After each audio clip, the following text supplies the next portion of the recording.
Chapter 1. Scientific or not. To the west of Xuanhu Town stood the Hong Martial Arts Academy. A tender spring morning sun filtered through the square wooden windows, aged by the passage of time, casting a mottled glow onto the bluestone floor of the training hall, further enhancing its ancient and venerable heritage. A white-robed teenage boy, holding a slender wooden rod and wearing a stern expression, occasionally tapped the rod against the floor to produce a muted sound, while loudly calling out martial arts moves to over 40 men in dark robes and bound legs, arranged neatly in formation inside the hall. Tuck your legs. Drop your shoulders. Reverse strike 7. At a distance of roughly 2 arm lengths apart, the trainees followed his instructions, tucking their legs, lowering their shoulders, tilting their heads, and slicing their right palms backward at an angle of about 70 degrees. As soon as this motion was completed, the entire group shouted in unison, "Hi! Rise up, step across, and thrust straight. Hi!" The white-robed youth's calls were concise and forceful. The trainees' movements were precise and coordinated, their voices unified and powerful. The coordination between the two was seamless. Including the one calling the moves, there were only 50 people in the hall, yet they gave the feeling of an army of thousands. Before long, it was time for the noon shift change. Just as the entire Hong-style long fist routine was completed. Once the trainees finished their practice, the white-robed youth loudly announced, "Today is the end-of-month rest day. We will have 2.5 days off, starting from this afternoon until dawn of the first day of the next lunar month. I hope everyone maintains good eating habits at home and strives to master the Hong-style palm force soon to secure a decent living in Xuanhu Town." Dismissed. All the black-robed students in the hall saluted the white-robed boy with a respectful fist and palm bow, then left the Hong Martial Arts Academy hall in an orderly manner. As the last student exited, just as Hong Jun was about to head to the back to prepare his meal, a sharp bang echoed through the air. A tall, skinny youth wearing colorful clothes burst through the door. Looking at Hong Jun, who showed clear displeasure on his face, he shouted excitedly, "Hong Jun, big news. The Tianwu sect is accepting apprentices. Anyone age 10 or above but under 18, regardless of whether they have martial arts foundation or have previously learned from a master, or even if they learned from family teachings, can apply for entry if they possess a strength of 3 oxen and 1 tiger." "I'm not going," Hong Jun replied impatiently to this colorful clothed youth. "You," the tall boy, clearly pained, spoke in a tone full of disappointment and faint entreaty. "With your strength of 5 oxen and 2 tigers and the skill of delivering soft power with such precision, at only 15 years old you are a prodigy. In this world, you could easily qualify as a full apprentice to most martial sections. These years, why do you always refuse everything and never show interest in any sect? What exactly are you after? If you want to go, then you go with your tall horse. Asterisk, why should I care? From now on, if you bring up anything similar, we won't even be friends anymore." Dramatically, Ma Gao took 3 steps backward and said in a falsetto voice, "Oh, I'm so scared that you, the 1867th generation inheritor of the Hong-style long fist, will hold a grudge and give me a beating that'll keep me in bed for 49 kra, a traditional Chinese unit of time." He winked and smirked at Hong Jun while he spoke, teasing him mercilessly. "Don't I already know what kind of guy you are? Although this time the news was real, I bet you mainly came here hoping for a free lunch." Hong Jun muttered unkindly before turning and heading toward the back. You Hong Jun actually have the gall to frame me for something I didn't do? With your third-rate skills, you think you even deserve the honor of hosting me?" Ma Gao shouted loudly at Hong Jun's back, still trying to save face. Hong Jun's lips curved slightly and a subtle smile flickered across his face as he kept walking inside without much enthusiasm, saying, "If you want to eat, just shut up and follow me, okay?" Though Hong Jun couldn't see, Ma Gao still lifted his head proudly and retorted, "If you don't invite me, how can I possibly show up here and save face? After all, I'm the young master of Tai Ma Food House in Xuanhu Town. I've tasted everything under the sun. Even at my worst, I wouldn't stoop to coming here to eat noodles." Hong Jun's smile deepened slightly. "Fine, you win. Since you went through the trouble of bringing me this news today, I'll treat you to some noodles." "You really mean it?" No sooner had Ma Gao finished speaking in excitement than he sprang forward with several quick jumps, grabbing Hong Jun's right shoulder in a familiar manner as he continued talking. "Clear broth noodles, fried egg, and icy plain vinegar. That's all I need." "Oh, right, Junji. It's the same kind of noodles, and even the eggs come from the same hen, and the vinegar from the same shop. So why is it that my family chefs can never replicate the flavor you make?" "Tian Tanzi Luo Yi," Hong Jun murmured after a long pause, finally muttering those 5 words. Tian Tanzi Luo Yi? What a cursed Hong Jun kid, you actually use it as firewood for cooking noodles. It's simply too extravagant. Let me calculate. Cooking 1, or even 2 servings of such noodles takes about half an hour, requiring roughly 3 jin of Tian Tan leaves. The Tian Tan leaves alone would cost no less than 10 taels of silver. Tian Tan trees stay green all 4 seasons, and rarely shed leaves. Add the condition that the leaves must have fallen naturally. The fuel for cooking these noodles wouldn't cost less than 100 taels of silver. Not to mention 3 meals a day, but at least 2 meals is the minimum, costing 200 taels every single day. My heavens, running a martial arts academy, can it really make that much money? Ma Zhao analyzed seriously with a deeply skeptical gaze fixed on Hong Jun. "Don't try to tell me you actually live off running the martial arts school. Remember, your Hong-style martial arts academy charges trainees only 1,000 taels annually, not enough to cover your extravagant lifestyle." Hong Jun turned his head and saw Ma Gao, his childhood best friend since the days they ran around bare-bottomed, gazing at him with genuine concern. By Ma Gao's expression and demeanor, it was clear he was worried Hong Jun, who had lost his father and had no mother, would squander the family inheritance all by himself after becoming the sole inheritor of the Hong Martial Arts Academy. Touched by this, Hong Jun half turned his body and replied solemnly, "Tell me, do you believe there really are immortals in this sage world? Stop spouting nonsense again. In the past, I didn't even understand what immortals were. Back then you spoke about them flying to the heavens and burrowing underground, commanding wind and rain, clashing with divine artifacts in battles across the skies, as if you'd truly seen immortals yourself. Later, I checked our town records and secretly asked many wise and accomplished figures, even disciples from powerful sects, and finally learned that you were just fooling me." At this, Ma Gao looked seriously at Hong Jun and continued, "Give up your stories of the 33 heavens and 18 hells. In the human world, above us, there exist merely 31 heavens. The highest level is where more than a dozen sages reside, followed by a level exclusively for the disciples of the sages, continuing down all the way to our mortal world. Even what you call the heavenly Tao, supposedly, was a total of 32 levels of heavens, gradually formed when the sages first descended into the world from a chaotic, primordial realm and nurtured it step by step to become a structured system where the sages can reside. And those supernatural powers you described, sages and their disciples shifting mountains and seas, yes, those do exist, but not as you described through magical arts. Rather, their physical might derive from body cultivation and bone forging. Physical might. Do you understand that? The stronger your body cultivation techniques, the bigger your body becomes. Once a certain size is reached, it becomes unsuitable for survival in the human world, requiring the individual to break through into the void and live in the level above. And thus, layer by layer, one rises upward. If there truly was a colossal, infinitely giant sage descending into our world, just by stretching out one finger, he could destroy the entire mortal world completely. Why would he bother with all those fancy, useless magical arts you keep talking about? That's just ridiculous. So, Jun, listen to me. Our sage world is a purely martial, a supreme martial world, not the kind you describe as immortalist or magical. I beg you, stop researching and chasing after those annoying immortals, alright?" Ma Gao gazed at Hong Jun earnestly, pleading. Hong Jun, appearing somewhat absent-minded, was actually deeply moved and astonished by the information Ma Gao had painstakingly acquired. He couldn't even imagine how much effort and sacrifice Ma Gao must have poured into uncovering these near top-secret details. So in this sage world, there was a heavenly Tao, the Buddha ancestor, Tao ancestor, and many other sages, along with countless golden immortals, Yuan golden elixir cultivators, foundation-building disciples at various levels. However, none of them practiced magic, only primitive body cultivators who wielded brute physical force. This was a world without hell, without supernatural mysteries, and without reincarnation. Then, where did his own past memories come from? Memories of another world filled with countless magical arts and myths of divine artifacts flying everywhere. That's not scientific at all. No. Or rather, wasn't this too scientific? Chapter 2. Pure Friendship. Hong Jun was so preoccupied puzzling over the unscientific nature of this world that while walking mechanically, he inevitably stumbled over the threshold leading from the back hall into the dining room. Immediately, Ma Gao, quick of eye and nimble of hand, caught Hong Jun in time, helping him steady himself before urgently exclaiming, Jun, brother Jun, don't scare me like that. Snap out of it. There are no immortals, no immortal arts like the ones you mentioned in this world we live in. Please, don't get stuck on this anymore, okay?" Hong Jun stopped and stared fixedly at Ma Gao for a while, recalling the time they had spent together from childhood until now. Ma Gao's lips were always sealed tight. He had never disclosed a word of Hong Juan's aspirations for immortality, not even to his own father, Old Ma, the renowned first chef in Xuanhuan town, nicknamed Big Fat Ma Yuan. And so, Hong Jun decided it was time to show his childhood best friend, who had grown up with him from the days of running around bare-bottomed, just a small taste of what he could do. Ma Gao, are you really sure that there are no immortal arts in the world we live in? Definitely. Definitely. Ma Gao understood Hong Juan's deep obsession with becoming an immortal. Now seeing him questioned so pointedly, his firm belief that no immortal arts truly existed began to waver slightly, and his tone naturally shifted from confidence to uncertainty.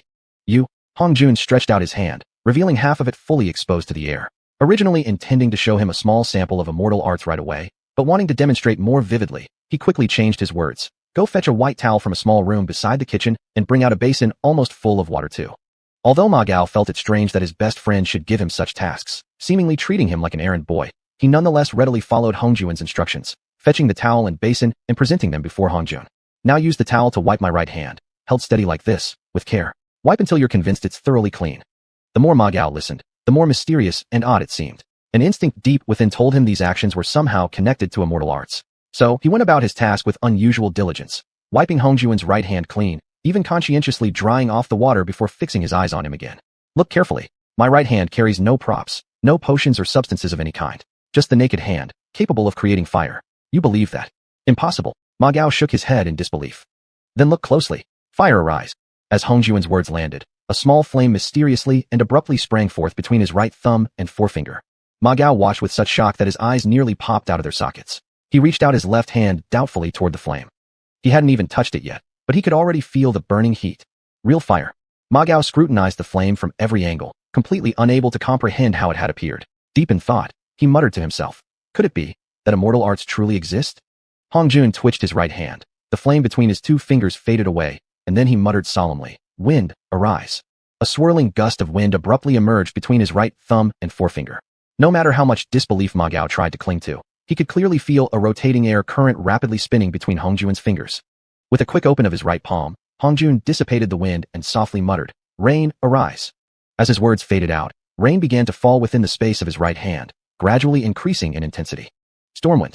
With a gust of wind added, Hongjun created within the palm of his right hand a perfect scene of storm and rain for Ma Gao to witness. Ma Gao stared with terror at the storm and rain forming within Hongjun's hand, then pointed at the spectacle and then at Hongjun, whispering hoarsely, You are the faceless magician, renowned throughout 10 towns around here, whose tricks shake the heavens? Hongjun dismissed the magical phenomena in his hand, nodded slightly, and admitted to his other identity. The price to uncover one of your magic tricks starts at a wager of 500,000 taels, and a private performance alone demands an admission fee of 3,000 taels. No wonder you can afford to live such a luxurious life. Suddenly enlightened, Ma Gao grabbed Hongjun's right hand, flipping it over and inspecting it carefully, before following up eagerly. Brother Jun, tell me, what you've just performed, is that a magic trick or actual immortal arts? A magic trick generally requires props. Even without props, it still requires incredible sleight of hand and highly precise calculations. As for immortal arts, if you have spiritual energy and the right technique, all you need is your hand. Not that Hongjun wanted to keep anything secret from Ma Gao, but explaining spells, spiritual energy, and the entire cultivation system to someone with absolutely no background would take too much time and effort for Ma Gao to grasp in a short while. Ma Gao naturally strongly disagreed with Hongjun's simplistic explanation. In his heart, he speculated. Even the legendary sages were said not to possess any magical powers. It must require extremely high requirements to practice immortal arts. With self-awareness, he didn't wish to burden his friend, so with a hearty laugh, he said, Then, for future outings, we won't need fire-starting twigs or have to look hard for water sources anymore. Well, as long as there's firewood, starting a fire is naturally not a problem. As for drinking water, my current magical power is low, but I can still provide normal drinking water for 3 to 5 people. The two soon returned to chatting and laughing as before. After finishing a bowl of noodles, Ma Gao patted his slightly bulging belly and carefully asked Hongjun while staring at him, Can I cultivate immortality? This? Forget it, pretend I never asked. No, it's not that. Cultivating immortality has extremely high requirements. Otherwise, throughout ancient times, have you ever heard any legends about immortal techniques or immortals? Previously, reincarnation. When Hongjun reached here, his body shivered suddenly without reason. A sudden intuition rose in his heart. Publicly promoting immortal techniques or arts might possibly attract unknown calamities. Much less talking about reincarnation, it was even less mentionable. Therefore, Hongjun turned his face serious and solemnly warned Ma Gao, Ma Gao, today, I Hongjun speak to you about immortals and demonstrate immortal arts, treating you like a real brother. I must ask you to keep this strictly secret. If you can't, unimaginable disaster may occur. And after you leave the Hong Clan Martial Arts Academy today, I shall deny everything I said just now. As for your wish to get involved, you can only wait until I cultivate to a certain level and see whether I can lead you into the path. When Hongjun got here, seeing Ma Gao's eyes light up, he continued, However, I cannot guarantee whether you will succeed or not. Ma Gao did not feel dissatisfied that Hongjun could not guarantee his ability to cultivate immortality. Instead, from his uncertain response, he saw sincerity. Though somewhat disappointed, there was more expectation for future immortality cultivation. Ajin, you rest assured completely. If in the future I turn out not to have the talent, it will definitely be my own issue. After saying this, to avoid lingering on this distant objective topic, he changed the subject. Are you really not going to Tianwu sect to find a master? Not going. Hongjun firmly shook his head. Ma Gao stared at Hongjun intently for half a while, without speaking.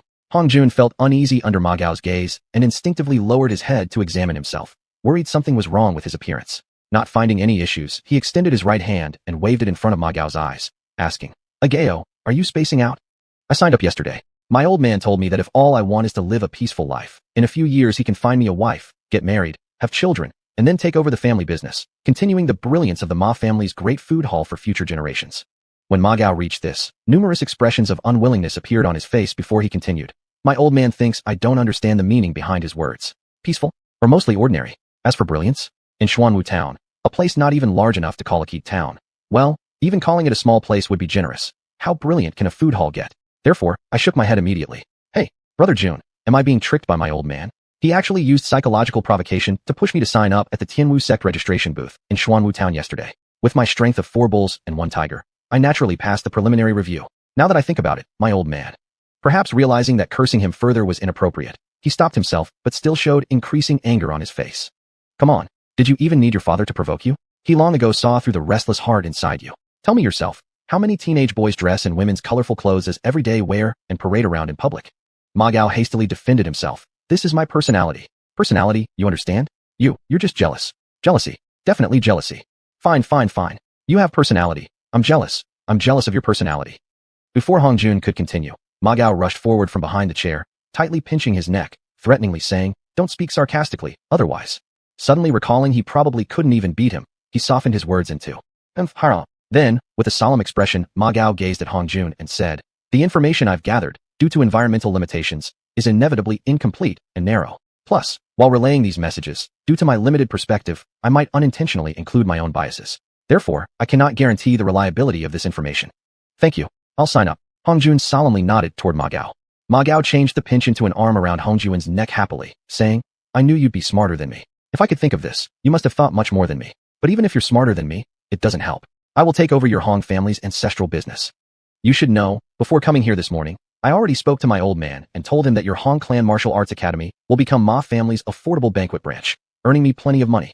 Upon hearing this, Hongjun couldn't help but feel tears well up in his eyes. His concerns for the future were completely eased because the western suburbs of Xuanhu Town were not valuable at all. If put up for sale, no one would buy it even within 5 or 8 years, not to mention 3 or 5. Houses uninhabited for long periods needed repairs. As for what Ma Gao said about turning it into a low-end branch of the Ma family, considering that Xuanhu Town wasn't even a transportation hub, the profits would likely not cover the renovation costs. Moreover, given the Ma father and son's pride in their own family, the idea of opening an all-you-can-eat banquet was purely an excuse. Don't tell me you're moved to tears.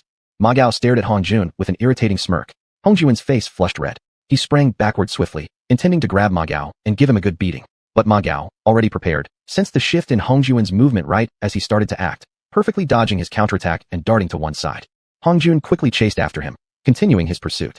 However, having learned painful lessons many times before, Ma Gao had long mastered the art of evasion. In the short term, Hongjun could simply not catch him. With a slight advantage, Ma Gao occasionally turned back to make faces and tease Hongjun, provoking his anger again and again. For a while, the back hall of Hong Clan Martial Arts Academy once again became a lively stage for a comedic chase. Chapter 3. Preliminary Acceptance. Basking in the gentle spring sun that still carried a slight chill, Ma Gao walked hand in hand with Hongjun toward the registration point set up by Tianwu sect for recruiting disciples in Xuanhu Town, and while walking, he started boasting in a low voice. "Junji, do you know? I spent used just a little trick yesterday and discovered a few secrets about the Tianwu sect." Hongjun knew that his only childhood friend loved to show off, and no matter whether he responded or not, Ma Gao would eventually blurt out everything anyway. Therefore, Hongjun casually replied, Oh, never mind. I must have owed you in my past life. Or maybe in this life. I owe you for your guidance. Oh, by the way, the knowledge you told me about acupoints and meridians." Ma Gao stopped, carefully glancing around them. Hongjun's eyes narrowed slightly, and he thought about the knowledge he had given to Ma Gao. It seemed that in this world, no such understanding of meridians existed. Thus, he whispered cautiously, "Better not to speak of it again." Ma Gao gripped Hongjun's arm tightly before whispering, "Yeah, I think so too." Then, resuming where he had left off, he continued, "The disciples chosen by the Tianwu sect in the larger towns must have at least a strength of 4 bulls and 1 tiger. Since we're in remote Xuanhu Town, their standards have been lowered slightly. However, even with this relaxation, during the 5 days that the registration point has been open, only I have passed the initial screening. Therefore, I took the chance to gather a lot of information. The Tianwu sect recruits new disciples every 5 years. Those who pass the preliminary screening and are willing to go to Tianwu Mountain to train in martial arts become outer sect disciples. Only before the age of 20, if one cultivates to a strength of 9 bulls and 2 tigers, can they be formally admitted as true disciples of the Tianwu sect. If someone exceeds this age without meeting the standard for full discipleship, they may either go home or accept minor tasks from the sect, living nearby, marrying, having children, and raising the next generation within Tianwu City. Junji, can you imagine the scale of a city that is hundreds of times bigger than our Xuanhu town? For me, it's unimaginable. Moreover, except for the original inhabitants from when the Tianwu sect was first established millions of years ago, over the years the bare minimum requirement to become a resident of Tianwu City has been the qualification of an outer sect disciple. For those who gain residency, if their descendants by the time of their grandchildren still fail to meet the standard of outer sect disciples, their residency rights will be revoked. These displaced residents have, through the support of their ancestors, expanded the periphery of the original Tianwu city into an outer city countless times larger than the original city. And for millions of years, with the recruitment and growth of Tianwu sect disciples, the initial Tianwu city has expanded outward 997 times. Each expansion means the unqualified outer residents, although not allowed to become official residents, still receive large compensation packages, enough to ensure a life of ease for 5 generations. Hence, even attaining the status of an outer resident of Tianwu City is regarded as an attractive motivation across our Tianzhou country. In our Xuanhu town, we haven't produced an apprentice who meets the standards of the Tianwu sect for thousands of years. Thank you, Ajun. You gave me an opportunity. Do you know what? Last night, when news of my qualification to join the Tianwu sect was announced to the local officials, my father was immediately invited to a banquet by the town mayor. Thank you, Ajun. You have given the Ma family a chance. After smiling, Hong Jun whispered, learning martial arts is no easy task. Who told you to keep mooching off me for noodles? You definitely deserve to be punished. I just hope you won't resent me later when you realize how hard the training can be. Ma Gao suddenly stopped Hong Jun, turned him to face directly, and said solemnly, Hong Jun, no matter what time or what situation you are in, I, Ma Gao, am a person. That is all. Hong Jun patted Ma Gao's thin face and said with a chuckle, who isn't a person? Why such formality? All right, I will remember what you said today forever. No, even in the next life, or the life after that, I shall never forget. After hearing that, Ma Gao broke into a bright smile and said, I believe you. A person, that is all. I believe you. Repeating these words over and over in his heart, Hong Jun felt as though the entire path to the testing location of the Tianwu sect was filled with enchanting scenery, and it was brimming with warmth and tenderness. When the two happily arrived at the temporary Tianwu sect evaluation outpost on the southern outskirts of Xuanhu town, they found it surprisingly empty, far from the bustling crowds they had imagined. Hong Jun glanced around left and right, looking somewhat incredulous at Ma Gao. Ma Gao excitedly explained, because the requirements of the Tianwu sect are extremely high, and due to the fact that in recent years, no one has met the standards, ordinary people dare not show up for testing. Come on, I told Feng instructor, the current chief examiner here yesterday about your situation, so you can proceed to test directly without needing to fill out any forms first. A warmer feeling instantly surged within Hong Jun. He naturally knew that things were not as simple as Ma Gao described them to be. Likely, Ma Gao had already done some groundwork, even offering a prior recommendation or guarantee. Thus, he obediently followed Ma Gao through the gates of the evaluation site. After turning past the vestibule, they saw a middle-aged, round-faced fat man sitting on an enormous carved rosewood armchair. Without lifting his head, he muttered in a low voice to Hong Jun and Ma Gao as they entered the hall. The testing process for recruitment into our Tianwu sect carries significant risk. If you insist on proceeding, there's a very high chance of death, no body left intact. If you've made up your mind and still choose to accept the test, you do so at your own risk. Understand? Ma Gao noticed Hong Jun's hesitation and quickly tugged at his sleeve. Hong Jun nodded solemnly before saying, Junior understands. Please, master, initiate the test. The round-faced man raised his head, studied Hong Jun for a moment, and then said gravely, fine. First, we'll test bone age. He said nothing more but picked up a rectangular box beside his chair, placed it on the tea table in front of him, opened it, and pointed to a depression inside. Step forward, Hong. Place your left hand on this. Hong Jun hesitated briefly, but complied. The round-faced man closed the box and then pulled a white square block marked with colorful charts from the other side. Soon, a bright light emerged from beneath the block and stopped at the 5th marking. While pressing the block back into place and opening the box again, he nodded and said, 15 years old. Bone age qualifies. He then took an empty form from inside his robe, made of an unknown material, and filled in 15 under the section for bone age. Looking up at Hong Jun with great seriousness, he asked, the next test poses real risks to your life if my protection proves insufficient. Do you voluntarily accept the consequences of the test? At this point, Hong Jun was certainly not going to back down. Shooting the man a grateful look, he replied loudly, I do. The middle-aged round-faced man turned his head toward Ma Gao and said, you wait here, and then quietly told Hong Jun, follow me. With that, he rose from his seat and turned toward the east side of the hall.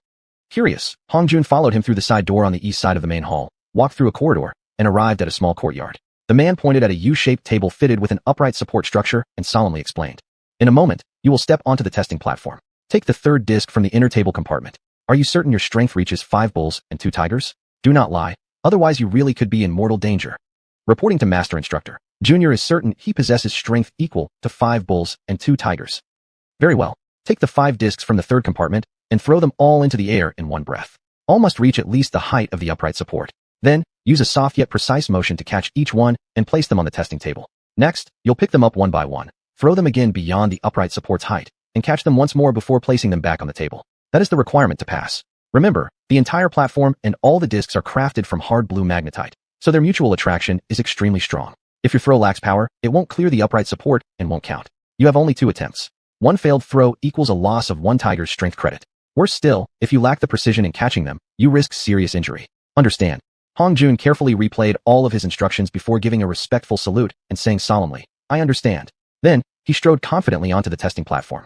As he reached into the third compartment on the table's side, his face changed slightly. The disc itself was okay, but in the center of the sharply edged round plate was a protrusion meant for grasping.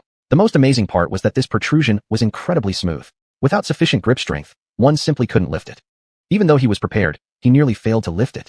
Hong Jun simulated the motion mentally and realized that 5 bulls and 2 tigers was merely the basic requirement for this test. It was actually the coordination and application of hard and soft forces that mattered most. Anything less than moderate proficiency could mean serious danger. With the prior mental simulation, Hong Jun successfully passed the test. Reality can be harsh. After witnessing Hong Jun completing the test, the round-faced instructor's face broke into a warm, joyful smile. Approaching him happily, he said with a chuckle, "Little brother, what an impressive ability you have. Come with senior brother to the front hall. Once we finish filling out the form, senior brother will give you an extraordinary opportunity." Chapter 4, The Gratitude Gathering. The last rays of the setting sun bathed the entire Xuanhu town in golden hues. After walking with Hong Jun for a while on their way home, Ma Gao could no longer endure the silent atmosphere and quietly asked, "Brother Jun, you've already passed the trials and are now an outer disciple of Time Women. You only need to complete the formal registration to become an official disciple. Why do you seem unhappy?" "Master Feng wants to introduce me to his teacher." "What status does his teacher hold in Time Women? At what level of martial cultivation is he? More importantly, what benefits can he bring to you and to us?" "He only said that if his teacher approves of me, he could shorten my waiting period by half a year, allowing me to attend the Celestial Grace Assembly. Supposedly, participating in this assembly can greatly enhance my physical constitution, better aligning me with the cultivation of Time Women martial arts. But I don't really want to draw too much attention." After thinking for a while, Ma Gao smiled and said, "Don't worry. Master Feng being assigned to our remote Xuanhu town suggests his teacher probably isn't someone famous in Time Women. Besides, even without this introduction, we still wouldn't be able to escape being associated with his faction. After all, it was them who recommended us to the sect." Hong Jun thought about it, then nodded. He smiled and said, "Thanks for reminding me. Whatever happens in the future, we certainly can't live and make decisions on our own right now. Come on, let's go to my place and have some noodles before heading back." At the mention of dinner noodles, Ma Gao's eyes lit up, his steps suddenly full of energy as he almost dragged Hong Jun all the way to the Hong family martial arts school in the western suburbs of Xuanhu town. Before long, a few days had passed. During this time, the students at the Hong family martial arts school learned that their master, Hong Jun, had scaled the Dragon Gate and successfully passed the Time Women disciple selection test. As a result, nearly all of them declined Hong Jun's offer to refund their tuition fees. Even when they reluctantly accepted the return payments, they always sent extra gifts of greater value. After all, nobody was foolish. If nothing else, there was always the chance that in the future they might benefit from connections with a true Time Women disciple. Simply bearing the title of Disciple of Time Women was enough to earn respect across hundreds of miles around Xuanhu town. Accepting the tuition refund would make it much harder to use that name for influence in the future. Seeing that the return fees only multiplied into even more valuable gifts, Hong Jun decided not to continue refunding. Instead, he gathered the students and organized a grand gratitude banquet at the foot of the Cold Moon Forest near the northern suburbs of Xuanhu town. However, he completely underestimated the power of the Time Women disciple title. Not only did all the current students attend, but many former ones came as well. Even elderly men and women Hong Jun could barely recall showed up for the event. Indeed, when Hong Jun saw an old man over 90 years old, needing his great-grandson to support him while walking and gasping for breath every 3 steps, who had also come to join the gathering, he couldn't help but feel both amused and helpless. "Old Master Master Hong, your way of addressing me isn't quite right. Back in the day, when your grandfather was first born, I was once an outstanding student in Hong family martial arts school, and was even rewarded 2 taels of silver by your great-grandfather." The elderly man had great difficulty stringing such a long sentence together without stuttering or pausing to catch his breath. Still, he looked at Hong Jun with pride and tenderness. Well, this was clearly someone not to be trifled with. Hong Jun strained to form a smile, slightly embarrassed as he replied, That's fine, elder. As long as you enjoy yourself, that's all that matters." Then he quickly moved away, almost as though fleeing. The northern suburbs of Xuanhu town, at the foot of Cold Moon Forest. People began arriving as early as noon, and by evening, when the banquet officially began, the vast hillside had gathered nearly 5,000 people. In other words, about 1/10 of Xuanhu town's population had come to attend. Fortunately, the hill was very spacious, so even with all the comings and goings, the gathering felt far from crowded. Even more to Hong Jun's relief was the fact that most attendees had brought 1 or 2 prepared dishes, or raw meat already cleaned and gutted for cooking. Starting from the Shen hour, the fragrance of the dishes had gradually spread across the hill. From this time onward, Hong Jun, who had taken a temporary break near the base of some large trees at the edge of the hill close to Cold Moon Forest, was flooded by wave after wave of attendees, each bringing gifts of food. Most people carried in a generous portion of food, then offered a small cup containing the same dish to Hong Jun, along with well wishes and blessings. Especially when Hong Jun ate their offered dish in front of them, they looked as if they themselves had been treated to a lavish meal, blushing red with pride and radiant joy. That was fine when the food tasted good. But when he ran into undercooked, salt forgotten, overly salted, or bitter-tasting dishes. Well, there were no words to describe the situation. Hong Jun had no choice but to force a smile, accepting each dish with pretended delight, swallowing each bite as though receiving a precious honor. Just when Hong Jun had no idea how much more he could endure, Ma Gao appeared out of nowhere, squeezing through the crowd and handing him a pot of cool boiled water, thus saving his life. Hiding behind Ma Gao, Hong Jun used nearly half of the pot to rinse his mouth repeatedly, finally clearing away the accumulated flavors in his mouth before regaining his senses. Ma Gao, do you know any place we could hide for a while? Let's go to the east side of the hill. Just be prepared, though. Those on the eastern slope are all the major figures, the big names in Xuanhu town. Well, ordinary folks don't usually make it into that circle, and when they gather, you can be sure that wine flows like water.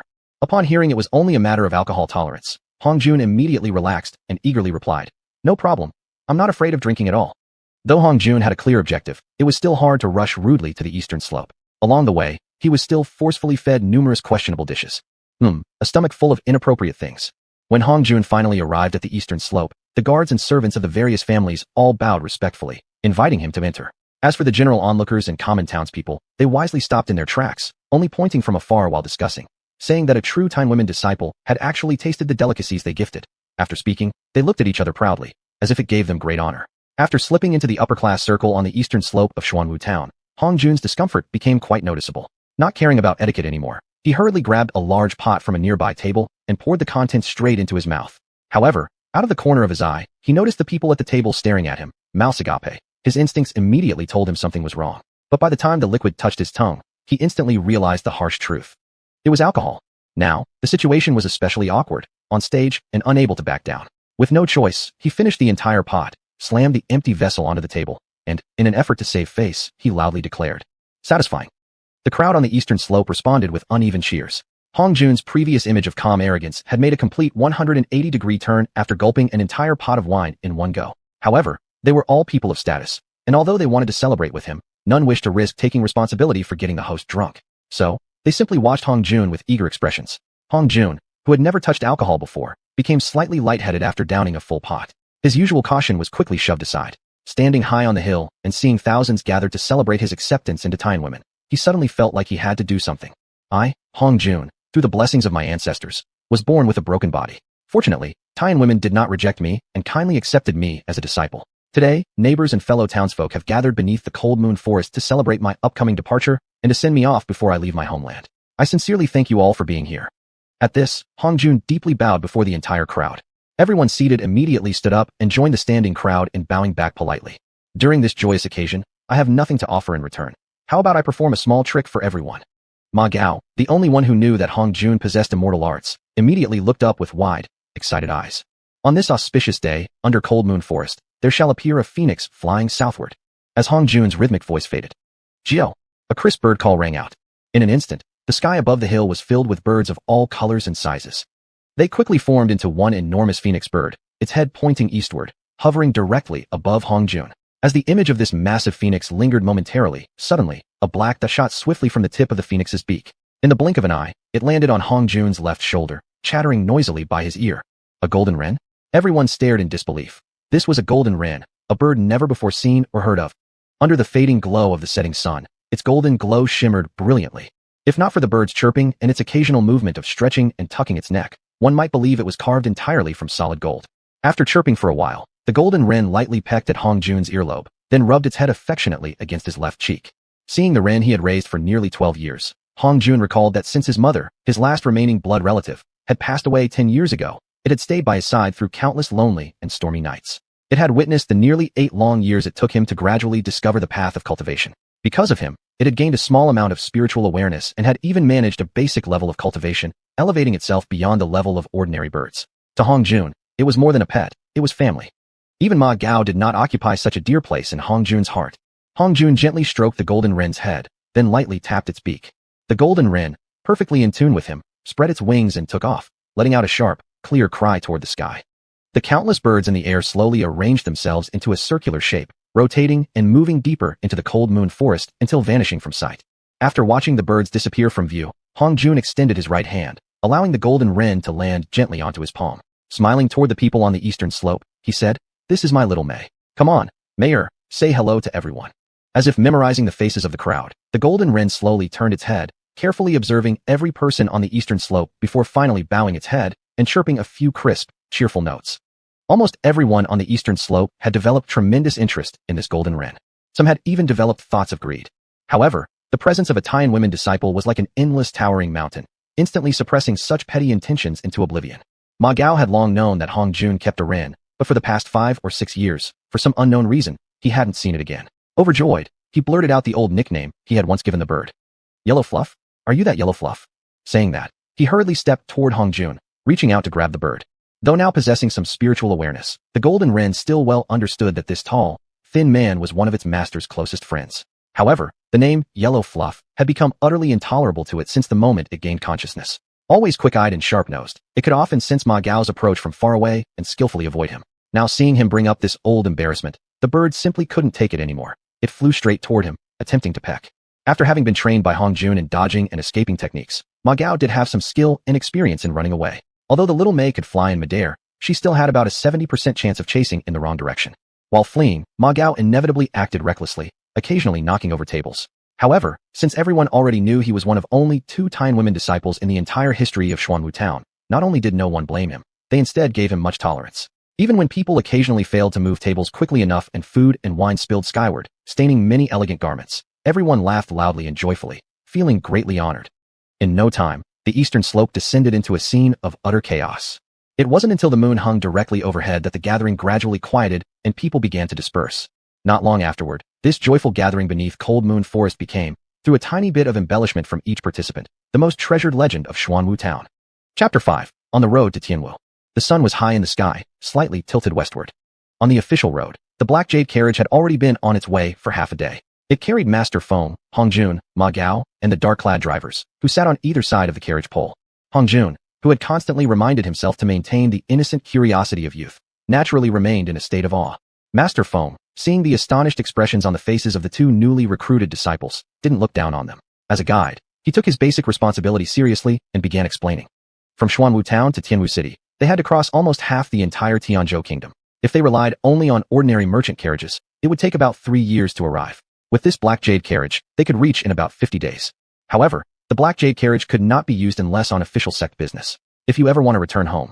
Master Feng paused, showing a trace of melancholy before continuing.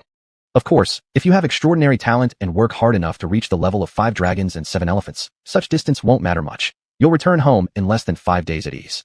Therefore, young brothers, once you enter the sect, strive hard.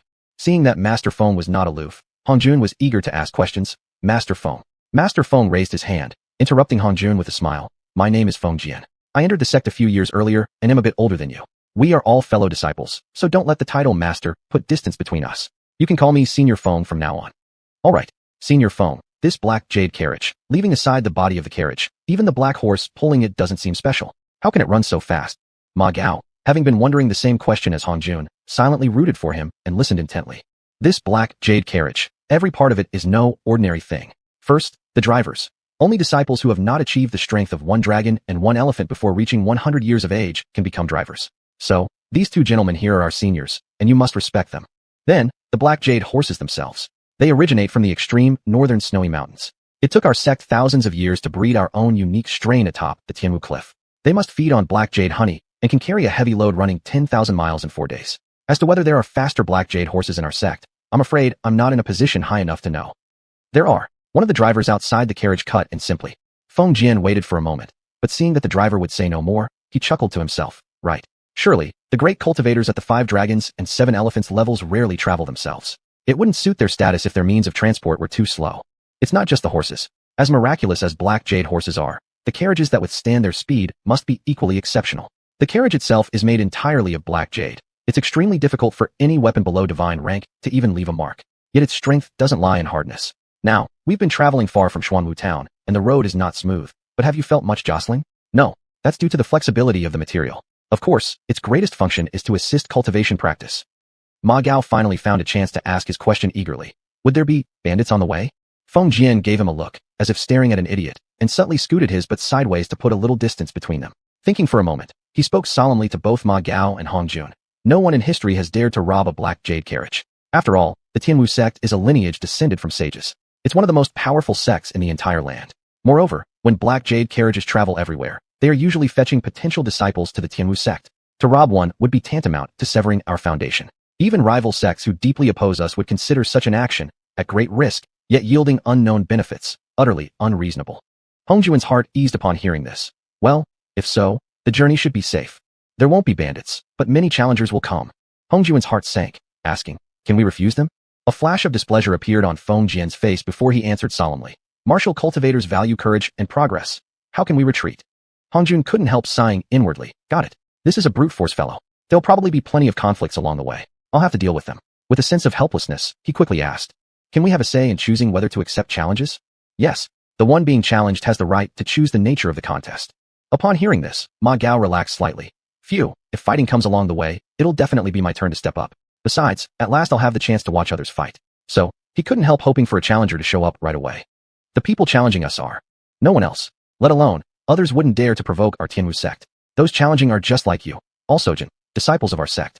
With the same destination and along the same route, it's only natural for Jin, disciples to have disputes or disagreements before nearing Tianwu City. During the last 10 days or so before arrival, many sure carriages gather together. If you win more contests along the way, you will likely gain more favor when formally entering the sect. So, along this journey, both of you must not waste your cultivation time. Otherwise, you'll be publicly humiliated. Hongjun and Ma Gao's hearts both tightened. Especially Ma Gao, who had been somewhat indulging himself ever since passing the initial selection of the Tianwu sect. These past few days had been filled with drinking and merriment, and his training had definitely slackened. The Xianxia carriage didn't run continuously. It had a calculated schedule by the Tianwu sect over many years. At sunset, it would stop in a large town or city. Fortunately, since the 10 disciples from these large towns and cities had departed earlier along with the Xianxia carriages, Hongjun and Ma Gao's group didn't actually meet any challengers. However, 20 days after leaving Xuanhu town, they finally encountered Tongxing's Xianxia carriages. It made Hongjun and Ma Gao feel quite nervous. Seeing the Xianxia carriage, whose interior was unknown to them, carrying an unknown number of disciples from Tianwu sect, they felt relieved when no one stepped out to challenge them, and they happily continued rushing toward Tianwu City. This unspoken and mutual indifference lasted until the 30th day. Along this official road, there were now about 30 Xianxia carriages heading toward the Tianwu sect. At first, no one knew exactly which disciple inside which Xianxia carriage started the trouble, wanting to be the first in line, with the drivers only tasked with staying on course and observing scheduled breaks, while otherwise not interfering. These young and energetic boys had ample opportunity for mischief. Being first naturally became an excellent excuse. Initially, it was only verbal sparring, but once tempers flared from losing, fights became unavoidable. When the fighting evolved into factions with their gangs, Hongjun and Ma Gao, who had originally thought to just follow at the end and watch the big show, found themselves unavoidably, directly, and seriously drawn in. Two major factions, each leading about 10 followers, had already gathered fiercely behind the Xianxia carriage Hongjun was in, reaching the tipping point for an open clash. A blood-streaked youth shouted loudly at Hongjun, who was watching the scene through the northern window. I'm Lu Wei, with a strength of 8 bulls and 1 tiger. I'm on the verge of breaking through to 9 bulls and 1 tiger. This year's #1 disciple of the Tianwu sect will certainly be me. There aren't many candidates around now, so I'll give you two a chance to join me today. Otherwise, once we reach Tianwu City, you won't have any chance of becoming my follower at all. A round-faced youth on the other side of the carriage, who had just started showing off with a folding fan in spring, pompously waved it while reciting poetry. No, that brute is still chasing after the 9 bulls and 1 tiger level. I, Master Zhang, have already achieved strength of 9 bulls and 1 tiger. A stronger one doesn't follow the weak, right? What an absurd joke this is. After saying this, he lifted his head proudly and waved his fan. Hongjun looked at Lu Wei before him, then turned to look at Master Zhang on the other side. After some thought, he pretended to hesitate and said, you two are both stronger than us. My younger brother and I don't know whom to follow. Why don't you both fight it out behind my carriage? Whoever wins, we'll join him. How does that sound? Great. They both shouted in unison, but even before turning around, they realized they might have been tricked by those in the carriage and immediately spat out in unison. Rubbish. Hurry up and get off the carriage. Let's see what skills you have to dare mock us from the side. Hongjun turned around and asked Feng Jian, can we refuse? Feng Jian shook his head. We can't retreat. We are assessors and won't get involved in conflicts. Of course, we do have the responsibility to make sure no one dies. Ma Gao, let's get off the carriage and see some martial heroes of the world. Let's also check how effective you've been practicing techniques from my Hong family's martial school. Ma Gao solemnly replied. It definitely needs to be authentic techniques passed down directly. Hongjun teased. How can you learn true techniques by just watching? Pull in the legs. Sink the shoulders. Reverse strike 7. Ma Gao demonstrated one of the Zhong Hong-style long fist techniques while explaining. Trying hard to suppress his smile, Hongjun carefully observed Lu Wei and Master Zhang before seriously advising Ma Gao. You must use the techniques flexibly. You can reverse 5 strikes, but never hand 3 strikes. Ma Gao blinked, sizing up Lu Wei and young Master Zhang, especially glancing at their unmentionable areas before nodding and saying, still Big Brother Jun has sharp eyes. Today, I admit defeat. After saying that, his smile vanished as he turned toward them and asked coldly, "You too? Who's going first?" Chapter 6, A Quiet Introduction. Zhang de Gongzi's face suddenly darkened. Lu Wei, however, had already turned red-eyed. He stepped forward swiftly, bowed his fist to Ma Gao, and shouted, "Lu Wei, inheritor of Qian Yunjin's flowing cloud hands, requests a match." Seeing a fight about to break out, the crowd instantly formed a wide circle around them. Even the mentors sitting on their respective carriages began paying attention. Ma Gao lazily positioned himself about 2 arms lengths away from Lu Wei, and very calmly said, "Ma Gao, designated disciple of Tianwu Gate, accepts the challenge." It was earth-shaking.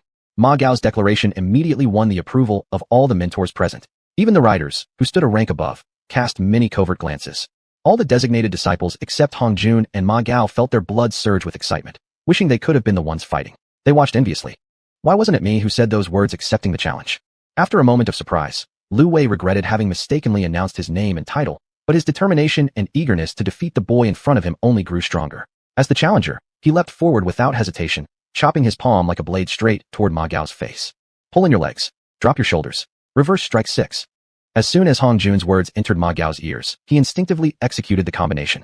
Lu Wei flying midair was immediately deflected sideways by the sudden punch. Refusing to accept defeat, Lu Wei twisted his body mid-fall, flipping sideways, and once again rushed forward with both hands chopping from top and bottom.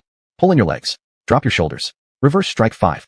Following Hong Jun's instructions and employing Hong's long fist, Ma Gao sent Lu Wei flying once more. Lu Wei became even more courageous and charged forward again. Over 100 exchanges passed. Whether Lu Wei attacked from Ma Gao's front, side, or any other direction, Hong Jun only called out, "Pull in your legs. Drop your shoulders. Reverse strike X." When Hong Jun suddenly miscalculated and called, "Pull in your legs. Drop your shoulders. Reverse strike 4." Ma Gao followed the command, and, unfortunately, ended up grabbing Lu Wei's copper huo. Fueled by extreme pain and humiliation, Lu Wei could only roar angrily, "Ew," before falling flat on his back, pretending to be dead. More than 20 spectators all felt a tightness between their legs. They looked at Ma Gao as if he were a demon. It was just too terrifying, too brutal. As for Hong Jun, who had only called out moves from the side, looking as harmless as a gentle lamb, he too was now categorized as someone not to be messed with. For Ma Gao, this was practically his first real combat experience. After achieving unexpectedly excellent results, his confidence soared. He scanned the crowd with a sweeping gaze and locked eyes on Zhang de Gongzi, smiling as he said, "Marquis Zhang, it's your turn now. Don't worry, during our fight, I won't follow my Junji's reverse strikes. At most, like this." He made a finger-snapping gesture as he spoke. Zhang de Gongzi's face paled, and he took a step back in fear, shouting, "Don't come near me. Don't come near me. I give up already." At some point, Hong Jun had already leaped onto the black iron carriage. Now he pulled aside the curtain and softly called out to the exhilarated Ma Gao, "Stop showing off. Aren't you coming aboard?" As the crowd respectfully stepped aside to clear a path, they called out, "You first." Finding the situation somewhat dull, Ma Gao mounted the carriage while saying, "Proceed in the current order." Everyone noticed that Ma Gao, having clearly gained the upper hand, made no attempt to take the lead position, making their earlier squabbling for the first place seem rather childish. As a result, there was a brief exchange of modest gestures among them. In the end, they resumed their current order based on the xiuxian carriages and continued onward in haste toward Tianwu City. As soon as Ma Gao stepped onto the carriage, Feng Jian fixed his eyes on him and asked, "That boxing style of yours?" Ma Gao smiled and replied, "Brother Feng, you saw it yourself. It's the Hong family's ancestral technique." Feng Jian looked toward the now closed-eyed Hong Jun and said solemnly, "As martial cultivators, challenging someone of a higher level requires not only courage but also true ability." Ma Gao, possessing the strength of 4 oxen and 1 tiger, managed to defeat someone with the strength of 8 oxen and 1 tiger, bridging a gap of 4 small tiers, an advancement that shouldn't be underestimated. Since all designated disciples' verification records have been submitted to the sect using secret techniques, any determined individual can trace the details. You both should prepare to be closely watched. If you are willing to donate this long fist technique to the sect, you will receive corresponding rewards. Naturally, everything is entirely voluntary. Hong Jun was quite tempted to pretend to be asleep, but, considering their positions and the fact that among all Feng Jian's implications there still lingered a hint of genuine goodwill, he opened his eyes and respectfully said, "Thank you. Since my personal interest lies in magic tricks, I only know the very surface of my family's long fist. If the sect requires it, I will consider donating it." Feng Jian knew that everything Hong Jun said was true, and considering that they still had a long road ahead, he stopped pressing further. Instead, he turned his head toward Ma Gao and said, "As someone who has gone through it all, let me give you a piece of advice. With Hong Jun's lazy personality, he mostly won't be willing to step forward himself. Therefore, from now on, you must summarize your combat experiences more often. Otherwise, there will be plenty of hardships waiting for you." The journey remained peaceful and uneventful. Not every prospective Tianwu Gate disciple was a troublemaker. Occasionally, some verbal disputes did occur, but they always ended quickly with each side yielding slightly and the conflict dissipating soon after. After the xiuxian carriages entered the outer city of Tianwu City, all the candidate disciples were strictly forbidden from opening the carriage windows. They were also not allowed to make any sound or respond to any gestures of goodwill or flattery directed at them from people outside the carriages. When the xiuxian carriages finally came to a stop, the driver pulled aside the front curtain to signal Feng Jian, Hong Jun, and Ma Gao to get off. Feng Jian took out a green jade pendant, placed it on top of his head to show Hong Jun and Ma Gao they should follow him closely, then stepped down. As soon as Hong Jun stepped off the xiuxian carriage, he felt slightly dizzy. The bright, scorching sun was a small factor, but what truly shocked him was the enormous square before him. While slowly moving forward, Feng Jian said proudly, "This is the Tianwu Sect's outer sect plaza. It is the largest square in the entire Tianzhou kingdom. It can accommodate 500,000 xiuxian carriages parked along its perimeter and simultaneously hold up to 7 million people for martial arts demonstrations. At the same time, it can handle registration for 2 entire groups of qualified candidates from newly formed sects who come to join our sect. Our reporting station is the green zone. Just as you imagined, this green jade pendant I'm holding corresponds to our assigned check-in area." Guided by Feng Jian, Hong Jun and Ma Gao slowly made their way toward the green registration area. An hour later, it was finally their turn. Feng Jian went forward first to complete the handover formalities. Once done, he stood aside. Upon receiving the signal, Hong Jun stepped forward and stood directly in front of a long, upright white slab. Amazingly, as soon as he stood before it, vivid playback of his testing session was clearly displayed again. Next, an attendant standing by handed Hong Jun a sheet of paper made from a white material. "Please check if all the information listed is accurate," the attendant said. "Do you have any doubts regarding the sect's earlier evaluation? If everything is correct, prick your left middle finger and press the blood print on the spot where your name is written." Hong Jun looked around and saw that everyone else was doing the same thing, so without any hesitation, he confirmed that everything was accurate and pressed his blood print onto the document. Many years later, Hong Jun would learn that this form was similar to a sect record. It accompanied every Tianwu disciple for life, listing all kinds of merits and demerits. Moreover, the material used to make this form was extremely precious. It resisted rain, wind, and fire, and was not easily eroded by time, said to be indestructible for 10,000 years.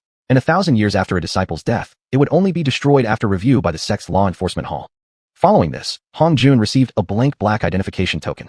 Under the attendant's guidance, he dripped his blood onto it. As soon as his blood touched the token, eerie dark red characters, Shunshun Z number 10, mysteriously appeared. If one didn't look closely, they would almost miss the small inscription. Hong Jun accepted the identification token and stepped aside. Ma Gao completed his formalities in the same manner. However, no matter how hard Hong Jun tried to peek from the side, he couldn't make out Ma Gao's sect identification number. Feng Jian only truly exhaled in relief after Ma Gao had also received his sect token. While dragging the two toward the eastern side of the plaza, he said, "My current mission still has one final step, to bring you both into the sect. Since we still have some distance to cover before reaching the sect's main entrance, there are some things you must understand and always keep in mind. First, the sect assigns trainee disciples with random numbers upon initial entry. Thus, once inside, you will be separated. You will not be reunited until at least after a month of introductory training in both martial and academic examinations. I advise you both to make the best use of this month to familiarize yourselves with the Tianwu sect. If someone scores first place in both martial and academic subjects, what's the reward?" Ma Gao couldn't help interrupting. After speaking, he glanced sideways at Hong Jun. If someone is the top scorer in either martial or academic fields, they are allowed to choose 3 companions to be either literary or martial roommates. If someone achieves first place in both areas, they gain the right to choose their own learning path. The right to choose their own learning path? Hong Jun's heart instantly stirred. Feng Jian silently shook his head before continuing. The Tianwu sect does not limit new disciples to only those from the Tianzhou kingdom. Neighboring kingdoms such as Tianlan and Tianyuan are considered basic recruitment areas, and even slightly farther regions like Tianyao and Tianyue also receive our recruitment efforts. Each time, we recruit no fewer than 10 million new candidates. However, after the 1-month introductory training, only 100,000 will be accepted as outer sect disciples. The rest can either be sent back home for free or obtain the right to reside in Tianwu City for 3 years. There is one more thing to note. Whether you stay or live within Tianwu City, the identity token you now possess is only valid for 3 years before it will be reclaimed. Of course, officially accepted disciples will receive new identity tokens. For those who fail to qualify, if they choose to be sent back home, they must depart within 1 month and return the temporary identity token upon arrival. If you choose to remain, you won't be sent back after 3 years, but if you fail to meet the residency requirements of Tianwu City, you will be expelled beyond the outer walls to survive on your own. So, passing the Tianwu sect's preliminary screening doesn't mean you can relax or grow complacent. I, Feng Jian, look forward to seeing you 1 month from now, calling me Senior Feng Xiuxian. Feng Jian's speech, delivered with the fluency of someone who had rehearsed it countless times, ended just as they arrived before a grand hall. All right, enter the hall with your identity tokens and report to the area corresponding to your sect registration number, Feng Jian instructed. I look forward to seeing you a month later, having climbed to a higher level. As soon as Feng Jian finished speaking, he turned to leave. Wait, Senior Feng Xiuxian, may I bring my pet into the sect? Hong Jun called after him. Slightly surprised, Feng Jin replied, "Pet." His eyes narrowed when he spotted a golden laughing thrush perched on Hong Jun's left shoulder, and he chuckled. If it were a large animal, prior registration would be required. However, a small bird like this one resting on your shoulder is fine. No need to register it. Thank you, Senior Feng Xiuxian. After watching Feng Jin depart, Ma Gao stepped forward and gave Hong Jun a tight hug before turning toward the grand hall, without looking back. Only after watching Ma Gao's silhouette disappear into the crowd did Hong Jun let out a wry smile and finally step forward, entering the hall as well. Chapter 7. Heartfelt Grief. When Hong Jun entered through a door according to his assigned number, he found himself in a large courtyard. Except for 2 stone paths that were kept relatively clean, the rest of the courtyard was overrun with weeds. Even the spacious flat area in the center of the courtyard, large enough to hold thousands of people, was scattered with broken branches and fallen leaves fluttering about. Around it were dozens of lush, short trees, growing in a disordered fashion. On the stone benches around the flat area, thick layers of dust were visibly piled up. Deep inside the courtyard stood an ancient hall built with gray bricks and black tiles, its main door wide open. However, on the left side of the hall, 5 disciples were sobbing and shedding tears uncontrollably. Hong Jun, uncertain of the situation, did not impulsively jump to defend someone merely because he saw people crying. He simply approached them and asked gently, "Is the gathering point for this courtyard inside this hall?" A dark-skinned youth, seeing Hong Jun's gentle tone, seemed to find reassurance and cried, "Yes, yes. Just now, someone came in who was very fierce. As soon as he entered, he occupied our meditation cushions, gathered a few others, and drove us outside." Hong Jun glanced curiously into the hall. In the upper section of the hall sat a round platform, and on it sat a violet-robed disciple in a very aloof manner, cross-legged with his eyes closed. He appeared completely oblivious to the constant quarrels and disputes going on inside the hall. Hong Jun thought for a moment before turning back to the sorrowful, dark-skinned disciple and said, "If you can't get to the front, sitting in the back should be fine too." The dark disciple shook his head hurriedly. "That's not how it is. I was the first one to arrive here, and I even sat on the ring of cushions closest to the platform. That violet-robed master arrived at the platform after me. I personally heard him say a few words, loud and clear for the first row, weaker for the second, and for the third row, you wouldn't hear anything unless you really strained your ears." Perhaps eager to prove how well-informed he was, he quickly shared all the information he had discovered with Hong Jun. Hong Jun stared at the disciple for a while, then solemnly asked, "Earlier, did you share this information with the people who took your cushion?" A cultivator strong enough to possess the power of 3 oxen and 1 tiger was certainly not a fool, no matter how innocent he might seem. Only now did he realize that his usual love for showing off had brought the trouble upon himself. His face flushed red, then turned pale. Hong Jun thought for a moment, then said, "The information you provided is useful to me. As for the reward, it means that during the next month of training, I'll protect you." Saying that, he strode into the hall alone. Since Hong Jun had not whispered his words, but spoken them clearly, even the violet-robed senior brother seated with closed eyes on the platform opened his eyes, wanting to see which remarkable figure was so bold as to claim protection over someone else. Upon seeing only a white-robed youth, with a broad forehead and a self-confident air entering the hall, he slightly shook his head.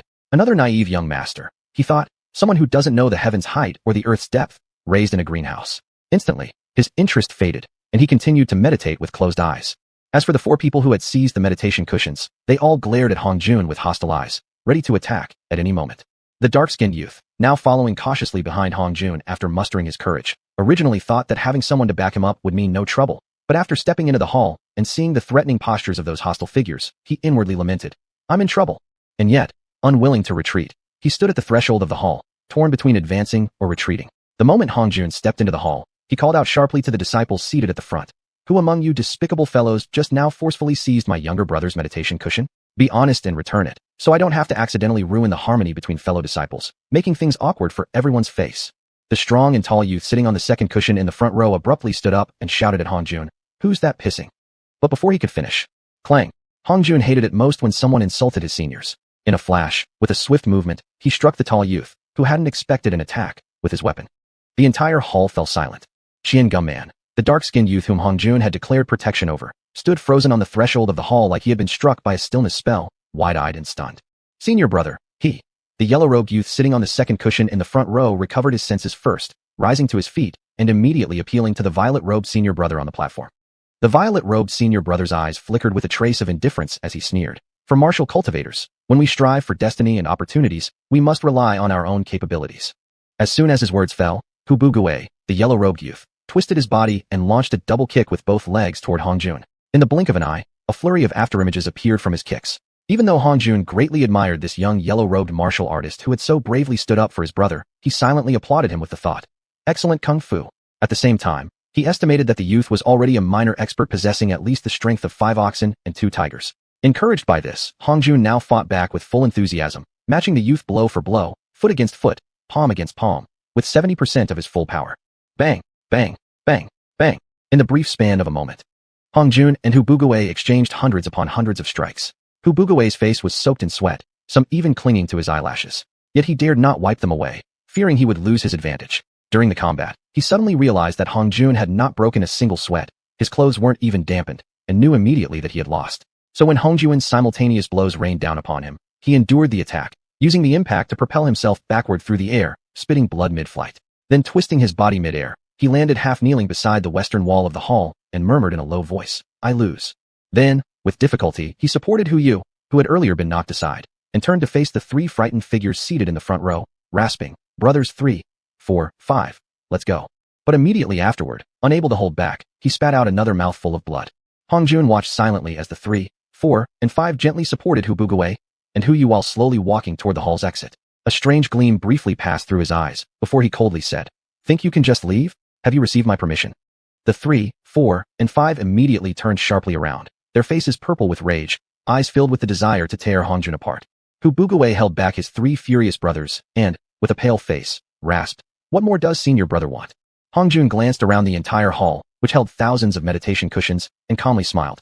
"Nothing much. I just don't feel like looking for replacement training partners again. It's such a rare opportunity to meet so many interesting ones." Hu Yu, who had a fiery temper, immediately pointed at Hong Jun and snapped, "You." Hu Bugui solemnly declared, "We are ready whenever you are." Hu Yu kept pointing at Hong Jun while turning urgently to look at Hu Bugui, exclaiming, "Big brother, he." Hu Bugui harshly pressed Hu Yu's shoulder and barked, "Don't speak nonsense. Do you want to forfeit your position as a Tianwu sect disciple before training has even started?" Hu Yu wasn't stupid after all. He quickly understood the implications behind the words exchanged between this pale-faced youth and his older brother. Still clenching his jaw stubbornly, he grudgingly spat out, in a tone full of resentment, "Thank you." The 5 of them approached the first ring of meditation cushions, yet did not immediately sit down. Instead, they waited until Hong Jun had seated himself at the easternmost cushion of the first ring before choosing to sit in the second ring. Just as they were about to lower themselves, "Do you look down on me?" Hong Jun's cold, sharp voice, with no trace of warmth, caused all 5 of them to freeze mid-motion. Together, they turned their gazes toward Hu Bugui. Hu Bugui then stepped over the first ring of meditation cushions and sat himself down on a cushion 1 seat away from Hong Jun. After a slight hesitation, the remaining 4 brothers took their seats in sequence along the cushions of the first ring. After sitting down, all 5 Hu brothers inexplicably felt a strange sense of warmth creeping into their hearts. 2 hours later, the grand hall, capable of accommodating thousands, was now filled with trainees. Chen Dongyang, the violet-robed instructor who had been sitting with his arms crossed, suddenly noticed the jade pendant in his bosom glow. Opening his eyes, he slowly rose and cheerfully declared, "Today is the very first day of our training under the Xianxia courtyard. To quickly weed out the incompetent, I, Chen Dongyang, have established the following teaching rules. First, for the first 5 days, I will be lecturing on the fundamental discipline of the Tianwu sect. From the 6th to the 10th day, I will discuss certain taboos within the sect and surrounding areas. From the 10th to the 15th day, I will give a general introduction of the various sects throughout the land. Only after that shall I teach you all the sacred martial art, Tianwu sacred boxing, which every member of our sect must master. Second, I will control the volume of my speech. The first 30 disciples in the hall will clearly hear every word. From 30 to 50, the content may be intermittently unclear. From 50 to 100, you will hear everything, though all will be slightly muffled. As for those ranked after the 100th place, you may catch only fragments of the lecture. Third, dinner will be served at the beginning of the U period. A quarter of an hour afterward will be open for peer discussions, ending at the transition from high to Z periods, when we will finalize the ranking list. That list will determine the seating for the next day's lectures.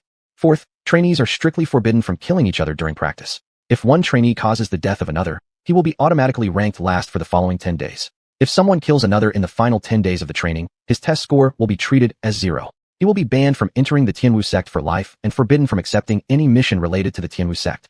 However, if someone kills another in legitimate self-defense, such as defending against a sudden attack, there shall be no penalty. Additionally, today's lecture concerns the basic origins of the Tianwu sect. Some trainees may have previously learned about the sect's history through other sources. Therefore, there will be no voice restriction today. Voice limitations will begin tomorrow. Our sect was founded by the supreme being Pangu, Xiuxian Patriarch Yuan Shi Tianzuan, Miaowu Huangdi. Hong Jun suddenly heard a clap of thunder explode inside his own mind. A voice, old and wearisome, suddenly echoed deep within his consciousness. Xianxian Zuxian Yuqing Yuan Shi Tianzuan Miaowu Shangdi. It's been many years since I last heard this full title completely. I never thought the common people could still remember it. Since the emperors Yin and Huang severed the dragon myth and dissipated the spiritual energy, I never imagined that this sage would ever return. As soon as these words were spoken, Hong Jun suddenly felt a thin wisp of greenish qi spill from the back of his head. After several breaths, an enraged voice, full of fury and sorrow, roared inside Hongjuan's mind. Fools. A bunch of brute fools. Body cultivation, cultivate your damned body. I'm so furious I could die. In the past, forced under the pressure of that Yanhuang brat, I had to abandon. So many years have passed, yet you still walk on only one leg. You treat the spiritual energy produced from the chaos of the universe activated by the void ring as waste, not only squandering it uselessly, but also training a crippled Tao of heaven without the slightest vision, treating this spiritual energy as a burden. In an instant, torrents of curses and endless complaints flooded Hongjuan's mind. Vaguely, he also saw a black book flipping rapidly through pages in furious accompaniment. Amid the tremendous pain inside his head, Hongjuan finally spewed a mouthful of rebellious blood skyward, then collapsed unconscious. Hu Bugui and more than 10 others, having witnessed Hongjuan's ferocity, displayed only anxiety and unease on their faces. But for the vast majority of newcomers arriving later, their hearts were bursting with wild joy. Without lifting a finger, they'd advanced one place in the ranking. Chapter 8, The Strong Shall Reign. When Hongjuan was awakened by the fierce sounds of battle. Hu Bugui, you insist on defending a half-dead cripple. Under different circumstances, we would respect you as a true man. Do you really think you, wounded and crippled, along with 5 useless fellows, can resist the Chongji of hundreds of us? Do you really believe we will respect our brotherhood ties and let you comfortably keep those front lotus seat positions? Fools, you've already done enough for that waste. How much longer do you think you crippled fools can hold us off? Give up now, and we'll respect you as men. We'll even grant you the 101st place. From the heavy panting and pleading voices, Hongjuan quickly realized the harsh situation his former protector, Hu Bugui, and his brothers were facing. Hongjuan slowly opened his eyes, ignoring the huge luminous stone that could dazzle anyone's vision, lighting up the entire courtyard as bright as day. He slowly rose and muttered, "You guys, step aside. Hong brother, you're awake?" Hu Bugui shouted joyfully, then immediately signaled his 4 brothers to shield Hongjuan even more tightly. Hongjuan stood up and forcefully pushed aside the Huyu who stood in front of him. As the latter was stunned, Hongjuan directly faced the large, square-faced man. Zhao Feilong, the powerful, broad-shouldered man, though sensing little pressure from Hongjuan, had already clashed head-on with Hu Bugui's group and understood their fighting capability. Thus, he instinctively feared Hongjuan taking half a step back. He then stubbornly advanced a full step and sneered, "Go treat your illness early. Don't hold your brothers back." Hongjuan glanced back and saw that all 5 of Hu Bugui's men were injured, 4 of them clearly with broken limbs, yet they still refused to retreat. Hongjuan's face immediately lost all signs of human warmth, appearing like a godly bodhisattva overlooking all sentient beings from above. Hu Bugui, did Elder Z say during the daytime that we were allowed to kill others? After shivering involuntarily, Hu Bugui felt an ominous premonition, but, under pressure, mechanically replied, "Those who kill automatically fall to last place. If someone kills in legitimate self-defense after being attacked first, they are guiltless." "Oh good then." As soon as Hongjuan spoke, "You little pretty boy, your time's up, but you still dare to talk big. Looks like we really can't hold back anymore." "That's right. We wanted to kill you first, then deal with these 5 foolish bastards later." At once, over 1,000 trainees surrounding Hongjuan and his group began screaming to kill them all. Well, that coward Qian Gomen who had been protected by Hongjuan all this time also steadfastly stood within the encircled group. Hongjuan coldly swept his gaze across the 1,137 shouting figures surrounding him, smiling gently, as if blooming flowers. "It's inauspicious to shed blood upon entering the sect for the first time. You intend to kill me, so I must respond accordingly. Let one soul depart." As Hongjuan spoke, he floated upward lightly. Like falling leaves, like snowflakes, like spring rain, like a lover's hand, he gently touched the foreheads of those trainees who had loudly threatened to kill him and his 6 comrades. The instant each forehead was touched, the trainees' faces immediately showed the silliest, most childish grins. As more and more people smiled foolishly, those unable to get close instantly panicked. "Someone's been killed." The piercing screams, however, couldn't stop Hongjuan's deadly finger. When nearly 1,000 people in the courtyard were touched into idiotic grins, the onlookers finally snapped out of shock. None of those present were strangers to bloodshed, though they may not have all killed before. As martial cultivators, they certainly had all seen blood. Yet now, despite no bloodshed, the bizarre manner of this defeat ran counter to all previous understanding, finally stirring fear of the unknown deep in their hearts. Those who hadn't yet been touched feared they would become part of that idiotic group next and began scrambling blindly to escape. But before Hongjuan, who could hover midair, all struggle was ultimately in vain. Only after Hongjuan had marked and touched all the people he had mentally identified as deserving death did he lightly descend to the ground, causing all the pretending to be calm observers to instinctively step back 2 paces. Is there still anyone after my brothers' lives? With over 1,000 brain-addled examples beside them, naturally no one dared provoke the tiger anymore. All shook their heads silently in unison. Not until now did Hu Bugui and the other 5 truly feel that they had survived a perilous crisis. As the tension in their minds eased, they all slumped to the ground, panting heavily without any regard for their image. Seeing no more fools ready to stand out among the onlookers, Hongjuan relaxed completely. He turned around and approached Hu Bugui first, only to hesitate. He wasn't a doctor. How was he to heal them? A voice that sounded oddly old reverberated inside Hong Jun's mind. Shape your spiritual energy into threads, follow the meridians, examine the surroundings, and wherever you sense blockages, dissipate them using spiritual energy. When the entire body's meridians have been nourished by spiritual energy, the healed person shall receive certain benefits. Hong Jun keenly sensed a trace of guilt within that voice. A flicker of doubt passed through his mind before he firmly grasped Hu Bugui's left hand and whispered, "Don't move. Remember how this feels next."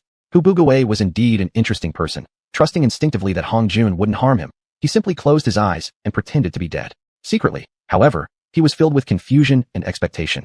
Hong Jun summoned the limited spiritual energy remaining in his body and carefully began channeling it into Hu Bugui. The moment the energy touched his body, a massive three-dimensional red network instantly appeared in Hong Jun's mind. He quickly detected the precise locations of Hu Bugui's injuries. Thus, Hong Jun carefully manipulated the spiritual energy, guiding it along the Han-Tying Lung meridian into the afflicted areas within Hu Bugui's body. Every time the consciousness-guided spiritual energy reached a new point, it brought with it a greatly enhanced clarity of the surrounding muscles, flesh, and meridians within a radius of about 3 inches. Through comprehensive observation, Hong Jun gradually mapped out an optimal route and workflow for removing the injuries, significantly reducing the healing time. When Hong Jun confidently guided the spiritual energy into Hu Bugui's conception vessel, Ren Meridian, suddenly, he felt as if his power was no longer sufficient. Just as he began to wonder how to proceed. "Enough. I am also partly responsible for this mess. Remember, Boy Hong, I will only help you once. In the future, you must find a place rich in spiritual energy and work diligently on your cultivation. You must reach at least 7/10 of the way into the qi refinement stage before employing such a method of internal examination of meridians and using spiritual energy to heal. Otherwise, one careless move not only aggravates the patient's injury, but may also permanently damage your own spiritual consciousness." As the old man's voice in his mind faded, Hong Jun suddenly felt an extremely thick wave of spiritual force gently merge into his weakening consciousness. Unprepared for this sudden assistance, Hong Jun momentarily lost control over the force. "Focus, Boy Hong. This is surgery with spiritual energy. One mistake may leave you unable to handle the resulting consequences." Hong Jun quickly calmed his mind and resumed the careful healing of Hu Bugui's body. Meanwhile, as soon as Hu Bugui felt the faint, peculiar threads of energy from Hong Jun enter his body, his spirit trembled violently. What kind of healing method was this? Especially when sensing the areas it passed through, which were instantly infused with tremendous vitality, he realized instantly this was an invaluable opportunity. He began fully concentrating to memorize every part the energy passed through, even attempting to circulate the residual energy along those pathways. After guiding the spiritual energy through Hu Bugui's meridians, Hong Jun helped Hu Bugui sense, for the first time, the presence of an entire network within his body he had never known before. Immediately, Hu Bugui realized this was what Hong Jun wished him to remember permanently. As for the onlookers, seeing Hong Jun begin to heal Hu Bugui, they all secretly harbored a mocking attitude. After all, considering his age and how powerful his martial cultivation was, how much time could he possibly have spent learning healing? However, when they saw Hu Bugui's complexion gradually change from pale to rosy, and broken bones visibly mending, the shock on their faces doubled rapidly. When Hu Bugui stood up briskly, completely healed, and seemingly even stronger than before, the crowd could barely contain their astonishment. Just after Hong Jun finished healing Hu Bugui and was about to move on to treat Hu Yu. "Don't overextend yourself, Boy Hong. Although I can lend you a bit of my spiritual consciousness, it is still your own that remains in control. Given your current condition, you absolutely cannot completely heal the next boy all at once. He who listens to good advice is well fed." Seeing Hong Jun approach Hu Yu only briefly and give him a cursory touch without unleashing that miraculous healing ability again, everyone involuntarily felt relieved, yet more convinced of the effectiveness of his healing. A killer may inspire fear, but it is the healer who truly earns respect. At this moment, among the onlookers, several particularly sharp-eyed and clever individuals stepped forward, carrying Hu Yu and the other 4 injured men to a small house facing south. With only 5 wounded men, there were countless eager to show goodwill. Eventually, the 15 most intelligent and capable individuals naturally seized the opportunity. Well, originally only 10 were needed, but 5 others shamelessly tagged along, feigning assistance with tasks like adjusting clothing and comforting the injured. And naturally, they earned the personal thanks of both Hong Jun and Hu Bugui. From that moment onward, those 15 people were regarded with fear and respect in the eyes of others who deeply regretted not acting sooner.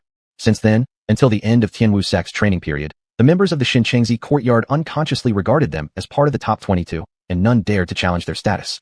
The 15 individuals themselves, feeling fortunate, not only flattered Hong Jun and his group endlessly, but also cherished this opportunity deeply, devoting themselves wholeheartedly to learning and constantly striving to improve. Observing this, Hong Jun occasionally offered them a word or two of guidance. The unique cultivation techniques not only broadened his horizons, but also deepened his understanding of the martial arts he practiced and of his own body. Gradually, he left his fellow apprentices far behind, creating an enormous gap, whether in academic knowledge or martial cultivation. He truly became one of the top 22. The other disciples were not idle either. After careful discussion, they secretly moved the 1,000 137 people, who could only smile foolishly into 2 nearby dormitories, taking turns to guard them, and striving to keep the matter completely secret. Even during daytime lectures, arranging them as the last priority, they managed to conceal everything perfectly for 29 days. Chapter 9. Teaching at Tianwu. When Hongjun learned that everyone had properly arranged a group of fools, he felt a touch of emotion and thought that he should do something for them. Cultivation? Leaving aside whether others could accept the concept of cultivation, Hongjun's own weak body would never be able to bear the numerous negative consequences that would result. Martial arts? Hongjun wasn't arrogant enough to believe that Hong's long fist could surpass all others under heaven.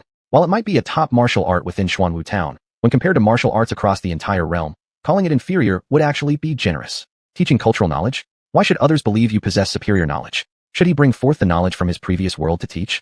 The karmic consequences of that wouldn't be much less than teaching cultivation. His fragile body certainly wouldn't survive. Hongjun pondered back and forth before finally settling on a practical and useful way to help everyone, by creating a loudspeaker. With it, even the students seated at the rear would be able to clearly hear everything spoken on stage. As for offending Qin Danyang, the purple-robed Tianwu disciple conducting the lecture, well, if they kept it hidden enough and everyone covered for each other, it shouldn't pose a big problem. So Hongjun walked out of his dormitory. Seeing the courtyard filled with people fighting, his desire to create the loudspeaker grew even stronger. Using his spiritual awareness crudely and directly, he filtered through the people and locked onto the 28 with the highest martial strength currently within the courtyard, sending them a message via secret technique.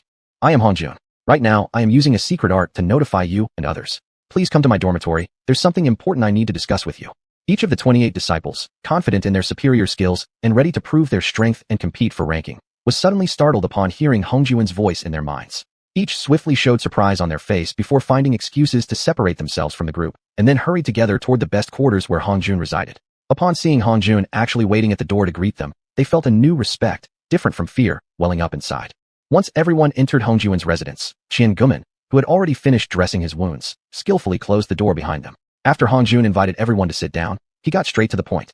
The teaching plan formulated by senior purple-robed disciple Qin Danyang from Tianwu Gate is too extreme. No one, not even the bold and reckless Hu Yu, expected Hongjun to target Qin Danyang so directly after gathering them all. Therefore, everyone immediately felt their hearts race and listened intently to what came next. What he teaches is most likely something standardized by Tianwu Gate. Regarding this, everyone should feel assured, as it will be no different than what is taught in other courtyards. Everyone nodded in agreement. However, intentionally controlling the volume of his voice goes a bit too far. Murmurs instantly spread through the group. Hadn't most of the conflicts since entering the academy stemmed from this? He can teach however he wants, and we cannot force him to speak louder. However, couldn't we try finding a way to allow his lectures to clearly reach the back of the hall? That's right. How come none of us thought of this before? The group immediately began contemplating such a possibility. Seeing everyone deep in thought, Hongjun did not feel the least bit displeased. Soon, everyone began offering suggestions and eventually summarized the following points. First, Qin Danyang absolutely must not find out. Therefore, the loudspeaker must be small, and the sound it amplifies must not be distorted or echo. Everyone must establish an alliance and absolutely not inform Qin Danyang under any circumstances. Second, the amplifier must be constructed from materials already available and be completed in the shortest possible time, preferably within 3 days. Soon, some of the 28 who had entered later began gazing at Hongjun with admiration, and finally, all 28 were staring at him with eager eyes. Hongjun glanced down at himself but found nothing unusual, so he asked in confusion, "Why are you all looking at me like this?" A dark-robed youth, apparently regarded as the leader among the 28, stood up and answered, Hong, senior brother, when you called us here earlier, your voice. The other 27 nodded, clearly expressing the same sentiment. The technique of secret voice transmission is a small trick related to resonance and sound frequencies. At this point, Hongjun paused and realized, upon seeing their expressions turn blank, that without prior knowledge, even explaining for a whole year wouldn't help. This was just playing zither to a cow. However, this idea was indeed quite feasible. With his mind actively expanding, he quickly formed a preliminary plan. Then, he changed the subject quickly and continued. Thank you all for your participation. Now please go out and communicate with everyone in the courtyard. Tonight, temporarily put aside competition for rankings and work together to find something within the courtyard that has a soft but elastic texture. Something that emits a slight sound when bent and then released. And we need quite a number of them. As soon as Hongjun finished speaking, everyone hurried outside in search of such items. Even the 5 injured disciples struggled to go outside and help, but only because Hongjun firmly refused did they finally give up. Outside, while conflicts were at their height, after hearing Hongjun's secret message, many thought it was somewhat whimsical and hesitated to believe. It was not until Hu Buguwei, representing the 5 Hu brothers, said that if the desired effect wasn't achieved, he would willingly line up at the very back, that others followed with similar pledges. The people in the courtyard, even if Bu Fuqi, dissatisfied with the first and second ranked disciples, believing they weren't much inferior themselves, had already somewhat accepted the other 40 or so. Moreover, thinking these individuals were secretly chosen by Hongjun for consultation, they surely possessed advantages beyond their own capabilities. Thus, apart from recognizing their status, people also developed tremendous interest in the possibility of listening to lectures clearly without needing to fight over rankings. That made sense too. Wasn't it more enjoyable to chat and joke around after dinner together? Why go through several life-or-death brawls? No one was that masochistic. Thus, the fighting quickly dispersed. Everyone threw themselves wholeheartedly into inspecting the entire courtyard, even to the point of someone attempting to dismantle the pavilion in the yard to check whether it would possess the mentioned characteristics. Fortunately, many sharp-minded individuals stopped them. Their actions immediately brought many new and broadened ideas to the group. When people are many, power grows. When wisdom abounds, unexpected discoveries follow. One disciple, after messing with weeds along the courtyard edge, discovered a grass stem with 10 leaves and 2 flowers. After peeling off the outer skin and squeezing out all the juice inside, it proved to perfectly match the requirements. After being tested by more than 40 disciples assigned the task, everyone agreed it was suitable. Therefore, everyone excitedly rushed back with Sun Ji, the one who first discovered this plant's properties, returning triumphantly to Hongjuan's quarters. Though Hongjun had given the requirements, he hadn't had much confidence in actually crafting a hidden amplifier. Upon hearing people's enthusiastic praise of this dried grass stem, he became quite interested as well. Seeing everyone's burning excitement, however, he immediately felt immense pressure. After all, relying solely on this dry grass stem to produce a receiver capable of transmitting whispers to everyone was a vast gap. One big enough to plunge most people into despair and breakdown. I need to think quietly for a moment. Upon hearing this, everyone started to take steps outward. Seeing even the 5 injured preparing to leave Hongjuan's courtyard, Hongjun forced a smile and said to everyone, "You don't have to go outside. Just remain here and remain quiet." Everyone paused, then quickly tiptoed back to their original spots, sitting down. With hearts warming, they unanimously held their breath, waiting in silence. Hongjun sat on a wooden chair with backrest and armrests, unconsciously tapping his right index finger against the armrest, as he brainstormed how to design a magical artifact capable of perfectly amplifying Chun Dongyang's lecture voice. Sound transmission, reception, and resonance frequency formed a causal relationship. Compared to his previous world, radio was the first discarded option, then near-field communication. After mentally listing various dazzling communication devices, Hongjun concluded that, ignoring the power supply issue, Bluetooth-like audio transmission functionality was closest to fulfilling the lecture listening requirement. Electricity, waves, electromagnetic. Hongjuan's unconscious muttering brought tremendous shock to everyone present. Without thinking, everyone looked at each other and saw in each other's eyes the firmest of resolutions. No matter what happened, not a single word Hongjun spoke would ever be leaked, even if it cost their lives. At the same time, everyone gained great confidence about the possibility of creating such an unprecedented item. At the very least, Hongjun already seemed to have a preliminary plan, and apparently, not just one backup plan. Pig. Stupid pig. A pig too dumb to open its wits. How did I end up with such a host whose brain is so rigid and stuck? This place isn't the broken Qi realm of Yanhuang. It's a world filled with Qi. So much trouble, and I still have to personally remind you about such a small problem. It makes me so mad. Can't you just let me absorb Qi peacefully and return to full strength soon? Suddenly, an elderly voice boomed inside Hongjuan's mind, making his entire body jolt. He blurted out, "I got it." Startled by Hongjuan's abrupt exclamation, everyone's hearts immediately leaped with excitement. Indeed, they had never been disappointed with. Unable for a moment to find a suitable title for Hongjun, they set the matter aside for now, then thought again. How fast he had already come up with a solution. It seemed tonight truly wouldn't need fighting for rankings after all. A relaxed mood arose naturally among them. While speaking, Hongjun decided to retain everyone, recalling the old saying, "One good man needs 3 helps." He intended to establish a secret core cultivation team, composed of these 49 disciples plus his close friend Ma Gao, which should suffice for now, even for a young seedling cultivator like himself. Thus, Hongjun resolved to gradually disclose to them certain measures that originally should have been hidden, and various mysterious techniques difficult to explain fully using mere physical cultivation methods. When everyone saw Hongjun actually creating fire with his bare hands, and that the fire could even turn by itself, roasting the grass stem with 10 leaves and 2 flowers from all directions without any blind spots, they were all deeply shocked. Especially a few people who refused to give up, picking up the already roasted grass stems and examining them as if they were gazing at an extraordinary piece of jade, filled with admiration in their eyes. This further stirred the curiosity of those who hadn't yet had a chance to observe. Soon, everyone held a roasted grass stem in hand. Drying grass with fire was nothing surprising, but when the same fire achieved an unimaginably precise level of drying, it became highly significant. Someone quick-witted forcefully suppressed the endless doubts surging inside and stuttered excitedly, "Master Hong. Hong, oui. While speaking, he carefully pointed at the flames circling between Hongjuan's fingers. Hongjun wore a solemn expression and said, "This is a trick. If you are willing to learn, in the future, I can teach you in a quiet place." After finishing, he suddenly flipped his fingers, causing the flame to instantly vanish and transform into a stormy scene full of wind and rain contained within a small space between his 2 fingers, intensifying everyone's belief. Although they considered themselves brave, everyone was frightened in unison and knelt down. When everyone gradually regained their senses and looked at the stormy scene swirling between Hongjuan's fingers, someone brave enough nervously asked, "See, can we try it?" Hongjun smiled and said, "Everyone can feel the charm of this trick with your own fingers." After speaking, he channeled his spiritual energy and spread the stormy scene into each person's fingers. Everyone truly felt the moisture and the powerful winds swirling around their fingers caused by the storm, clearly understanding that this was no legendary illusion technique, but a real physical phenomenon. Thus, everyone immediately knelt on the ground, kowtowed loudly to Hongjun, and shouted in unison, "Thank you, Master Hong, for showing us this trick. We are willing to devote our full strength to spreading this art. Even if it costs our lives, we shall never retreat." Upon hearing them once again calling him Master Hong, and collectively labeling the feat as a trick, Hongjun couldn't help but sigh inwardly. They truly were all masters of wit. Chapter 10, The Perfect Test. After Hongjun had completely dried all the stems of the 10-leaved, 2-flowered herb everyone had gathered from the courtyard, all present immediately calmed their minds, holding their breath in anticipation. Hongjun inserted one section of the stem into his ear, then naturally let his hands drop, continuously forming hand seals. At a certain rhythm and frequency during the hand seal movements, an extremely clear sound abruptly appeared inside his ear. After repeatedly confirming the results without error, he removed the dried stem from his ear. None of those present were fools. From his expression, they guessed there had been a result. Thus, they all stared longingly at the section of dried stem in his hand, barely stopping themselves from raising their hands and shouting, "Pick me, me." Hongjun considered for a moment, then extended the stem towards Sun Ji. Sun Ji was taken aback momentarily. His face quickly flushed red from excitement. Trembling with nervousness, he repeatedly wiped his hands on his robe before reaching out with shaking fingers to accept the stem, then fixed his eyes on Hongjun. "This kid." Hongjun smiled slightly before saying, "Place it in your ear, left or right, either is fine." Sun Ji placed it into his left ear, just as Hongjun had done. After Sun Ji inserted the stem into his ear, Hongjun said very seriously, "Follow my oral commands and report promptly any sounds you hear in your ear. Understand?" Overcome with emotion and unable to speak, Sun Ji could only vigorously nod to show his understanding. Without delay, Hongjun silently recalled the previous frequency, then rapidly made a grasping hand gesture.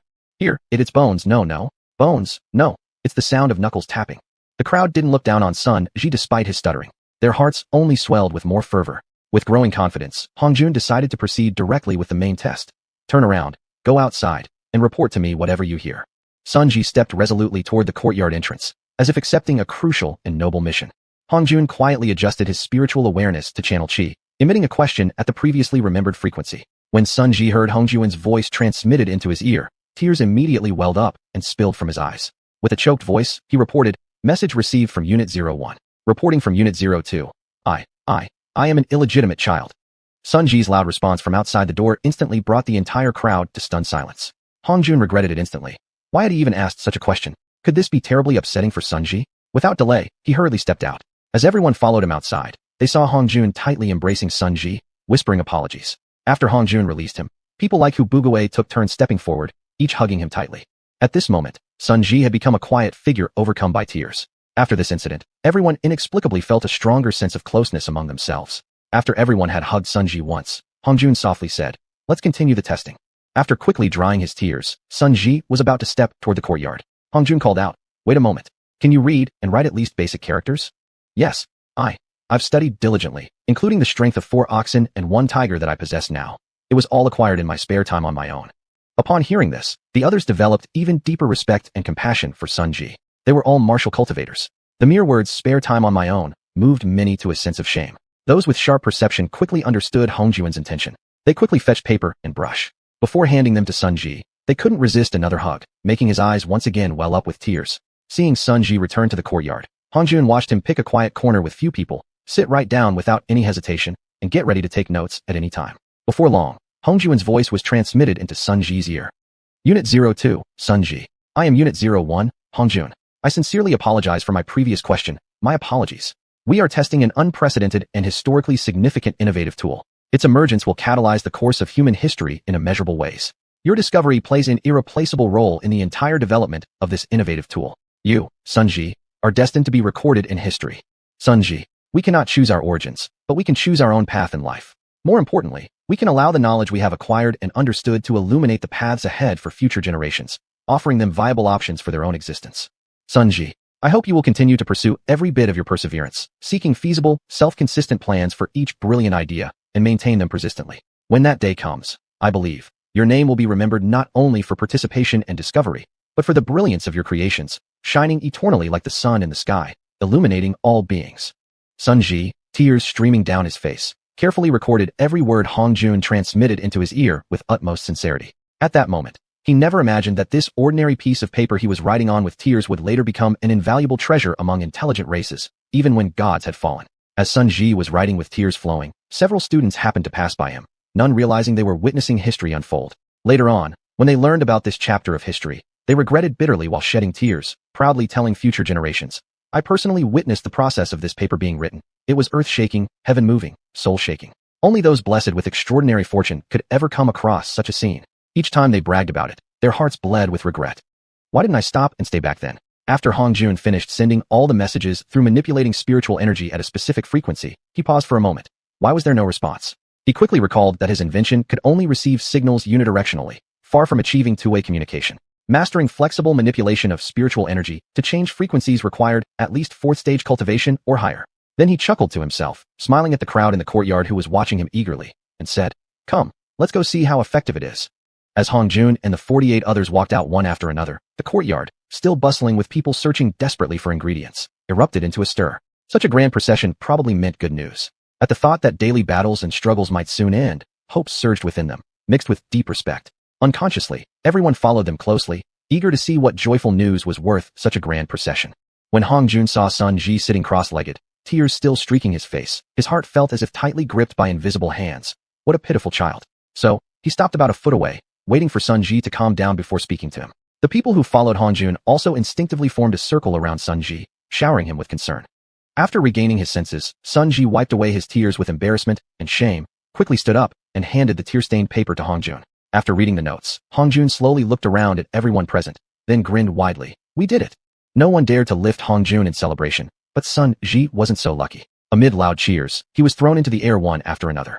Very soon, everyone in the courtyard knew that the prototype for sound amplification had succeeded. Those sitting at the front row or back of the main hall would no longer face restrictions from Chun Donyang in receiving lessons. They were now essentially equal. Thus, everyone lowered their defenses and vied less aggressively, cultivating a stronger sense of care and friendship. All the disciples watched respectfully as Hong Jun and his group of 50 returned to his courtyard residence. Everyone remained remarkably restrained, gathering at a distance outside the courtyard, staring longingly at Hong Jun's courtyard. After everyone entered, Xiangumen continued serving as the gatekeeper, alertly closing the door behind them. Hong Jun gave him a meaningful glance. Everyone in the room noticed Hong Jun's thoughtful gaze. Each silently admired Xiangumen, while simultaneously feeling an odd sense of impending pressure. How to find their place within this historic team became the most important issue on every individual's mind. The initial test succeeded. I already have step-by-step ideas on how to improve it. As for how to apply it and maximize its benefits, I'll rely on all of your wisdom and joint efforts. I think, before officially joining the Tianwu sect's standard training program, the Shenxinzi courtyard should first undergo a major cleanup. A neat courtyard will welcome your new beginning appropriately. Hu Bugui's words immediately brightened everyone's eyes. After all, the training courtyard, only used once every 5 years, was overgrown with weeds and shrubs of many varieties, creating a natural camouflage for sound amplification materials. Under this perfect pretext, valuable materials could also be secretly selected during collection. Hong Jun also found the idea promising and readily agreed. Great. Divide into zones and properly dispose of all cleared items. Everyone quickly left after receiving their assignments. Hong Jun, meanwhile, fell into deep contemplation again. Chapter 11. First in the cultural exam. Before they knew it, the day for the 1-month probationary evaluation had arrived. At the hour of Mao, the plaza outside the Tianwu gate, illuminated by giant luminescent stones until it was as bright as day, gradually filled with students lining up in order from east to west, each group accompanied by a violet-robed instructor from their respective probationary training academies. Chun Donyang looked sternly at the crowd and, still somewhat unwilling to give up, shouted, "Is there anyone who wants to withdraw from the cultural examination? Understand that each person's examination time is extremely short. If you haven't studied adequately, you won't be able to pass. If you withdraw now, you'll receive a guaranteed minimum passing grade per sect regulations." Only at this point did the entire group of students from the Xianxia Academy vaguely come to a shocking realization they were reluctant to believe. The performance of the examinees might directly affect Chun Dongyang's evaluation results for this mission. Especially after witnessing many students from other probationary academies being persuaded by their own violet-robed instructors to step out of the examination line, they began to feel hostility toward Chun Dongyang. Their respect for Hong Jun and his team's invention of the hearing aid also grew even stronger. Seeing that none of his own students had left the examination line, Chun Dongyang's frustration quickly began to swell. When he noticed that among all the groups gathered in the square, only the Xianxia Academy had no one missing and their lines stretched unusually long, standing in stark contrast with other academies with merely hundreds of participants. His irritation and embarrassment overflowed from his face like an open book, just a tiny spark away from an explosion. After some polite insisting, Hongjun positioned himself as the 100th in line for the xianxia exam group. Fully aware of his flexible position in the lineup, Himui realized how conspicuous their long single line was. Softly, he whispered to Qian Guman, who was standing behind him. Tell them to reorganize the line into 3. No, better into 4 lines. Quickly after receiving Hongjuan's instruction, the people of the Xianxia Academy soon realized how outrageous their formation had appeared, swiftly rearranging into 4 lines. The people from neighboring academies, seeing how numerous and imposing the Xianxia group was, silently and fearfully made room for them in the queue without uttering a single harsh word. After noticing this small maneuver, Chen Dongyang felt even more annoyed. These fools, the exam is divided by academy. They aren't testing people in the order of the line. At the hour of Chun, a giant abruptly appeared on the raised platform above the plaza. As soon as he showed up, he got straight to the point without unnecessary words. I am Jiao Hai, Dean of the Outer Courtyard at Tianwu Gate. Per the rules of Tianwu Sect, I shall preside over this round of evaluations for new Outer Sect disciples. The following are the exam rules. The total cultural exam time is 1 xiuxian, 2 hours. Each probationary training academy has 3 examination stations. Upon entering, first collect your paper and brush in the first chamber. Then in the next chambers you'll read the questions and begin answering. By the time you reach the 102nd examination room, spending more than half a xiuxian, 1 hour, will result in a score of 0. The final chamber is for writing answers and allows you to complete the rest of the exam within the remaining time. All papers must be kept on your person and must not be left anywhere in the examination area. Violating this rule will also result in a score of 0. After Jiao Hai finished speaking, he swept the crowd with a glance. Upon noticing that the Xianxia Academy had as many as tens of thousands of examinees, his senses tingled that something uncontrollable was happening. Quickly summoning Chen Dongyang, and after verifying this unusually large number, he immediately used the special authority of the Outer Courtyard Dean and enacted an emergency examination plan, making an exception to open 100 examination chambers solely for the Xianxia Academy. Before departing, when Chen Dongyang caught one last deep stare from the dean, he was already past the point of tears. The unusual, sidelong glances shot toward him by violet-robed instructors from other academies further intensified his agitated, restless mind. Hongjun, following the crowd, entered the first exam chamber, picked up a sheet of paper and a brush, then hurriedly proceeded without hesitation to the next exam room. 1. Which saint founded this sect? 2. Do you have any other thoughts about joining this sect? 3. After joining this sect, will you regard safeguarding the sect's reputation as your primary principle of conduct? Hongjun strolled past more than 40 chambers, feeling overwhelmed by the simplicity of these questions. When he finally looked up and saw room 51, he stepped in casually. 51. Suppose you must undergo a trial that involves betraying the sect once in order to learn the sect's Longxiang secret arts, knowledge that would allow you to contribute better to the sect. What would you choose to do? Now this question has some level of difficulty. Hongjun couldn't help but feel slightly more intrigued. 52. If the total score of the first 50 questions combined is only 5 points, and questions 51 to 100 account for 95 points, would you still take the first 50 questions seriously? 53. If you needed disciples possessing 10 dragon strength might to organize a rescue operation for an outer sect disciple, and such a rescue mission might result in casualties, how would you decide? 54. If forced to choose between fame and practical benefit, what would you choose? 55. If the results you receive aren't proportional to your effort, what would you do? 56. The martial arts techniques passed down by the sect, are all of them correct? Do you agree or disagree? 57. If you found your leading senior brother was wrong, would you oppose his decision or carry it out fully? 58. While deep in thought, Hongjun Bujia, Buju, arrived at the final exam room.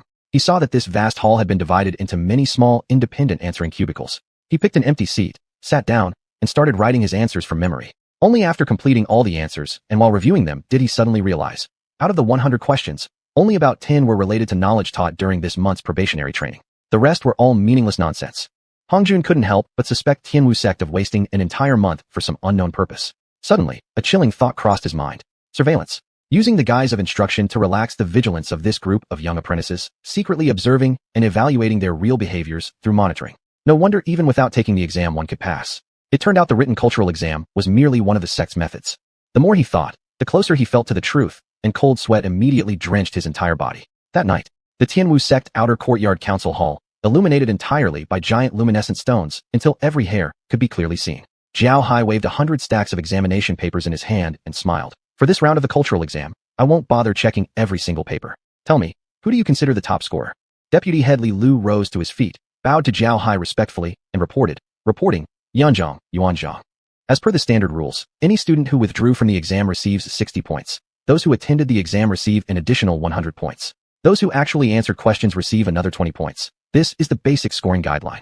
Since the exam topics differ each year, and some questions have no fixed answers, it's difficult for us to judge the cultural exam scores accurately. Therefore, we've only collected the completed papers, the ones answering all 100 questions, and placed them here for you to evaluate. Zhao Hai slightly raised the bundle of papers in his hand, and in an instant scanned each one. After thinking silently for a while, he smiled faintly and said, "Interesting." Then he pulled out one exam paper and continued. "This paper scores 100. Well, 98 points to be exact. I deducted 2 points to prevent arrogance." Li Lu glanced at the examinee's name printed at the top of the paper. Hongjun, number 100 from the Xianxia Probationary Academy. His eyes immediately narrowed. He saluted Zhao Hai respectfully and said, "Shen Dongyang, the instructor of the Xianxia Probationary Training Academy, suspects that this examinee's group colluded in cheating."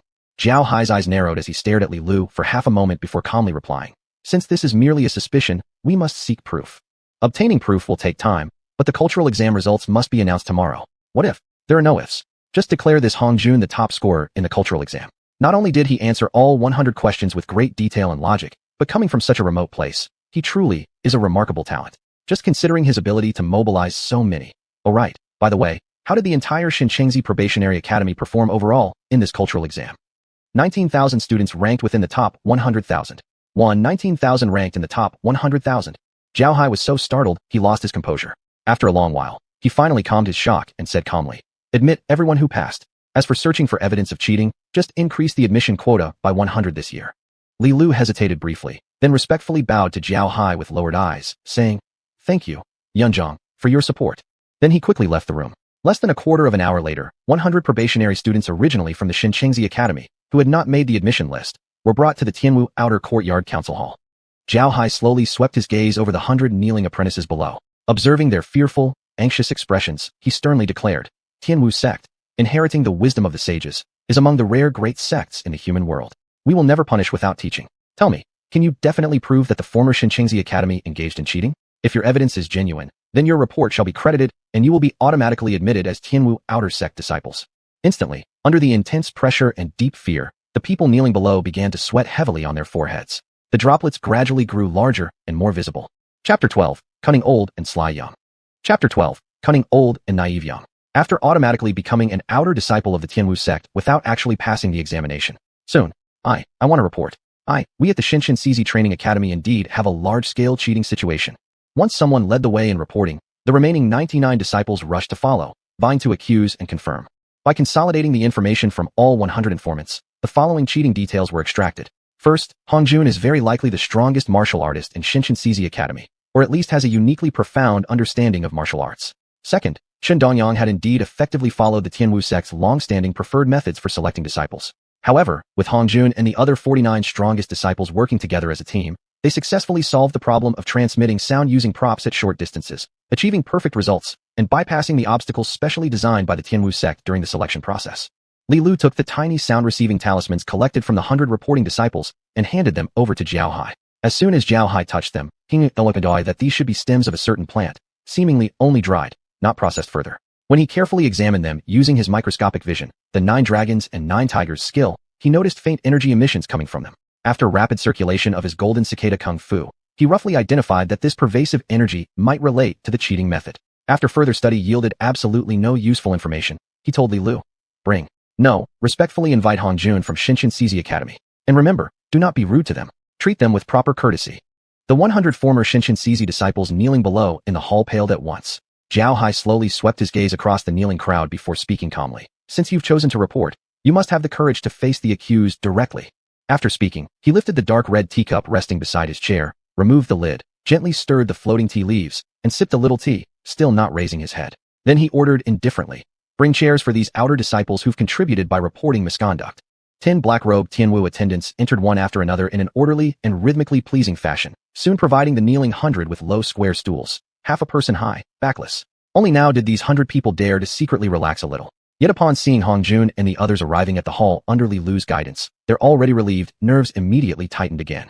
On a few faces, expressions of inner conflict and shame briefly flickered. Reporting to the dean, the top 50 examinees from this Xianxia Training Academy have been brought to the Tianwu Outer Court Meeting Hall for Dean Zhao's review. As soon as Li Lu finished speaking, Zhao Hai stood up joyfully. Stepping forward, he looked the group over and smiled, saying, "Excellent, excellent. All are promising talents who will one day become the backbone of our Tianwu sect. First of all, on behalf of the Outer Court, let me offer my congratulations on your top 50 finishes in this written exam." Though Hongjun thought himself calm and collected, he still showed a faint smile, while the other 49 each visibly displayed their excitement and enthusiasm. The first place among this batch of training academy's written examination goes to Hongjun here among you. Hearing this, all eyes turned toward Hongjun. Seeing this, Hongjun's heart quickened. It seemed he still had a long way to go before cultivating his group of 49 peers to a point of seamless and imperceptible coordination. Dean Xiaohai smiled even more warmly. Combined with his giant frame, the image at this moment appeared even more amiable and kind. Smiling brightly at Hongjun, he said, "Come, step forward so we older fellows in the outer court can have a better look at the future pillar of Tianwu sect. Maybe we can even catch a little scholarly atmosphere from you." Hongjun observed the dean before him, already undergoing body transformation and approaching the threshold of becoming a true giant, approaching a power beyond ordinary dragon and elephant might, whose capabilities were unpredictable. To claim that he could kill with just a glance might be an exaggeration. Yet there was no doubt that even a casual breath from him could utterly annihilate an ordinary outer disciple. Since the dean had requested him to step forward, common courtesy required compliance.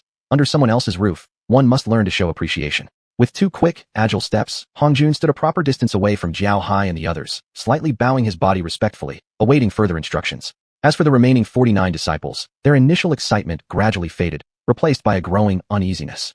After giving Hongjun a careful glance with narrowed eyes, Xiaohai smiled again and remarked, "Truly a disciple excelling in both literary and martial talents. I predict that you will surpass Dragon and Elephant Might someday and reach the minor saint level. While congratulating you on your extraordinary talent, I'm also quite curious. How exactly did you transmit your voice onto the grass stem and achieve perfect sound reproduction?"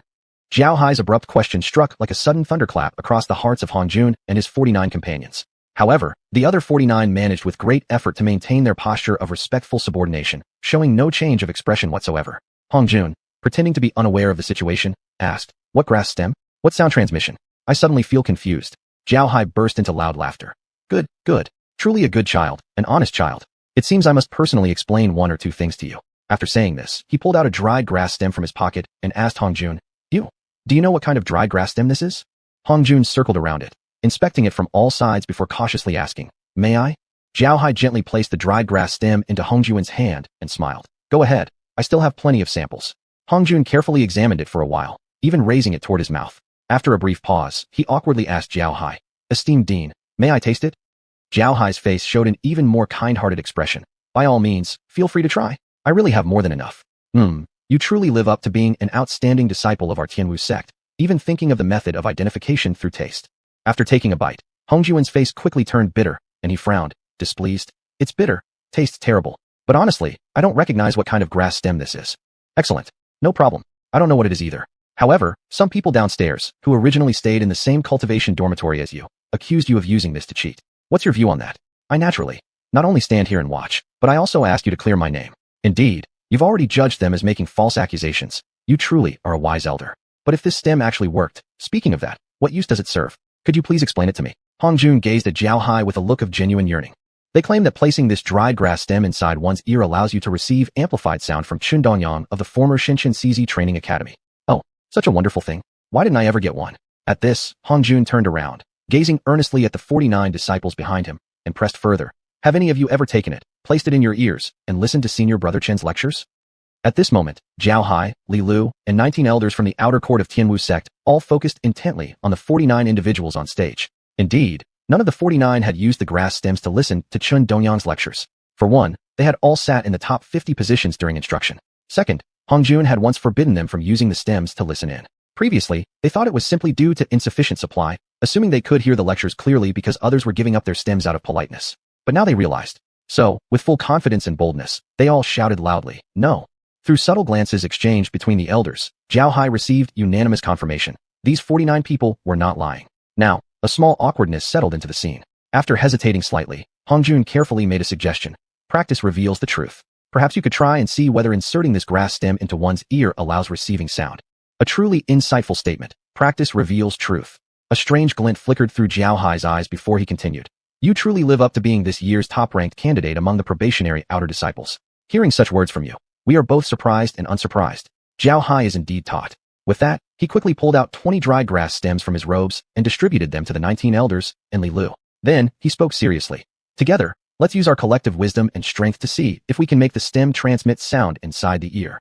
After almost an hour of effort and experimentation, regrettably, all 21 senior officials of the outer court, including Xiaohai himself, exhausted every possible method, yet failed to make the grass stems inside their ears produce any sound at all. Hongjun cast a cold gaze over the 100 former classmates sitting in the hall below, silently smirking inwardly. Cultivator's benefits aren't so easily stolen. Betraying a cultivator. Having a firm plan in mind, Hongjun turned to Jiao Hai and cautiously, yet carefully, offered another suggestion. Perhaps the classmates downstairs really did use it to hear the lectures. As to how exactly, I must admit my limited knowledge fails to comprehend such a heaven-defying tool. Since they insist that by using it inside their ears they clearly heard Senior Brother Chen Dongyang's lectures, perhaps we could invite Senior Brother Chen here himself, to assist in a test. This is truly a clever suggestion. Jiao Hai's expression toward Hongjun showed less pretense and more genuine respect. He then turned to Li Lu and ordered, "Go fetch Chen Dongyang." Chapter 13, Methods of the Immortal Sect. Very soon, Li Lu, who had received the order, brought Chen Dongyang into the grand hall. "Chen Dongyang, our new disciple Hongjun has a hypothesis regarding the cheating incident at the Xiuxian Training Academy, which you once supervised. In order to offer our Heaven Martial Sect's outstanding disciples a chance to clear their names, please temporarily follow his instructions." A slight chill passed through Chen Dongyang's body, but he quickly turned indifferent as he glanced at Hongjun and calmly asked, "How do you need me to cooperate?" 100 former students from the Xiuxian Training Academy, sitting below this hall, have accused our academy of cheating during the training period. We need to prove our innocence. Very well. As a purple-robed disciple of the Heaven Martial Sect, I am duty-bound to protect our sect's reputation. I am willing to accept my junior brother's assignment and submit to verification of whether or not any cheating occurred. After saying this, Chen Dongyang shot an occasional glance downward, and his eyes flickered with a brief sharpness. Hongjun turned his gaze to the 19 elders sitting at the front of the hall, Dean Jiao Hai, and Vice Dean Li Lu before asking, "Earlier, when I spoke with Senior Brother Chen, did any of you hear his voice amplify?" They exchanged glances, shaking their heads to indicate that none of them had heard anything. Even Chen Dongyang felt an immediate sense of relief wash over him. Hongjun's eyes shifted slightly, and then he continued. They claimed that the cheating was so evident that even from the back of the lecture hall, they could hear Senior Brother Chen lecturing. So, perhaps Senior Brother Chen could give a short lecture in his usual manner for everyone. Jiao Hai responded somewhat impatiently, "Fine. It won't take much time anyway." Since the dean had given the order, how could Chen Dongyang dare refuse? He started lecturing in his normal teaching tone. "Today is the first day of training for our Xiuxian Academy. To quickly weed out the incompetent, I, Chen Dongyang, specially formulated the following rules for today's lesson."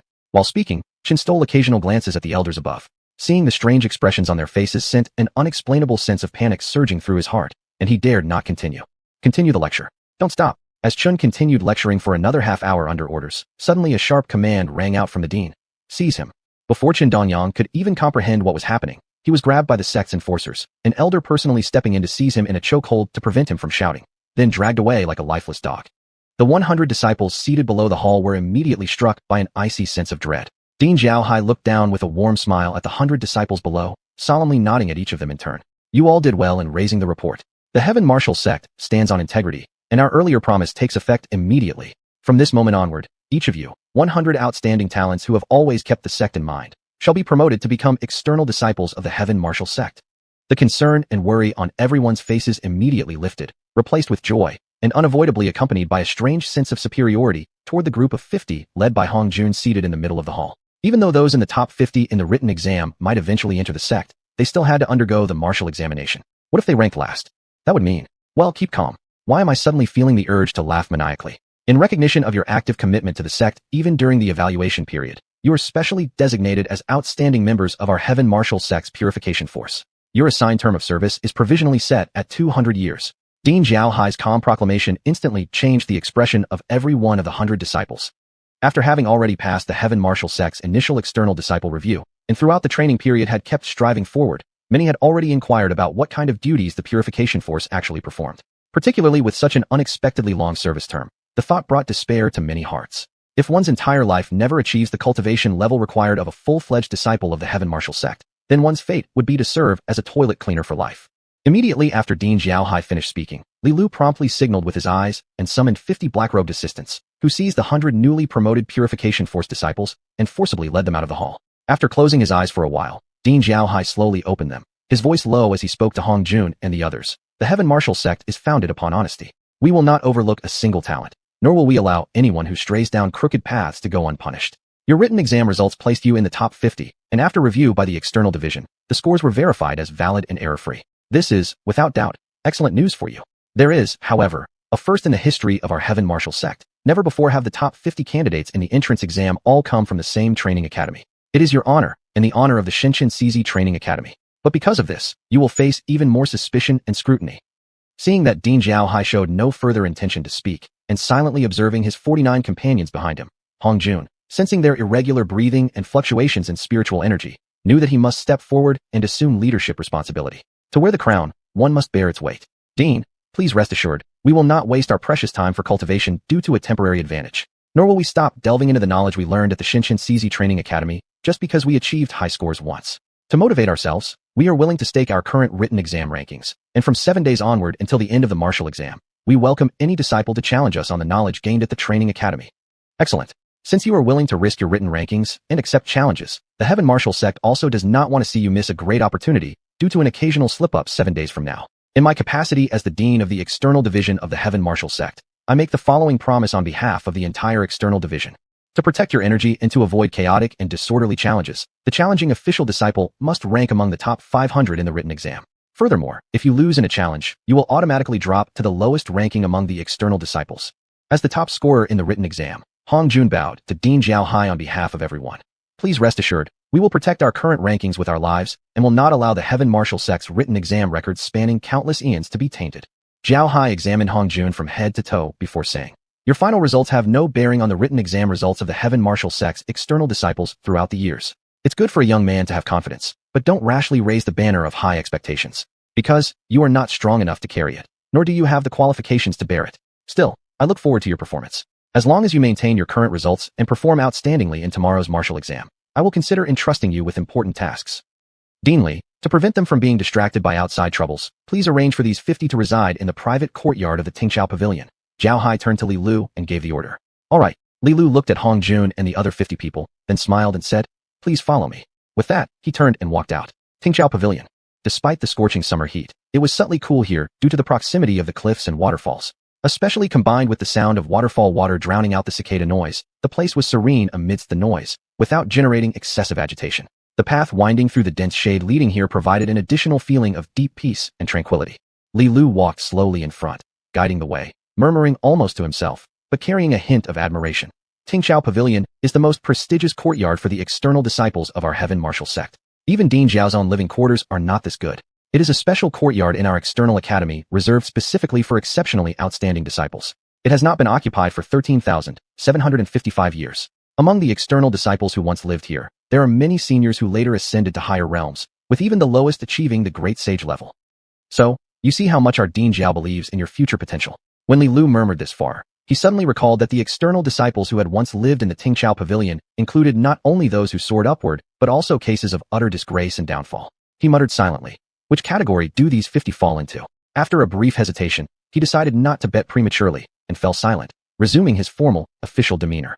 After noticing the change in Li Lu, Hongjun had no intention of playing a wise prophet. After listening to his explanation of the functions and usage methods of the Tingqiao Pavilion, Hongjun respectfully watched him leave. Xiangumen had barely started to speak before Hongjun lifted his hand to silence him.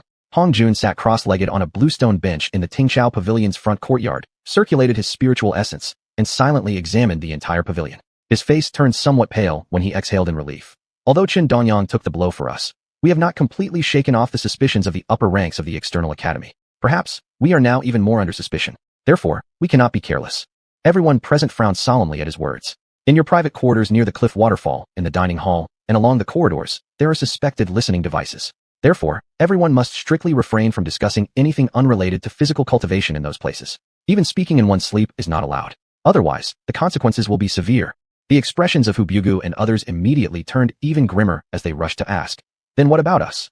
This courtyard and the surrounding paths are suitable for quiet conversation and communication, Hongjun continued solemnly. Because of my impulsive actions, I dragged all of you into such a dangerous situation. To compensate for this, in the next 2 or 3 days, I will fully convey to all of you everything Senior Brother Chen taught, to help us cope with the upcoming written exam challenges. Everyone stared at Hongjun in confusion. Let's start with 10 people today. Hongjun scanned the crowd before speaking gravely. Who will be the first? At once, Xiangumen stepped forward to the front. Then, Hu Bugu, Hu Yu, and 8 others followed out spontaneously. Hongjun stepped in front of Xiangumen, gently held his left hand, and solemnly said, close your eyes and calm your mind. Although puzzled by the action, Xiangumen followed the instruction diligently. Soon, the gifted youth reached a state of utter tranquility, free from worldly desires.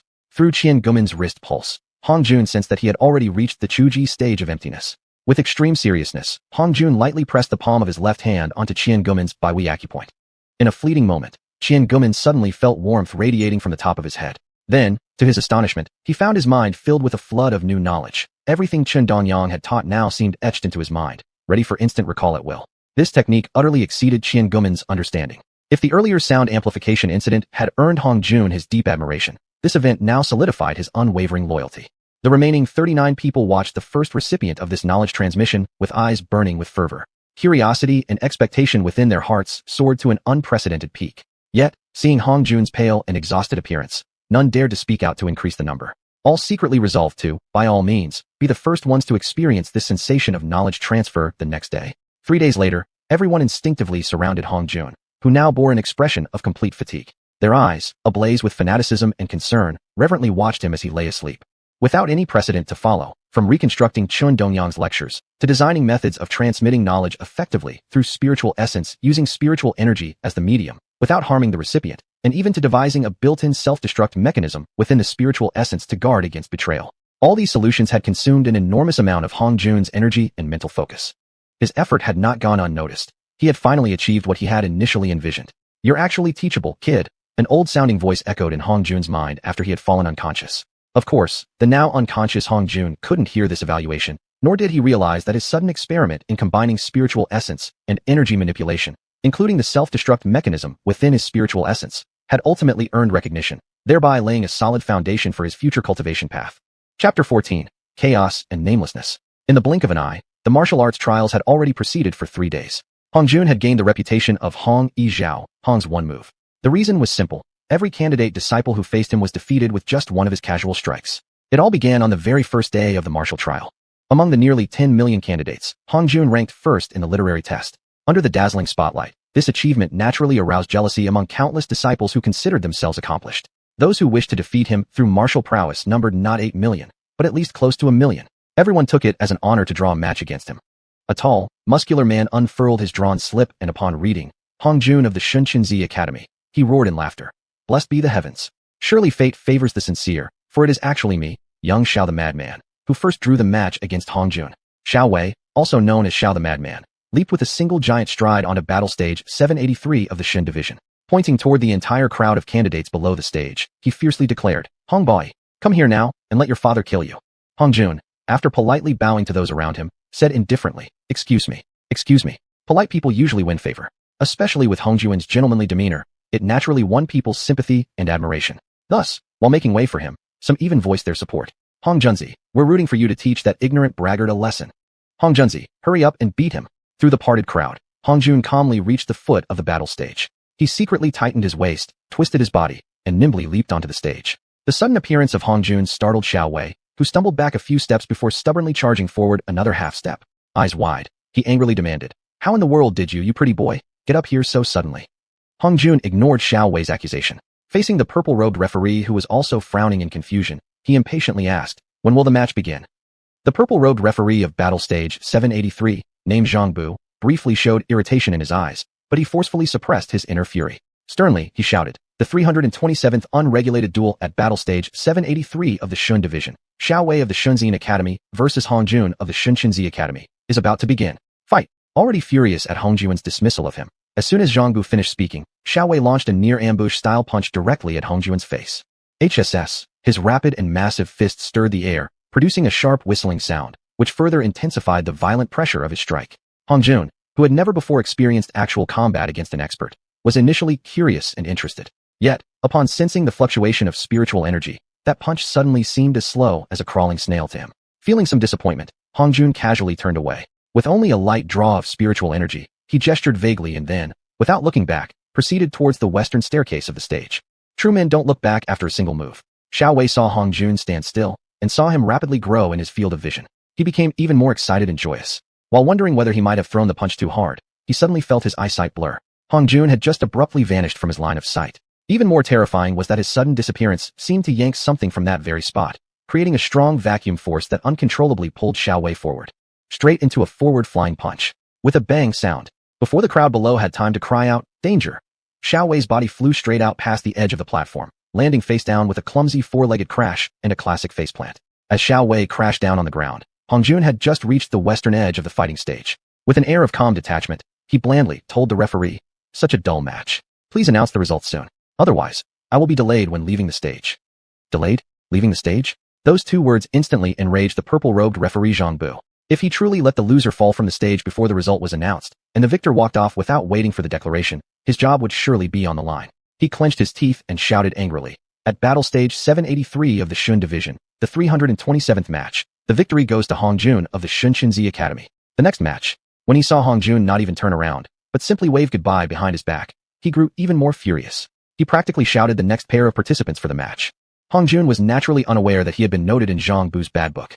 He took a detour back to the place where he had originally entered the stage and politely expressed his gratitude to those who had given way to him earlier. He rapidly reaped another round of praise and flattery. Perhaps spurred by Hong Jun's decisive victory in a single move, the matches throughout the Xun division dramatically accelerated. There were no more drawn-out matches lasting half an hour anymore. Within less than 2 hours, Hong Jun heard someone shouting his name for a challenge. He couldn't help but feel puzzled. Why had he not drawn a slip even once, yet been selected for battle twice? Could it be? Although Hong Jun had numerous doubts and suspicions, it did not stop him from stepping onto the battleground. Zhang Bu hadn't even waited for Hong Jun to reach the center of the stage before jumping midair and shouting, "Begin the match." Then Hong Jun saw a foot coming straight toward his face, growing rapidly larger. No martial virtue at all. Without even letting him understand the situation, the opponent had already launched an attack. Hong Jun sidestepped slightly and precisely caught the attacker's heel mid-kick. Then Feng Shu pulled it outward. Rip! A loud tearing sound as the cloth tore. Thud! A heavy fall. These two sounds came one after the other. Hong Jun's opponent landed sitting on the ground, pants torn, face flushed with shame and tears overflowing. His match ended in disgrace. Seeing the opponent's pitiful state, everyone involuntarily developed a strong sense of caution and slight fear toward Hong Jun.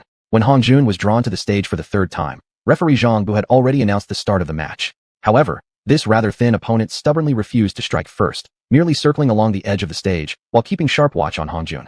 Hong Jun glanced at the sun climbing toward the center of the sky. As the daily heat approached, and having no interest in prolonged physical brawling, he lightly vanished from his spot. Precisely timing his movement to match the opponent's circling, he closed in and, with a subtle tremor and precise technique, gently pied the opponent off the stage. Without waiting for Zhang Bu to announce the result, he turned and walked toward the west staircase. Zhang Bu opened his mouth toward Hong Jun's retreating figure, but finally said nothing. Seeing Hong Jun about to step off the platform, he hurriedly declared, "Hong Jun wins." To Zhang Bu's surprise, right after his voice fell, Hong Jun unexpectedly turned around, facing Zhang Bu with a serious expression. "Judge Zhang, may I request to fight against 10 or more opponents at once?" Since it was a public inquiry, after a brief pause, Zhang Bu gave no trouble and replied very seriously. "There's no such precedent in the martial arts trial. This request must be reviewed by the senior overseers of the outer courtyard before I can reply tomorrow." That night, after Jiao Hai received the report that Hong Jun had requested fighting multiple opponents, he became highly interested and happily agreed. He specifically proposed a new rule. In a 1 versus 10 match, if the side with a single fighter loses, they may request a rematch with the same 10 opponents, and the final victor shall be declared the winner. In the following 2 days, whenever Hong Jun fought, he defeated all 10 opponents with just one move each time. From then on, he gained the nickname Hong Yi Zhao, Hong's one move. Among the 49 people staying together at Tingtao Pavilion, in these 3 days their match results varied. Some lost and wanted revenge, some won and wanted to maintain their streak. In such circumstances, none of them would miss the opportunity to ask for guidance from the acknowledged master beside them. Thus, at the moment when dusk turned into night, and the noise slowly returned to calmness, everyone gathered in front of Tingtao Pavilion, watching Hong Jun with eager eyes, all desperately hoping for his instruction. Hong Jun thought for a while, and decided to first open these natives' eyes. With a flick of his hand, a cube of ice about 1 foot in size suddenly appeared in his palm. Then, placing it on the tea table in the courtyard, after a dazzling series of manipulations, he carved 2 tracks on the ground, one straight incline, the other curving downward, right next to each other. Using the carved-off ice pieces, Hong Jun quickly fashioned 2 ice balls of exactly the same size. After testing their weight and finding no difference, he looked up and asked the group, if these 2 identical ice balls are placed at the top of these 2 tracks, and then released at the same time, which one will reach the bottom first? Although everyone had begun to blindly trust Hong Jun, now faced with this question, they each had their own thoughts. However, no matter how they imagined it, it seemed that the straight track's ice ball should arrive first. After exchanging glances, most of them chose the straight one. Only 2 or 3 speculative types picked the curved track. And those who chose the curved track, noticing everyone staring at them like they were idiots, felt their faces flush with embarrassment but stubbornly refused to change their answer, persisting with nervous pride. I bet it will definitely be the curved one," they declared, secretly anxious inside. Hong Jun naturally saw through the mindset behind everyone's choice. He chuckled silently, then said, "Well then, why don't we test it out?" Saying so, he placed the 2 ice balls on the starting point of the tracks and released them at once. The first to reach the bottom was curved track. How could it be the curved track? Most of them wore expressions of total confusion. And those who guessed it correctly purely by luck shouted joyfully, "It was the curved one. I guessed it would be the curved one. Otherwise, if the straight one had arrived first, Brother Hong would never have created this for us to demonstrate." After picking up the 2 ice balls, Hongjun looked at the crowd with a smile and said, "Everyone, feel free to give it a try. You can place either ball on any track as you wish." Hu Bugui and Qian Gumin exchanged a few polite gestures, but eventually Qian's smooth talking secured him the first attempt. Hu Bugui carefully placed the ice ball at the top of the track and released it.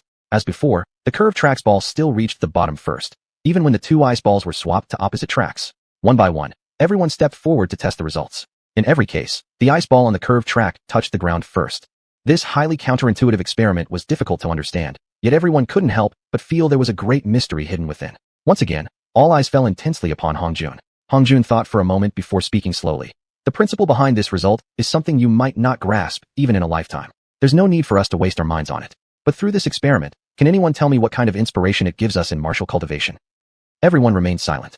A moment later, Qian Gumin cautiously asked, "Is it because curved motion is faster than straight?" Hongjun smiled. "Exactly.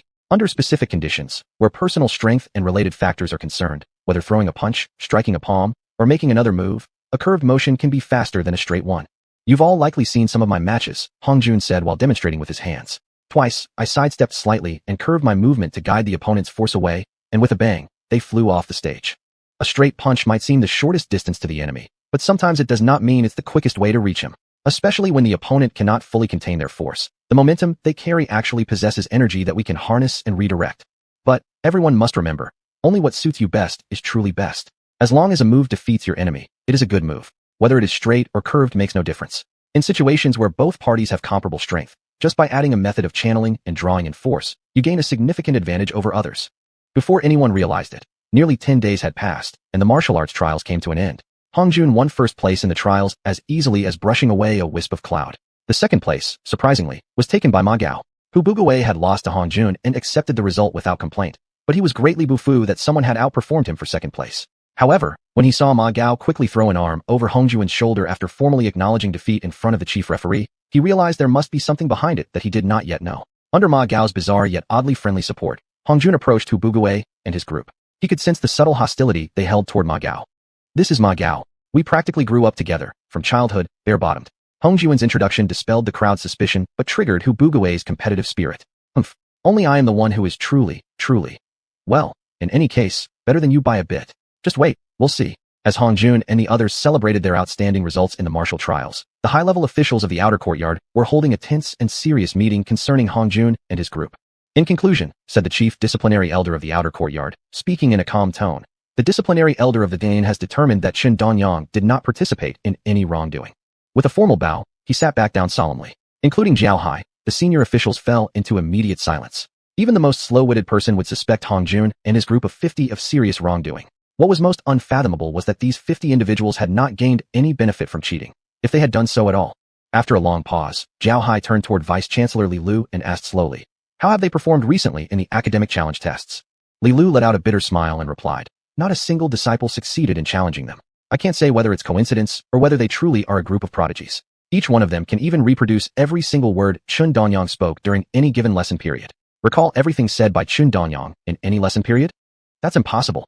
Are you telling a joke, Li Lu?" Yet, remembering Li Lu's status, no one could believe he would lie in such an easily verified situation to protect Hongjun's group. At that thought, everyone in the room became deeply disturbed. Zhao Hai finally spoke slowly after another long pause. "This is a group of highly suspicious and potentially dangerous individuals." Suspicious and highly dangerous individuals. At once, the expressions of those present eased slightly. In the Tianwu sect, any suspected dangerous individual, no matter their identity, would be sent to only one place, without exception: Xiuxian Island. A place utterly unfit for martial cultivators to live in. Mistakes, even the slightest, led to instant punishment. Those who ended up there often found their bodies mysteriously swollen before exploding into a bloody mist of flesh and bones scattered across the ground. After billions of years of relentless research by the maniacs of the Tianwu sect, they finally developed pills capable of delaying the physical swelling of martial cultivators. However, progress had stalled ever since. The effect had only improved from the initial 100 days to 15 months 10,000 years ago. Similarly, the number of effective doses had increased from a single intake to 20 times back then, and no further advancements were made. The main reason was that madmen at the elder level had become extremely rare. Li Lu hesitated slightly before saying with uncertainty, "The peril of Xiuxian Island is infamous across all 13 alliances of the Tianzhou. A group of people with nothing better to do have found a new political feast, humanism. They're attacking all sects and allied nations, calling the act of sending criminals to Xiuxian Island immoral. They are actively lobbying and pushing for new regulations to prohibit sending convicts there. According to messages from the foreign affairs elder of the Zheng'an, Such a rule might be finalized within the next 2 months. After a moment of contemplation, Zhao Hai waved his hand and said, since the outer courtyard's disciples have already completed their entrance exams, and both the top 50 in the academic and martial trials are from their group, this can truly be called a generation of prodigies seldom seen in 10,000 years. Since they are prodigies, we should give them a chance to contribute to the Demon. Let them go guard Xiuxian Island for a year. For stability's sake, who exactly are those associated with Hongjun? As soon as Zhao Hai posed the question, the outer courtyard enforcement elder saluted and replied, Feng Hui's son Feng Jian, captain of the 937th Enforcer team, is Hongjuan's initial examiner. Inner courtyard disciple Zhang Xingqing and Wang Qianan were his welcoming guides. Additionally, another disciple accepted alongside him was Ma Gao, who came in second in the martial test. Furthermore, according to the Min tradition, each time we send personnel to work as supervisors on Xiuxian Island, an enforcer must be sent along to oversee the operation. Nodding slightly, Zhao Hai said, a generation of prodigies unseen in 10,000 years is undoubtedly the future pillar of our Deng. No matter how much we value them, it won't be enough. My decree. Let Feng Hui lead his junior Feng Jian as the supervisor, and inner courtyard disciples Zhang Xingqing and Wang Qianan as the guide mentors. Newly accepted outer courtyard disciples Ma Gao and Hongjun, along with 50 other disciples, shall serve as probationary supervisors. At dawn tomorrow, each person will receive 100 breakthrough enhancement pills and 1,000 abdominal strengthening pills. They will take the sea-traveling iron armor treasure ship to Xiuxian Island for the rotation shift. Since each journey to Xiuxian Island required nearly 3 months of sea travel, such rotation shifts required full cooperation between all departments. Therefore, Li Lu, vice president of the outer courtyard of Tianwu sect, and the other 19 elders stood up in unison, bowed to Zhao Hai, and said, we obey the dean's decree. Just as Zhao Hai finished announcing the decree, a sudden unease stirred within Hongjuan's heart. It came abruptly and vanished silently, leaving not a trace. Furrowing his brow thoughtfully, Hongjun wondered, could this be a sudden intuition? If so, then some major event destined to change my future is about to occur, or has already arrived. After a brief contemplation, he quickly excused himself under the pretense of needing time for cultivation and hurried back to his private courtyard. Sitting cross-legged on a stone bench in the yard, he began his daily routine, ceaselessly reaching out mentally in his mind. Senior, are you there? Senior, who exactly are you? Senior, how can I improve myself? Senior, unless it wasn't for that infuriated voice, deeply embedded in his mind during that day at the Shenzhen Zigui Training Center, a voice too unforgettable to ignore, Hongjun would suspect it was all merely an illusion. After that outburst of his, there hadn't been any news ever since. As for Hongjuan's shallow techniques of cultivating immortality and his understanding of martial arts, they were all painstakingly developed through knowledge from his past life, through constant secret contemplation. It had absolutely nothing to do with that mysterious figure hidden deep within his body. Ever since Hongjun learned he had an old man residing in his head, he spent every spare moment calling out to him. Unfortunately, after such a long time, he had yet to receive even the slightest response. Frankly, Hongjun was now slightly disappointed and disheartened.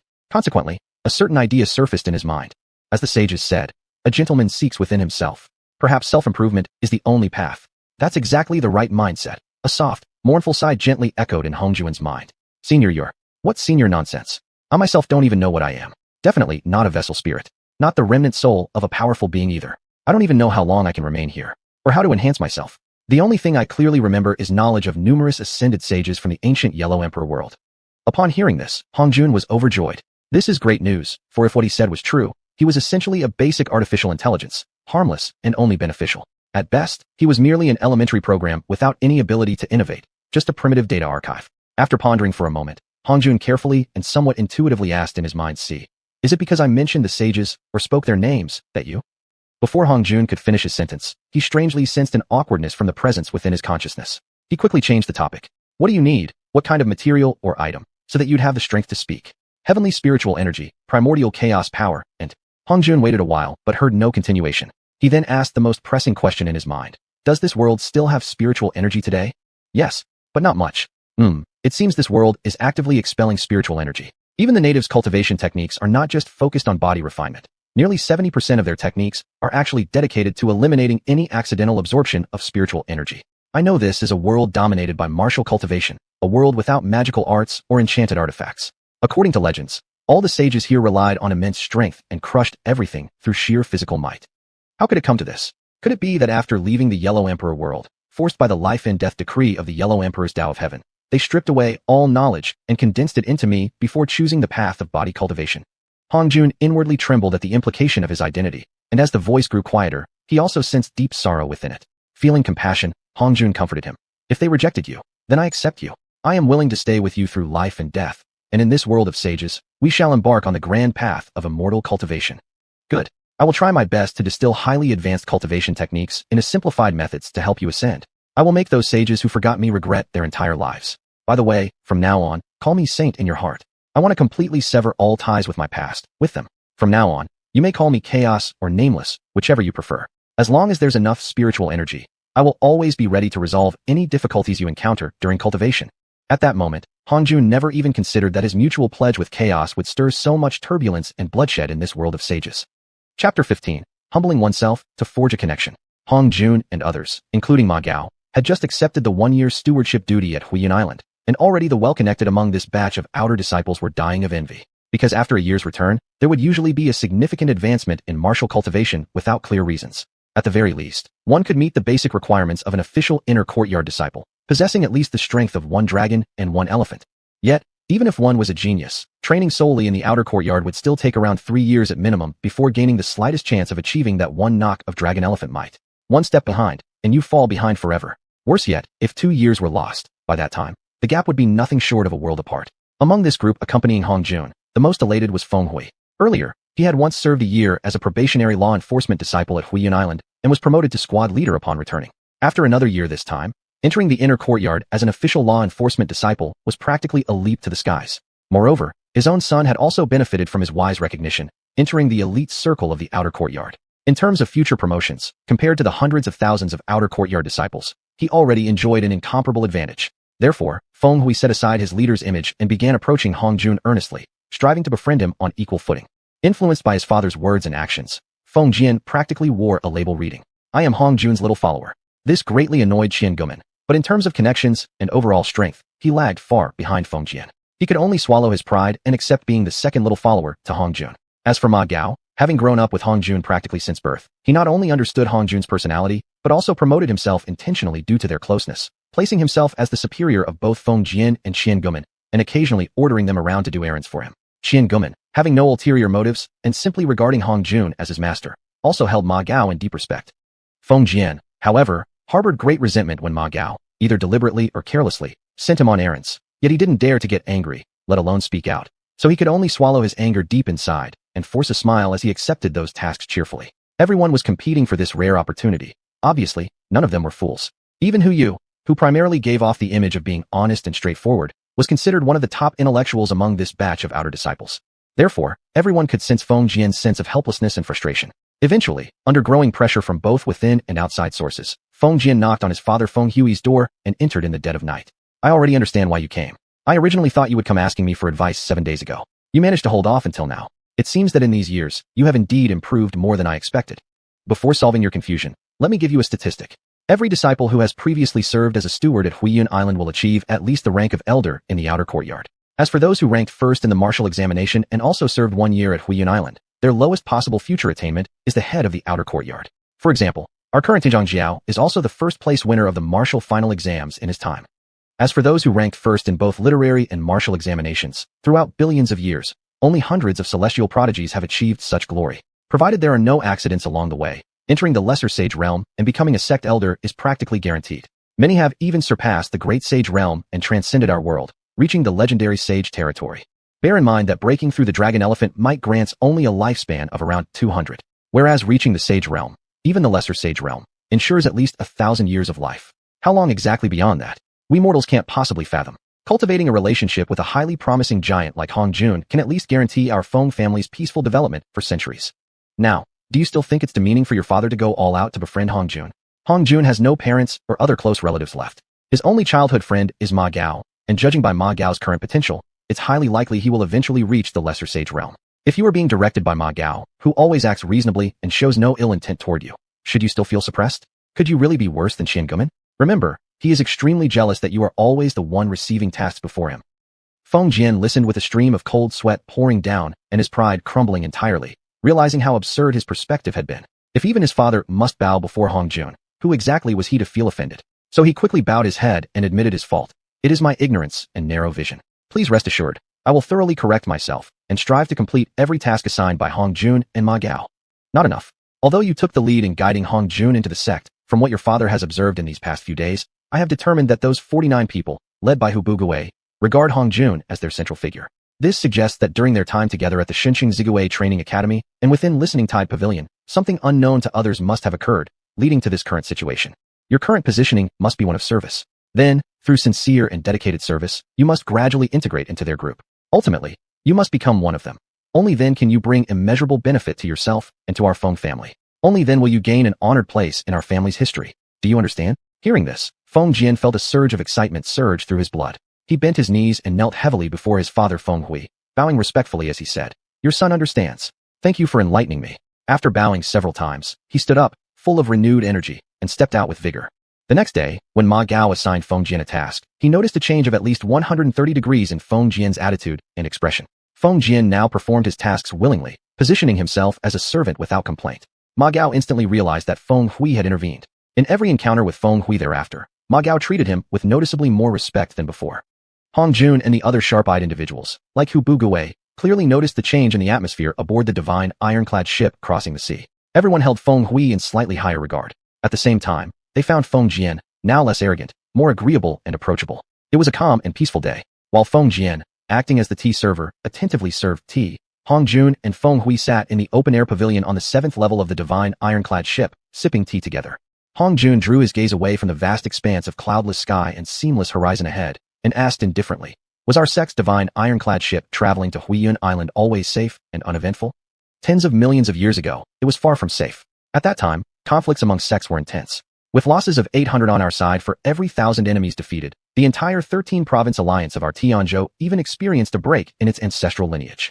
It wasn't until high-level experts from the sacred territory reappeared in our world, and after 1,000 years of negotiations and mediation, that an unbreakable rule was drafted. Each sect was allowed only one divine ironclad ship. All were officially registered. If one ship had already set sail into the sea, the others were forbidden from leaving the port. Without threats from similar divine ironclad ships, the wooden ships of minor organizations are as fragile as paper in comparison to ours. Moreover, merely approaching within 1,000 miles of our divine ironclad ship's sea zone is considered an act of challenging the dignity of the alliance, a consequence they could never afford. Feng Jian, a veteran outer courtyard disciple of Tianwu sect, finished proudly recounting these old stories and underlying rules of the past, then instantly turned to a smiling face. He picked up a cup of tea from the table, gave a nod to Hong Jun, and said, "Come, let's drink tea." Hong Jun picked up the teacup, nearly 7/10 full, and held it in his hand for a moment, inspecting it carefully. He then lifted the lid and gently skimmed the floating leaves from the surface with the rim of the lid. Taking a light sip, he closed his eyes briefly to savor the sensation of the tea in his mouth, then swallowed. A fine stream of warmth flowed into his abdomen. The oily residue that had accumulated in his stomach over many days seemed to reduce by half. Surprised, he murmured, "Excellent tea. Unfortunately, I am of low rank and little power. This kind of tea was given to me many years ago when I returned from Huiyun Island's rotation. As a favor from the elder son, a law enforcement official of the outer courtyard who saw potential in me, I received just one tael. Decades have passed since then. Sigh, what little remains," Feng Hui said, his face briefly showing a flash of regret before quickly transforming into a bold laugh. But sharing it with younger brother Hong Jun, under such scenery, is truly a worthy occasion. He raised his cup, offered a polite nod toward Hong Jun, and said, "Come, let's drink again."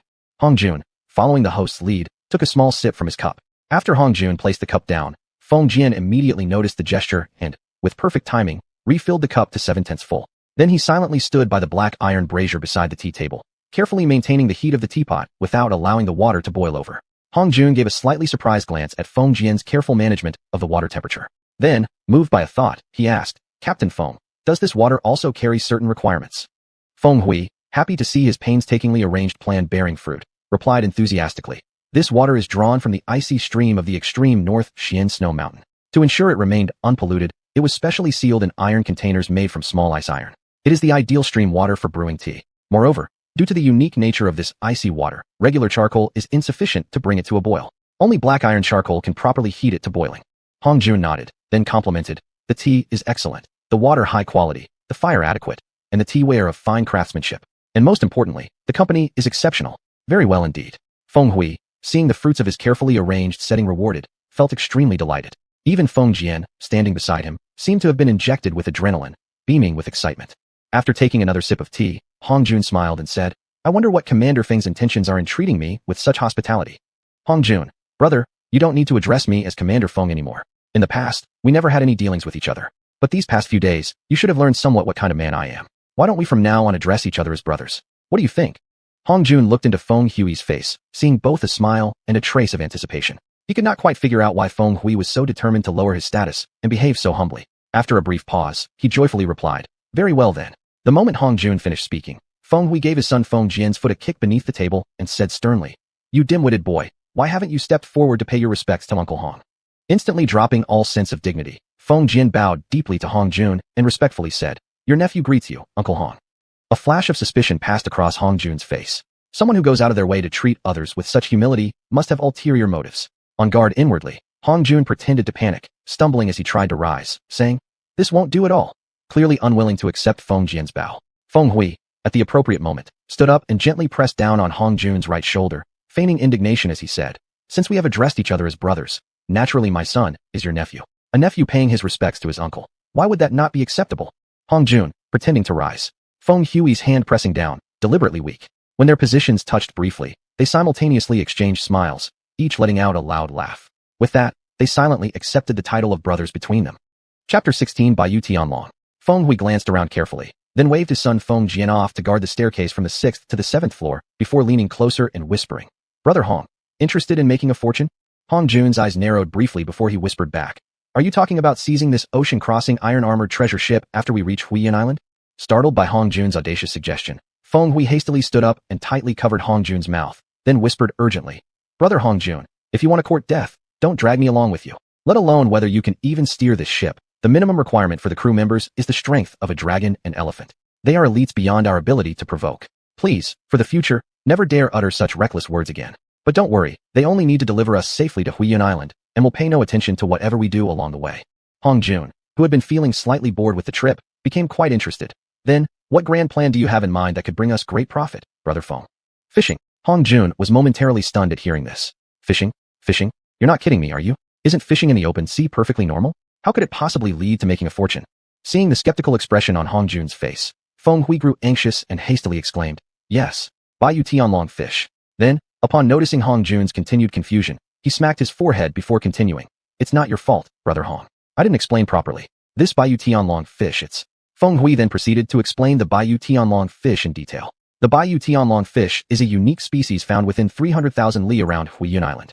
First, it dies within half an hour of leaving water, even if kept in seawater from within the 300,000 li radius of Xiuxian Island. Second, under normal storage conditions, even in the heat of midsummer, it remains fresh for over a year without decaying, indistinguishable from a freshly caught fish. It can be eaten raw, melting upon entering the mouth. It can also be cooked into gourmet dishes, undoubtedly one of the finest ingredients. The following points were what truly drove martial cultivators wild. First, it prolongs life. Each Baiyu Tianlong fish that is 1 zhang long grants 1 year of extended life, with a maximum of 20 additional years. Second, it helps eliminate chronic physical ailments of martial cultivators, with long-term benefits upon repeated consumption. Third, it holds a high chance of assisting cultivators in breakthroughs. To attain the strength of 9 oxen and 9 tigers, or to break through to the power of 1 dragon and 1 elephant, unless one is a prodigy capable of forcing the breakthrough, Baiyu Tianlong fish becomes the best available aid, because it has virtually no side effects. Fourth, its bones are exceptional treasures for forging blades or swords. They are unaffected by special environments such as Earth-grade magnetic energy and are twice as durable as ordinary Xian crystal iron. However, acquiring Baiyu Tianlong fish near the Xiuxian Island Sea area is extremely difficult. Because of this, the 13 great factions of the continent had once set down clear rules regarding Baiyu Tianlong fish. Whoever catches it has full authority over its fate. No one else may interfere under any circumstances. Hong Jun quickly picked up on a key issue. Is the Baiyu Tianlong fish very hard to obtain? Feng Hui flushed slightly with embarrassment before replying awkwardly. Indeed, yes. According to the elders, it might possess quite high intelligence. Moreover, it can fly. It can soar over 100 zhang above the sea surface with ease. As long as it returns to the sea within half an hour, it survives unharmed. Hong Jun tapped his finger lightly against the armrest for a while before asking, "Is it dangerous to humans?"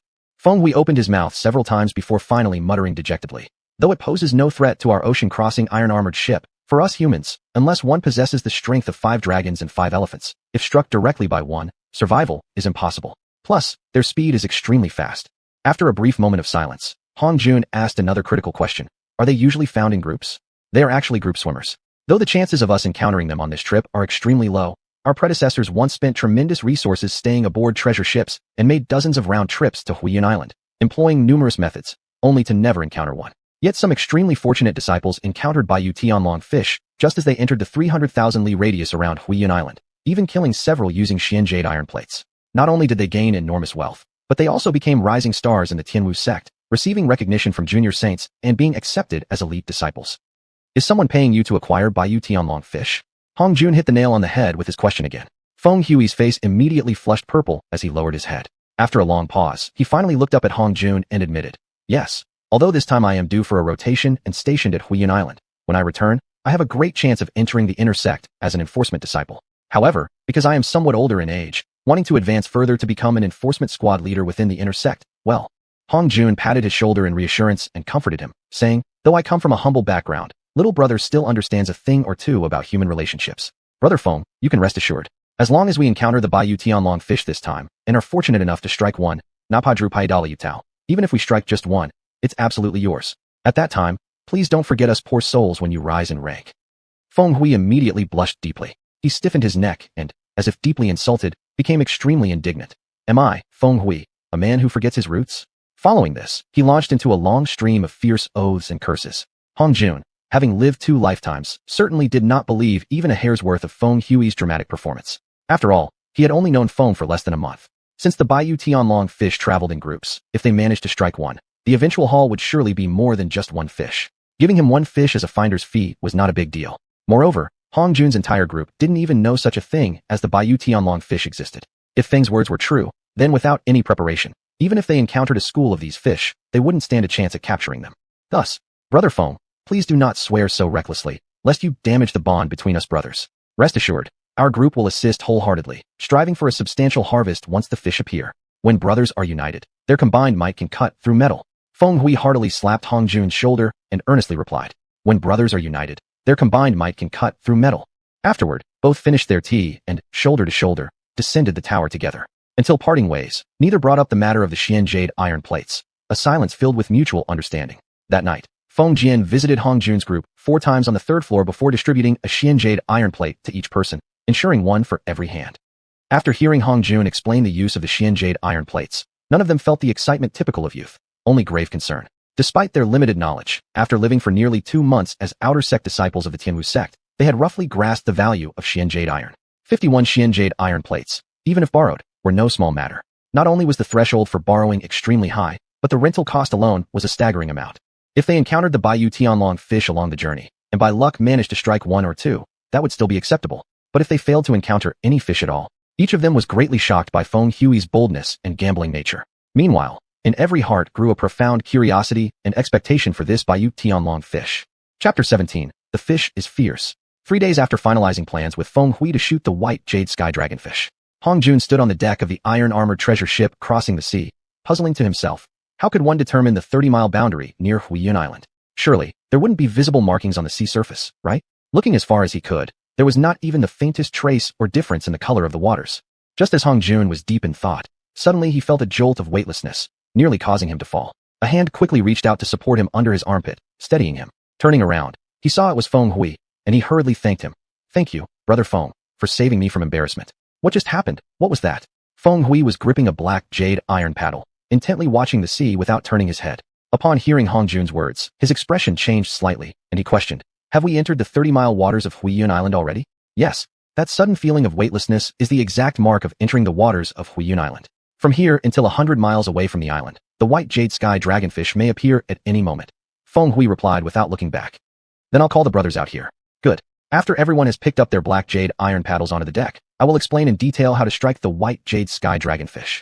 After Hong Jun summoned everyone to the deck, glancing around, he asked Feng Hui curiously, what about the ship crew?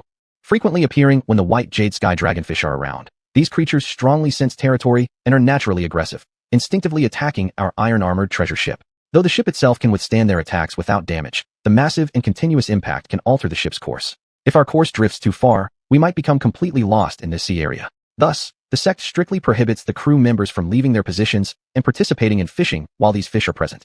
Of course, unless the fish coincidentally leap into the second level of the crew area, making them easy to collect by hand is an exception.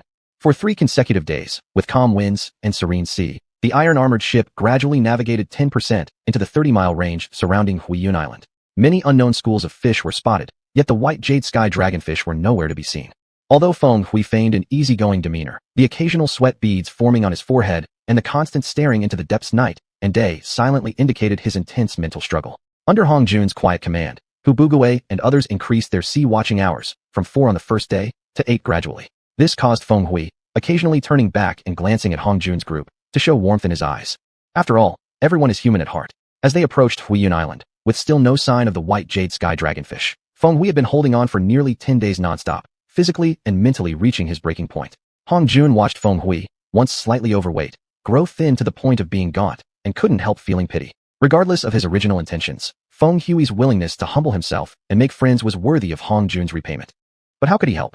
Swinging the black jade iron paddle in vain in the air was of no use. The real key was to have the fish, the white jade sky dragonfish, appearing before help could begin. After thinking for 2 days fruitlessly, Hong Jun suddenly recalled he might have one trick left: attracting spiritual energy. Cautiously glancing left and right, Hong Jun observed that everyone was absorbed in watching the sea and secretly began his well-practiced spiritual drawing technique.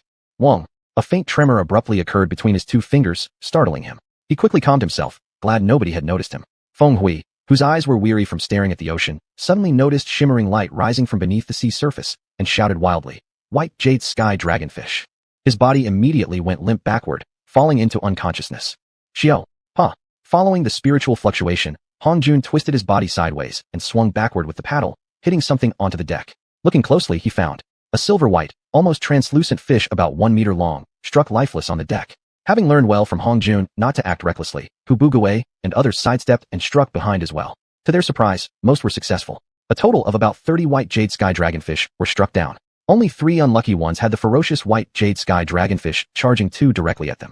They missed the fish and instead suffered deep cuts across their bodies, narrowly escaping death with sheer luck. By evening, the group of white jade sky dragonfish had finally been wiped out, ending the aerial attacks from the leaping fish. Hong Jun noticed Feng Jian, who looked timid and deeply worried, standing with an apologetic smile on his face, somewhat out of place at the edge of the deck. Feeling a stirring in his heart, Hong Jun strode over to him, gave a warm smile, and said, "Nephew Feng, today we've captured quite a few white jade sky dragonfish. Haven't you gone to collect and sort them yet?" "You, uncle," Feng Jian replied, voice choked with emotion, unable to continue. Wiping tears from his face, he carefully began counting and gathering the fish strewn across the deck. After about half a quarter hour, Feng Jian roughly wiped his eyes, slightly drying the tears on his face, and took small steps toward Hong Jun, slightly bowing as he reported, "Uncle Hong, today we've captured a total of 237 white jade sky dragonfish. Among them, 116 measuring 1 meter long, 21 around 1.5 meters, 80 about 2 meters, 15 around 3 meters, and 5 measuring 4 meters. A huge harvest." Before Hong Jun could respond, he caught sight of Feng Hui's head peeking from the staircase leading from the lower deck to the rear of the treasure ship, without actually stepping onto the main deck. Immediately understanding his hesitation, Hong Jun called out loudly, "Brother Feng, come quickly and take possession of these white jade sky dragonfish." Feng Hui walked onto the deck somewhat stiffly. As he approached Hong Jun, disbelief still lingered in his eyes. Pointing at his own nose, he asked, You mean I should take them?" Hong Jun laughed. "Yes, it's your right to take possession of them. But our brothers have worked hard the whole afternoon. Surely it's fine if each of them takes one to enjoy the taste, right?" He finished with a heavy slap on Feng Hui's shoulder. Flustered, Feng Hui muttered, "This is not right. No, they should be eaten. What I mean is, it's wrong. It's impossible to give them all to me." Hong Jun turned to face the others and loudly asked, "If it weren't for Brother Feng sharing information, would any of us have known about the various absurd properties of the white jade sky dragonfish?" "No," came the unanimous reply. "And if it weren't for Brother Feng providing the black jade iron paddles, could we have caught these fish?" "No. And if it weren't for Brother Feng warning us these fish are fierce, would any of us facing them directly have been in danger of losing our lives?" "Yes, definitely." Hong Jun turned back, smiling at everyone. "We just swung our black jade iron paddles for a short time, and now can taste one fresh white jade sky dragonfish. Brothers, tell me, was it worth it?" "Worth it." Hong Jun then turned to Feng Hui, who was now in tears, as if trying to etch every face into his memory. Feng Hui looked slowly at each person, then suddenly fell to his knees with a heavy thud. Startled by Feng Hui's sudden act of kneeling, Hong Jun, being closest and quick to react, hurriedly helped him up and said with a smile, "I think, on behalf of all my brothers, I'll make a small and selfish request from Brother Feng." Feng Hui spoke loudly and firmly. "Go ahead. Even if you asked for my life or my son's, Feng Hui would willingly offer it." Hong Jun glanced at the crowd before saying with a smile, "Your Fuzi Liang, your father and son team, don't have 3 tails of meat between you. Not enough to even fill our brothers' tooth gaps. So we don't want your lives. We just want to borrow the black jade iron paddles. Gifted. The black jade iron paddles aren't worth much at all. Don't let this come between me and my brothers." Feng Hui interrupted. "As for any white jade sky dragonfish caught in the future, we'll split them however you." Hong Jun quickly cut him off. "Certainly. Equal work, equal shares. Regardless of how many white jade sky dragonfish we catch, we split them equally." A faint look of guilt flickered across Feng Hui's face. Then, Driven by a surge of emotion, he suddenly kicked aside the neatly sorted pile of fish and shouted, "Then the equal sharing must start today? If not, it means you don't recognize me Feng Hui as a brother." Good. Hong Jun stepped forward, firmly took Feng Hui's hand, and solemnly said, "Brothers." The crowd was caught up in an intense surge of emotion, but Hong Jun's next sentence completely broke through their defenses. There should be some applause here. As soon as Hong Jun finished speaking, Ma Gao started clapping and shouting enthusiastically. After a brief moment of hesitation, the others followed Ma Gao's example, clapping wildly. The rely, passionate and fervent, applause pierced through the starless black night sky, traveling far, very far, carrying, from a distant place, the blood and bonds of brotherhood. Chapter 18. A clever move turns risky. That night, in the front room on the 5th level of the ironclad treasure ship, inside Feng Hui's quarters. With the ship steadily moving forward, a single lantern glowed steadily, like the calmness of an old dog. Feng Hui, facing Feng Jian, who sat below with his youthful passion still surging, quietly asked, "Jinner, what do you think of my decision to give up full ownership of the white jade sky dragon fish?" Feng Jian gazed at him with admiration and said, "Greatness, son, I'm proud of you." Feng Hui remained silent for a moment. He shook his head and sighed deeply before replying, "I feel ashamed. To be honest, even now, I still feel the pain and regret." Feng Jian jumped up and declared loudly, "No, son does not believe that his impression of you is wrong. Precisely because you are honest and admit to regretting it and still feeling pain, makes me respect your sacrifice even more. Tell me, if everything were to happen again, would you still give it up?" Feng Hui replied decisively, "Yes." Tears welling in his eyes, Feng Jian smiled and knelt before Feng Hui, looking up at him reverently. "It's precisely these imperfections of yours that make me feel your sincerity even more. I admire your selflessness even more." Seeing his son's tear-filled eyes, Feng Hui gently wiped them away and said with satisfaction, "Jinner has grown up." As the Feng Fuju were enjoying this warm and affectionate moment, Hong Jun sat cross-legged on his personal cot, meticulously replaying the entire process of capturing the white jade sky dragon fish from the previous day within his mind. After reviewing the scene 3 times, he hesitated and slowly raised his hand, as if to summon his spiritual energy. Yet, suddenly recalling that the appearance of the white jade sky dragon fish that afternoon might have been triggered by spiritual energy, he stopped. If he used cultivation techniques recklessly now, the white jade sky dragon fish might be drawn to attack, disturbing his peaceful rest. As for trying to catch them at night, that was simply a joke. After pondering for a while, Hong Jun decided he would test his theory after breakfast the next day. If it failed, it wouldn't cost him much time or effort. But if it worked, smiling to himself, Hong Jun gradually drifted into sleep. The next morning, at the hour, Hong Jun, thinking he had risen incredibly early, took the Xianyu iron paddle and walked onto the deck, only to find that he was actually the last to arrive. Feng Jian, who had been waiting by the stairs to the deck, handed him the last breakfast portion while respectfully saying, "Uncle Hong, they arrived only a moment before you. You are the pillar of all of us. This way, your entrance is the final touch. Your arrival truly gives us peace of mind."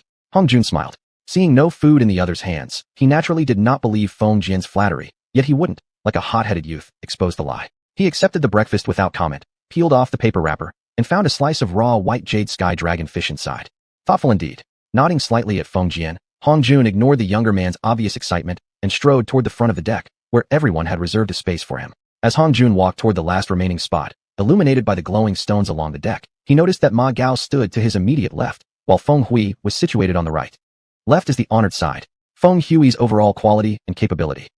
Truly impressive. Perhaps Ma Gao didn't even know about this etiquette. But even if he did, judging by his carefree demeanor, he probably wouldn't care either. In fact, he would likely be fine even if placed at the very end. Once Hong Jun had taken his stance, gripping the Xianyu iron paddle tightly, he tilted it downward toward the sea ahead and turned slightly to ask Ma Gao, "How long have you all been here?" Ma Gao replied somewhat apologetically, "After yesterday afternoon's great haul, I napped briefly that night, but eventually couldn't fall asleep again. Then I thought perhaps I'd have good luck if I stayed up. When I came onto the deck, I saw everyone already here waiting under the ship's lanterns, hoping for another opportunity. Fortunately, the night was still dark, so the fleeting embarrassment that flickered across Feng Hui's face went unnoticed by Hong Jun. Feng Hui maintained the appearance of focusing intently on the sea ahead, pretending not to have heard the conversation between Hong Jun and Ma Gao. This massive ironclad treasure ship truly deserved to be called a fortress and a powerful vessel upon the sea. Despite the sea wind being somewhat brisk during the night, the deck remained as stable as solid ground without the slightest tremor. Only the continuous sound of the ship cutting through waves testified that it was speeding swiftly toward Huiyun Island. Seeing that Ma Gao had no further interest in conversation, and noticing that everyone was still concentrating fully on the distant sea ahead, Hong Jun silently activated his inner technique and made a subtle hand gesture with his left hand. Buzz. Although the ship's noise of plowing through the sea concealed some sound, this particular sound was so peculiar that it still drew attention, even in the middle of the night. Moreover, everyone here were accomplished martial artists, naturally sensitive to unusual happenings. Each instantly sensed that the sound had originated from Hong Jun. Those quick-witted enough even recalled that yesterday afternoon, A similarly abrupt buzzing sound had preceded the arrival of the white jade sky dragon fish. Adhering to the principle that even if something was only a guess, it shouldn't be ignored, everyone tightened their grip on the xianyu paddles and focused their minds even more intensely. Hong Jun, through his perception of spiritual energy fluctuations, discovered that more than 30 of his senior brothers had raised their alertness toward the sea ahead by at least one level. Qian Guomin and Ma Gao were even more exaggerated, as if they were actually preparing to welcome the white jade sky dragon fish. It's coming. Feng Hui, whose martial cultivation was one stage higher than Hong Jun's, was the first to spot the appearance of the white jade sky dragon fish. Feng Hui's words rang like a military bugle call, instantly tightening everyone's focus. After all, they had seen its powerful rushing attack firsthand yesterday afternoon. If hit directly, it was certain death or severe injury. Even if blocked instantly with the xianyu iron paddle, one would still suffer grave wounds. Having experience from before, the moment Hong Jun saw the leading white jade sky dragon fish raise its head above the water, he predicted its flight trajectory. Slightly sidestepping, he smoothly swung his paddle with instinctive precision, feeling the numbness travel up his arm, knowing he had successfully struck it. Quickly comparing the sensation with yesterday's experience, Hong Jun shouted, "Everyone, be careful. Watch your steps, retreat orderly to the middle of the deck, and stand back to back to prevent unexpected danger." His actions over these past months had already established nearly absolute authority in everyone's hearts. As the group retreated step by step in response, they also remembered his warning to avoid blocking the fish. Even if it meant hitting fewer of them, they still executed Hong Jun's orders perfectly. Still, it was regrettable. A few men who considered themselves weaker in martial cultivation had already held their xianyu iron paddles in front of them, but were still seriously injured. Their comrades, risking their lives, cooperated to rescue them. In a short while, the group had gathered in the middle of the deck, back to back, shielding the injured within. Only then did they see a white jade sky dragon fish over 20 meters long lying on the front left section of the deck, still breathing and moving its gills. Seeing several severely wounded brothers behind him, Hong Jun was overwhelmed with boundless guilt. All because of his impulsiveness, recklessness, and misunderstanding of the strength of the white jade sky dragon fish swarm. Focusing on the countless white jade sky dragon fish flying wildly through the sky, Hong Jun slightly turned with some apprehension and asked Feng Hui beside him, "How long can a white jade sky dragon fish grow?" After a pause, Feng Hui replied in a trembling voice, "Ancient legends say even a xiuxian expert has been killed by one. As for whether they can damage a sea-crossing ironclad treasure ship containing xianxia components, there is no such record. However, a sea-crossing ironclad treasure ship that can withstand a xiuxian expert's full power strike without a trace should ensure our safe voyage." At nearly 16 years old, Hong Jun naturally understood how precious xianxia was, reassured yet nodding inwardly. No wonder each major sect only possesses a single sea-crossing ironclad treasure ship. An hour later, Hong Jun observed that the number of fish striking above the treasure ship had not decreased. He knew that unless they managed to strike down most of them, the attack would not cease. Looking at the xianyu iron paddle in his hand, the sharp edges along its large, round front tip, he quickly simulated various scenarios in his mind. He believed even if directly facing the fish swarm head-on, he had an 80% chance of escaping unscathed and a 90% chance of dealing great damage. Backed by these extremely high simulation scores, Hong Jun decided to take the initiative. After reminding everyone to stay safe, he stepped forward through the crowd, walking steadily with heavy steps toward the bow. Feng Hui, feeling a surge of inertia, followed Hong Jun in marching toward the bow. Seeing this, the crowd became restless. Ma Gao stretched out his arms, blocking others while sternly shouting, "If you lack the strength, don't rush forward and become a burden." Hong Jun, slightly recalling how he had struck the earlier white jade sky dragon fish, didn't turn back as he responded, "Anyone who hasn't reached Longxiang's strength must not move recklessly. Please observe carefully and form formations to protect each other." Instantly, a sense of shame arose in everyone's hearts. All silently vowed to work hard in cultivation. They might not aspire to stand at the forefront and face danger for their brothers, but at least they wouldn't be among those who needed protection. Perhaps because Hong Jun had moved forward toward the bow, presenting the white jade sky dragon fish with a new target. The swarm of white jade sky dragon fish immediately ceased their chaotic flights upward, setting their sights on Hong Jun and rushing straight at him. Despite all the precautions Hong Jun had taken, he hadn't expected the fish to be so fierce, concentrating their attacks with 2 or 3, even 4 or 5, working together in clear coordination to slam toward him. White jade sky dragon fish moving at such high speeds already posed great danger to ordinary Longxiang strength martial artists. But for Hong Jun, who possessed xianxia and could sense spiritual energy, and who, from constant cultivation, had a body several times more flexible than most Longxiang experts, dealing with these foolish fish was effortless. He could not only evade them with ease, but also managed to hit another white jade sky dragon fish mid-maneuver.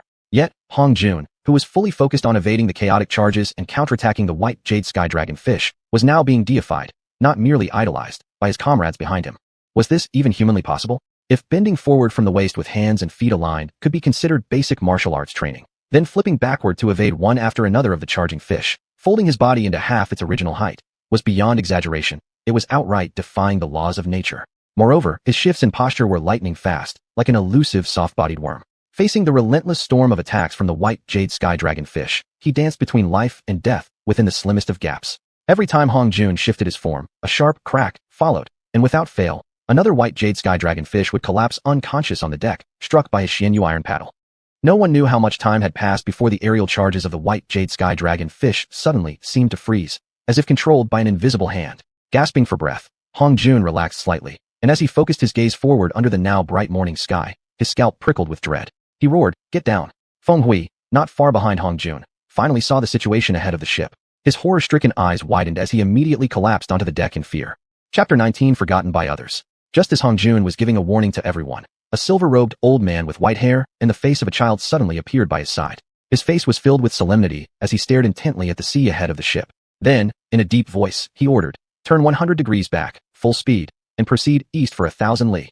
Woo! After a low, mournful cry that stirred the heart, the entire iron-plated treasure ship used for crossing the sea instantly tilted, sharply turning back, immediately sending waves rising up to nearly 30 zhang high in the eastern sea. Behind it, a massive pit was left on the western side. Despite being prepared, the people in the middle of the deck were still flung toward the ship's western side, only being stopped by the thick, person-high railing, narrowly escaping being thrown off the ship.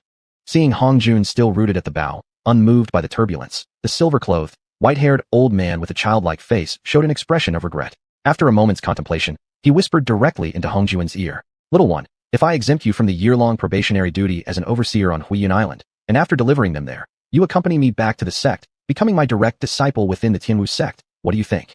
Hong Jun thought for a moment before replying, "Thank you for your recognition. I have indeed considered that overseeing Huiyun Island may carry great risks, and being far from the sect, any unexpected incidents would have to be handled entirely by us. However, precisely because I'm young, I need to experience such training even more. Besides, I don't want to abandon my brothers on Huiyun Island to face hardship while I return to the sect early, receiving disproportionate privileges compared to what I've contributed." So, the silver-clothed, white-haired old man with a childlike face looked at Hong Jun for half a while, observing the sincerity on his face. He lightly patted Hong Jun's shoulder and solemnly said, "Good lad, promising seedling. A pity." Without turning back, he left. Hong Jun gazed at the old man's retreating figure, thinking for a moment, yet failing to understand the meaning behind his final words. Turning his head, he saw that the group of giant white jade celestial dragonfish in the sea had already left elsewhere and showed no sign of pursuit, so he felt relieved. Feng Hui was the first to regain his senses. Hurrying forward a few steps, he whispered urgently to Hong Jun, "Master Yao, any orders?" Hong Jun naturally would not reveal the silver-clothed old man. Well, Master Yao's attempt to take him as a disciple. So he replied with lingering fear in his voice, "That really scared me earlier. There were white jade celestial dragonfish in the sea, as long as our iron-plated ship for crossing the sea." Hearing this, Feng Hui also started in surprise. After anxiously glancing around the sea, seeing no sign of the white jade celestial dragonfish, his expression eased slightly as he said, "No wonder Master Yao himself came to the bow. Fortunately, this kind of fish usually launches straight attacks. If we bypass them, they rarely continue pursuing us." Seeing Hong Jun and Feng Hui conversing normally, the people who had been lying on the deck realized the unknown danger had passed. They got up and surrounded Hong Jun, asking, "What happened earlier?" Hong Jun smiled at them all and said, "It's nothing now. What we just encountered was a school of white jade celestial dragonfish, as long as our ship." The first thought on everyone's mind was, how huge the fish must be, what high value. Then they all turned pale.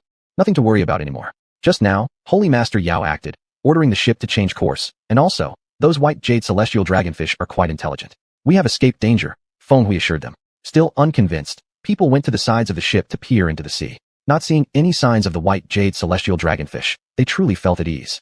Only then did they turn their attention to the fish caught on the deck.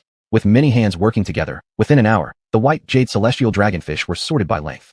Upon tallying the total, people couldn't help but exclaim in astonishment. Qian Mengu was the first to rush forward, excitedly saying, 1,297 fish measuring 1.5 meters, 831 that are 3 meters long, 2,456 10-meter fish, 3 30-meter ones, and 1 50-meter fish.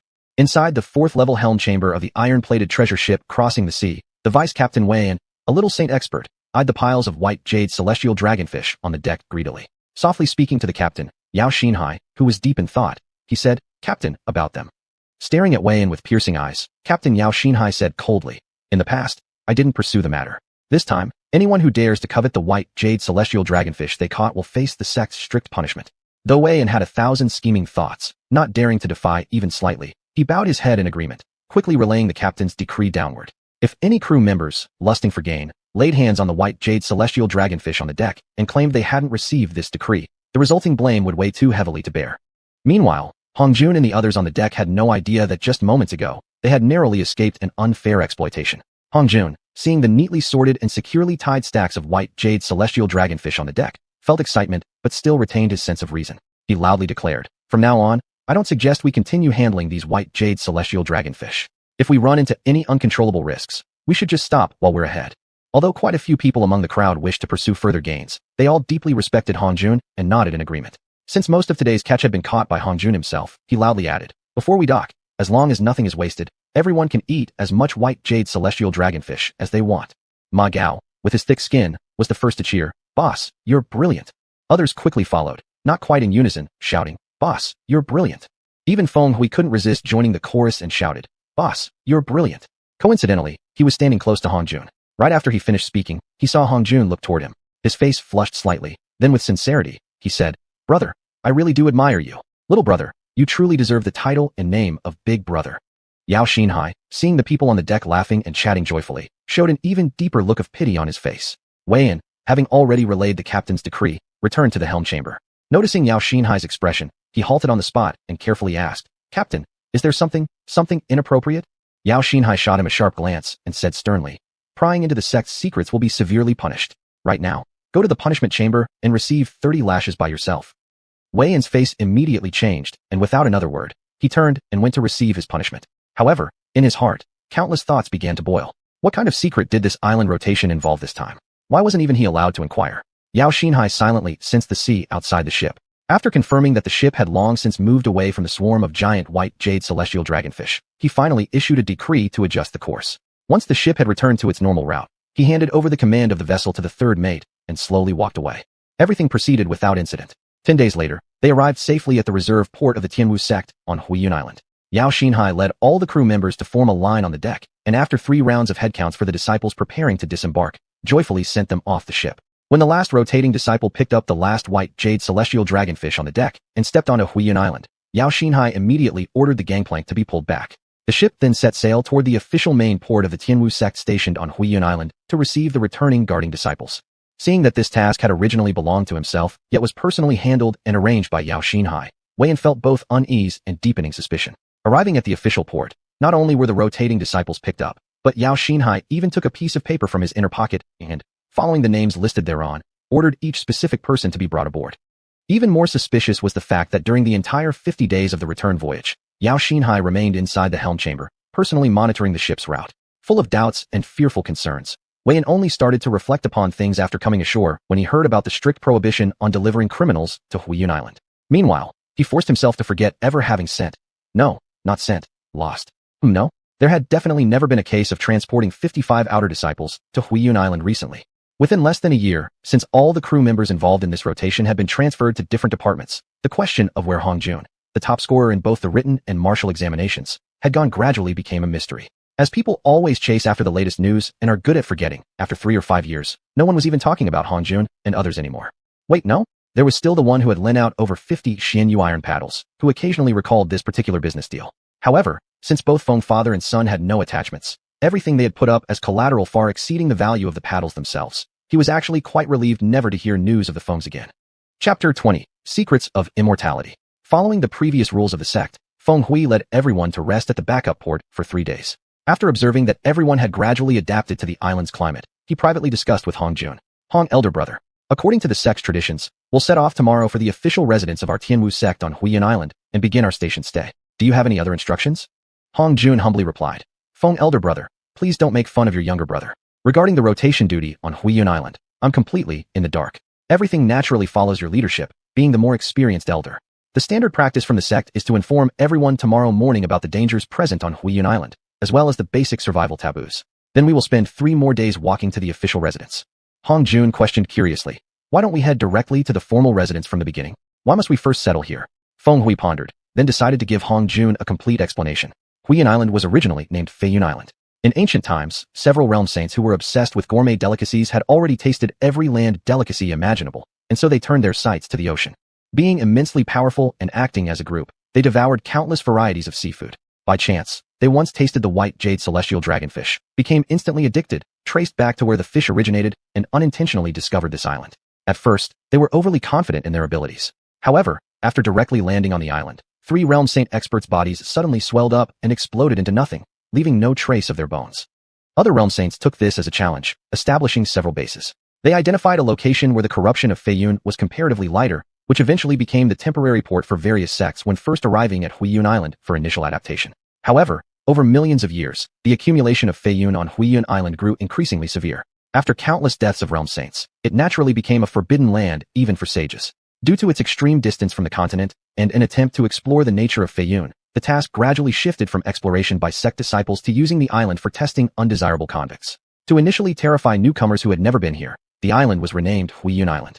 Given the extensive amount of research spanning over millions of years without any significant breakthroughs, besides the occasional exile of convicts, it has remained merely a symbol of territorial claim by various sects. After hearing Feng Hui's explanation, Hong Jun formed a basic hypothesis of the sect's mentality. Abandoning the island was not feasible. What if, by some chance, someone managed to research and produce something from the Feiyun that could threaten even Realm Saint experts?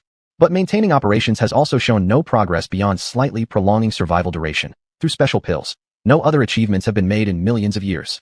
Indeed, it's a place worse than a bone picked clean. The only reason Huiyun Island hasn't already been abandoned is likely due to the possibility of some valuable resource within the ocean territory that sects desire. Early the next morning, Feng Hui retold the story of Huiyun Island that he had previously shared with Hong Jun, adding more details. After millions of years of attempts at development on Huiyun Island, only less than 1/10,000th of its entire land is habitable for humans due to its immense dangers. All other areas are forbidden to mankind. Most importantly, if you see those abrupt, colorful clouds appearing in the primeval forests, or rain falling from those clouds, you must flee as far away as possible, because once you get touched by even the slightest bit, your body will swell out of control until, bang, nothing but ashes and bones remain. Also, don't think about hunting animals in the forest. The creatures, just think about it. Since their bodies can endure the rain falling from those rainbow-colored clouds, you can easily imagine the dire consequences of consuming their meat. Furthermore, it's better not to drink any stream water flowing out from the forest. The water we use will all be fetched from the sea, then boiled before drinking. Even for growing vegetables or grains by ourselves, it's no exception. Additionally, it's recommended not to eat too much of anything grown on this island. It's quite harmful to cultivators like us. Eating too much will drain our vital essence. Otherwise, do you think the sect would specially provide all of you with xuanfu pills? As for the Pashang pills, you must take one every 10 days to ensure you won't be eroded by the toxic gases present here. Moreover, avoid eating fish from the surrounding sea as well. Their poison toward humans is hardly any weaker than the beasts living in the forest. Upon finishing, Feng Hui swept his gaze across everyone and asked, "Any questions unclear? If there is anything, ask promptly, because some small, seemingly trivial things in daily life may really cost you your life." Xianxia, his face full of sadness, asked with a sob, "What about those convicts? Do they have no choice but to eat whatever they grow here? Won't that mean they're unlikely to live long lives?" After seeing the expression on Xianxia's face, Feng Hui responded with a tone of pity, "What do you think?" Upon hearing this, Xianxia could no longer control his sorrow, helplessly collapsing onto the ground and bursting into loud sobs. Everyone else was at a loss on what to do. Hong Jun walked over to him, squatted down, and gently asked, "Qian, younger brother, stop crying first. Tell us what's wrong. Let the brothers think together with you. Perhaps the situation isn't as bad as you imagine. My grandfather, 17 years ago, was captured and sent to a huge island by the Tianwu sect under some unknown crime. According to what senior brother Feng just said, it might have been this very island." Seeing that Xianxia was about to break into tears again, Feng Hui quickly shifted topics. "What realm was your grandfather in?" Xianxia wept and replied, "Small saint realm. He often said cultivation should not rely solely on martial arts. It should include other methods as well." Feng Hui's face suddenly changed, muttering softly, "No wonder." Then he lifted his head, speaking solemnly to everyone. "Everyone, brothers, I urge you to remember, the only path to elevate ourselves, reach the highest level, ascend to the saint realm, and even higher worlds is purely through body forging and martial cultivation. Anything else is delusion, illusion, an evil doctrine that martial cultivators have a duty to expose and eliminate." Upon hearing these words, people like Hu Bugawei silently moved slightly closer to Hong Jun. Even Xianxia, who had been immersed in grief, stopped crying and now eyed Feng Hui with caution. Unaware of what had truly happened, Feng Hui thought the group had been merely shaken by his warning, so he smiled and said, "Don't worry too much. Practitioners of heterodox theories are extremely rare, because for tens of millions of years, not a single one has ever succeeded. In the past, even several saint experts tried exploring other methods but achieved nothing. Instead, their martial arts cultivation was hindered, and they ultimately died tragically without leaving even a single bone behind." Without leaving bones behind, Hong Jun immediately noticed the importance of this point and quickly followed up. "You mean like how people die on Huiyun Island, disintegrating completely, leaving no bones?" Feng Hui stiffened for a moment, then his face rapidly turned fearful as he began to sweat profusely. Yes, exactly." Instantly, an oppressive atmosphere settled over everyone. Just as he had no way to retreat, he had no choice but to remain here for the entire year. Hong Jun's mind raced through various thoughts when, all of a sudden, a strange sensation surged through him, and he inwardly called out in excitement. Senior Nameless. Senior Hundun. What is it? Kid, don't just call me whenever you feel like it. Understand, for hundreds of years in the Xianhuan world, I've had no spiritual energy supporting me. My divine consciousness is fragile. It can't endure repeated shocks from you. Can you sense the outside world through my body and eyes? Outside world? What could possibly be? Oh my. Xianhuan heaven and earth. How did you manage to find such a paradise? And rain beneath rainbow clouds? Goodness. Spiritual rain falling from clouds. Unbelievable. Hong Jun kid, is that your name? You truly live up to bearing the same title as the ancient Hong Jun, the Dao ancestor, at the dawn of the Xianhuan world. You actually discovered a paradise even tens of times better than where the three pure ones attained Dao back then. What? You say touching the rain could kill someone? Of course it does. It's normal for ordinary people to die. Do you think everyone is like a virtue celestial venerable, a spirit treasure venerable, or one of the Western sages of Buddha? Let me give you the simplest example. Imagine a pig's bladder that can hold only 10 puffs of air before reaching its limit. What happens if you blow 1,000 puffs into it at once? Naturally, it bursts, pong, shattering into the tiniest fragments. You ask how to deal with the rain? Dilute it. No. Dilution alone won't solve the issue. You must channel spiritual energy into the body and, following specific paths, gradually strengthen the physical form. When your body reaches a certain level of fortification, it becomes dense. However, the only real solution is not just strengthening the body, but also enhancing your control over it, which means improving the divine consciousness. Precisely. That is the correct method of cultivation. If you cultivate only one aspect, eventually you'll only laugh bitterly. I think those who abandon me, those guys, are progressing in reverse in this world. Anyway, just know this, they're not doing well. Even if you create a new junior under heaven, and the entire world exerts itself to provide the basic conditions and environment for their survival, it's still drinking poison to quench thirst. Eventually, unless you become heaven's puppet, you'll become a massive, immovable entity. Prolonged inactivity will cause thought to slowly stiffen until you become a living mountain of flesh with no awareness or mind. Therefore, Hong Jun kid, never forget my warning. Cultivation through physical forging alone leads to a dead end. It can never truly achieve immortality. Such a wondrous land. Do not miss this opportunity, or you will regret it for the rest of your life. Here, I might have an opportunity to transform my form. At that time, I will be able to provide comprehensive guidance for you and other cultivators. Forget other matters. As long as I tailor my teaching according to your individual aptitude, becoming a saint will absolutely not be a problem. Of course, the achievements of others will never match yours, because you have all 5 elements fully balanced and are perfectly complete. Even Pengu, the saint who opened up the Xianhuan world, was a rare anomaly possessing only 70% of each of the 5 elements. Therefore, my life and future, my entire fate, rests entirely on you. I expect you to achieve even greater accomplishments in the future, enough to defeat those reckless idiots who do not know their own limits. Hong Jun secretly smiled. It seemed that since the saints had abandoned him, the old man still held quite some resentment toward them.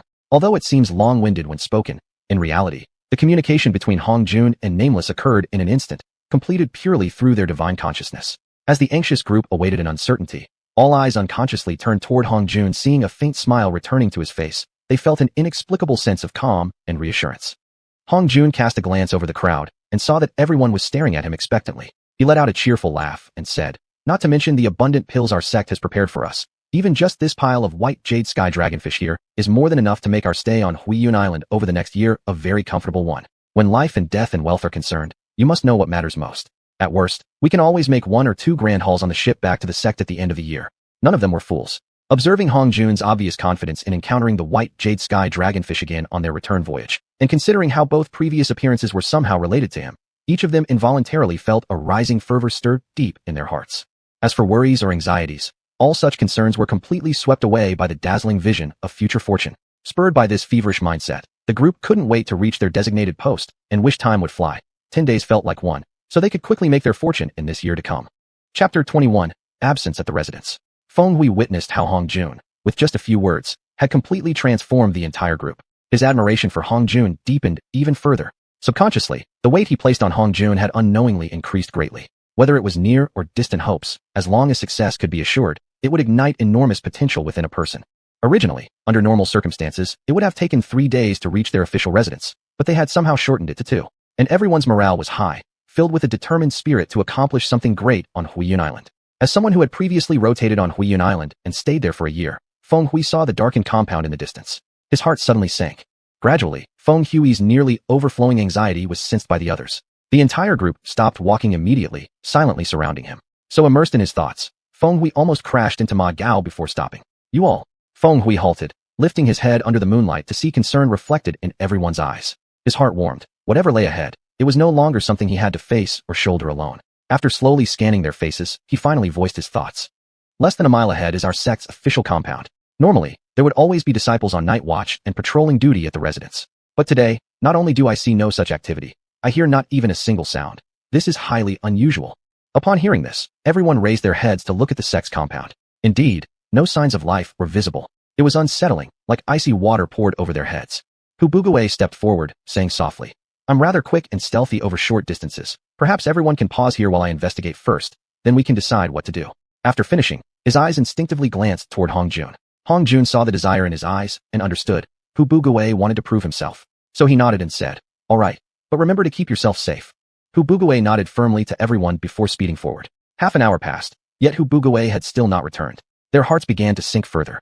As time wore on, their expressions gradually became more anxious, especially Yu-Hu and others, who kept raising their heads to look into the distance, hoping to see Hubugawe return as soon as possible. Just as Hongjun began to doubt himself, questioning whether sending Hubugawe alone to scout the sect's compound had been too risky. Finally, Hubugawe was seen rushing back. In unison, everyone leapt forward to meet him. Seeing from afar that Hubugawe didn't appear to be injured, they felt slightly relieved. Ignoring his heavy breathing, Hubugawe stammered out to the welcoming group. Ahead. The sect's residence. There's no one. No one. Everyone's heart dropped sharply. How could there possibly be no one? At this moment, Hongjun abruptly recalled the ship captain of the ironclad sea vessel who had tried to take him as a disciple, and the captain's final sigh when he left the deck. A fine child. A promising young man. A real shame. Suddenly, a thought arose unbidden in Hongjun's mind. Perhaps, this group of over 50 of them had been abandoned by the sect.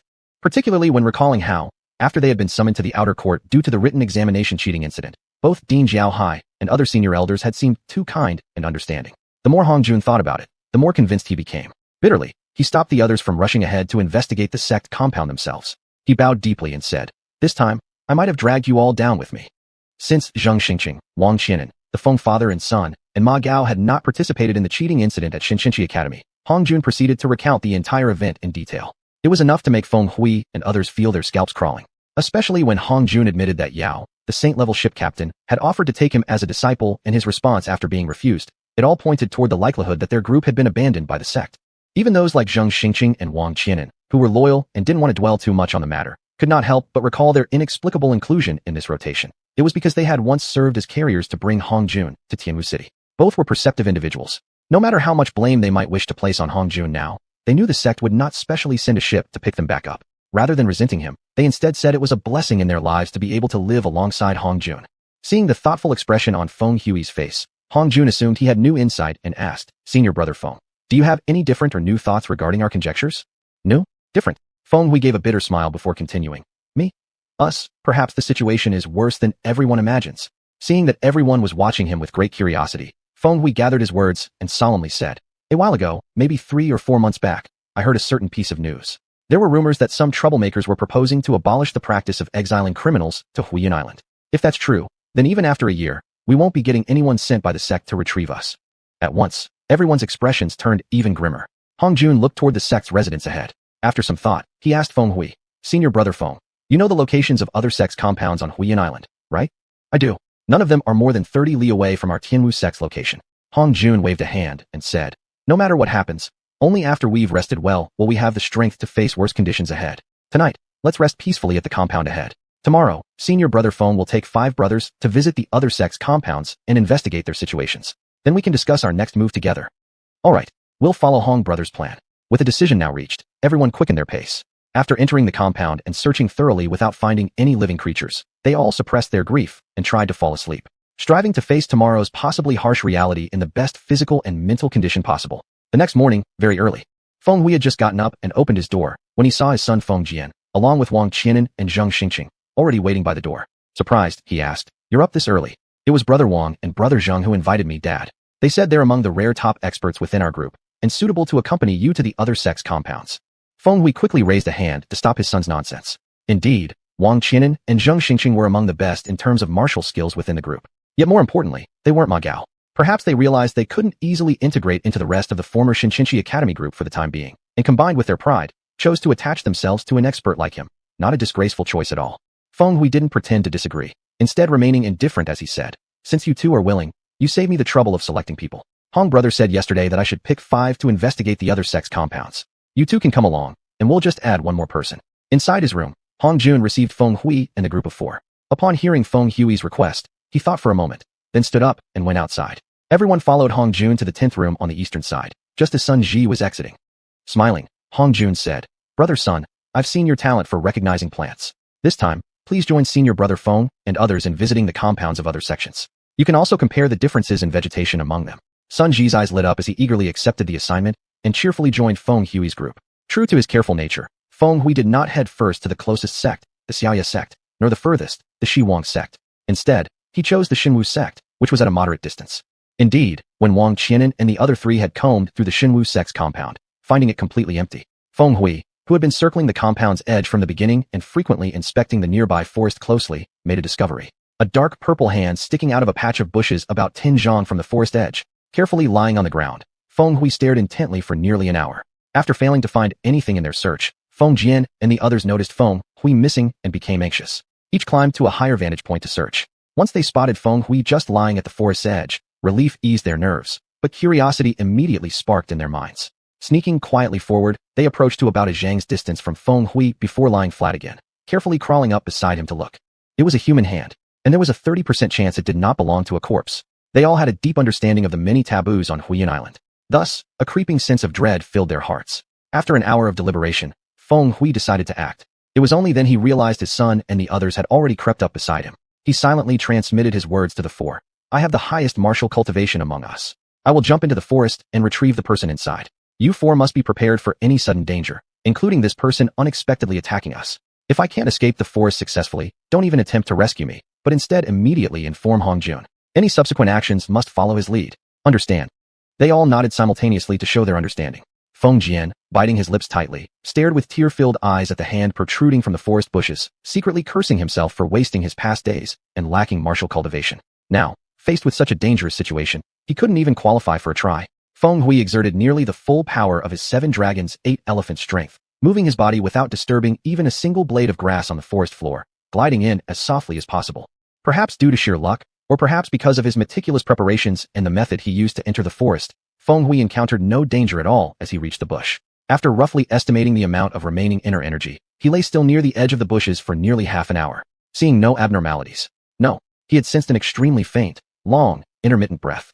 An intuition instantly rose in Feng Hui's mind. The person in the bushes was critically injured. While Feng Hui kept his vision broad and alert, he noticed colorful clouds silently gathering in the distance inside the forest. His expression changed drastically. He decided then and there to risk everything, his life and soul. He applied the softest possible force to its utmost degree, quickly yet gently pushing aside the bushes. There, he saw an old man, withered and thin like firewood, completely purple in color, lying on the grass with breath as weak as a thread. Without a moment's hesitation, Feng Hui used his refined martial skill to hoist the old man onto his back. With a swift long leap, he dashed away from the forest like lightning. So close. The moment Feng Hui's foot left the forest ground, the forest started to pour down a dreadful rain, one that even those untouched by it could sense a hopeless, overwhelming pressure bursting outward with every falling drop. Feng Hui roared in a harsh voice, "Hurry, back to Tianwu Sect's compound." While speaking, he already had the nearly dead old man slung on his back, rushing madly eastward toward the Tianwu Sect's residence. Chapter 22, A Perilous Rescue. The Tianwu Sect's compound. Through the insistence of the group, Hong Jun was honorably appointed as an idle overseer. Under the joint efforts of more than 40 martial cultivators, the once dilapidated base was completely renewed. Strolling leisurely and observing his surroundings, Hong Jun couldn't shake the strange feeling that this sect compound, nestled against a northern cliff and facing the southern sea, was somehow off. What was missing? Comparing the residential quarters, areas hundreds of times larger than necessary, seemed as though they had been plowed through. No, it was the lack of greenery. More precisely, not a single blade of grass grew on the entire stretch of land that should have been farmed. It was deliberate. The more Hong Jun thought about it, the more convinced he became that this situation had been intentionally engineered. His face growing increasingly grim, Hong Jun shifted his gaze toward the compound buildings. Already holding a negative impression of the Tianwu sect, he quickly identified many unreasonable details. No assembly hall, no communal dining hall. What existed were only broken walls and collapsed ruins recounting past glories. Moreover, the entire compound didn't even have a single wooden beam longer than a meter. Chillingly calculating, Hong Jun remained frozen for half a moment before finally muttering 2 words. How ruthless. At this moment, Hong Jun had certainly learned a lesson from Jiao Hai. If someone cannot be used and has deceived you, gently lead them into a fatal predicament, preferably one from which they could never rise again. Hong brother. Hong Jun, deep in thought, was startled back to reality by urgent calls. Looking toward the voice, he saw Feng Hui rushing toward him, carrying someone on his back. Hong Jun hurried forward while asking, "What's the matter?" We found someone still alive near the Xinwu sect's compound," Feng Hui explained while gently laying the person on his back onto the ground. Feng Hui's loud report quickly drew everyone's curiosity. They dropped whatever chores they were doing and hurriedly gathered around Hong Jun. Qian Gumin, peering through the gaps between the gathered people, caught sight of the face of the person lying on the ground and was instantly shaken to his core. Unconsciously, he pushed forward, fell to his knees, and began weeping uncontrollably. Noticing this, Hong Jun's mind stirred. He asked, "Brother Qian, what's wrong with you?" Crawling forward on his knees, Qian Gumin reached Hong Jun and began kowtowing desperately. "It's my grandfather. It's my grandfather. Please, please save him, save him." His forehead, struck repeatedly without any cultivation shielding it, quickly became smeared with blood. Hong Jun, preparing to explain his lack of medical knowledge and ability. "Ivy Zheling. Unexpectedly, I truly get to see the mythical Zheling Ivy." Wuming's surprised voice rang within Hong Jun's mind. Seizing the moment desperately, Hong Jun asked, "Revered Senior Wuming, do you have a way to save him? He's crucial for our understanding of Huiyan Island." Wuming lightly chuckled, "I can. But it won't be me doing the saving. It will be you acting, and him saving himself. Only then will he recover. No, given his physique, if the spiritual energy within him is truly dissipated, he may even successfully enter the foundation building stage." "Foundation building isn't simple? Hehe, do you want me to spend a lot of time explaining the meaning of foundation building while we lose the chance to save him?"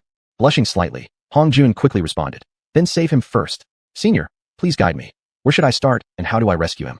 You remember the meridian map, right? I saw how you studied the spiritual energy entering your body and circulating inside.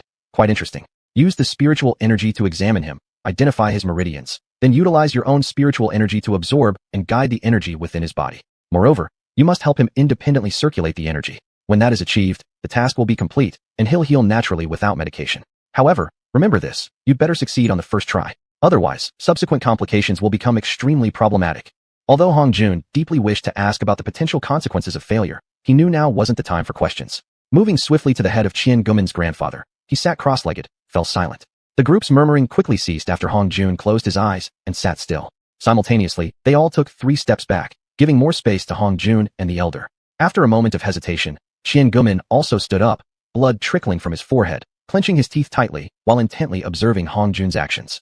Though the crowd understood that Hong Jun must have his reasons for the silence, gradually, despite knowing it was Hong Jun sitting in meditation, they could not shake a peculiar, uncanny thought emerging in their minds. This seemed not like someone who lived an ordinary life, consuming normal meals. Then they saw him elegantly extend his right hand and gently place it on the elder's head. There was no visible change. After a while, still nothing. No, wait.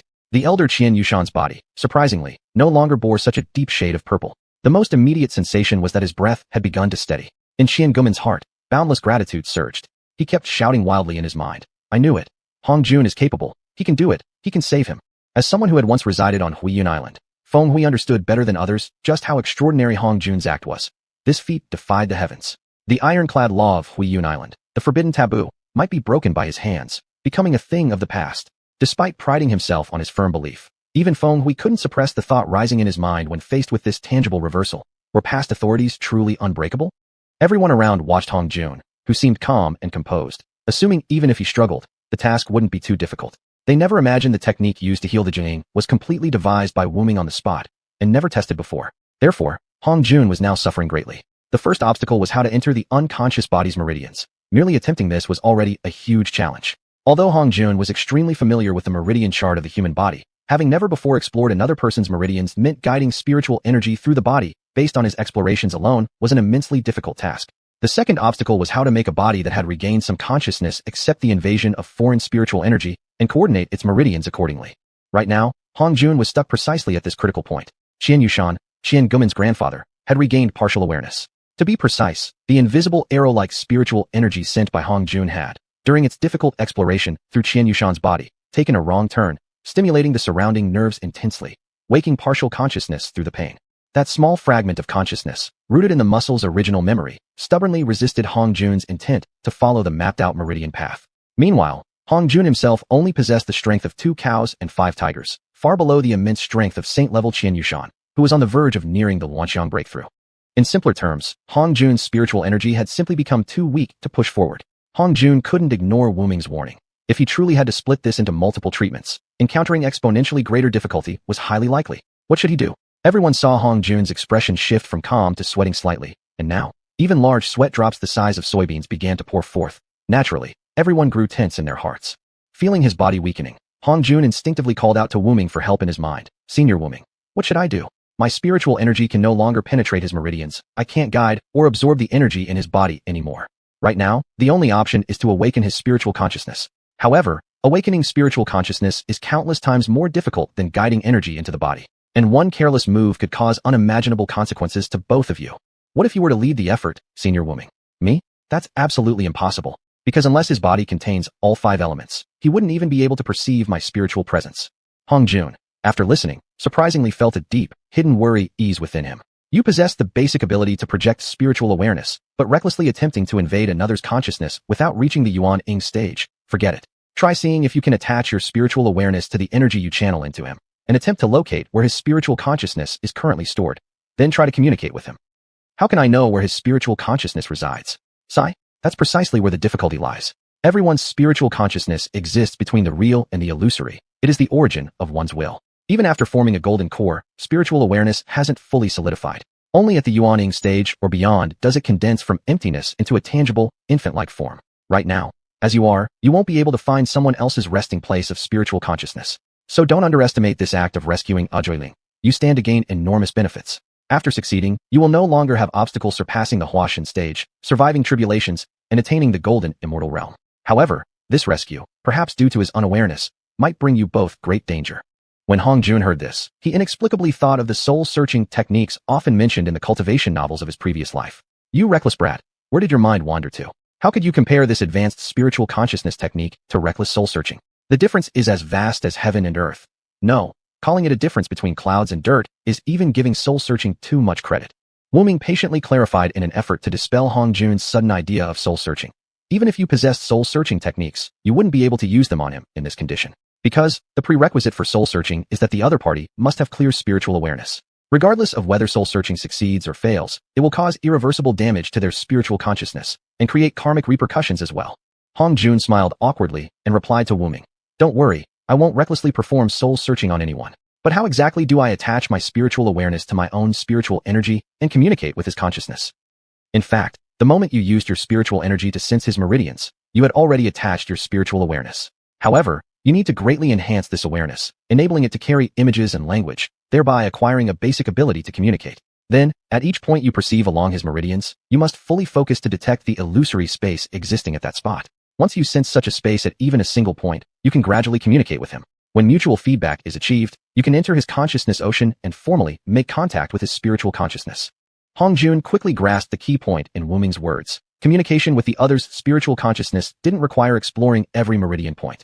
This greatly eased his worries. Therefore, Hong Jun continued to maintain the flow of spiritual energy reaching xiuxian's meridians, while simultaneously separating a fine thread of spiritual energy infused with his own consciousness, which he used to stimulate and sense the Baihui acupoint on xiuxian's crown. Hong Jun, who had originally thought this process might be extremely difficult, suddenly sensed that he had entered a strange, unguarded space. At once, he realized he had successfully fulfilled the basic condition for spiritual communication. Overcome with excitement, Hong Jun hurriedly skimmed through layers upon layers of dim and hazy space. As he was wondering why these spaces seemed endless, he suddenly spotted a sleeping giant. Instantly realizing this must be the master of xiuxian's spiritual consciousness within his consciousness ocean, Hong Jun froze, stunned by the disparity. How could he, in his tiny form, possibly converse with such a giant? Thinking swiftly, he suddenly recalled Wuming's words about the illusory nature of this realm. In an attempt to test it, he imagined his body rapidly growing larger. It worked. Hong Jun kept enlarging himself until he matched the giant in size. Then, he began shouting loudly at him. "Senior, wake up." Chapter 23, Preparing for Foundation Building. At the instant Hong Jun enhanced his divine consciousness and attached it to the spiritual energy, everyone sharply sensed a drastic change in how Hong Jun appeared to them, like a very healthy person suddenly becoming someone weak and listless. His complexion turned pale from rosy red, and even seemed slightly bluish. Although no one understood the reason for Hong Jun's sudden transformation, they all knew that the healing process had reached a critical moment and might bring immense danger to Hong Jun. Therefore, everyone subconsciously held their breath, motionless, not daring to make even the slightest move. When they saw Hong Jun's face gradually turn pale, then break into heavy sweat, as the relatively plump facial skin and the entire body began to show signs of thinning, they were even more terrified. Particularly when they saw Hong Jun's body gradually transform into a skeletal state covered only by skin, fear, sorrow, and regret replaced every other thought. In fact, quite a few people quietly began to shed tears. Especially Feng Hui and his son, and Wang Qianan and Zheng Xingqing. The four felt this deeply. There actually exists such a person in this world. Being able to call him brother made one's journey through life worthwhile. Suddenly, all the brothers they'd previously considered weren't even worthy of the term brother. Thus, the four of them, along with Ma Gao and the other 50, focused their minds into one singular, determined thought. Success. He must succeed. Under everyone's intense collective thought, suddenly, a flame, seemingly not of this world, appeared in everyone's mind. Intuitively, they recognized it as the manifestation of Hong Jun's life force. Once it extinguished, Hong Jun would. Seeing it slowly shrinking, everyone wished they could trade places with him. However, no matter what method they tried, they could not halt its shrinking until it became as thin as a needle tip, on the verge of extinguishing. The illusion vanished instantly from everyone's consciousness. No. Then, everyone saw Hong Jun, already reduced to a skeleton, falling backward. Correspondingly, an old man with a rosy complexion was sitting up.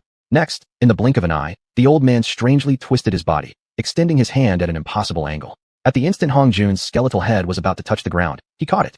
After this healed old man opened his eyes and sat halfway up, he looked at everyone and asked with doubt, "Who are you people?" "Grandpa, I'm Mao Sun, big brother."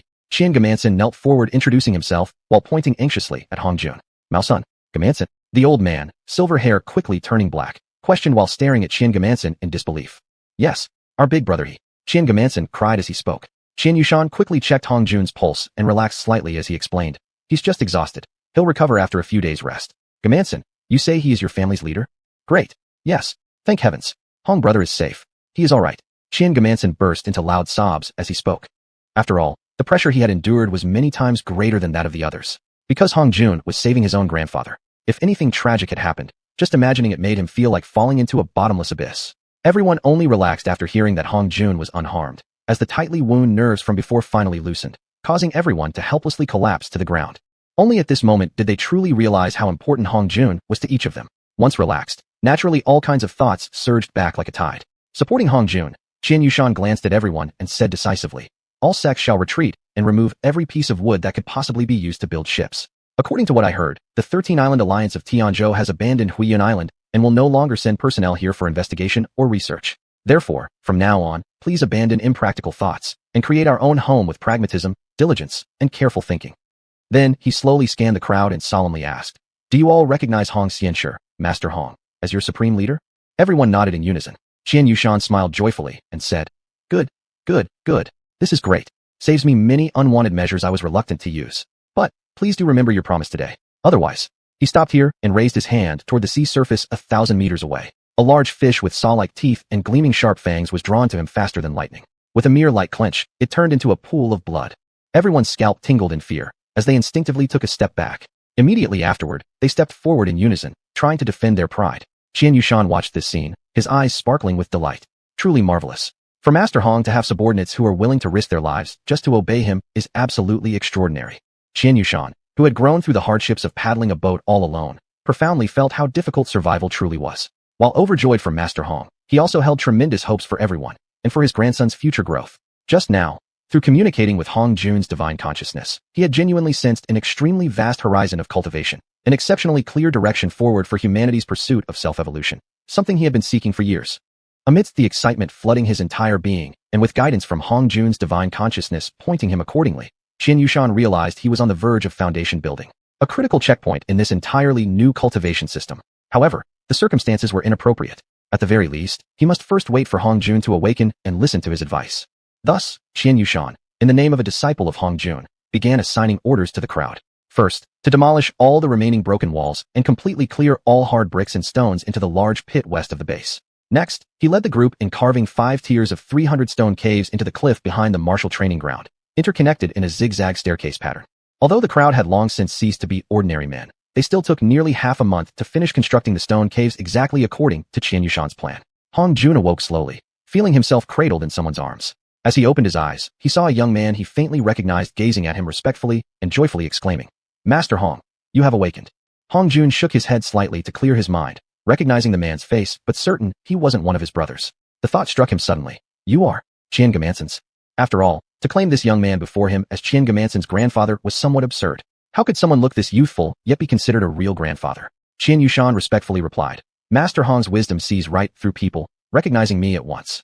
You are correct. I am indeed Xian Gamanson's real grandfather, Xianxia. In the future, you may call me Yuxian, or just Shaner as you like." Xianxia, Yuxian, Shan Shaner? Hong Jun immediately found it somewhat ridiculous and unbelievable. In a flash of realization, he understood the reason for the man's great reverence towards him. As the unnamed elder had mentioned, through the connection of their divine consciousnesses and Hong Jun's instruction on the subtleties of condensing and absorbing spiritual energy, he could indeed be considered one of xiuxian's masters. Moreover, having awakened xiuxian's divine consciousness and imparting his knowledge with absolute authority and superiority was essentially no different from demanding recognition of his authority. Well then, if he were too polite toward xiuxian, it might instead cause unease and anxiety. Thinking for a moment, Hong Jun said, "From now on, I will just call you the manager Qian." Xiuxian's face changed instantly. "Master Hong Yu."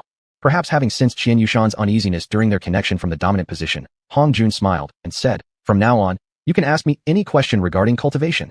Xiuxian gently placed Hong Jun down after seeing him steady on his feet. He took a few steps back respectfully and deeply kowtowed 3 times, before speaking reverently. "Your disciple Xiuxian greets master." After receiving Xiuxian's prayer ceremony, Hong Jun raised his head and noticed a group of brothers, led by Feng Hui, practicing the Tianwu sect's external disciples' essential martial art, the divine Tianwu fist. Standing near the thick railing of the zigzag stairway, he loudly shouted down to the crowd on the martial arts stage below. "Everyone, stop for now and gather on the martial arts stage. Get ready to experience a most extraordinary phenomenon unseen in any cultivation realm before now." Everyone was startled, and when they clearly saw Hong Jun's restored condition, they were overwhelmed with immense joy. These past days, even with Xiuxian's repeated reassurances that Hong Jun was merely exhausted and unconscious without major complications. Still, with no awakening for half a month, it was truly difficult to cast away the concern. Knowing Hong Jun never made baseless claims, all of them instinctively started anticipating just how astonishing this so-called extraordinary event would be. When everyone had assembled under the cliff, Hong Jun solemnly turned to Xiuxian and said, "Yushan, you have worked hard these days. Go out there and set an example for everyone, demonstrating how a foundational checkpoint in a different cultivation system, one apart from martial arts, is overcome, the process of foundation building." Xiuxian, with a very solemn expression, knelt before Hong Jun, kowtowed heavily, and firmly declared, "I will never betray my master's teachings." Saying that, he leaped into the air, his body strangely suspending in midair. No one had even anticipated that this extraordinary event would manifest so soon. The mere sight of someone effortlessly hovering in the air was utterly unexpected. Even in legends about the divine realm, the so-called immortals merely soared skyward upon ascension. Never could they hover in midair with such ease as if they were standing on solid ground. This strange phenomenon came as an enormous shock to Feng Hui, Wang Qianan, and Zheng Xingqing, because among everyone present, they possessed the highest martial cultivation attainments, and precisely because they knew more, they felt even more deeply what this unusual situation might imply. All 3 simultaneously recalled what Qian Gamanson had once said about his grandfather's past, being captured and sent to Huiyun Island by the Tianwu sect. Based solely on this present phenomenon of effortlessly hovering in midair, the truth hidden behind was likely extraordinary. They further reflected upon Hong Jun's unfathomable ability from over 10 days ago when he saved Xiuxian, and on the Tianwu sect's unusual replacement schedule this time. No, more precisely, their permanent abandonment of Hong Jun and others. Fear and hope coexisted. Eagerness and uncertainty blended into a single thought. Although Xiuxian had learned about the function of spiritual energy and the mighty power of foundation building through the connection between Hong Jun's divine consciousness and his own, he hadn't had the opportunity to test his own capability of standing in midair, as he had spent all his time caring for Hong Jun ever since awakening. After passing through the initial stage of novelty and wild excitement, he began to feel that, as Hong Jun's first disciple and the very first person in the current world to undertake foundation building, he should make a declaration to better guide people toward the path of cultivation. The slightly ostentatious Xiuxian did not realize at that moment that his sudden decision and upcoming words would carry such profound consequences, even accelerating, to some degree, the evolution of the heavenly Tao itself. Chapter 24 Initiating Cultivation. As Xiuxian hovered in midair, he was about to make a proclamation regarding his tribulation crossing, but he suddenly hit a block. It wasn't that he had nothing to say. Quite the opposite. He had too much to say and couldn't decide where to start. After careful consideration, Xiuxian sorted out his thoughts and realized that no matter how much he talked, it would ultimately boil down to these 4 words: foundation building and tribulation crossing. Therefore, he simply said, "Since ancient times, this is the first ever case of foundation building tribulation. Let it begin now." Although Xiuxian's voice wasn't loud, it clearly reached the ears of everyone present. All widened their eyes, watching curiously what a foundation building tribulation would look like. The result, however, was beyond everyone's expectations. Absolutely nothing happened. Not only was Xiuxian, who somewhat understood what was going on, left speechless, even Hong Jun was scratching his head in complete confusion. Foundation building tribulation, was it truly this trivial, showing absolutely no phenomenon? Even if it didn't involve flying sands and rolling stones, wouldn't it at least bring out a couple of thunderbolts? Looking at the perfectly clear sky without a single cloud, the idea of a bolt from the blue became a huge joke. Seeing Xiuxian's foundation building aura surging while standing there dazed, Hong Jun, slightly embarrassed, urgently called upon Wuming through mental communication. Master Wuming, Senior Wuming, quickly find out what's going on. Why is there such a surge of foundation-building energy, yet no legendary thunder tribulation appearing?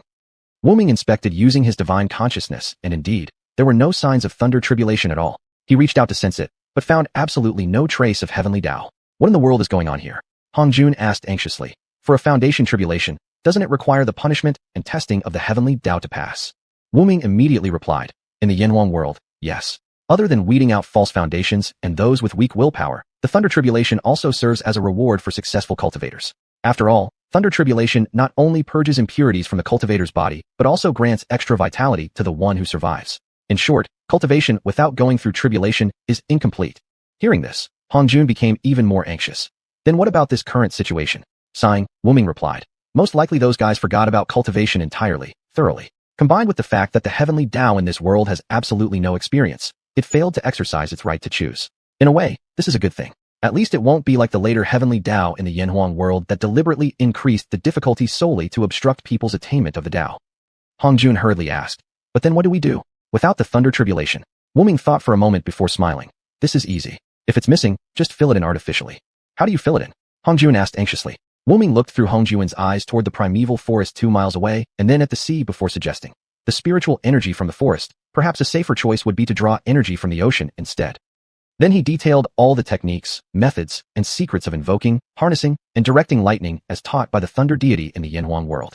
Seeing the anxious look on xiuxian's face, Hongjun, despite his headache, decided to first bring the thunder to the skies above before explaining anything further.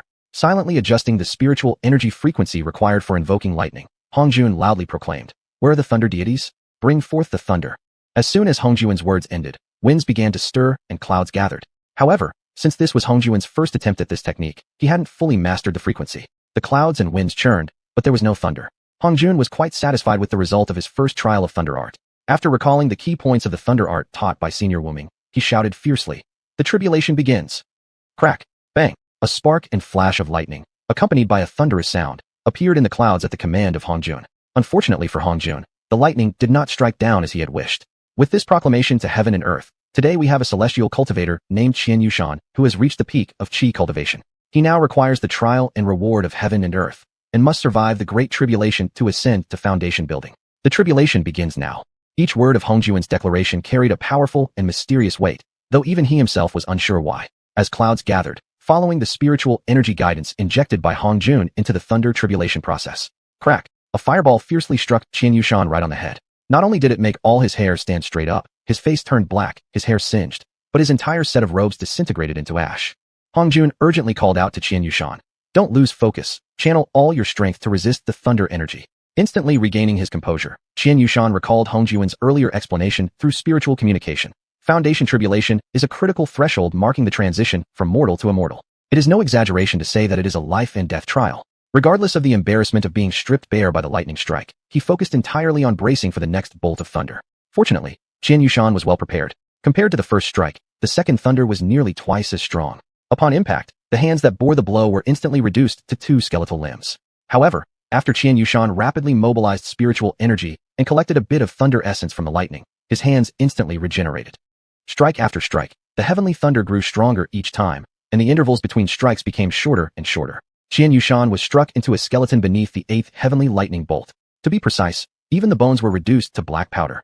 As he gazed at the next incoming purple bolt of lightning, what little spiritual awareness remained in xiuxian initially felt only boundless despair. Driven by a powerful survival instinct, gradually 2 sacred secret phrases solidified in his mind. At the end of destruction lies rebirth. Heaven does not forsake those who persist in living. Xiuxian roared, I shall defy heaven and live. As he abandoned all efforts to maintain his physical form, risking the dispersal of the only surviving powder remains that contained his spiritual consciousness, he mobilized spiritual energy to confront the incoming heavenly lightning. This bolt of lightning was silent. More precisely, it had no audible thunderclap. Rather, the thunder's sound ominously echoed within the hearts and consciousness of everyone across Huilong Island and the thousands of miles surrounding it.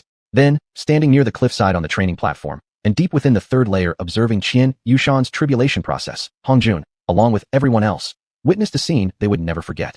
A faint glow abruptly emerged atop xiuxian's skeleton head and slowly descended. Wherever it passed, the original blackened powdered bones instantly transformed into a crystalline state.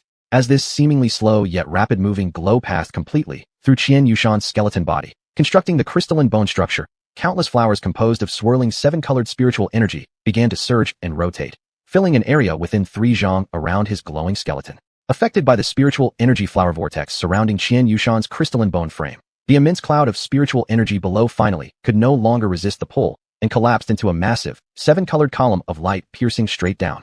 As this pillar of spiritual energy washed over him, xiuxian's body regenerated, although his hair was darker, appearance younger, and flesh tenderer. As soon as xiuxian's body was restored, the remaining spiritual energy automatically condensed into a robe, a radiant Taoist robe glowing with multicolored light. Spinning effortlessly in the air as if walking on flat ground, xiuxian stepped through the air until he knelt midair before Hongjun, respectfully exclaiming, "Thank you, Master, for nurturing me to this." Somewhat embarrassed and guilty, Hongjun replied, "As long as you don't blame me for my inexperience, which nearly cost you your life. However, having gone through this tribulation, you have indeed undergone a true rebirth. However, you must remember, human consciousness, one's spiritual awareness, is the master of spiritual energy, not its slave. Only with this understanding can you progress further and avoid being lost in the sea of spiritual energy, becoming a mindless puppet controlled by it. After this, until you have completely mastered your new powers, you cannot interact with others. For even a single careless action from you might bring great harm to others." xiuxian solemnly said, "Your student shall obey the master's command without fail." After speaking, he slightly lifted his head, glancing toward the northern primordial forest. "With your current body, moving only along the forest's edge should be fine. You may even try cutting some trees or grass and bring them out for analysis. However, you must remain alert for the various wild beasts emerging from the forest." Upon seeing a slightly befuddled expression on xiuxian's face, Hongjun fiercely added, "They have lived unharmed in this spiritual reign for years, decades, or even centuries, while you, having just built your Tao foundation, already show arrogance. Who gave you the courage? Understand that foundation building is merely the first step into the true cultivation journey." xiuxian stood trembling, instantly humbled in midair, bowing deeply in respect. Only when he saw Hongjun seemed satisfied and ceased further scolding, he respectfully added, "Please don't worry, your disciple shall never forget today's teaching." After sensing the reverent looks of those present on the training platform, he quietly said, "Your disciple will now walk along the forest's edge." Immediately, his figure flashed and vanished abruptly. Upon reappearing, he was several miles away at the forest's edge, flashing again before disappearing inside. A while later, Ma Gao was finally somewhat accustomed to the occasional strange behavior exhibited by Hongjun. Being the first to recover from the overwhelming shock, he made a few swift jumps, reached the stairway leading from the second floor to the third, and cautiously asked, "Are you really still you?" "It is me. Who else would I be? The one who used to strip naked and fish with you in the river, the one who helped chase away old Master Wang's stubborn chickens, and the one who often let you mooch meals." Hongjun. Ma Gao, jumping forward as he spoke, cried out, "That's great," before tightly hugging Hongjun. Then, he voiced the concern of everyone gathered below. "Please don't lie to me, or try to pass it off with silly talk about illusions or magic tricks. Tell me truthfully, what just happened? Could I ever reach the same level as Qian?" "Grandpa." Hongjun sensed that everyone below was also listening intently, so he walked to the railing and proclaimed loudly, "What you all just witnessed was real. It is a cultivation system different from current physical training methods, one capable of enhancing multiple aspects of oneself. Moreover, this cultivation system includes physical refinement as well, making it an advanced training method beyond conventional martial cultivation. I have named it Cultivation of Immortality, xiuxian. Immortal cultivation fundamentally differs from martial arts training focused on the physical body. The former draws natural spiritual energy into the body, gradually enhancing physical abilities and strengthening consciousness, enabling one to control spiritual energy, gain powerful life force, and ultimately pursue longevity. As for martial arts, since you all already know well, I won't elaborate further. What you saw just now was one of the most fundamental yet crucial stages in immortal cultivation. Foundation building, the prerequisite for transformation and transcendence beyond the mundane. Now, regarding whether you all can cultivate immortality and reach xiuxian's current realm, how difficult would that be? Before answering these two questions, allow me to share some tremendously good news. The very thing that makes all martial cultivators shudder at Huilong Island is none other than the manifested state of spiritual energy itself. In any other place, I couldn't guarantee everyone could successfully establish a foundation, but at Huilong Island, it is entirely possible. Of course, refining the body using spiritual energy requires proper methods and gradual progress. Otherwise, you'd risk being overwhelmed by the energy, just like what happened to xiuxian over 10 days ago, where spiritual energy could easily surge uncontrollably and kill you. After saying this, Hongjun glanced at the sky before loudly declaring, "Starting tomorrow, I shall begin teaching you immortal techniques. I shall begin the cultivation of immortality." Upon hearing this, everyone immediately burst into cheers. The entire Huilong Island, because of this group of more than 50 people and their celebration, was mysteriously infused with a kind of vitality known as hope. Chapter 25, Initial Success. Although Hongjun had, under the pressure of circumstances earlier, promised to explain cultivation to everyone the next day, in reality, he was utterly clueless inside. Indeed, After moving into his own stone cave, the middle one on the fifth and topmost level of the cliff, he didn't even have the heart to appreciate the many intricacies and exquisite details of the three-bedroom, one living room layout that everyone had painstakingly arranged and decorated. Instead, he hastily shut the door of the cave, didn't even bother to take off the glowstone covering, and immediately sat cross-legged on the stone stool in the hall, urgently calling for Nameless. Nameless, who possessed all knowledge concerning the attainment of sainthood and the path to immortality, certainly didn't lack in foundational cultivation techniques to guide the intake of qi into the body. While not overflowing with countless methods, he could confidently assert that each one led directly toward the Tao and would enable one to achieve the rank of saint. Under Nameless in-depth explanations, thorough comparative analysis, and multi-angle interpretations, Hongjun suddenly realized how flawed and error-ridden his previous self-cultivated methods had been, and how lucky he had been to successfully channel spiritual energy and create a small scene manifesting the 5 elements. As long as you explain these well to everyone, and they work diligently at their cultivation, then on a place as uniquely gifted as Huiyun Island, building a solid foundation won't be a problem at all, Nameless concluded with a summary assessment. When Hongjun heard this, he suddenly thought of xiuxian, who had already laid a foundation, and then of himself.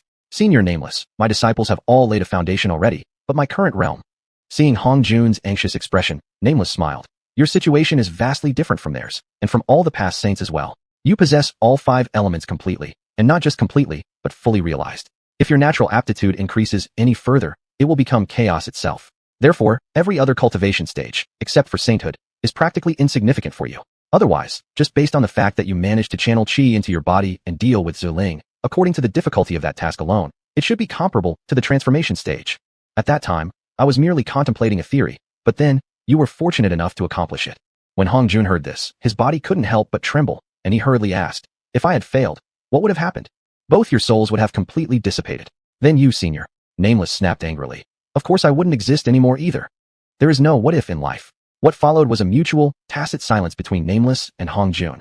Neither mentioned what would have happened had Hongjun's consciousness truly dissipated. However, the atmosphere gradually turned heavy and tense. Finally, Hongjun broke the awkward silence. You said before that on Huiyun Island there might be an opportunity for you to take physical form. It's certainly possible. Good. I will do my utmost to help you manifest. Hongjun's promise quickly restored their once again intimate and warm relationship.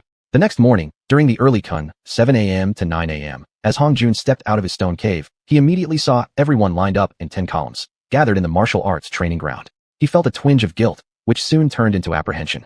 After all, establishing a new cultivation system, especially at its foundational stage, could absolutely not afford a single mistake. Therefore, Hongjun quickly recalled the content he was about to lecture, double-checked there were no errors, and then leaped off the cliff, landing lightly on the semicircular platform at the training ground. Slowly sweeping his gaze across the 54 disciples below the platform, Hongjun spoke with a low and solemn tone.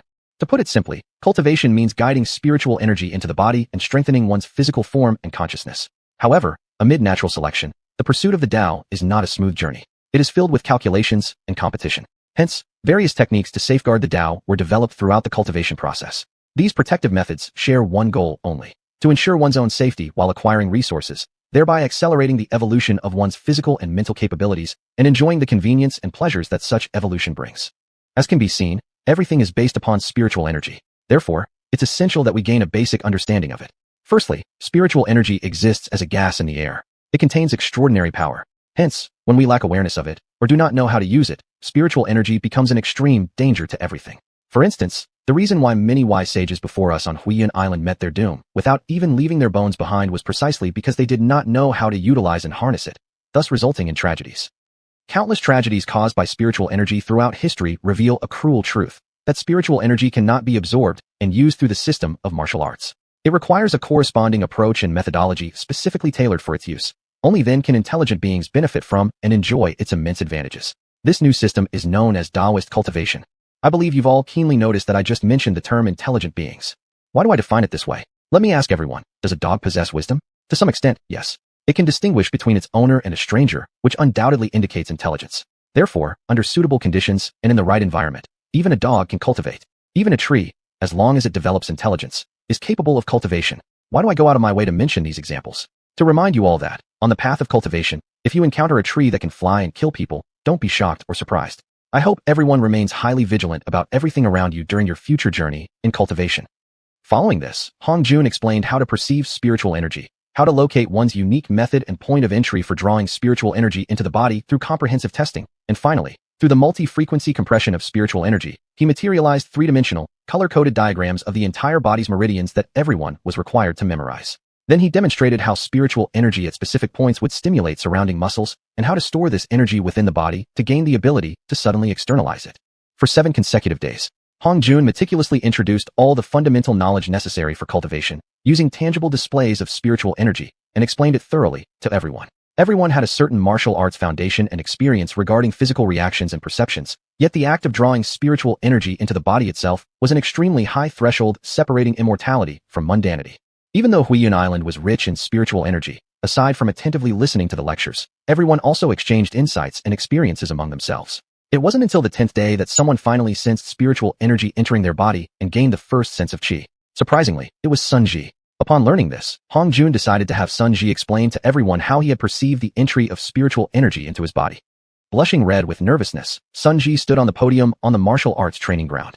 Encouraged by Hongjun's silent gaze, his first sentence completely overturned everyone's previous cultivation methods. Deliberate effort will never succeed in drawing spiritual energy into your body. You can only intentionally guide the energy along a preset path after it has already successfully entered your body. If you allow it to recklessly collide within your body, it will cause serious harm. As soon as Sun Ji finished speaking, Hongjun was the first to applaud.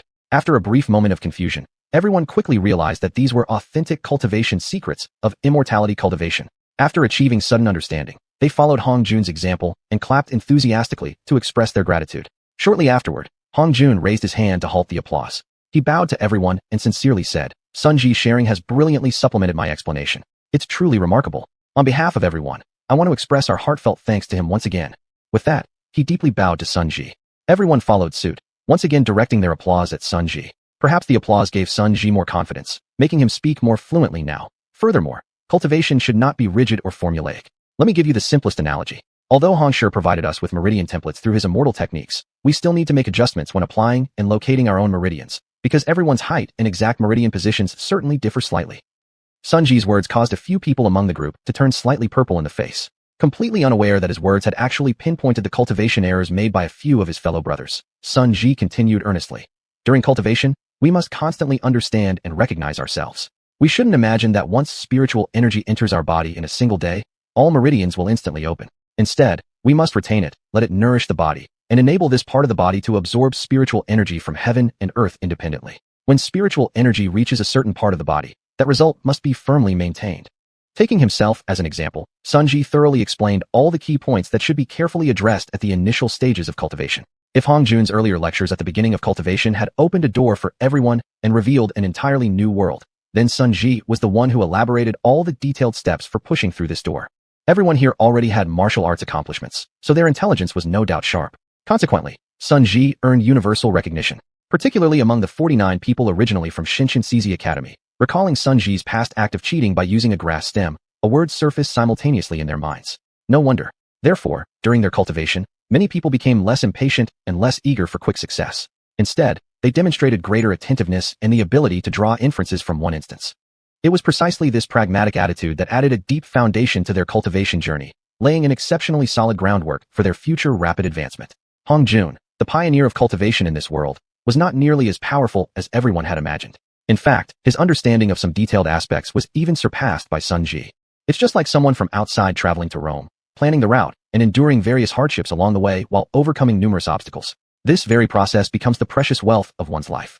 Those born in Rome naturally enjoy immense convenience, yet they lack a rare form of tempering experience. Since awakening to his past life, Hongjun had been fully devoted to exploring the path of cultivation and achieved remarkable results. Early on, he had already reached the level where spiritual energy flowed through every meridian. However, possessing fully complete xiuxian, 5 elements, at full capacity was millions of times harder than others' cultivation. Whenever he visualized his own meridians and felt the extremely broad channels, he used to feel proud in his ignorance. But now, after receiving guidance from the nameless senior, he felt like crying. Perhaps the horse Gao, who possessed the least talent in cultivation, had already achieved the golden immortal realm, while Hongjun was still stuck at qi condensation stage, far away from foundation building. Nameless senior, could possessing completely balanced 5 elements actually be a huge trap? The more Hongjun learned about his body and the prerequisites for each cultivation stage, the more he couldn't help but inwardly cry out in despair.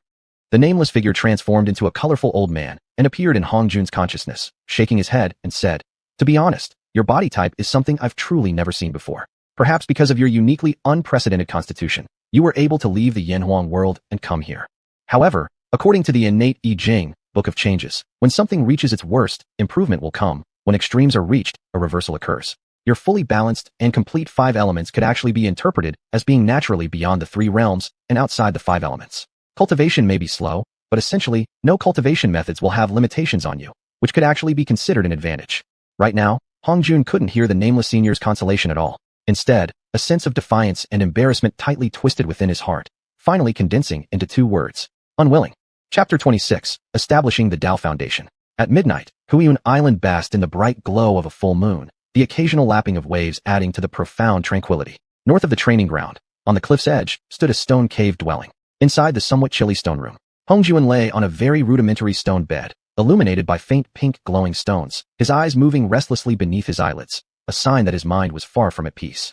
As someone who had once lived in the Yanhuang world, endured the fierce civil service examinations, defeated all rivals, and finally reached the position of a library administrator with an extensive reading background, Hongjun wasn't easily deceived by his current situation. Mainly, it was a conversation he had with Wuming over 10 days ago, when discussing the dangers of failing to save xiuxian's ink, that had left a lingering unease in his heart. If the rescue failed, would both of their spiritual consciousnesses truly dissipate? Not necessarily. If Wuming alone could survive for hundreds to nearly 1,000 years in the Yanhuang world, which lacked spiritual energy, simply by relying on one book, would he really vanish along with this island, which was filled with abundant spiritual energy and considered a heavenly paradise even by the standards of primordial times? After Wuming's comprehensive explanation of cultivation, and now possessing a deep understanding of it, Hongjun felt extreme regret for his earlier actions when he tried to save xiuxian. At his current stage, merely having entered the qi condensation phase, attempting a restoration technique usually performed by nascent soul cultivators. Was he just too arrogant? What exactly gave him the courage? Someone like Wuming, who knew every detail of the cultivation journey from beginning to sagehood, and was aware of the cultivation history of many sages, surely understood the risks. Was xiuxian really worth sacrificing himself or Wuming for? If not rescuing him would make survival impossible in this world, or if refusing to save him would certainly mean death for either himself or Wuming, would that justify risking their lives? The more he thought, the more terrified he became. No, he couldn't be so passive, and he certainly couldn't allow his fate to be controlled by others, especially when Hongjun considered deeply, envisioning a day when he reached sagehood. Would this world truly be able to contain his essence? Would he have to seek a higher realm to exist in? Would he then be forced to repeat the humiliation of the previous sages, stripping away all knowledge and departing this world purified? What to do? Confronted with present or even future potential dangers, considering Wuming's words that he was destined for cultivation success, Hongjun knew he would one day face the very same choices previous sages had faced. Although the heavenly Tao of this world was still immature now, how could anyone guarantee that after millions or even billions of years, it wouldn't become as cunning and ruthless as the Tao of the Yanhuang world? What to do? Would he just follow the trend, smoothly becoming a sage under Wuming's guidance, living freely for eons, gaining reverence from countless future cultivators, only to abruptly perish one day, or leave this world, abandoning all knowledge and wisdom, in disgrace? What to do? Hongjun, after confronting himself with these soul-searching questions, could no longer remain calm. He rose, donned his robe, pulled open the stone door, crossed the hall, pushed open the cave's main gate, walked out onto the front veranda, and blankly gazed into the distant, dark sea. For a while, only after being cooled by the slightly chilly sea breeze, did Hongjun begin to calm his jumbled thoughts slightly. And gradually, his mind solidified into a decision. Unless I have completely resolved. Wait, that's not right. I haven't truly resolved this yet, but rather, my cultivation method differs greatly from the paths previously taken by the sages. My method of drawing spiritual energy into the body is rooted in traditional Chinese medicine, circulating energy through the meridians. Whereas the sages started by drawing spiritual energy through the nostrils, gathering it into the head, then directing intention into the brain and energy into the dantian. Though the end goal was the same, strengthening spirit and body, their methods differed fundamentally, offering more comprehensive approaches for drawing in spiritual energy. Realizing this, Hongjun quickly regained his enthusiasm. Then, he began to dig through his memories, seeking among the bizarre medical tales and hypothetical theories of modern and contemporary times in the Yanhuang world, a foundational point upon which he could base his cultivation. After all, the conventional consciousness see. Would you really ignore or accept the risks of keeping a figure so advanced and terrifyingly capable within your consciousness see? Unless that being was truly a program of wisdom whose back doors you had completely mastered. Otherwise, any intelligence would possess selfishness. Any consciousness would inevitably carry potential change. Through extensive recollection and careful comparisons, Hongjun concluded that the consciousness see resided in a virtual space within the head. But what use was that? With a sigh, Hongjun immediately realized that such a sigh was inappropriate. At the very least, it carried tremendous reference value for establishing a new base of his own, away from any place suspected to be occupied by an enemy. In other words, instead of the head, other parts of the body could serve as the location to house his own thoughts and consciousness. Other parts? Energy sinking to the dantian. No, this spot wouldn't work. Too many cultivation descriptions had already proven it was merely a cannon platform, a source of energy. Particularly in cultivation stages, there was even the concept of a golden core, jindan. So eliminate it. Limbs. Too risky. If during a fight, the hand or foot housing one's consciousness got severed, but the person remained alive, what would happen then?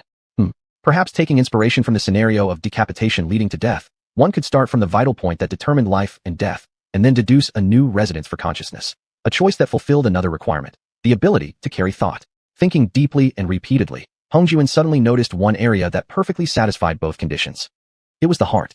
Remember in your heart. Thinking from the heart.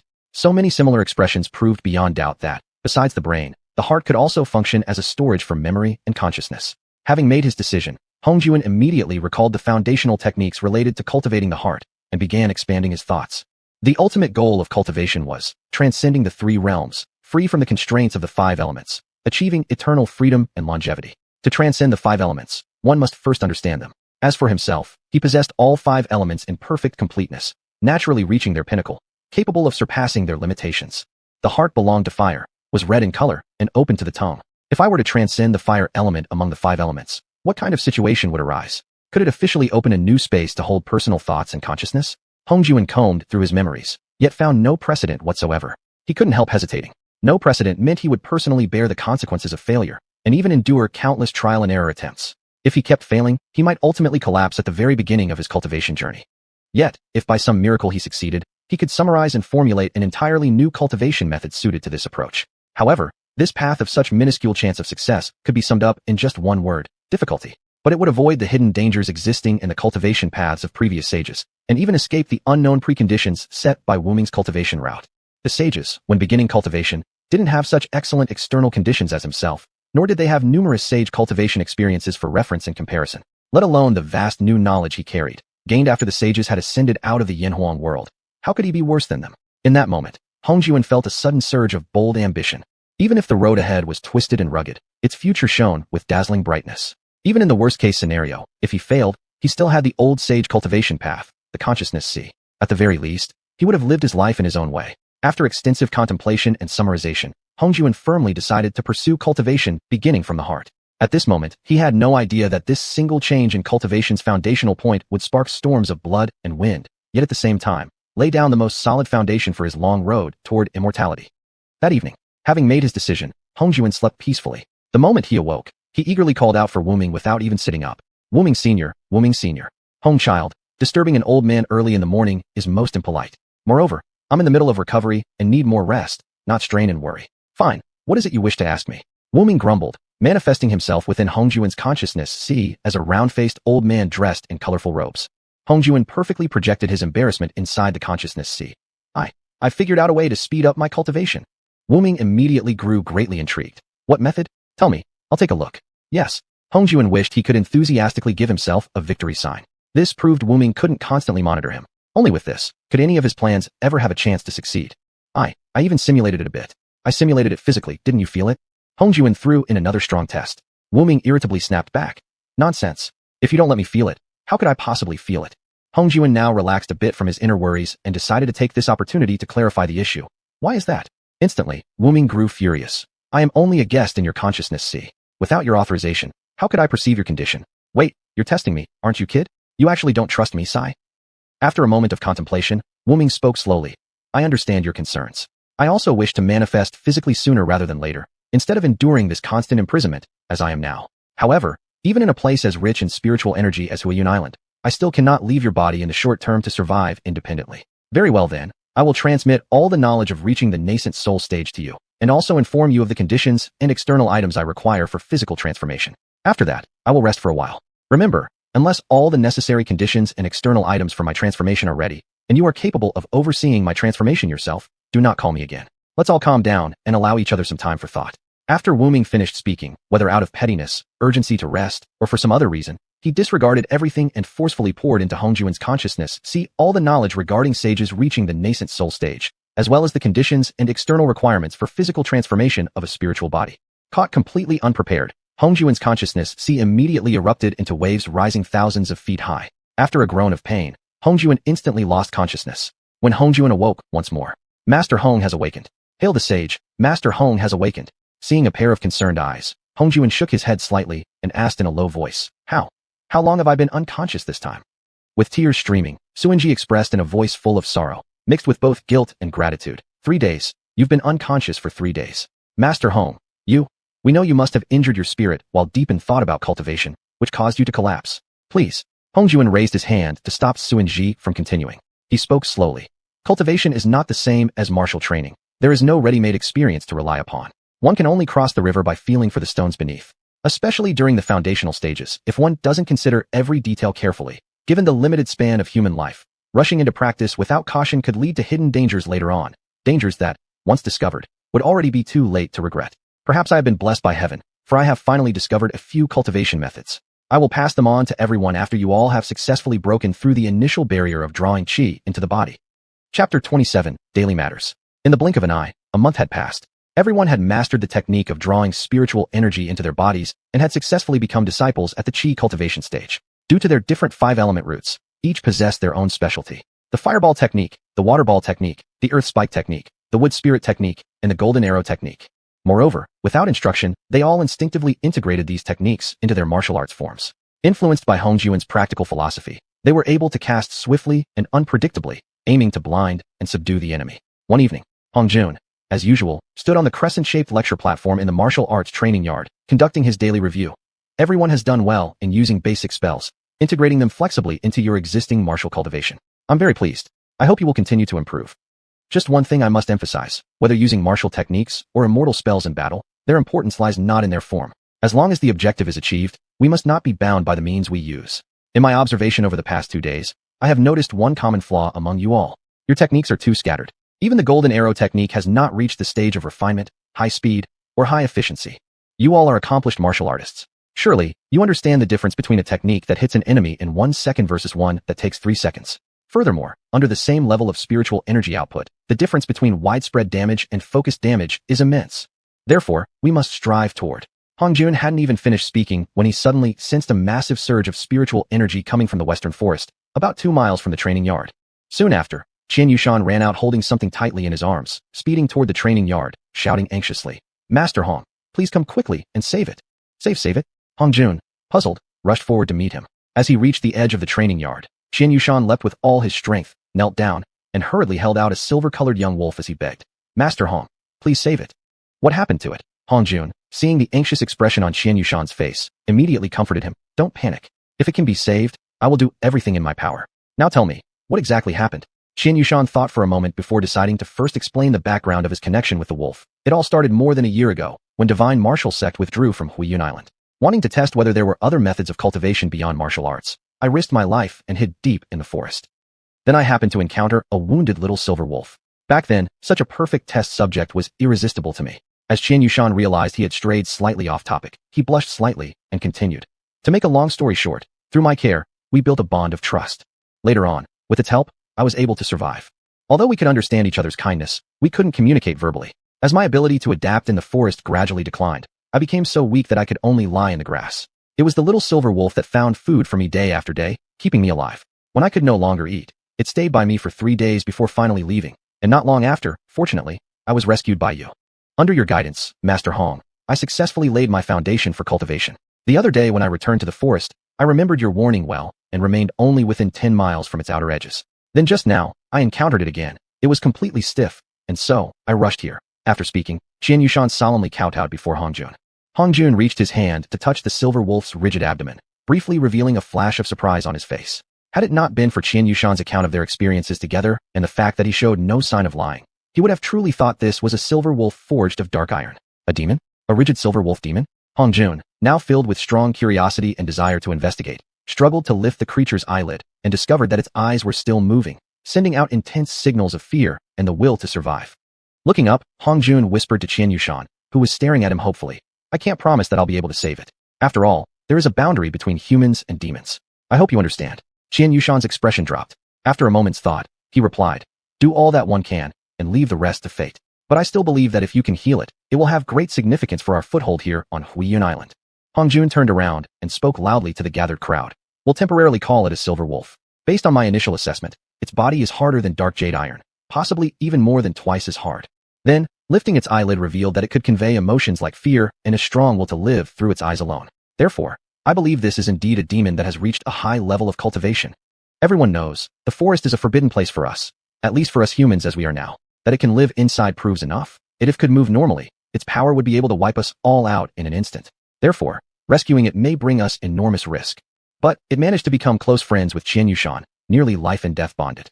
This shows us that communication between humans, and it is not impossible. At the very least, after healing it, we can communicate through xiuxian and persuade it not to regard us as enemies. At worst, it can return to the forest again. Therefore, rescuing it, its risks can be barely controlled. Even more importantly, by rescuing it, whether we succeed or not, we will gain more understanding of the creatures within Huiyun Island's forest, which will benefit our survival and development on this island. Since this place is now our shared home, I must follow everyone's opinion. To protect personal privacy, tonight I will place a large stone tablet inside the first chamber west of the fifth stone cave cellar. Those who agree to rescue it may mark a check on the tablet. Those who disagree, a cross. Tomorrow morning, we will count the results and decide whether to rescue it according to the majority opinion. I hope everyone will think carefully and cast your vote without regret. After thinking for a while, xiuxian felt Hongjuan's approach was very appropriate. He whispered softly, "I'll go prepare the tablet." Saying so, he picked up the wolf demon and leaped swiftly up the cliff. Seeing the hesitant expressions on everyone's faces, Hongjun smiled self-mockingly. I myself have no confidence at all in being able to heal it.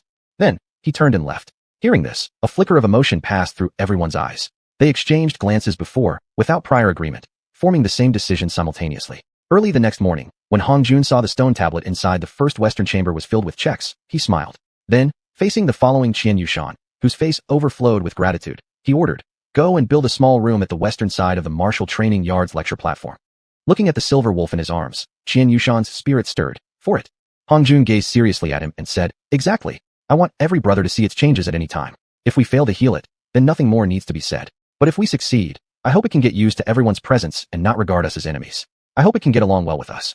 Nodding heavily toward Hongjun, xiuxian said, "Disciple understands. Please rest assured, no matter how it once saved my life, ultimately it is not human. It will not forget the kindness I and everyone else have given it." Watching xiuxian leap down the cliff carrying the silver wolf, Hongjun felt completely helpless in how to treat it. No trace of confidence at all. As for calling up Wuming for consultation, he shook his head and thoroughly expelled that thought from his mind. Once the others learned that the small house being built on the western side of the martial arts training platform was for the Silver Wolf's residence, they all began offering ideas and strategies, quickly rejecting xiuxian's initial plan to build just a temporary shelter. Especially upon learning that Hongjun hoped everyone could observe the Silver Wolf, get close to it, gain its recognition, and thus be able to peacefully coexist with it once healed, they became even more enthusiastic. In the end, the original building plan was completely abandoned. On the western side of the martial training yard's platform, using the base platform as a foundation, they excavated a large multi-functional stone cave. Needless to say, there was a stone hall capable of seating 100 or more for meals, and a grand stone hall the size of the entire martial training yard alone that inspired awe. As for the small western room specially built for the Silver Wolf, even its central round bed could hold over a dozen silver wolves. Around the space between the round bed and the stone walls, even 100 people could stand without feeling crowded. The effort left Hongjun, who had spent 3 days pondering how to heal the Silver Wolf in a room, utterly stunned when an excited crowd invited him to the martial training yard and brought him into this multi-functional stone cave. This, Hubugawei, who led this project, exclaimed excitedly. This is still only phase 1. At the time, while excavating the upper layers and constructing the stone cave, we didn't consider rain and built it too hastily and simply. We've decided to dig a new tunnel from the deepest part of the main hall, building a spiral staircase upward, connecting it with the 5 layers of stone caves above. Looking at everyone's excited faces, Hongjun, amazed by their creativity, suddenly had an idea and smiled. Although we were originally martial cultivators with extraordinary hands-on ability, we have now embarked on the immortal cultivation path. Can we try controlling our emitted spiritual energy to cut, draw, carve, engrave, and reinforce the components, decorations, and objects we want? As long as everyone dares to imagine, everything is possible. Hongjun, led by Hubugawei, toward the achievements of the past 3 days. After experiencing excitement and emotion, he followed the routine question leaders of the Yanhuang realm usually asked after inspecting accomplishments below. Is there any difficulty for everyone? Hubugawei, whose outstanding overall perspective had gained the recognition of Feng Hui and xiuxian in these days, glanced at everyone. Seeing no one stepping forward to answer, he lowered his voice and said, "We're running low on fluorite. Living at night has become slightly inconvenient." Hongjun scratched his head with his right hand, inwardly blaming himself. This was a world without electricity. Nighttime illumination was the most important part of daily life. Hongjun gazed slowly at everyone. Because of his gaze, everyone involuntarily raised their spirits. Illumination is a major matter in life. It not only drives away darkness and brings light, but also guides our advancement, lighting up our future path. It serves as side proof of our intelligence as living beings, of our ability to enjoy life and strive for it. Born as cultivators, using immortal arts to illuminate the dark corners of our life is one of our fundamental pursuits. However, we are temporarily weak and cannot maintain the fireball technique for long. It still carries risks. For now, it's the only method we can activate anytime through our own abilities. But for many situations that require safety and persistent brightness, it's inappropriate. Fluorite is the illuminating mineral we commonly use. At least for now, we have no ability to search for and obtain it. For us, currently, the only alternatives are fats and trees. Therefore, I hope everyone can divide into two groups. One group, led by xiuxian, will head into the forest to cut trees and other plants, searching whether we can find suitable materials for illumination. The second group, led by Hubugue and Fenghui, will target fish in nearby sea areas, trying to find suitable fish oil to use as a burning fuel. Hongjuan's approach of elimination and division of labor immediately clarified the path forward for everyone. Xiuxian, Fenghui, and others all expressed confidence in completing the tasks Hongjuan had assigned. Chapter 28. Gaining insight from a high vantage point. Both groups led by Xiuxian and Fenghui quickly produced results, but neither was good news. Hubugue from Fenghui's team, eager for merit, personally went out to sea and caught a big fish. Indeed, the fish was full of oil. However, great difficulties were encountered during the oil extraction process. The fish oil was clearly there, yet resisted refinement. Using the limited firewood at the camp, they spent half the day burning the pot, yet the fish oil inside remained cold. As for the other group, the bold members who cautiously followed Xiuxian into the forest faced the embarrassing situation of being ineffective despite their efforts. Other than Xiuxian being able to snap a few saplings and pull out some weeds, no one else could even chip off a piece of bark from a tree. Ultimately, they returned looking disheveled and discouraged. It was only then that Hongjuan realized how inhospitable the living conditions were on this island for humans. It turned out the predecessors were not foolish for failing to utilize nearby resources to improve their lives. It was simply impractical. Every material necessity had to be transported from thousands of miles inland. He couldn't help but sigh quietly. No wonder the various sects had abandoned this peculiar island. Confronted by everyone's expectant and secretly watchful eyes, Hongjuan felt the harshness and pressure of life, particularly recalling that it had been over a month since their arrival at Huiyun Island, during which, aside from carving out 100 or so caves, boasting a little, painting a grand picture of cultivation, and barely forging a foundation-building disciple, they had achieved absolutely nothing. All of this struck Hongjuan like a shipload of ice-cold water. Survival would have to begin from the ground up, step by step. Hongjuan walked toward where the fish oil was being boiled. He saw the limited supply of firewood and looked into the pot at the still icy-looking fish oil. Helplessly, he said, "Stop for now." That evening, during the routine daily summary session, Hongjuan stood on the stage and bowed deeply to everyone before sincerely saying, "My apologies, brothers. In the past month, our smooth sailing made me somewhat arrogant, believing that everything would come easily, that everything would revolve around me and us, completely ignoring the reason why all resources on Huiyun Island originally came from inland areas. As a result, we were dealt two painful blows and painful lessons. Fortunately, these lessons came early. We still have over a year ahead to study how to live well on Huiyun Island without relying on resources from inland. Therefore, I propose that each and every one of you spends at least one xiuxian daily thinking, even wildly imagining, about how to use local resources to survive when there is no external supply. Then, spend 2 xiuxian experimenting with these ideas. If you yourself have no good ideas, helping others is also acceptable. The rest of your time should be used for cultivation. Only by strengthening ourselves can we truly survive on Huiyun Island." It was precisely Hongjuan's pragmatic and sincere speech that laid the foundation for what would later become the core principles of the Hong cultivation clan. 1 xiuxian for wild ideas, 2 xiuxian for experimentation, and the rest for cultivation.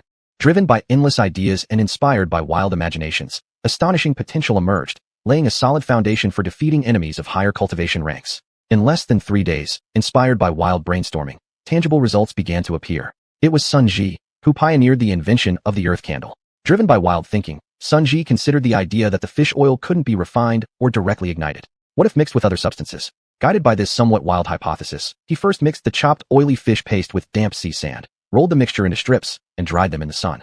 He found that these dried strips remained remarkably intact and, astonishingly, could burn very brightly and eerily, without generating heat or smoke. That very evening, during Sun Ji's demonstration on the martial arts training ground, everyone tried using it to burn clothes and anything else burnable. They discovered that the flame's temperature was too low. Besides having an air current, it couldn't ignite anything else. Even more unusually, the strip would not self-ignite and needed to be lit by an existing flame. It was an ideal lighting material to replace fluorescent stones. No, it had even more advantages. Although Sun Ji received unanimous acclaim from everyone, he walked straight to Hongjuan and knelt respectfully before him. Deep down, he knew all this was possible only because of Hongjuan's support. His fellow brothers, momentarily stunned by Sun Ji's gesture, quickly understood the meaning behind it. They weren't fools, after all, and burst into enthusiastic applause, half for Sun Ji and half for Hongjuan. Meanwhile, another group also produced major news. Two branches obtained at great effort by xiuxian were originally regarded as priceless treasures. But under the spontaneous whim of food-loving Ma Gao, he tried biting into one. Not only did he manage to bite it, but it was actually edible. Thanks to Ma Gao's loud boasting and show-off tendencies, the two branches were instantly emptied by the crowd. And everyone who had tasted them claimed they tasted even better than the white jade sky dragonfish. Driven by the obsession with food, many people tried to obtain a branch at the forest's edge, but sadly, none of them succeeded.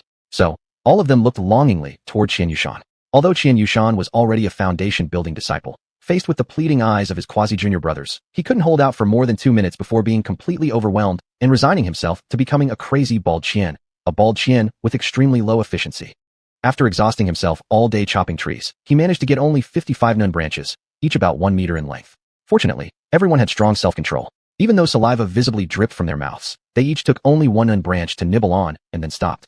Hong Jun held the nun branch in his hand and looked at the already utterly exhausted xiuxian, asking doubtfully. When it was on the tree, it cost great effort to chop it down. Yet once detached, it became edible, delicious even. Yes, even tastier than the white jade sky dragonfish. Everyone answered in unison. Hong Jun took a look, decided to try, and first biting a leaf from the top. Boom. His entire body's taste buds were completely conquered by this unique and tender flavor. Then, he tried an older leaf. It had less tenderness, but added a hint of spiciness and crispness. The bark, the trunk. After a full round of devouring, lingering ingeworried for a long time, Hong Jun realized there was no part of this branch that was not delicious, no part that was not a delicacy. If forced to rank, the best part was the core of the trunk. The closer to the root, the more delicious it became. Still smacking his lips with unfinished satisfaction, Hong Jun noticed everyone staring intently at him. After a moment's thought, he turned solemnly to xiuxian and said, "From now on, let's distribute this as a fuli once every 10 days. Xiuxian hastily said, "I can distribute every." Hong Jun raised his hand to stop him and continued, "You are currently our strongest combat power. Therefore, you shouldn't waste your effort satisfying everyone's stomach. There are still many challenges and resources that we need to face and search for." Then he turned to the slightly disheartened crowd. "The best tasting food is the one you obtain by yourself. It brings the joy of harvest, the flavor of happiness. Therefore, I hope everyone cultivates to the foundation building stage as soon as possible. After all, if even the trees around the forest's edge are so delicious, how extraordinary must the wild beasts in the depths of the forest be? Just imagining them, they must be thousands, even millions, of times better. But, very cruelly, when you lack the strength, you won't even know who ends up eating whom. Therefore, I ask everyone, fight for survival, and fight for an even better survival." After Hong Jun finished speaking, he bowed deeply to everyone. Everyone silently accepted Hong Jun's bow without returning it. Yet, every person, including xiuxian, had a mist in their eyes. Deeply moved, inspired, and convinced, they returned to their respective stone caves, each silently vowing that they absolutely would not allow Master Hong to lower himself like this again, pleading for them to cultivate diligently.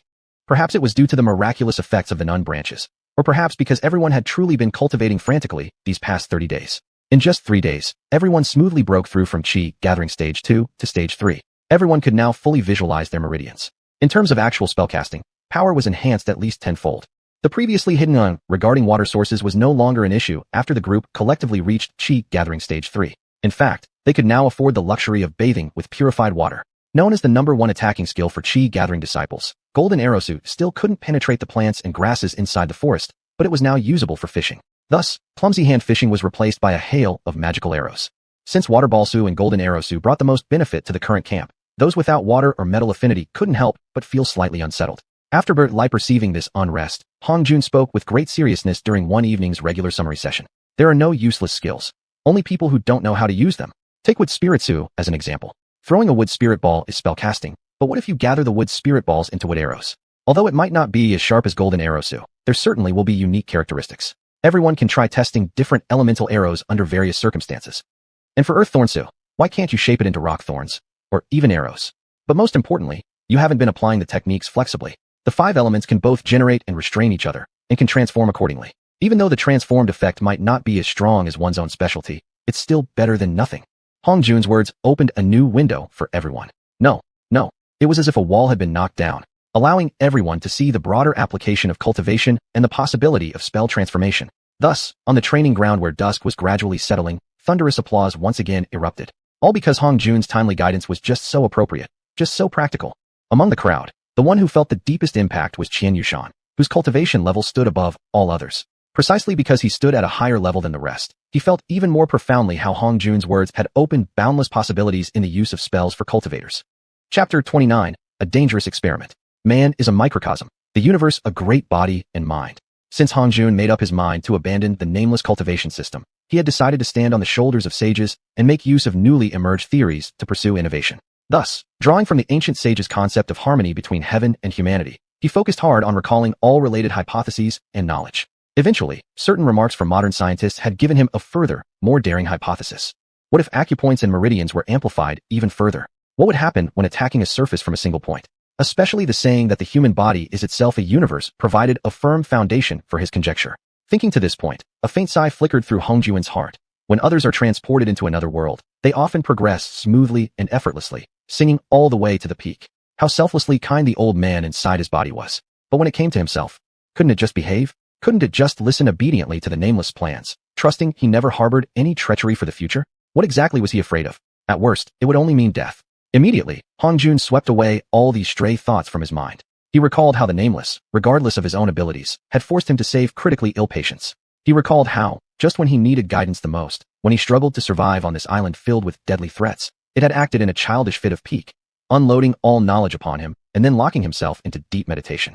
Hongjun grew more and more furious. Certainly, the nameless held no obligation to guide him to become a powerful cultivator. At the very least, bringing it into this world of saints had benefited it. At the very least, it still depended on him for faster and better recovery, since it was a parasite nestled inside his consciousness. From either an emotional or logical standpoint, even just for the purpose of obtaining a formed body in the future, they should work together harmoniously at this initial, difficult stage.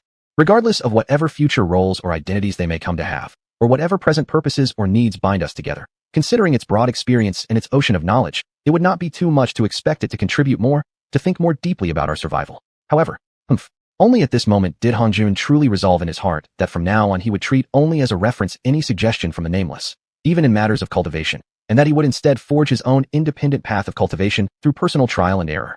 With his decision made, Hongjun immediately chose a point on his body where spiritual energy was most sensitive and, comparatively, where energy flowed the fastest as his test subject, yet a very safe location. His right little finger. Through complete focus and deep inner observation, Hongjun discovered a shocking truth. At the very point where spiritual energy entered, there was vaguely the image of a mouth. Could it be the nameless? But he quickly dismissed that thought because his consciousness was definitely not located on his right ring finger. Furthermore, observation revealed that the mouth wasn't holding on to much spiritual energy at all, instead channeling the vast majority of it into the surrounding muscle tissues. So what would happen if he attempted to expand this mouth? An explosion? Hongjun thought of this possibility, and taking precautions, he quickly left the stone cave and headed to the edge of the training courtyard near the sea, beginning his test there. He closely examined his right little finger, thinking that even if the experiment failed, it would merely explode a finger, a trivial injury, considering the arts of cultivation. But what if it succeeded? Hardening his resolve, Hongjun gathered all his spiritual awareness and repeatedly commanded, encouraged, persuaded, and urged this energy-sucking mouth to expand. Then Hongjun truly saw the mouth begin to change, expanding and increasing the speed and intensity at which it absorbed external spiritual energy. So engrossed in internal observation, Hongjun didn't notice the external changes taking place. Due to his experiment, first a torrent of spiritual energy rushed to his body, forming a spiritual vortex around him. As the vortex grew, a rising howl gradually developed from it, starting soft, growing louder. This sudden phenomenon immediately alerted everyone.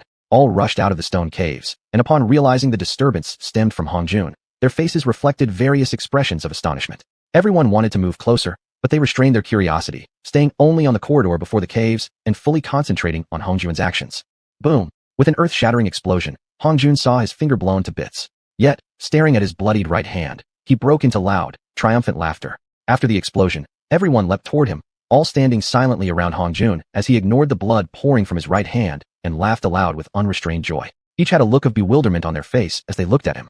Seeing everyone gathered around, Hongjun immediately stopped the bleeding from his missing finger. He turned to the crowd and solemnly declared, "The body, the human body itself, is a universe." After Hongjun spoke, seeing their expressions still full of confusion, he silently sighed in his heart. Science popularization, popularizing science to the natives of this world, who lacked any basic scientific understanding, was going to be a heavy burden and a long, difficult road. He had originally intended to explain everything thoroughly the next day, but seeing the intense eagerness in everyone's eyes, Hongjun felt a twinge of reluctance and silently sighed. Well then, slowly sweeping his gaze over each person, Hongjun spoke in a calm voice. "I hope every single word I am about to say will never be repeated to anyone. Can you do that?" Their eyes burned with even greater intensity. After glancing at one another, they simultaneously stepped back 3 paces, knelt down, and pressed their foreheads to the ground. The world we see, even the more advanced worlds, are nothing but spheres carrying life. And the universe is composed of countless such spheres. Up and down, front and back, left and right. This is what is called yu space. Past and present. That is called zhou, time. Compared to the massive star we live upon, we are smaller than even the tiniest speck of dust upon our own bodies. Naturally, we will not fall off it. A while back, I gave you the basic knowledge of cultivation. Today, I am going further, deeper, and I have conducted a test based on this thinking. What would happen if we maximally enlarge the parts of our body that absorb spiritual energy? What would we see? Due to my current limited abilities, when I focused my full spiritual awareness, I discovered a mouth. Its sole purpose was to absorb external spiritual energy for the body. Then I tried every possible method to enlarge it. Unfortunately, I lacked a suitable containment strategy, so the mouth was overwhelmed and exploded by the torrential energy flow. Through this ultimately failed experiment, I can offer several lessons.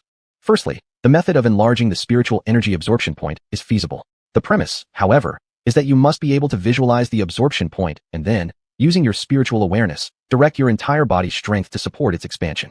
Secondly, you must take precautions. Such experiments must be done under controlled conditions. Without full preparation, never attempt them on critical parts of the body. Thirdly, you must plan the internal energy pathways and digestion strategies after absorption.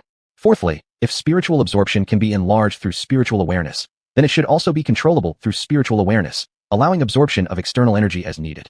After everyone stood up, seeing their wide-eyed, glowing expressions, Hongjun inwardly sighed. A bunch of lunatics. He could only warn them. Please take the above points seriously and with great caution. As soon as Hongjun finished speaking, everyone scattered around the training yard, each attempting to verify Hongjun's theories with all their might. Soon, the entire training yard became filled with spiritual energy vortices of varying sizes. Despite Hongjun's warnings, one after another, fingers exploded in chaotic succession. Even more maddening was that anyone whose right little finger was blown off would cry out in ecstatic joy. Within less than an hour, except for xiuxian, everyone else had shattered their right little finger due to various mistakes made during the experimentation. Just as Hongjun was about to scold them for their recklessness, a deep, trembling voice abruptly startled him. Turning toward the sound, he saw xiuxian standing there, before whom hovered a visibly large, rapidly rotating spiritual energy vortex. Horrified, Hongjun immediately shouted loudly, "Xiuxian, jump into the sea." Struggling at the moment, Xiuxian instinctively leaped from the training platform, obeying Hongjun's command.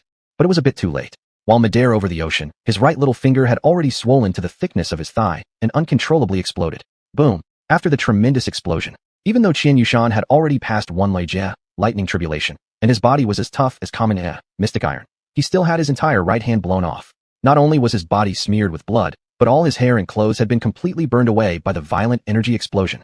After a brief stunned pause, Xiuxian quickly covered a certain vital area and plunged into the sea. After a while, he raised his now completely hairless head from the water and awkwardly shouted toward his still dumbfounded brothers, "Which junior brother can bring me a set of clothes?" Instantly, shock transformed into laughter.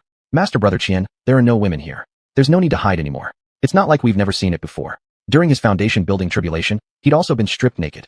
Qian Gumin was ultimately his grandson. Suppressing his laughter, he quickly flew to Xiuxian's stone cave, rummaged around, found a set of clothes, and hurriedly brought them to the edge of the training yard, shouting, "Grandpa, how should I give it to you?" "My good grandson, tomorrow Grandpa will get you more branches. Just throw the clothes over," Xiuxian called out. Instantly, those words were like an invisible hand tightly gripping everyone's throats. This man was not only a foundation-building cultivator whose cultivation realm towered over theirs, but he was also currently the only expert capable of acquiring branches from the Forbidden Forest. Plus, he was the actual grandfather of fellow brother Qian Gumin. Thus, those with sharper minds immediately started thinking about how to make amends. Xiuxian waved his hand, drawing over the slightly askew clothes. Channeling spiritual energy, he blew air into them to straighten them out, then chose the right angle, his body darting forward, and in an instant, he was fully dressed. Acting as if nothing had happened, he stood calmly on the sea surface, nervously glancing toward Hongjun. Seeing Xiuxian once again standing there, bald and sheepish, Hongjun felt both irritation and amusement.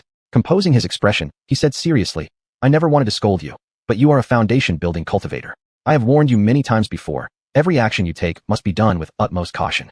Understand that the damage you could cause is dozens, even hundreds of times greater than others. Even with your tough body, you still ended up injured. If just now you had exploded on the training platform, did you think about the consequences? Could your junior brother's fragile bodies withstand it?" Hongjun's words instantly filled everyone's hearts with dread, their faces turning pale with horror. Slowly kneeling on the sea surface, Xiuxian expressed his deep and sincere apology. "Master Hong, your disciple was wrong. Fellow junior brothers, I have failed you. If not for Master Hong's timely warning at the critical moment, I..." He choked up here, could only bow his head repeatedly, using kowtows to express his deep remorse. All right. After Xiuxian had kowtowed dozens of times, Hongjun waved his hand to stop him, then continued, "I believe after this incident, you won't make the same mistake again. But when you make a mistake, there must be punishment. Your punishment is to go fetch branches from the forest for everyone, starting tomorrow, for 3 consecutive days. Are you willing to accept this punishment? Willing. Your apprentice is willing to accept this punishment. At once, hearing this, everyone burst into cheers. After Hongjun left, and xiuxian walked back to the training yard with a guilty look, everyone gathered around him, beginning to make requests, some even claiming they needed extra branches to compensate for the shock they'd suffered tonight. With xiuxian continuously nodding, an emotion known as harmony began to develop and grow across the entire training yard, drifting, colliding, and igniting, causing Xuanhuan Island beneath the night sky to gain an even more charming atmosphere. Chapter 30 Drills of Attack and Defense. Perhaps everyone had learned a bitter lesson from the incident of having their right pinky blown off, or perhaps witnessing xiuxian's dramatic explosion of his right pinky deeply impressed upon everyone an important truth. Reckless experiments not only caused self-harm, but also posed serious dangers to others. Therefore, for 3 whole days, while enjoying the branches xiuxian had acquired, everyone also displayed an unprecedented level of seriousness and caution. Seeing this, Hongjun finally felt reassured and resumed exploring this new cultivation method completely different from that of the saints. After nearly 3 days of repeated refinement, he finally developed a feasible cultivation strategy, properly increasing the points of spiritual energy absorption, under the premise of maintaining normal bodily functions, channeling all energy toward widening the meridians connected to the absorption points and extending them throughout the entire body's meridian network. Hongjun carefully simulated his cultivation idea twice before an analogous saying suddenly surfaced in his mind. To get rich, one must first build roads. Wasn't this the same as saying, to cultivate effectively, one must first widen the meridian paths of spiritual absorption? The more he thought about this concept, the more convinced he became of its practicality. Thus, he decided to use his right ring finger as the new spiritual absorption point. However, just before implementation, upon looking at his right hand, missing a pinky, he hesitated slightly. Yet, thinking about the mighty saints, once they discovered he possessed all the cultivation knowledge within the Xuanhuan realm, would they generously spare him? If the saints could so easily abandon the knowledge of Xuanhuan and depart, would they have not anticipated that their teachings might be adopted by others? Would they really be so selflessly benevolent, leaving behind absolutely no precautions? What if someone truly synthesized all the greatest techniques of many cultivators and became a super saint, the ultimate cultivator possessing the collective wisdom of all the saints, and broke through the Tian Dao's restrictions in Xuanhuan? Wouldn't those saints, who once planted flowers, become mere subordinates to this new fruit picker? Even if the saints had not foreseen such a scenario far ahead, Mingwu, nameless, after the saints ascended, had wandered for 1,000 years alone in the worldly furnace of Xuanhuan.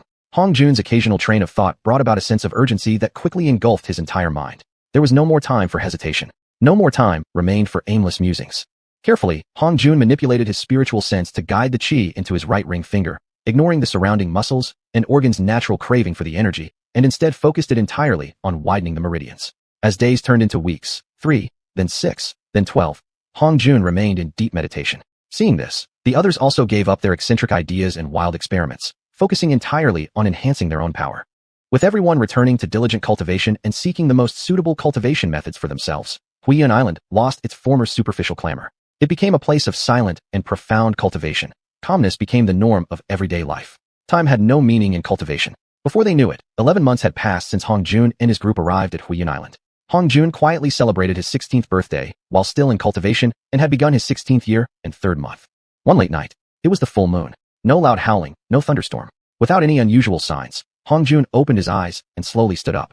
Ever since he started sitting in meditation, numerous dark-colored impurities had slowly separated from his body. These substances had soaked into the fabric of his clothes, forming a hardened shell. As he rose, the shell fell apart and crumbled. Feeling the lingering spiritual energy within his meridians and comparing it to the criteria described by Nameless for various cultivation stages, Hongjun couldn't help but bitterly laugh. Sigh. Finally, I've reached Qi Refinement Stage 3. Yet, when he casually explored within himself, observing his meridian system which had transformed from a virtual state to a solid reality, now at least 10 times larger than before, and after searching through all the cultivation memories imparted by Nameless without finding any similar cultivation method, he felt a great sense of accomplishment. This, combined with the relief from the constant tension he'd carried all this time, eased his mind. Feeling the filth dropping off his body, Hongjun guided a thread of spiritual energy to gather them up. Just as he was about to sweep them out to sea, he paused and decided first to collect them together. Perhaps some useful insights could be gleaned from them. Swiftly, he conjured up a water sphere technique. Actually, under his extraordinary spiritual energy manipulation, it was a vastly transformed variant of the original spell. About an inch-thick stream of water formed under Hongjun's conscious control. It not only vibrated and flowed over his body, but was also clearly divided into functions. A small portion of the water shaped like a shallow bowl collected the wastewater after cleansing his body. This was then moved outside through a conduit formed from spiritual energy threads, where the water naturally separated into its components, leaving behind only the waste, which scattered onto the nearby fields. Very quickly, Hongjun was completely clean.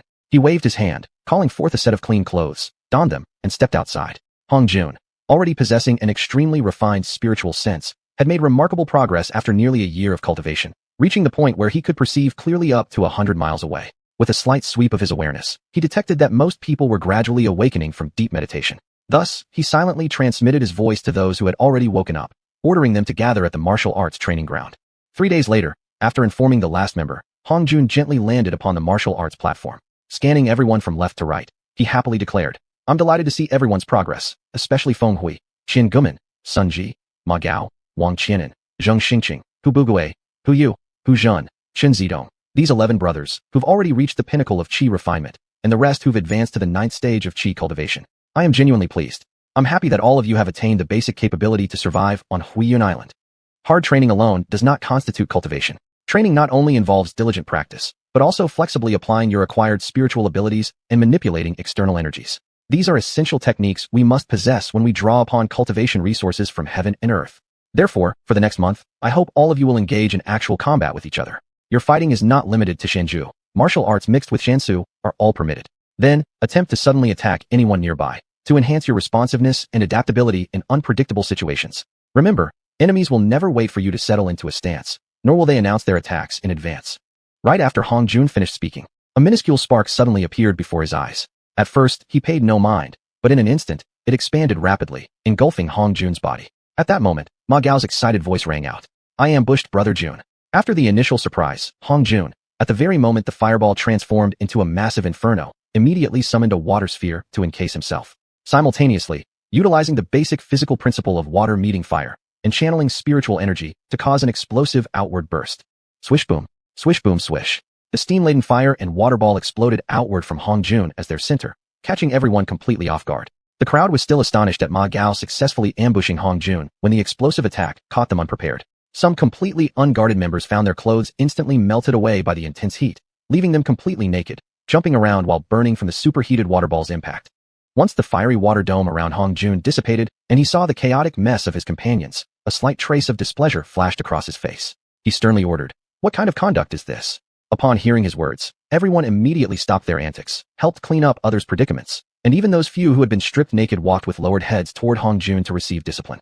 Whether practicing martial arts or cultivating Shensu, what are we doing it for? Setting aside those far-fetched long-term goals like immortality, we cultivate for survival, for the ability to live fully and freely, in a way that discourages any hostile intentions from enemies and evokes jealousy from outsiders. And yet now, you allow yourself to appear like this. Do you think yourselves worthy of being cultivators with accomplishments matching or surpassing the 5 bulls and 5 tigers, or disciples worthy of qi cultivation attainment? If what had struck you just now had been exotic flames or toxic fire, how long do you think you could have endured? Here, I want to commend Ma Gao. He cleverly applied what he learned and successfully ambushed me, then immediately took off flying. Everyone should remember, if you find yourself unable to follow up on trapping your enemy, flee as far as you can. Please keep one thing clear in your minds. Containing an enemy does not mean the enemy is dead. Always remain alert to the possibility of retaliation. Finally, I urge everyone to deeply reflect upon this brief offensive-defensive reversal. Think carefully about what each of you could have done during that short time. How to prevent being counterattacked, how to assist others, how to amplify and strengthen this event to achieve ultimate victory. After finishing his words, Hong Jun left behind a crowd deep in thought and, with one swift motion, soared back into his stone cave dwelling. Exhausted, he collapsed onto the floor. Repelling an ambush from a 9th-stage cultivator at peak perfection by a mere 3rd-stage practitioner was by no means an easy feat. Even though Hong Jun had remained slightly vigilant at all times, he nearly suffered a major humiliation at Ma Gao's hands. Although Hong Jun now urgently desired to become stronger, he understood that the critical time for guarding Huiyun Island was fast approaching, approximately 1 year since they had arrived. Although it had been confirmed that the 56 of them had been abandoned by the 13 factions of Tianzhou, still one could never be certain about every possibility. What if, by some unforeseen accident, one of the faction leaders suddenly decided to send an armored ironclad spiritual ship to Huiyun Island? Upon contemplating this, Hong Jun could no longer sit still. He exited the cave dwelling, leapt forward, and returned once more to the martial arts training ground. Seeing that everyone seemed still dazed from his earlier scolding, he sternly raised his voice and said, "Each of you, form a water mirror and look at your own disoriented and pitiful appearances, easily shaken by a single confrontation, crumbling after a mere scolding. Does this match the ambition and lofty aspirations you once held? Does this match the honor of being among the rare handful of cultivators selected from countless beings across countless eons? From now on, Xiuxian will serve as the medic. Everyone will push themselves mercilessly in training. Whether you use honorable or underhanded methods is irrelevant. Attack everyone. each and every person around you without rules or limits. As Hong Jun's words echoed, the group on the martial arts platform gradually descended into chaos, starting first with small brawls of 3 or 5 people clashing at once. Perhaps due to the pent-up frustration from Hong Jun's reprimand, their attacks carried more aggression and sharpness than usual. As the chaotic skirmishes dragged on, their initially disorderly strikes slowly transformed into organized actions, planned, calculated, and strategically targeted, often launched in a concealed and subtle manner. With more people becoming victims, the participants became smarter and more cautious. The free-for-all fighting gradually lost favor as everyone maintained suitable distance, staying alert, watching for opportunities, and carefully guarding themselves. Fighting often occurred in the blink of an eye, exchanges completed within a heartbeat. Some even adopted the tactic of feigning friendliness while launching attacks from afar, repeatedly achieving success. Observing how everyone now fought efficiently, focusing on strategic attacks without recklessly wasting physical strength or spiritual energy, thus establishing a relatively balanced situation, Hong Jun clapped his hands and gestured for everyone to stop. Pleased, he announced, the purpose of testing your responsiveness is not to make you regard your brothers as potential enemies at all times. Therefore, I hereby decree, starting now, during the half hour before and after sunset each day, all shall assemble at the martial arts training ground for structured offensive and defensive practice. Outside of this period, you must not attack others unexpectedly. Understood? Understood, they all shouted in unison. As their tension relaxed, the exhausted practitioners ungracefully collapsed onto the ground, loudly blaming and accusing those nearby of underhanded tactics. After one blamed another as the bigger hypocrite, the atmosphere suddenly shifted. Conversations quickly turned toward how to collaborate and plan attacks against others. Chapter 31, Fishbone Divine Needle. Although deep down everyone understood that the powers with long-range sea navigation capabilities, led by the 13 Alliance of Tianzhou, had already abandoned the 56 of them, there still lingered in their hearts a strange attachment and hope. Hong Jun saw the morale of the group sinking, but did not blame them.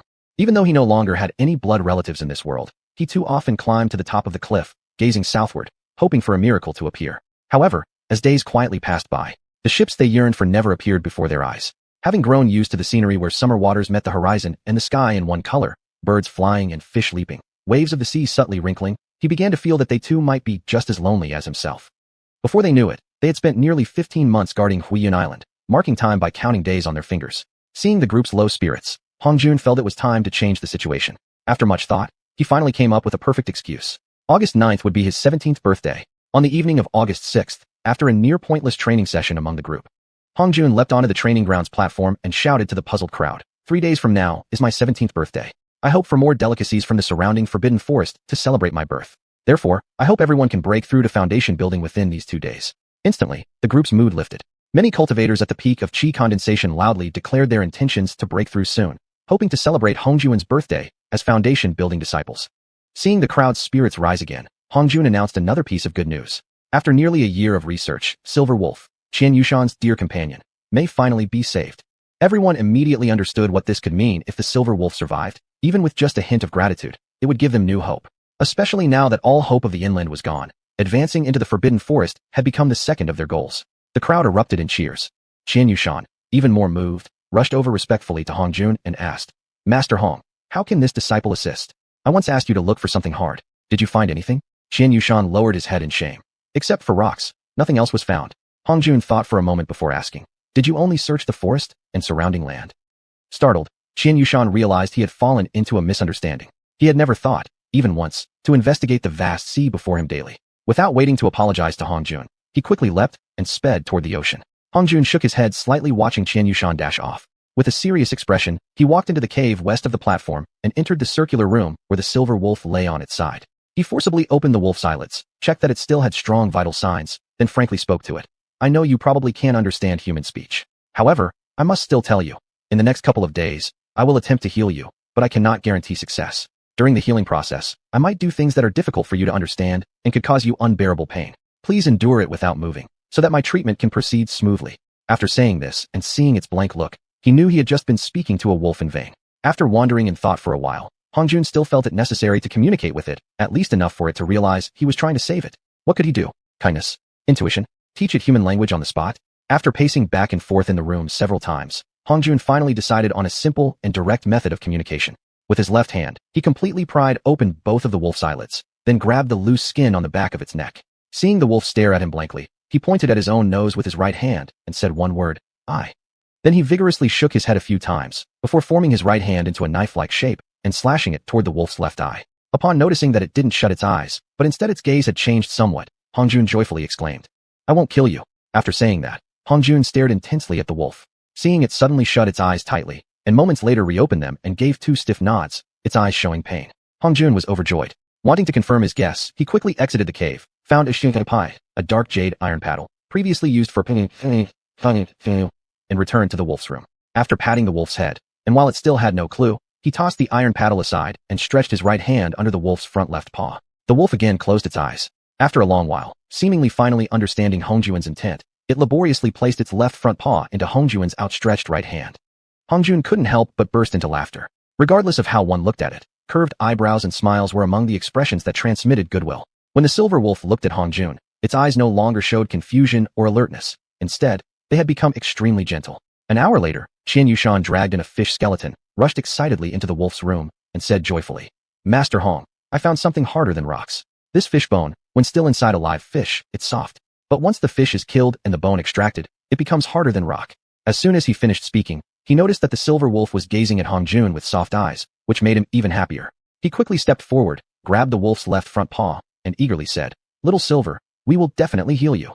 Hongjun, however, held absolutely no certainty in his heart. The rescue plan was entirely a hypothesis based upon his guess from the wolf's stiff body. After carefully reviewing the entire healing procedure and emergency plans for various unexpected situations, he solemnly said to xiuxian, "Yushan, refine this fish bone into several needles. The length should be half a wolf's body length. As for thickness, make it as fine as possible while ensuring it won't break easily." Refining? Xiuxian didn't understand even the slightest thing about refining. After a brief hesitation, he simply knocked off a fish rib from a joint on the fish bone. He carved it with spiritual energy, burned it with fireballs. After much busy effort, he sweat quite a bit, but the fish bone remained exactly as it was. He was left somewhat stunned. Seeing xiuxian awkwardly experimenting randomly, trying to shape a fishbone needle caused Hongjun himself quite a bit of embarrassment. Had he set his expectations too high? Even if he personally took over, whether he could create the necessary fishbone needle remained a huge question mark in his mind. Thinking it over again and again, Hongjun suddenly remembered he had assumed the title of a master, so he must at least put on a little act. If it failed, he would explain that upon sensing the fishbone's material, he discovered some substance within it was unsuitable for making a needle to heal the silver wolf. Once he made this decision, Hongjun quietly said to xiuxian, "Yushan, let me take a look." Xiuxian, relieved, immediately handed the fish bone over to Hongjun, his eyes widening in anticipation of watching how his master would handle it. As soon as Hongjun grasped the fish rib, recalling xiuxian's prior failed attempts, he did not hastily try to burn or refine it. Instead, he began by inspecting its internal structure with spiritual sense. It actually resisted spiritual perception? Didn't even give him a chance to examine its structure? Determined not to lose face in front of his disciple, and out of sheer stubbornness, Hongjun intensified his spiritual pressure. After a while, Hongjun felt somewhat stuck. Continue for a bit longer, and he might succeed in penetrating the fish bone. After a little longer, Hongjun gained a false sense of optimism. Perhaps success could be achieved if he persisted a little longer. After repeating this process 2 or 3 times, nearly ready to give up, Hongjun suddenly felt a brightening in his mind, as though he had entered a boundless sea. Startled, Hongjun intended to withdraw his spiritual sense, but right before his eyes clearly appeared a wall densely constructed from white hexagonal particles. Was this the scene perceived by his spiritual sense after entering the fish bone? Such enormous white particles. How thick would the fish needle be made from them? After a fleeting thought, Hongjun decided to make full use of the trip. He carefully examined how the particles were stacked, and following the principle of taking straight cuts, he rapidly took about a dozen blunt needles. He had intended to hollow some out into hollow tubes, but suddenly his vision darkened, and he withdrew. Vaguely, he heard an urgent scream. Master Hong. Who knows how long passed before Hongjun again heard the urgent shouting of Master Hong, which grew louder and more hoarse by the second. Hongjun opened his eyes with difficulty, muttering, What happened to me? You're awake, Master Hong? That's great." Xiuxian saw Hongjun awaken and began joyfully weeping with relief. "What happened? You suddenly fainted yesterday and have been unconscious for a whole day. It's a miracle you're awake now. Otherwise, even 100 deaths wouldn't atone for my failure, Master Hong." "Yesterday? Oh, right. Where are the needles? The fishbone needles?" Hongjun struggled to sit up, urgently asking. Xiuxian hesitated, then bitterly smiled. "I didn't see any needles. You must have overworked yourself spiritually these past days. Maybe I should first let you rest for several days, then think of other ways to heal Little Silver. You know, the day after tomorrow is your birthday. Let's deal with it after you celebrate, okay?" Spiritual exhaustion? An illusion? A hallucination? Hongjun carefully recalled the scene he had seen before fainting. Combined with the fact that he had been unconscious for a full day, he clearly had suffered spiritual exhaustion-induced unconsciousness. Therefore, the fish needles he had sliced out must have truly existed. Perhaps because they had been cut with maximum spiritual force, bearing traces of Hongjuan's spiritual essence, the 18 fish needles stood out as clearly and brightly on that fish bone as torches in the dark night. Hongjun gently motioned with his left hand, and immediately one of the fishbone needles obediently floated down and settled between his left index finger and thumb. After clearly feeling its presence, he smiled at xiuxian and said, "You said you didn't see any fishbone needles. Look, isn't this one right in my hand?" Xiuxian instantly felt his scalp tingling with shock. His face immediately turned pale. Hongjun clearly held nothing at all, yet he claimed he was holding a fishbone needle. Had he gone mad from hallucinations? The more Xiuxian thought, the more panic surged within him. He couldn't bear to imagine how the other disciples would react if they found out that because he had brought the silver wolf back, Master Hong had fallen ill trying to save it. He couldn't help but shudder all over. Desperately anxious, he didn't know whether to comfort Hongjun or rush out immediately to confess his mistake to the other disciples. For now, he had to appease Hongjun somehow. So he said hastily, "Yes, I see it too. Such a fine fishbone needle. How did you do it?" "Oh, right. The day before yesterday, I promised a reward to Sunji, a branch. I still haven't given it to him." Hongjun also felt his energy and spirit hadn't fully recovered yet. After a quick hand motion toward Xiuxian, he said, "Go quickly. The healing will happen in the afternoon. Just don't mess this up." Chapter 32, The Bone Needle Mishap. As Xiuxian walked onto the platform, he noticed nearly 10 people standing cautiously at the edge of the martial arts ground, anxiously gazing toward the wolf cave. He estimated they must have had a rough idea that Master Hong had fallen slightly ill. His footsteps grew heavier. However, things had already come to this. Further words would be useless. After gesturing for everyone to be silent, he motioned for them to follow him. Everyone was intelligent enough to understand. After casting a worried glance at the wolf cave, they reluctantly followed Xiuxian away from the cliff. Others who originally didn't know what had happened saw Xiuxian leading a group toward the leeward side of the seashore, all wearing grave expressions, and felt their hearts sink. They silently followed along. However, as they saw Xiuxian walk farther and farther away from the cliff, their hearts only sank deeper. After arriving at a remote corner of the camp, Xiuxian suddenly turned around and swiftly knelt before everyone. Everyone couldn't help but startle. Xiuxian choked back tears as he spoke. "I, Xiuxian, have wronged you all." Collectively, the crowd stepped backward. What exactly was going on here? Ma Gao stepped forward from the crowd, walked up to Xiuxian, and grimly asked, "Xiuxian, if you have wronged us, speak up now and explain everything in front of everyone." Before Xiuxian could speak, tears already flowed. After crying loudly for a while, he recounted in detail everything that had happened, from Master Hong assigning him to find a hard object, then under his guidance locating a fish bone, then Master Hong inexplicably falling unconscious, to today, when he had awakened only to show signs of delusion, including his own suspicions. After finishing, he remained kneeling, bowing his head submissively as if awaiting punishment. "Kill him, old scoundrel, give us back our Master Hong." Ma Gao raised his hand and silenced the uproar. Everyone was aware of Ma Gao's special bond with Hongjun. At many crucial moments when Hongjun wasn't around, even though Ma Gao's cultivation was not among the highest ranks, he was always respected and trusted as someone with immense authority. Therefore, everyone immediately fell silent, only glaring at Xiuxian with eyes that seemed capable of devouring him alive. After taking a long breath, Ma Gao stared at Xiuxian and pressed further. "You believe that my master is suffering from delusion because you never actually saw the bone needle that may have been in his hand. That's your so-called conclusion?" After recalling the previous interaction and responses from Hongjun, Xiuxian heavily nodded in response. "Yes." Relieved slightly, Ma Gao continued. "And you? Do you understand medicine at all?" As soon as Ma Gao posed this question, tension gripped everyone's minds tightly. Despite being a foundation-building cultivator already, beads of cold sweat poured down Xiuxian's forehead. He nodded and began. "Experience with illness makes one a good physician." Ma Gao's face darkened. He cut off Qian's rambling coldly and sharply demanded, "Just answer yes or no." "Well, somewhat." Xiuxian barely managed to get that out. Ma Gao kicked the kneeling Xiuxian down. Then, using the rebounding force, he shot into the air toward the cliff while shouting, "What nonsense! Can you be half a doctor?" After glaring fiercely at the weeping, helpless Xiuxian on the ground, everyone rushed to follow Ma Gao, speeding toward the cliff.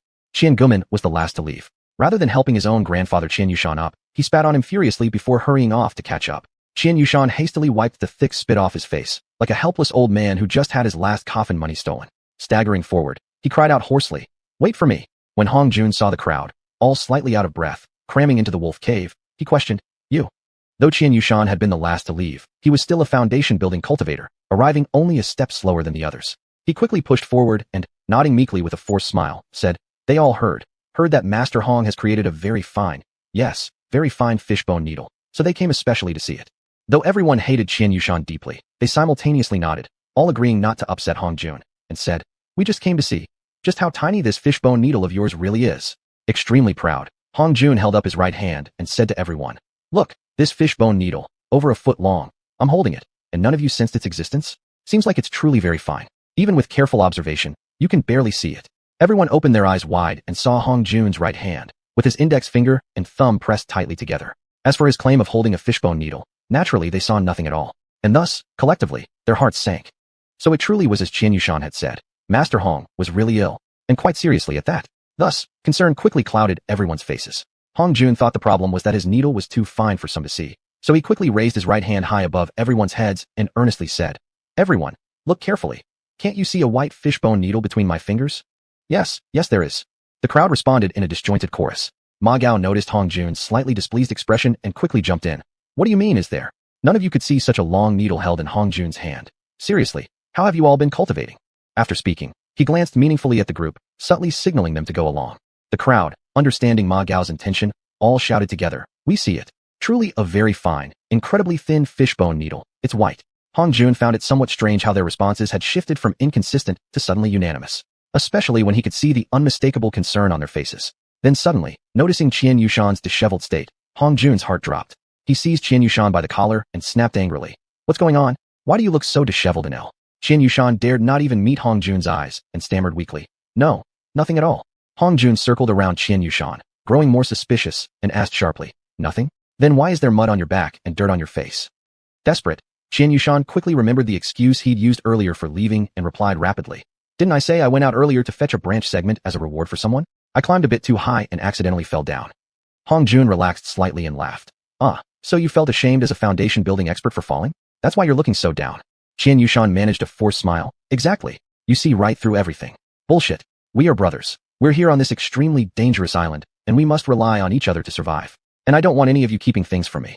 Hong Jun pulled forward the already gloomy-faced Qian Guman and fiercely asked, "You, each of you, why are you all acting so strange?" Qian Guman muttered without looking up, "No, nothing happened." Hong Jun listened and slowly raised his head, gazing one by one at the group. Every time he looked toward someone, they quickly turned away, unwilling to meet his gaze. Some simply kept their heads lowered. A sudden sense of sorrow welled up inside him. After silently pondering for a moment, he sighed heavily and said in a low voice, "I know I'm not the oldest among us. And I know very well I'm not the strongest cultivator either. At best, I can just talk a bit more persuasively, only because everyone has been kind enough to tolerate me. Other than that," he paused here as tears involuntarily streamed down his face. "Other than that, I'm absolutely useless. Thank you all for your kindness and tolerance these past more than a year." After speaking, Hong Jun deeply bowed to everyone and turned to walk away. "No, Hong Jun, no. Hong Jun." After a moment of stunned silence, seeing that Hong Jun was truly determined to leave, the crowd rushed forward, dropping to their knees and desperately clinging to him, refusing to let him go. "You don't want me anymore? Then what's the point of me staying here at all?" Hong Jun forced his head up, trying hard to prevent tears from spilling before them. "No, it's not like that.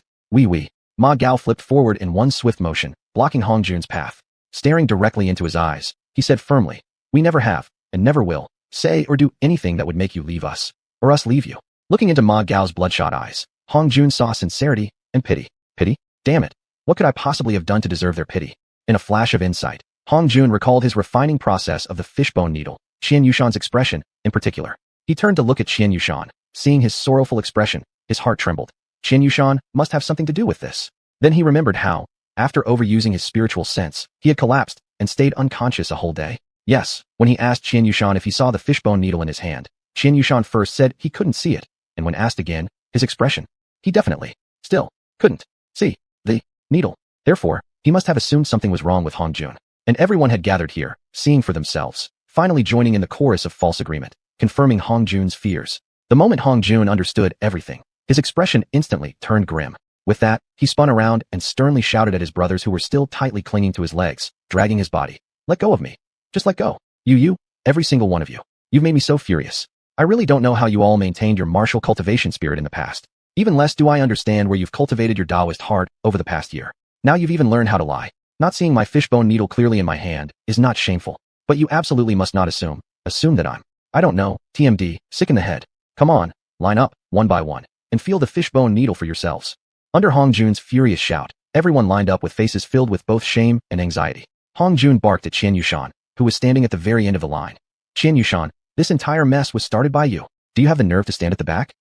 You come to the front right now. Let me make you feel the fishbone needle first." Xiuxian's face turned bright red as he awkwardly squeezed his way to the front, lowering his head without daring to meet Hong Jun's eyes. "Stretch out your right hand, palm up. Behave yourself." After saying this, Hong Jun slapped Xiuxian's palm and loudly asked, "Do you feel anything?" After a moment's surprise, Xiuxian truthfully replied, "No reaction at all."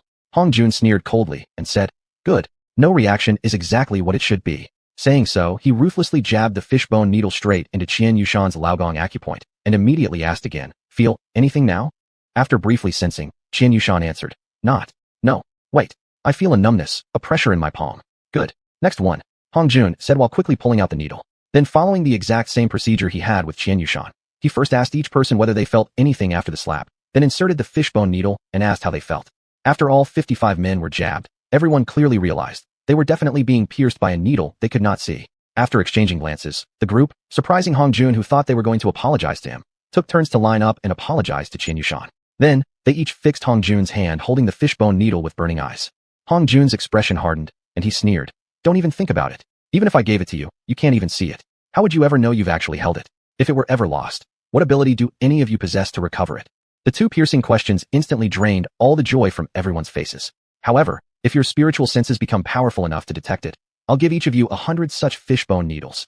Hong Jun's promise made everyone feel hopeful and secretly resolved to work hard at cultivating their spiritual senses. Furthermore, following this misunderstanding incident, everyone grew cautious about blindly trusting what they saw with their own eyes. It was precisely because of this habitual wariness that they unknowingly avoided many deadly dangers. Chapter 33, Successful Treatment. Awoo. Silver Wolf howled excitedly, then froze in confusion. Why did the voice that came out of my mouth not sound like my usual voice? Hong Jun was even more baffled. Oh my goodness. With his mind shaking, he whispered softly, so softly that only Silver Wolf could hear. Palace vodka? Heavenly King seals the earth tiger? Coca-Cola. Silver Wolf stared at the two-legged creature who had healed him, utterly confused about what he was saying. Seeing the puzzled expression on Silver Wolf's face, Hong Jun secretly wiped a cold sweat from his brow. Good thing he's not a transmigrator. Of course, suddenly shouting, Iwu, just now had been rather awkward. Relieved, Hong Jun glanced at Silver Wolf's goofy look and smiled. My experiment has been extremely successful. Not only have I cured your stiff body syndrome, but I've also referenced the human vocal cord mechanism. Based on the frequency of spiritual energy vibrations and your body's accumulation of spiritual power, I specifically modified the hyoid bone in your throat. Now you can speak just like a human. Not convinced. Come on, let's try. I believe that living in the forest for years, you must have a deep sense of spiritual energy. Here, let me quickly teach you how to communicate with humans. As Hong Jun said this, he disregarded Silver Wolf's sharp and pointed claws and placed its right paw on his own throat. Pointing at himself with the other hand, he spoke, I. A flicker of something passed through Silver Wolf's eyes. After a moment's thought, he pointed at Hong Jun and spoke one word. What? It worked. Overjoyed, Hong Jun felt like shouting to the entire world that he was a genius. Through gestures and letting Silver Wolf feel the vibrations in his throat while speaking, the intelligent Silver Wolf quickly learned how to have short conversations. He could even extrapolate and understand how to form words to express his inner thoughts. Because of his concern for Silver Wolf's recovery, Xiuxian had waited anxiously until finally he could no longer bear it and rushed into the large cave on the west side of the platform. As he entered, he heard an unfamiliar and strange voice conversing with Hong Jun, which immediately aroused his suspicions. Who is it? Definitely none of the juniors. Could it be someone from inland? In his eagerness, Xiuxian quickly walked inside, pushed open the wolf's dwelling, and was immediately stunned. Unbelievable. Impossible. It was actually Silver Wolf having a cordial chat with Hong Jun. As soon as Silver Wolf saw Xiuxian, joy flashed in his eyes. With a swift leap, he landed lightly on Xiuxian's right shoulder and said, Thank you, saved wa? Hong Master says, you, surname, Qian. Thank you, Qian saved wa. Startled, Xiuxian cupped Silver Wolf in both hands. Ji-dong and disbelievingly asked, Xiaoyin, you can speak now? Silver Wolf struggled, leapt back to his wolf bed, and declared firmly, I am not Xiaoyin. Hong Master says Xiaoyin sounds unimpressive. He gave me a new name, Yin Langjun. Call me Xiaoyin again, and I'll just ignore you.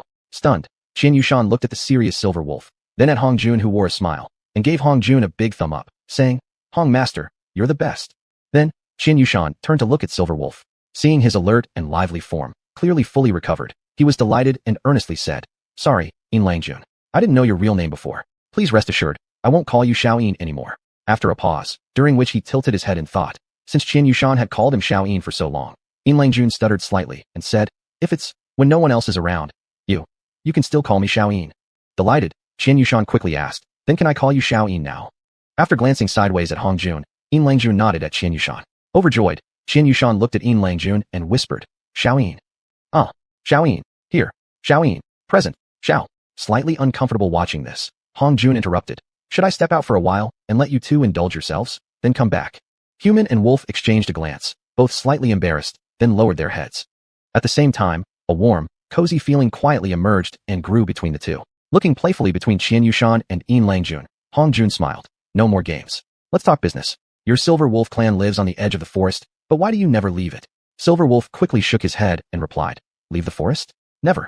Silver Wolves won't leave the forest unless it's a matter of life and death.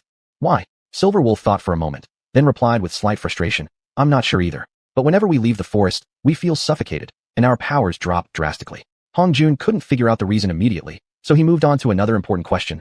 May I ask, Jun, how old are you? Silver Wolf hesitated for a moment before replying doubtfully, Shinmi. What's sway? Hong Jun was taken aback. Money had lived on Huiyun Island for many years and quickly recalled a kind of trumpet-shaped flower in the forest that withered and regrew once every year. He described the flower's shape through a combination of gestures and drawings. Silver Wolf nodded at xiuxian to indicate understanding. After closing his eyes for a moment to think, he began frantically shouting, How to calculate? How to calculate? It took a while before Hong Jun gradually understood that Silver Wolf simply didn't know how to express age. On the spot, he taught him the meaning of the terms 10, 100, 1,000, and 10,000. Silver Wolf quickly called out a number that shocked both xiuxian and Hong Jun greatly, 999 years. Hong Jun couldn't believe it and urgently asked, Jun, are you sure? Absolutely. We silver wolves have a limit of 1,000 blooming and wilting cycles of the trumpet flower within the forest, what you humans call 1,000 years. Hong Jun and xiuxian exchanged glances, each reading a single thought in the other's eyes. No wonder. It's no wonder he's picked up human speech so quickly. A nearly 1,000-year-old silver wolf cannot simply be called a mere spirit-awakened creature. Immediately, their expressions changed again. Xiuxian anxiously asked him, Xiaoyin, are you about to reach the 1,000-year life limit of your Silver Wolf clan?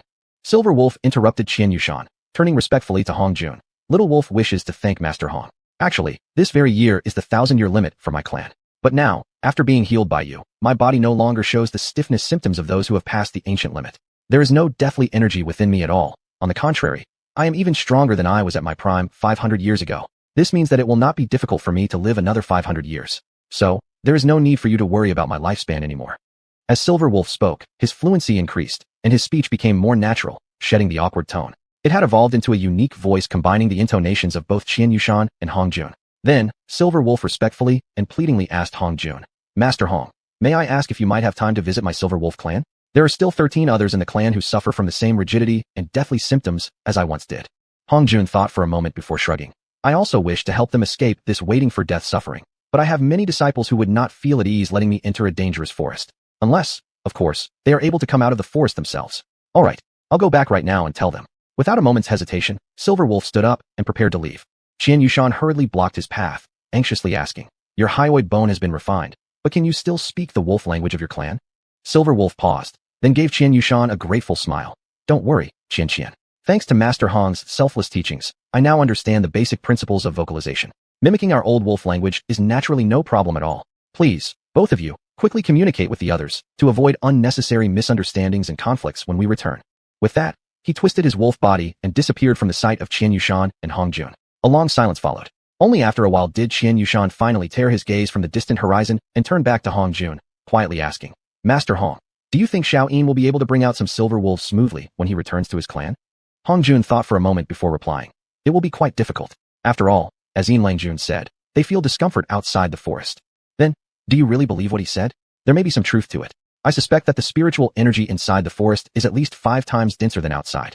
Having lived in such an environment for years, it's normal for them to struggle in areas with weaker spiritual energy. Therefore, I believe when he returns to his clan, aside from perhaps bringing out 1 or 2 stiffened wolves, it will also depend heavily on his status within the clan. If his position is high enough, maybe even a healthy, middle-aged silver wolf of notable standing might come for inspection. If that truly happens, we must seize the opportunity and act as if we have no idea what's going on.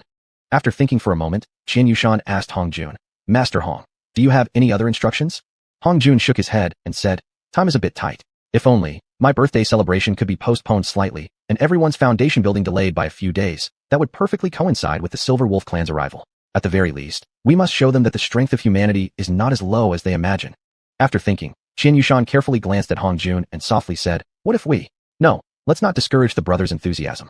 Everything will take its natural course. You go and inform the others right away. Tell them that the Silver Wolf has been healed. Recently, some silver wolves may come here, so everyone should not be startled or gather around.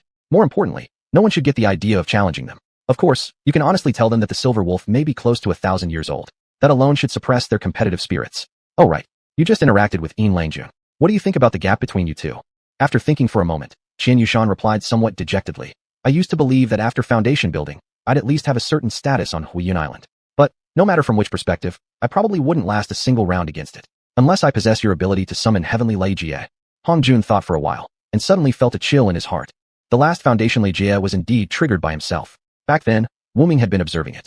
Now, Wu Ming was in retreat. Whether he himself would still be able to summon Lei Jia tomorrow had become uncertain. Could he possibly call Wu Ming out? No. Even if these disciples about to face Lei Jia couldn't undergo the Lei Jia purification, he absolutely couldn't open this precedent. At worst, he would just compensate these foundation-building disciples later. With a firm decision, Hong Jun shook his head at xiuxian, who was filled with anticipation, and said, although you have already foundation built, compared to me, who started cultivating since childhood, there remains a significant gap in details and strategic thinking. Therefore, some cultivation techniques I can use, you would find extremely difficult to master. Seeing xiuxian's unwilling expression, he was stirred inwardly and quickly used secret voice transmission to explain to him in detail the entire Lei Jia process and precautions. Xiuxian first became overjoyed, then gradually confused, and finally lowered his head in shame, murmuring, Master Hong, I was being arrogant. Chapter 34 Birthday Celebration. Hong Jun didn't change his habits just because it was his birthday today. As usual, he got up at the first hour of the morning, cleaned himself up, and stepped out of his cave dwelling, only to be stunned. Before him, all his brothers stood in the air at the level of the corridor, with xiuxian fully exerting his floating technique. As soon as they saw him come out of his cave, they spoke in unison. Happy birthday, Master Hong. May Master Hong's magic power be boundless and his life span as long as heaven. Hong Jun stared at them in confusion for a moment, then laughed. Why didn't you say, Hong the old immortal, boundless magic, eternal immortal blessings, and longevity equal to heaven? Disappointing. Everyone was left stunned by Hong Jun's humorous parody. Knowing they didn't get the joke, Hong Jun quickly moved on, his face becoming solemn as he addressed the group. Thank you, brothers, for your wishes. Today is my birthday, and to avoid making this birthday banquet carry additional concerns, Feng Hui, Qian Guman, Sun Ji, Ma Gao, Wang Qianan, Zhang Xingqing, Hu Bugui, Hu Yu, Hu Zhen, Chen Zidong, you 11, are you ready? At first, Feng Hui and the others were taken aback, but soon understood Hong Jun's meaning and replied loudly in unison, ready. Good. Today is a glorious day since we arrived at Huiyun Island. 11 brothers will take the most solid step on the path of cultivating immortality. On this joyous occasion, I, Hong Jun, for personal reasons, may be unable to bear the burden of drawing lightning tribulations all in one day. However, the lightning tribulation is an essential external test during the foundation building phase. To put it simply, foundation building without a lightning tribulation is extremely incomplete. Therefore, I want to ask everyone, do you all really want to build foundation today? Who will go first? I ask you 11 to consider carefully and sort yourselves accordingly. Upon hearing this, the 11 faces all changed simultaneously. Soon, they began to humbly defer to each other. After a round of arguments, everyone wanted to go last. Seeing this, xiuxian and others felt deeply proud in their hearts. Having brothers like these is truly a great fortune in life. In the end, Hong Jun couldn't stand it anymore. He casually picked up a stone, split it into 11 fragments, marked each with a number, and shuffled them in his hand. Then he called loudly to the 11 people. Call out numbers randomly. The sequence engraved on the fragment you draw according to your number will determine your foundation building order. Feng Hui and others first lined up in a column, then lined up side by side, finally forming a circle. Seeing this, Hong Jun couldn't help but understand. They were passing the selection of the first person to draw a stone fragment to himself. Thinking for a moment, he loudly ordered, Feng Hui, step forward. Feng Hui stepped out with a bitter expression. Which number do you choose? The 11th. Hong Jun took the 11 fragments in his left hand, randomly threw them into his right, and when he picked the last one, turned it over. Number 6. Thus, Hong Jun held the fragment up for everyone to see, and loudly announced, Feng Hui's foundation building order is 6th. Next, Qian Guman 3rd, Sun Ji 5th, Ma Gao 7th, Wang Qianan, Zhang Xingqing 2nd, Hu Bugui 10th, Hu Yu 4th, Hu Zhen 11th. Chen Zidong drew last, yet ended up in first place. After a moment of shock, Chen Zidong immediately tried to refuse. Me first is not quite. Hong Jun and the other 10 refused to accept Chen Zidong's attempt. Finally, Hong Jun, as their master, forcefully finalized the order according to the drawn numbers. Very smoothly, after drawing all 11 lightning tribulations, Hong Jun even felt like he still had energy left. After thinking for a moment, Hong Jun quickly attributed this situation to his progress in decomposing fishbone needles. It was precisely because his divine consciousness had reached the level of perceiving the minutest details that he now felt so in control of summoning lightning tribulations. Chen Zidong, who underwent foundation building first, didn't immediately stabilize his cultivation stage after the lightning tribulation ended. Instead, he remained in a very battered condition, forcing his shattered spirit to endure, standing at the edge of the area, watching closely the condition of his brothers undergoing their cultivation advancement. Inspired by Chen Zidong's example, those who followed after passing their tribulations stood aside as well, cheering for the brothers who were still about to undergo their tribulations. When they finally saw Hu Zhen successfully undergo and perfectly endure his tribulation, all 11 brothers, despite risking further injury, embraced each other, celebrating joyfully. Soon after, they knelt together before Hong Jun, thanking him for his teachings that helped them take such a solid step on the path of cultivation. At noon, with Qian Yu's help, Hong Jun showed off his skills. With limited seasonings, he prepared a magnificent 56 different dishes made entirely from the white, jade heavenly dragon fish. During the culinary high point of the meal, Hongjun mysteriously announced to everyone that there would be an even bigger surprise at the evening banquet. Even though everyone was already full from the meal, the magnificent all-fish banquet at lunch had somehow raised everyone's expectations for dinner. As lunch came to an end among the brothers, Xiuxian proposed an idea that quickly gained unanimous approval. An afternoon competition. It would help with digestion and also allow everyone to display the achievements they had obtained since beginning cultivation. After hearing this, Hongjun suggested modifying the competition into more specific categories, dividing it into subcategories such as divine consciousness application, quick reaction, endurance, and creative techniques. Everyone's interest greatly increased after hearing Hongjun's suggestion. They each expressed their own opinions, and through discussion, quickly established the competition's regulations. Furthermore, claiming they were showing respect to the veteran foundation building expert, the other brothers unanimously suggested that Xiuxian serve as the sole referee. Upon hearing this, Xiuxian displayed his childish temper, openly accusing them of disrespecting the elder. Seeing this, Hongjun smiled and said, "What if I myself also participate in the competition?" Everyone was taken aback. Xiuxian immediately shouted, "That's a violation. A master mustn't compete for rankings with his disciples." Hongjun's eyes sparkled as he turned to Xiuxian and smiled. "You're already so old, with much deeper cultivation than them. If you still wish to compete with the young ones, isn't that also a violation?" Everyone quickly caught on and shouted in unison at Xiuxian for acting inappropriately for his age. Under the pressure from the group, and after some self-reflection, Xiuxian could only pretend to be unwillingly agree, reluctantly stepping down into the honorable position of head referee. Then, on his suggestion, Hongjun became the guest commentator for each event. Thus, a uniquely styled competition among cultivators officially began on the simple training field. Since everyone had great interest in participating in all events, they reached a mutual agreement after discussion to hold each item one after another. Therefore, the first event in the competition happened to be the application of divine consciousness, which had once led to a big misunderstanding due to the fishbone needles.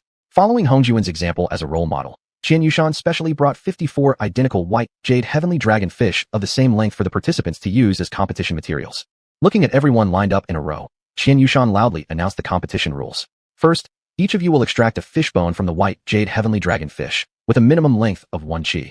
Meeting the standard length, whoever causes the smallest wound to the fish earns 1 point. Second, under the condition of being allowed to use only divine consciousness, anyone who can completely divide the fish bone into fine needles earns 10 points. Third, regarding all the separated fishbone needles, fineness is the main criterion for judging. The finer the needle, the higher the score. When the fineness is the same, the number of needles determines the ranking. The scoring system for rankings is as follows. 54th place earns 1 point. 53rd place earns 100 points. 52nd place earns 200 points. This accumulates gradually until the 10th place. After that, a new scoring rule applies.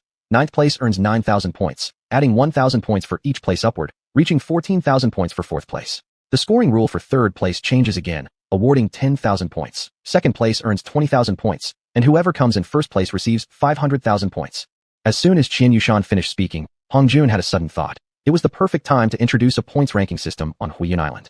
Therefore, he interjected, to encourage everyone's enthusiasm for cultivation. Today's competition is just for reference. Future competition scores will be included in evaluations, and corresponding rights will be granted based on accumulated points. Hongjun's timely suggestion immediately ignited everyone's enthusiasm. Although today's competition scores would not be recorded, they would allow the participants to build up motivation and confidence, gaining a certain psychological advantage in the next competitions. This competition will last for half a xiuxian. Begin. As Xiuxian's words fell, everyone immediately started working on the white jade heavenly dragon fish before them. Because they had eaten many of these fish over the past year, they all had deep familiarity with them. Thus, in a flurry of hand movements and swift wrist work, everyone quickly extracted the fish bones and began vigorously applying their divine consciousness to separate the bones. Although Feng Hui and the other 10 had successfully built foundation, giving them much stronger divine consciousness than the others, they didn't gain much advantage in this event due to their recent recovery from the lightning tribulation, which had left their consciousness weak. When Xiuxian announced time was up, everyone immediately stopped their work willingly. With just one glance, Hongjun quickly determined the ranking for the divine consciousness application test. Surprisingly, the first place went to a usually average disciple, Yang Chun. When Hongjun displayed the only fishbone needle Yang Chun had extracted using his divine consciousness and showed it to everyone, all of them accepted the result with admiration. Even Xiuxian. After thinking for a moment, Xiuxian decided to speak honestly. The first place in this divine consciousness application competition is Yang Chun. To be honest, I was somewhat reluctant when pushed into the referee position without getting to participate. But after seeing Yang Chun's result, I now realize my brothers were probably afraid of me embarrassing myself. Xiuxian, having said this, took the fishbone needle from Hongjun and continued very seriously. Even if I had entered the competition, I still couldn't have used my divine consciousness to split it into such an incredibly fine needle. I, Xiuxian, admit defeat in this event. Yang Chun truly deserves the first place among us senior and junior brothers for divine consciousness application.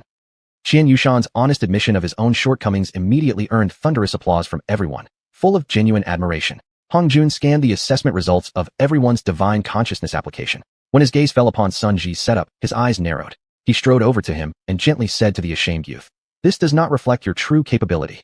Hongjun's actions and words immediately drew the entire group crowding around. Once seeing everyone gathered around, Hongjun pointed at the pile of fishbone dust in front of Sun Ji and said, "According to the rules, Sun Ji scores only 1 point this time. He has the lowest score. Actually, his divine consciousness is no weaker than others. But while separating the fish bones, he kept chasing for extreme fineness. Even after multiple failures, he never gave up.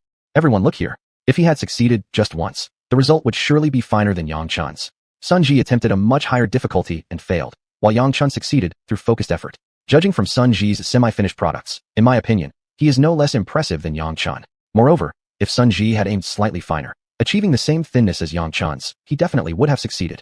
Therefore, please give your applause to Sun Ji, who challenged himself. After carefully examining Sun Ji's failed attempts, everyone quickly put themselves in his shoes and realized they likely could not even reach that level of near success. Thus, they all gave warm and enthusiastic applause. Chapter 35. The Temptation of Survival. After the spiritual awareness competition and Hongjun's review, the desire to win was no longer as strong as it had been at first. Challenging oneself had become the main theme of the contests. It wasn't until near dusk that all the competitions reached a decisive point and concluded. Those who stood first in the contests were not necessarily the ones generally believed to be among the most powerful. Instead, it was the brothers who usually did not stand out much.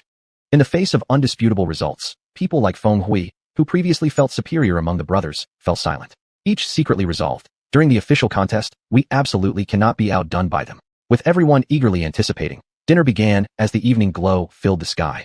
Hongjun was still the main chef, with Xianxuan assisting.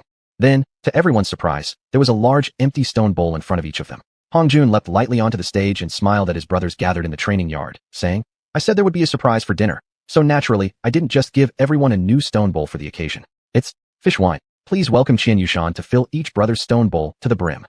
As soon as Hongjun's words ended, Xianxuan carried a huge stone drum from the east side of the training yard. Before anyone could understand what was going on, Xianxuan drifted lightly toward Feng Hui's table at the east end and gently tapped a small hole in the drum. With a wave of fragrance wafting through the air, he poured Feng Hui a full bowl of crystal-clear wine. Under everyone's watchful eyes, Xianxuan then went on to fill every single stone bowl on the yard with the same clear wine. The entire training yard was immediately enveloped in the delicate aroma of the drink. Although quite a few of them had their saliva pooling from the sight of the wine, none of them touched their bowls. Instead, they turned their gazes toward Hongjun. True to everyone's expectations, Hongjun slowly scanned the crowd before speaking solemnly. "Today, I, Hongjun, turned 17. A regular day by any standard. But because you all chose to celebrate my birthday, it has become something rather extraordinary. It is because of all of you brothers that I have experienced a sense of camaraderie I could only dare to imagine before. I am no longer alone. When I arrived at Huiyan Island, I had a fortunate accident, brewing Yulong wine from the white jade sky dragonfish. Before inviting you all to drink it, I feel it is my duty to explain one thing. This Yulong wine has one particularly notable trait. Its after effect is incredibly strong. I hope you all will drink it cautiously and in moderation. Cheers." As soon as Hongjun finished speaking, everyone lifted their bowls and drank deeply. Had Hongjun not previously told them it was wine, they might have thought it was just slightly sweetened water. It had very little initial effect on the tongue. Believing Hongjun had simply made a mistake, many of them drank their entire bowls in one go, feeling no signs of drunkenness. To them, it was nothing more than a sweet pre-meal drink. However, as soon as they tasted the dishes cooked with the white jade sky dragonfish, they unknowingly began to feel slightly intoxicated. Watching everyone hastily finish their wine and devour the dishes, Hongjun couldn't help but smile, proud of his carefully laid plan. The truth was, Hongjun had brewed a unique compound wine this time. The liquid they had first tasted was only a catalyst. Once mixed with the dishes cooked from the white jade sky dragonfish and combined with the enzymes in their saliva, the effects would ferment rapidly, turning into alcohol that took effect in the throat and stomach. As Hongjun watched one by one of his brothers fall into a drunken slumber, he decided he wouldn't be the only one awake. After eating heartily, he too collapsed, drunk, on the stage. The next morning, just past the Chin hour, brilliant sunlight shone upon the drunken figures who slowly began to awaken. Upon waking, everyone was astonished. Rather than feeling the usual discomfort of a hangover, they discovered their cultivation had advanced significantly. Most notably, the 11 new foundation-building brothers from the previous day were fully recovered. Not only had they healed, but their foundation-building stage had solidified. Thus, all eyes turned toward Hongjun. Hongjun laughed and said, "There's no need to keep staring at me. This wine requires a full year to brew. It's not something we can hope for anytime soon. Hugabu, our great steward, it's your turn to report our current supplies to everyone." Hugabu leapt onto the stage, nodded in respect toward Hongjun, then turned to face the crowd, announcing loudly, "Before entering the island, I was entrusted by all of you brothers to be your steward. managing and distributing all supplies fairly and equally. Throughout this past year, thanks to Master Hong's opening of a new cultivation path, we no longer require resources as heavily as the martial cultivators used to. To date, we still have 5,600 Jianfu pills and 4,000 Pazhang pills remaining. As for the white jade sky dragonfish, they have all been completely consumed. After Hugabu concluded his report, he stepped aside. Hongjun looked seriously at everyone and said, "Under normal circumstances, without a good alternative food supply within the next 4 months, we will soon face the danger of starvation. Therefore, everyone must adjust their routines. All unrelated cultivation trials are to be immediately suspended. Each of us must dedicate half a day, divided into 3 groups. One will search the sea, another the forest, seeking potential food sources. The remaining group will have flexible personnel. Once the other 2 groups find food sources, we will redeploy mobile members to attempt cultivation. See whether we can grow the food we need on existing farmland, or set up enclosed zones in nearby coastal waters to raise edible seafood." Perhaps it was Hugabu's report, or perhaps it was Hongjuan's method of assigning groups, but the atmosphere became somewhat heavy. Only at this moment did they truly feel the reality. Without inland support, starvation might be their fate on Huiyun Island. One day passed. The 2 groups, unwilling to venture deep into the forest or far into the sea, came back with little gain. 2 days passed. 3 days. After sensing the gradually rising desperation among everyone, Hongjun timely adjusted the personnel assignments. He gathered all 12 foundation-building cultivators led by xiuxian and directed them fully toward the forest. In reality, the only job available was gathering branches. The 12 foundation-building cultivators, fully aware that they were carrying the fundamental conditions for their brother's survival, exerted themselves fully. In merely half a morning, they gathered nearly 200 branches near the edge of the forest. Completely exhausted, they could only ask xiuxian, who still had some energy left, to report back to Hongjun and temporarily called back the group exploring the sea to help retrieve the branches from the forest's edge. At noon, with each person holding a branch, the gloom of the past few days instantly lifted. Everyone nibbled slightly on their branches while discussing cultivation experiences with each other. However, this joyful atmosphere didn't last long. No one knew exactly who first noticed it. A silver wolf slowly stepping out from the west. Then, one after another, 6 more silver wolves with slightly rigid strides appeared, surrounding a fierce-eyed silver wolf, walking steadily toward the training yard. Everyone immediately stopped talking.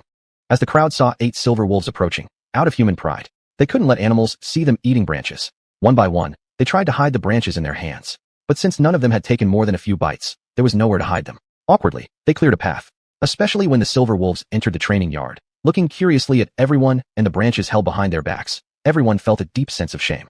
Hongjun walked toward the edge of the stage and welcomed the 8 silver wolves into the stone hall on the western side of the platform, sitting across from them with a long stone table separating them. Then, under the piercing gazes of the wolves, he calmly said, "Since Silver Langjun was once a close comrade in arms of my senior disciple xiuxian, I have spent a tremendous effort curing his incurable condition, his body stiffness. In these past days, you must have already verified my medical skills. Otherwise, you wouldn't have come to the human world." Silver Langjun gratefully nodded at Hongjun, then held a message to his companion. After a pause following Silver Langjun's howl, the adult silver wolf beside him turned its head, asking him to translate into wolf language. After a moment's hesitation, Silver Langjun conveyed to Hongjun, "This place was originally where our silver wolf clan and other original races lived. It was your humans who occupied our ancestral land. To compensate us, you have the obligation to unconditionally heal our clan members." "Of course," Silver Langjun continued, "our silver wolf clan, following the principle of fairness, is willing to provide you with protection within our capability and basic food supplies, so you won't be reduced to eating branches like starving wild oxen."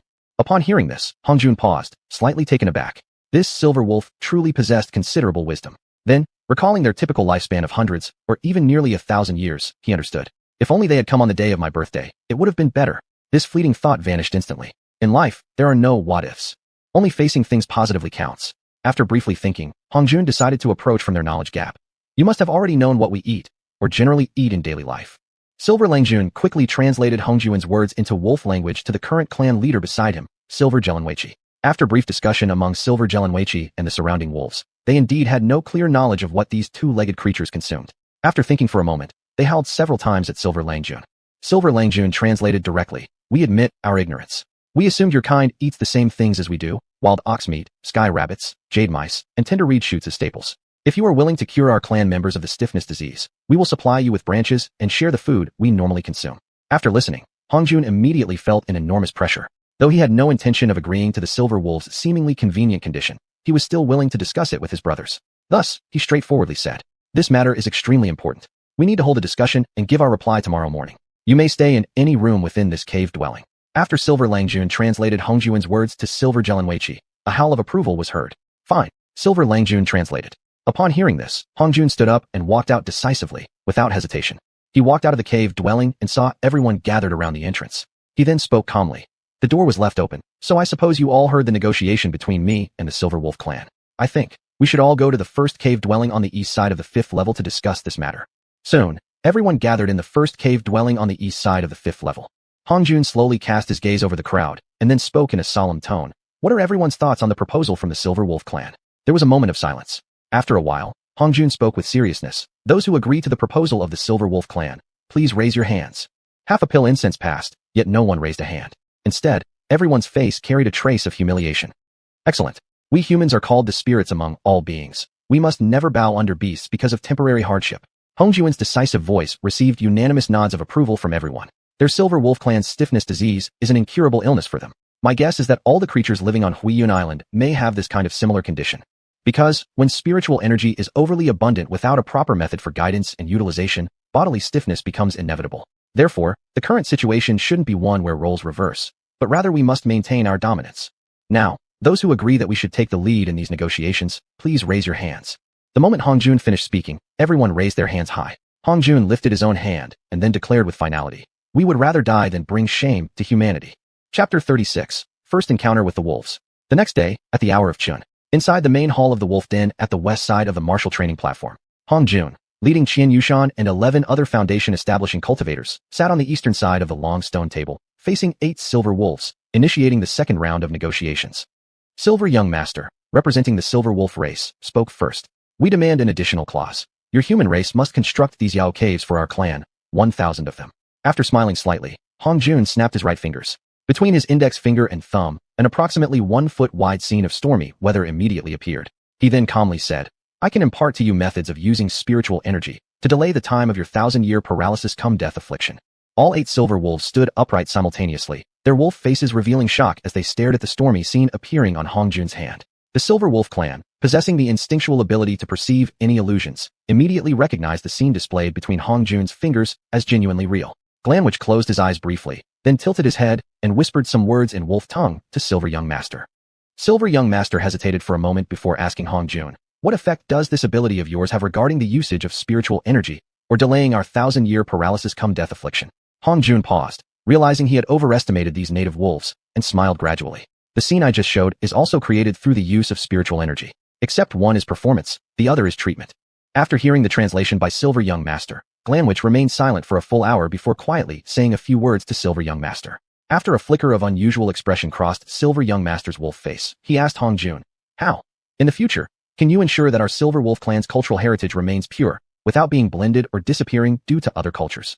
Hearing this, Hongjun involuntarily became more attentive toward Glanwich, who was seated directly opposite him. Simultaneously, he developed a feeling of finally meeting a worthy opponent for thinking so far ahead. I cannot give such assurance. However, we must understand one thing clearly. When we become powerful enough, expanding outward is inevitable. Whether expansion occurs by force or through knowledge, it cannot be separated from the vehicle of language and writing. Even deities, the dominant choice of language or script depends upon which is more extensive, which possesses more advanced advantages.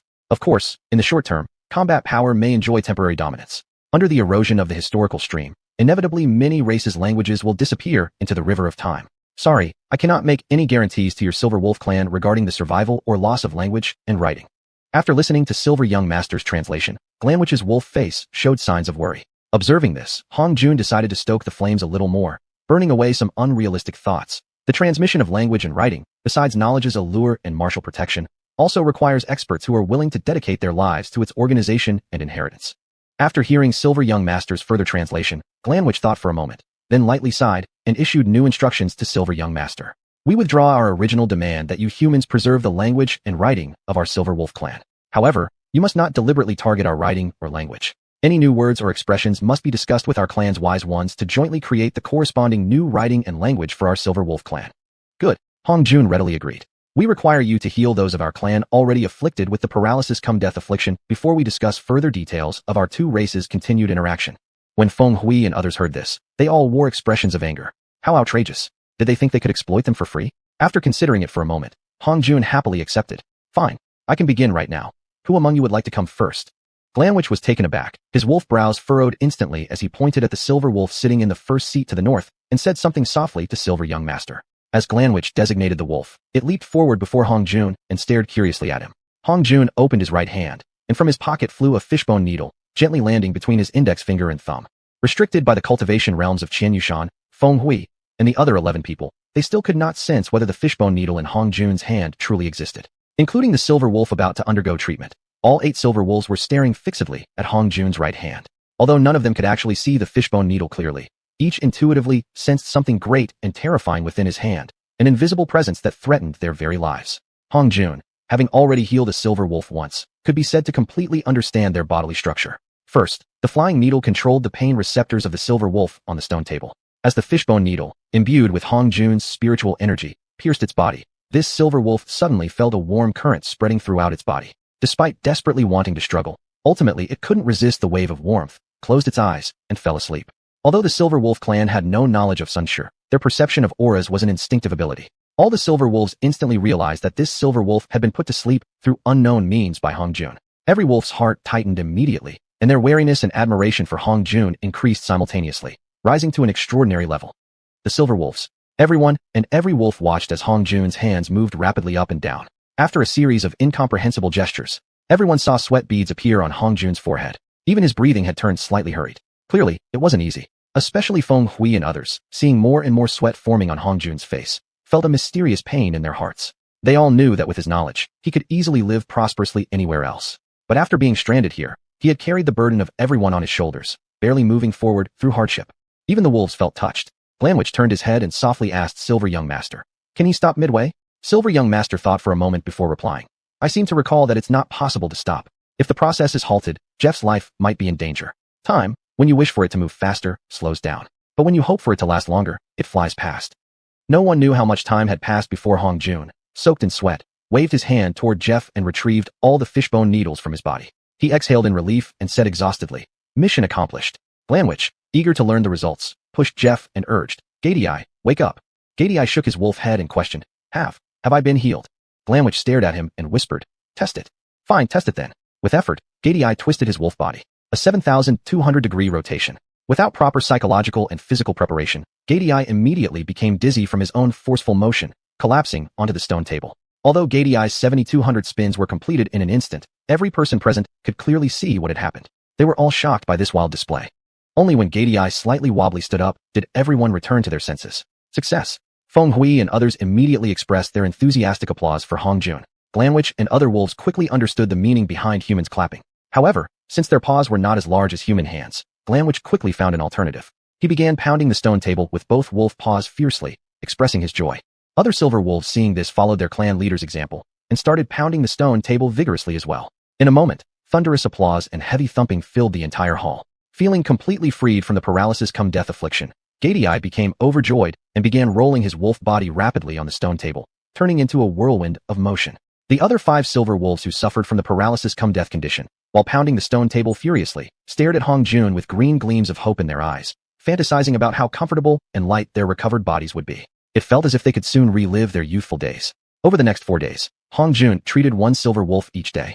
Watching this treatment process, during the final wolf session, the silver wolf howled furiously at Silver Young Master for a long while, causing guilt to spread across the faces of all the silver wolves. After a while, Silver Young Master, seeing Hong Jun and others' confusion, spoke apologetically, "Sorry, we've been too greedy. For several days straight of treatment, we've caused Master Hong to expend an immense amount of energy. Therefore, Elder Gavina must wait for you to fully rest for 3 days, or until your body has completely recovered, before proceeding with her treatment." After hearing this, Hong Jun extended his right hand beneath the paw of Gavina, the last silver wolf in need of treatment, gently held her paw, and sincerely said, "Thank you." 3 days later, when Hong Jun felt fully recovered, he quickly healed Gavina. Just as negotiations were about to resume, Glanwich rushed around the entire camp in a circle, then howled a series of wolf tongue phrases towards Silver Young Master. Silver Young Master organized the words before respectfully, saying to Hong Jun, "Our clan leader says that the Silver Wolf clan will never betray a friend's favor. He wishes to return to our clan to make preparations, and will come back here after some time to discuss further matters regarding communication and interaction. Also, he hopes that you, before our next arrival, dig in as large and as deep pit as possible at the edge of the western forest to accommodate the gift that the Silver Wolf clan intends to offer you." Hong Jun smiled and agreed. Upon hearing this, Glanwich immediately led the 7 now-fit silver wolves and left in a rush. Feng Hui narrowed his eyes, waiting until the silver wolves had left before quietly whispering to Hong Jun with uncertainty in his voice, "Master Hong, should we really?" Hong Jun thought for a moment before replying, "Dig." Follow the clan leader's instructions. Dig a big and deep pit. Let's see what gift the Silver Wolf clan intends to give us as gratitude for the healing. Hong Jun's words, once heard by his other brothers, naturally sparked curiosity. What kind of gift would the Silver Wolf clan, whose size didn't even reach half a human's height, offer that would require a pit large enough to hold it? Thus, arranged by Hong Jun, everyone spent 2 hours each day digging at the edge of the western forest. 3 or 5 days passed, and no one felt much about it. 20 days passed, and still not seeing a single wolf's hair. People began to question internally, would the silver wolves even come back? Before they knew it, a whole month had passed. At the edge of the western forest, everyone had dug out a massive, deep pit.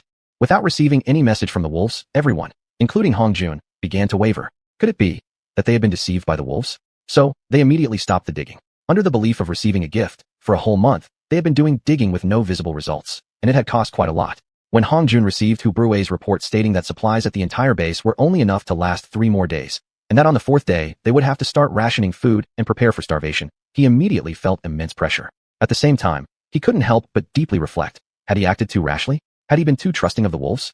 Suddenly, the ground beneath them trembled violently from the west, with wolf howls faintly interwoven within the quake. And it was getting closer. From afar, deep within the forest, branches and leaves scattered wildly into the air, a hidden pressure slowly surging forward from the flying debris. When the clear howls suddenly ceased and the entire base trembled, everyone saw a giant wild bull with blood streaming from its eyes. Like a colossal wheel moving across the sea, it plowed through the forest, carving a deep trench as it charged out. Everyone was horrified. Just as the massive bull leaped forward, both its front legs plunged into the giant pit.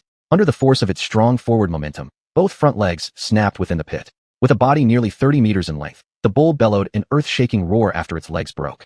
Its entire body then slid forward nearly 1,000 meters, only coming to a stop at the edge of the martial arts training ground.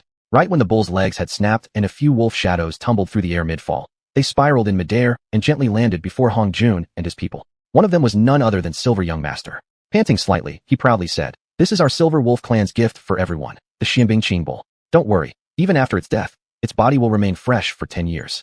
As for communication and interaction between our clans, we won't be able to resume for at least 5 years." After finishing, he pulled his wolf companion along and quickly flew away. Everyone looked at the massive Xianxia bull. It wasn't dead and posed no danger to people anymore. Then gazed at the distant silhouettes of the silver wolves disappearing into the sky. Even Hong Jun's face bore a trace of shame. After all, they had all doubted whether the silver wolves would truly keep their word. Chapter 37: Coercion and Adjustment. Although everyone had anticipated the Xianxia black ice blue ox to be a delicacy, they had never expected the tenderness and warmth of the beef slices, which melted instantly in the mouth. A faint yet deep fresh aroma immediately filled the entire mouth. Even after swallowing into the stomach, one could still feel its enchanting taste. At this moment, the white jade heavenly dragon fish, the branches, whatever, could all go to hell. Without even realizing how the food tasted, obsessed yet indulged in the pursuit of flavor. After eating 3 slices of live beef, they were already full. The crowd, enticed by the delicious taste, could do nothing but reluctantly stare at the huge Xianxia panting ceaselessly at the edge of the martial arts ground. You could say that the grudges of 100 lifetimes were all focused in this moment. Why in the world did we get full? Hong Jun was the first to snap out of the stubborn desire to keep eating. Seeing everyone staring in fascination at the Xianxia, he shouted sternly, "Wake up! We are mighty cultivators. How could we be entranced by it and endanger our path to immortality?" Hearing Hong Jun's roar, the crowd quickly came to their senses. They all lowered their heads, their faces flushed with shame, not daring to meet Hong Jun's gaze. After thinking for a moment, Hong Jun's mind stirred. He murmured softly, "However, this could also be a good thing. From now on, each of you shall spend an hour a day facing it, imagining and recalling how delicious it is, and then ignoring it, freeing yourself from its temptation." Upon hearing this, a ripple of unease coursed through the crowd. Were its allure and charm really so great that even foundation-building cultivators and 9th-level chi condensers could hardly resist it? Those who doubted this immediately turned toward the beast and started imagining how delicious it would taste. Initially, they remained composed, but gradually, they unknowingly forgot their mission to resist its temptation. Drooling profusely, they unconsciously began stepping closer. This scene, observed by those who had not yet undergone the test or imagined the delicacy of the Xianxia flesh, caused immense alertness to arise. "This cow, Xianxia, it's poisonous." Looking at the astonished expressions of those who had not tested themselves, Hong Jun spoke gravely. "This type of ox must possess a power of allure. It must be a local overlord deep in the forest. This time, we've incurred a great debt from the Silver Wolf clan." As he spoke, he used his spiritual awareness to snap awake his comrades who had already approached too closely. He continued, "From now on, there must always be someone guarding it from behind, day and night, preventing any brother who has foolishly developed desires for it from drawing near." Hearing Hong Jun's orders to post guards around it day and night, the crowd finally realized how dangerous this ox was. And to think it was considered one of the Silver Wolf clan's foods. Just how vast was the gap between them and the wolves? If in the depths of the forest, it was not just silver wolves to be feared. Thinking deeply was truly terrifying. Seeing the expressions of fear and regret on everyone's faces, Hongjun sighed deeply and said, "We are not as strong as we imagine ourselves to be. At best, we only feel superior in dealing with non-aggressive trees along the forest edge or shallow sea fish without much attacking ability. Compared to other species, we are at the very bottom of the food chain." Faced with such harsh reality, everyone lowered their proud heads. Hongjun looked toward the forests in the east, north, and west of the base, his gaze finally settling on the winding path torn through by the Xianbingqing on the west side. After a long while, he murmured softly, "We must enhance our strength. Otherwise, if something unexpected happens." He shook his head heavily and slowly walked up to the 5th level of the cliff, staring gloomily toward the southern sea with deep concern etched across his face. He remained silent for a long time. The crowd on the martial arts ground naturally didn't perceive the massive battle for dominion now underway among the sea creatures in a stretch of ocean nearly 1,000 li from the base. It wasn't until 5 days later, when colossal sea fish, carried by waves, drifted into the shallow waters near the base, even the remaining limbs exuding such powerful auras, that people trembled with fear and dared not approach. The shock caused to everyone surpassed even that from the Xianbingqing by tens of times. Feeling everyone's low morale, Hongjun gathered them into the first stone cave on the easternmost part of the 5th level and made a motivational speech for arduous cultivation. To be honest, even I, Hongjun, have felt despair. Earlier, when the Silver Wolf clan communicated with me and deliberately expressed the desire to take us as their subordinates, I was extremely angry, feeling insulted by them. But thinking about it now, maybe we were actually the ones who benefited more from their generosity. But still, if given another chance, I would still refuse. Because we are the most intelligent of all living beings. We are the masters of heaven and earth. Now, faced with this harsh reality, we need to discard our foolish pride, hide away the sense of superiority etched in our very bones, lower our heads, calm our hearts, solidify every step forward, and thus we shall live gloriously, achieving a brilliance of our own. We shall not bring shame to the name of humanity. Especially when we have chosen this entirely new Tao of cultivation, we have already separated ourselves from mainstream martial cultivation. In the future, the oppression we face will be millions of times stronger than now. Because the struggle of Tao lineages is the struggle of great ages, the struggle for resources, the struggle of mutual annihilation. Living in Huiyun Island, under current circumstances, seemingly appears as if we've fallen into a desperate situation. But isn't it also giving us a quiet place free from martial cultivators' attention, free from early bloody suppressions, where we can cultivate in peace? Starting tomorrow morning, everyone will hold hands forming a long line, attempting to approach those already lifeless marine monsters. When the person at the back feels the pressure ahead is unbearable, switch positions, until everyone can approach them without any protection. Then, we shall begin to eat them. Let us grow stronger step by step. Early the next morning, Hongjun stood at the very back as the final controller, firmly grasping the person ahead. One tightly held another. Xianxia, at the front of the hand-holding line, slowly led everyone forward toward the beached remains of marine beasts. When Hongjun saw Xianxuan's pale face, with beads of sweat streaming down continuously, he suddenly yanked the line and switched the comrade, holding his hand to the front, slowly moving closer toward the beached remains of marine beasts. Thus, when hungry, they ate Xianbingqing meat. After eating their fill, they took turns approaching the beached marine remains, getting slightly closer each day. After 8 months, no hand-holding line was needed anymore. Everyone could casually approach them. The cultivator's spiritual consciousness, after enduring intense pressure, had achieved qualitative leaps. The most direct experience was, under Hongjun's deliberate demonstration, everyone could clearly see the fishbone needle in his hand.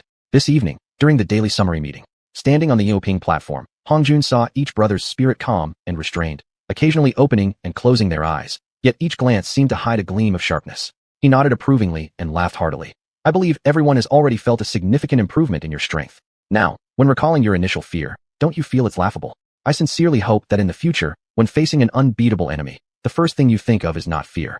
Under the premise of ensuring survival, overcome inner fear, gradually enhance your strength, and then attempt to defeat him. Then Hongjun changed the subject and asked everyone, of the remaining more than 40 Qi condenser brothers, are you all prepared for the foundation building tribulation?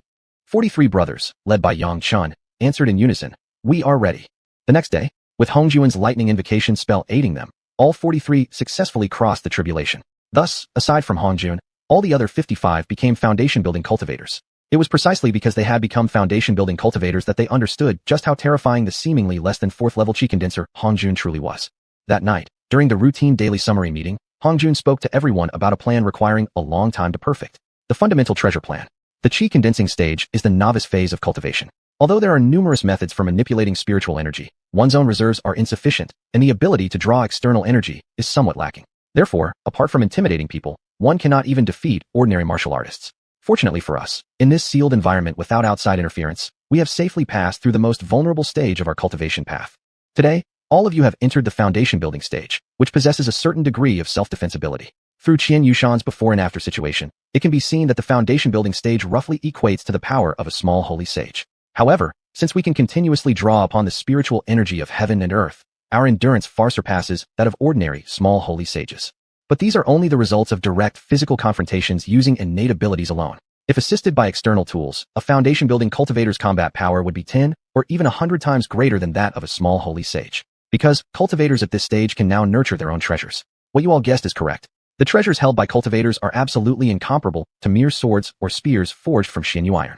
Since a treasure's abilities are closely related to its wielder, the specific advantages of treasures over ordinary weapons are too numerous to enumerate. This is something you must personally comprehend in the future, adjusting step by step according to your own abilities and thoughts, gradually forming a unique extension of your body with a strong personal style. Yes, a fully nurtured treasure can indeed be regarded as an extension of its wielder's body. Due to human energy, well, especially during the foundation building stage, energy is limited. Therefore, we cannot yet wield countless treasures simultaneously to overwhelm enemies with a rain of flying weapons. For now, being able to nurture one personal treasure into maturity means success. Everyone, after listening to my brief explanation about treasures, many of you may realize its importance, or even come to regard it as something that will accompany your entire cultivation journey. Therefore, there are indeed certain requirements when selecting materials. For example, we cannot simply pick up a random stone and attempt to forge it into a treasure. Of course, if that stone possesses something particularly astonishing about it, then it might still work. At this stage, the branches in the forest, I myself once considered them as potential treasure materials at the very beginning. However, it turned out that after being separated from the tree, they could even be bitten by teeth, clearly failing the necessary criteria. As for the stones that are everywhere, well, that relates to one of our future grand plans, the Arc Plan. Considering our current limitations in power, it's not the top priority.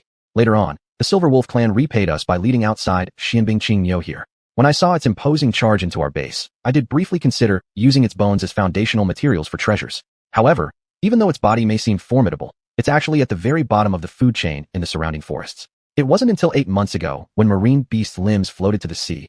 Yes, exactly as you all suspected, those are currently the best materials we can find for forging treasures.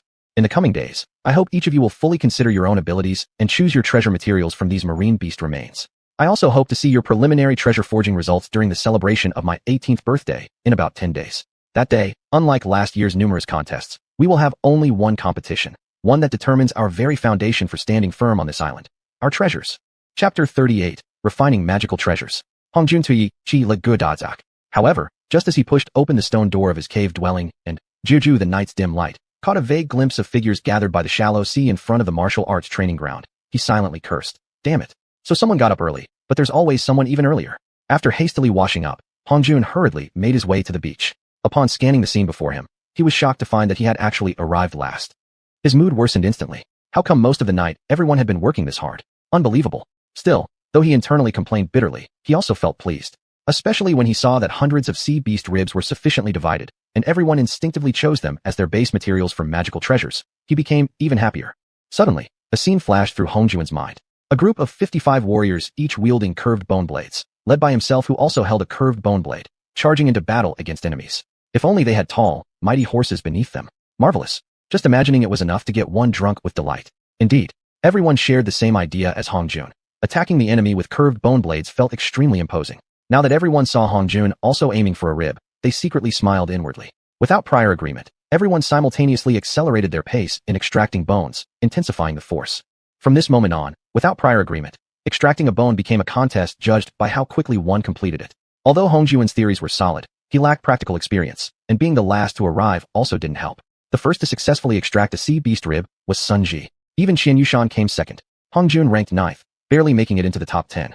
By the time the sun rose above the sea horizon, everyone had successfully retrieved a sea beast rib. Hongjun examined his rib, which had taken him nearly an hour to extract.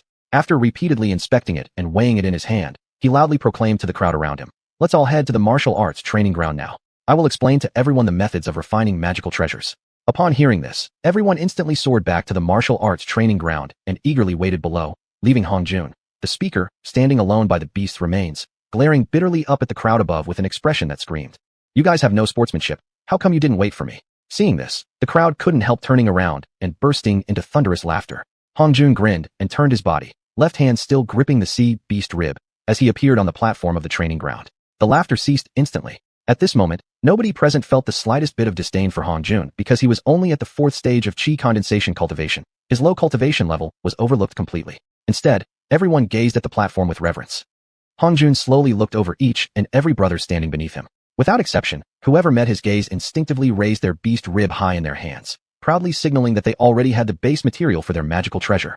Having a base material means you've completed the most important foundational step of treasure refining, but it's still only the initial condition of the process. If properly refined, a magical treasure can grow alongside its master.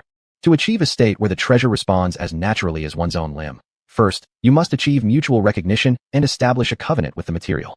Mutual recognition and covenant formation can be done simultaneously. This involves thoroughly understanding all characteristics of the material. Communicate with it through your spiritual consciousness and infuse the spiritual energy imbued with your unique aura into the treasure. Gradually, quantity transforms into quality. This stimulates its latent vitality, awakening an awareness within it. Then, it will gradually come to recognize and accept you.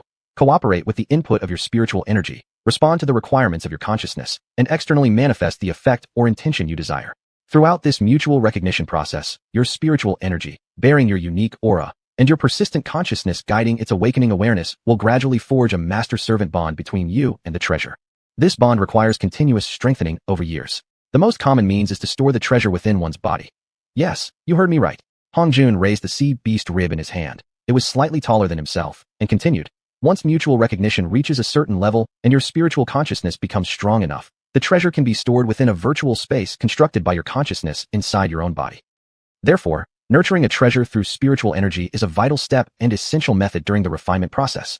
However, everyone must bear in mind that recognition and covenant are not eternal. Even one's own hands and feet can be severed by others. Therefore, there's always uncertainty between you and your magical treasure. If someone else possesses either the ability to externally subdue you, or has a spiritual consciousness strong enough to surpass yours to a certain degree, they can seize your treasure, forcibly erase the spiritual consciousness bond you've established with it, and implant the spiritual consciousness of another sentient being. At that point, the treasure will become theirs. Therefore, I personally suggest that while stimulating the treasure's awareness, one might also add a self-destruction mechanism. Precisely because of Hong Juan's additional remarks, none of the 56 people ever lost a magical treasure they crafted afterward. There is one detail regarding the treasure's characteristics we must pay particular attention to. Ideally, during the refinement process, no other person's aura should mix with it. Considering this, I will make a specific rule. Except on the day of my birthday celebration, from the late afternoon until early morning, all chatter and visiting are strictly forbidden. Of course, everyone is always welcome to come to me anytime to ask about difficulties or doubts in cultivation. It won't affect my own treasure refinement. After a while, Ma Gao, noticing Hong Jun wasn't continuing the lesson, abruptly spoke up with a question that everyone was deeply curious and concerned about. Master Hong, how powerful is your spiritual consciousness? Could you give us a relatively intuitive concept? My spiritual consciousness. Hong Jun felt it was necessary to briefly explain his own unique physical condition to prevent others from worrying about his safety when facing difficulties in the future. I possess the rare constitution of complete wuxing and each element is at full capacity. Compared to others, I may require 100 or even 1,000 times more time to advance a single cultivation stage. However, you all shouldn't worry too much about that. Whatever you cultivate will truly belong to yourself. To put it simply, imagine someone with the same cultivation conditions as me. Identical environment, same time frame. However, he has only a single strong elemental affinity, and eventually he reaches foundation building while I remain at the first stage of qi condensation. In a confrontation between us, he still wouldn't be able to gain the upper hand against me. I was around 5 years old when I began doubting whether martial cultivation was truly the only cultivation method in the world. Fortunately, within less than 3 months, I found the way to harness spiritual energy. By that calculation, I started cultivating about 10 years earlier than you all. However, due to my unique constitution, I'm only at the 4th stage of qi condensation cultivation. Well then, I welcome any of you foundation building experts to come teach me, a mere qi condensation beginner, a lesson anytime. Everyone couldn't help but laugh in unison. Even someone suffering a temporary loss of sanity wouldn't be foolish enough to challenge this lying cheat. Then everyone thought about the future, when facing enemies who noticed Hong Jun, the so-called weakling, and everyone involuntarily smirked again.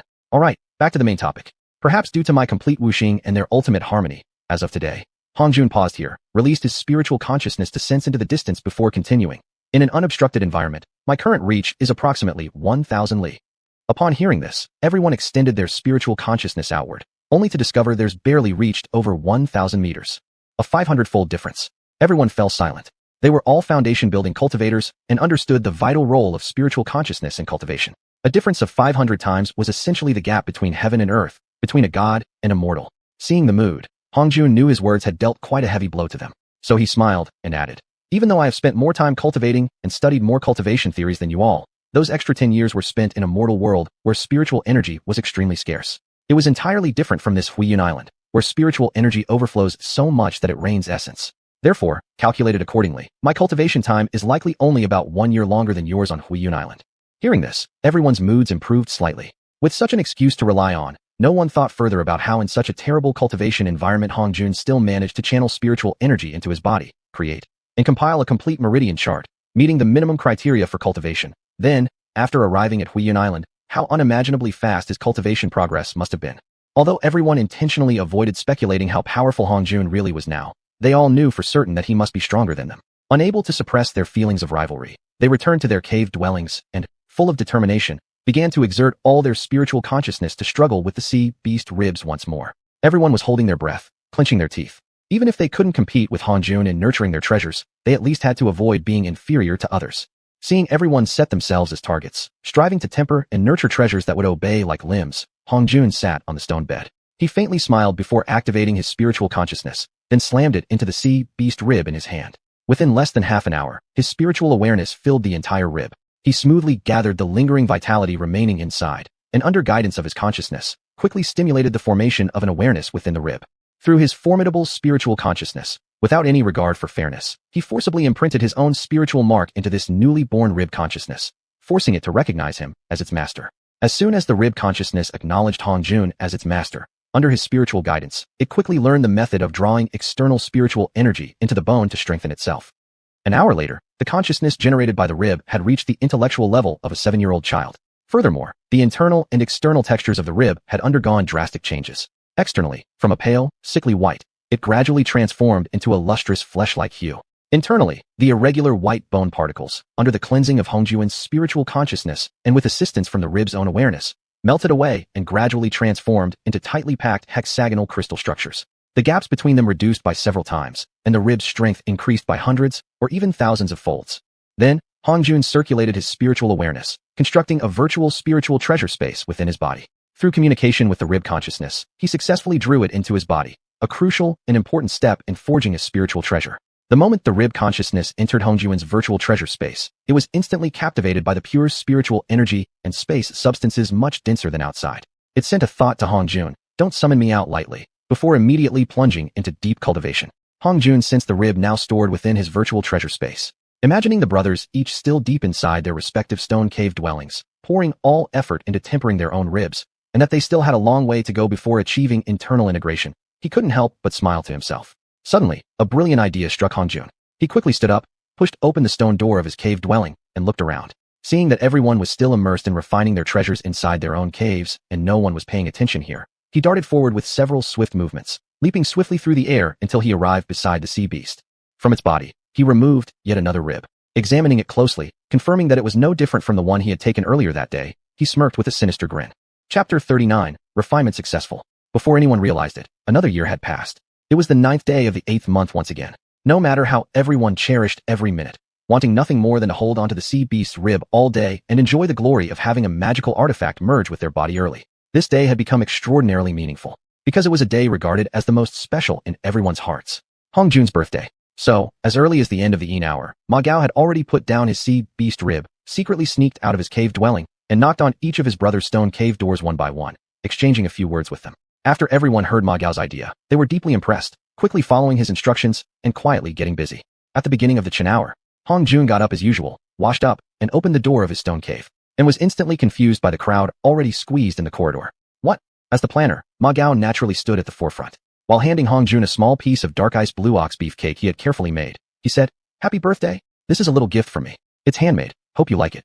Hongjun was momentarily stunned, and then turned to look at the others. Ma Gao continued to serve as the spokesperson for the brothers. "We all felt guilty last year, when you cooked 2 big meals for us on your birthday. So this year, on your birthday today, we've decided not to let you be troubled at all. For all 3 meals today, your brothers will work together, transforming our sincerity into delicious food, no longer letting you take all the credit." At this moment, Hongjun felt that no words could express what he felt better than simply accepting everyone's gift with his own hands. Therefore, Hongjun took the beefcake from Ma Gao, put it into his mouth, and started tasting while eating.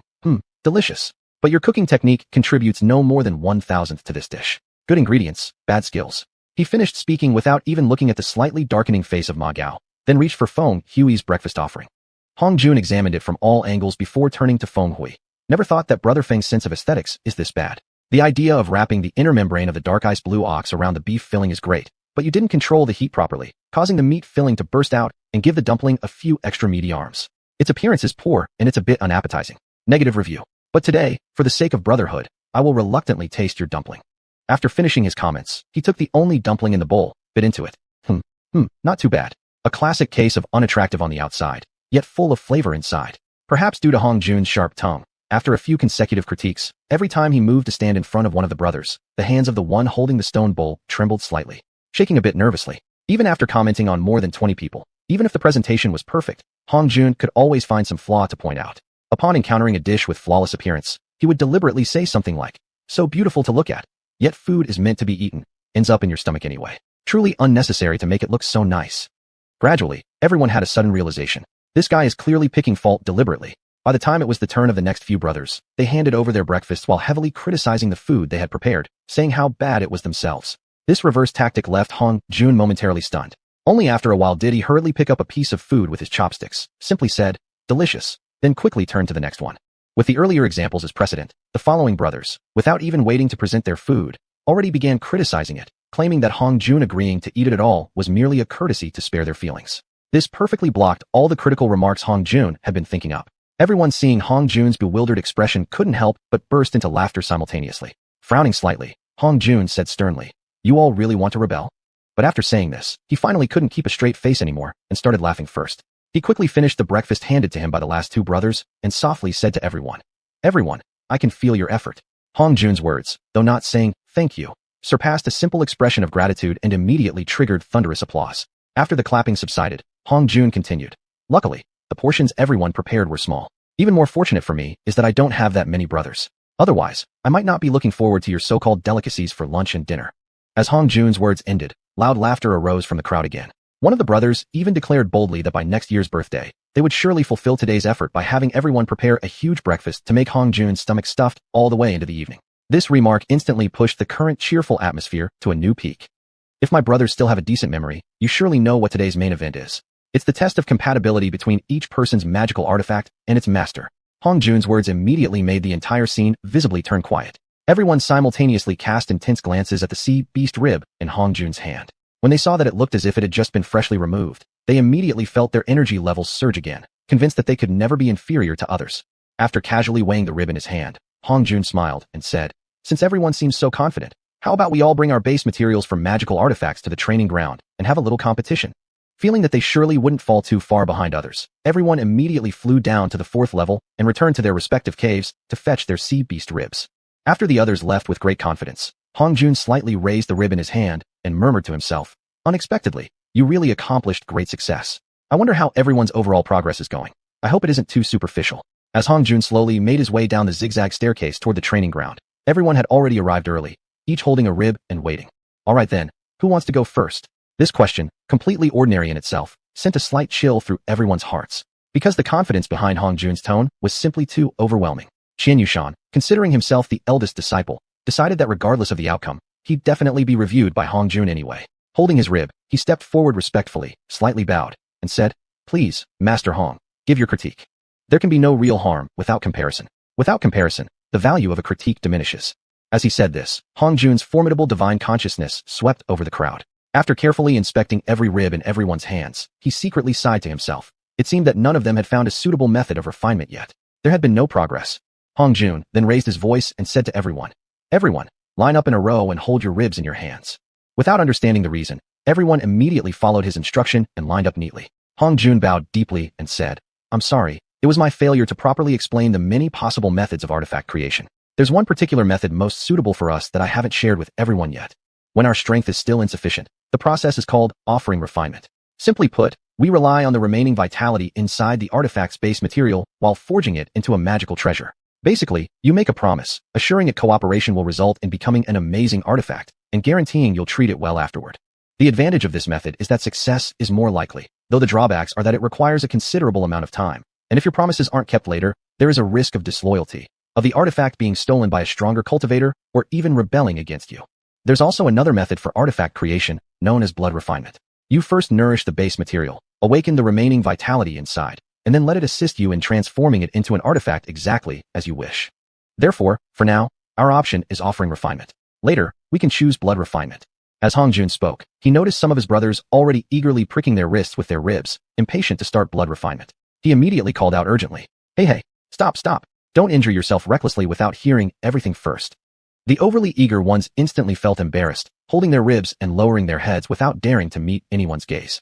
Hongjun swept his gaze across the crowd and continued, Of course, blood refinement uses your own blood. However, each person's blood is limited, and blood refinement doesn't mean the artifact absorbs all your blood. Instead, it selectively absorbs only what benefits it. Therefore, don't look at your ribs and think that since they aren't large, they won't consume much blood, so you start recklessly sacrificing your own blood to satisfy them. This mindset is completely wrong.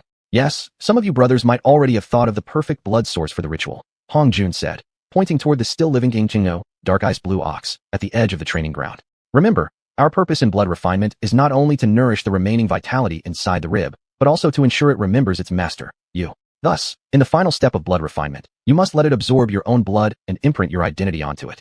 But how do you know when it's time to let it absorb your blood? Throughout the entire ritual, including awakening the residual vitality, you must consciously guide it to absorb energy from the blood, maintaining continuous divine monitoring without even a moment of lapse. Once you sense it becoming satiated, inject your own blood immediately. Better to do it slightly earlier than late, though of course, proceed according to your capability.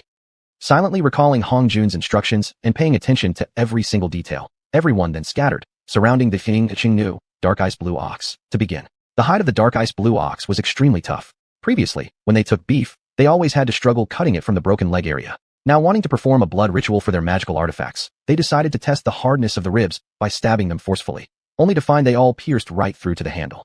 More than 50 points of penetration, each about 2 meters deep, caused the dark-eyed blue ox to shudder violently in pain and bellow out in agony. Before long, noon arrived. However, feeling great transformations occurring within the ribs in their hands, everyone had already forgotten their earlier promise to prepare lunch for Hongjun. Even Hongjun himself had completely forgotten. After plunging his rib into the dark-eyed blue ox and confirming through meticulous divine consciousness that the blood ritual was proceeding exactly as he had theorized, he felt relieved and let his guard down.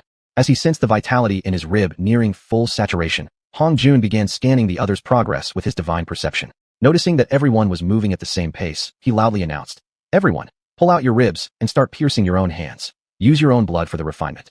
Except for a few with particularly strong divine consciousness who vaguely understood or already knew when to use their own blood, the rest had been uncertain about when exactly to perform the self-blood ritual. Upon suddenly hearing Hongjun's reminder, they all hurriedly pulled out their ribs and began refining with their own blood as instructed. Closely monitoring the entire blood ritual process, Hongjun only now quietly wiped a cold sweat from his brow. He had just noticed that nearly 20 of his brother's ribs had nearly missed the critical timing for adding their own blood. At this realization, Hongjun secretly reminded himself that from now on, when planning or designing future steps, he could not assume everyone possessed abilities equal to his own. As the group began using their own blood for artifact refinement, they discovered through divine observation that the rib's emerging consciousness would not absorb just any blood that passed over it. It required careful control of the bleeding rate, gradually guiding the living awareness within the rib to absorb the blood slowly and steadily. It wasn't until the crescent moon hung in the center of the sky that their refinement was finally completed. After sensing the connection between their bloodline and the artifact, each of them used divine consciousness to open an illusory space for the magical treasure. Ignoring its protests, they continuously cycled it in and out of their bodies, playing endlessly without tiring. As for the fact that today was Hongjun's birthday, it had long been forgotten, pushed completely out of their minds. Chapter 40, Scientific Cultivation. Xianxia. The autumn morning sun was no longer as scorching as in summer. It lazily cast its gaze upon the vast land. Huiyan Island, shrouded in a light morning mist, was gradually broken apart by the figures of people like xiuxian gathering one after another on the training ground. Hongjun floated lightly down from the 5th floor to the stage, pretending to be angry as he said, You guys really broke your promises. We had a deal that you would prepare a big feast for my birthday. But in the end, there was only a promising start, but no perfect ending. Everyone present looked embarrassed. Seeing their expressions, Hongjun laughed. Did you all have enough fun last night? I'm glad I'm not a treasure newly obtained by you, or I would have been really depressed. Please, my brothers, give them a chance to rest. Slight embarrassment appeared on everyone's face. After his expression turned serious, Hongjun continued solemnly. Foundation building is the first step of immortal cultivation. Possessing treasures is an extremely important offensive auxiliary tool on the path of cultivation. However, please remember, only the abilities you personally cultivate are the true foundation for your existence on the path of cultivation. Today, I will teach you a concealment art. The reason is that our current strength is truly too weak. We must first learn how to protect ourselves. Before explaining this spell, I have a question for everyone. When your eyes are blindfolded, how do you perceive changes in your surroundings? Sound. vibrations, smell, familiar behavioral habits. Everyone listed many conditions that could assist in identifying environmental changes.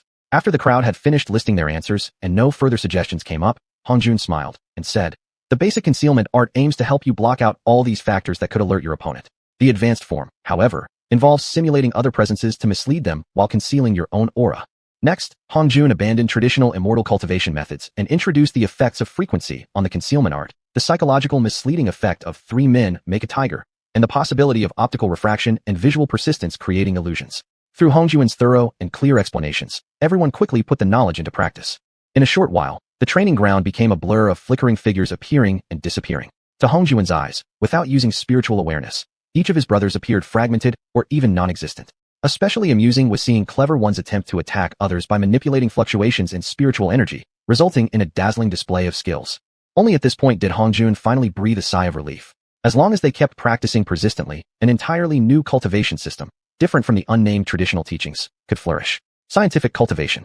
It would take root and grow. At this moment, Hongjun truly felt grateful for Wu Ming's sudden abandonment of responsibility. It gave him and his brothers the chance to develop. After watching for a while, Hongjun leapt back to the 5th floor and returned to his cave dwelling to continue exploring the possibility of cultivating a second main spiritual awareness, with the heart as the primary carrier. After all, he couldn't afford to gamble on Wu Ming possibly employing unpredictable methods against him should his main spiritual awareness remain absent from his spiritual sea for long. Having 2 consciousnesses would naturally reduce the risks. At this time, Hongjun naturally didn't know that soul division was a path only considered and practiced by high-level experts who had reached the core formation or higher, yet hadn't attained the transformation stage. Precisely because of these unusual ideas from Hongjun, Wu Ming never truly paid attention to his actual condition. He assumed Hongjun was advancing steadily from qi condensation to foundation building. Considering Hongjun was still far away from reaching the golden core stage, Wu Ming felt safe enough to retreat into seclusion and further enhance his own cultivation. This situation provided Hongjun an opportunity to bypass the traditional cultivation path and forge his own path.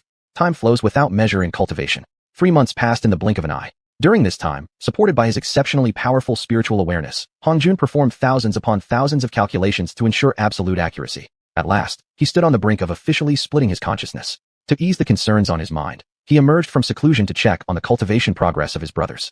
Stepping out of his cave dwelling, Hongjun looked around. Where is everyone? He took one large step and floated lightly to the training ground platform. Before his feet had even settled firmly on the stage, he suddenly sensed an abnormality from his right armpit and quickly twisted his body. Z. A sound rang out, and the front of his robe was pierced by a sharp object. Had enemies arrived on the island? Startled, Hongjun expanded his spiritual awareness to its fullest. He saw Ma Gao hiding just ahead, his face filled with excitement. From his expression, it was clear he was the show-off who had punctured Hongjun's robe. Indeed, time changes people. Hongjun needed to give them a fresh evaluation, especially when they couldn't be perceived without activating spiritual awareness, yet fully visible the moment awareness was engaged. Scanning the surroundings, he noticed everyone staring at him like a pack of hungry wolves, waiting for the opportunity to launch a surprise attack. How could Hongjun not realize? He had become their testing subject. Muttering to himself, showing off before the master. Then, he quickly mobilized his spiritual energy and mysteriously vanished before everyone's eyes. After confirming that he couldn't be seen, Hongjun kicked one's butt, slapped another's back of the head. In a short time, the entire training ground's spiritual energy began fluctuating. Of course, the others didn't fail to attempt counterattacks. But no matter what methods they used, even forming circles, altering and distorting their bodies, shrinking and hiding themselves by manipulating spiritual energy, they couldn't locate a target to retaliate. Instead, they suffered greatly. Their previously confident mood, believing their cultivation efforts were bearing fruit, rapidly collapsed. One after another, they revealed themselves, leaping off the platform, and gazed with admiration at Hongjun, whose figure was gradually reappearing. Hongjun secretly wiped a cold sweat from his forehead with a hand pretending to rub his eyes, then lavishly praised them. The progress you've made these past few months truly exceeded my expectations. I've come out today because I'm about to cultivate a very important spell and might enter seclusion again for a while. I hope everyone refrains from disturbing me. If you've accumulated any cultivation problems in these days, feel free to ask me today. I'll answer each of you personally. Xiuxian was the first to approach Hongjun with a question. Master Hong, originally, I didn't have any problems to ask about. But just now, when you interacted with us, how exactly did you manage to become invisible right before our eyes? Indeed, without understanding the reason behind this, everyone would inevitably lose motivation to continue cultivating the concealment art. Several brothers even gave Xiuxian a thumbs up, silently indicating he had asked an excellent question. Hongjun organized his words carefully before seriously answering. I've already taught everyone the basic principles of the concealment art. I'm no exception. I also followed those rules to conceal myself. As for why you saw me as invisible, that's because my spiritual awareness is far stronger than yours. By simulating scenarios with spiritual energy to achieve such precision and realism that it deceives the eyes, I can, in a mere fraction of a second, create and project a false visual environment in front of you, hiding myself inside. Moreover, I can freely alter my body's size and shape through manipulation of spiritual energy. With such abilities, the tiniest, seemingly impossible gaps might hold my real presence. As Hongjun spoke, he suddenly lowered his body. Before everyone's very eyes, his body shrank to just 1/10 its original size. After returning to his normal size, he continued, "There's an even more advanced level of the concealment art, constructing externally, through spiritual awareness, a space similar to the treasure space within your own body, in which one can dwell. Only upon reaching such a realm can one truly transcend worldly constraints and enter a state of profound mystery. Therefore, strive forward, for the cultivation of the concealment art still lies along a very long path ahead of you." Everyone was stunned by Hongjun's vivid description of the concealment art's potential. Unconsciously, they all reflected on their achievements over these past few months, realizing how far they still were from the true mastery of concealment techniques. There was nothing to be proud or boastful about. Moreover, all now had deep doubts about Hongjun's superficial qi condensation appearance. If anyone truly still regarded him as just a qi condensation cultivator, they probably wouldn't even realize how they died if they did. Next, taking this opportunity, everyone came forward to ask some personal questions about their cultivation. Admittedly, these weren't as striking or attention-grabbing as xianxuan's question had been. Hongjun, analyzing from both his perspective and theirs comprehensively, provided satisfying explanations everyone found convincing. By the time the sun had tilted westward, all questions had finally come to a close. Because he felt time was pressing, Hongjun even gave up the opportunity to dine with everyone, quickly flying straight up to the 5th floor and back into his quarters, beginning another period of secluded cultivation. After 2 days of quiet recovery, Hongjun began trying to split his spiritual awareness. Failed again. 1 month, 2 months, 3 months. Before long, Hongjun had spent countless days in seclusion, trying relentlessly but failing every time to divide his spiritual consciousness. Only after searching his memory did he discover soul division was actually an advanced practice only attempted and mastered by experts at the core formation stage or above, and who hadn't yet reached the transformation stage. Hard, too difficult, so challenging it brought a sense of despair. Yet, whenever Hongjun felt like retreating, he thought about Wu Ming's sudden abandonment of duty and remembered the extreme measures he'd taken to guide his own treatment, beyond conventional standards. Better death than no freedom. Gritting his teeth, Hongjun decided to abandon the rigid cultivation frameworks laid down by the sages and began seeking alternative paths to accomplish his goal. The demand was simple. When Wu Ming awoke within his spiritual sea, Hongjun's primary spiritual awareness should be within that sea. But once Wu Ming took a rest, perhaps his primary consciousness wouldn't necessarily have to stay inside the spiritual sea. After deep consideration, Hongjun suddenly slapped his thigh in realization. Isn't this essentially dual control from 2 different locations? Then, Hongjun crazily began searching through modern books on control theory, looking for similar concepts. The transistor thus caught Hongjun's eye. Using Wu Ming as an anchor point, when it awoke, his spiritual consciousness could be completely mapped into the spiritual sea. When it slept, his consciousness could flow back. As for maintaining secrecy, that was even simpler. Just control the content being mapped. The more Hongjun thought about it, the more feasible this idea seemed, so he immediately started trying to put it into practice. However, how to use Wu Ming as an anchor became the first major obstacle he had to overcome. What should he do? Hongjun gazed at Wu Ming, deep inside his spiritual sea, who was still in seclusion. Wild thoughts surged through his mind. How could he imprint his own hidden, completely harmless mark onto Wu Ming's spiritual consciousness without disturbing him and without being noticed afterward? He struggled with this thought for nearly a month.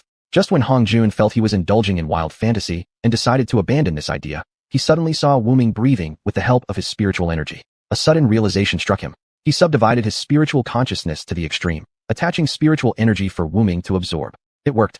Wu Ming didn't react at all. Seeing this, Hongjun secretly cursed himself for being so stupid. When absorbing his spiritual energy, how could it possibly lack his unique aura? Understanding this, Hongjun spent another month carefully selecting and optimizing the combination, finally flawlessly leaving behind a hidden warning anchor within Wu Ming's spiritual consciousness. Perhaps his luck had finally turned. Good things come in pairs. Hongjun successfully constructed a perfect secondary spiritual sea within his heart. His primary spiritual consciousness could now reside in either place at will. Everything was now ready. All that remained was for Wu Ming to awaken so he could test this idea in practice. Chapter 41. The Second Expedition into the Forest. In the blink of an eye, Hongjun was now only 1 month away from his 19th birthday. Hongjun quietly opened the stone door of the cave dwelling and stepped onto the corridor in front. He looked out over the mist-shrouded base, then lifted his head toward the remains of a stranded sea beast floating in the shallow sea in front of the training ground, overwhelmed with emotion. It was precisely because of its appearance that he and his brothers had realized their bottom-rung status on Wisdom Cloud Island and its surrounding waters.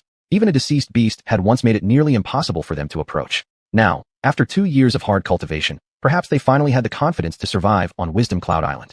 At this thought, Hongjun seemed eager to vent the pent-up frustration from these years, letting out a long roar. Oh wow! At the moment Hongjun first let out his roar, xiuxian and others were startled, and quickly leaped to the corridor in front of Hongjun, hovering in the air as they listened quietly to his cry. In an instant, memories flashed before their eyes, themselves back when they were merely martial cultivators, filled with anticipation and hope for the future, rushing excitedly to guard this place. The silence after being abandoned, the excitement after entering the path of cultivation. The experiences of these years passed rapidly through their minds like a flickering slideshow. Looking back, they realized how much responsibility their peer had borne to reach this point. Each of them silently felt tears welling in their eyes. They secretly resolved that they could not allow him to bear all the pressure alone. After Hongjun finished his roar, no one said anything. They just looked at him with unwavering determination. Hongjun hesitated slightly, then broke into a smile, saying, "I just broke through my bottleneck and made some progress. I wonder if all of you have improved over these past few months?" Still, no one replied, just gazing fixedly at Hongjun. Hongjun shrugged helplessly and said, all right, don't look at me like that. Anyway, a month from today will be my 19th birthday. I would like to go with everyone tomorrow to visit the former territory of the Xianbing Blue Ox. Might as well revisit the glory of the Silver Wolf clan from 2 years ago. Everyone loudly agreed and then silently dispersed. Early the next morning, everyone gathered at the training ground. Hongjun flew down onto the platform with a smile and said to himself, how come I'm always the last one to arrive again? Immediately, Hongjun's smile faded as he turned serious and said, there's no need for me to emphasize the dangers in the forest once more. Our ultimate destination this time is the original habitat of the Xianbing Blue Ox. Please, everyone, make sure to keep this in mind before we set off. All responded in unison, yes. Hongjun waved to the crowd and said, move out. Wanting to cultivate the habit of steady progress in his companions, Hongjun did not fly ahead in haste, but instead took each step firmly forward, striding ahead steadily. It had already been 2 years since the Xianbing Blue Ox had smashed its way through to create a path. Perhaps because vegetation in the forest grew with difficulty, in the first 3 li, very little grass had regrown.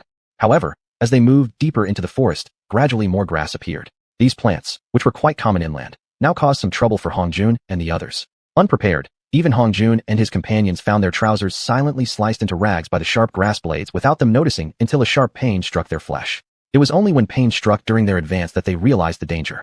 They stopped, gazing at the red marks streaking each other's legs, chilled to the core. Even the body of a foundation-building cultivator who had survived lightning tribulations and was tempered by them could barely withstand the grass's slicing. This exceeded their expectations regarding its sharpness. After some consideration, Hongjun decisively called out, continue advancing carefully and stay vigilant against unknown dangers. Hongjun and his 56 companions advanced cautiously for more than 10 li, but no traces of the previous path made by the Xianbing Blue Ox were visible. Hongjun promptly ordered everyone to halt. As he was about to discuss whether to continue forward or retreat, he suddenly sensed a ripple in spiritual energy behind him. Instantly, he drew the rib blade from his side and slashed behind him in a swift counterattack. With a poo sound, a strong stench of blood immediately filled the air. Before everyone's eyes, a red blur burst apart, leaving a headless snake impaled just inches from Hongjun's back. Everyone's blood ran cold. Imagining the same strike aimed at themselves, most of their faces paled instantly. Seeing this, Hongjun decisively gave the order to retreat. After leaving the area in silence for a while, a violent tremor surged behind them, shaking trees and vibrating the ground, accompanied by intense spiritual fluctuations. Under Hongjun's leadership, they successfully exited the forest. Only at this point did everyone finally notice the fist-sized snake head hanging from the back of Hongjun's robe. The deeply shaken group, fearing he had been injured, rushed to ask anxiously, Master Hong, are you all right? Hongjun calmly removed his upper garment. The 2 long, white thin scars on his back were silent proof that, had his physical condition been even slightly weaker, even if he had severed the snake's head in time, he still wouldn't have escaped its fangs. Staring at the vicious snake head, still locked onto his robe, Hongjun sighed inwardly before solemnly declaring to everyone, our strength is still insufficient. At least for the next few months, we cannot explore the forest any further. Upon hearing this, everyone lowered their heads in deep shame. That day, the group returned empty-handed and fell into profound self-doubt. Could they truly survive on Wisdom Cloud Island? No wonder, across billions of years, past sages had poured their lives into it, yet only managed to establish a few small outposts. The next morning, Hongjun descended onto the platform early. Facing the group, still immersed in self-doubt and low in morale, he loudly declared, this attack was my own oversight. I acted rashly without providing protective gear for everyone. Fortunately, no serious consequences followed. Hongjun paused, then continued. Given that our environment restricts us from quickly acquiring physical protective equipment, our only blessing as cultivators is the extreme abundance of spiritual energy. Therefore, I have an idea. Can we use a small amount of our own spiritual energy to summon the immense spiritual energy outside our bodies, forming a spiritual energy shield? If this spiritual energy shield can withstand our Ribfa back, won't it protect us from most of the dangers at the forest's edge? These are the things we must test at our current stage. Hongjun finished speaking, his gaze filled with expectation.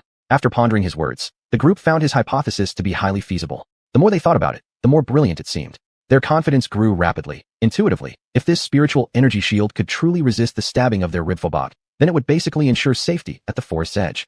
Accordingly, they expanded their thoughts from multiple perspectives: personal reaction time, incoming speed, and physical strain, and through various simulations by Hongjun, they finally settled on a shield thickness of half a meter. Yet, during the initial testing, the shield was still insufficient against the fobak. After gathering everyone's insights, Hongjun shut himself inside the cave dwelling for 3 days, finally identifying 2 possible directions to enhance protection. First, increasing the surrounding spiritual energy density. Second, enhancing the softness and continuity of spiritual energy. With the softness of spiritual energy uncontrollable, increasing density became the only viable option. After repeated testing, the results were almost unbelievable. During Hongjun's seclusion, the others did not stop training in controlling the surrounding spiritual energy. After 3 days of continuous practice, most of them could sustain the spiritual energy shield for half a day while continuing with normal daily activities. Moreover, perhaps because the shield shared a similar origin with their own spiritual energy, it did not interfere with the sudden activation of their internally cultivated ribfobao. At the same time, it maintained the ability to react and block incoming attacks. When Hongjun passed on the improved spiritual shield technique for testing, it was found that it could withstand full-strength stabbing from everyone else's fobot, except Hongjun's. As a result, everyone joyfully shouted and celebrated. They all deeply understood that fobao forged from sea beast ribs were unimaginably sharp. After nearly 10 days of adjustments and improvements, they finally formed a spiritual energy shield barely thicker than a cotton robe, yet with highly satisfactory defensive capability. Clapping his hands to draw everyone's attention, Hongjun smiled and asked, "What should we name it?" Influenced by Hongjun, the group immediately discarded the term spiritual energy shield. Wisdom cloud robe. Fishproof net. A flood of bizarre and unrelated names were suggested one after another. After a round of selection, Chun Zidong's suggestion, celestial dragon robe, received unanimous approval. Especially in future battlefields, when everyone used various methods to actually craft a wearable defense robe, named the celestial dragon robe, people eventually cracked the fabric's material, copied it, and made clothing. But even the best such garments were still 10 times worse than Hongjun's original celestial dragon robe, becoming a strange and unsolved mystery in the world. Protected by the celestial dragon robes, armed with ribfobak, and capable of concealing their presence at any moment, the group set off into the forest again one afternoon. Under the ridiculous defense of the celestial dragon robes, Hongjun and his 56 companions finally followed a faint trail, taking 5 days to reach the edge of a vast lake. It was a narrow lake flowing from the tail end of a huge canyon. Its northwest connected to the narrowing canyon cliffs. To the south stood a towering mountain. As for the path Hongjun and his companions had taken, it seemed that the gorge had once been filled with a massive flow of water rushing southeast, forming the hilly terrain through sedimentation. However, for some unknown reason, the water flow exiting the gorge had decreased dramatically over time, eventually forming this lake. Visually estimating its size, it appeared to be about 10 miles across at its widest point, and likely 100 miles long at its longest stretch. The lake's surface was shrouded in a gentle mist, with hawks occasionally plunging down to snatch fish before soaring back into the sky, giving one a sense of quiet serenity. Yet Hongjun and his companions were not deceived by this seemingly tranquil appearance. Instead, they held their breath and crouched silently in the bushes, secretly observing the activity within the lake. 1 day passed. 2 days passed. On the 3rd day, a dark cloud suddenly floated over the lake from the sky. Upon reaching the lake, it visibly transformed rapidly into a 7-colored spiritual cloud. Then, spiritual rain began to fall. As soon as the spiritual rain touched the lake's surface, the entire lake seemed to boil, as if heated. A long golden shadow emerged on the water, rising until a massive golden snake head appeared above the lake, facing the 7-colored spiritual cloud. A roar. After a long, resonant cry, the golden snake suddenly inhaled violently. The 7-colored spiritual cloud rapidly faded before one's very eyes, losing its color until it transformed back into a dark cloud. Only then did the golden snake appear satisfied and retreated into the lake depths. Soon, the clouds and mist completely dispersed, and the entire lake returned once more to its tranquil state. Chapter 42. The Golden Snake Young Master. Just as Hongjun and the others were preparing to withdraw, a golden snake, no thicker and longer than a single chopstick, abruptly appeared before Hongjun. Hongjun, who prided himself on possessing a powerful spiritual awareness, was immediately startled by the sudden appearance. This tiny golden snake also stared at Hongjun with an expression of confusion. Then it quickly opened its mouth wide, attempting to bite him.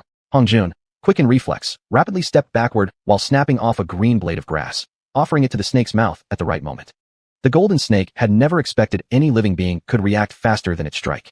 Thinking it had bitten Hongjun, it exerted its force only to realize it had bitten a piece of grass. Just as it intended to open its mouth again for another strike, it suddenly stiffened and rigidly collapsed onto the ground. Only at this point did the others see the golden snake fall, still clamping the grass between its jaws. The grass, is it poisonous? Everyone immediately activated their Tianlong robes to their best defensive state, highly alert as they warily watched the surrounding grass. Recalling the previous incident and seeing the snake lying stiffly before him, Hongjun unexpectedly thought of the Silver Wolf clan's rigidity death syndrome and past speculation about its symptoms. He was now about 70% certain that it wasn't the grass which was toxic, but rather this golden snake was experiencing some sort of illness. He softly transmitted voice to his companions. It's not caused by the grass. Possibly this snake has developed a rigidity death syndrome similar to that of the silver wolves. Everyone had listened before to Hongjun's analysis of the causes behind this disease and had seen him treat it. Thus, their vigilance relaxed slightly as they gathered around to observe the golden snake lying stiff on the ground. Yet, the more they looked at it, the creepier it made them feel. This snake. This golden snake. How come it looks so much like the powerful golden snake from just now? Only that it was hundreds of times smaller. Hongjun broke off another blade of grass and poked at it. He found that no matter how hard he tugged, the snake did not resist but instead lay there passively, allowing itself to be manipulated at will. This only increased Hongjun's certainty. Picking it up carefully in his hand, he told the others, it appears that in the deeper forest, many animals suffer from this sort of rigidity death syndrome. While recalling the silver wolf's condition and his treatment process, Hongjun examined the golden snake in his hand before speaking to the crowd. This is the sorrow of not knowing how to utilize spiritual energy. Once understanding the cause of the illness, there are two ways for treatment. The first is, of course, cultivating immortality. For us ordinary cultivators, spiritual energy is indeed the source of power. Simply practicing the cultivation techniques will naturally neutralize the effects of accumulated spiritual energy. The second is through acupuncture therapy. This was the method I used to cure the silver wolf's rigidity death syndrome. Admittedly, though, this is somewhat a temporary cure.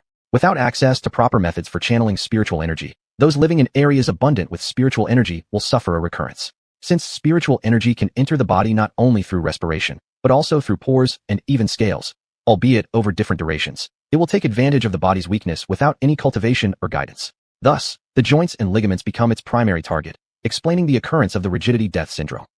Moreover, once treated, the healed joints become significantly stronger. The next time stiffness develops gradually, more spiritual energy will accumulate inside. Then, under the pressure of adjacent bones, this energy will gradually transform from gas to liquid, and even to a solid. By then, the difficulty of treatment will multiply drastically. As he finished speaking, Hongjun supported the stiff little golden snake in his right hand and touched various joints with his fingers while continuing. Once the origin of the disease is understood, treatment becomes manageable. Acupuncture remains the priority. Under spiritual awareness, these needles, thinner than pores, can effectively provide non-invasive treatment. Is it possible to substitute needles with spiritual consciousness alone? The answer is yes, but such a method requires extremely high levels of spiritual awareness from the practitioner. At the very least, I personally cannot yet accomplish that. At this moment, Ma Gao interjected. Master Hong, may we cure it? Look how cute and adorable it is. Hongjun shook his head and replied, I did not bring along my fishbone needles with me due to the possibility of losing them. Therefore, under current conditions, I'm not able to treat it. Moreover, this is an unfamiliar species of snake whose intentions toward us are undetermined. We must not act rashly. Imagine curing it, only to be bitten later. Oh, and while we're at it, I'd like to remind everyone, never regard the Tianlong robe as invulnerable to everything. It should be used merely as the last line of defense when other protections fail, not recklessly relied upon. All responded in unison, acknowledging his words. After letting go of the golden snake, Hongjun lifted his head and gazed at the lake before him and the distant canyon beyond, saying in a low voice, let's go back first. At least, with our current abilities, we cannot establish ourselves here. Upon hearing these words, everyone silently nodded. Then, following Hongjun, they quickly made their way back. Under Hongjun's deliberate control, the expedition exited the forest exactly 2 days before his birthday. It was not until Hongjun entered the cave dwelling that he finally relaxed the tension in his heart and mind. He collapsed onto his bed and fell asleep immediately. Early the next morning, Hongjun woke precisely at the hour of Qinshu. Something was wrong. How could there be a thin stick clenched in his hand? He sat up, lifted the thin blanket, and pulled out his hand for a look. Even though he prided himself on having a strong will, he still got a fright. Clutched tightly in his left hand was a golden snake, its snake eyes wide open with visible effort, staring at him with a pleading gaze. This, Hongjun hurriedly shook it off in alarm. With a puff, the golden snake slammed into the ceiling of the cave dwelling, then fell to the ground with a loud crash. Just as Hongjun was about to get out of bed to pick it up and throw it deep into the forest away from the settlement, the snake stiffened its body and began hopping sideways, leaping back onto the bed, aiming directly for the tiger's mouth area of Hongjun's left hand in an attempt to be held again. Hongjun thought, exactly what I need, to pick you up and toss you into the forest. As this thought arose, his vision suddenly blurred. Vivid images flashed into his mind like a flickering slideshow. First was the lake deep in the forest, where a golden snake was shown absorbing colorful spiritual clouds into blackened storm clouds. Then came a picture of a slender golden snake biting onto a green blade of grass. Next was a slightly blurred set of 4 images combined into one. One of the silver young master lying rigid, one of Hongjun performing acupuncture treatment on him, one of the healed silver young master looking excited, and finally, one of a cured silver wolf joyfully twisting its body. Then followed an image of Hongjun pointing his finger on a golden snake's joint while the snake looked pleased. finally appeared a scene of a stiff golden snake following Hongjuan's group, hopping after them persistently. At first glance, Hongjun didn't understand the meaning of the images. It was only after viewing them a second and third time that he gained a glimmer of understanding. This snake was actually the same golden one that had been absorbing the spiritual mist. And somehow, during their earlier encounters, it had perceived his thoughts and stored them as images. It had now decided that Hongjun might be its only hope of revival. Despite being stiff-bodied, it still insisted on hopping after him. This truly was a highly intelligent snake, an extremely perceptive and determined serpent with strong willpower. No, if it ever learned the techniques of cultivation, it wouldn't be just a snake demon. Hongjuan's heart betrayed him instantly, beating wildly. Facing such a powerful snake when it sought his help carried certain risks. One miscalculation, and everyone might just become its meal. But the rewards were so high they were almost unimaginable. Even becoming a common friend of the snake could bring enormous benefits to the settlement. With such intelligence, surely it had thought that it might need his help again in the future, so it likely wouldn't turn its back on him, would it? Hongjuan's mind raced rapidly. After a while, he finally reached a conclusion with 80% certainty. The worst-case scenario would be a peaceful parting of ways, never to interact again. However, the lure of success finally convinced Hongjun to take a gamble. Resolving himself, Hongjun gently rotated his hand still holding the golden snake, so their eyes met. In an uncertain tone, he asked, "Do you want me to cure you?" For a while, seeing it still looking at him pleadingly, he smacked his forehead and inwardly laughed at himself. How could a snake, completely unacquainted with humans, possibly understand human language? Hongjun pondered a bit, then decided to communicate using images without words. He gathered his spiritual awareness, channeling spiritual energy as he quickly drew a scene with his mind and projected it clearly before the snake. A fictional scene where a golden snake was being cured by Hongjun. Upon seeing the image, the golden snake eagerly wagged its tail and nodded. Its eyes remained pleading but now were filled with additional excitement. Hongjun thought for a moment, then used his spiritual awareness to fully depict how, after he consecutively healed 6 silver wolves, the silver wolves grew friendly with the humans at the settlement. Then he quickly fabricated 2 more images. The first was of a golden snake coiled up in formation, raising its head aggressively toward Hongjun and his companions. The second depicted the golden snake joyfully dancing among Hongjun and the others.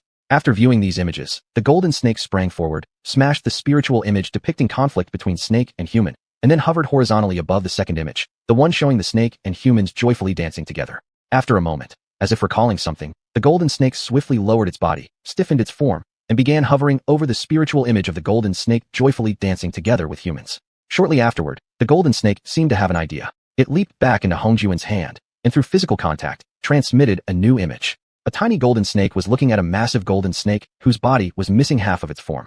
The upper half of the giant golden snake was intact, but its eyes were filled with fear, helplessness, and pain. Its lower body, however, had scattered into a pile of crystals of a single hue. Surrounding this giant golden snake were mounds of crystals in various colors.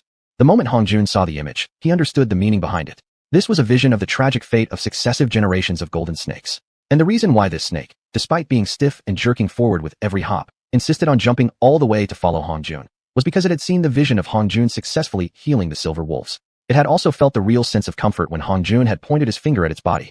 Hongjun gently stroked the small forehead of the golden snake and conveyed his own intention. "I will save you, Golden Snake Prince." Chapter 43, One Accident After Another.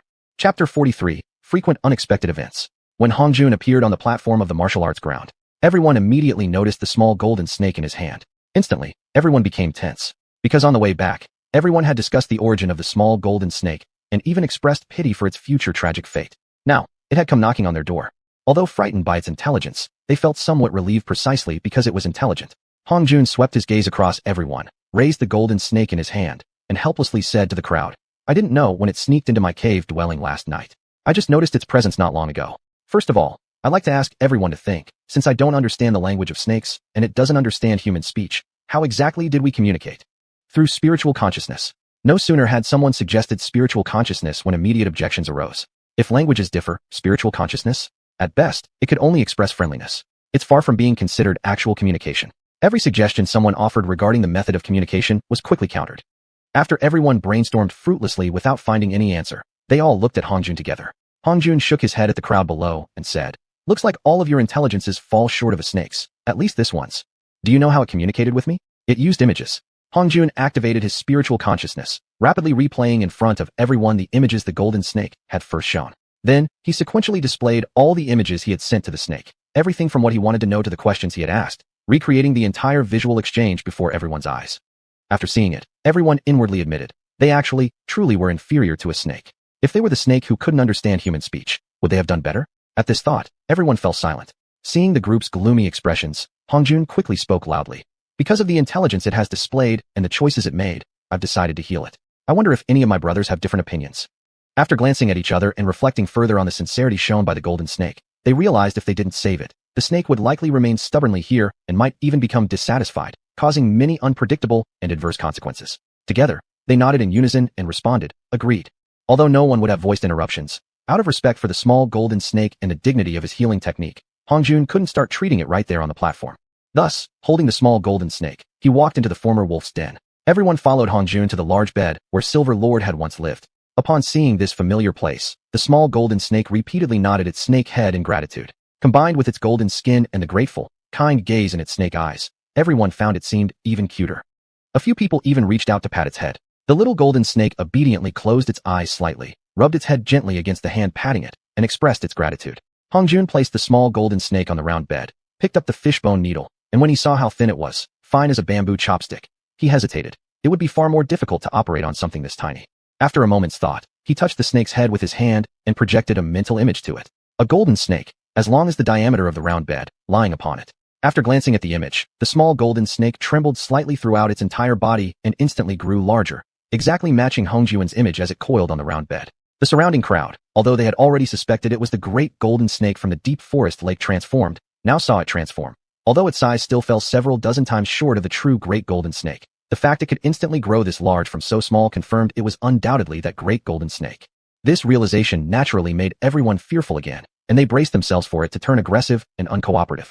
Hongjun took the fishbone needle and stabbed, but the needle could not penetrate the snake's body. After such a big build-up, and even setting several conditions with the little golden snake beforehand, the result was awkward. Hongjun first ruled out stopping the treatment. At the very least, he wouldn't consider it unless absolutely necessary.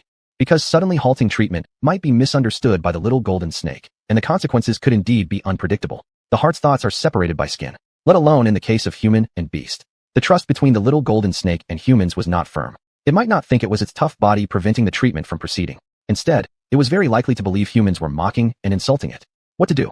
Fine beads of sweat unconsciously appeared on Hongjun's forehead. From initial confusion to noticing Hongjun delaying the insertion of the needle, the crowd very quickly and keenly guessed that Hongjun might be unable to use the bone needle to pierce the golden snake's body. None of them were fools. They also realized the potential consequences should they temporarily abandon the treatment. This golden snake, nearly a divine beast, was definitely not one to be toyed with. There must be a way. There must be a way. Hongjun kept repeating these 5 characters in his heart, feeling the confidence in the treatment rapidly slipping away, dropping fast. If only he had those divine weapons from the Xuanhuan world.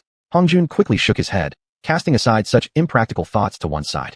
If only there were magical techniques as desired. At this very thought, Hongjun's eyes suddenly lit up.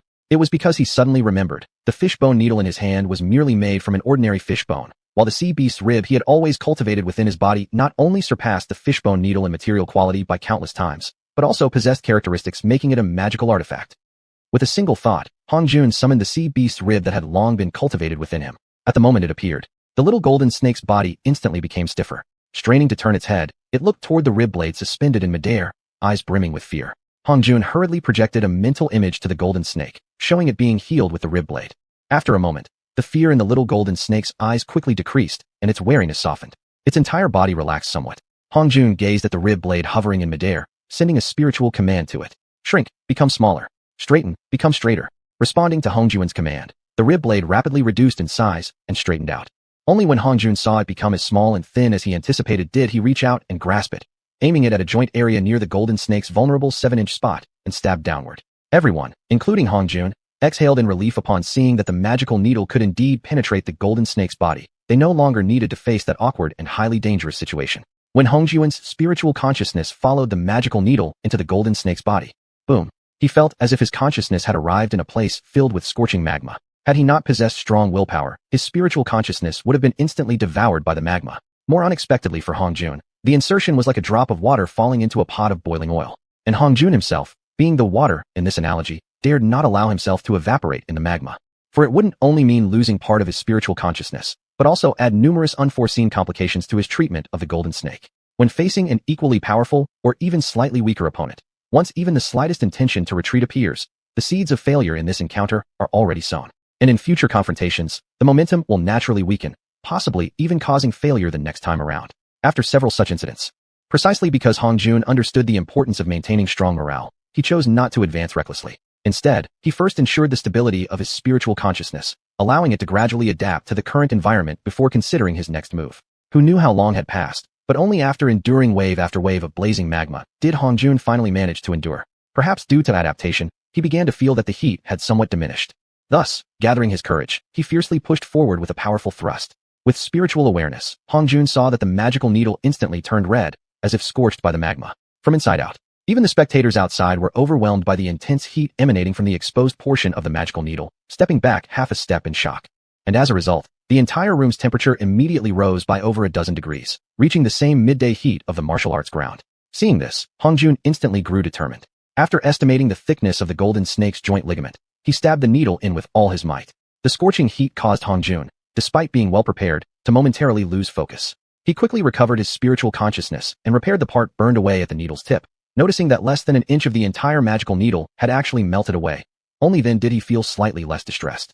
Hongjun then accelerated his spiritual consciousness, introducing fresh spiritual energy to cool the molten magma-like substance and drawing it outward. After the initial difficulties were overcome, the speed of introducing spiritual energy into the ligament steadily increased.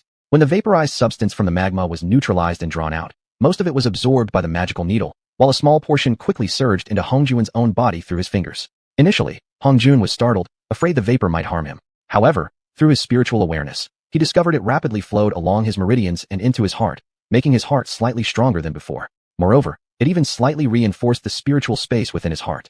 Upon sensing these two good omens, how could Hongjun resist? He immediately mobilized even more spiritual consciousness, beginning to compete fiercely with the magical needle to absorb this vapor. Although the magical needle was the primary vessel for Hongjun's spiritual consciousness, since it was inherently a subordinate artifact, the final division became a 7:3 split, leaving the needle with only a pitiful 3 parts. Not long after, the temperature of the joint ligament on the little golden snake had dropped to normal. The magma-like substance within, fully drawn out by the combined efforts of Hongjun's spiritual consciousness and the magical needle, was successfully replaced with fresh spiritual energy. Just as Hongjun pulled the needle out slightly, the little golden snake stretched upward, growing nearly a meter in length. Hongjun looked at the little golden snake's length, then sent it a mental image showing the exact length matching the bed's diameter. However, the snake immediately began shaking its head frantically. Hongjun glanced from the snake's head to its tail, then inwardly muttered, "Trouble. Snakes have approximately 600 joints. If each successfully treated joint caused the snake to grow 1 meter longer, and with the snake itself unable to control its growth, this cave dwelling would no longer contain it." Realizing this, Hongjun quickly took emergency action, moving it outside. He bent down and tried to lift it with his hands. Hongjun's expression instantly changed. He exerted more force, only to find his face filled with embarrassment. He couldn't move it at all. When the onlookers saw this, they were slightly startled. One after another, they rushed forward to help. Unfortunately, even with Hongjun and 55 foundation-building cultivators working together, they couldn't budge the little golden snake even the slightest bit. Thus, everyone began envisioning the serious consequences that would follow if they continued treating the golden snake. Chapter 44, Going All In. Chapter 44, The Final Gamble. Hongjun looked at the small golden snake, which was still desperately shaking its head. Sighing, he addressed everyone. "I hadn't anticipated this kind of accident during the treatment. Based on its feedback, it can no longer control its own body, and it's impossible for it to crawl out by itself. We must continue the treatment. If we don't, that would definitely be no good. But if we continue..." He paused, raised his gaze to look at the cave dwelling, and thought about the cozy little homes everyone had lived in for 3 or 4 years before falling silent. Everyone fully understood what Hongjun had left unsaid. A sense of unspoken sadness instantly enveloped the entire room. After checking its physical condition, the golden snake gradually stopped shaking its head and weakly laid its head on the side of the bed. It too understood, continuing the treatment would certainly destroy this place where the humans lived. If another creature were threatening to destroy one's home, there would be no other option except a life or death struggle. "Brother Jun." Ma Gao's low voice broke the heavy atmosphere. Everyone's eyes turned to him in unison. Ma Gao slowly scanned the faces of everyone before fixing his gaze on Hongjun. With a solemn voice, he continued, "Tomorrow is your 19th birthday. During our last crisis, we had already decided. We cannot, and will not, allow you to carry the burden alone anymore. Especially when you first returned from the forest expedition with a snake head biting your clothes. We felt as if the sky was falling in. Fortunately, nothing happened to you. In these nearly 4 years, we have managed to survive in this place that would otherwise be considered death for most martial cultivators. And you, Hongjun, you deserve the most credit. In fact, without your efforts, we either would have died long ago, or we understand the risks and opportunities in saving Xiaojin. Compared to curing the silver wolf and securing enough food for the past 2 years, this time we may even gain more benefits. However, we can't be selfish. We cannot hide behind the excuse of potential gains and let you bear all the burdens alone. You must know, we are brothers. Even though you taught us cultivation and gave us a power of survival and life we never could have imagined, you are, in fact, our real teacher. But we are not your children, and we refuse to live in your shadow. So this time, whether to save it or not should be entirely your decision. Don't consider our feelings. Just act according to your own heart. After Ma Gao finished speaking, he respectfully bowed deeply to Hong Jun and solemnly said, "Please, live for yourself just once." Following his words, the group together performed a deep bow toward Hong Jun. Their voices choked with emotion. They all cried out in unison, "Please, live for yourself just once." At first, Hong Jun had been watching Ma Gao's speech with an indifferent attitude, curious to see what kind of antics he would pull with his long speech. However, those last words, following the deep bow, suddenly caught him off guard, causing a sudden ache in his nose. Especially seeing everyone else follow Ma Gao's example and bow in unison. "Please, live for yourself just once." His tears flowed uncontrollably. Ma Gao smiled through his tears and said, "Today, the wind is really strong." Hong Jun responded a bit uncomfortably. "Yes, there is a wind."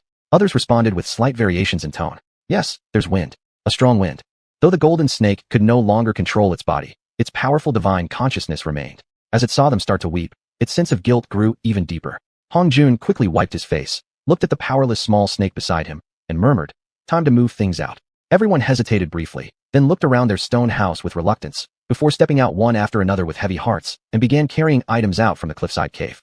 2 hours later, Hong Jun sensed through his powerful divine consciousness that everyone had moved the items from the cave to a safe place far from the cliff, neatly sorted.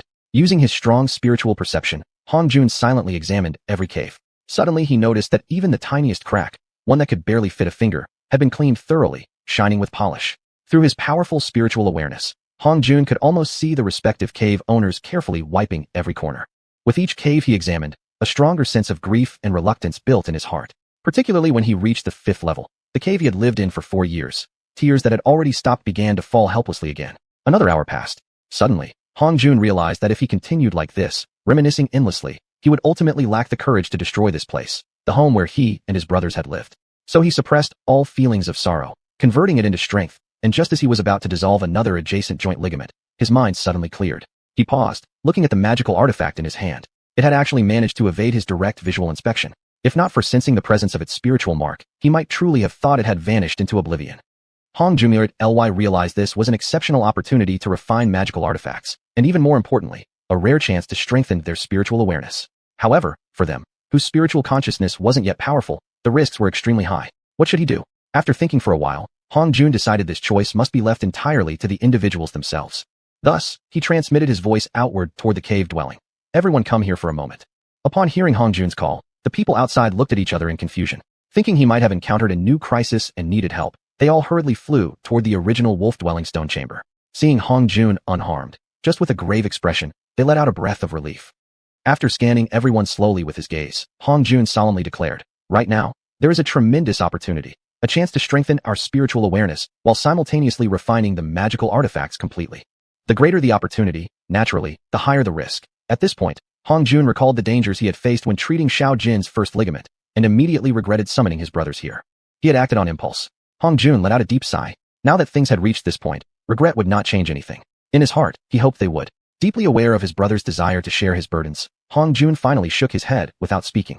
Predictably, everyone declared unanimously, "Even if we face the risk of death and soul dissipation, we won't retreat." Hong Jun thought for a moment, then revealed the magical needle in his hand. This artifact, after treating one of Xiao Jin's joints, absorbed certain substances that are also highly beneficial for humans. It eliminated nearly 1,000 years of gradual nurturing I would have had to perform, bringing it to the maximum potential its material can reach. Xianxia spoke first. "Master Hong, what do we need to do?" Others were not far behind, all stepping forward in unison, expressing their resolve through action. "You must shrink your respective magical artifacts using spiritual control into straight needles. Then, under my spiritual observation, imprint your spiritual consciousness onto the needles and insert them into Xiao Jin's joint. Next, using spiritual perception and external spiritual energy, replace the substance inside. This replaced material can enhance personal spiritual awareness and improve one's physical constitution. Once the entire gaseous substance in the ligament is replaced, the treatment will be complete." Throughout the entire treatment process, the greatest danger arises at the very beginning, when first confronting the scorching internal force, capable of burning away spiritual awareness. After hearing Hong Jun's explanation, not a single person wavered in their gaze. Xiuxian spoke firmly. "Let me go last." Everyone hesitated, quickly grasping his meaning. Under these unique circumstances, the brothers quickly sorted their order. Those with stronger foundations naturally volunteered to go last. Finally, a tearful young boy stepped forward from the crowd. After stepping out, he turned around and deeply bowed to everyone. Then turning back, he fixed Hong Jun with a gaze of unwavering resolve, respectfully stating, Master Hong, please guide me. Xuanhuan, though your strength is slightly weaker than the rest, you will be the first to face the peril capable of burning spiritual awareness.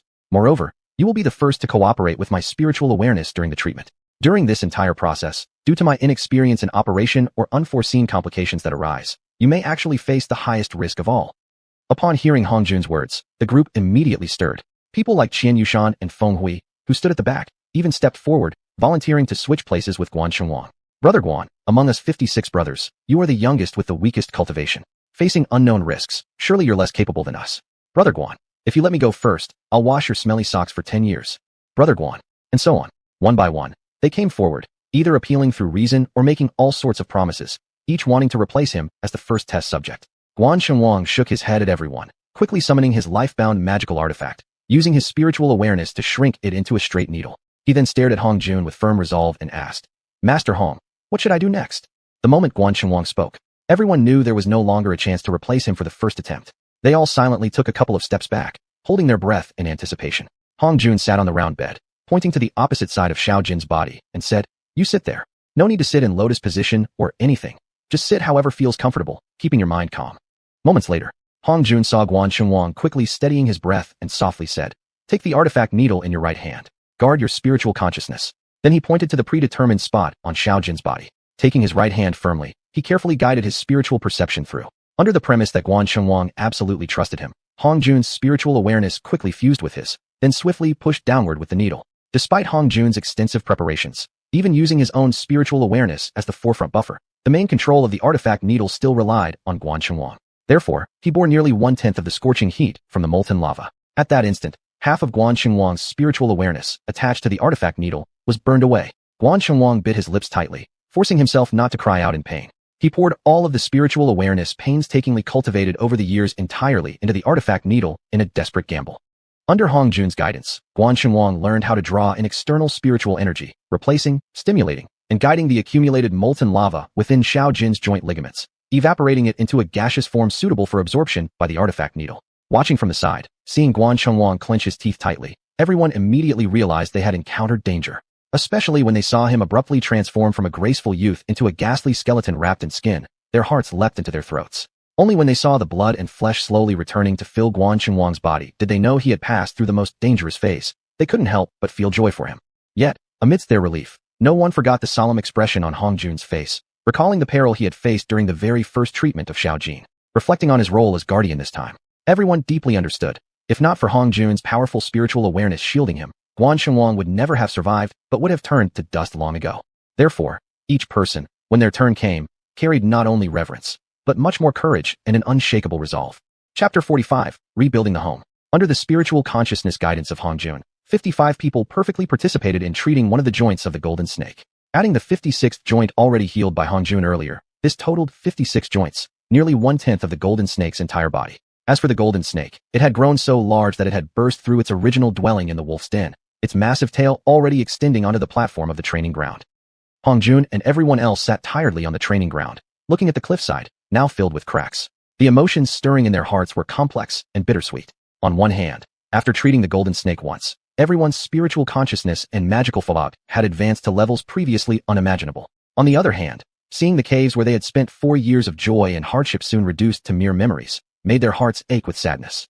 This gradually growing melancholy atmosphere was suddenly broken by Xuanhuan, who stepped forward from the crowd. Master Hong, for the next treatments, may I ask you to slightly hold back your spiritual consciousness? I believe I can now withstand more and stronger impacts. Upon hearing this, Hong Jun happily replied, Good. Then, looking around at the others and seeing that they all shared the same thought, he continued, Then from now on, in every round, I will slightly restrain my spiritual consciousness protection. I hope everyone prepares themselves. And I especially hope that by the final round, each of you will have the ability to treat independently. All of them punched their right chest firmly and cried out in unison, We will not disappoint Master Hong's expectations. In the following round, all 55 members, still protected by Hong Jun's spiritual consciousness, participated in the second treatment of the golden snake. Fortunately, this round involved treating the joints of the snake's tail. With everyone's joint efforts, the cliff collapsing with a deafening roar did not interfere with the treatment process. After the collapse, the head of the golden snake emerged during the group's full-scale cleanup of debris. It looked at the pile of rubble, and in its eyes when looking at the people before it, was now filled with a very human-like gratitude. After sensing this, everyone who was not currently involved in the treatment voluntarily started clearing the surrounding rubble for it. In less than half a day, they completely uncovered the snake's body from under the pile of debris. Ma Gao, who was always somewhat careless, accidentally touched the snake's lip while stroking the golden snake, causing his whole body to tense up. After all, a snakehead larger than a water vat could be deadly if it decided to bite. Yet after waiting for a long time without being bitten, Ma Gao suddenly felt two soft, warm things gently tapping against the back of his hand. Looking down, he immediately calmed his fears. The snake was actually using its tongue to clean away the dust on his hand left from clearing debris. Pulling his hand back quickly, Ma Gao spoke emotionally. What a neat freak this snake is. Even the dust on hands must be cleaned. After saying this, he hurried to the seaside to wash his hands thoroughly, then returned before the snake and extended his hand toward its mouth, smiling. Now my hand is clean. You can lick as much as you want. The golden snake, however, lightly shook its head, both snake eyes filled with amusement. As more people participated in the treatment rounds, they gradually developed individual methods for handling the scorching magma within the joints and tendons of the golden snake. Through continuous practice, they accumulated relatively rich experience. This was the 8th round. As usual, xuanhuan was the first to take the initiative. Standing before Hong Jun, he looked up at him with longing eyes and firmly said, Master Hong, I wish for you to let go. Hong Jun pondered for a moment before quietly asking, You already know the danger from the past 7 rounds. I don't need to repeat it. However, without my spiritual consciousness guiding and protecting, only watching from the side, there will definitely be situations where unexpected danger cannot be timely handled. Xuanhuan replied with solemn sincerity, I am willing to take this risk. Even if I fall into an extreme predicament, I beg Master Hong not to intervene. Good. Xuanhuan steadily walked toward the golden snake. Touching its scaled body with his hand, he used his spiritual consciousness to locate the untreated joints. Then, picking up the prepared magical needle already in hand, he abruptly inserted it into the snake's joint. When Xuanhuan requested from Hong Jun to act independently, everyone gathered around in concern. They saw the sweat pouring from his face like beads. Their hearts, too, tightened in fear at once. Afraid any sudden noise might interfere with his treatment, they silently held their voices inside their throats and continued mentally urging him on. 1 minute passed. Xuanhuan's sweat continued to increase. 5 minutes passed. His seated posture began to shake slightly. 7 minutes passed. Seeing Xuanhuan seemed unable to endure any longer, everyone unconsciously turned their eyes toward Hong Jun. Even the golden snake, which had regained considerable sensation, sensed that at the joint being treated, the purging cool energy was at a disadvantage against the evil forces. Its snake eyes, too, reflected worry. Every time Hong Jun was about to intervene, his mind flashed with Xuanhuan's determined request. I am willing to take this risk. Even if I fall into an extreme predicament, I beg Master Hong not to intervene. If he doesn't intervene, is there another way to help him? After much thought, reciting sacred scriptures passed down by sages seemed the only viable path. But in this world, chanting scriptures might bring great danger and could possibly awaken Wu Ming ahead of time. As Xuanhuan's entire body began to tremble violently, Hong Jun decided to take the risk anyway. I say, let there be light, and all beings shall turn toward me. At the right moment, Hong Jun projected a Buddhist image into Xuanhuan's consciousness using his divine awareness, but replaced the Buddha's face with his own. Amazingly, Xuanhuan's body immediately stopped trembling, the sweat on his face vanished instantly, and a solemn smile appeared. However, no one, including Hong Jun, could have imagined that in the 32nd layer of the Western Heaven in the sage world, a sleeping sage was suddenly awakened by a sharp pain, his ear flesh mysteriously sliced away by cosmic time. No matter what techniques he tried, he could not regenerate it. Which fellow sage has borrowed my power without returning it? He used his holy sight to inspect his western domain, but found no abnormalities. Only when he turned eastward did his eyes flicker with a strange sense of danger. After a long sigh, he fell back into slumber. At the moment this western sage turned his gaze, Hong Jun felt his entire soul being locked in place. A moment later, the pressure suddenly lifted, and he instinctively knew he had passed the trial. In that brief moment of restraint and release, Hong Jun felt as if he had been pulled from water. A short while later, after withdrawing his magical needle, Xuanhuan didn't stop to contemplate or reflect on the life-threatening experience. Instead, he knelt before Hong Jun respectfully and said, Thank you, Master Hong, for saving my life. After saying this, he deeply bowed with a loud thud. Following Xuanhuan, Ning Diyun's eyes flickered with hesitation before he firmly spoke to Hong Jun. Master Hong, even if I encounter danger, please do not intervene to save me. I want. Pausing, he glanced at the others before resolutely declaring, to stand on my own, no longer needing you to carry me forward. Hong Jun gazed at Ning Diyun for a while, seeing his eyes grow more resolute, then softly sighed and said, All right, life and death rest in fate, fortune and nobility lie in heaven. I, and all of our brothers here, await your success in becoming independent. Ning Diyun nodded firmly and walked to the golden snake's side, but did not immediately begin treatment. Instead, he carefully wiped the spot where he intended to sit, making sure it was spotless. Then, gently touching the joint where he would insert the needle, he carefully felt the tightly compressed, nearly solid energy inside. Not long after, suddenly, his hand gliding over the snake's body stopped. Everyone perceived a flash of cold light in front of their eyes. Right as expected yet utterly unexpected, he inserted the needle. Perhaps Ning Diyun was naturally stronger than Xuanhuan, or maybe because his preparations were thorough, or perhaps his mind already held pre-planned countermeasures. In any case, Ningdiun ultimately completed the joint clearing independently, with only minor difficulties. Although, with the swift assistance of two fellow brothers, he was barely able to stand up afterward, and the spot where he had sat was soaked through by his own sweat, as if a basin of water had been poured over it. After both xuanhuan and Ningdiun successfully completed a joint clearing independently, the remaining 53 brothers also successfully completed this round of treatment. In the 9th round of joint clearing, xuanhuan refused Hongjuan's spiritual protection. Although it was not easy, he truly accomplished a complete independent healing. When the final joint was cleared, the golden snake twisted its body and rapidly shrank to the thickness of an arm. Coiling into a formation, it slowly gazed at each person, then stretched its body and vanished from sight. Hongjun looked at the pile of rubble that had once been their home, saw the melancholy on everyone's faces, and smiled as he said, "Don't mourn. Even if Xiao Jin never repays us, we have already gained immeasurable blessings. At the very least, I cannot imagine any other miraculous opportunity outside of this that could elevate all of our powers by tenfold or more." Upon hearing these words, everyone probed their own strength, and all their eyes sparkled with excitement, as if ready to charge into the forests and seize to unleash all their bottled-up frustrations. After everyone had shouted and laughed their fill, Hongjun smiled and said, "Our old cave dwelling is gone. But now we have become cultivators with considerable achievement. Let's use our understanding of spiritual energy to begin creation and rebuild our home." Everyone cheered enthusiastically at Hongjuan's proposal. At first, however, due to their underestimation of their own strength, some applied too much force while others too little, often resulting in their comrades being left with soot-covered faces and disheveled appearances. With deeper self-awareness and the flexible application of spiritual energy, and through coordinated teamwork evolving from unfamiliarity to familiarity, the pile of rubble on the cliff was not only completely cleared, but also pushed inward nearly 100 meters. Then, upon this newly cleared open space, courtyard after courtyard began to rise from the ground. In less than 2 days, 56 manors and 3 grand assembly halls arranged semicircularly were formally completed. Xianxia was the first to propose combining the grand ceremony celebrating their new homes with the postponed celebration of Hongjuan's 19th birthday. The moment he made this suggestion, it immediately gained full support from everyone, except Hongjun himself. Unable to resist the group's wishes, Hongjun finally proposed just one condition. Each person must contribute a performance to celebrate the completion of their new homes.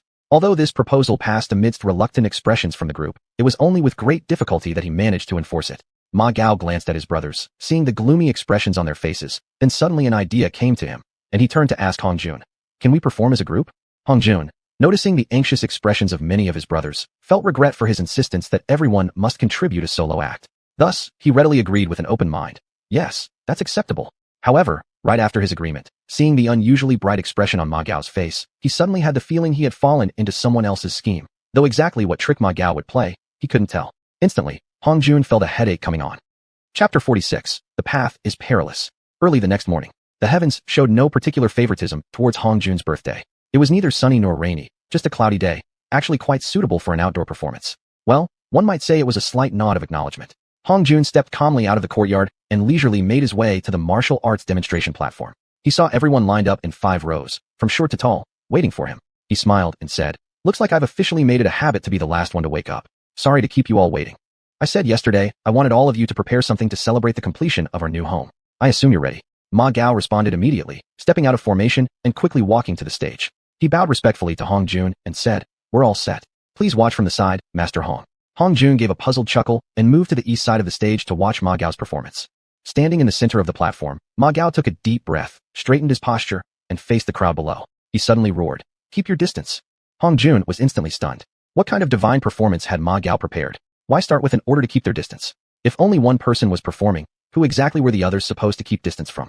Then he was left momentarily confused by the strange moves of the 54 brothers down below. Could it be that watching Ma Gao's performance required the audience to maintain distance? After the brothers had spread out across the stage, Ma Gao began his movements while loudly calling out instructions in a voice that left Hongjun speechless. "Draw your legs. Sink your shoulders. Reverse / number 7. In unison, the brothers below, each spaced 2 hand lengths apart, drew their legs in, lowered their shoulders, twisted their heads sideways, and with their right hands shaped like palm blades, slashed diagonally backward at about 70 degrees into empty space. After completing this movement set, the brothers all shouted in unison, "Hi, rise up, step forward, and thrust straight ahead. Hi." Ma Gao flawlessly reenacted the authoritative way Hongjun used to instruct students at the martial arts school, his calls crisp and powerful. Each of the brothers executed their movements in perfect unison and with perfect form. Their responses were loud and sharp. The two sides performed together with perfect synchronization. On the training ground, the display by Ma Gao and the other 55 foundation building experts was so powerful it felt as if a whole army stood there. In the blink of an eye, they reached the change of the noon hour. Just as the full set of Hong's long fist was completed, the past, long thought forgotten, suddenly surged into Hong Jun's heart. 5 years had passed, yet it felt like yesterday. Ma Gao, you really thought this through. Everyone else, you also put your heart into it. As the brothers concluded their movements, Hong Jun, eyes filled with tears, stepped to the center of the platform with slight tremors in his voice. He deeply bowed to the crowd, said a heartfelt thank you, and finally couldn't help the tears streaming down his face. Several times he opened his mouth to speak, but in the end, the words were drowned out by the trembling of his lips. Hong Jun could only bow deeply again in gratitude. As he was about to speak again, the wild applause from below cut him off. Deeply moved, he could only bow again in thanks. As Hong Jun slowly straightened his posture, the applause naturally ceased. Each brother looked at the young leader standing on the stage with expressions of utmost honor, gazing at the youth who had led them toward a better life. Thank you all so much for loving me this much. No matter how many brilliant, shining moments lie ahead, none of them will ever eclipse the joy you've given me today. But this performance wasn't completely perfect either. Everyone listened in surprise, all ears ready to hear Hong Jun's critique. Because of time limitations, we've missed lunch. Look, it's already noon, and we're all hungry. That's a 1-star review. After saying that, Hong Jun could no longer hold his composure and laughed. Hong Jun's tear-streaked smile, lit by the midday sun and sparkling with tiny points of light reflecting off his tears, created an image of sunny sincerity, plain honesty, and warm approachability forever imprinted in the minds of everyone present.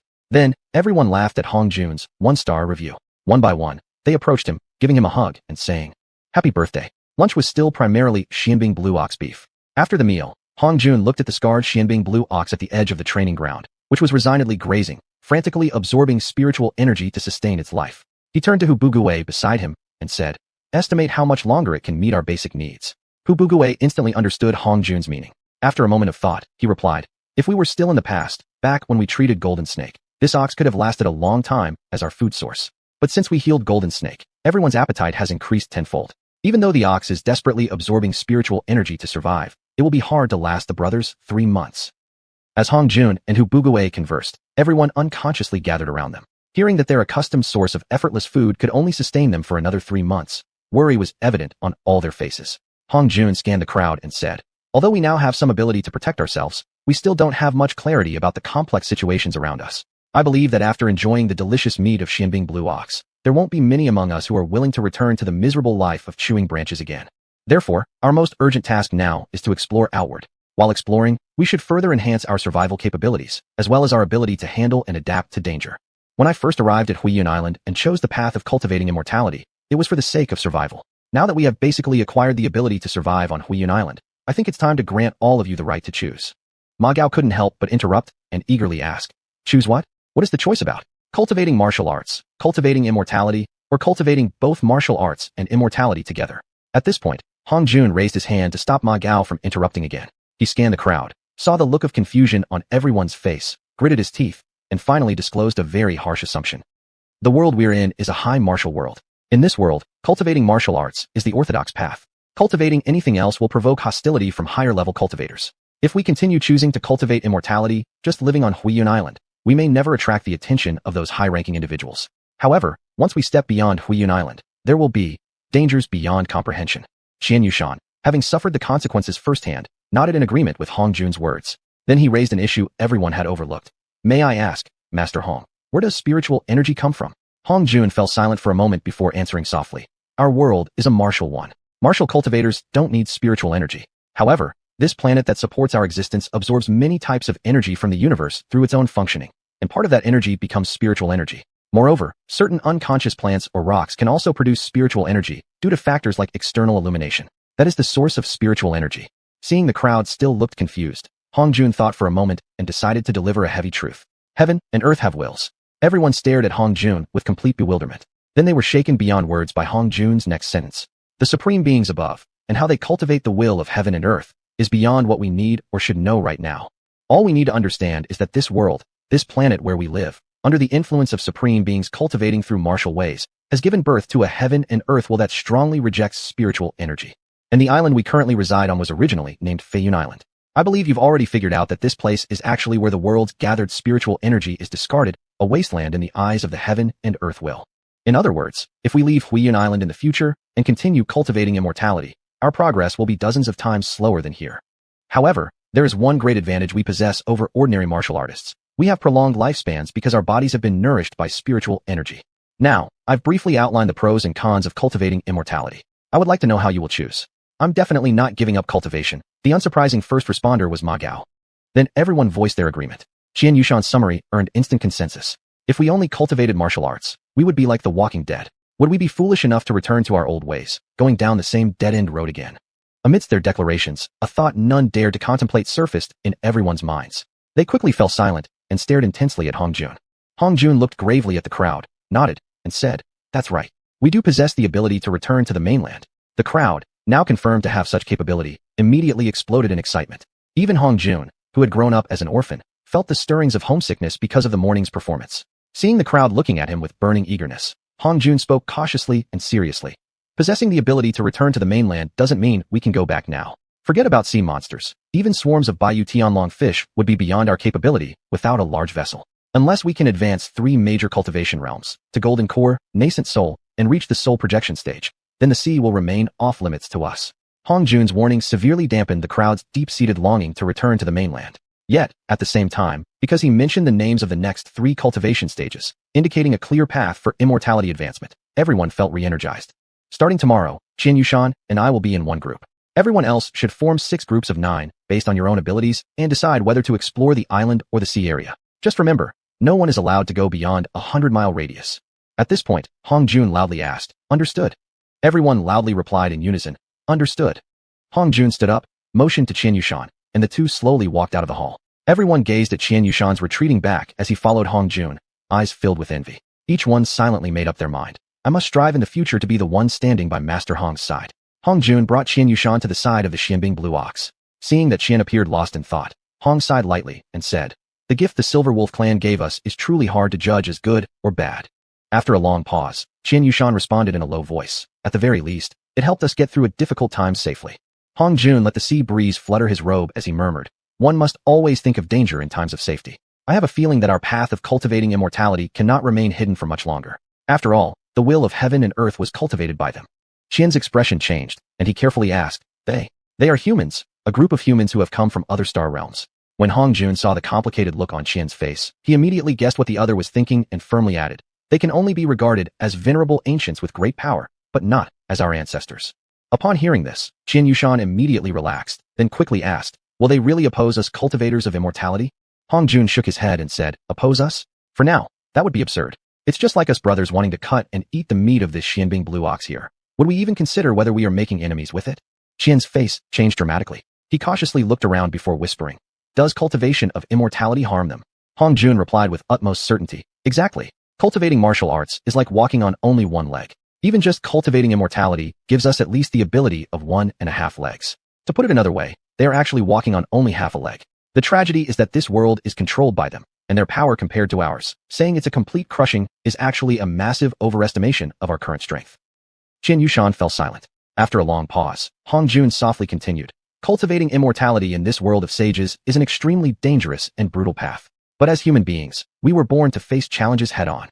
Chapter 47, Wonders of a Strange Land. As usual, Hong Junshin had just woken up. When he finished washing up and pushed the door open, he saw Xianxuan dressed in dark robe, hands folded within his sleeves, respectfully waiting at the west side of the door. Upon seeing Hong, he quickly stepped forward. Hong immediately had a vivid image in his mind of Qian about to call him Master. Master Hong. That respectful greeting immediately sent chills down Hong's spine. After a brief moment of discomfort, he steadied himself and asked with feigned calmness, "How long have you been here?" "And no long at all, just about half a watch."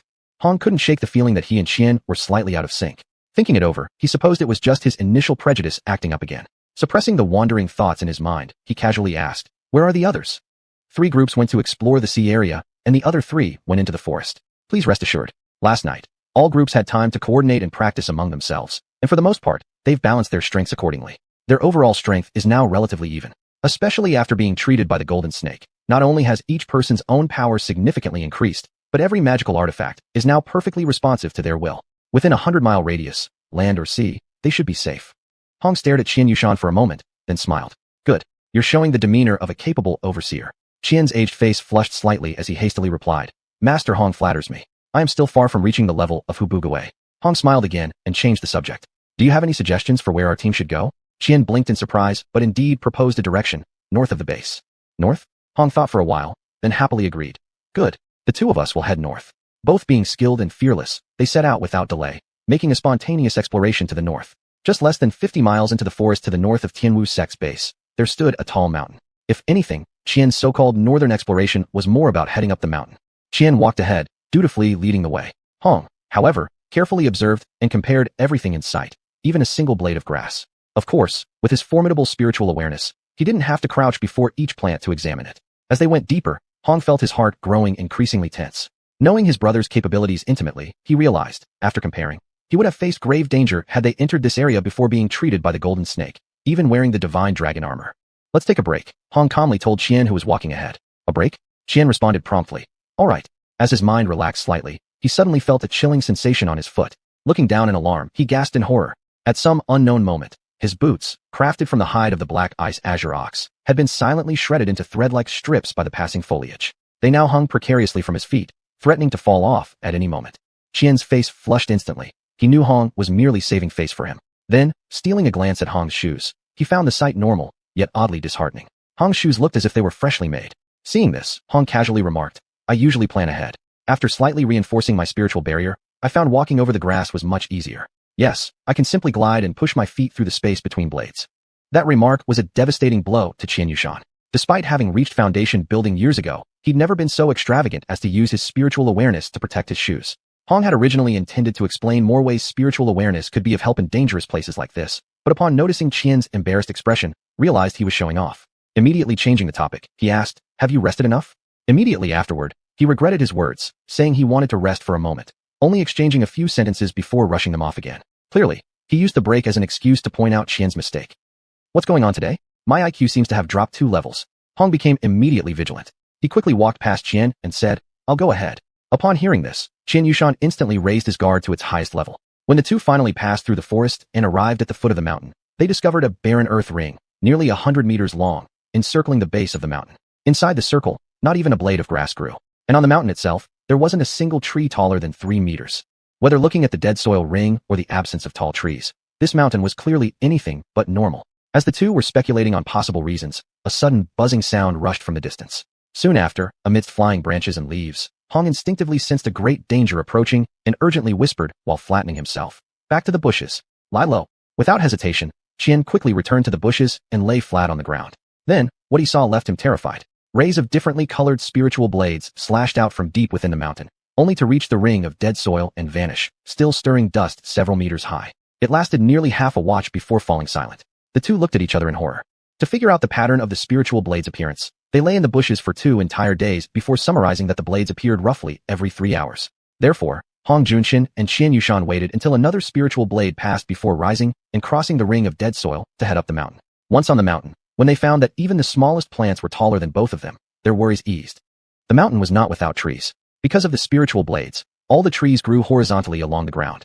However, each tree had thick vines as thick as arms wrapped around them. This made every step Hong Junxin and xiuxian took cautious. They needed to be careful with each footstep, fearing that they might accidentally step onto a tree trunk, lose track of time, and get sliced by a spiritual blade, thus dying pointlessly. Moreover, because there was no urgency, they chose to endure the inconvenience rather than risk the unknown dangers. Climbing for more than 2 watches, Hong Junxin and xiuxian estimated another spiritual blade was approaching. They thus ducked beneath some vine leaves to rest.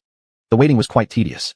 With nothing else to do, xiuxian tried plucking a vine leaf. Seeing this, Hong Junxin immediately readied his defenses. No surprise occurred, nor was it difficult to pluck. xiuxian simply reached out and plucked a vine leaf the size of a wash basin. Holding its stalk, he decided to shape it into a fan. While trimming one edge, he wasn't too concerned. But when trimming the other edge, he began to feel resistance. When nearly a quarter remained untrimmed, the blade stopped completely, unable to cut further despite all efforts. In disbelief, he summoned his core treasure, which upon testing, merely trembled and rebounded. When Hong Junxin noticed xiuxian activating his treasure to cut the vine leaf, he became alert. Upon realizing that Qian's treasure couldn't damage the leaf, Hong's curiosity grew. He gently plucked another leaf and began trimming. Carefully observing, he discovered that from the moment the leaf was detached until it became uncuttable took about 10 minutes. Even using his own treasure was ineffective. The two exchanged glances and saw excitement reflected in each other's eyes. Hong tried a few more leaves. Each had the same characteristic. 10 minutes after being severed from the vine, it hardened itself. Though the extent of its defense could not be determined due to limited conditions, current tools, even after refining Hong's sea beast ribbone weapon to its material's maximum hardness through immense spiritual awareness, couldn't puncture or slice a vine leaf 10 minutes after it had been detached. Hong plucked another vine leaf, swiftly slicing it in half with his sea beast ribbone weapon, and deliberately waited until it hardened before starting tests. First, he attempted to bond it back together with spiritual energy. Failed. Then, he tried searching for its fundamental structure with his spiritual awareness and forcibly recombining it. Also failed. For a single vine leaf to possess such characteristics, it seemed somewhat impractical. Accidentally tearing a vine leaf into two pieces and letting the torn edge fall onto an experimental waste leaf, Hong initially noticed nothing. It was only after hearing the distant buzzing sound and securing the area by clearing debris that he happened to glance and saw a three-layered leaf. That doesn't make sense. Vine leaves were supposed to be flat, right? How could there be another leaf growing on top? Moreover, the leaf veins didn't match. Hong Junxian quickly considered one possibility. Could the juice from the torn wound of a fresh vine leaf bond with other solidified ones? If so, its processing potential soared, multiplying its value hundreds or even thousands of times. As this thought crossed his mind, Hong Junxian, ignoring the dazzling and sharp spiritual blades overhead, eagerly began testing his hypothesis. More than 10 minutes later, within the workable time frame, and using his strong spiritual awareness to reinforce stability, Hong crafted an almost perfect vine leaf basin. Then, Hong cast a water sphere spell into the basin. Watching Hong skillfully create a watertight leaf basin, Xianxuan's eyes nearly popped out. He followed suit. More than 10 minutes later, he also produced a watertight basin capable of holding water. Staring at the basin of water in his hand, Hong Junxian's mind swirled with ideas. Then, one wild idea seized his thoughts completely. We'll wait here another 3 watches. Xianxuan blinked in surprise. Wait here? Unable to grasp the full picture, he guessed it must somehow relate to the 3-hour spiritual blade cycle. He gave a low affirmative hum while closely watching Hong to see what amazing tricks he might pull during those next 3 watches. Hong Junxian first plucked a leaf, cut it into a rectangular piece, then rolled it into a cylinder and stabilized it into a perfect round shape with his spiritual awareness. After it hardened, he plucked another leaf, cut it into the same size as the first one, rolled it into a cylinder, and attached it to the already formed leaf tube. Soon, supported entirely by Hong Junxian's spiritual awareness, a 4-meter-long vine leaf cylinder pillar had been made. Xianxuan's eyes narrowed. What is this? A vague guess quickly sprouted in his heart. Immediately imitating Hong, he also made a vine leaf rod over 4 meters long. Xianxuan lifted the vine leaf rod, swung it slightly, and felt its weight.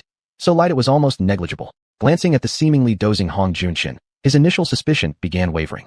As time passed, Xianxuan's heart became restless, sometimes imagining this possibility, sometimes that one, but none seemed particularly useful. When the buzzing sound once again emerged from the mountain summit, Hong Junxian opened his eyes. Then, Xianxuan saw him actually. It's true. When the completed vine leaf tube was raised upright, he instantly felt his blood boiling. Thus, Xianxuan also raised his vine leaf rod upright, shouting fiercely in his heart, "Let the spiritual blades come even fiercer." Chapter 48, The Vine Leaf Armor. Would it withstand a spiritual blade? Would it be blown away by the tide of spiritual energy that came along with it? At this thought, Xianxuan tightly gripped the vine leaf rod in his hands, clearly showing his determination to never let go, even if it lifted him off the ground, even if it meant risking his life. He sat cross-legged on the ground with great seriousness, tightly jabbed the rod between his legs. A fierce gust of wind howled past, yet Xianxuan didn't feel the slightest movement. Stunned, he looked at Hong Jun lowering the vine leaf tube in his hands and saw that not even a bit of it had been shortened. Horrified, he quickly lowered the vine leaf rod he had between his legs and saw no sign of it being cut at all. This excited him. We'll wait here another 3 hours, Hong Jun said, immediately puzzling Xianxuan greatly. Hong Jun looked up through the leaves at the sky, then quickly corrected himself. Let's stay here for the night. Let's see if we can make 2 sets of outer armor. Upon hearing this, Xianxuan immediately became excited. Good. After plucking a vine leaf, Hong Jun asked Xianxuan, once it solidifies, you can't cut it. If we make armor out of it and stick the pieces together, they won't be movable anymore. Is there any solution? What about making separate tops and pants? Xianxuan suggested. Hong Jun thought for a moment and agreed, quickly replying. Then let's try it. After all, there are plenty of these vine leaves. Working together, they soon completed a full set of vine armor. But faced with this stiff armor, both of them looked somewhat puzzled. How to wear it? Xianxuan was the first to come up with an idea. With a series of loud cracking sounds from his bones, he shrank significantly in size and climbed into the armor, then returned to his normal size. After taking a few steps wearing it, he gave feedback. It's so light, I can't even feel the weight. But it's too hard and makes walking inconvenient. As for moving your hands freely, don't even think about it. Seeing Xianxuan moving stiffly, like a terracotta warrior, Hong Jun burst into laughter. Terracotta warriors? An image of ancient Chinese general's armor from the Yellow Emperor realm flashed through Hong Jun's mind, and he joyfully declared, I've got the solution. I've found the way. When Xianxuan heard Hong Jun had found a solution, he immediately shrunk his body, crawled out from the stiff vine armor, and grabbed Hong Jun's arm. What's the method? Hong Jun smiled. We can make it in small pieces and connect them with threads. He stopped himself mid-sentence. Trying to stitch them together with threads? That was asking too much. Eagerly, Xianxuan said, making small pieces is indeed the best approach. As for how to connect them, can we perhaps pre-drill holes and use nails?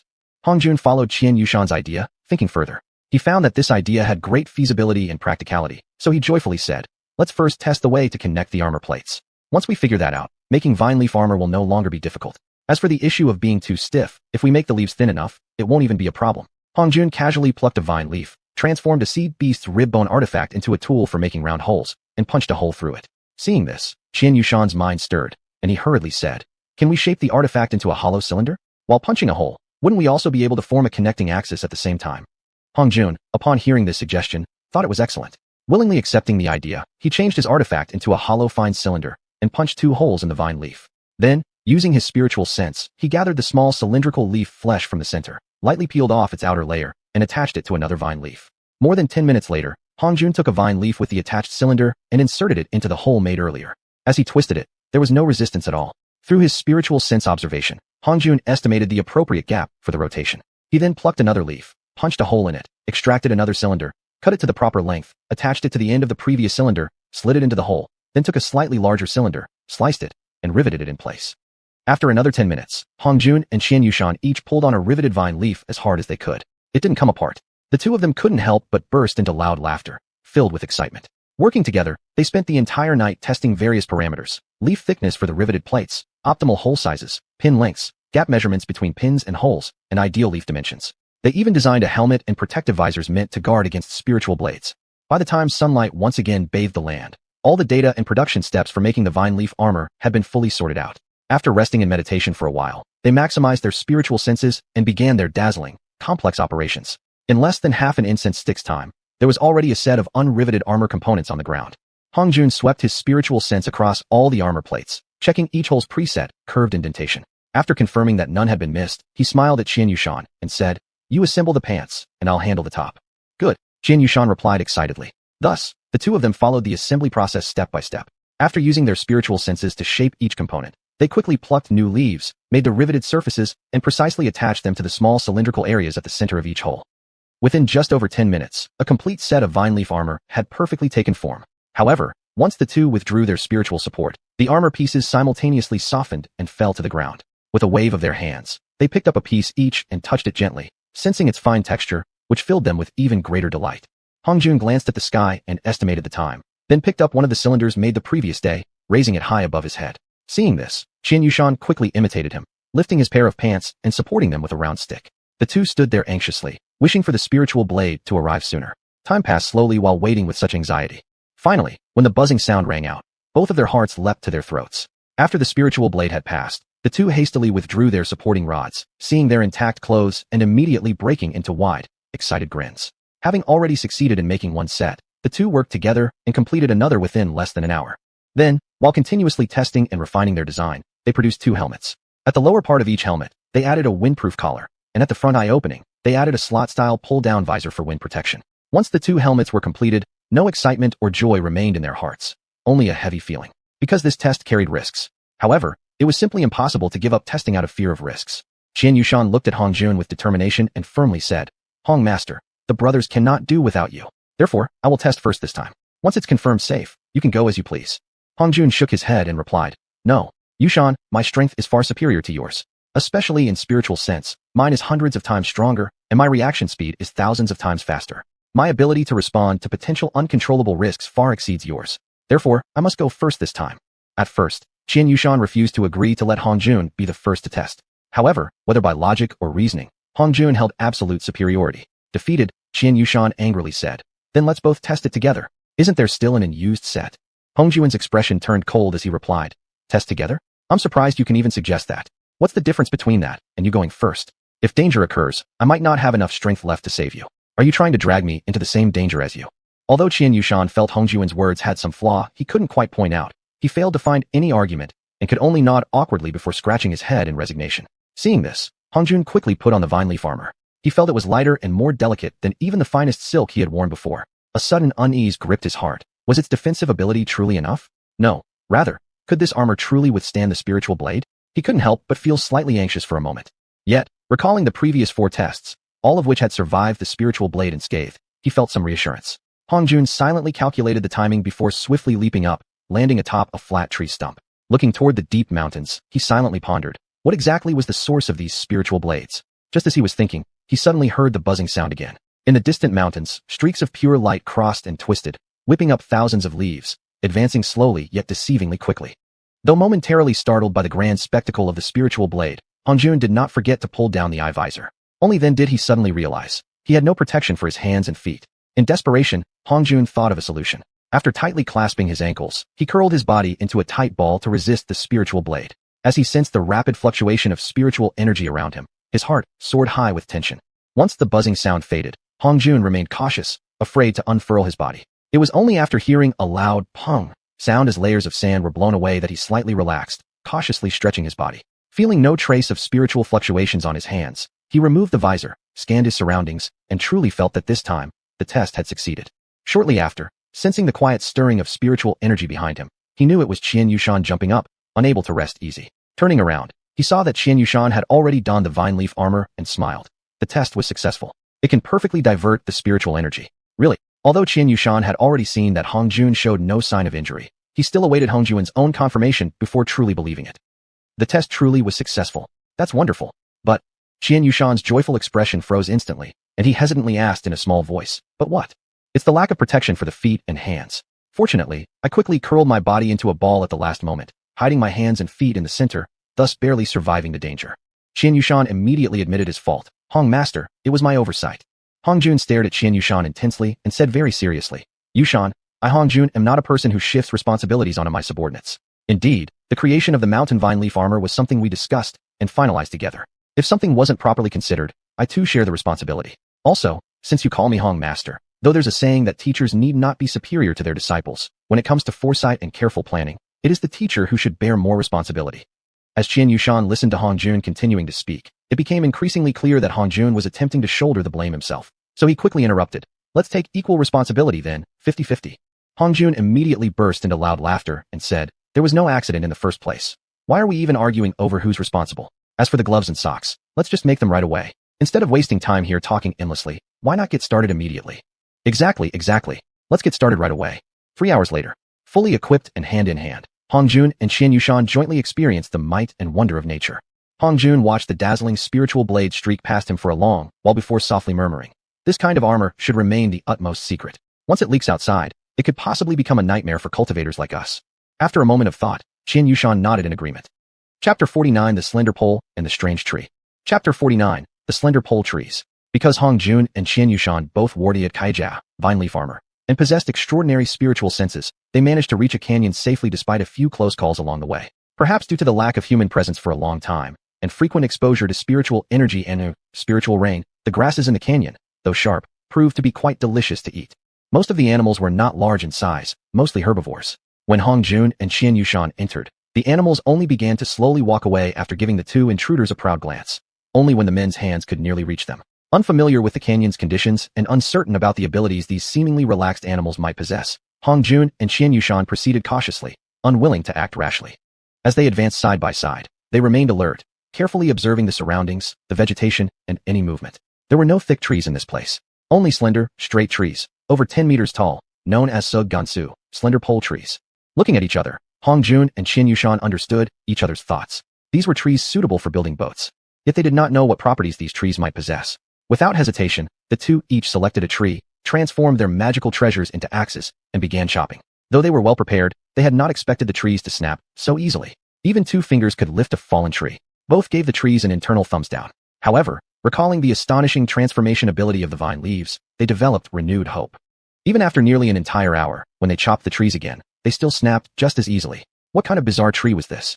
Then, they stayed at the edge of the grove of tall, slender trees to observe if anything unusual would happen. They waited the entire day before finally witnessing something strange. The trees could repel rain. At least, during the spiritual rain pouring into the canyon, the rain diverted sideways at about a meter above the trees, only falling once it reached the forest edge. After the spiritual rain stopped, they observed a second phenomenon. A flock of big-headed birds, for unknown reasons, repeatedly slammed into the trees.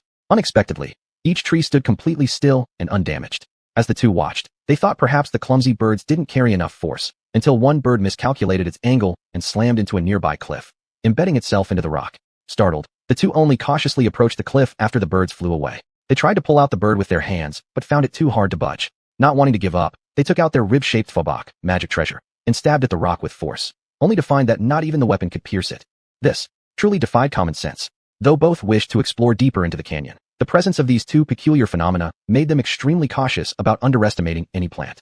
Xianxia, after some thought, cautiously said to Hong Jun, Master Hong, maybe we should turn back. Every single plant here is too strange. Even the birds are not easy to deal with. Hong Jun pondered for a moment, then nodded. All right, but we shouldn't come all the way here for nothing. Let's at least cut some of these trees to see if they can help realize our dream of building a boat. Xianxia nodded in agreement. Together, and with great effort, they cut nearly 1,000 trees. Dividing them into 2 piles, they used thin vines from the area to tightly bind each bundle with 5 wraps. They then selected a thicker vine as a rope and tried pulling it. Finding it surprisingly light, they each happily dragged a bundle of slender trees back the way they came. Upon returning to the hillside and seeing the tall, ordinary trees along the flat expanse, they looked at each other in dismay. Especially considering that the trees they pulled were each taller than 3 meters, they began to feel a little regretful. Unwilling to risk it, the 2 quickly cut the vines and laid the trees flat, tying them down tightly. During the process, Xianxia made a suggestion. Master Hong, why don't we lay the vine leaves on the bottom and send the trees down like a raft floating down a river? After a moment of thinking, Hong Jun said excitedly, that's a great idea. They quickly gathered more vine leaves and wrapped them around the bundles of trees. Within less than an hour, they had covered both large flat bundles of over 1,000 trees with leaf coverings. After quietly waiting for a round of Vingli Dao, spiritual energy blade, to pass, they together carefully placed the bundles onto the tree trunks and forcefully pushed. As expected, after a flurry of flying leaves and branches, the bundles smoothly slid all the way to the dry soil circle at the foot of the mountain. Unwilling to test whether the slender trees could withstand the spiritual energy blades, the 2 hurriedly dismantled the bundles and quickly dragged them into the bushes. Xianxia looked back at the hillside, slightly regretfully saying to Hong Jun, Master Hong, what if we make a few dozen more vine leaf armors? Hong Jun shook his head and said, no need yet. These vines aren't going anywhere. Let's just bring this batch of slender trees back first and study them, to see whether they can be used for building a boat. Xianxia, upon hearing this, also thought that building a boat was indeed more important, and making armor could always wait. After reaching an agreement, the 2 quickly dragged the trees toward the edge of the forest. Suddenly, Hong Jun smacked his own head and said, oh no. Xianxia's heart instantly sank as he anxiously asked, what's wrong? These grass leaves in the forest are so sharp. Could they possibly cut up the slender pole trees underneath? Upon hearing this, Xianxia froze in regret. Working together, the 2 flipped the bundles over. Seeing that the trees underneath remained smooth and unmarked, both fell into stunned silence. After effortlessly carrying the slender pole trees to the edge of the training ground, they counted the total, exactly 1,057. Xianxia immediately suggested, let's test one in the sea to see whether it floats. Hong Jun nodded in agreement. Together, they carried 1 slender pole tree and placed it into the sea. As soon as the tree touched the seawater, bubbles wildly rose from its base. Their hearts sank. So much water absorption meant that using it for building a boat. Still unwilling to give up, the 2 remained for 3 full days and nights until the tree finally stopped releasing bubbles. After carefully observing, they rubbed their eyes in disbelief. Only about a quarter of the water-saturated slender pole tree was submerged, while the rest floated atop the sea. This was naturally suited for shipbuilding timber. Yet immediately, they recalled the fierceness of the white jade heavenly dragonfish and felt disappointment rising. Could wood so easily chopped truly be used for shipbuilding? Besides, even fiercer sea beasts than the white jade heavenly dragonfish certainly existed. To cross the sea safely would at least require the sturdiness of black jade iron. Otherwise, it would be nothing more than risking one's life on a gamble.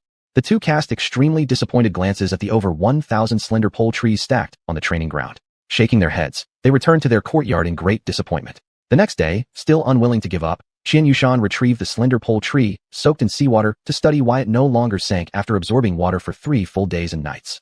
Lifting it lightly, strangely, its weight hadn't increased. It remained just as light. Dragging it to the edge of the training ground, he transformed his magic treasure into an axe and casually chopped it. A dong sound echoed out.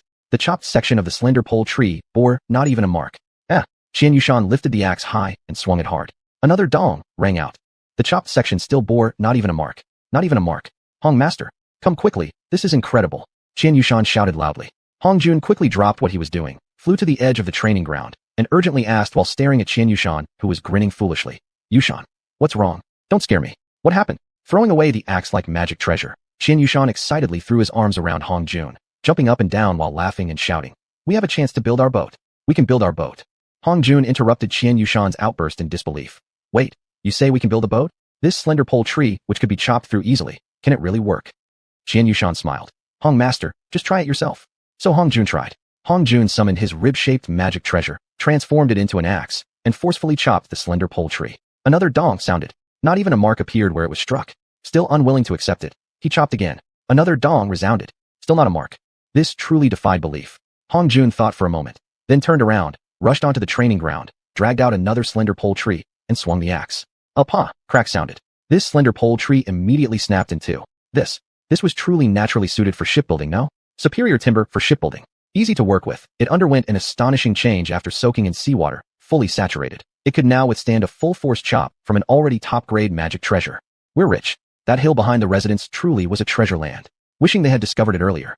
Instantly, both realized their thoughts were too greedy. If they hadn't reached their current strength level, they probably wouldn't have even been able to pass through the grassland at the foot of the mountain. As for the vine leaf armor and the supreme shipbuilding timber, the slender pole trees, such treasures had been completely out of reach for ordinary people in earlier days.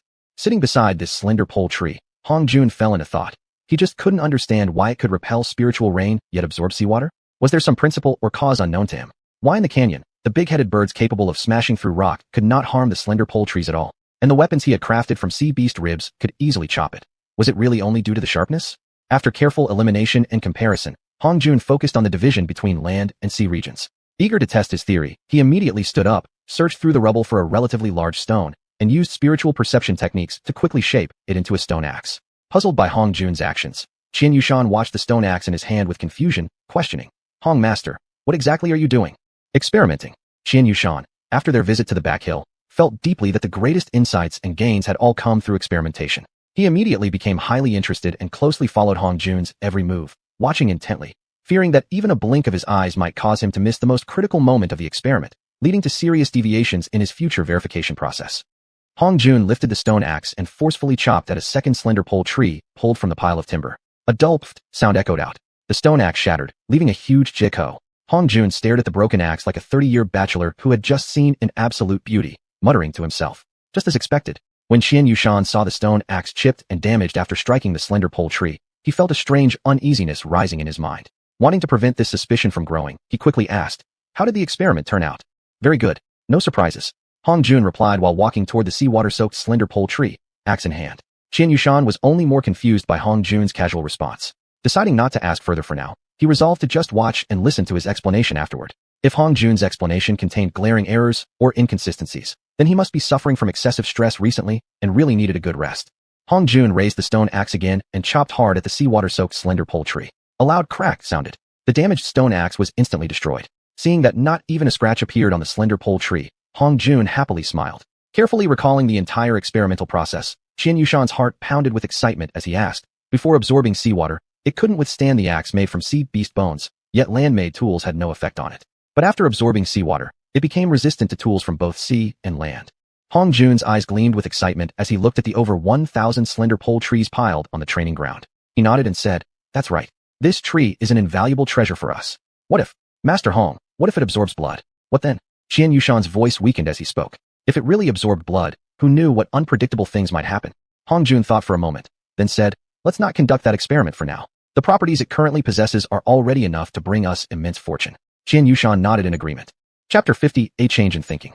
Chapter 50, A Shift in Thinking. Xiuxian, who had extinguished the blood test on the thin-stem tree to determine its demonic level, immediately turned his thoughts to the thousands of thin-stem trees on the training ground. "Hong Master, how about we build a ship?" Hong Jun stared at Xiuxian and said, "Are we really going to decide something this big just between the two of us?" Xiuxian hesitated. "Aren't the two of us enough?" But then he quickly realized that shipbuilding was a major undertaking, and it would be better to consider the opinions and suggestions of the brothers. He quickly lowered his head and admitted his mistake. Hong Master is indeed more thorough in his thinking. I acted recklessly. How about I go cut down another batch of trees as punishment? Hong Jun paused.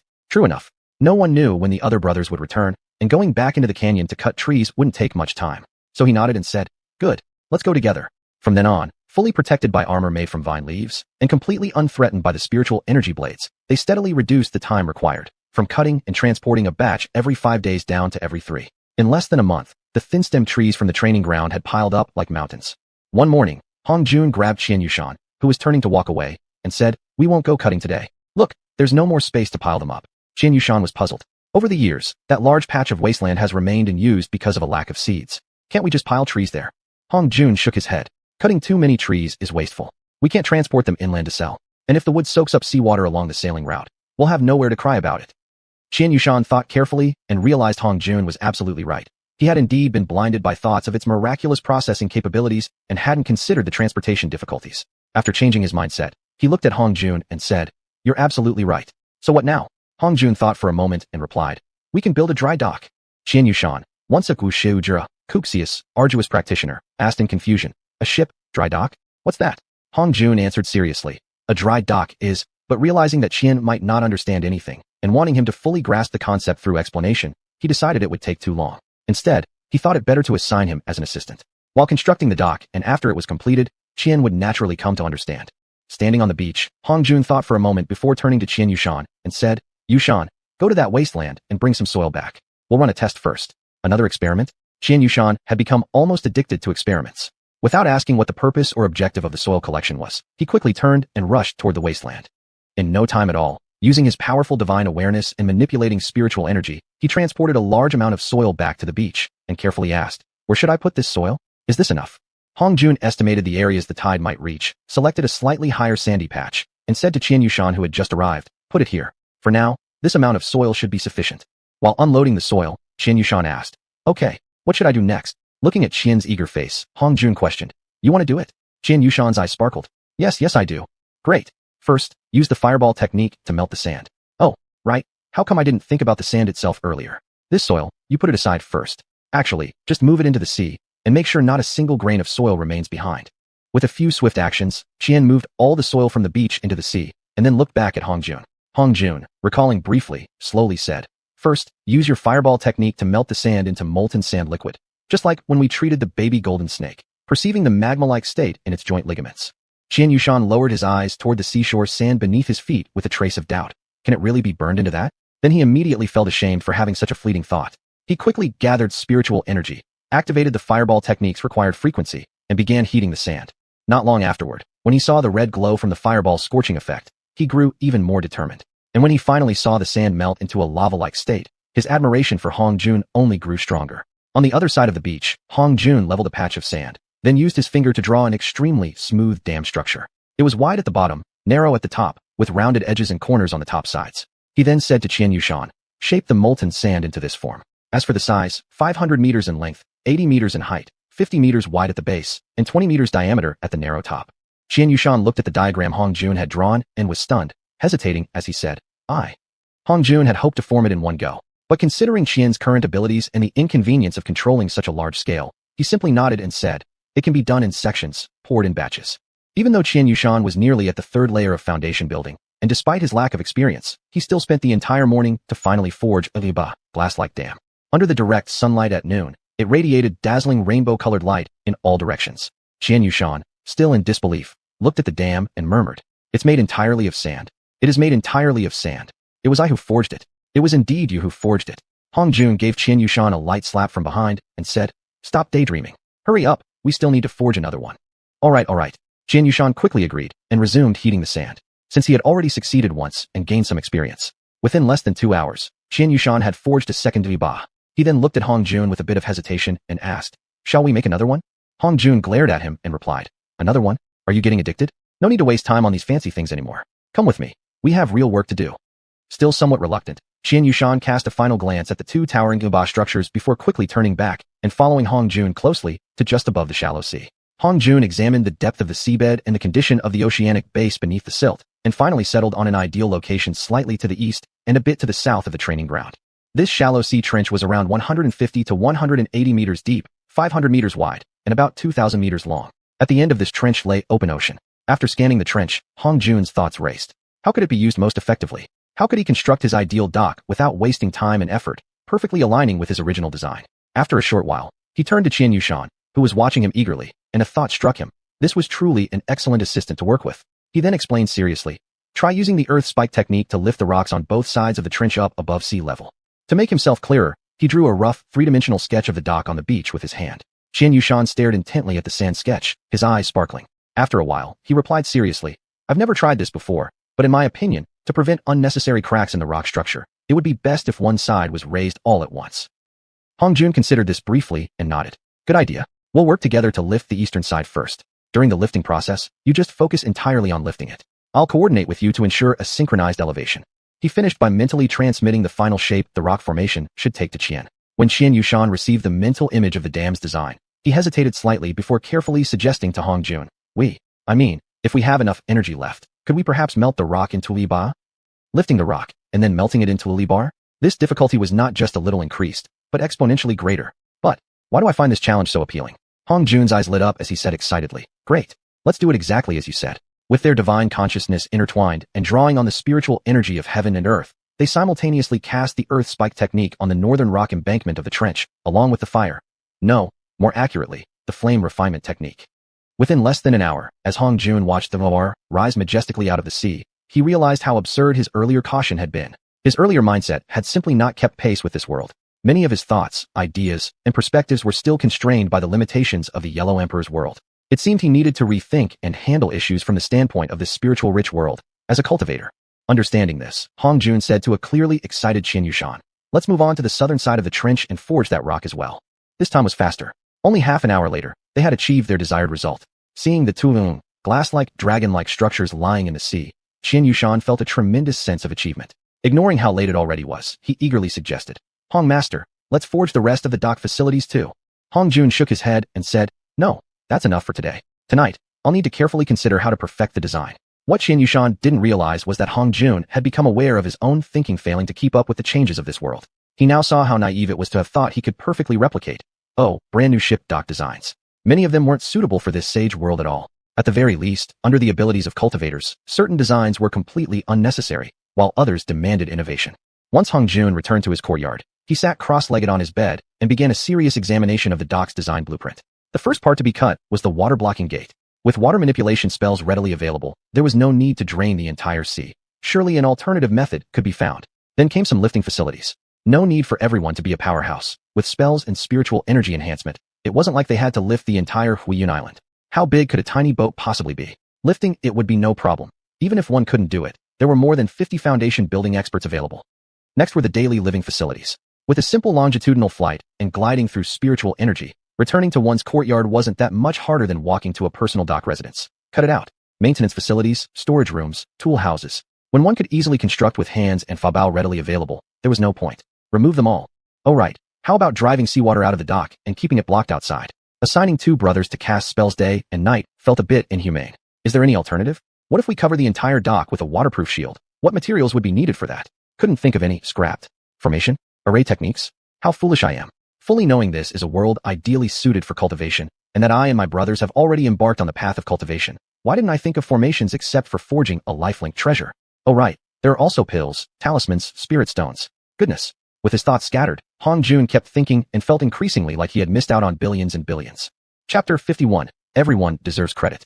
Early the next morning, Hong Jun, eager to test how the formation worked, got up early. When he opened the courtyard gate, he froze. All 55 of his brothers were there in front of the courtyard. No one was missing. You came back last night? When exactly? Seeing that not a single brother had been lost, Hong Jun was delighted. After speaking, he hugged each of them. xiuxian noticed that everyone was too preoccupied hugging Hong Jun to reply. So he spoke on behalf of the group. Last night, or more accurately, early this morning. For some reason, possibly due to our growing bond, we all returned at the exact same time. We were all extremely exhausted, so we didn't wake you up immediately to report our discoveries. After hugging each brother, Hong Jun replied casually, "As long as everyone's safe, nothing else matters." Worried Hong Jun might overlook their exploration results, xiuxian hurriedly said, "The results of our exploration are quite significant. Some of them rival the discovery of the thin-stem tree and the vine armor." Upon hearing this, Hong Jun was greatly pleased. Excitedly, he said, "Then tell me quickly." This time, xiuxian didn't speak for others. Instead, he turned around and grabbed Sun Ji, who was trying to retreat behind others, and said with a smile to Hong Jun, "Let the main person speak for himself." Pulled forward, Sun Ji forced himself to speak. "Actually, this wasn't my achievement alone. We were just lucky. The direction we chose to explore led exactly to a marsh. While we were discussing whether there were edible fish in the marsh, I noticed a ring of short fruit-bearing plants growing around it. Then, elder brother Ma Gao volunteered to test whether the fruit was poisonous. Ma Gao pushed forward and interrupted Sun Ji. "Don't flatter me. I'm just greedy and love eating." Everyone knew Ma Gao loved food. They burst into laughter at his frank confession. After the laughter subsided, Hong Jun asked, "Did you bring samples back?" Ma Gao answered, "Originally, we could have returned over 10 days earlier, but we simply couldn't bear to part with." Sun Ji rolled his eyes slightly and smiled. "I accuse Ma Gao. He was the one unwilling to leave. He insisted on collecting more, slowing us all down so much that we moved less than 10 miles a day." Ma Gao immediately got angry. "Didn't we agree this was a shared achievement? We all wanted the rest of the brothers to enjoy our discovery. You agreed to it, so how could you? I won't bring you along next time. Brothers, don't let Ma Gao fool you." At first, he said he would come back slowly by himself. He made us wait for him every step of the way until we couldn't bear it anymore, and that's why we all helped carry it back. And then, Ma Gao quickly covered this brother's mouth, pleading quietly, "All right, brother, I beg you, stop talking, or I really won't be able to face anyone anymore." Seeing this, everyone instantly understood it was a tragic story about a food lover. Wanting to give Ma Gao a way out and defuse the situation, Hongjun pretended to ask curiously, "So this fruit?" Quickly pulling out a dark yellow fruit from his pocket, Ma Gao handed it to Hongjun eagerly and said, "The shell is very easy to crack. Inside are white seeds, they taste great." After escaping Ma Gao's grip, the fellow turned around and shouted from a distance. This was personally verified by senior brother Ma. At first, he ate it with the shell and ended up with a swollen mouth bigger than his face. Still not giving up, he tried the white seeds alone and finally realized they were indeed delicious. Hearing this, everyone burst into laughter again. Hongjun cracked the shell and took one white seed into his mouth. Not bad. Fragrant, crisp, and a bit sticky. Seeing Ma Gao preparing to speak, the brother quickly called out again. They taste even better when cooked. Ma Gao jumped up, ready to chase and hit him. People nearby hurriedly held Ma Gao back. Hongjun also chuckled, then turned to Sun Ji and asked, "How productive is this plant? And how did you verify it can be grown on our wasteland?" Looking around briefly, Sun Ji answered firmly. That marsh was also near the sea. The soil there is very similar to our wasteland. As for production, each plant bears 50 to 60 fruits. A yield of 5 to 6,000 jin per mu should be no problem. So productive? The other 47 people couldn't help feeling joy. This meant their food problem on Huiyan Island was practically solved. Hongjun joyfully said, "Indeed great news." Then turning to xiuxian, he asked, "What other good news is there?" Before xiuxian could push someone forward, Feng Hui stepped up himself, bowed to Hongjun and said, "We 9 headed toward the sea. Actually, we explored along the shallow coastal waters around Huiyan Island. In a shallow sea to the south, we discovered a fish, silver-colored, flat, and round. We only accidentally found out its usefulness. That day, while exploring along the shallow sea, for several consecutive days, we didn't see anything edible." Ma Gao, hearing this, muttered quietly, "How stupid, didn't you know to look for food on land?" Everyone was a foundation building expert, able to hear even the wings of mosquitoes, so naturally, not a single word Ma Gao said was missed. Feng Hui immediately became embarrassed and stumbled over his words. Hongjun glared angrily at Ma Gao and said, "You, go outside." Ma Gao also knew he had messed up. He deeply bowed to Feng Hui in apology, then hurriedly walked outside. Feng Hui gave an awkward smile, then continued, "That beach was extremely vast, and the shoreline was barren as well." He resumed his story. "Then we encountered a group of fish. Everyone was so excited, we burned sand into a pot and began cooking fish soup with fireball technique. Strangely, the water in the sand pot wouldn't boil no matter how long we cooked it. We were about to give up when it finally boiled. When we tried scooping the soup, we were shocked. It had stringy strands, extremely sticky. To ensure safety, we specially tested its viscosity with our hands, only to find our fingers stuck together. No one dared to eat it then. Later, when we saw the shallow sea with waves nearly 10 meters high, we no longer dared to go forward. On the way back, we brought this peculiar pot of fish soup with us." Hongjun's heart stirred. Is this fish glue really this powerful? If it really is, then the materials needed for ship repairs are basically solved. He then asked Feng Hui, "Where's the fish glue?" Feng Hui quickly understood what Hongjun meant. He thought the name was quite fitting and pulled out a semi-transparent lump from his robe, handing it to Hongjun. After examining it, Hongjun continued to ask, "Did you test its effectiveness?" Feng Hui nodded and said, "Yes. We extracted it from the sand pot using spiritual awareness. It does not dissolve in water nor is affected by high temperatures. At least common high temperatures have no effect on it. We needed 3 brothers working together at full strength, burning it with fireball technique for nearly 2 hours before it finally melted. Additionally, it showed no change under spirit rain." Hongjun thought for a moment, then asked a key question. "How many of these fish are there? Are they easy to catch?" Feng Hui thought, then replied, "There are plenty. They swim very slowly in seawater and don't put up much resistance." "Excellent. You've all worked hard. This fish glue is something we need in large quantities recently." Hongjun was about to ask if there were any other groundbreaking discoveries, but noticing many of them looked ashamed, he spoke loudly.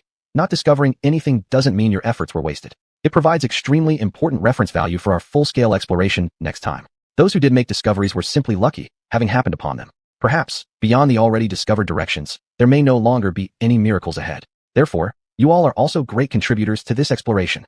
Everyone should rest well for a few days. Then we'll divide into 4 groups. One group, led by Sun Ji, will go to the area around the marsh and collect the fruits, bringing them back to the base while trying to transplant some here. Remember, even if we bring fewer plants, we must never take more than half of them. What if those transplanted don't survive? Or survive, but bear no fruit next year?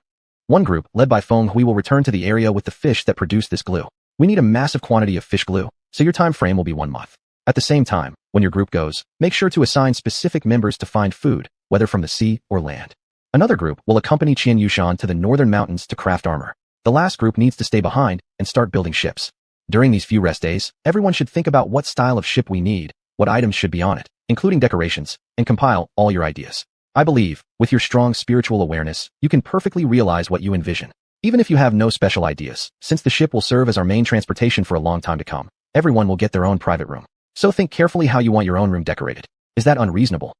Finding teammates, drafting preliminary plans, contributing ship ideas, and getting sufficient rest. These are all things everyone needs to focus on these days. Remember, be sure to rest well. Otherwise, if you are mentally fatigued when work starts, efficiency will drop. 3 days later, Hongjun selected 10 brothers with particularly creative ship designs from the spiritual blueprints submitted by his brothers. After obtaining their consent, he began working busily at the eastern dock with them. The other 45 brothers gathered near the primitive dock. Since there was no sign of any ships yet, after watching for a while, they quickly lost interest. They swiftly formed teams and divided into 3 groups, launching the longest and largest scale group labor activity since arriving at Huiyun Island. 10 days passed. One evening, xiuxian secretly returned and reported to Hongjun, "Master Hong, we have successfully produced 54 sets of armor, including helmets, gloves, and socks. Since we didn't want to produce too many, do you have any suggestions?" Hongjun thought for a moment and replied, "Produce 56 more sets of helmets, gloves, and socks. Then, start experimenting with making sails. Use thin tree trunks for the horizontal supports of the sails. After the official design is finalized, soak them in seawater." "Oh, right. One set of armor should be soaked in seawater for testing. Another set should undergo fire roasting tests, and you must also test its performance under low temperatures, whether its properties are similar to those under normal temperatures."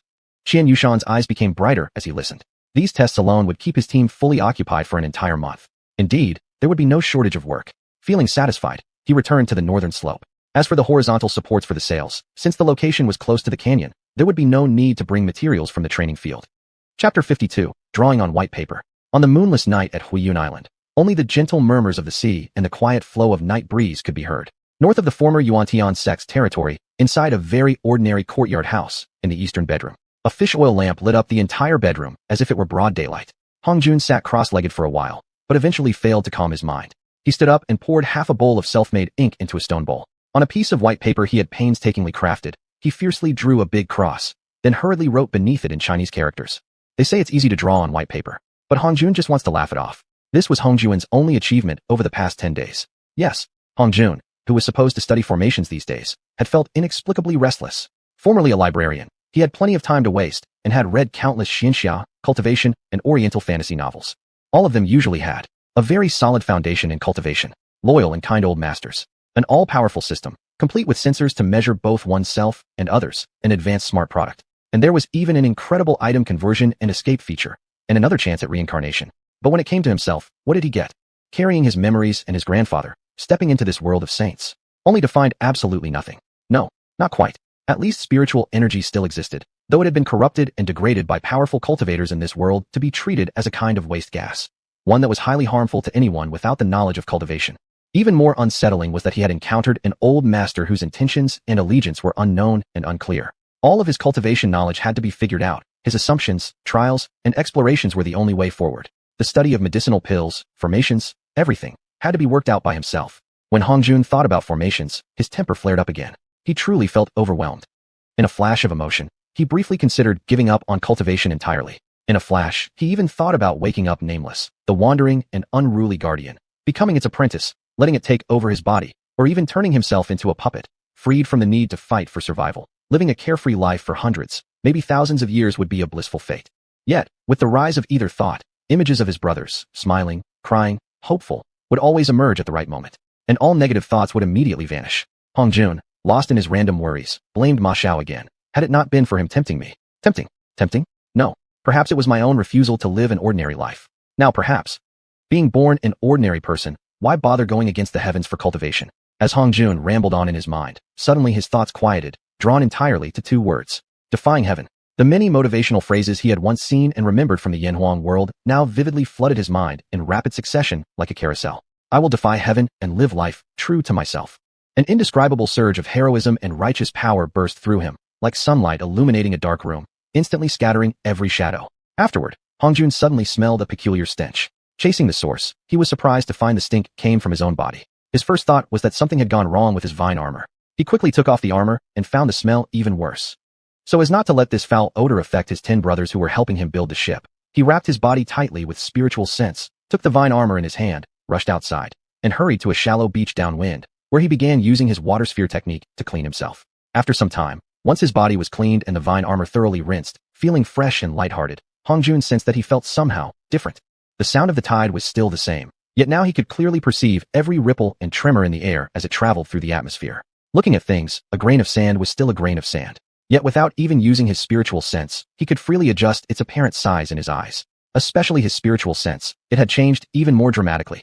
It could now condense into colorless, solidified form, something Hongjun had absolutely no frame of reference for. In the solitude of the beach, this unbounded colorless energy could even shift into countless hues, displaying a stunning aurora-like spectacle. It took Hongjun a while before he finally stopped playing with the colorful display of his spiritual sense and returned to his senses. He started wondering why he had changed. When he checked his 5 elements cultivation level, he was greatly surprised. 5/10. At the foundation building stage, he had already reached the 5th level. His cultivation had improved. Wait a minute. Hongjun couldn't help but doubt again. According to his earlier chaotic thoughts, and then clarity, followed by physical purification and an overall improvement in body function, wasn't this process supposed to belong to those high-level experts? Even their bodies needed purification. But how come even for a minor foundation building cultivator like him, the improvement was accompanied by such interference similar to a heart devil? Heart devil? Hongjun searched through his memories and found 2 explanations for heart devils. One was internal to external.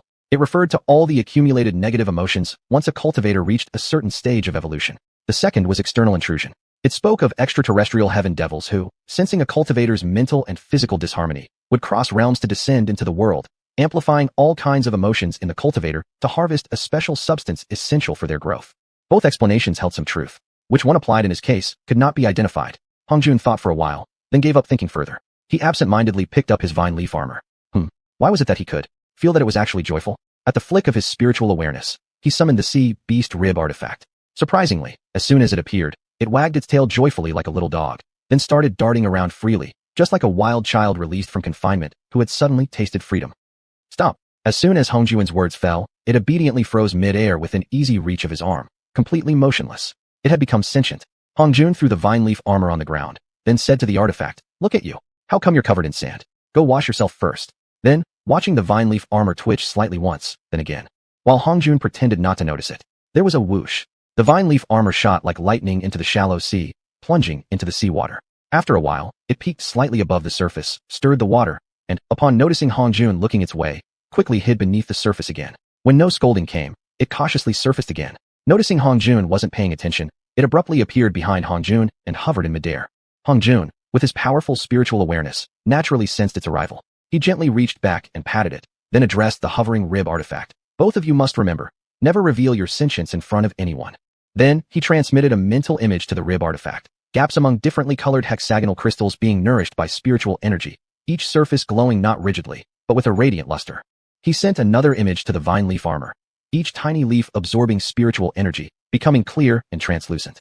Observing their delighted reactions, Hongjun sighed inwardly. Apart from leading his brothers along the path of cultivation, he now had 2 childish spirit familiars to deal with. And Fan. He couldn't even bring himself to consult the experienced old ghost Nameless without raising concerns. Lightly, he muttered a wistful line on the deserted beach. Cultivation is truly so difficult. Hongjun vanished in a flash and returned to his courtyard residence. Before even entering the room, he used his water sphere technique to clean the bedroom thoroughly, directing the waste water silently into the sea nearly 10 li away from the drill ground through spiritual guidance. Of course, the paper on which he had written. They say it's easy to draw on white paper, but Hongjun just wants to laugh it off. In a moment of sentimentality, was also washed away as debris mixed into the discharged water. Only after ensuring his entire room was free of any strange odors did Hongjun walk inside. Then, he dried the room with fireball technique. He lay down on the bed, filled with the scent of sunshine, and fell asleep peacefully. Perhaps because of a released emotional burden. Perhaps because his heart devil had finally dissipated. When Hongjun woke up today, his mind was clear and calm. Some ideas regarding formations, brilliant and original, kept arising without pause. All of them involved how to attract and circulate spiritual energy. Urgent to sort through these thoughts, Hongjun silently checked his 10 brothers who had stayed behind to assist with building the ship. Finding them all hard at work designing inside their respective courtyards, he didn't disturb them and instead leisurely walked toward the shipyard. Wandering along both sides of the dams, he finally stood at the dam's head, gazing far out at the sea. For a long time, he remained that way, before finally drawing his gaze back. Suddenly, he spotted a whirlpool forming between the 2 dams. Although it vanished almost immediately, its image had deeply etched itself into Hongjun's mind. Whirlpools usually formed due to suction, possibly related to pressure differences. If there existed a location below where spiritual energy was consumed rapidly, would that create a vortex effect on the spiritual energy above? As Hongjun thought this, he suddenly raised both hands outward in a pushing gesture. Extremely sensitive, he noticed tiny spiritual energy vortices forming around his shoulders, too faint for the eye to detect. Moreover, due to the vortex's powerful suction, in a fleeting moment, the replenishing spiritual energy exceeded the outward pushing force. At this thought, a sudden idea struck Hongjun's mind, the amplification principle of a transistor. Seawater, spiritual energy. They were two different substances. Seawater could store energy and even hold some traces of spiritual energy within it. The more he thought, the more feasible the idea seemed. Hongjun immediately summoned his rib artifact, rapidly employing his spiritual awareness to turn his concept into a 3D dynamic image, and transmitted it into the artifact, ordering it to construct the design within the dam head according to the blueprints he had just made. After carefully studying Hongjun's blueprints, the rib artifact nodded seriously at Hongjun, then quickly transformed into a needle and easily drilled inside. As soon as it entered, Hongjun swiftly set up a spiritual energy barrier above it, preventing any premature activation of the spiritual energy before completion. In a short moment, the rib artifact drilled itself back out, wagging its tail joyfully to show off its accomplishment. Hongjun pondered for a moment. He decided to apply the principle of industrial exhaust fans he knew from his past life, creating thousands of nearly invisible spirit-absorbing devices above the spiritual energy water resistance formation on the dam. As Hongjun removed the spiritual energy barrier, there came a sudden buzz. Immediately, on the side of the dam, a powerful current appeared, instantly dividing the seawater into two distinct sections, inner and outer. Hongjun activated his spiritual awareness to quickly channel the seawater inside the barrier and, bypassing the spiritual energy wall, transferred it outside. The result was absolutely perfect. Even when Hongjun completely drained all the seawater on the inner side, the spiritual energy wall easily withstood the pressure from the seawater outside. Moreover, under the pressure of seawater, the spiritual energy conversion device inside the dam became even more powerful, producing a thicker spiritual energy barrier. As for turning off the spiritual energy wall, Hongjun quickly figured out a solution. He could simply use a spiritual energy barrier to seal off the area above the dam. As this thought arose, Hongjun eagerly began testing his hypothesis. With a sweep of his hands, he created a spiritual energy barrier and placed it atop the dam's head. Boom! With no spiritual energy wall to resist, the seawater rushed in rapidly without support, flooding the dock. The tidal front crashed into the farthest rocks inside the dock, producing surging waves several zhang high. Seeing the waves, Hongjun smiled happily. After resolving the problem of keeping water out of the dock, Hongjun recalled that the thin pole tree could not be exposed to seawater. Otherwise, it could no longer be processed. For safety, he created another formation array on the other side to emit a spiritual energy wall. Thus, in this world, Hongjun finally drew and implemented a technique truly of his own. Chapter 53, Long-Term Goals. When Hongjun thought that building the dock and acquiring the extraordinary xiuxian would smoothly lead to the completion of the ships, he didn't expect that the reality on the eve of construction would be far more complicated than he had imagined. Using materials over 10 meters in length to assemble a 100-meter ocean-going vessel was nothing more than a fantasy. As for constructing one or multiple 10-meter small boats, even if his brothers were willing to risk their lives at sea, Hongjun would never gamble with their lives for the unpredictable mercy of the ocean. Therefore, Hongjun sent people overnight to recall all the teams back to the base. Looking at his brothers, all tanned from the sun, Hongjun felt a deep sense of guilt that words failed him. After a long pause, he bowed deeply to everyone and spoke in a heavy, low voice. "I'm sorry. It was my arrogance and mistaken decision. With our current materials and capabilities, building a ship strong enough to return inland is impossible. It's my fault for making everyone work in vain." The group was stunned, and their morale plummeted. Seeing this, Habugi stepped forward, turned toward everyone, and said, "Who gave us a stable foothold on Huiyun Island? It was Master Hong. At barely 19 years old, he carries us forward, while only 2 among us are younger than him. As the older ones, how can we comfortably enjoy the strategies he devises for our cultivation? How can we claim the achievements for ourselves while blaming failures on Hongjun? Moreover, this isn't a complete failure. We merely haven't found the keel and main frame for the large ship yet, but the dock is ready, and all the smaller materials are prepared. They can be used when building the real ship." Why? After Hongjun admitted his mistake, did everyone fall silent and a heavy, almost desperate atmosphere arise? Think about it. After saying that, Habugi turned and, seeing Hongjun already in tears, lowered his head respectfully and said, "Master Hong, it's the time that betrays us, not your decision. Please don't blame yourself, or we who are older than you will feel ashamed beyond words." Upon hearing this, Hongjun couldn't help but tightly embrace Habugi, sobbing like a child.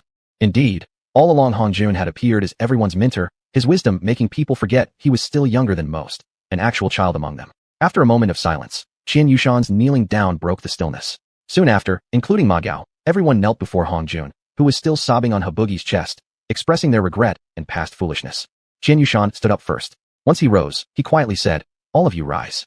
I, Xiuxian, was rescued by Master Hong from the brink of death. Under his guidance, I, a cultivator at the small saint level, successfully formed my foundation and am now a foundation building stage 4th cultivator.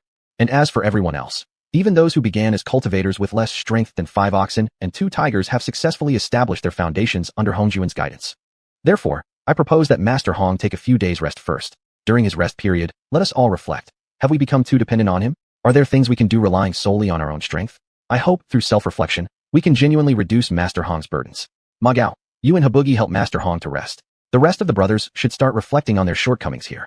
Perhaps because they had let go and cried their hearts out. Hongjun, leaning on Habugi, actually fell asleep. Everyone listened to his soft snoring, held their breaths, and felt even deeper regret. For 3 consecutive days, everyone remained in the Great Hall, sitting cross-legged, sorting out their thoughts and reflecting on themselves. Not reflecting was not knowing. Once they did, they were shocked. Recalling their time since meeting Hongjun, they seemed to have truly become thoughtless echoers, ignoring the fact that Hongjun was younger than them, and never once planning any small goals for their own life path or cultivation, nor actively thinking about their brother's future. They had simply followed blindly, like idle bystanders. After sorting through their own faults, they each tried to see things from Hongjun's perspective and attempted to plan for every cultivation advancement milestone, only to find themselves completely at a loss and helplessly confused. Only at this moment did they realize how hard and painful Hongjun's journey had been. And so, they couldn't help but shed tears. When Hongjun slowly walked into the hall, he saw exactly the scene of all 55 men weeping. What's going on? Hongjun's question startled everyone. They hurriedly wiped away their tears, gazing at Hongjun with embarrassment mixed with understanding and infinite respect, offering no reply. Hongjun scratched his head and spoke somewhat embarrassedly. Before that day, I hadn't thought things through completely. I acted impulsively. Over these past 3 days, I've thought about it repeatedly. What we are doing isn't meaningless at all. Even the largest ship requires countless smaller materials. Also, collecting fish glue, harvesting and transplanting fruits, and making tinga armor were not wasted efforts. Hongjun deeply bowed to everyone, his voice filled with sincere emotion. Brothers, you have worked hard. The past 3 days of reflection hadn't been in vain. Seeing Hongjun take such action, the people now clearly understood. He had taken on everyone else's duties as his own responsibility and was bowing in gratitude to them. No one knew who was the first to cry out emotionally. Master Hong. The entire hall immediately broke in a heavy weeping. Tears of deep emotion. Tears of guilt. Tears flowing from brotherhood. Tears without any clear reason, just a desire to cry. Confused by the outpouring, Hongjun wore a puzzled expression and asked, "What's wrong with you all?" Xianxia was the first to stand up and step forward before Hongjun, solemnly saying, "I'm sorry. Before, I was lazy, letting Master Hong worry too much for me. Please rest assured, from today on, I will study diligently and take up the responsibility to grow together with you and our brothers." Following Xianxia's declaration, everyone took turns stepping forward, only changing his name to their own, each making similar declarations to Hongjun.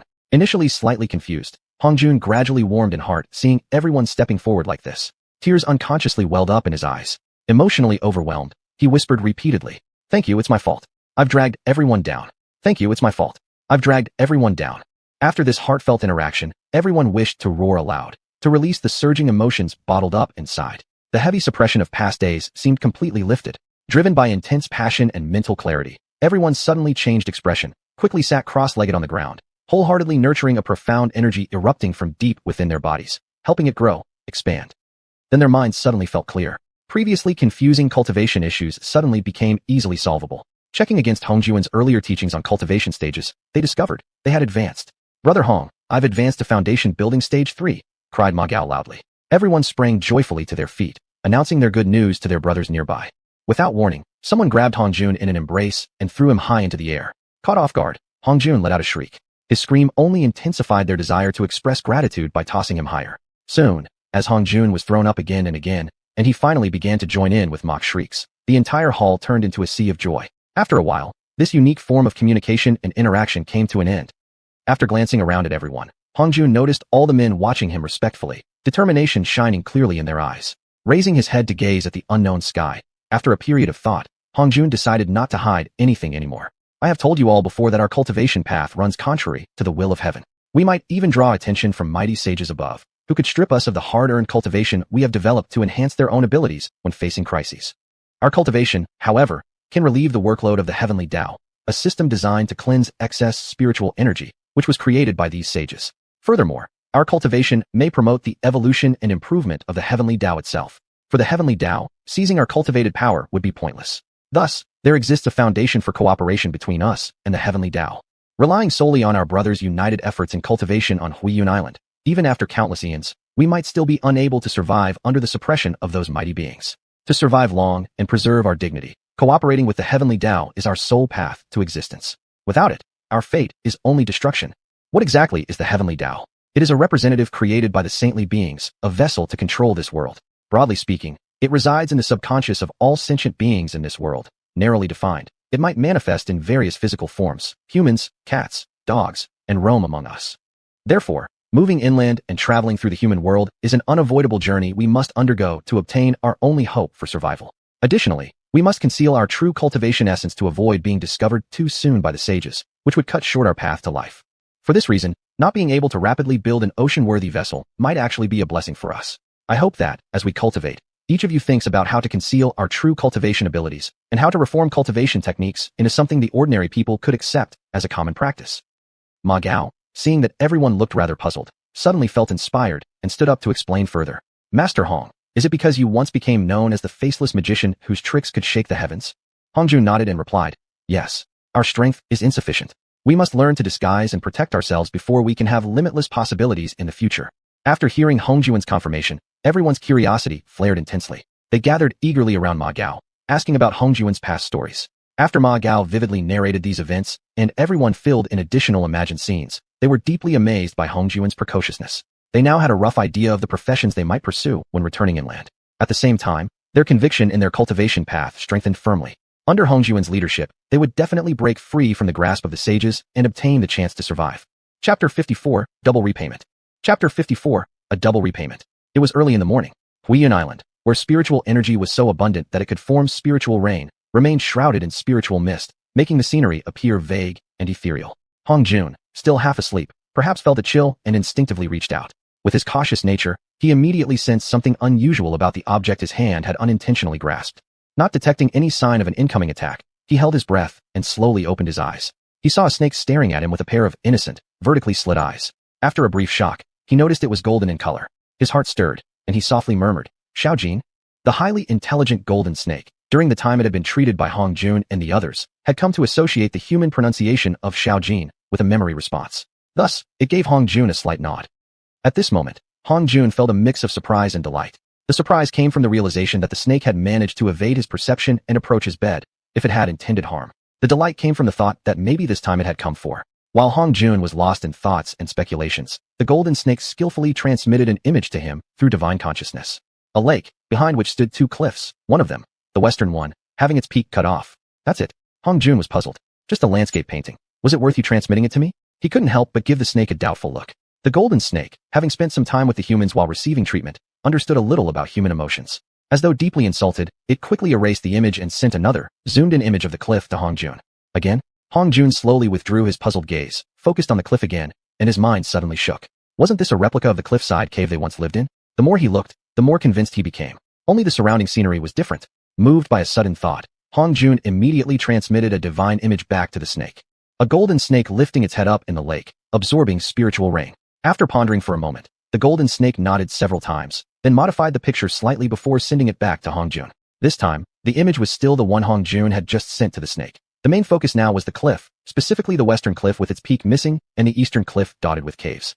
When Hongjun saw that the large cave on the western cliff, aligned at the same level as the cut-off peak, was clearly an expanded version of the original wolf's den, he immediately understood why it had come back.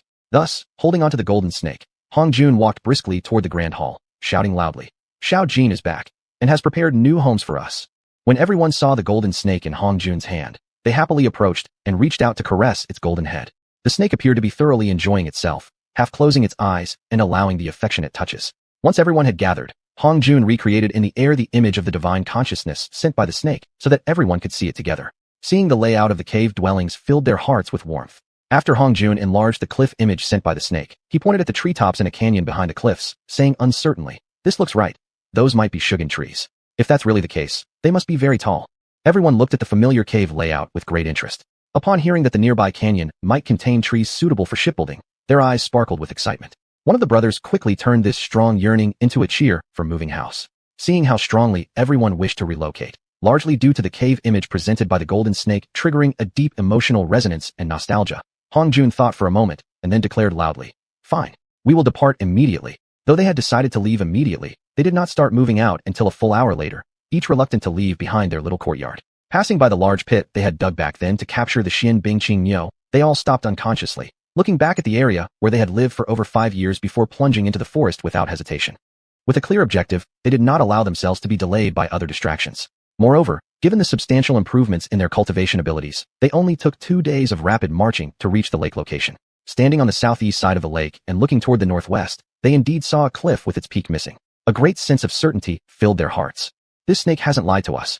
At the thought that their own cave dwellings awaited them on the cliff ahead, They no longer let the golden snake lead the way, but instead sped forward along the lakeshore. 2 hours later, everyone arrived at the base of the cliff and looked up to see a wide stone staircase at the bottom, broad enough to allow 5 people to walk abreast.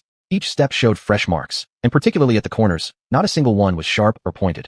All were curved with smooth arcs. Looking closer at the surface of each step, they found that instead of being flat and smooth, each was slightly concave in a very regular arc. A strange feeling stirred in their hearts. After walking through the zigzag stone staircase that they had passed back and forth on several times, they reached a point level with the opposite cliff. 2 still lush, unidentified large trees, their trunks growing side by side, stretched as a bridge, one end resting on a platform on this side, the other end leaning against the cliff on the other side, making it easy for people to cross. Behind the platform stood a cave dwelling. Seeing the familiar design, everyone's hearts filled with excitement, especially when they entered and found the layout almost identical to their old wolf den, only about twice the size. A sense of belonging stirred within them. When they turned to look for Xiaojin, they discovered it had already slipped away unnoticed. After leaving this large cave dwelling, everyone followed the wide corridor to its end, climbed the zigzag stone steps again, and stepped onto a new level of corridor. Seeing rows of cave dwellings ahead, their hearts fluttered like long-lost wanderers finally arriving at their own doorstep. Everyone stood stunned for a moment, then dashed along the corridor, each running toward their original spots as they had in the past dwellings. Immediately afterward, cheers rose and echoed across the entire cliffside.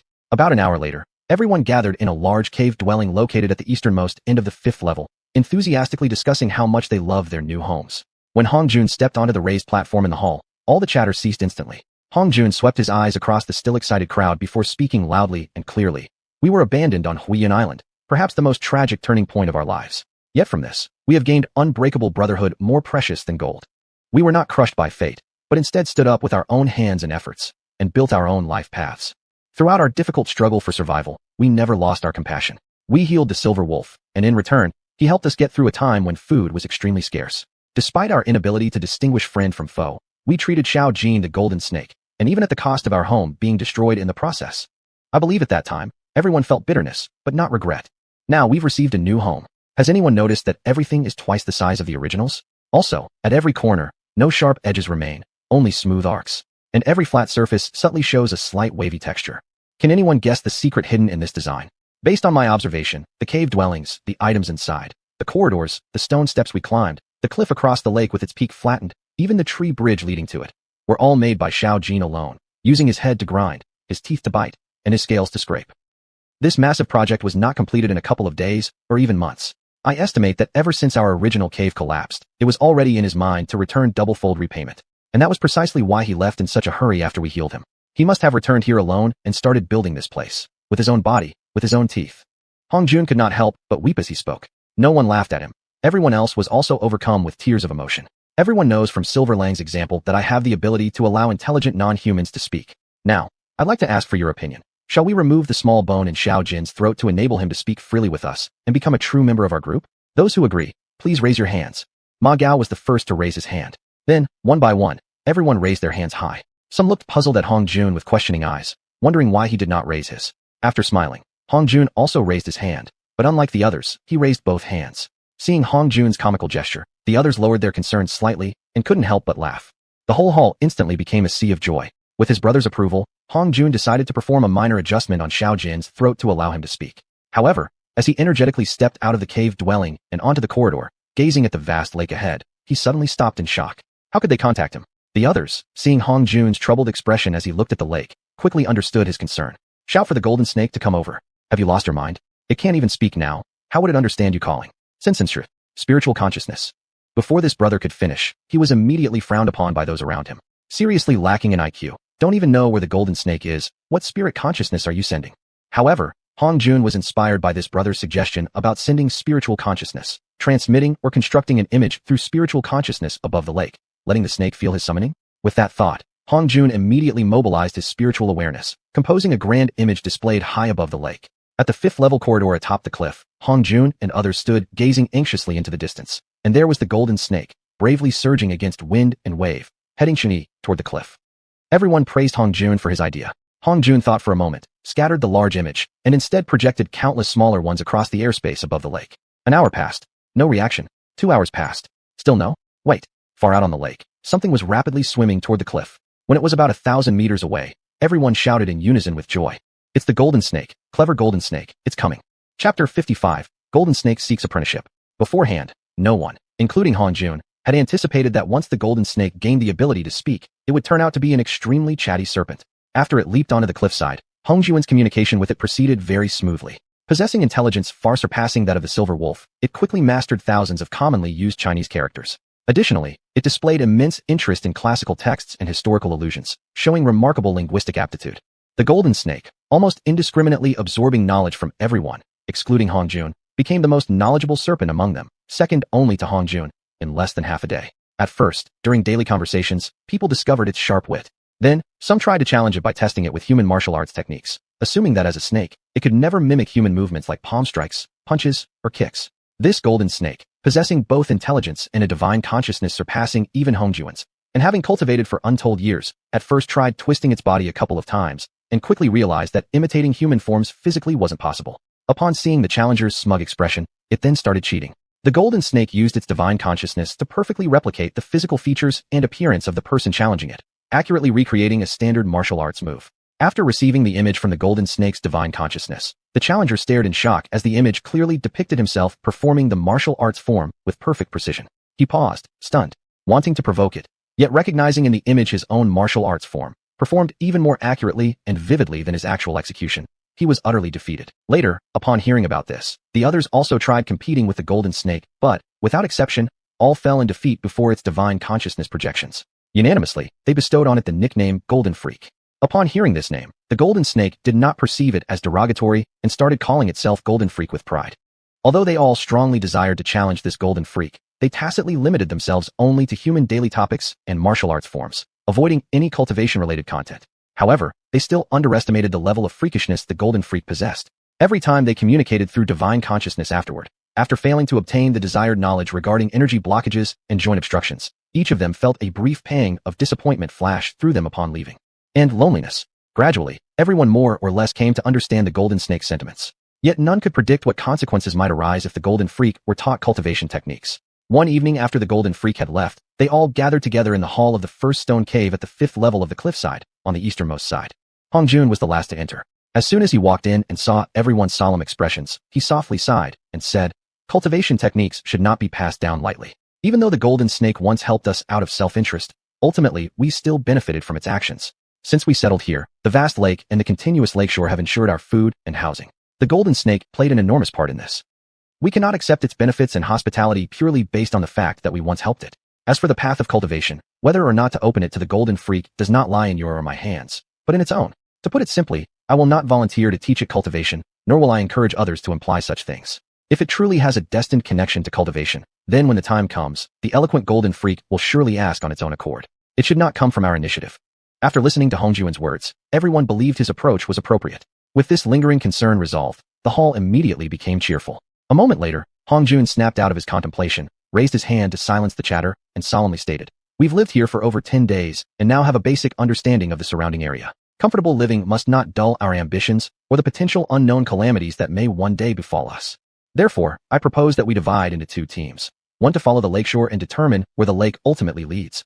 This group can invite the golden freak to accompany and protect them, and the other to explore the canyon, checking if there are any usable resources within." As soon as Hong Jun finished speaking, Xiuxian stood up, bowed respectfully to Hong Jun, and said seriously, "I will lead the team to explore the canyon." Hong Jun thought for a moment and replied, "Fine. However, I suggest choosing members from among those who have little or no previous forest exploration experience. Those with previous experience in the forest will be assigned to the lakeside exploration group. It is my hope that each of us becomes well-rounded, at the very least familiar with the surrounding environment." Right after Hong Jun spoke, pushed forward by his brothers, Feng Hui hesitantly stood up and declared solemnly, "Then I shall lead the lakeside exploration team." After Hong Jun nodded in agreement, he replied earnestly, "I hope your team is bold yet cautious, for our future seafaring may depend on your exploration. If the lake does not ultimately lead to the sea, your group must travel to the seashore yourselves and meticulously record all relevant observations along the way." Feng Hui nodded and replied, "Rest assured, Master Hong. We will ensure our own safety while mapping all kinds of data along the way, including vegetation distribution." After Hong Jun saw that the 2 teams had completed their personnel selection, he loudly declared, "Everyone, now disperse and begin your missions." After everyone had left, Hong Jun calmly closed his eyes and sat cross-legged on a large round stone bench atop the moon terrace. You know, the kind of big stone bench you could lie down and sleep on. Near dusk, Golden Freak stealthily peeked its head in and out at the Yaodong entrance, wanting to enter but seemingly hesitant. Hong Jun opened his eyes and smiled. "What's wrong today?" "Remember, Your reputation as a daring freak, the kind that dares anything, has already spread among our brothers. How come suddenly you've become so timid? Provoked by Hongjun, Golden Freak swiftly slithered inside. It tried to act calm, glancing around left and right before asking, "Where is everyone else?" "Half of them have gone southwest along the lakeshore. Didn't you notice?" "I did. Of course I did. I even followed them for a while. But along the way, they recorded every little blade of grass into drawings. So boring. So I came back. I actually wanted to ask where the other half went. You know, no one around. It's not fun.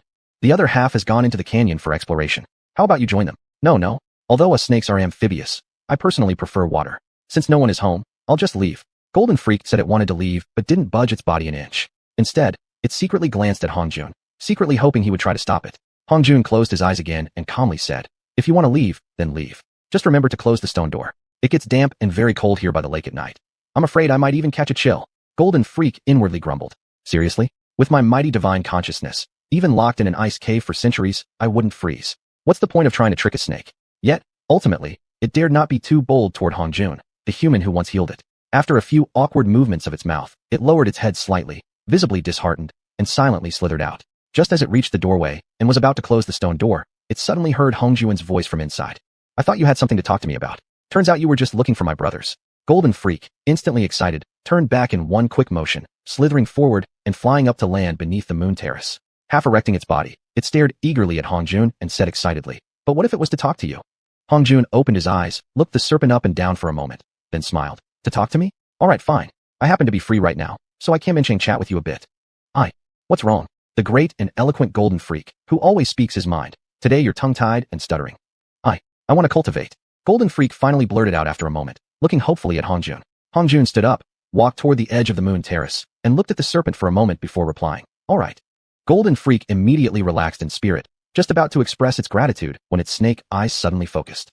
Hongjun pulled in his leg, dropped his shoulder, tilted his head sideways, and raised his right hand into a knife palm, slashing backward and slightly sideways, around a 70-degree angle, into empty space. As he performed the move, he loudly called out, "Pull in leg, drop shoulder, reverse hand 7. Golden Freak quickly shook its head and called out, "I'm not here to learn martial arts from you." Hongjun deliberately asked in feigned confusion, "Then what do you want to learn?" Golden Freak urgently replied, "I want to learn from you the techniques to heal my stiff body. I want to learn how to remove the crossbone in my throat so I can keep speaking." Hongjun thought for a moment and then smiled. "Then why don't you just force me? With your current abilities, you can defeat all of us. You could even take someone hostage and make demands. Would I dare not teach you then?" Golden Freak lowered its head slightly and said, "No, I cannot do that. I would never. I'd rather plead with you. Even if I had to leave here forever, I would never turn even the smallest gesture or glance of hostility toward you, my benefactor. You have a good heart. But have you thought about what might happen when you cultivate and encounter powerful enemies? One look from them could obliterate your divine consciousness, reducing you to dust in an instant. Are you afraid of that? When I was small, my parents vanished and lay lifeless in the Snake Valley. I swam with all my strength to the water alone and encountered many fish that could swallow 100 snakes like me at once, but I was not afraid. Because I saw many stunned fish get swallowed whole, while I, actively seeking a way out, swam to the side and barely escaped. When I grew a bit older, having inherited bloodline power, I gained some self-defense ability. I encountered a white eagle soaring high in the sky. Many times I almost got caught and taken up into the air and eaten. Only later, I used my own tail as bait. When it swooped down and grabbed my tail, I twisted my body around, bit into the flesh on its chest, and poisoned it to death instantly. As for my own tail, it took nearly 100 years to fully recover. With these two short stories from his own past, Golden Freak indirectly demonstrated his firm determination to pursue the Tao to Hongjun. From these stories, Hongjun also came to understand Golden Freak's attitude. After thinking for a moment, Hongjun asked him a question. "How can you guarantee that, after cultivating, you won't turn your blade upon us brothers and show your fangs?" Golden Freak opened his snake mouth, but found that no matter how many oaths or other assurances he might give, none could truly prove his loyalty to Hongjun and the others. After a long pause, he lowered his head, disappointed, and glumly slithered toward the exit. Just as he was about to cross the threshold, a calm voice came from behind. "I believe you." These 4 words deeply moved and thrilled Golden Freak's entire snake body and soul. Twisting his body around, he quickly slithered back, bowed low before Hongjun, nodded 3 times respectfully, and said, "Golden Freak greets Master Hong." Hongjun gazed solemnly at the bowing golden snake before him and said, "Golden Freak is too grand a name. Perhaps we should keep golden based on your color and species and call you Golden Snake Young Master. From now on, you shall be called Golden Snake Young Master." The golden snake nodded 3 times again respectfully and said, "Thank you, Master Hong, for bestowing this name. Golden Snake Young Master greets Master Hong, and I am willing to dedicate my entire soul and body to ensuring a wonderful future life for you and all the brothers." Hongjun looked solemnly at Golden Snake Young Master and said, I hope you remember the words spoken here today. Never forget your original heart. Walk the great Tao together with my brothers, and ascend together to the peak of immortality. Chapter 56, The Golden Snake's Tribulation. Hong Jun placed his hand on the Golden Snake Lord's head, silently sensing its physical condition while idly chatting. According to human age reckoning, how old have you lived approximately? The Golden Snake Lord thought for a moment before replying. About 9,000 years old. Exactly how much older than that, I cannot recall, for my mind wasn't fully developed in my younger years. Hong Jun's heart jolted inwardly. Truly, this was a snake that had attained great age and wisdom. How many of your Golden Snake clan are there? Not many. Within several thousand miles in every direction from here, since the passing of my parents, I've been the only Golden Snake. As for places further away, my instincts warn me of dangerous things I dare not approach. Hong Jun felt a stirring in his heart. Within several thousand miles. If this fellow underwent tribulation in the future, it wouldn't be wise to cause too much commotion. And your Snake Valley. My life was saved entirely by Master Hong. If one day you feel inclined, this humble snake would be happy to guide you there. Anything within the valley that catches your interest, feel free to take it. Seeing how considerate the snake was, Hong Jun quickly changed the subject. The goal of cultivation is immortality. It's a process by which one uses the power of the Tindiling sheet to strengthen both the physical body and spiritual consciousness, developing both simultaneously to gain the ability to survive for long periods of time. Because you are the first non-human being who has actively sought from me the path of cultivation, during the process of guiding you, there will certainly be uncontrollable changes. Therefore, I hope you understand the risks involved before formally walking down this unproven road of cultivation. The Golden Snake Lord fixed a determined gaze upon Hong Jun and said, Master Hong, please guide me upon this path. I accept the risks of failure. Even if it costs me my life, my experience will aid future generations of snakes who seek cultivation. Cultivation among humans has meridians, acupoints, and an entire set of accumulated knowledge. But for your kind, the snakes, there is little inherited tradition. Starting cultivation from scratch, you must be prepared for a very long period during which you may see no progress. Are you prepared for that? The Golden Snake nodded and replied. Based on the lifespan of our Golden Snake clan in the past, one usually lasts around 10,000 years before suffering from rigidity, disease, and death. After being saved by Master Hong, I successfully avoided the disease's effects. I suspect my longevity will break our clan's records. Therefore, I have the time to wait. After thinking for a moment, Hong Jun earnestly replied, Since you're so determined, let's begin with the topic of this rigidity disease among your kind. I hope that once you understand how it forms, if you encounter similar illnesses in the future, you will understand how to cure them, and more importantly, why you'll never suffer from such diseases again. Upon hearing this, the Golden Snake immediately nodded 3 times with obvious excitement. Xuanhuan Island came into existence because heaven and earth originally didn't need Vincible, but due to certain reasons, gathered and absorbed them from other places. Eventually, the excess spiritual energy became waste and was dumped here. And it is precisely this spiritual energy that cultivators like us require in our cultivation. Upon hearing this, the Golden Snake's face changed drastically, and he quickly said, If the strong experts throughout the world were to learn of this, wouldn't they go to all lengths to seize it? Hong Jun nodded. Yes. This is also the biggest challenge cultivators will face. Compared to what awaits us, death and loss of cultivation would actually be considered fortunate. Due to the excessive spiritual energy on Xuanhuan Island, and beings like you on the island naturally absorb it by bodily instinct. Once absorbed to a certain extent, the energy can't be properly refined by your body, and without the techniques to refine it, the spiritual energy accumulates in the joints until the body becomes rigid and lifeless. Therefore, any intelligent creature on Xuanhuan Island who doesn't understand how to utilize spiritual energy will inevitably end up in rigidity and death. But now that you understand the cause of the disease and have the right way to counteract it, this once fatal condition becomes nothing more than a trivial matter. The Golden Snake nodded deeply at Hong Jun 3 more times before respectfully expressing, Thank you for your teachings, Master Hong. Because I currently don't possess any circulation maps suitable for your snake race to cultivate using spiritual energy, we must gather data through frequent cooperation. You will need to provide accurate feedback on the results. Over a long time, we can gradually establish a system for you. Therefore, for now, what we can temporarily do is utilize your body's natural ability to absorb spiritual energy through the joints, attempting to nourish the muscles and bones around them to enhance your physical strength. With that, Hong Jun drew out a spiritual absorption circulation map and demonstrated it to the Golden Snake. Upon seeing the spiritual diagram sent forth by Hong Jun, the Golden Snake's eyes instantly filled with tears. Nodding heavily 3 times toward Hong Jun, it respectfully said, Master Hong, I must go outside to test this. Hong Jun's heart skipped a beat. Could it be true? Could someone's talent really be so extraordinary that they instantly understood the method on first glance? Hong Jun nodded repeatedly in agreement before quickly rising to his feet and following the Golden Snake outside the cave dwelling. The Golden Snake Lord leaped forward and flew onto the lake's surface, instantly transforming into his gigantic true form as a golden snake, hovering just above the lake's surface using the surrounding spiritual energy. Hong Jun watched as countless spirals of spiritual energy, hundreds, even thousands, formed all around the snake. The intense disturbance of spiritual energy even caused the distant clouds in the sky to shift and connect toward this area.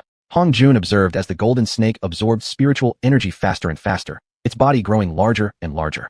Just as Hong Jun began sensing impending danger, he heard a piercing, agonizing shriek from the snake, a wail filled with endless pain.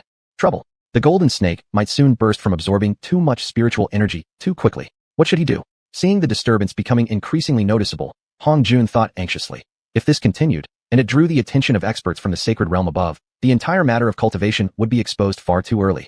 The more he thought, the more worried he became. Suddenly, he thought of the tribulation lightning. If he could use lightning to refine the snake's body, strengthening it while dispersing some of the excessive spiritual energy, perhaps it would help. With that, Hong Jun urgently summoned his divine consciousness to attract the lightning. Pa-chop, a silver flash, a muffled thunderclap. A streak of dark red lightning accurately struck the snake's head, which was about to go berserk. This immediate shock instantly cleared the golden snake's senses. In that moment, it understood that it had narrowly avoided losing control and falling into destruction. Therefore, when it saw another streak of dark purple lightning forming in the sky, it actively rushed forward to meet it. Xiuxian, a muffled crack of thunder followed. The golden snake's body was instantly struck apart, flesh and blood scattering everywhere. Each lightning strike brought enormous pain and injury. At the same time, it gradually resolved the deadly danger of bursting from absorbing spiritual energy too quickly. When the golden snake realized that the speed of energy absorption had slowed, falling behind the damage inflicted by the lightning strikes, an unexplainable fear crept into its heart. Just then, from deep within its consciousness, Hong Jun's furious voice echoed. "You stupid snake. Dumb, idiotic snake. Tribulation lightning not only destroys, but also creates. When destruction reaches its peak, new life emerges. You only know how to withstand lightning, yet you ignore the very essence of life being handed to you. I've never seen such a foolish snake before." Upon hearing the scolding, the golden snake's eyes lit up instantly. After enduring another strike, it began searching for the essence of life. Sure enough, it truly sensed a trace of life energy, clinging to the exact point struck by lightning, ready to dissipate. Quickly, it tensed its muscles there, desperately absorbing it, and found that it was actually a spirit liquid, far superior to ordinary spiritual energy. And so, enduring the painful lightning strikes while secretly savoring a strange, nearly masochistic pleasure brought on by the abuse, the golden snake transformed pain into joy. As the thunderous tribulation continued, the golden snake's body was struck smaller and smaller. When it was reduced to the thickness of a water vat after repeated strikes, even the deafening thunder could no longer affect it. Observing this, Hong Jun waved his hand and dissipated the lightning. With the lightning dispelled, the spiritual energy suspended above the golden snake rapidly scattered outward. Due to the intense fluctuations, the sky's clouds dissipated, sunlight piercing through and scattering brilliant rays of colorful light in all directions, making the snake appear as if wrapped in a robe of rosy dawn. Seeing the golden snake looking left and right, basking in its new radiance, Hong Jun let out a cold snort and said, "Still showing off? What for? Hurry down and stabilize your cultivation level." Upon hearing this, the golden snake immediately withdrew its proud expression, tucked its head, and obediently jumped down, nimbly passing through the first cave on the eastern side of the 5th floor, gently landing beside Hong Jun, who was already sitting cross-legged on the terrace. It lowered its head humbly, completely abandoning its previous air of arrogance. Hong Jun extended his hand, and with an unusually sharp instinct, the golden snake placed its forehead against his palm. Hong Jun silently felt the immense and solid power stored within the golden snake's body, then carefully scanned its joints with his divine consciousness, sighing inwardly. It possessed an astonishingly outstanding talent. If it endured 2 thunder tribulations, it might encounter a tremendous opportunity for transformation. Thinking about this, Hong Jun decided to speak directly. "I hope you cultivate diligently, and when the next 2 lightning tribulations arrive, if you gain the opportunity for transformation, consider taking human form. That will help you learn faster, get along better with your fellow snakes, and travel more easily in the human world." Upon hearing that it had a great opportunity for transformation in the future, the golden snake became excited and said, "Master Hong, was that lightning earlier summoned by you? Then why don't you summon it again? Strike me again, hard. Won't that bring me transformation?" Hong Jun shook his head and said, "Do you think lightning comes from nothing? If your cultivation realm has not reached the required level, you cannot draw enough spiritual energy from heaven and earth, and even if lightning appears, it will fail to refine your body and consciousness effectively." Upon hearing these words, the golden snake lord immediately felt deflated. However, soon after, he excitedly suggested, "Then how about this, Master Hong? I shall immediately go into retreat until I reach a cultivation level capable of drawing thunder tribulation, and then emerge from retreat to undergo the lightning's refinement." Hong Jun shook his head with a slight headache and replied, "Simply going into retreat will not bring significant improvement. True retreat is meant for when one's body and consciousness have achieved substantial accumulation, and then requires a relatively quiet place to organize and refine both body and knowledge. You, on the other hand, have just passed a thunder tribulation and are now in a phase of accumulation. Going into retreat now would be absolutely useless." Seeing the snake glancing left and right restlessly, Hong Jun smiled and said, "With that restless, playful attitude of yours, wanting to go into retreat is just wishful thinking. If you really want to be useful, go to the lake and guard Feng Hui's group, ensuring their safety. Upon hearing this, the Golden Snake Lord, already imagining all the stories he could brag about, eagerly agreed. Then, in a flash, his form abruptly vanished from the hall. After the snake had left for a while, Hong Jun secretly wiped a cold sweat from his brow and silently cursed. Why not show a bit more restraint? We're still barely a novice at the middle stage of foundation building. Soon after, Hong Jun began wondering to himself, I wonder what cultivation realm that golden snake fellow has reached. Why does his presence impose such overwhelming pressure on me? It almost made me embarrassed back there. Imagining the awkward scenes about to unfold when the golden snake would appear before Feng Hui and his group of brothers, Hong Jun couldn't help but smile again. Chapter 57. A Treasure Encounter in the Snake Valley. Hong Jun's speculation was based on the assumption that Feng Hui and others were unaware of the current situation. However, he overlooked the immense commotion caused by the golden snake gentleman's tribulation. Those who had once experienced lightning tribulation, like Feng Hui, immediately sensed the violent surge of spiritual energy and the terrifying power of the tribulation lightening the moment it began. From afar, they also saw the ostentatious scene of the golden snake gentleman soaking in the blessings of the spiritual flower. Since everyone had always sensed the golden snake's overwhelming strength, they naturally understood that his power would increase significantly after successfully passing the tribulation. Moreover, they knew well that one's physical control might be unstable immediately after such a breakthrough. Thus, when detecting an extremely threatening life form approaching rapidly from the lake, they instantly concluded it must be the talkative golden snake. They then shouted toward the lake from a distance. Golden Fiend, your powers are far too strong after your tribulation. We cannot withstand your pressure. Just follow us from afar. The golden snake gentleman wasn't stupid. He quickly realized they were speaking the truth. Inwardly, he felt deep admiration for Hong Jun. At merely the middle stage of foundation building, Hong Jun had ignored his pressure fearlessly. Truly unfathomable. While the golden snake pondered Hong Jun's greatness inwardly, he vocally complied with Feng Hui's request, not drawing too close and instead conversing with them from afar. People walked along the lakeshore while the snakes swam in the water. Communicating from a distance brought laughter and liveliness to the otherwise quiet lake. Suddenly, the golden snake gentleman sensed an intense wave of spiritual energy rapidly approaching Feng Hui and his group. However, due to their relatively low cultivation, Feng Hui's party had not yet detected the approaching danger. Without hesitation, fearing he might scare them, the golden snake urgently sent a message, "Danger," and then burst out from the lake, rushing forward at full speed.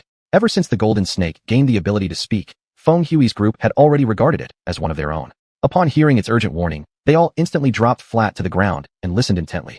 Lumu, a heart-shaking sound rang out, followed immediately by a blood-curdling moo that shook the heavens.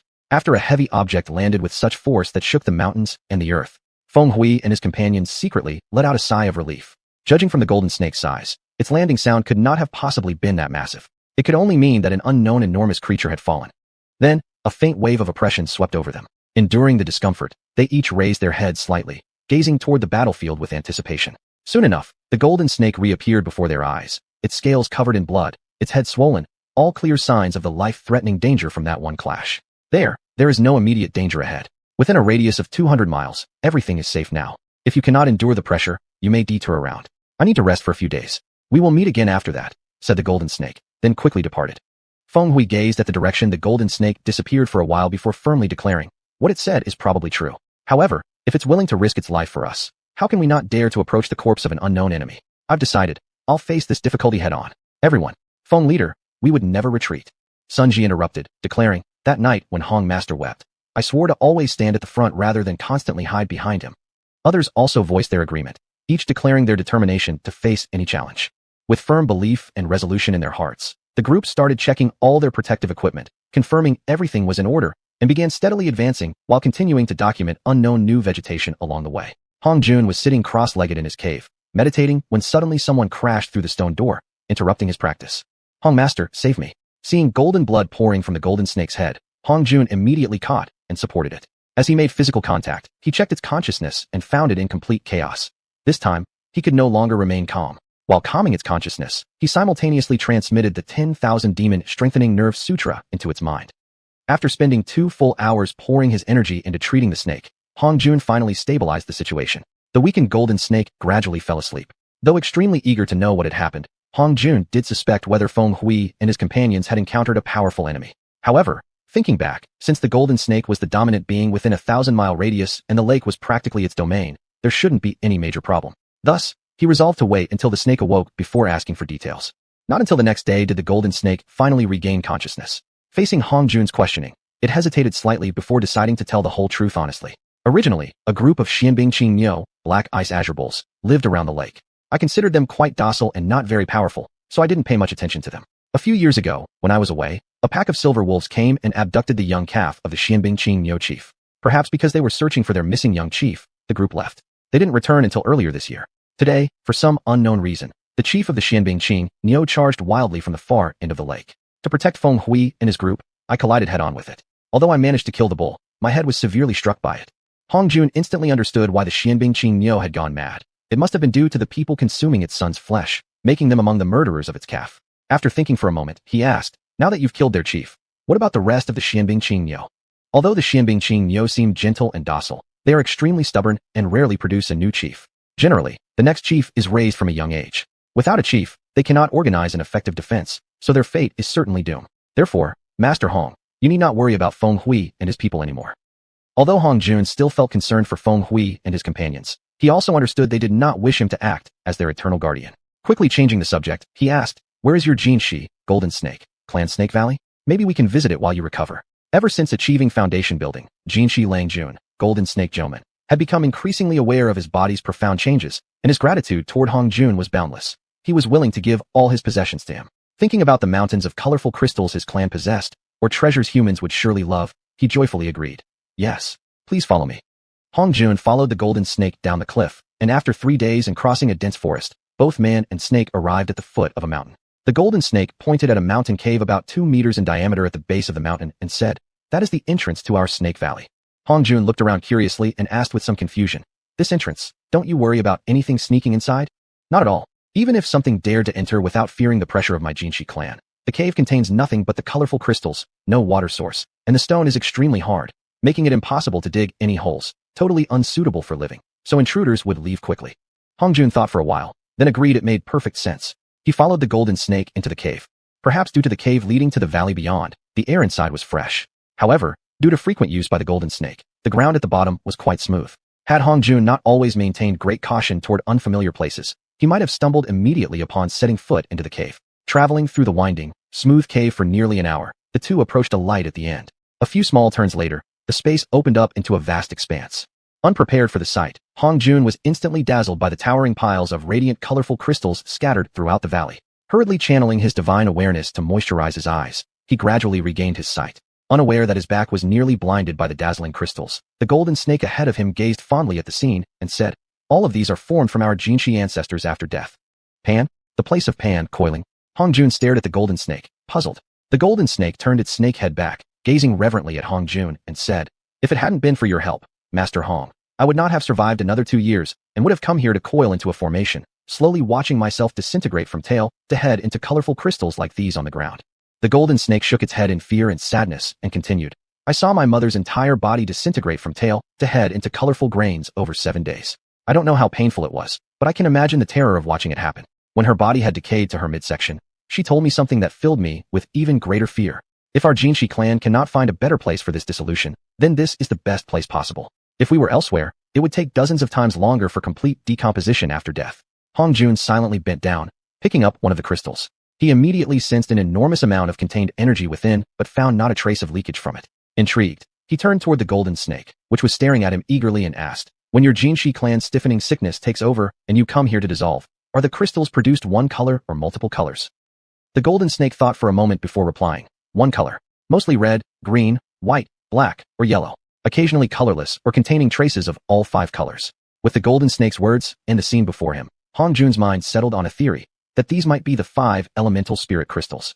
Thus, he bent down, picking up 5 different colored crystals, 1 red, 1 green, 1 white, 1 black, and 1 yellow. And after carefully sensing the energy within each, he confirmed his hypothesis without doubt. These towering piles of crystals were condensed from the 5 elemental spirits. For cultivators, they constituted an immeasurable treasure. Hong Jun thought for a moment before deciding to be honest with the golden snake. These piled-up crystals are the 5 elemental spirit crystals. They, as a golden snake who had already achieved cultivation success, upon hearing the term 5 elemental spirit crystals, he instantly grasped their value. Deeply moved that Master Hong had not concealed the truth from him, he immediately understood Hong Jun's meaning and rudely interrupted. Everything here shall be considered as the reward for you and everyone else who cured me and completely resolved the snake dissolution issue for our clan. No, even this is far from sufficient to repay the immense favor you've bestowed upon me, my life-saving grace, and the continuation of my entire race. Hong Jun was moved by the golden snake's generosity and continued, these. I know what they mean to us cultivators. But if I had not embarked on the path of immortality, would these crystals be any different from a common rock on the roadside? Besides, as you suggested, it's likely that the sentient beings on Huiyun Island, the intelligent creatures, all suffer from this stiffening sickness. After death, the chance of their bodies forming into 5 elemental crystals is not small. Let our Jinshi clan make the first contribution.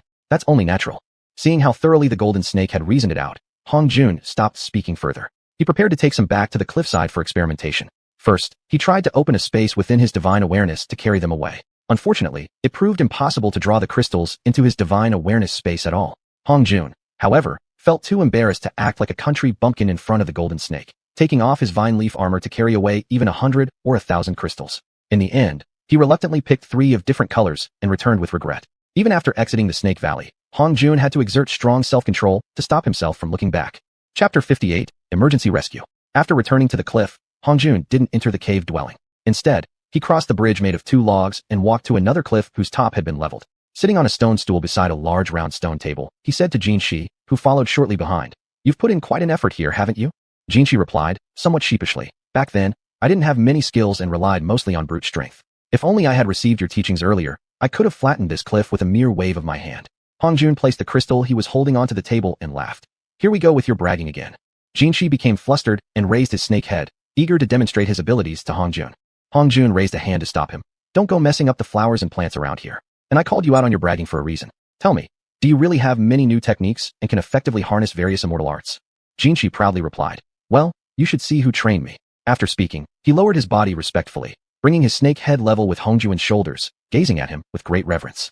Hong Jun turned his head slightly, gave a light snort, and replied, "If you're so powerful, why did you still choose brute force when you encountered the leader of the Xianbing Qingyo clan the other day? You really are hard-headed." Jinshi's snake face turned red. "Well, assuming it could even turn red," he muttered softly. "Who says true male snakes always face enemies head-on? Who says true male snakes must defeat foes where they are strongest? And head-on collisions are also part of cultivation practice. Isn't using Fabak essentially also a matter of going all out against each other?" Hong Jun turned his head, examining the spiritual crystal on the stone table, allowing Jinshi's flimsy argument to bring a sincere smile to his face. Realizing Hong Jun wasn't really paying attention to him, Jinshi quickly stopped muttering. He coiled around Hong Jun, raising his head above the stone table by about a foot, and pretended to carefully inspect the crystals from side to side. Hong Jun couldn't help but find his act amusing. Teasing him, he asked, "Well then, see any problems with them?" Jinshi was momentarily stunned, yet surprisingly offered some actual insights. "I can sense an immense amount of energy stored inside. If it could be detonated, just imagine the destructive power." Hong Jun was taken aback. At once, vivid images filled his mind. Cultivators soaring through the sky on clouds, carelessly hurling such crystals at groups of enemies below, resulting in one explosion after another. Indeed, that would be quite satisfying. But then, clearing his thoughts quickly, he inwardly scolded himself for nearly being led astray by this violent creature's logic. Compared to blowing people up, these crystals could also aid in cultivation. In places where spiritual energy was scarce, drawing from the crystals contained energy might well surpass the effects of cultivation here. Moreover, they appeared to have potential as a power source. With such rich energy reserves, ships crossing the ocean could completely abandon sails. Oh, that's right. When truly returning inland, why limit myself to tools I already possess? Could there be flying vehicles? And if the issue of power were solved, what about land-based transportation? Once these, perhaps unrelated to cultivation traditions, begin to appear in the world, wouldn't the heavenly Tao take notice, without invoking any undesirable intentions from the sages? As Hong Jun drifted further into thought, he increasingly felt that saving Jinshi and accepting him as a disciple was an extraordinarily beneficial transaction. Wait, scratch that. It was more about nurturing a rare bond between human and beast. Suddenly, Hong Jun felt that there was something strange about his own thinking, though he couldn't pinpoint the oddity. After pondering for a short while without discovering the cause, he focused back on the present. After gazing at the crystals on the table for a moment, Hong Jun asked Jinshi, who was still observing them curiously, "With your mischievous nature, you must have run all sorts of experiments on them. Tell me about them." A flash of embarrassment crossed Jinshi's eyes. After a pause, he quietly replied, "They are extremely hard. I once used them to throw at tree bees in the canyon behind here." Upon hearing this, Hong Jun's heart sank slightly. Urgently, he pressed, "What exactly do you mean by tree bees in the back canyon?" Jinshi slightly lowered his head instinctively, eyes betraying a flicker of fear. Carefully glancing over toward the back mountains and not spotting any tree bees, he finally turned back to Hong Jun and whispered, "I was actually the one who named them tree bees. I have also seen normal bees that love to collect flower nectar. Compared to them, I think calling them tree bees fits them best." Interrupting Jinshi's rambling explanation, Hong Jun impatiently asked, "I'm asking about the tree bees." "Forget it. Just continue your explanation as you originally intended." Jinshi shook his head slightly before continuing. "These bees don't collect nectar from flowers. Instead, they like to stab their long stingers into trees and draw out some kind of substance to survive. Although strangely, trees they've sucked from grow better than those they haven't. Upon hearing Jinshi go off track again, Hongjun recalled Jinshi was described as a chatterbox by the other beasts. With both hands resting on his forehead, he fell silent and resigned himself to listening patiently. Tree bees, larger than your human beings. Their bodies are covered in extremely hard shells. I'd say harder than the vine leaf armor you cultivate. At least, I once bit a tree bee, but couldn't even puncture its shell. Upon hearing what he had wanted to hear, Hongjuan's face immediately showed concern. Jinshi sensed Hongjuan's worry and quickly added, they never attack others unprovoked. Their bodies are so tough that even the claws of a celestial eagle are useless against them. Hongjuan's anxiety, however, did not ease. He pressed, under what circumstances will they attack? Cutting down trees. No good. At this, Jinshi and Hongjun, one snake, one human, spoke in unison, then hurriedly leapt down the cliff and rushed toward the rear canyon. When Hongjun and Jinshi arrived at the back mountains, they did not witness a large-scale battle. Instead, they saw xiuxian and his team members lying on the ground cautiously, watching the tree bees flying around and occasionally piercing their long stingers into trees. At this sight, the two, human and snake, both let out a breath of relief. Xiuxian, who had sensed an energy fluctuation from behind, lightly flipped over and faced the direction immediately. Upon seeing Hongjun and Jinshi, he looked confused. After glancing around, Hongjun whispered, it's a good thing none of you provoked those bees. He then grabbed the coiled Jinshi beside him and continued, let Jinshi explain their terrifying nature to you all. Jinshi proceeded to describe the special characteristics of the tree bees in detail. Xiuxian and his team were instantly covered in cold sweat, particularly after Jinshi mentioned that he once provoked a tree bee. Only by diving deep into the lake bottom's mud to hide his presence did he narrowly escape death. Seeing a live Jinshi today was already nothing short of a miracle. Observing that everyone was unharmed and seeing the forest full of tree bees, even every single tree stood 100 or 200 meters tall, Hongjun suppressed his rising greed and decisively said, let's return first. Just as he was about to turn back, he noticed Xiuxian standing there with a bitter expression, unmoving. His heart immediately sank. Anxiously, he asked, you. Xiuxian didn't answer Hongjuan's question but parted a nearby patch of bushes, revealing a tree bee completely covered in fresh plant juice. You.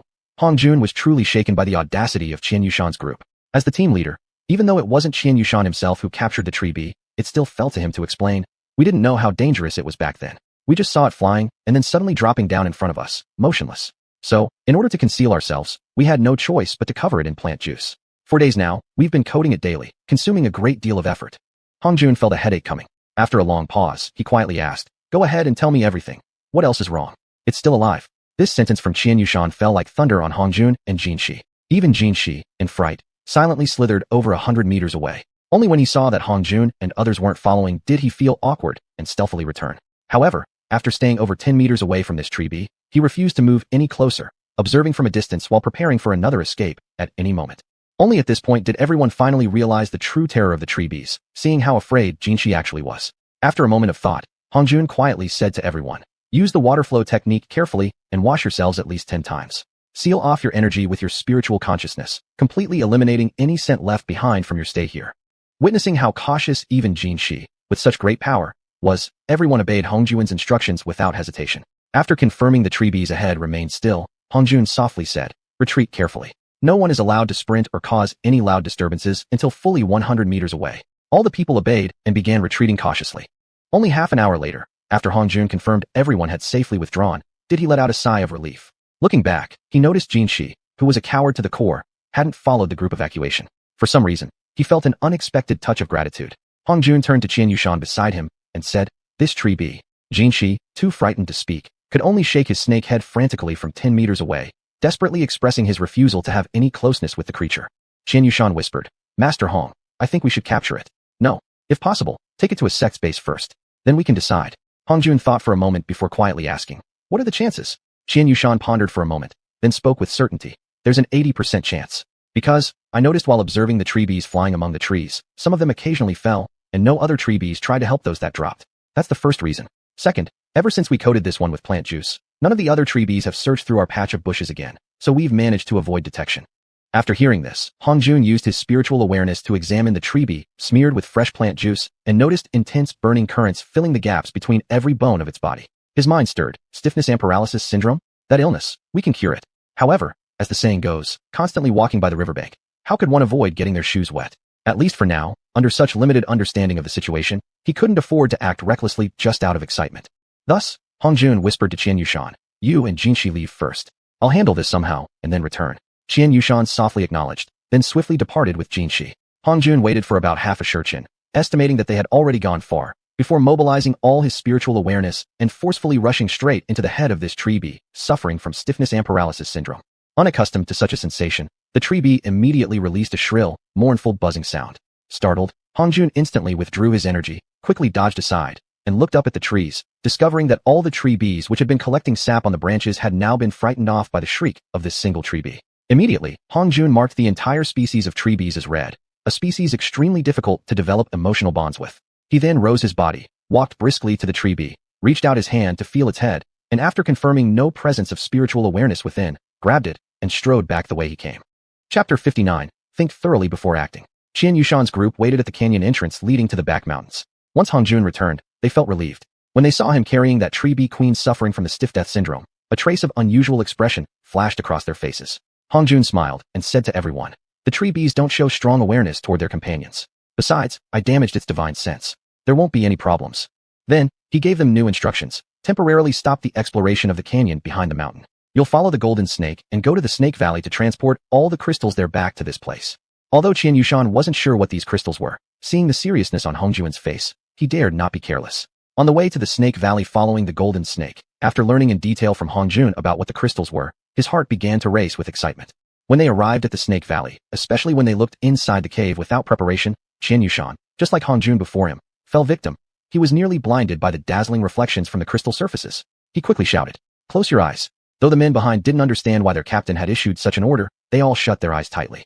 Only after Xianxuan felt his eyes had somewhat adjusted did he tilt his head to the other side and slowly open his eyes. Having avoided the glare from the crystals inside, he issued another command. Tilt your heads to the right and slowly open your eyes. Do not look straight ahead. Once inside, lower your heads before you can slowly take a look at the ground. As Xianxuan and others entered the valley, avoiding the reflective glares of the crystals, they finally saw the crystal piles as high as a mountain and were instantly stunned into silence. Xianxuan turned around and loudly shouted to the others who were still staring in awe. Each person can only choose one color of crystals to pack in the bags. Then transport them back to the 5th level and sort them into separate rooms by color. Remember, whenever you return here, no matter what the outside weather is, do not look directly into the valley when entering until your eyes have adjusted to the brightness inside. Only then can you pack again. The men strongly suppressed their excitement and shouted in response, "We got it." Even using temporarily repurposed fabrics as bags, considering the size required to enter and exit the snake cave, and fearing possible accidents along the way, they still managed to fill nearly 30 medium-sized bags. 25 people worked day and night for nearly a month, but only moved less than 1/10,000th of all the crystals from the Snake Valley. It was only after Hongjun had spent a month studying on the cliff platform to no avail and returned to the 5th layer caves, only to find that except for the 5th layer, the 1st to 3rd layers were almost filled to capacity, that he considered the terrifying energy contained in these crystals and decided to urgently halt further transportation. Seeing that besides the caves occupied by people and those used for meetings, all other caves were already full of spirit crystals, Hongjun was deeply troubled.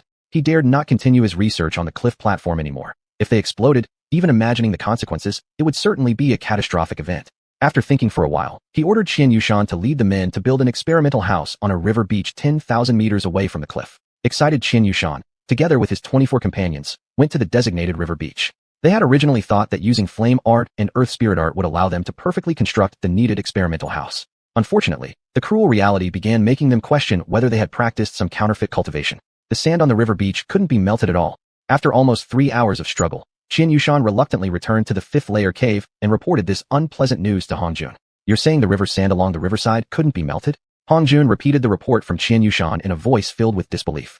Feeling a bit embarrassed, Xianxuan said, "Yes. Since receiving your assigned task, we've been continuously trying until now, but still haven't succeeded in melting even a single grain of river sand."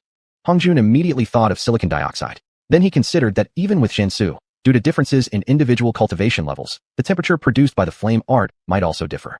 In the end, he concluded that here, continuously nourished by spiritual energy over years, abnormalities would be the norm. So, after patting Xianxuan's shoulder, he said, "Yushan, our cultivation path has only just begun. Being unable to do something now is just temporary. Take me there to have a look." Following Xianxuan's guidance, Hongjun arrived at the river beach and asked the people still testing persistently, "Have you collected river sand from other locations for testing?" Xiangumen promptly replied, "Yes. We've tested extensively with sands from nearly a kilometer upstream and downstream, and so far haven't found any sand that could be melted." After thinking for a moment, Hongjun said to Xianxuan, "You two, grandfather and grandson, should summon everyone back here. Don't waste effort anymore." Both acknowledged the order and set off separately. Soon, all 25 people had gathered on the river beach, their eyes fixed on Hongjun, hoping he would bring them a miracle. Hongjun first admitted to being a bit bureaucratic. Then he proposed his suggestion, The fact that we can't melt the river sand here is indeed an inconvenient thing for us now. However, if we can find a way to melt it, it would become extremely useful. In the future, along our cultivation path, whether forging artifacts or refining pills, we'll need furnaces capable of withstanding extremely high temperatures. The moment everyone heard this, the earlier gloomy atmosphere completely vanished. Seeing this, Hongjun gave a slight nod before continuing. When we found we couldn't melt it and thought to test sands from other locations, that was already good. But that's still not enough. Shouldn't we try adding some other things to burn along with it? For example, lake water that's easily available here. The 25 people stared straight at Hongjun. From their facial expressions to their eyes, the word disbelief was clearly written all over them. Hongjun, somewhat awkwardly, added, I said, for example, this was just a hypothesis. Qian Guman, Hongjuan's top loyal follower, immediately felt remorse. How could he ever doubt Master Hong's words? So he immediately stepped forward, and under everyone's watchful eyes, he used spiritual energy to form a bowl-shaped holder. Following the common ratio of 3 parts water to 7 parts sand, he placed the mixture inside the energy-formed bowl and began burning it using the flame art. Seeing this, Hongjun was instantly stunned. I said it was just a metaphor. What's wrong with this kid? Why did he actually try it? Are you teasing me, or what? Even the other 24 people, including xiuxian, silently shouted in their hearts. This kid is too literal-minded. No hope for him anymore. Hongjun had just wanted to move past Qian Guman's actual experiment, when suddenly, he noticed something strange appearing inside the boiling lake water under the flame art. What the heck? No way, right? No.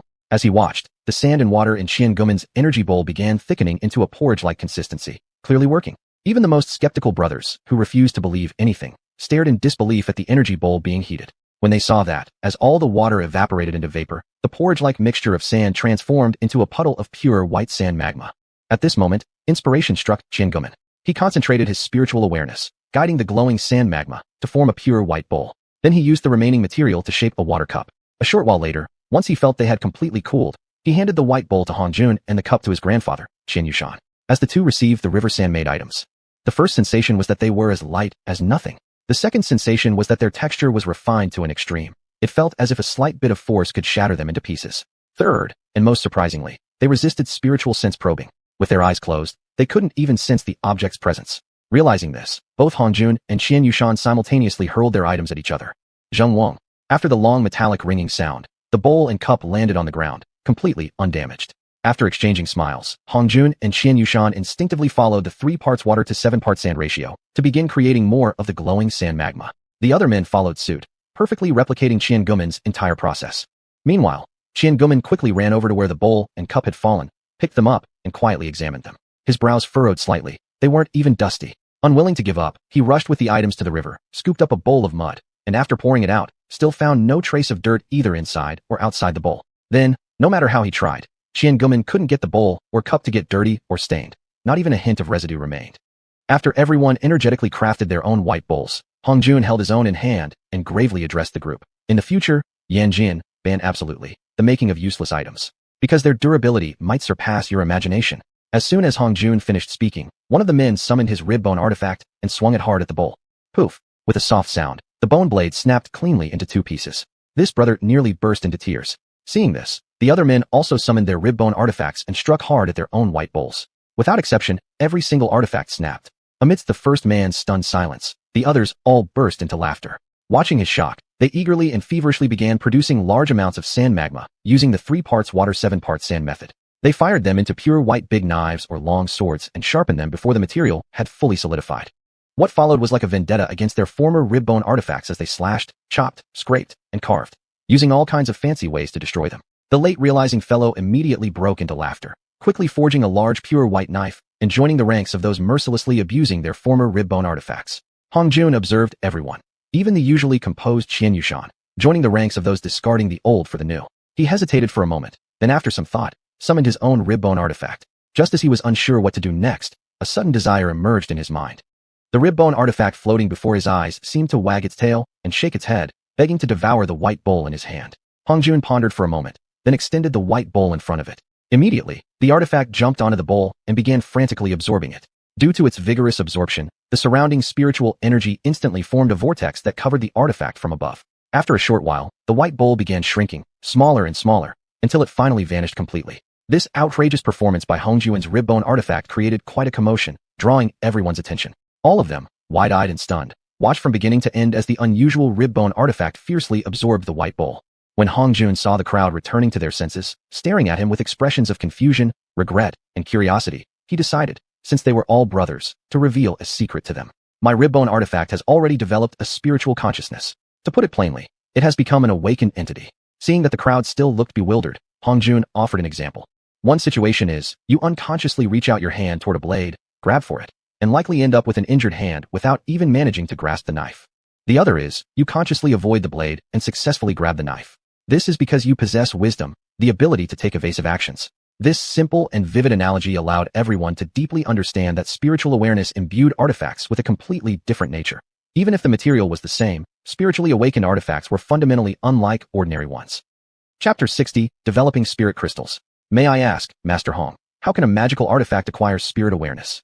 Qian Guman's abrupt interruption immediately drew everyone's gaze toward Hongjun. Hongjun thought for a moment and replied, that requires certain fate and opportunity. The prerequisite is that the artifact. He hesitated, feeling that talking about an artifact becoming close seemed ridiculous. After a pause, he continued, at the very least, the artifact must overcome a difficulty. Everyone fell silent.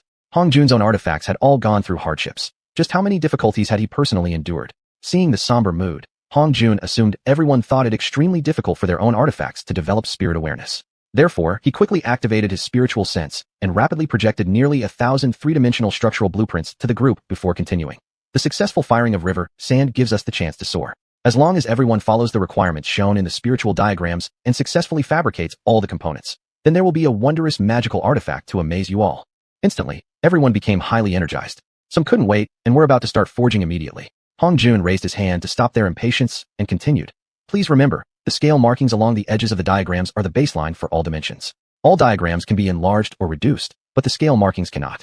My personal suggestion is to perceive the scale using spiritual sense. As for the components, xiuxian will coordinate and assign tasks. For each type of component, make only 3 for now during the trial phase. Remember, if you don't follow the scale markings, they may not fit with others, then your effort will be wasted. After finishing his explanation, Hongjun hurriedly returned to the cliffside cave. Because if the machines were built, yet the issues of maximum power output and control remained unresolved, the previous effort of having more than 20 brothers fabricate components would be in vain. Hongjun laid out his own conditions first, then worked backward to figure out methods for utilizing spirit crystals. First was spiritual sense. Poking, rubbing, or pressing with it had no effect. Second was brute force. Every attempt to move the crystal using force failed. Third was external force. Heating with fire, pouring with water, or controlling spirit with spirit. All had absolutely no effect. Now what? Had this been another wrong decision? Another premature idea, needing to be shelved again? What else did he have left to use? His physique or appearance certainly wouldn't help. Hongjun pondered, gritted his teeth, and pierced his right ring finger, dripping a drop of blood onto the spirit crystal. But it still had no effect. Even his saliva produced absolutely no result whatsoever. Seeing that neither blood nor saliva worked, he actually felt relieved. If one of those two substances was required for it to work, its practicality would be really poor. Suddenly, an idea came to Hongjun, a seemingly feasible solution. Since compression didn't work, could he do the opposite? Could he make it expand instead? Fermentation? Now you're joking. What would happen if he created a vacuum somewhere and placed it inside? No sooner had Hongjun thought of this than he could no longer sit still. Grabbing 7 spirit crystals of different colors, he rushed outside. To stay safe, he ran along the western riverside. Only after running nearly 10 miles away from the cliff did he carefully take out a green crystal and place it on the riverbank. He checked the range of his spiritual sense, then quickly retreated 5 miles before activating his spiritual awareness to encase the green crystal. Instantly, he evacuated the air within an inch around it. The reaction occurred immediately. The crystal expanded rapidly, eventually turning into bubbling, volatile matter. Cautiously, Hongjun created a small hole, just 5 microns in diameter, in the airspace facing the river. An almost invisible jet of flame immediately shot out nearly 100 meters. At the same time, the powerful recoil force nearly embarrassed Hongjun, who had been unprepared for it. Still shaken, Hongjun roughly estimated the thrust according to his understanding of himself and felt this amount was more than excessive. Quickly activating his spiritual sense again, Hongjun forcibly shrank the hole until it was only 1 micron in diameter. At this size, the light blue flame that jetted out produced a recoil force manageable while standing normally. After acquiring the thrust parameters, Hongjun began testing its endurance. 3 days passed. xiuxian and the other 24 had all successfully completed the tasks assigned by Hongjun holding their components. They were preparing to return to the cliff to see Hongjun when they suddenly heard his voice coming from the other side of the river. Everyone immediately looked toward Golden Snake. Golden Snake didn't decline the unspoken request. As soon as he entered the river, he transformed into a giant golden snake. To help his brothers and saviors stand securely, he made his back extremely flat and considerately erected handrails around the edges. Thank you, Snake Brother. Everyone politely said with deep gratitude before gently stepping onto Golden Snake's back. Golden Snake deeply appreciated this polite gesture from each of them, feeling warmth in his heart. He steadily carried them across the river. All of them were experts in spiritual sense, and immediately upon landing, they sensed the activation device for the spirit crystal. Guided by the spiritual diagrams Hong Jun had shared earlier, an indescribable excitement surged within them. Seeing the understanding on their faces, Hong Jun proceeded to explain the activation method and power of the spirit crystal. Everyone was deeply impressed by Hong Jun's extraordinary and creative thinking. When they learned that he had been testing the endurance of the spirit crystal, they all eagerly observed alongside him. Unwilling to waste their time, Hong Jun then asked for their opinions on how to improve the device for placing and sealing the spirit crystals. Through group collaboration and multiple rounds of deliberation, improvement, and validation over nearly half a month, they finally designed a device that could easily insert spirit crystals with minimal effort to seal, while also allowing adjustment of the spiritual energy output. Under everyone's collective efforts, they completed the spirit core activation equipment that met all design requirements within less than an hour, perfectly replacing the originally designed combustion chamber. With everyone's full support, the first spirit crystal ceramic engine was assembled in less than 15 minutes. When Hong Jun pressed the control valve, the spirit crystal ceramic engine silently began to run. The very first ignition attempt was a success. Involuntarily, everyone cheered loudly. However, under Hong Jun's strict order, they maintained a cheering distance of nearly 100 meters. Luckily, they had taken precautions. The spirit crystal ceramic engine operated for less than half an hour before suddenly exploding. Even with a 100-meter reaction distance, the blast still sent a dust cloud hundreds of meters high, leaving everyone covered in dust. Closely monitoring the operation, Hong Jun used his formidable spiritual sense to precisely identify the cause of the accident, a component with an error margin of nearly 100 micrometers. Rather than directly announcing the discovery, Hong Jun instead transmitted a new set of highly precise scale markings and detailed spiritual manufacturing diagrams. Comparing the earlier and updated versions, everyone noticed only differences in scale markings and dimensions, nothing else. It was clear among them all that the accident had been caused by insufficient precision during fabrication. Raising their own standards, they quickly produced a new set of components. After successful reassembly, Hong Jun scanned the entire product with his spiritual sense, smiled at the group, and said, "I believe this time will surely succeed." Even after successful ignition and smooth operation for half a day, no one relaxed their observation. Only after a full 7 days of steady running did they finally feel confident. In the following dozens of days, under Hong Jun's guidance and spiritual diagrams, they successfully tested a spirit ceramic engine the size of half a fist, and also built a massive spirit ceramic engine capable of using 10 spirit crystals simultaneously, standing 10 meters tall and 8 meters wide. 6 months later, the blue spirit crystal Hong Jun first tested had exhausted all its energy. Everyone gathered around joyfully for another celebration, because this meant that with just a 1-micron hole for propulsion, it could sustain operation for half a year. Time-saving and effort-saving was an understatement describing its perfection. During this period, based on Hong Jun's spiritual diagrams, they also designed roller carts for moving on sand, wheeled vehicles for hard roads, and even spirit crystal-powered boats. When xiuxian piloted one of the spirit-powered boats at high speed for less than an hour, he soon spotted Feng Hui and his team exploring and recording along the eastern lakeshore. It was not until xiuxian stopped the boat, got off, and approached Feng Hui and the others that they could hardly believe it was real. Then, a cordial and friendly exchange followed. One side stated, "We have successfully developed spirit ceramic power, which holds broad application prospects." The other side replied, "We sincerely admire your great achievements under Master Hong's leadership and guidance. It deserves full recognition. However, our team has also gained much. After battling against Elder Xianbing Qingyou, our spiritual sense and strength have significantly improved." Realizing this, xiuxian promptly stepped forward and praised Golden Snake enthusiastically, highlighting the Golden Serpent's assistance to Feng Hui's group, having preemptively killed the Xianbing Qingyou and leaving the corpse behind as a valuable opportunity for spiritual sense training for Feng Hui's team. Upon hearing this, Feng Hui's team immediately expressed humility and sincerity, wholeheartedly praising xiuxian's group for their outstanding achievements. Xiuxian's group wasn't willing to fall behind either, humbly downplaying their own contributions in the creation of the spirit ceramic power system, while expressing admiration for Feng Hui's group's enhancement of strength as the true path to success. For a time, both groups were so evenly matched that their exchanges became as smooth as flowing water. Finally, under xiuxian's enthusiastic invitation, all members of Feng Hui's team rested inside the cabin. Only moments later, xiuxian heard faint snoring sounds from inside the cabin and immediately felt ashamed of his earlier competitiveness. With a silent hand gesture, he signaled to the brothers steering the boat to turn back. The boat slightly trembled, then turned around and sped back. Within less than an hour, they arrived at the temporary dock constructed below the cliff. Xiuxian first made a shushing gesture toward Hong Jun, who had come to greet them, and then reported Feng Hui's group's situation through spiritual sense. After scanning them with his spiritual awareness, Hong Jun saw that all 30 members of Feng Hui's team were merely exhausted, with no serious issues, so his concern eased, and he quietly departed. Feng Hui and the other 30 members slept continuously aboard the boat for 2 full days and nights before waking up one after another. Upon waking, Feng Hui at first thought he had encountered something supernatural. Only after stepping out of the cabin and seeing the familiar cliff face did he realize that his group had been brought back by xiuxian via boat. Thinking of the over half year of hardship spent living outdoors in wind and rain, His nose involuntarily tingled with emotion. He quickly turned to Ma Gao, the second person to awaken, and said, "When the brothers wake up, tell them not to panic. We're already home." Ma Gao peeked outside and, confirming that the familiar cliff was indeed there, nodded to Feng Hui before pulling his head back in. Now relieved, Feng Hui lightly leapt from the boat onto the dock and hurried up the stone steps. When Feng Hui entered the first large cavern on the east side of the 5th terrace, Hong Jun came out to greet him, his face beaming warmly as he said, "Our great hero has returned." Chapter 61, Integrated Spirit Path. Feng Hui smiled and said, "Master Hong, shall I report on my knees?" Hong Jun was momentarily taken aback, then replied with a smile, "Well, that depends on your preference.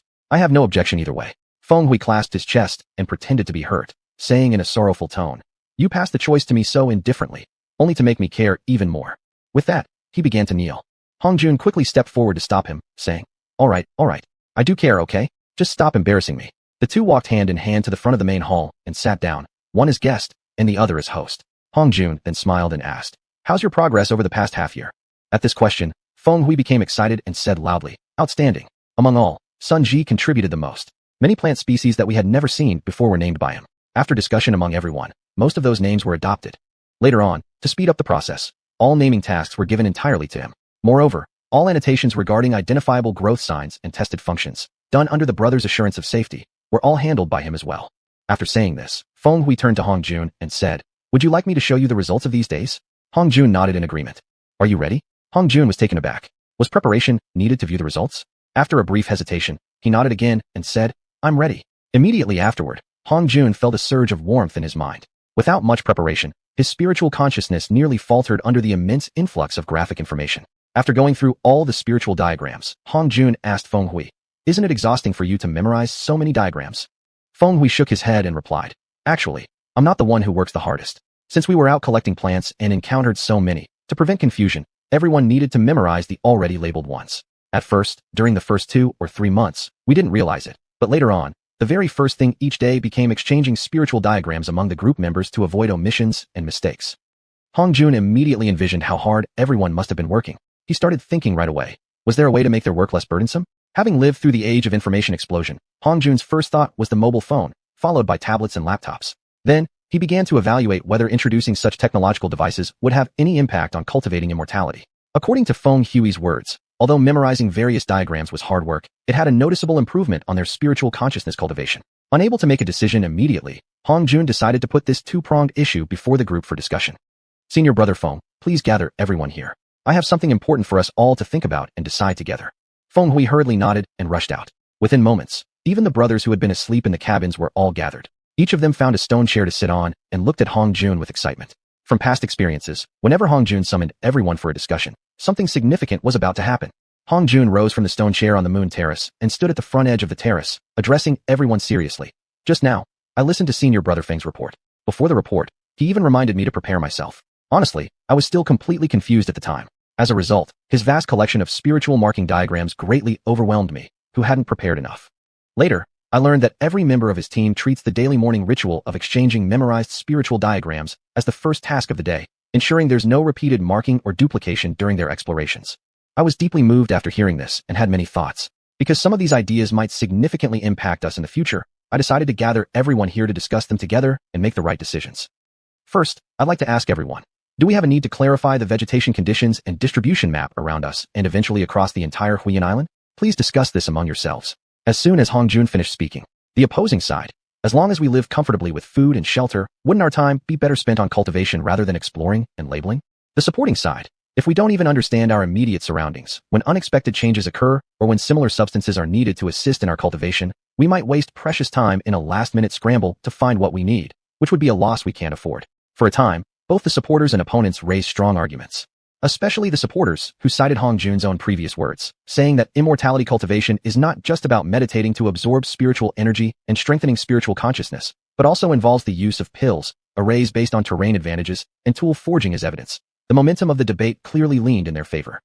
Hong Jun noticed that the opinions were converging and asked with feigned innocence, "Which outcome has everyone reached? Shall we explore or not explore? Those who agree, raise your hands." Everyone raised their hands in unison, then fixed their eyes on Hong Jun. Smiling, Hong Jun continued, "From now on, whenever a vote is cast, I will be the last to raise my hand. I do not wish for my own opinion to influence your judgment." Having said that, he finally raised his hand. After discussion and resolution among all 56 brothers, Our decision is clear. Our exploration of Huiyuan Island shall not cease. After stating the outcome, Hong Jun changed his tone. Our exploration of Huiyuan Island should not be limited to vegetation alone, but must also include living creatures, minerals, spiritual energy tides, and climate changes. These are all areas that demand extensive understanding. Because during the very long, immortal cultivation journey ahead, it will be our foundation, our home. As many of you have said, if we do not understand even the conditions of our own home, any further discussion would be nothing but a joke. Just because these fields of exploration are vast and highly complex. Unless we attain the distant and unattainable golden immortal cultivation stage, we as individuals cannot fully memorize even one single aspect of them, let alone completely master all of them. A craftsman must first sharpen his tools before doing his job well. Therefore, before launching full-scale exploration, we must first solve the issue of storing and conveniently retrieving these diagrams and records. Should we record them on paper? One of the brothers immediately asked as soon as Hong Jun finished speaking.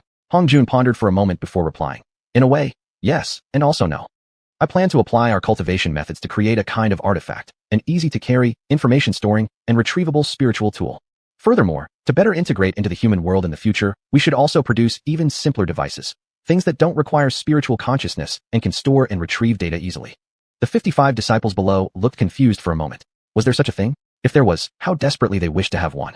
Hong Jun saw the yearning and desire in their eyes and added a bit of fuel to the fire. We've already built carts before. Surely, we will eventually overcome this challenge. With the objective set, we can divide into two loosely defined groups. One group will focus on developing artifacts that we immortals can use, artifacts that require spiritual consciousness to access. The other group will concentrate on creating tools that most ordinary humans can use for convenient storage and retrieval. The basic directions for development will be: spiritual artifacts will focus on spiritual consciousness and chi manipulation. The tools for mortals, being simpler, well, I have thought about many possibilities in the past. Based on the techniques we already have now, we can gradually begin trials. The brothers who had experienced the construction of the crystal energy ceramic engine instantly smiled knowingly. One could build it with bare hands, if they had the ready spiritual diagrams and detailed dimension labels. Meanwhile, members of Feng Hui's group, while deeply touched by Hong Jun's concern for everyone, were also quietly concerned. Would these efforts truly lead to success? Secret worries grew about whether tangible results would appear after a long wait. Xiuxian and Feng Hui, along with the other 10 brothers who had entered the foundation building stage earlier, unconsciously gathered together. After a brief exchange, they pushed Xiuxian forward to speak. Xiuxian paused momentarily, feeling the heavy responsibility, and then solemnly declared, "Master Hong, and all our brothers, we 12 will take on the development of the artifact for immortal storage use, under Master Hong's guidance. We will expand the team if needed later." The remaining 43 brothers voiced no objection and silently agreed that these 12 had officially taken on the task. In their hearts, however, each resolved again to seize the opportunity later and pull some of them down by sheer ability to rise up themselves. After listening, Hong Jun turned to Xiuxian and said, "You 12, go each take 10 different colored spirit crystals from the storeroom and go to the cliff plateau ahead to meditate, discuss, and figure out how to utilize their energies to achieve our goal of storing and retrieving information." Xiuxian immediately accepted the order and led the 11 other foundation building brothers out in haste. After they had left, Hong Jun displayed a spiritual consciousness diagram to everyone. A spectral analysis diagram with over 10,000 characters of detailed explanation. Remember this diagram clearly. It contains the spectral reaction measurement scales and will serve as the foundation for our future device and artifact construction. Without it, we will be unable to maintain precise compatibility and the interchangeability of all components. Understanding its importance, everyone carefully placed this spiritual diagram in the most sacred part of their consciousness. Hong Jun waited for a while, then sent out another spiritual consciousness diagram, an extremely complex one with as many as 16 layers, some connected within the same level, some intersecting across different levels. Above the diagram, he wrote in bold characters, "Integrated Spirit Circuit Diagram." There are many among you who have experienced the making of the crystal energy ceramic engine, but most have not. Here, I require that once we reach the riverside, those brothers who have never participated in engine making shall first use the fire flame technique to create a bowl and a water cup from a mixture of 3 parts river water and 7 parts river sand. After these items pass pressure resistance and durability tests, you may then participate in the trial production of this spirit circuit diagram. Because within the integrated spirit circuit, various components are highly interrelated and interwoven together. Therefore, they cannot be produced separately, but must be formed all at once. Thus, please each confirm first the construction status of every layer and its overall flow before beginning trial production. Following that, Hong Jun led everyone to a vast riverside beach. Those brothers who had previously worked with river sand were assigned to work together, and within 3 days, 2 massive crystal palaces were built on the beach as key bases for producing the integrated spirit circuit. Chapter 62, A Solution. Chapter 62, The Solution. In the blink of an eye, 3 months had passed. Neither of the 2 teams had made any clear progress. Xiuxian, somewhat discouraged, found Hong Jun inside the integrated spirit path manufacturing palace. With slight agitation in his voice, he asked, "Master Hong, Tell me, can we really produce the artifact you required? Hongjun recalled the inherited jade slips described in various cultivation novels he had read before and replied confidently. Absolutely. But all 12 of us haven't found a way to engrave spirit crystals for so many days. The more xiuxian spoke, the more useless he felt himself to be, his tone falling further. Hongjun considered briefly before offering a suggestion. I have thought through multiple approaches. Let me offer you a new idea. If the spirit crystal can break through its shell and convert into spiritual energy by evacuating the air around it, wouldn't it be possible for us to predetermine the shape and form it takes, and then compress it back with external force? Xianxuan's eyes lit up in realization. Joyfully, he respectfully bowed deeply to Hongjun, saying, Thank you, Master Hong, for your guidance. We'll begin testing this idea immediately. As Hongjun called out to Xianxuan's retreating back, Be careful. Xianxuan didn't even turn around, replying, Don't worry, we'll be doing the experiments at the place you previously tested spirit crystal ceramic engines. We'll follow the rule of maintaining a 100-meter observation distance.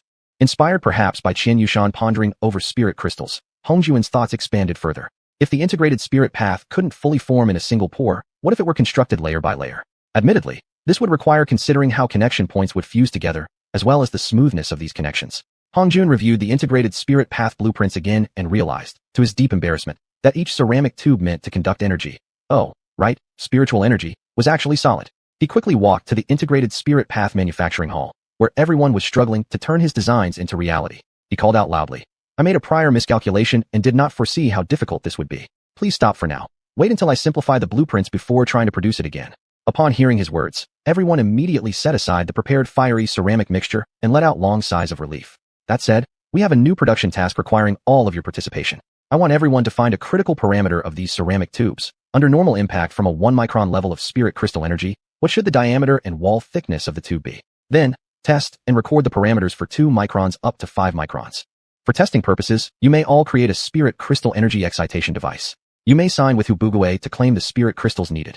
After everyone had left, Hongjun quietly muttered to himself, Close call. Thank goodness none of the brothers successfully completed the integrated spirit path blueprint. Otherwise I would have been in real trouble. It appears, empirical thinking must be avoided. This world is not the same as the previous one. These 2 points should always be kept in mind. After carefully reviewing his own thought process on crafting the integrated spirit path, Hongjun realized he had forgotten the most fundamental aspect: computer language and operational instructions. In other words, even if one perfectly replicated a CPU, enabling it to run would merely be the first step in a very long march. Some instruction sets involve intellectual property rights, and therefore, the old libraries hadn't recorded all their details comprehensively. Even when some existed, they were only summaries. Looks like I was indeed thinking too simply. To build a complete computer by hand, let alone expect it to run efficiently, was no short-term goal. This is a world where immortality cultivation is possible. This is a world where immortality cultivation is. Repeating this line repeatedly in his mind, Hongjun suddenly smacked his own head. What an idiot. Since we've thought of using spiritual energy as a power source, why burden ourselves so much, insisting on seeing it as electricity, going through those tedious processes and complicated components like I used to? Isn't timing switches and frequency conversions the issue? What could be more suitable than formations? At that moment, Hongjun couldn't sit still any longer. He quickly entered the quiet chamber to begin experimenting with formations. After simulating a formation with his divine sense, he suddenly realized something. Wasn't he trying to develop an external device that combined functions of storage, search, and playback? Why did he have to insist on the structure of a computer? Formation arrays can accomplish the same tasks. Display. Formations can activate certain points to generate images. Sound output. Excite the corresponding components to produce sound with appropriate frequencies. As for storage, formation arrays can achieve this too.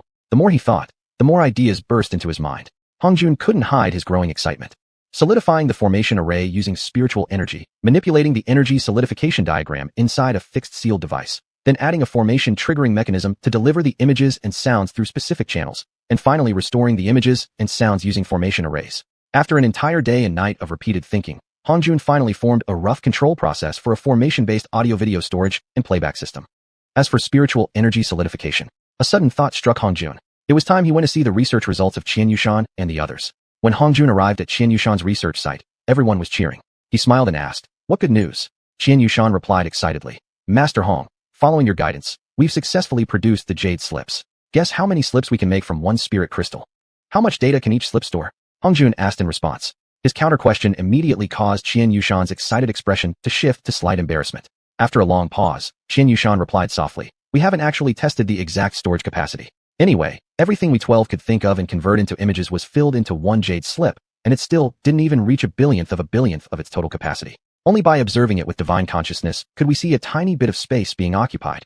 Hongjun raised an eyebrow and asked, Oh, so powerful. Then how many jade slips can be produced from one spirit crystal? Xianxia looked embarrassed again.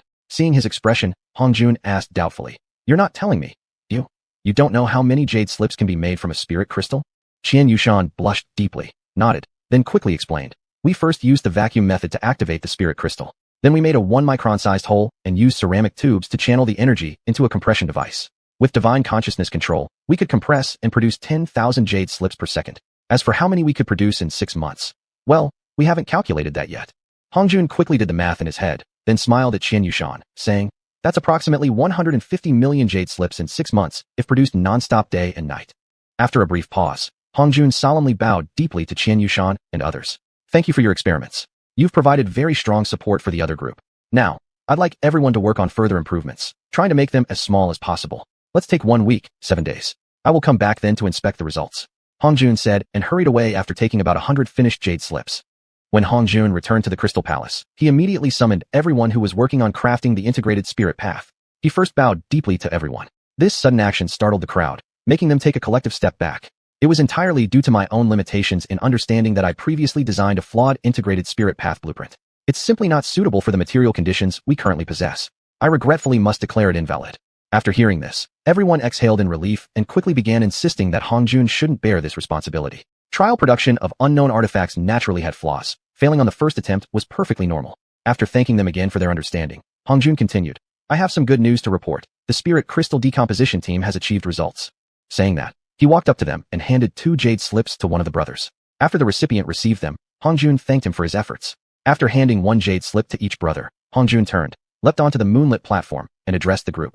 You only need to use divine consciousness. You can imprint all your experience, knowledge, and even recalled sounds and images into the jade slips, and retrieve and watch them anytime.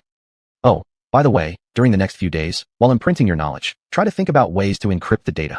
After all, some contents may include personal privacy and shouldn't be made public. Therefore, 1 jade slip is for storing your data, and the other is for experimentation. I encourage you all to brainstorm methods of encryption. If you wish to design a self-destruction mechanism for the jade slip, feel free to discuss with Xianxia and his team across the river. I hope that after 7 days, not only will you have stored your knowledge, but also achieved real progress in encryption. Because in 7 days, we will begin using the new storage unit as the basis for producing the integrated spirit path. After finishing his words and scanning the crowd once again, Hongjun gently reminded them, if you encounter any questions regarding the jade slips in the coming days, please first communicate with Xianxuan's team. Any other questions? When there were no objections, he dismissed the group.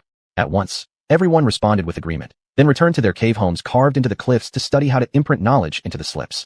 Very soon, through experimentation, they all became deeply fascinated with it. Hongjun, however, remained alone in the Crystal Palace, frantically activating his divine consciousness and simulating all kinds of formation arrays. Even a single formation array could handle a multitude of tasks. However, creating a magical artifact nearly as functional as a computer from his past life was still an enormous undertaking. Moreover, with no precedents to follow, repeated trial and error became inevitable. Thus, 7 days passed in a row. Hongjun spent the mornings researching formation arrays.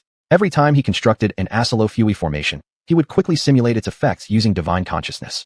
In the afternoons, he contemplated the issue of audio and video restoration. Sound was the first to be resolved. For Hongjun, who could perceive sound frequencies via divine consciousness, and had even modified the silver wolf and golden snake to possess the ability to speak, it only took 1 afternoon to achieve a sound restoration capacity of 100 million to 1. Image restoration, however, remained theoretical for now. After all, images could be projected onto ceramics. The biggest difficulty lay in the fact that ceramics blocked divine consciousness. There was no way to use divine energy or similar means to stimulate light emission. As for alternative materials, whether in terms of firmness, waterproofing, or other properties, none could compare with the ceramic produced from river sand.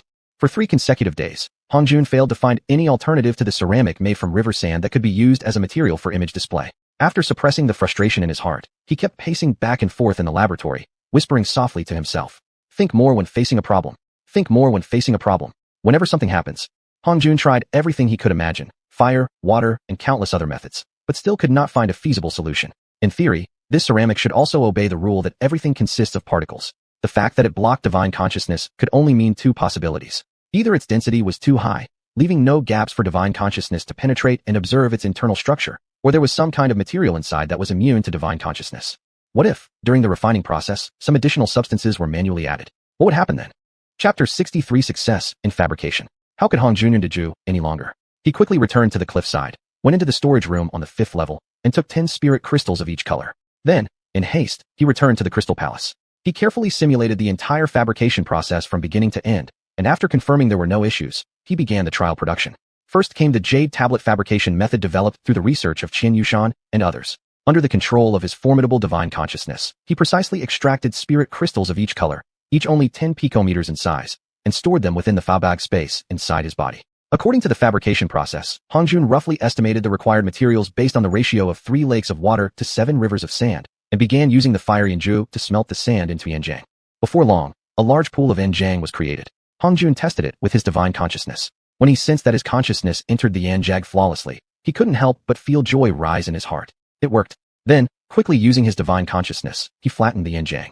During the process, black, crimson, yellow, cyan, and white spirit crystals were infused into the yanjiang at a ratio of 1 part each. Seeing the colored spirit crystals smoothly integrate, Hongjun's confidence soared to 90%. This test was sure to be a complete success. To achieve even better results, after infusing the spirit crystals, Hongjun's divine consciousness carefully examined the granular structure of the yanjiang. He discovered that the particles were hexagonal in shape, although larger, each measuring a full 100 picometers in diameter, compared to previously observed substances. Determined to achieve the ideal effect, Hongjun first tested by embedding a black picometer-sized spirit crystal onto one of the particles. Seeing it adhere well, he then quickly placed 5 spirit crystals of different colors directly above each of the yanjiang granular structures in a uniform sequence. It happened in the blink of an eye. Hongjun successfully flattened and shaped the material into a ceramic piece, only 1/10 of an inch thick, in a 16:9 dimension. Around its edges, he left 5 rows of multicolored spirit crystal particles forming colorful lines, with an output port located at the bottom. Hongjun turned the finished piece over in his hands repeatedly. Upon observation, at first glance, it appeared white. On a second look, its whiteness seemed less pure. Viewed from different angles, tiny specks of other colors glimmered faintly against the white background. He tapped it with his finger, and a metallic hum rang out. Feeling its unchanged structural integrity, an unbidden thought flashed in his mind. It's too hard to break. How is that good for sales? Ahem, forget that thought. It's just that the material was too hard. It could easily cause more violence if someone used it as a weapon. We must speak of humanity, not merely think like a merchant. These stray thoughts flickered briefly in Hongjun's mind and vanished. He carefully examined the object's appearance. Its flatness, smoothness, and luster all matched his intended design. Then came the most critical step, divine consciousness intrusion. With caution, Hongjun controlled his divine consciousness, entering through the ling jing spots. Naturally, soundlessly, it entered without any resistance whatsoever. 80% success had already been achieved. Now it all came down to the final test. Hongjun carefully directed a stream of spiritual energy through the black spirit crystal with his divine consciousness. Instantly, the entire ceramic chip turned pitch black, pure, deep, glossy black. Delighted, Hongjun proceeded to test the white. When a bit of spiritual energy was directed into the white spirit crystal, the ceramic chip transformed to white faster than he had imagined. It was whiter than the ceramic without spirit crystal infusion, and superior in hue, fineness, smoothness, and brightness, by at least 2 orders of magnitude, yet without glare. After testing red, cyan, and yellow in succession, each test brought Hongjun great delight. Color reproduction wasn't merely 100%, it was practically billionfold more accurate. The colors were purer, smoother, and more vivid, yet still not glaring.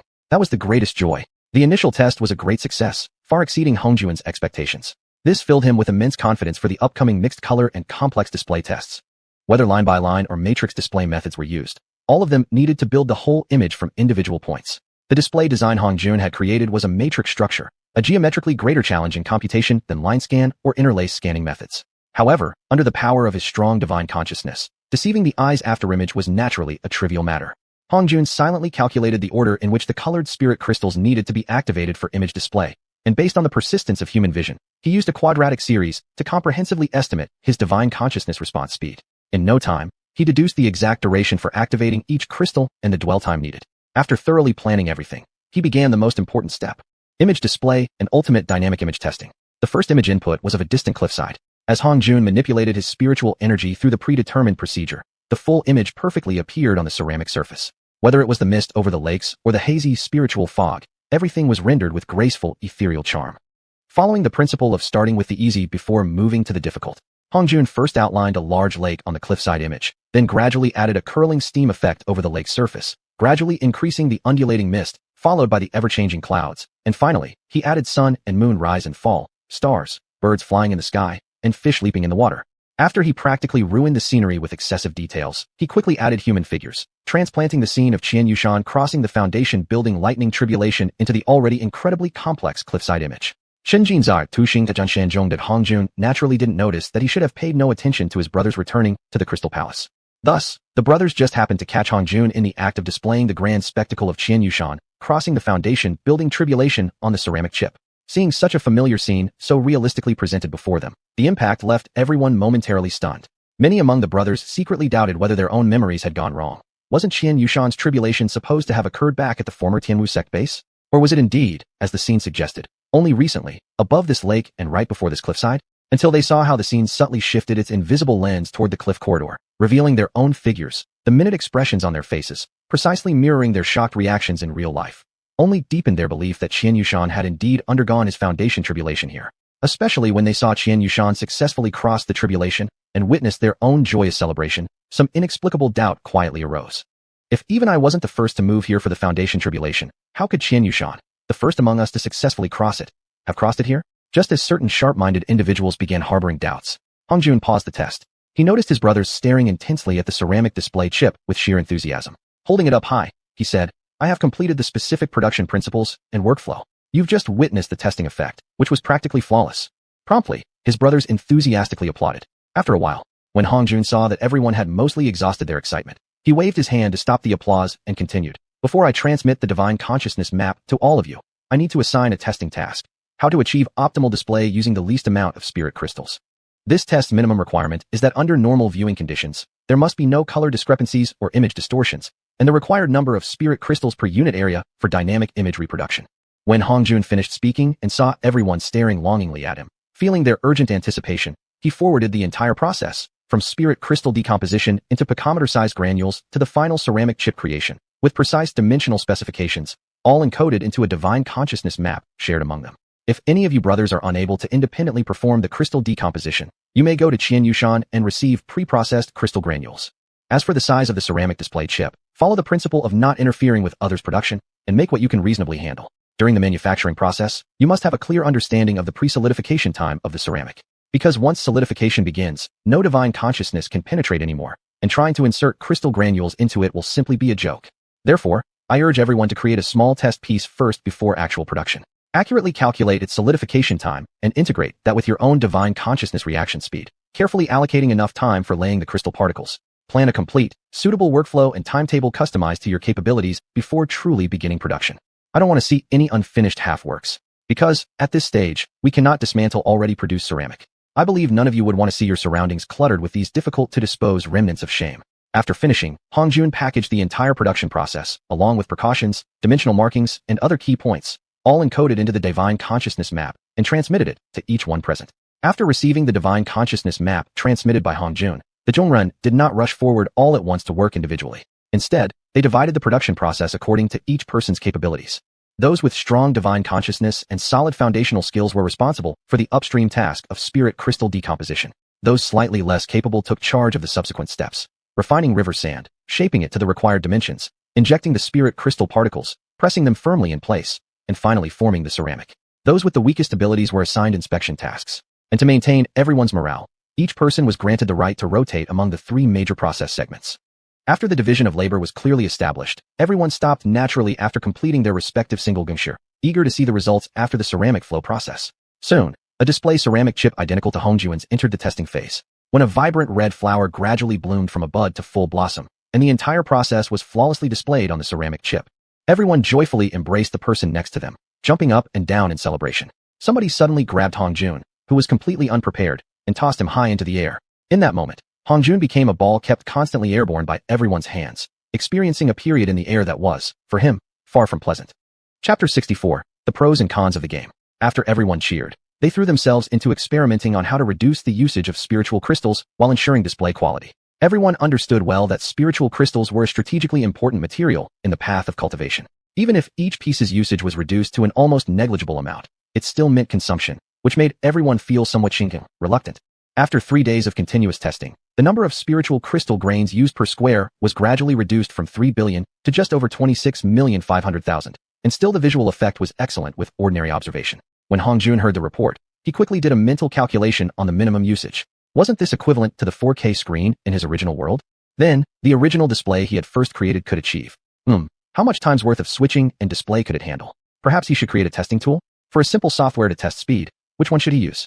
Hongjun thought for a moment and decided, Fruit Ninja no? Better to use cutting thin tree trunks as the test object. With this thought, Hongjun praised everyone for their efforts over the past few days. Then he changed the topic. We've already completed the sound-related components. As for the storage device, you'll need to communicate with xiuxian. Once they're finished, you'll need to brainstorm how to store data, how to retrieve it, and how to design its read and write speeds. How to complete these tasks without the intervention of spiritual awareness. You can consider the effect of changing spiritual energy transmission frequency on the back-end equipment and conduct relevant formation research accordingly. After everyone listened to Hongjun's assignment, they quickly realized that he was about to start another project that they couldn't assist with. They all assured him they understood, and that with his guiding direction, they would complete each of these tasks step by step. Seeing the determined expressions on everyone's faces, Hongjun nodded with satisfaction and said, All right then, I'll leave these tasks to all of you. I hope that by the time I finish developing my new little gadget, you'll have achieved clear results. Everyone once again beat their chests in determination, guaranteeing that everything would be completed under their watch. Seeing the scenes of small groups chatting in hushed voices, Hongjun nodded with a feeling of satisfaction. This group of research hounds had finally become capable and disciplined. After a brief moment of emotional reflection, he immediately dove into designing the tree-cutting game.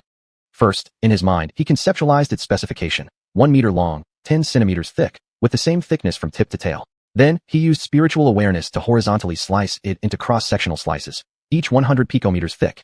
He then imagined a spiritual rope threading through the entire trunk, keeping the slices aligned, and set up Enganging xianxia within the spiritual energy. After simulating the whole tree-cutting process carefully, Hongjun added variables, tree appearance speed, flipping and transformation intervals, and oblique cutting factors. And since it was for testing purposes only, no background image was added. With previous experience in dynamic image display operations, Hongjun quickly set out the excitation sequence for the 5-colored spiritual crystals and 4-directional spiritual crystal lines. When Hongjun stood up from his seat, everyone instinctively stopped their testing work and gathered around him. Hongjun remained silent for a moment, steadying his mind before starting the test. First, a thin, uniform diameter tree trunk slowly appeared on the ceramic display, gently rolling up and down and side to side. As time passed, the rotation gradually accelerated, until the screen turned into a gray blur. At this point, including Hongjun himself, everyone began using their spiritual awareness to capture the dynamic images, adjusting their spiritual senses to gradually restore the complete shape of the thin trunk. But no one had anticipated that Hongjun was continuing to accelerate the movement. Gradually, those with weaker spiritual perception could no longer keep up with the speed of the thin trunk's rotation. One by one, they fell back, panting heavily, until the last member of the group could no longer keep up due to spiritual awareness limitations. Hongjun continued playing with it for nearly half an hour longer before suddenly realizing just how miraculous this ceramic display he had made truly was.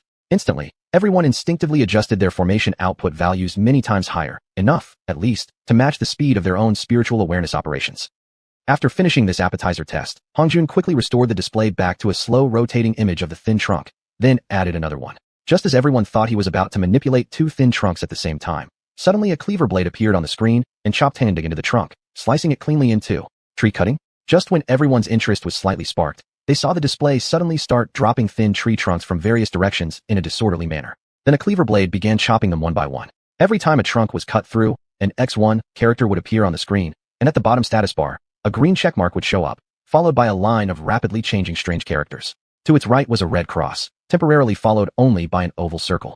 As everyone was still trying to understand what was going on, those with sharper eyes noticed that Hongjun had missed chopping one trunk. Immediately, the characters following the red cross changed into a vertical line. Although no one could understand the meaning of the characters displayed, they all realized this was a numerical counting method. It clearly showed how many had been successfully cut, and how many were missed, clear at a glance. After playing for a while, Hongjun froze the screen and pointed at the characters on the bottom status bar, saying, "This is a simplified numerical representation script." Then he introduced in detail the corresponding numerical values of each character, along with the advanced rules. Seeing that everyone learned quickly, Hongjun suddenly had an idea and began explaining dimension naming, introducing the names of each unit below the meter, as well as their conversion values. Only at this point did everyone understand the meaning of the units labeled in the spiritual awareness diagrams Hongjun had previously sent. The reason a scale was added to those spiritual awareness diagrams before was because they had not known the specific lengths of the related dimensions. When defining the meter, Hongjun also had no actual reference in this world. He defined the distance from the fingertip of his left hand to his right shoulder at age 19 as 1 meter. Based on this standard, he calculated the exact dimensions of each unit. After extending a few basic knowledge points, Hongjun returned to the tree-cutting game. It doesn't operate only on one trunk, but also on dozens, even hundreds, of rotating trunks simultaneously. And you can specify the rotation speed of certain trunks to exercise your spiritual awareness. And also, when one trunk is randomly falling normally, you can determine how many slices you can make before it disappears from the screen display, and how many slices you can make when it accelerates. In short, This seemingly simple game has many ways to play. Oh, and there's also multiplayer capability. Currently, due to the size limitation of the display, it can temporarily support 6 players simultaneously. Additionally, I've asked everyone to reduce the number of spiritual crystals embedded in the ceramic for the reason of lowering the resolution, making it suitable for ordinary people without spiritual awareness to play. This might become our sharp edge to quickly establish ourselves in land. I hope everyone will work hard on its creation. Then, Hongjun shared everything, from the tree-cutting game's design principles, operation rules, points to note at each step, detailed process, to diagram examples, through spiritual awareness. In less than 3 days, every participating tester not only completed the minimum hardware matching test for audio and video operations, but, with Hongjun's full guidance and his personally crafting key parts, created a top-tier test prototype of the Crystal Palace's tree-cutting game. Although everyone who participated followed Hongjun's production steps to make their own personal test gaming device, none of them ever became as popular as Hongjun's original top test device. The machine became so popular that people were testing non-stop day and night, always having one person figuring out where their spiritual awareness limits truly were. Especially after seeing daily improvements, even the most basic instincts, eating, drinking, using the bathroom, sleeping, were cast aside. It wasn't until Hongjun visited xiuxian's side, bringing with him the spiritual crystal storage sheets, and issued a command that this mad behavior came to an end. Hongjun slowly looked around at everyone. As he gazed toward them, everyone quickly lowered their heads, faces instantly turning embarrassed and flushed. A game should not become the main theme of our lives. Even if it helps train our spiritual awareness, we still cannot allow that. Cultivation, though spiritual awareness is important, requires comprehensive and multifaceted development, applying and reacting to spiritual awareness under all kinds of circumstances and in various forms. I don't know whether everyone has noticed, although the tree-cutting game adds many variables, they still can't encompass all the variations in our lives. Therefore, haven't you noticed yourselves that your thinking seems to get stuck somewhere, or simply pursuing spiritual awareness response and enhancement in one aspect? When Hongjun reached this point, seeing most people's expressions shift slightly, he continued. This is only when you've been immersed for 3 days. What if you continued for a year, 2 years? Perhaps everyone's thinking will be fixed on calculating the falling speed of trees in the game, the amount of spiritual awareness required for cutting, and the reaction speed. As a result, due to a lack of effective and comprehensive training, your control over magical artifacts and application of spiritual awareness to other aspects of life might forever stay at this current level, or even degrade to the point of forgetting how to use it at all. Therefore, I have decided to establish a gaming code of conduct for everyone. Each person's gaming time must not exceed 2 xiuxian per day. If competitive gaming is necessary, after evaluation, no one should spend more than 4 xiuxian daily on games. Anyone found violating this rule once will be banned from gaming for a full year. If violations occur twice within that year, the person will be permanently prohibited from participating in the development or testing of any game. Did you all hear clearly? Heard clearly. Speak louder. I'm disappointed. How can you, cultivators at the foundation building stage, still lack such basic discipline? Hongjun scolded with dissatisfaction. Heard. Clearly. Everyone shouted at the top of their lungs. Hongjun, holding up the spiritual crystal storage sheets in his hand, spoke seriously. With this device, you won't have to test so painfully anymore. Just input the designated procedures into it, and through array control, the content can be reproduced on the display sheets. Now, it's time for all of you to demonstrate your abilities, find ways to access the stored data, and display it according to requirements. Everyone stepped forward, each receiving 2 spiritual crystal storage sheets from Hongjun, and immediately began discussing, creating the procedures, applying array techniques, and starting the trial production. Hongjun, however, was already considering another idea, using handwriting as a simplified method of control via array manipulation and auxiliary tools. In the era of information explosion, rapidly evolving electronic products had made fingertip operation the foundation of everything. If one regarded normal content display as a flat array, then Ganying Y Li Jatcher, sensing external applied force, would fall into the category of 3-dimensional arrays. After a series of simulations and calculations, Hongjun found that the difficulty of this composite 3-dimensional array was hundreds of times greater than that of a flat array. What could be done? He recalled the layouts of various electronic screens from his previous life. Suddenly, he remembered that in the past, the handwriting layer had been attached directly onto the display screen.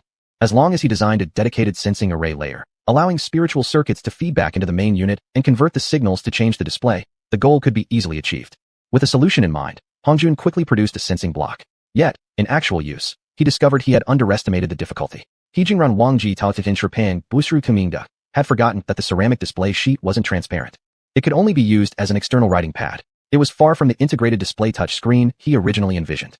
Chapter 65, The True Essence of Magic. Just when Hongjun was still struggling with handwriting, under the joint efforts of everyone, they achieved a milestone-worthy accomplishment in Hongjun's team history, successfully developing a prototype operating device that can arbitrarily store and display information on a display shard, operating smoothly in an environment rich in spiritual energy, such as a lake, without requiring spiritual consciousness.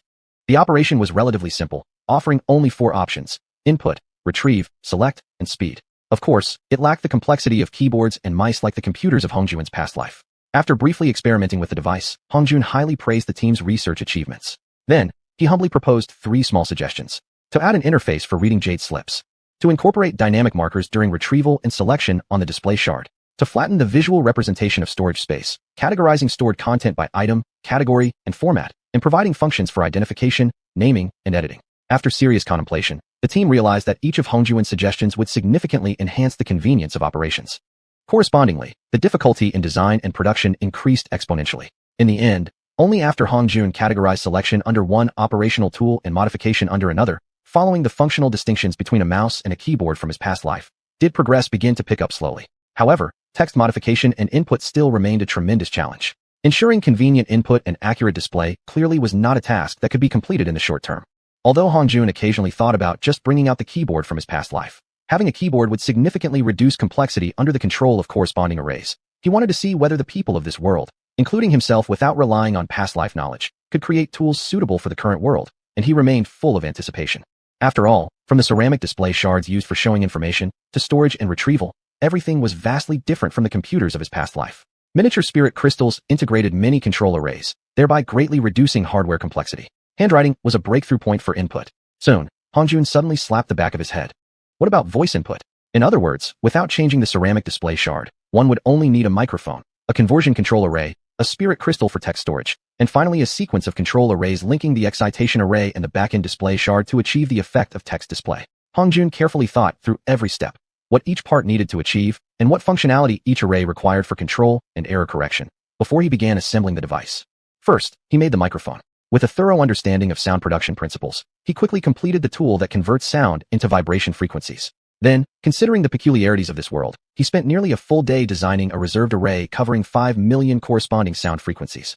Using his spiritual consciousness, he imprinted nearly 120,000 common characters of this world into a dedicated spirit crystal storage shard. He further modified the array, adding the functionality to convert vibrations into requests to activate the spirit crystal, integrating it into the main control array. After completing the operation, Hongjun looked at this attachment he had spent over 2 days creating and felt an immense surge of passion.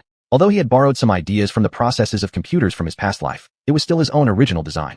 Hongjun first used his spiritual consciousness to imprint a video of himself speaking into a spirit crystal dedicated to dynamic visual display. Then, as he called it up for display, he spoke into the microphone. Brothers, all of you, thank you for your hard work. Through everyone's cooperation, we have finally developed a groundbreaking tool. To ensure history remembers this day forever, I hereby announce that from today onward, every year on this day shall be known as Creation Day. When everyone saw the display shard before Hongjun show lines of text perfectly synchronized with his speech, they were so astonished their jaws nearly dropped. They all knew what the successful display of dynamic text truly meant. Thus, everyone immediately dropped what they were doing and gathered around, watching Hongjun with eager eyes. Seeing the yearning in their eyes, Hongjun slightly embarrassedly said, "Well, this is still not yet perfect, because the voice collection does have certain limitations. Mainly, due to homophonic characters in our language and variations in accents across regions, large-scale practical application and popularization still face significant challenges." After Hongjun pointed out its drawbacks, he transmitted to everyone his design concept, the transformation rules between written characters and spoken sound, and the spiritual consciousness diagram of the control array. Inspired by the success of voice input, the research on keyboard-based text input had now entered the fast lane. Especially after Ma Gao proposed the concept of splitting characters, the biggest obstacle in keyboard input was finally overcome, and a 108-key keyboard was successfully created. When Hongjun saw the finished product that everyone had created, he felt both strange and deeply impressed by their collective wisdom. Particularly remarkable was the final shape of the selection tool, which was strikingly similar to the principle of optical mice from his past life. If it weren't for the fact that Hongjun had lived with everyone for 6 years and thoroughly understood their backgrounds, he would have truly suspected that among the brothers there was another person like him, someone who had also crossed over from another life. 3 days of celebration followed, until finally Ma Gao raised his hand to quiet everyone down. He walked up to Hongjun and solemnly said, "Master Hong, please give it a name." Hearing this, everyone's eyes lit up simultaneously, and in unison they cried, "Master Hong, please name it." Hongjun began thinking aloud as he spoke, revealing his thought process step by step. Firstly, the name we choose must absolutely not include any characters related to spirit crystals, spiritual energy, or cultivation. Therefore, terms connected to spirits or immortality are completely off limits. Secondly, our name must not in any way relate to Huayun Island. Words related to ruin, cloud, or energy, these are all forbidden. Inside it is stored a tree-chopping game which, for many people, is somewhat addictive. It can drive those with weaker willpower to obsession. Thus, I'd like to include the character Poisonous Dew in its name. According to its capabilities, memorizing, retrieving, and providing real-time feedback, it's almost like a human face. So, I think it's fair to include the character brain, now, in its name. Therefore, I propose to name it Duna, Poison Brain. However, to make it easier to popularize and reduce negative associations, let's use the name Daneo, Unique Brain. Hongjuan's process of naming revealed to everyone his cautiousness, and all unanimously agreed to name the entire set of tools Daneo as the collective name. For the display unit, Hongjuan simply adopted a name directly from his past life, calling it the Liquid Panel Display. As for why it was called Liquid when there was actually no liquid inside, that was just to maintain secrecy. The input tool was named Z-Pan, Character Disk. The selection tool naturally became Xianbiao, Selection Indicator. Later, when it spread inland, because it resembled a mouse, people also nicknamed it Shu Biao, Mouse. Sound pickup was named Hua Tong, Microphone. Playback became Xiang, Speaker. The interface for reading jade slips was called the xuanhuan Ko, Conversion Port. Next, Hongjuan gathered xiuxian and others in the Crystal Palace and produced 60 top-tier Daneo systems. Hongjuan personally crafted curved liquid panel displays measuring 1 meter in length and 562 millimeters in width. He organized everyone to play competitive tree-cutting games for 7 full days. The 7 days passed quickly, and just as promptly, everyone voluntarily gathered inside the main conference hall, the easternmost room on the 5th floor of the cliffside. They found Hongjuan already waiting on the central platform above the hall, and an involuntary blush rose to their faces. All of you had enough fun these past days. Everyone could only respond with red faces. If you're done having fun, then it's time to focus again. Remember, the abilities we've cultivated are the foundation of our existence. I don't know if any of you ever wondered, besides physical strength and conditioning, martial artists have countless combat techniques and weapons like spears and swords. As cultivators, besides strengthening ourselves, do we have any defensive skills? Are there techniques among us similar to the martial artist's moves? There are dragon heaven garments, vine leaf armor, magical artifacts. But these are relatively simple things. It wasn't until you all began producing the Daneo that you realized we could utilize many materials and use our minds to design arrays, directing spiritual energy to transform in ways we desired. In fact, that is magic. This is an advancement over the basic magic techniques like fire flame art and wood spirit art we previously knew. But this is still not enough. What we need is to integrate array principles into foundational magic to create large-scale, wide-ranging effects, enabling us to control enemies or achieve our goals. Just imagine, what if I slightly improved the lightning summoning technique, creating a thunder art, and used it to strike an opponent? Could you still maintain your graceful, noble bearing as a cultivator or martial artist? From the process of creating the Daneo, haven't you all discovered that arrays can not only be set, but also broken? Magic is the same. Therefore, any magic technique bound by fixed patterns is essentially a paper tiger, good for scaring people, but not very practical. All magic is based on a fundamental principle, the speed of spiritual energy manipulation. By spiritual energy manipulation, I mean both the energy we've compressed and stored in our bodies through cultivation, as well as the ambient spiritual energy around us. I believe, from my words, you can keenly sense an important distinction.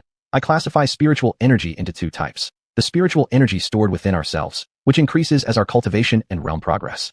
For example, right now, excluding myself, all of you have already reached foundation building, and the next stage after foundation building will be golden core.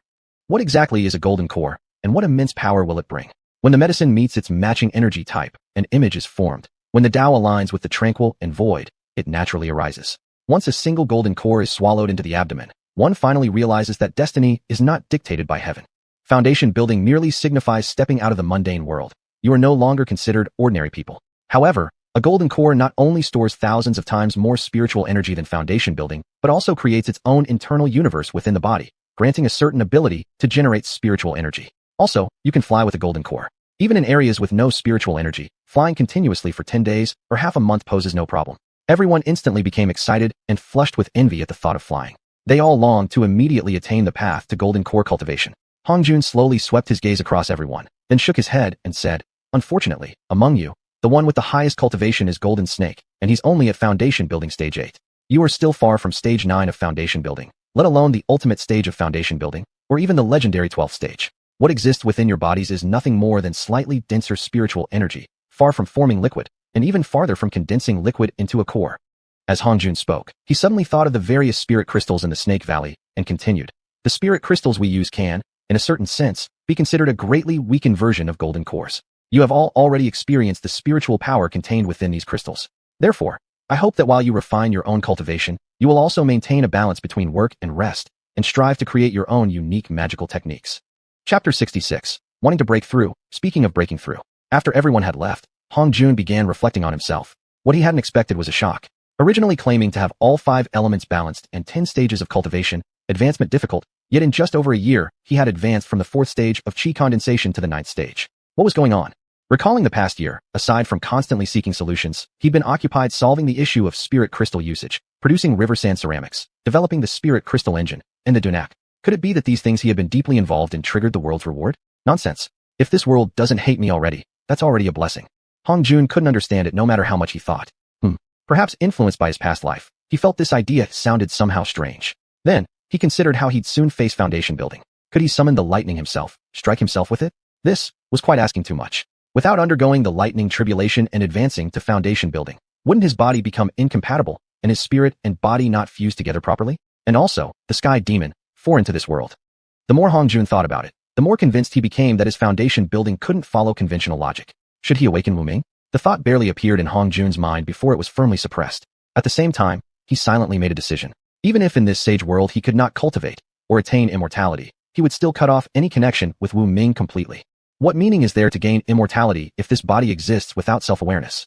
After making this decision, Hong Jun suddenly noticed a significant improvement in harmony between his consciousness and spirit soul. And the 9th stage of qi condensation also seemed to show signs of loosening.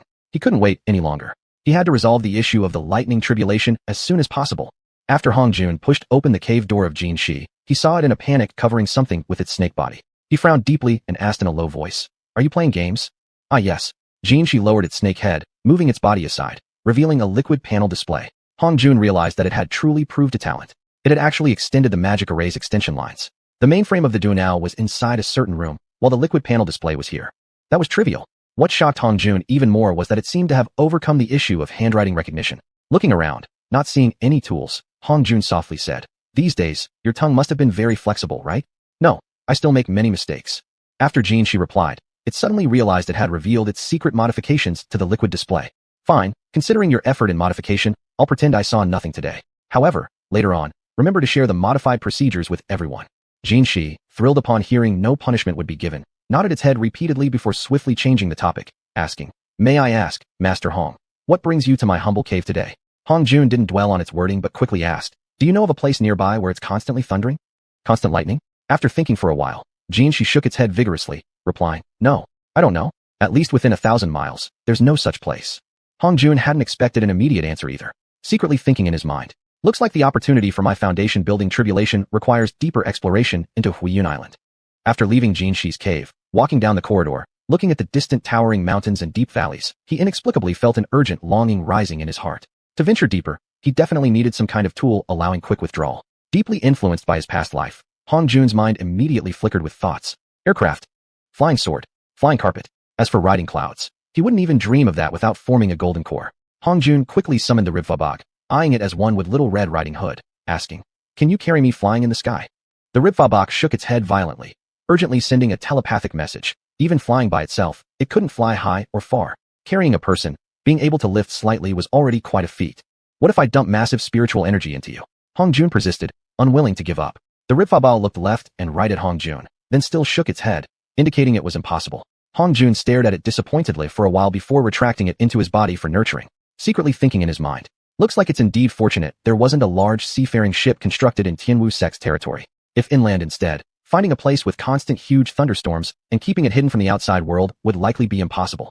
That would be a huge obstacle for my transcendence into the Tao." One couldn't blame Hong Jun's selfishness either. Without foundation building, even if one was the strongest qi condenser in history, the body would remain mundane, the lifespan merely that of an ordinary human. If wandering the world for many years still yielded no understanding of the Tao, talking about defying heaven through cultivation would be nothing but a joke. Hong Jun, having reached this thought, suddenly recalled Wu Ming's retreat into solitude. Perhaps it was because he himself was an ordinary, mortal body. Although he had immense potential, it could never match Wu Ming's ability to enhance itself and then find a new body to act independently. In short, Wu Ming somewhat looked down upon him. Realizing this, Hong Jun suddenly noticed his cultivation stage had loosened again slightly. After returning to his cave dwelling, Hong Jun continued thinking. If he were to explore deeper into Xiuxian Island, who should accompany him? Going alone, everyone would surely refuse to agree. Xianxia? No, it was already one of the few recognized species nearby. Once stepping into other regions, it could easily bring calamity. Xianxia? Though he was the most highly cultivated among humans, he certainly couldn't leave. If something happened to Hong Jun, someone like Qian would be needed to lead the brothers' future development.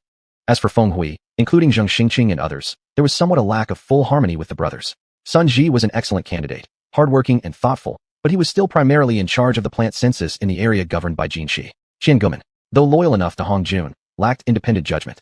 Hong Jun mentally sifted through one by one, and finally discovered that the most suitable companion for the expedition was actually Ma Gao. Although he often gave off an unreliable impression, having grown up together, Hong Jun knew his outer appearance hid a meticulous and bold yet careful nature.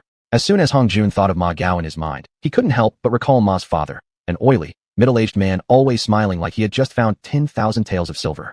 He then recalled every tree and blade of grass in Xuanhu town, the golden oriole he had released just before boarding the seaborne ship, people, things, events, so distant yet as if before his eyes, as if from yesterday. At this point in his tangled thoughts, Hong Jun silently resolved, regardless of breaking through to foundation building without the lightning tribulation, immediately afterward he would try his best to return to the mainland, because that was where he and the brothers had their roots. Determined, Hong Jun quickly arrived outside Ma Gao's cave dwelling. Sensing that Ma was still cultivating, he waited in the corridor outside. Hong Jun greeted the passing brothers occasionally along the corridor, while keeping close track of Ma Gao's cultivation progress. He waited until deep into the night, sensing Ma Gao finally ending his meditation, then pushed open the door and entered. Even without lighting the lamp inside, Hong Jun clearly saw the gleam of surprise in Ma Gao's eyes. At that moment, Hong Jun's heart immediately surged with guilt. Although they had lived together many times, they hadn't had much time alone together, and even when such time came, it had always been discussing official business. Younger, coming here so late, anything urgent? Hearing the rarely used title Younger in recent years, Hong Jun's nose involuntarily stung. They gazed silently at each other. For a long time, Hong Jun then softly said, "I haven't changed." After a moment, Ma Gao quietly replied, "Me neither." An hour passed, 2 hours. Like that, the two sat facing each other in the dark cave dwelling, silent until dawn. As the morning light appeared faintly, Hong Jun suddenly said, "Pity there's no noodles."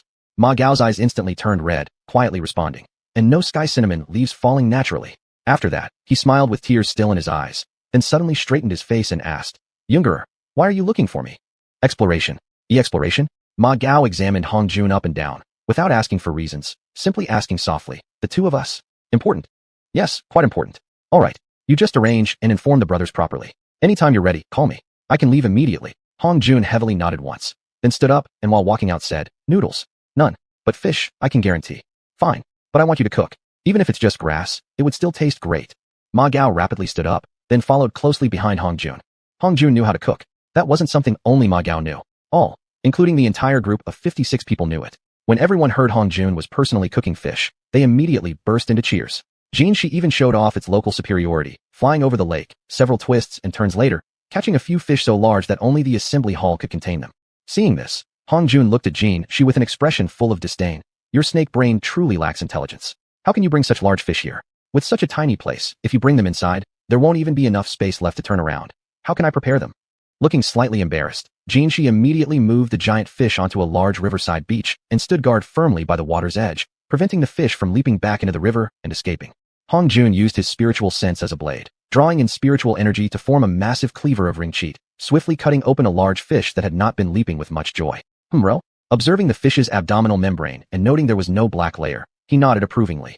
Indeed, the water quality here is exceptional. Swiftly activating his spiritual awareness, he removed the gallbladder and entrails, tossing them back into the river. Then, he lifted the fish with spiritual energy, summoning countless small ling-sheet blades to strip away all the scales in an instant. He then peeled off the skin intact. Turning to the brothers gathered nearby, he shouted, "Line up by age, youngest first." Upon hearing this, Xianxia was about to protest, but seeing Hong Jun watching him with that half-smiling, half-serious gaze, he immediately felt uneasy and obediently moved to the end of the line. Xuanhuan was the youngest and stood first. Hong Jun aimed at the fish's belly, slicing off a smooth, tender piece with a flourish. At the moment of the cut, he secretly used the fire flame technique to lightly sear it, making it crispy and delicious. After swallowing it, Xuanhuan's eyes instantly gleamed with desire. Still, he wisely stepped aside and joined the line behind Xianxia. In this way, after all 55 had taken a turn, Hong Jun finally cut a piece for himself. Truly delicious. During the second round of fish slices, Hong Jun introduced something new.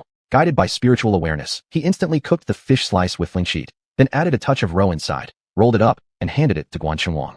Upon taking a bite, Guan couldn't even bear to finish the remaining roll. He only stared at Hong Jun in a daze, swallowing hard. "You silly kid, there's more to come. Don't worry, I guarantee every round will have a different way of cooking." Hong Jun's promise and Xuanhuan's visible reaction, coupled with everyone already having tasted the fish, immediately triggered an outburst of cheers. They ended up eating from morning straight until noon. Even though all of them were foundation-building cultivators, they began feeling uncomfortably full. Then, everyone lay halfway on the riverside beach, gazing at Hong Jun and simultaneously asking, "Master Hong, just tell us plainly, what assistance do you need from us?" Chapter 67, Hu Fei Number 1. Everyone had eaten their fill and now lay half reclining on the riverside beach, gazing at Hongjun as they asked in unison, Master Hong, just tell us plainly, what do you need our help with? Hongjuan's aged face flushed slightly, revealing a hint of embarrassment before he said, I want to go exploring. Golden Snake was the first to react, eagerly exclaiming, take me with you. As Golden Snake spoke, the others quickly chimed in, saying they also wanted to join. Hongjun smiled, shook his head, and said, the Dunoc production here must continue. Once we return inland, we won't have much time to come back to Huiyan Island to produce it again. Also, how to load it, and how to make it as inconspicuous as possible so no one suspects it originated from Huiyan Island. Everyone must discuss and focus on these issues. Everyone fell silent in thought, suddenly realizing a dilemma. They wanted to go exploring with Hongjun, yet they also knew that production of the Dunoc could not be halted. Xiuxian pondered for a while, then spoke first. I'll stay behind and serve the brothers. After that, many others also said they would remain. Only Qian Guman, Sun Ji, Guan Chengwang, and Yang Chun insisted on going with Hongjun. Of course, Ma Gao held the list, so he naturally refrained from commenting at all. Hongjun didn't decide who would go, but instead proposed a new project. Going exploring, the main direction is deeper into Huiyan Island. The path ahead is filled with steep mountains, which makes traveling extremely inconvenient. Therefore, before setting off, I'd like to create a magical artifact that can fly and carry people.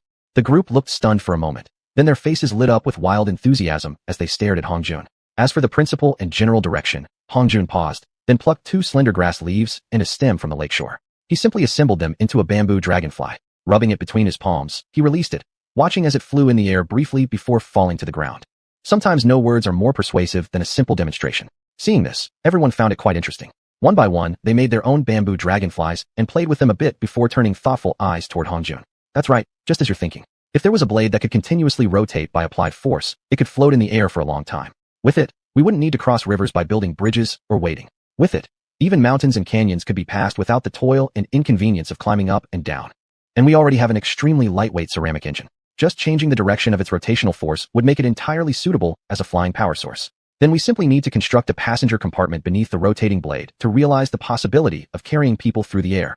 If we add a tail rotor similar to a ship, or appropriately adjust the horizontal angle of the blades, we would be able to complete directional changes and maneuvers. Reaching this point, Hongjun, in order to save time, directly introduced the major innovation of the bevel gear, paired with a dynamic transformation diagram of a ceramic engine, transmitting the image directly into everyone's spiritual consciousness. Then he stored this diagram in the most advanced shared Dunoc. Since the ceramic engine's components had always been scattered, and Hongjun had never released specific work diagrams, seeing this dynamic parallel to vertical transmission animation now was their first glimpse at the beauty of dynamic machinery. Its appearance not only greatly broadened their perspectives, but also sparked a kind of intuitive ma regarding 3D arrays and composite arrays. It also equipped them against future enemies with numerous seemingly simple spells that would appear unsolvable and overwhelming. Thus, it laid the most solid foundation for achieving final victory. To speed up the development of the flying vehicle, Hongjun successively introduced the cross-planetary gear, differential gear, universal joint, and speed-changing principles along with dynamic spiritual diagrams. Xianxia and the others treated these as treasures. Sun Ji could no longer suppress a thought in his heart and eagerly asked Hongjun, Master Hong, can we create large composite arrays by connecting regular arrays in this way? Hongjun's eyes lit up upon hearing this, and he replied, yes, we can place the connecting points at any position of the array. I believe everyone already grasps the frequency shifting technique. Based on this principle, we can design even more spells. As long as you can imagine it, nothing is impossible. Upon hearing Hongjun's words, Sun Ji, in a sudden surge of inspiration and using the principle of mutual generation among the 5 elements, immediately assembled a comprehensive 5-element spell, this time adding an additional cyan hexagonal spherical component. Even Golden Snake felt such immense threat that he instinctively took several steps back. Seeing this, Hongjun hastily said, hold steady. Slowly assist this spell with spiritual energy. Launch it out into the center of the lake before releasing it. Sun Ji had never imagined before creating it that this composite spell would result in such a massive effect. As soon as it took shape, he felt the immense energy contained within. Deeply unsettled, he listened carefully to Hongjun's instructions, cautiously controlling the energy sphere while slowly stepping away from everyone else toward the lakeside. Then, he suddenly hurled it forcefully into the lake. With a tremendous explosion, boom, it actually blasted through the lake bed, creating a massive crater nearly 300 meters wide. The lake's mud, weeds, and unlucky fish caught directly in the blast were thrown up together with lake water, forming waves rising as high as 10 zhang. Such devastation.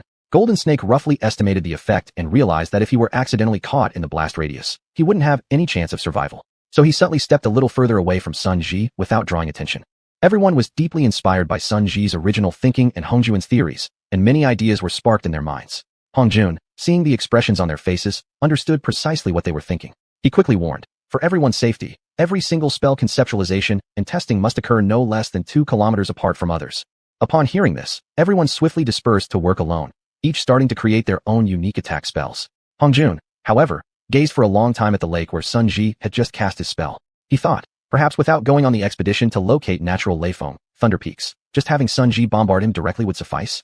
But he quickly dismissed that idea. He realized thunder tribulations contained thunder origin life energy, while Sun Ji's hexagonal sphere technique, if entirely replaced with spirit sign faces, might actually be a match. The more he thought about it, the more this idea wildly took root in his mind. Unable to bear the temptation any longer, he quickly leaped back to the cliffside, untied the boat moored at the temporary dock, started the engine, and set off. Only after traveling nearly 50 kilometers away did he stop the boat in a deeper part of the lake, and then chose a riverside beach about 3 kilometers away from the boat to start testing. First, Hongjun created a tiny 6-sided xian with spirit sphere, no more than an inch in size. He launched it toward a large tree near the lakeshore. Boom, came the sound. The upper half of the tree was instantly shattered. Then, something strange occurred. Right at the stump, a small new tree immediately sprouted and swayed amidst the falling broken branches and leaves. This confirmed the theory when applied to plants. But when it came to living beings, intelligent creatures, or even humans, would it work equally well? Would it be able to replace the thunder tribulation? That was yet unknown. After considering it carefully, Hongjun decided this would only serve as a backup option if natural ley foam could not be found. When Hongjun returned to the boat, a sudden impulse urged him to check the far southeastern end of the lake. So he started up the ceramic spirit crystal engine and embarked on an impromptu journey. Hongjun piloted the boat at high speed for nearly 3 hours before noticing the lake's surface narrowing ahead, so he gradually reduced the speed. Soon, he reached the lakeside where a stream flowed downward in a winding manner for about 1,000 meters before joining the ocean. After carefully inspecting the topography and geological structure, Hongjun formed a preliminary vision. A dam could be constructed here to allow large boats to pass through. He carefully depicted the detailed topography and dynamic conceptual images using spiritual consciousness, then stored them. Then he piloted the boat back at high speed. However, Hongjun, hearing distant explosion sounds rising and falling ahead, quickly released an immense spiritual consciousness map. He informed everyone conducting experiments of his upcoming passage through the area and requested their cooperation to suspend dangerous testing to avoid accidental harm. Since everyone knew Hongjun had gone to explore the lake's end, they ceased their trials and shouted inquiries to him about what he had seen at the lake's tail. Too lazy to respond one by one vocally, Hongjun directly projected a spiritual map of the entire stream linking the lake to the ocean in front of his boat. He also displayed his conceptual dynamic image of the sluice gate design. Instantly, excited cries erupted among the group, greatly boosting their confidence in future plans to construct large ships and sail out from this lake. After mooring the boat at the temporary dock, Hongjun quickly returned to his cave dwelling and started designing the helicopter. After considering all possible factors, he finalized the outer shell design first. It would naturally be ceramic refined from river sand. Then, he designed 2 spirit crystal ceramic engines facing each other, each equipped with a front conical ceramic gear at the rotating shaft. He also designed separate compartments: the cockpit, office, food storage, sleeping quarters, tool room, and finally, at the very rear, a restroom. After carefully reviewing the blueprints and finding no issues, Hongjun rose, stepped out into the corridor, sensed Xianxuan's location, and headed toward him. Xianxuan received the spiritual consciousness blueprint of the helicopter transmitted by Hongjun and stored it into the unique brain he carried on his person. After carefully examining the entire design through a magnified display on the liquid panel, he raised a question to Hongjun. A shell this large won't be easy to make. Even if we make it in sections, one small mistake could easily lead to inaccuracies. At low speeds, perhaps there would be no problem, but during high-speed flight or sudden acceleration, there might be significant risks. Hongjun thought for a moment and agreed that his concern was indeed valuable. Then he presented a new idea to Xianxuan, a one-piece main frame with pre-made openings, while all the other ribs would be made separately. After a brief moment of contemplation, Xianxuan raised another question. Then, how do we connect them together? Screws. Hongjun replied casually. Screws? Screws? Xianxuan looked at Hongjun with a blank expression. Hongjun slapped his forehead and then proceeded to explain in detail the essential mechanical component known as the screw, which was indispensable in mechanical fabrication. Upon viewing the dynamic spiritual consciousness blueprint of the screw that Hongjun provided, Xianxuan's eyes lit up in excitement, and he frankly said that Hongjun should have told him earlier. With Xianxuan's full assistance, Hongjun completed the fabrication and assembly of the world's first helicopter in just 2 short hours. After seeing the sleek, white flying artifact, Xianxuan respectfully addressed Hongjun. Master Hong, please give it a name. Hongjun looked around and said, Later, we will set up a special group to handle its production. This group shall be called Hufei. As for this first model, it shall be named the Hufei I helicopter. After naming it, Hongjun saw the eager expression on Xianxuan's face and smiled. Let's get aboard and take it for a test flight. After both Hongjun and Xianxuan boarded the helicopter, Hongjun pressed the activation formation for the engine and slowly adjusted the speed. When the spinning blades above reached a certain threshold speed, the helicopter gave a slight tremor and then smoothly lifted off the ground. At that moment, Both Hongjun and xiuxian had one single joyful thought in their minds. It successfully took off. Chapter 68. Laying the Foundation. Hongjun and Ma Gao had teamed up for an expedition, or rather, a sightseeing trip. When they had only ventured 5,000 li into Xiuyun Island, the thick rain of spiritual essence made Lakefly No. 1 unwilling to go deeper. Because after cutting through the spiritual rain, the high-speed rotating blades would turn bright red within an hour, sparking colorful sparks. Out of safety concerns, they simply flew around the perimeter of Xiuyun Island. Along the way, they saw many places similar to the Serpent Valley, covered with piles of colorful crystals. Ma Gao was initially delighted and wanted to go down and collect some crystals to bring aboard. But after seeing too many such scenes, he became indifferent. Hongjun's focus, however, differed from Ma Gao's. Besides observing the peculiar trees, herbs, and flowers, he particularly paid attention to the various animals living on the outer edge of Xiuyun Island. Strangely, besides the common animals, no tigers were spotted, and birds were extremely rare. Moreover, no mythical creatures mentioned in legends were found. Usually prone to overthinking, Hongjun suddenly felt a strong sense of urgency and said to Ma Gao, who was piloting the helicopter, "Let's speed up.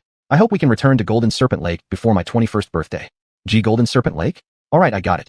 Ma Gao also thought that Hongjun's naming of the large lake before his old residence was very symbolic. With the dense greenery all around and reluctant to land Lakefly No. 1, he himself had already been thinking of returning to Golden Serpent Lake. Thus, he maneuvered the helicopter slightly toward the island's periphery and sped up quickly. When Hongjun and Ma Gao, looking out the front window, saw the towering cliff wall far ahead, they both excitedly shouted in exhilaration. The brothers conducting experiments along the lake rushed toward the cliff walls, abandoning their current tasks as soon as they spotted Lakefly No. 1. Seeing this, Hongjun asked Ma Gao to reduce speed and lower altitude, almost flying just above the lake's surface, matching the brothers' running speed toward the cliffs. As Hongjun and Ma Gao entered the meeting hall, the first room on the eastern end of the 5th cliff level, they were immediately drowned in a relit burst of applause from everyone. Hongjun lightly leaped onto the platform. Gazing at his brothers whom he hadn't seen in 6 months, he had yet to say a word before being interrupted again by their applause. After a while, when the clapping died down, Hongjun quietly said, "Brothers, I'm back." Everyone responded with another enthusiastic round of applause. When the applause finally faded slightly, Hongjun continued, "Ma Gao and I discovered that once you travel roughly 5,000 li deep into the island, spiritual rain becomes constant. Our aircraft can't go any further inward, so we turned our exploration inward into a flight circumnavigating Xiuyun Island. My impression is that Xiuyun Island is truly massive. We saw countless locations similar to Serpent Valley, where spirit crystals piled up like mountains. Therefore, today I'm lifting a restriction. You're free to make as many spirit crystals as you want. You can even use them to pelt fish if you like." The crowd immediately burst into cheerful laughter. On the way back, I suddenly had a question. In this world, written history spans countless eons. Even now, martial cultivation still dominates mainstream practice. Yet, over these many years, has truly no one cultivated immortality? Or at least harnessed spiritual energy to enhance their physical abilities? Therefore, unexpectedly, I felt a pressing urgency. We may not be the only ones in this world harnessing spiritual energy. For certain reasons, people at our level have simply not accessed that hidden layer of knowledge. Beyond the limitation of spiritual energy and the suppression by martial cultivators, there might be deeper underlying reasons. Therefore, before we officially return to the mainland, we must learn techniques to disguise and conceal ourselves, to hide our true cultivation status. Additionally, we must develop artifacts similar to space-expanding tools to store items we cannot conveniently display to the public. The research on these two kinds of magic will be equal to our work producing deneos. In the morning, we'll study these two forms of magic. In the afternoon, we'll produce deneos. With solemn expressions, everyone left the meeting hall. Everyone vaguely understood Hongjun's concerns. It might very well reflect certain truths. If they returned to the mainland thinking they could rule the world after a few years of cultivation, believing they could disregard the dominant martial artists, they might one day meet death, without even understanding why. Only then did everyone deeply appreciate Hongjun's cautiousness and the profound wisdom behind his attempts to develop tools suitable for everyday people. Thus, whenever anyone independently came up with a method for concealment, they would promptly enter it into the shared deneos for the other brothers to reference and improve upon.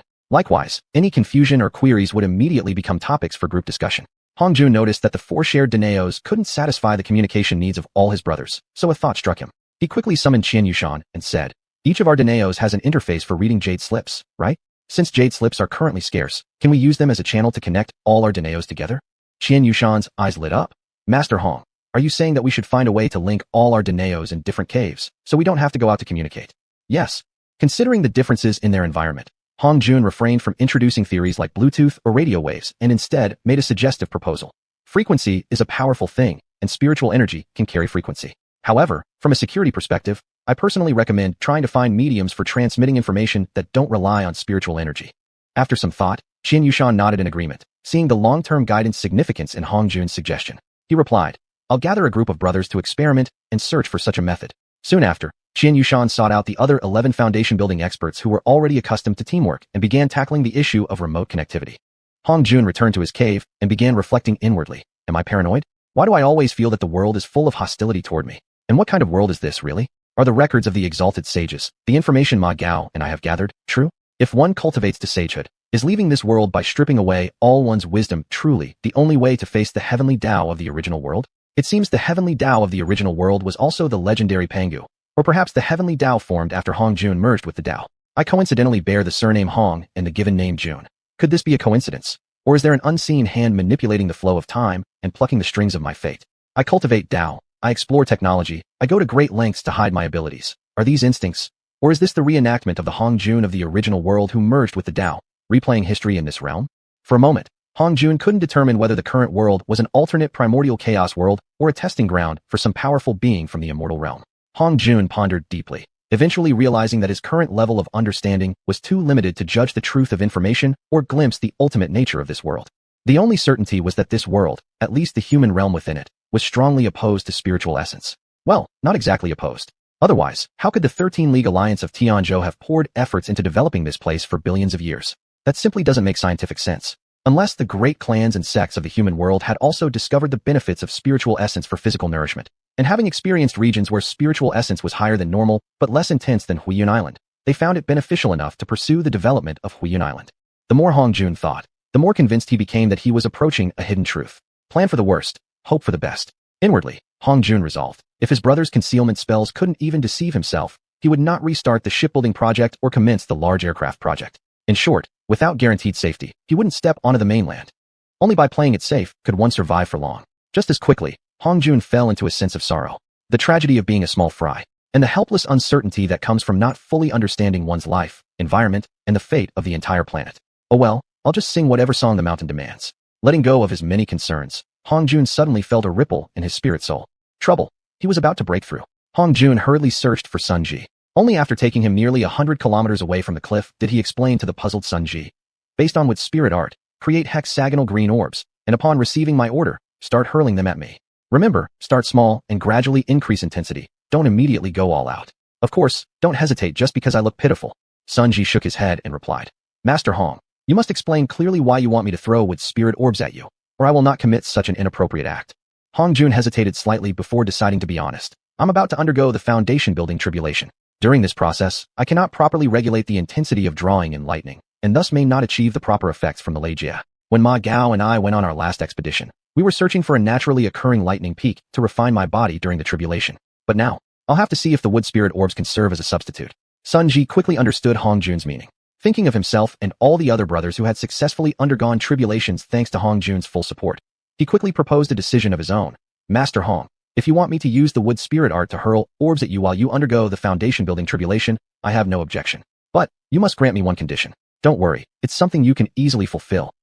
Upon hearing this, Hong Jun hesitated slightly before readily agreeing. Fine, I accept. Sun Ji turned serious and declared, I want all the brothers to witness you undergoing the foundation building tribulation. Seeing the firm expression on Sun Ji's face, Hong Jun reluctantly agreed. All right, go inform the brothers to come here. Sun Ji immediately took his leave and departed.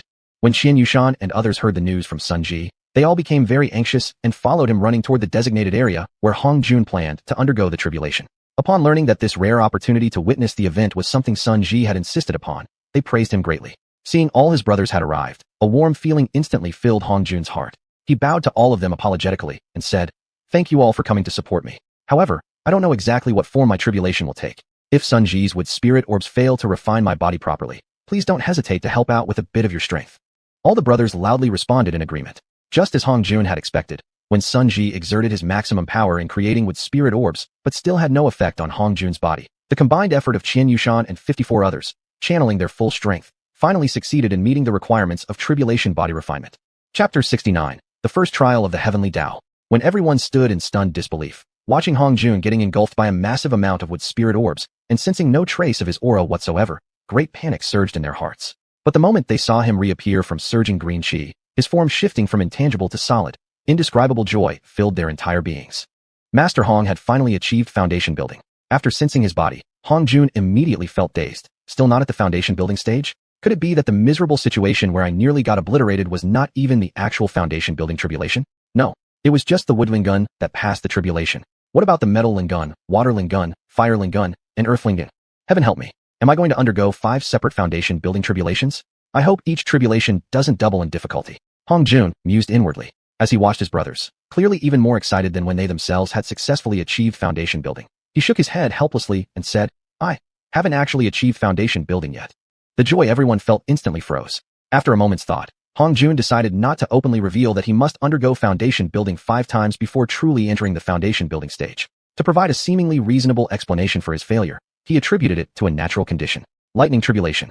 My foundation building failed because I didn't pass the lightning tribulation. Therefore, it wasn't a complete success.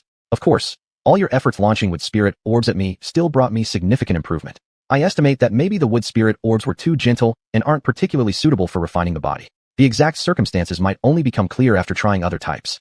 Ma Gao, highly concerned about Hong Jun's cultivation stage, blurted out, what if we try using other spirit orbs on you? Hong Jun shook his head and said, do you think being struck by spirit orbs has no effect on the body or the soul? If I keep trying, do you want to literally pound me into nothing? Ma Gaoji Chiatic said, no, that's not what I meant. Although Hong Jun quite enjoyed seeing Ma Gao panic, he realized that this wasn't an appropriate joke to make in front of his brothers. He smiled and said, all right, I'm just teasing you. I know you don't really want to smash me into bits. You're just eager for my cultivation to improve so I can lead us all forward. I probably need at least 3 months to recover, then we can think about attempting it again. Hearing this, Ma Gao and the other brothers felt hope rising in their hearts. They earnestly hoped that in 3 months' time, Master Hong would succeed in one strike. No, I mean one tribulation, and achieve foundation building successfully. After everyone left, Hong Jun hurried back to his cave dwelling to examine his body carefully. The results from being bombarded by the wood spirit orbs exceeded his expectations. It wasn't even inferior to the lightning tribulation. Merely the wooden gun achieving foundation building made his appearance look, to anyone observing, like just 1/5 of the foundation building state. As for actual combat strength, it might rival a half-step golden core cultivator. If all 5 elemental roots fully passed the foundation building tribulation, his power might even rival that of others in the late golden core stage. After analyzing his current physical condition, Hong Jun silently turned his attention to his lifespan. Judging by the typical upper age limit of around 100 years in this world, Qi gathering completion grants around 150 years. Ordinary foundation building cultivators live about 200 years. Golden core cultivators may live between 500 and 1,000 years. Currently, Hong Jun's lifespan was approximately 400 years. Increasing life expectancy by 3 times from my previous 100 is certainly worth celebration. No longer constantly fearing premature death. After putting his lifespan concerns aside, Hong Jun quickly started contemplating which elemental root he should attempt to foundation build next. Wood generates fire. Now that the woodring gun had achieved foundation building, logically speaking, the fireling gun would be best next. However, what if the fire became too intense? There was a strong possibility I'd burn myself into ashes. Although tribulation refines the body to perfection, if the result wasn't merely body to ash but completely annihilated both body and soul. Although it appeared a shortcut, the risk was uncontrollably high. Metal restrains wood. Advantage. After the tribulation, the body would quickly balance itself. Disadvantage. What if the already achieved woodling gun foundation building gets weakened? Or worse, if metal and wood clashed resulting in mutual destruction, wouldn't I be worse off than before? Water generates wood, similar to wood generating fire. If during the waterling gun tribulation, instead of the waterling gun building foundation, the energy meant for water ended up strengthening the woodling gun, unpredictable situations might arise. If the woodring gun advanced to foundation building mid-stage, while the waterling gun failed to complete its breakthrough, successfully rebuilding foundation in the future would become extremely difficult. After careful consideration and comparison, Hong Jun decided to attempt the foundation building for the earthling gun next. Actually, considering Hong Jun's physical attributes, the earthling gun was indeed the best to begin with. One must understand that the east represents Jia and Yi wood, the south represents Bing and Ding fire, the center represents Wu and Ji earth, the west represents Gung and xiuxian metal, and the north represents Ren and Gui water. Hong Jun decided to establish the heart as the second sea of knowledge. When it came to laying the foundation for the earthling gun, this would trigger tremendous transformations, offering tremendous help in completely shielding the mysterious, unknown force. After sorting out these advantages and consequences, Hong Jun realized that his decision to hastily begin the tribulation and progress to foundation building had indeed been too rushed. However, with things having reached this point, it wasn't the worst possible outcome. In fact, it was the second best scenario, leaving ample room for remedy and improvement. Foundation building for the earthling gun, even judging merely by the literal meaning, implied one thing. He needed to be bombarded with earth spirit orbs, producing effects similar to those of a lightning tribulation. No, perhaps even better than a common lightning tribulation. Naturally, it would still fall short of being struck directly by earth-type lightning. In this world, a sudden thought struck Hong Jun's mind. Why not teach his brothers the thunder arts? If they achieved a breakthrough within the next 3 months, wouldn't that be fantastic? When everyone gathered in the main assembly hall, they looked at Hong Jun with puzzled expressions, seeing him unusually excited.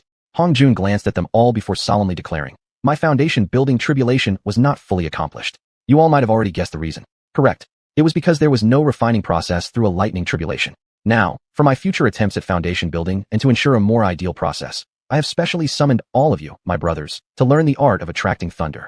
Since witnessing others, and even their own, foundation building lightning tribulations, the yearning and envy for the thunder arts had surpassed their craving for any other cultivation technique. Yet they had deeply buried this desire within, afraid to reveal it, especially not wanting Hong Jun to detect it. Now, upon hearing the promise of learning the thunder arts, how could they possibly suppress their long-buried longing? So they stared at Hong Jun with red eyes, ears perked up, waiting intently to receive the true teachings. The thunder arts are among the few cultivation techniques that don't require matching elemental lingun to reach extremely high levels of mastery. Of course, if someone possesses the rare and unique lightning lingun, they would naturally gain double the results with half the effort. After checking all of you, I found none possess the lightning lingun, so no shortcuts are available. Only persistent and diligent cultivation is the righteous path. The thunder arts serve as both fundamental techniques and contain the concepts of primitive formations. They are spells created by attracting ambient spiritual energy and producing a violent reaction through the mutual interaction and excitation of yin and yang. In its manifestation, this takes the form of an intense explosion. Alternatively, in nature, this is known as a natural phenomenon. At this point, Hong Jun felt it necessary to briefly explain the general process of the world's evolution. He cast a grave glance at everyone and slowly said, "I hope you all keep what I'm about to say strictly confidential. Do not pass this knowledge to anyone outside this hall. Cultivation techniques must not be transmitted lightly." Everyone immediately grew solemn. Without exception, they nodded firmly to indicate they would never let the information reach outsiders. In ancient times, when chaos first opened, pure energy rose while heavy impurities sank, forming heaven and earth. From the Tai Chi emerged the concept of yin and yang. At this point, Hong Jun used his spiritual sense to manipulate spiritual energy and drew a vivid Tai Chi diagram above the crowd. While the main diagram remained unchanged, it slowly shifted and transformed at a certain rhythm and speed. After this dynamic Tai Chi diagram ran for some time, faintly revealing the four symbols around it, Hong Jun dispersed it. He gave a slight cough, snapping everyone out of their lingering fascination, and continued, "We will not discuss what came after today. When the time is right in the future, I will pass on the knowledge to you brothers. Now, let us return to the thunder arts." Hearing this, everyone immediately redirected their attention back to learning the thunder arts. The black and white colors shown in the Tai Chi diagram represent yin and yang energies, also known as the two principles. They are not fixed. They can transform into each other. To better illustrate, Hong Jun turned his right palm toward the group and said, "Just like now, my palm, clearly visible to you, can be considered yang. The opposite, the hidden side, represents yin. But if I flip my hand so that the back faces you, then the palm becomes yin, while the back turns yang." The thunder arts work by deliberately disrupting the natural balance between various types of ambient spiritual energy, whether it be wood, water, or any other elemental attributes, and generating a violent reaction. That's the principle behind thunder arts. If I construct a specific frequency of spiritual energy channel through this reaction, it creates an effect equivalent to being struck by lightning. Following that, Hong Jun used his spiritual sense to transmit the frequency required for forming thunder arts, its guidance methods, and the techniques for constructing them one by one to each of his brothers. For safety reasons, I hope everyone keeps a certain distance from each other while cultivating the thunder arts to prevent accidents. Once you're capable of generating and attracting lightning, you must practice frequently to improve your proficiency, learning how to control the intensity of the thunder, how to define its shape, how to imbue lightning with additional attributes like with spirit thunder, and how to simplify the thunder arts to increase your casting speed. Only by exploring and developing a personal style of thunder arts suited to yourself can one truly master it. There's more. In the future, if you encounter suitable opportunities, such as a 10,000-year lightning-struck tree, that is, a tree that has grown for 10,000 years or the equivalent amount of time, which has been struck by lightning, and thereby gained the attribute of thunder spirit. Thunder spirit crystals. These are spiritual gems naturally possessed by creatures with innate thunder laws affinity, formed either during their lives or after their deaths, containing mysterious traces of lightning within their dark green crystalline forms. And so on. All of these must not be overlooked. Well then, regarding the transmission of the thunder arts, I will stop here. I hope that, in the days to come, for the sake of my smooth foundation building tribulation and for your own future self-defense abilities, you all cultivate seriously. Everyone bowed deeply to Hong Jun together, expressing gratitude for his teachings, before suppressing their excitement and leaving the hall one by one. After watching them leave, Hong Jun, deep in thought, held extremely pessimistic views regarding whether they could successfully learn and fully utilize the thunder arts. Because the thunder arts represented one of the divine authorities of heaven's Tao. Practically speaking, aside from some extremely abnormal beings or those naturally gifted with the lightning lingun, to all other living creatures, it held the authority over life and death. Releasing the thunder arts this time, although to a certain extent, was intended to offer his brothers a protective martial technique for their cultivation path. It was also an extremely powerful tool for his own tribulation, and more importantly, a probe into this world's heaven Tao itself. Truly, a single move achieving three goals. Chapter 70, 5 Elements Foundation. 3 months later, Hong Jun, who had never placed much hope to begin with, was not surprised. Out of the 55 brothers, 30 managed to summon clouds. The weather lightning followed. Only the clouds knew. 20 were able to draw down actual sparks. Well, perhaps sparks was a more accurate term. 4 of them not only drew sparks, but could also hear a sound, about as loud as a fart that couldn't even scare away a mouse. Only Ma Gao was somewhat unexpected, actually managing to summon true lightning. However, he was still a long way off from being able to use it effectively to refine the body of someone undergoing a tribulation. Hong Jun saw everyone standing with red faces and lowered heads, but he didn't scold them. Instead, he nodded and spoke with approving tone. Good. I'm not just flattering you on purpose. The thunder art is one of the most difficult techniques to learn, and it also requires extreme natural talent. Just knowing how to practice and diligently training year after year doesn't necessarily lead to a usable result. Of course, if you do master it, it becomes a very formidable protective technique along the entire cultivation path. I hope everyone pays attention. If you haven't reached Ma Gao's level within 1 year, then perhaps it's best to stop wasting time on the thunder art. Seeing that everyone had taken his words to heart, Hong Jun quickly turned to today's main subject. Today, I will undergo my foundation tribulation. Please everyone, spare no effort and unleash your earth spirit orb techniques upon me. Those of you who are particularly skilled in earth spirit arts, join in during the middle and later stages of my tribulation. I hope for a perfect result this time.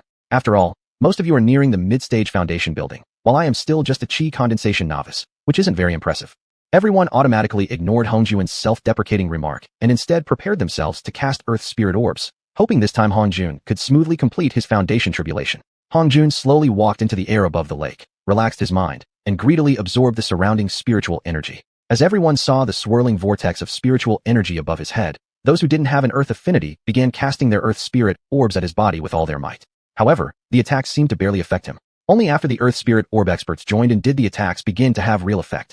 Soon after everyone's full effort, Hong Jun was completely enveloped in a sea of golden light. After bombarding Hong Jun with earth spirit orbs nonstop for nearly 2 hours, all of a sudden, everyone's spiritual senses abruptly lost all connection to him. But drawing upon past experience, they did not stop attacking. Instead, they became even faster, fiercer, and more powerful. A moment later, when they saw a yellow figure gradually solidify in the center of the chaotic storm of earth orbs, everyone simultaneously stopped their attacks and stared intently at Hong Jun's new cultivation level. Yet when they looked closely and saw that the now solidified Hong Jun was still primarily at the chi condensation stage, with only faint traces of the aura of a foundation-building cultivator, they were stunned into silence. A single thought passed through all their minds. Hong Master got blown up by earth orbs for nothing again. Hong Jun quickly examined his current condition and, as expected, his earth affinity had successfully entered the foundation-building stage. Moreover, his fire and metal affinities had both significantly improved. If he wanted, he could choose either one, or both, and immediately begin their foundation tribulations. After some thought, Hong Jun decided to continue hiding the truth that he must undergo tribulations for all 5 elemental affinities, and only after complete success would he truly emit the aura of a foundation-building cultivator. He didn't want to shock his brothers with such a shocking reality, which might hinder their efforts, progress, and the harmony among them. So, Hong Jun put on a slightly disappointed expression, shook his head at everyone, and silently left quickly without explanation. Everyone simply assumed Hong Jun had left in embarrassment because he failed to undergo the tribulation. After exchanging glances for a while, the 55 brothers decided firmly that before Hong Jun's next attempt at a foundation tribulation, they would all diligently improve their thunder arts, hoping to finally put it to use in his next attempt. Back at the cave dwelling, Hong Jun felt the surging power of earth within his body and immediately tried to create a space in his heart suitable for spiritual consciousness to dwell. It was surprisingly smooth. Without any obstruction, he opened up a hazy, dark yellow ethereal space. Compared to the originally grayish space in his mind, this new space carried a new sense of vitality. When Hong Jun cautiously guided his soul consciousness into this space, he inexplicably felt his soul grow much stronger. Moreover, his understanding of earth spirit arts reached an astonishing level. It was as if, with a single thought, he could vanish freely into the earth. A sudden thought struck Hong Jun's mind. Earth hiding technique? He glanced left and right, and suddenly realized he was still inside the cliffside cave dwelling. This place was absolutely unsuitable for testing that ability. Thus, he quietly opened the stone door, poked his head out for a quick check, and found no one outside. Guessing they were probably still inside their cave dwellings diligently practicing the thunder arts, he felt a deep sense of gratitude mixed with guilt. He truly couldn't bring himself to reveal his true situation to them, fearing it would only shock and discourage them greatly. Hong Jun quietly walked down the cliff. After a brief consideration, he finally untied the boat's rope, activated the ceramic spirit crystal engine, and swiftly steered the boat toward the southern part of the lake. In fact, everyone had already been alerted the moment Hong Jun stepped off the cliff. As they sensed him leaving on the boat, they assumed he was going out to vent his frustration over failing the foundation tribulation. Therefore, even though they knew that hard work wouldn't necessarily bring immediate results, they still threw themselves into training. Doing so eased their own sense of guilt, an excellent form of self-medication indeed. After about an hour of high-speed travel, Hongjun stopped the boat near a deeper shoreline, leapt onto the lake bank, and took a quick look around. Noticing no hard objects like rocks on the beach, he silently channeled Earth spirit energy. Suddenly, he felt as if his feet were no longer on the sandy shore, but rather hovering in midair. Panicked, Hongjun quickly adjusted the flow of Earth spirit energy. After carefully analyzing the sensation of his feet and adjusting the speed and amount of spirit energy used, he immediately felt his body sink into the ground. With spiritual perception, he sensed he was in a foul-smelling pit beneath the surface. Resistance below was great, while minimal on the sides and above. Moreover, if the rate of spirit energy consumption was directly proportional to the speed of movement and the depth of submersion, then forward and backward movements always required spirit energy expenditure. Only upward motion nearly cost nothing. Guided by spiritual awareness, Hongjun began testing his underground speed at full capacity. An hour of tests later, after rough estimations and comparisons, Hongjun concluded his earth-hiding speed was somewhat slower than normal movement on the surface. If the ground was uneven, then the earth-hiding technique might be slightly faster. But if there were rocks underground, then walking on the surface would definitely be better. Additionally, he discovered that spending too much time underground would lead to stuffiness. After emerging from the ground, Hongjun also noticed that whether passing through dry or wet soil, his clothes remained completely unaffected.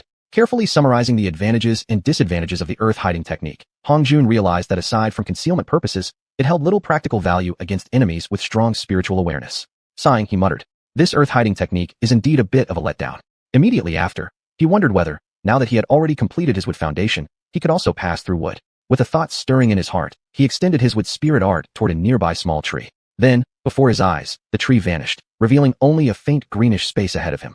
He reached his hand in and felt almost no resistance. Thinking for a moment, he then stepped forward. So vast. Very vast?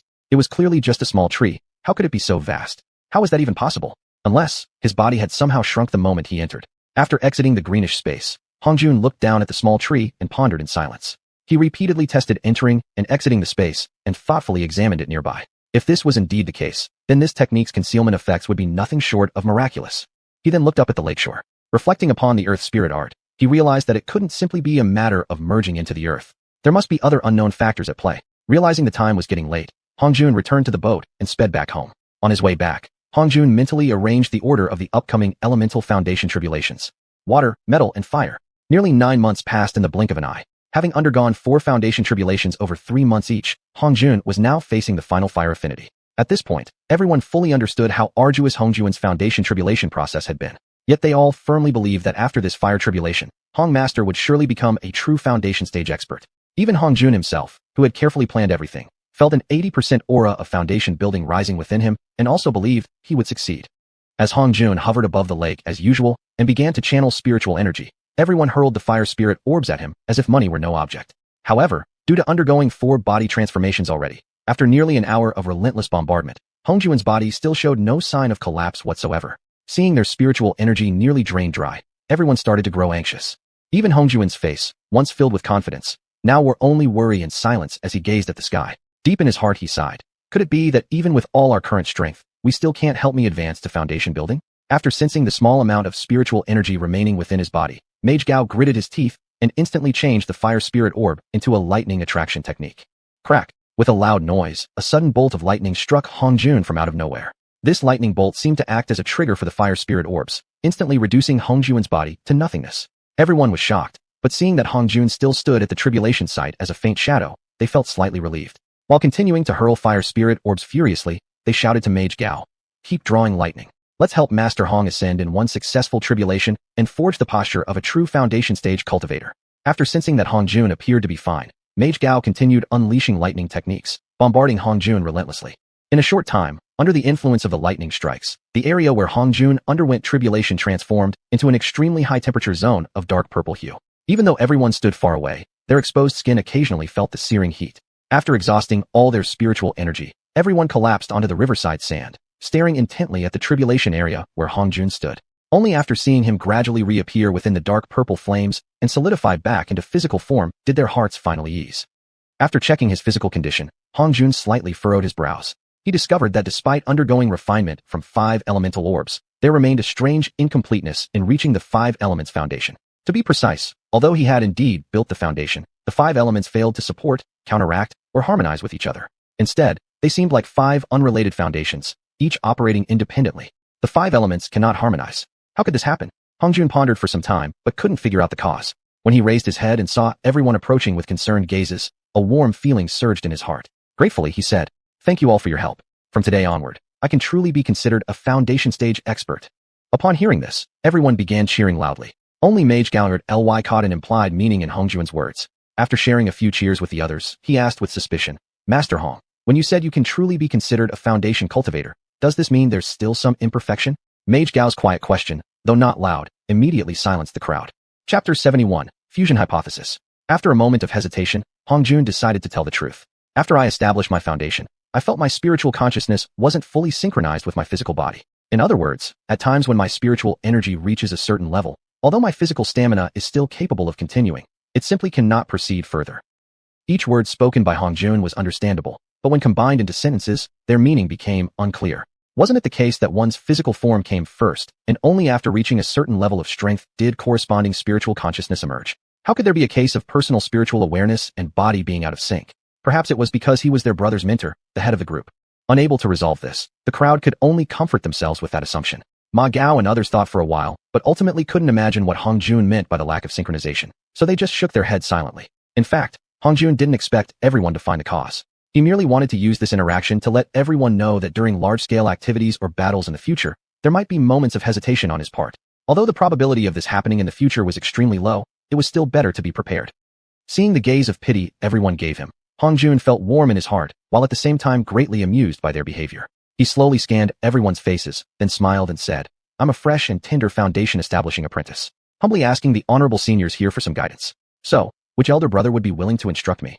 Upon hearing this, all of them took a step back together. Even when they themselves were at foundation establishing level and only had the 4th stage of qi condensation cultivation, none of the brothers had dared to challenge him. Now that he had established foundation, realizing this, they all took 2 more steps back in unison. Observing this, Hongjun sighed and said, "Not even a little fun."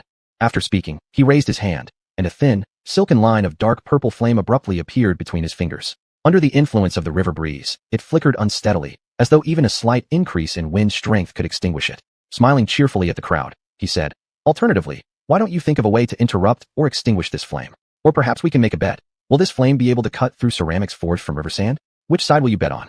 Upon hearing this, the entire group again took another collective step back. None of them responded, shaking their heads instead. But every pair of eyes remained fixed on the flame in Hongjun's hand, as though it were the source of a great horror. This was because they intuitively felt threatened by it, and were unable to determine whether or not it was capable of cutting through ceramics forged from river sand.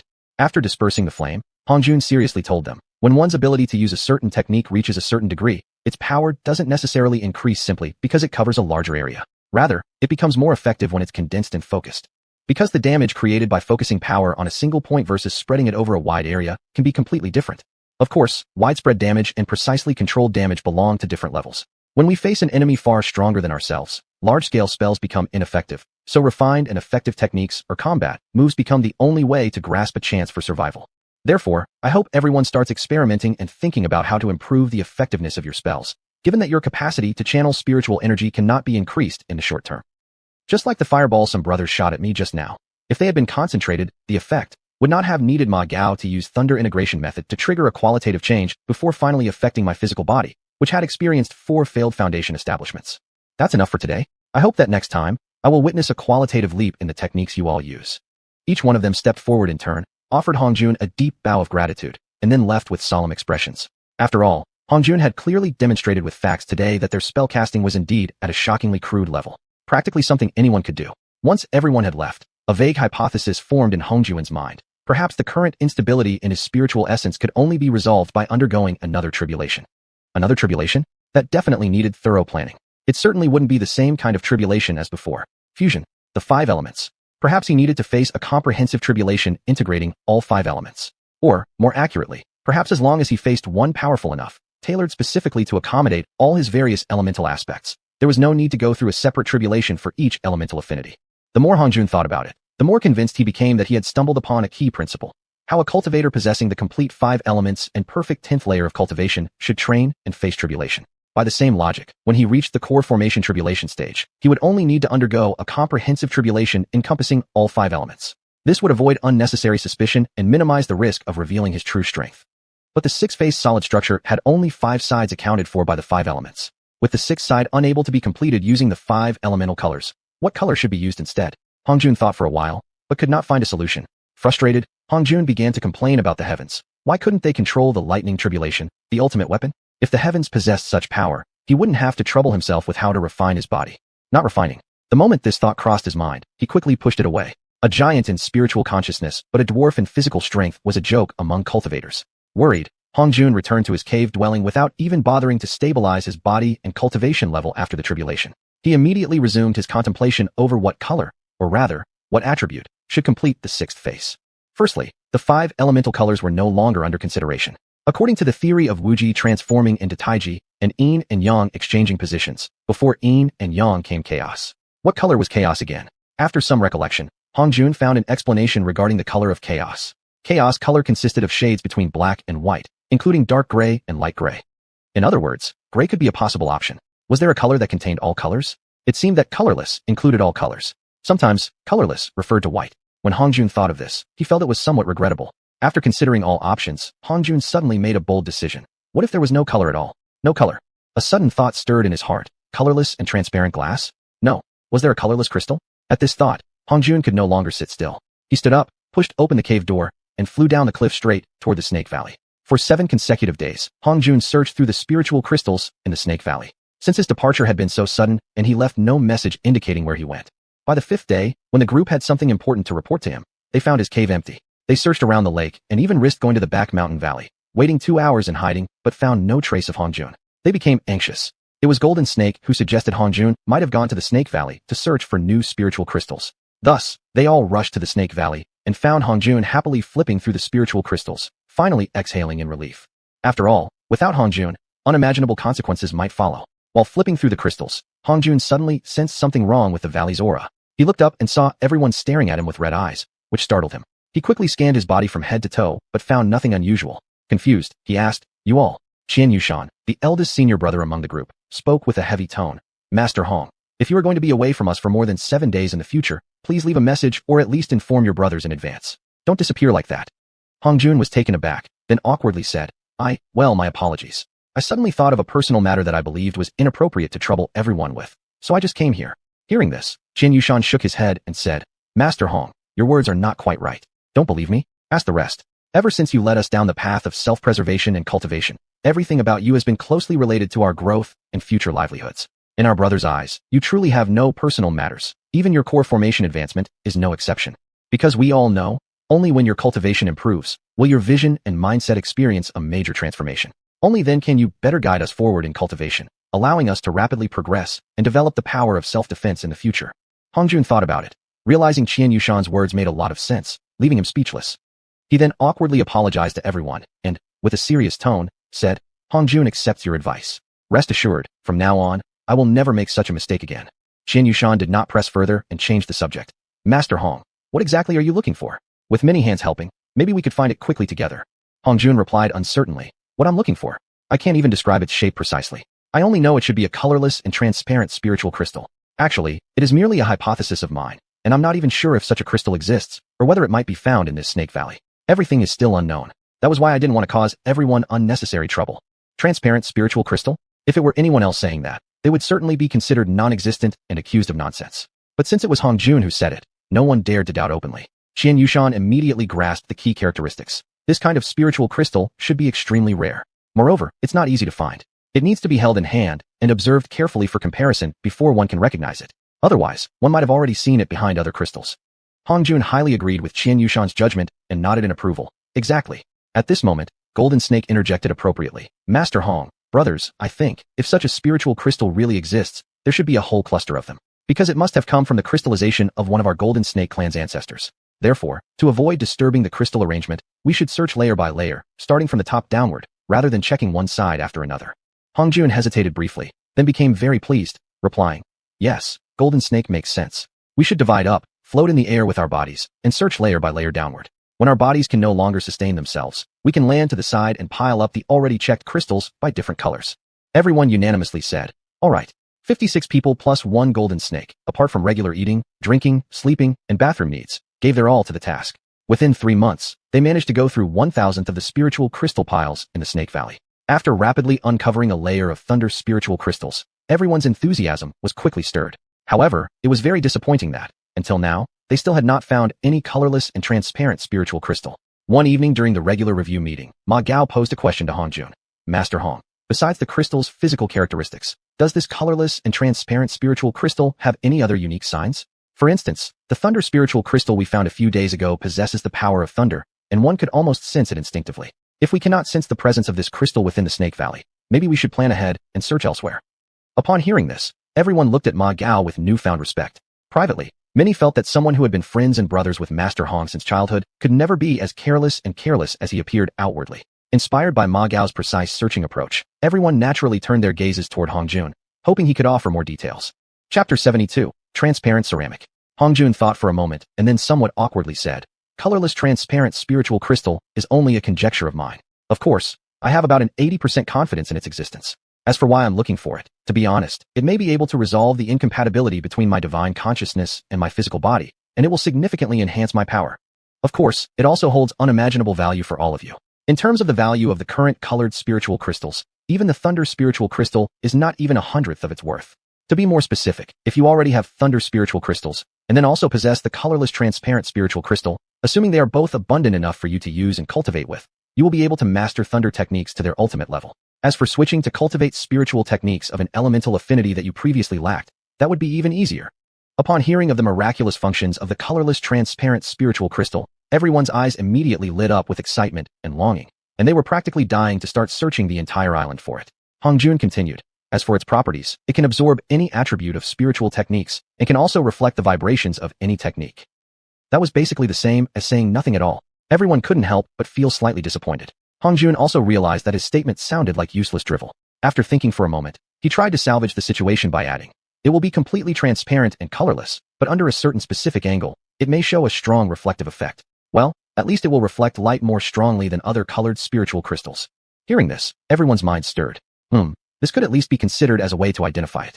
So they all looked at Hongjun eagerly, hoping he could offer more unique properties that could aid in their quick discovery of the crystals. However, from its definition and name, to its associated properties, all were purely Hongjun's speculation and guesswork, without any actual samples. In this situation, after racking his brains, Hongjun could only shrug helplessly to the crowd, indicating that there were no further distinguishing features that could aid in finding the crystals.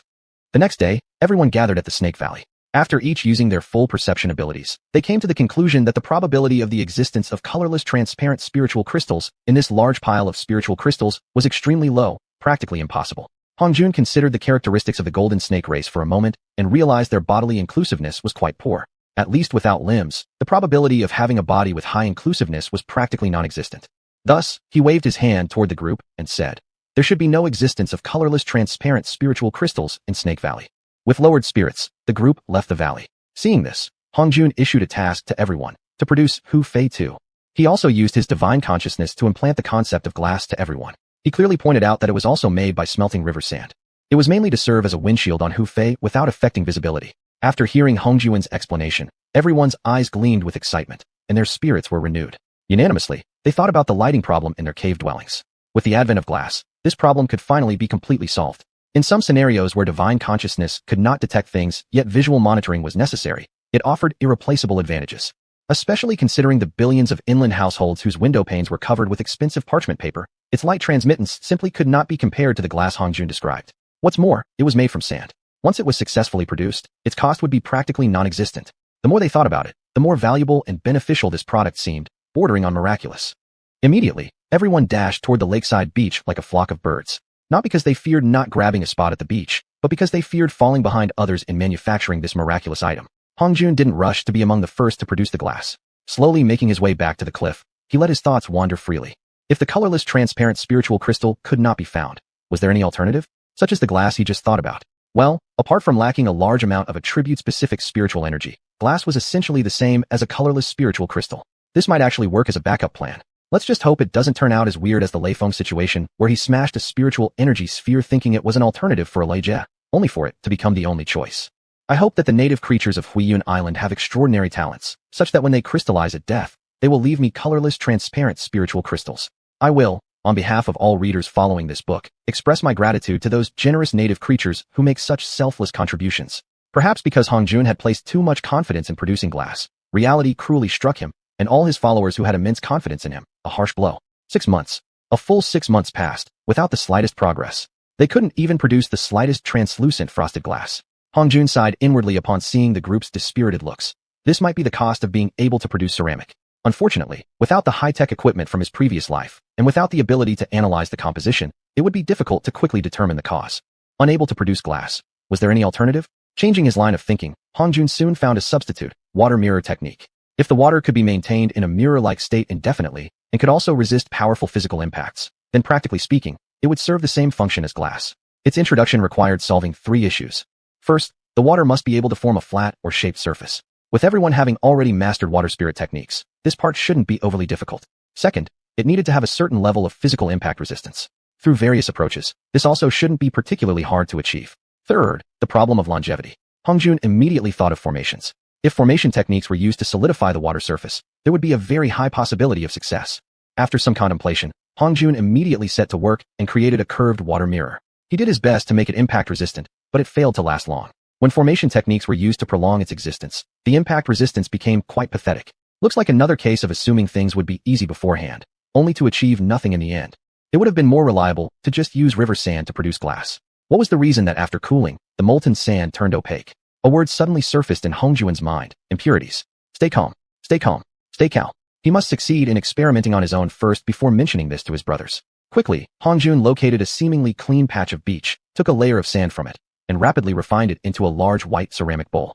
Then he collected another layer of river sand, placed it into the bowl, and used water sphere technique to fill it with pure water, washing the sand several times before draining it completely. He then refilled it with water according to a ratio of 3 parts water to 7 parts sand, and began heating the white bowl. Quickly, faster than Hongjun had anticipated. At least a third faster than using uncleaned river sand and ordinary lake water. After the pure water in the bowl had completely evaporated, the river sand quickly transformed into glowing red molten sand. While pouring it out, Hongjun used his divine consciousness to press it into a flat shape, and under his controlled manipulation, it soon solidified into a transparent piece of glass. Carefully suppressing the joy in his heart, Hongjun picked it up and slammed it onto the white bowl. There was no expected sound of shattered glass, nor were there any visible cracks. Instead, it produced a crisp metallic ring. After calming his excited mood, Hongjun spent nearly 2 hours crafting a completely transparent spiritual crystal engine. After activating the startup formation, he observed its smooth operation and saw no difference from the ceramic spiritual crystal engine. He felt immense delight. Which of the two, ceramic or glass, was harder? To test their hardness, Hongjun crafted 5 identical-sized drill bits, one made from the transparent ceramic and the other from regular white ceramic. Using his divine consciousness, he manipulated each drill bit to attack the large white ceramic bowl that had earned its merits. The results were astonishing. The transparent drill bit had a clear advantage. It not only drilled through the white ceramic bowl effortlessly, but also remained undamaged. Even after wearing down the white ceramic drill bit, it left not a single mark on the bowl. This was a tremendous discovery. Overjoyed, Hongjun suddenly recalled the fishbone needle's hardness advantage over ordinary blades, followed by the hardness superiority of sea beast ribs, and later the white ceramic discovery after relocating here. Now this transparent ceramic completely surpassed them all. Reflecting upon these events, he realized that every appearance of a material with superior hardness had significantly enhanced their overall capabilities. At this thought, Hongjun summoned his rib-shaped artifact. He pointed at the few transparent drill bits nearby and sternly said, "If you cannot evolve to their level, I will abandon you." After a slight tremble, the rib artifact quickly began absorbing the transparent drill bits with fervor. Hongjun let it continue on its own while he hastily detoured along the lakeshore and quickly headed toward the experimental location of his companions.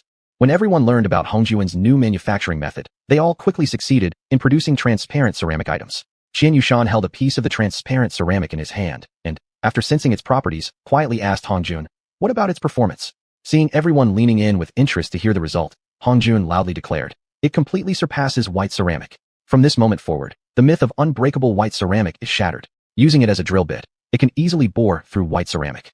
Upon hearing this, everyone looked joyfully at the transparent ceramic they had just crafted, and quickly made another drill bit to test it on the original white ceramic sample. After witnessing its ability to easily drill through the white ceramic, many began summoning their own white ceramic fabak, intending to test them as well. Seeing this, Hongjun quickly stopped them and said, "Everyone has already reached the mid-stage foundation building. Perhaps it's time to consider nurturing a second personal fabak. I suggest you continue keeping your white ceramic fabak, and then refine a new transparent ceramic fabak." Just imagine this, holding a white ceramic blade slashing at an enemy, while secretly manipulating a colorless and transparent blade attacking the enemy from another angle. What would happen then? After hearing this, everyone's eyes immediately sparkled with excitement. Over the years, under Hongjun's subtle influence, everyone had not only embraced the philosophy of survival at all costs, but also learned that striking from the shadows was the surest path to victory.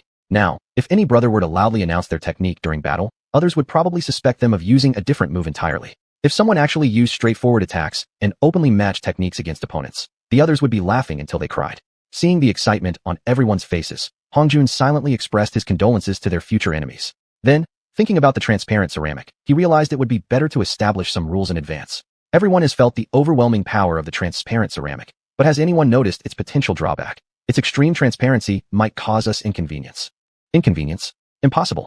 Seeing the confused looks on their faces, Hongjun directly announced the rule. For identification purposes, whenever this transparent ceramic is used to make a door for entry and exit, for white ceramic corners must be inlaid as a warning. When stacking this material, a white ceramic border must be inlaid on the side facing the aisle for easy identification, storage, and retrieval. After hearing Hongjun's rules regarding the transparent ceramic, everyone thought carefully about the applicable scenarios and realized that these rules were absolutely necessary and timely. They immediately responded in unison. Understood. Don't worry, Master Hong. We will all strictly follow these regulations. Chapter 73, Thorough Preparation. After everyone acquired the new transparent ceramic manufacturing technique, they quickly forged themselves a knife or sword to serve as fabop, treasures. Then, they began constructing Lake Flyer 2. With the foundation provided by Lake Flyer I, the construction of Lake Flyer 2 didn't take much time. In fact, they made 2 units at once. The biggest differences between them and Lake Flyer I were the transparent front and side windows. Moreover, on the bottom of the fuselage, they ingeniously installed a transparent observation panel so that people sitting on chairs around it could freely observe the scenery beneath the aircraft. After Hongjun inspected the 2 units and test flew them briefly, he decisively ordered 7 more to be made in groups of 6. Then, the entire team would venture out together for a grand expedition around the island. Upon hearing Hongjun's decision, everyone cheered with joy. Within less than a day, the additional units were completed. Each group formed their teams and flew around the lake once. That evening, inside the assembly hall on the 5th floor, Hongjun stood on the moon terrace, slowly scanning the crowd before him with a solemn expression. Then, he spoke seriously. Tomorrow marks the start of our largest exploration activity along the perimeter of Wisdom Cloud Island since we settled here 7 years ago. Before we officially begin our expedition, to be prepared for unknown dangers, I have established the following rules. 1. No deviation from the leader's flight path. 2. If an urgent landing is needed, it must be announced in advance, and at least 3 aircraft must remain airborne nearby for protection and early warning. 3. Everyone must stay together at night. Unauthorized outings are strictly prohibited. 4. No straying from the main group. All actions must be coordinated. 5. Absolutely no harm shall be done to any plants or animals encountered along the way. 6. We must do our utmost to eliminate any trace of our passage, including feces, urine, saliva, and food scraps. After announcing these 6 rules, Hongjun's expression did not relax. Instead, he continued solemnly. We can't gamble on nobody else ever coming to Wisdom Cloud Island. It is necessary to conceal any sign of our existence. Additionally, everyone must bear with me tonight. All the spiritual crystals previously brought from the Serpent Valley to the cliffside cave must now be returned to the valley. During the remaining time, every ceramic item must be buried deep at the bottom of the lake. As for the single-minded cores, the embedded spiritual crystals must be removed and scattered openly in the open. Upon hearing this, everyone involuntarily wondered, could Master Hong have some unknown method of detecting that new people had arrived on the island? However, out of habit of following Hongjun's instructions, none of them questioned his orders, instead feeling a sense of urgency. Thanks to the high efficiency and speed of Lake Flyer 2, spiritual crystals that had taken dozens of days to laboriously move to the cliffside were entirely returned to the Serpent Valley within less than 2 hours. Then, thinking about Hongjun's order to destroy and haphazardly scatter the single-minded cores, everyone felt extremely reluctant. Therefore, after discussing, they decided to build 2 more ultra-large aircraft. To enhance their mobility, each was equipped with 2 additional ceramic spiritual crystal engines. Then, all the treasured items they were unwilling to discard were moved aboard these 2 aircraft. When Hongjun came over and saw the 2 large aircraft parked on the riverside beach, he was momentarily stunned. After a pause, he asked xiuxian, who nervously came forward. You all? Xiuxian bravely replied. The brothers just couldn't bear to casually discard the precious items they worked so hard to forge, nor did they want to bury them under the lake. So we all worked together to produce these 2 large aircraft. Please be assured, each is powered by 4 ceramic spiritual crystal engines. Speed is definitely not an issue. Now that things had reached this point, Hongjun couldn't exactly play the villain. He then asked with concern, will everything fit? Under your guidance, xiuxian replied. We incorporated the preliminary research results of the 5 elements Disu, stealth techniques, into formations and achieved a 3-fold spatial expansion effect. Thus, the aircraft you see now actually have the carrying capacity of 6. Hongjun's attention immediately shifted to the spatial magic. He urgently asked, have you ever tested this with living creatures? Xiuxian shook his head and awkwardly replied, this is actually our first trial. And it succeeded. Hongjun looked at Xiuxian speechlessly. He really couldn't bring himself to call the group lucky. Spatial magic. Without prior testing, yet they had gone all in on such a large scale. If something went wrong, it wouldn't just be a matter of losing a limb. It wouldn't be surprising if people went missing entirely. Looking at the excited crowd, Hongjun paused thoughtfully before solemnly declaring, We will delay our departure for 2 days. During this time, everyone should add an extra layer of transparent ceramic armor over their previous vine leaf armor for greater safety. Also, double-check everything and plug any gaps, striving to face this upcoming exploration activity with the best equipment and mindset.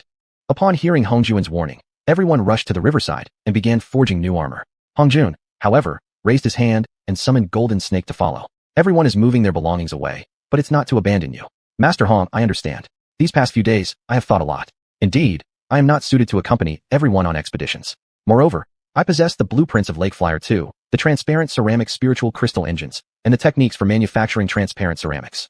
I can independently produce a complete set of single-minded cores. Please rest assured, I will protect our home well. In the future, after you undergo shape transformation, you can accompany us whenever we go out. Also, you have a short-term goal. Learn how to conceal your aura. If you can truly reach the point where even I cannot sense your presence, then you will have succeeded. Golden Snake replied somewhat dejectedly. I can only promise to do my best. You can rest assured that if I cannot hide my aura, I will not follow my senior brothers on outings. After all, beings like us are extremely sensitive within our domain. Even a mere approach without a trace of hostility will trigger vigilance and provoke an attack. Gently patting its head, Hongjun said, I'm glad you understand. To join us sooner in activities and eventually live with us outside, you must diligently cultivate yourself. Especially now that the paralysis sickness has passed, I believe you can surpass even the most accomplished serpent of your Golden Snake lineage. Upon hearing this, Golden Snake's previously dispirited spirit quickly rekindled. Thank you, Master Hong, for your guidance. Rest assured, I will not disappoint your expectations. After you leave, I will find a secluded place for retreat cultivation. Hopefully, during your expedition, I will attain a significant improvement. After bowing respectfully with clasped hands, he glided away happily. Hongjun stood silently watching Golden Snake's distant figure vanish. Ever since he saw how everyone had willingly produced 2 additional large aircraft just to erase every trace of their presence here, a nameless worry and fear had arisen in his heart. After all, Hongjun wasn't arrogant enough to believe that just because he had cultivated for over a decade, he could surpass the comprehension and utilization of spiritual energy over countless eons in this world. Even with a foundational knowledge of cultivation, he couldn't be absolutely superior. Hongjun summoned xiuxian and quietly asked, have you overcome the challenge of remote connection and sharing capabilities between the single-minded cores? Xiuxian quickly answered, we have found 2 possible solutions. One is using arrays to transmit spiritual energy, adding receiving and transmitting devices at each port. The other avoids spiritual energy transmission altogether, but requires additional spiritual power when installing receiving and transmitting equipment at the ports. Hongjun asked further, what about the range of transmission? For those using spiritual energy transmission, the connection remains stable and uninterrupted within 10 kilometers, and the speed is extraordinarily fast. For non-spiritual energy transmission, instability occurs beyond 5 kilometers, and the transmission speed is not very fast. After thinking for a moment, Hongjun issued orders. Install an additional transparent single-minded core in the front cockpit of each Lake Flyer 2, along with 4 non-spiritual energy transmission devices requiring additional spiritual power, and 4 spiritual energy transmission devices, for each. These are for team formation, emergency alerts, reporting, and purposes such as data sharing and storage during flights. Xiuxian immediately took the order and left. After receiving Xiuxian's relayed instructions, everyone soon installed the single-minded cores onto all 9 Lake Flyer 2s and test flew along the lake perimeter. The result was excellent. The thought of exploring with Master Hong and being able to communicate with him anytime mid-flight significantly boosted everyone's confidence in the upcoming expedition. 2 days passed in a blink. After donning his self-made transparent ceramic armor, Hongjun descended from the cliff. He reached the east side riverbank of the lake. Looking at the 9 neatly lined up ceramic aircraft, the crews assembled beside them, and the mixed emotions stirring within him deepened as he glanced at Golden Snake hidden beneath the lake waters. Then he shouted loudly to the entire crowd. Attention! Turn around! Bow in farewell to our brother, Golden Snake gentlemen. Everyone faced the lake, bowing deeply, remaining bent for a long moment before slowly rising again. Some emotional individuals even began to weep openly. It was he, driven by a heart of gratitude, who bit, rammed with his head, and swung his tail for months, carving a new home for everyone on the cliffside. It was he, who bravely contributed the ancestral crystallized remains of the Golden Snake lineage, giving everyone a new source of power. Through tear-filled eyes, as if seeing his determined gaze in his struggle for survival, as if seeing him striving to learn human language, as if seeing him fiercely resisting during the foundation-building tribulation, as if seeing him successfully becoming not just a fellow brother in everyone's hearts, but truly a part of their kind, no longer an outsider. Golden Snake, with his powerful divine sense, truly felt everyone's sincere emotions toward him. Unable to hold back any longer, he leapt out of the lake's surface, transforming into a small snake, and swiftly darted to the group. He tasted each person's tears with his serpent's tongue, then let out a long, mournful cry before flying back into the lake and vanishing from sight. Hongjun murmured softly, "We shall depart now." Saying this, he stepped onto his transparent ceramic aircraft. The personnel groups were as follows. Group Hongjun, 6 people Hongjun, Ma Gao, Hu Yu, Sun Ji, xuanhuan, xianhuan. Group Fenghui, 6 people Fenghui, Feng Jian, Su Dawei, Wen Yujiang, Wan Qingfu, Tang Duang. Group Wang Qianan, 6 people Wang Qianan, Gong Xingwen, Huang Wenwu, Zhao Qiufeng, Yu Chengkong, Li Jianxin. Group Zheng Xingqing, 6 people Zheng Xingqing, Song Zishan, Bu Yuanhua, Yin Xiun, Feng Weiji, Yin Xuanqing. Group Lan Xingyu, 6 people Lan Xingyu, Meng Liyun, Ji Weilu, Fan Kaoyang, Yang Yongyan, Fei Tianfu. Group Qin Zidong, 6 people Qin Zidong, Wu Pengyun, Chu Yuanxi, Bai Lixian, Ning Wenmin, Wei Mingda. Group Yang Chun, 6 people Yang Chun, Zhong Liqing, Miao Yuan, Rin Fei, Zhang Jiatsai, Zhou Xiaoyu. Group Hu Buguwei, 7 people Hu Buguwei, Hu Zhen, Hu Dadong, Hu Yu, Shi Jiancheng, Gan Yuankai, Wanani. Group Qian Yushan, 7 people Qian Yushan, Zhang Tongguei, Feng Baitao, Cheng Ho, Yuan Chengqian, Shin Jixing, Peng Zaiqing. Among these, Group Hongjuan's 6 members formed the vanguard, while the 7 members from both Group Hu Buguwei and Group Qian Yushan piloted 2 large aircraft, with Group Qian Yushan serving as the rear guard. As the 9 Lake Flyer twos lifted off one after another, fading gradually into the northwestern horizon, Golden Snake leapt from the lake and stood upright above its surface. After a long moment, he let out a low hiss, as if gravely wounded, then abruptly arched his body backward and slammed heavily onto the lake, causing waves over a meter high to surge outward. Chapter 74 Defense Strategies.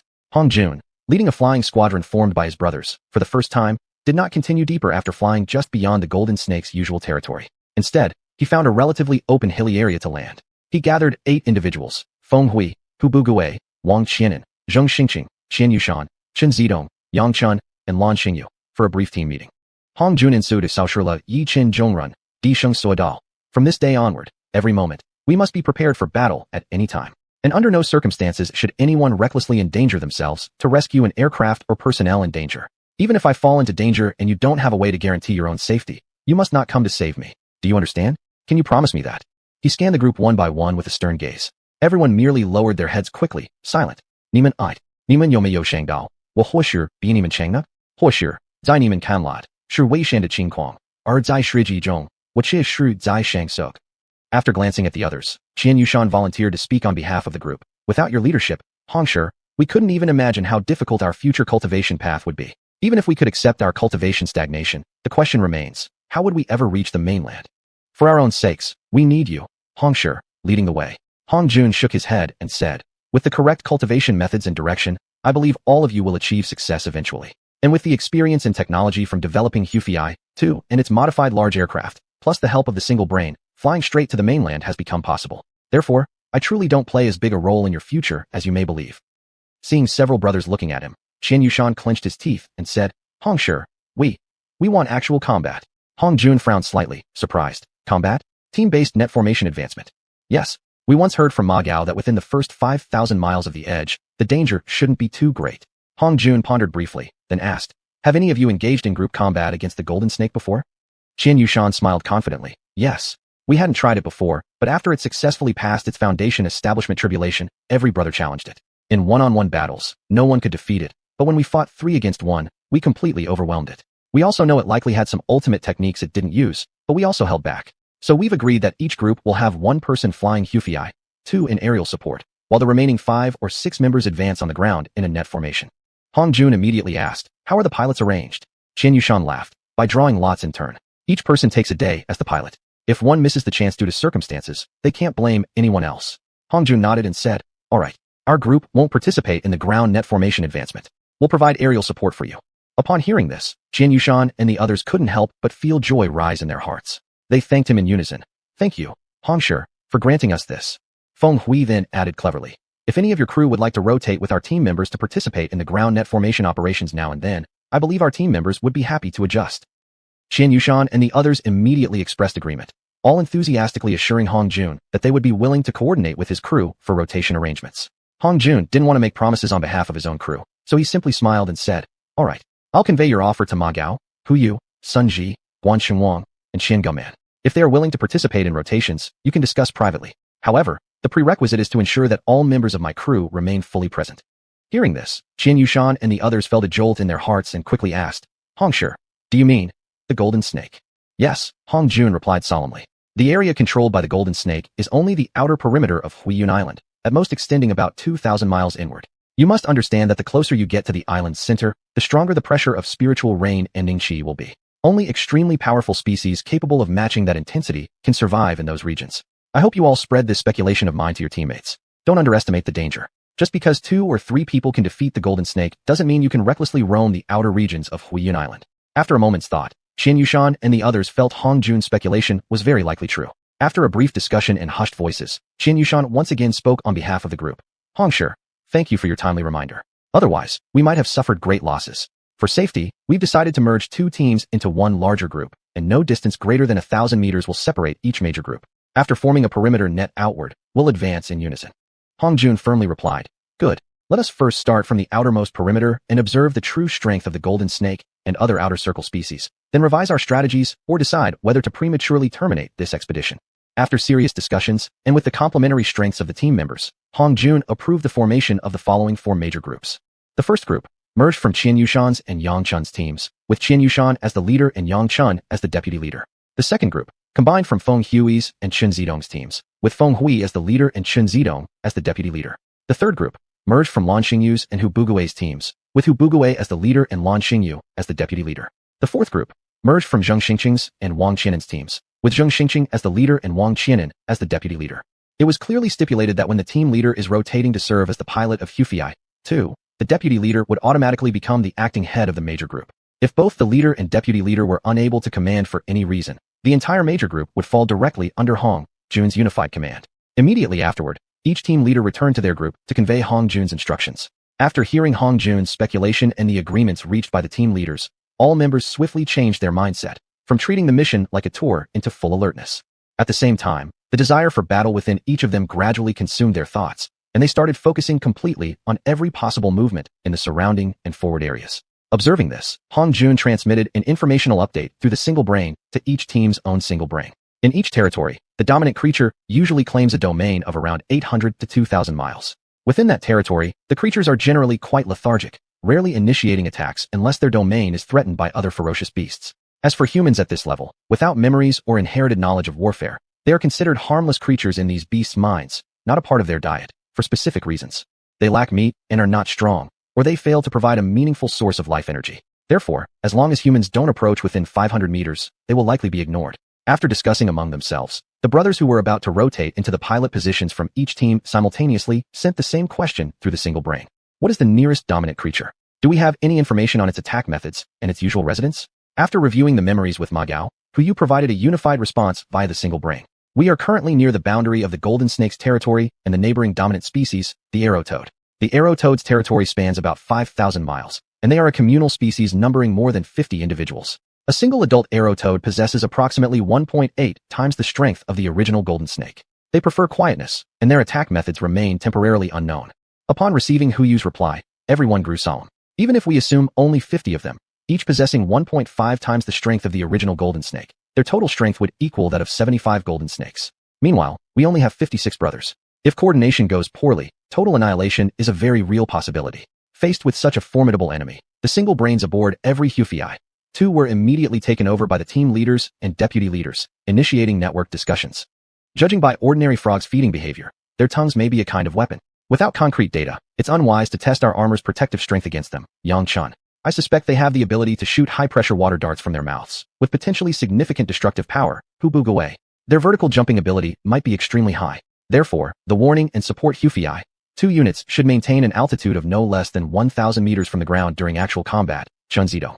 Their communal lifestyle suggests they may possess coordination abilities. We must be prepared to face organized and planned attacks. Xianyushan. Even if they cannot fly, they might have the ability to glide short distances. Wang Qianan. We must not underestimate the protective strength of their frog skin. Be ready in case our ceramic blades fail to penetrate. Zheng Xingqing. Their frog toes might be another powerful weapon, aside from their tongues and water darts. Lan Xingyu. They might even understand the function of crystals. Feng Hui. As soon as Feng Hui proposed this hypothesis, the team leaders and deputy leaders connected online instantly fell silent. Even if Feng Hui's speculation might not be reliable, on what basis can we assume that recently arrived humans, after only 5 or 6 years on this island, could skillfully use Xing upon obtaining them, while the native species that have lived here for hundreds of millions of years couldn't? Just the single example of the golden snake alone cannot represent the whole picture. If we let our guard down because of this single case, and something unexpected happens, we might not even know how we died. Hong Jun thought for a moment, gently pushed Ma Gao aside, and began leaving a message. Record Feng Hui's point here. From now on, Treat it as our first principle of vigilance when dealing with any person or any creature. We must never underestimate any enemy, whether they are already our opponent or may become one. Also, when the situation allows, we will continue holding these discussions in the same collaborative manner. Let's make brainstorming sessions a regular practice before every operation, to enhance our performance and ensure our plans for self-preservation are well prepared in advance, so we won't be caught off guard at the last moment. Receive. Fenghui. Receive. xianxia. One by one, others left messages agreeing with Hong Jun's order. Once the team leaders and deputy leaders had passed the preset messages from the single brains to their teammates, everyone's tightly wound nerves finally eased slightly. They now had a preliminary understanding of the arrow toads they were about to face. Therefore, each group's members began discussing among themselves how to conduct targeted simulation drills, based on the speculated characteristics of the arrow toads. When the eastern sky began to lighten, the insects that had been chirping all night, perhaps due to shift changes, suddenly fell silent. Without wind, without insect songs or bird song, the hills fell into a heart-wrenching silence. Just as Hong Jun and others felt the oppressive atmosphere had almost condensed into a tangible presence, their alertness already heightened to the extreme. They suddenly saw a huge arrow toad head rise abruptly from a canyon approximately 2 kilometers ahead. Hong Jun and Ma Gao's hearts sank immediately. So, the arrow toads they had seen during their last visit might actually have been just their young. Chapter 75. When it rains, it pours. The reason was simply because the arrow frog's head that had just surfaced was so enormous that it could swallow the lake fly 2 whole in one bite. As for the plan from last night to go after the arrow frog and all the contingency measures they had prepared, in the face of such near absolute power, they had become nothing more than a joke. Faced with this completely unexpected emergency, Hong Jun issued an urgent command through his spiritual sense. Brothers, due to our inaccurate intelligence from the previous reconnaissance, what we encountered before must have been just a juvenile arrow frog. Please immediately descend and begin digging holes or use earth element tissue to hide beneath the ground, erasing all traces of your presence. Do not resurface until I have lifted the earth hiding command. Upon receiving Hong Jun's order, everyone quietly slipped off the lake fly 2, activated their earth tissue, and dispersed into the hills. After confirming that everyone had successfully hidden, Hong Jun, daring yet skillful, lightly leapt onto the thick crown of a nearby short tree. Without activating his spiritual awareness, he silently observed the newly surfaced arrow frog in the valley with his naked eyes. Its 2 frog eyes, larger than a human brain, sparkled with sharp glints whenever they opened and closed. The enormous frog mouth occasionally opened to reveal teeth that glimmered with chilling sharpness even from a great distance. If not for its head rising above the surroundings, where its bright green coloration would have stood out sharply, its mud-brown frog skin would have provided perfect camouflage when lying flat on the ground.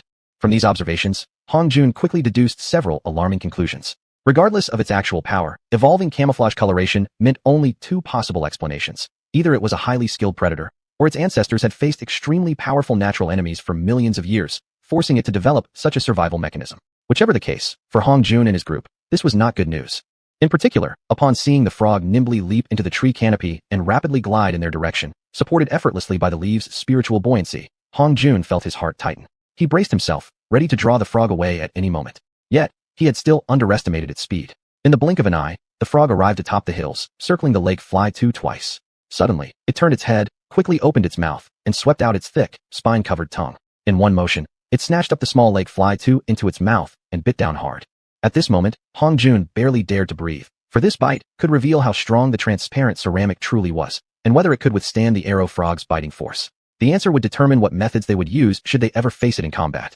When he saw the frog spit out the lake fly 2 and found that it had not deformed, even its blades and transmission pillars remained completely intact, Hong Jun relaxed slightly. But the moment he saw it begin to sniff at the areas where his brothers had burrowed underground, his heart leapt into his throat. Its hesitant expression clearly indicated it had detected someone in the soil. However, after glancing at the expelled lake fly 2, its eyes showed nothing but disdain. Shaking its head twice, it lightly leapt onto the tree canopy and, supported by spiritual energy, swiftly glided away. Only after the arrow frog had completely vanished from sight did Hong Jun softly descend from the tree. Cautiously, he walked over to the lake fly 2 that had just been swallowed by the arrow frog, and after carefully examining it with his eyes, he was about to reach out to open its door when he suddenly stopped himself. Instead, he turned around, flew upward, snapped off a branch, and lightly touched it to the lake fly 2. The branch did not change color. Relieved, Hong Jun was about to discard the branch and proceed to open the door with his hands when suddenly, he felt the branch seemed to grow onto the lake fly 2. When he pulled, rather than detaching from the machine, the entire lake fly 2 shifted with it. Hong Jun's face changed instantly, and he pulled again with more force, only to discover that the branch really was somehow attached to the lake fly 2. A cold sweat broke out across his body. If he had accidentally used his hands to open the door just now, he might have been stuck by the arrow frog's saliva. Hong Jun quickly leapt back onto the nearby tree canopy and looked around. Seeing no sign of the arrow frog, he dropped down and transmitted voice to his brothers. Threat cleared. All of you carefully surface from the ground and gather around me. There is something important I must report. Upon receiving Hong Jun's signal, his brothers emerged one by one from the soil and quickly gathered around him, their expressions full of caution. Seeing the apprehension on their faces, Hong Jun quickly said, "No one else knows. Earlier, that arrow frog came here, bit down on a lake fly too, and likely detected you hiding underground through the residual scent left inside. What everyone must pay attention to," Hong Jun said, pointing at lake fly 2, which was still stuck with a branch, "is that the lake fly 2 that was bitten into the arrow frog's mouth earlier became extremely sticky after being coated with its saliva. You all should conduct thorough tests next to determine if the arrow frog saliva has other effects and properties. Then, from now on, at least one lake fly 2 must remain at an altitude of more than 1,000 meters as an early warning aircraft. Should anything unusual be detected, communicate with the ground promptly using the lone brain. Except for the lake fly 2 that had been swallowed by the arrow frog, every lake fly 2 must have a brother stationed aboard, ready to receive any information transmitted from the early warning aircraft." After everyone received Hong Jun's instructions, those responsible immediately took off, and the lookouts stationed themselves. The remaining members then began extensive testing of the arrow frog's saliva characteristics. Besides the initially identified extremely strong adhesiveness tested by Hong Jun first, the following properties were later determined. 1. Extremely strong corrosiveness. 2. The strong adhesiveness and corrosiveness were estimated to last for more than a day. 3. Apart from its adhesive properties, the saliva had no effect on white or transparent ceramics. Other properties could not be determined due to the lack of related testing tools and equipment. After a full day of trying, they still could not remove the saliva stuck on the lake fly 2. Thinking for a moment, Hong Jun made a decision. Buried it on site. We can dig it up later during the return journey or when we have time for further research. With the brothers' combined effort, within a short while, it was buried deep into the hills. Since this lake fly 2 had been operated by Yang Chun's team, under xianxuan's arrangement, everyone had now transferred to a larger lake fly 2. The large lake fly 2s had been specially designed to account for unexpected situations during exploration and were equipped to transfer and accommodate personnel. Each large lake fly 2 reserved 20 empty spots. Even after accommodating all of Yang Chun's group members, there were still plenty of seats left. Hong Jun specifically visited xianxuan's group's large lake fly 2 and expressed his sincere apologies to Yang Chun's group. It was his failure in reconnaissance beforehand that had led to this unexpected situation. The members of Yang Chun's group all stated that Hong Jun bore no responsibility for this. After Hong Jun received confirmation from all the lake fly 2s that everything was normal, he issued the order to move forward. When Hong Jun and his team had been flying in formation for nearly 2 hours, their full concentration was focused on monitoring the ground below. Naturally, none of them anticipated that danger would strike from an unexpected place.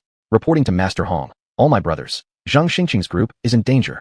When this alarm was transmitted through the linked lone brains to all teams, everyone immediately followed the emergency plan by quickly flying 1,000 meters away from the flight path, then turned to face the lake fly 2 that had issued the alarm. Seeing that Zhang Xingqing's lake fly 2 had been seized by a giant eagle as if it were grabbing an insect, the sight instantly sent chills down everyone's spines.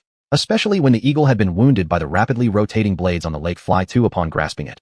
Not only did it try even harder to crush the strange device that had injured it, but it also glared at the scattered lake fly 2s with hatred in its eyes. Seeing that the lake fly 2 caught in the eagle's talons could still hold out for now, Hong Jun immediately issued the command to attack the eagle. All teams, scatter and surround it. Use the wolf pack formation and launch fire flame techniques at it. The team members, who had rehearsed for such a scenario, quickly formulated attack sequences and contingency plans, submitted them to Hong Jun for approval, and immediately began their assault on the giant eagle. First up was xianxuan's group. Immediately after boosting the ceramic spiritual crystal engine's power, they closed the 1,000-meter distance in an instant. Before the giant eagle had time to react, they unleashed a wave of dark purple flame technique aimed directly at its tail.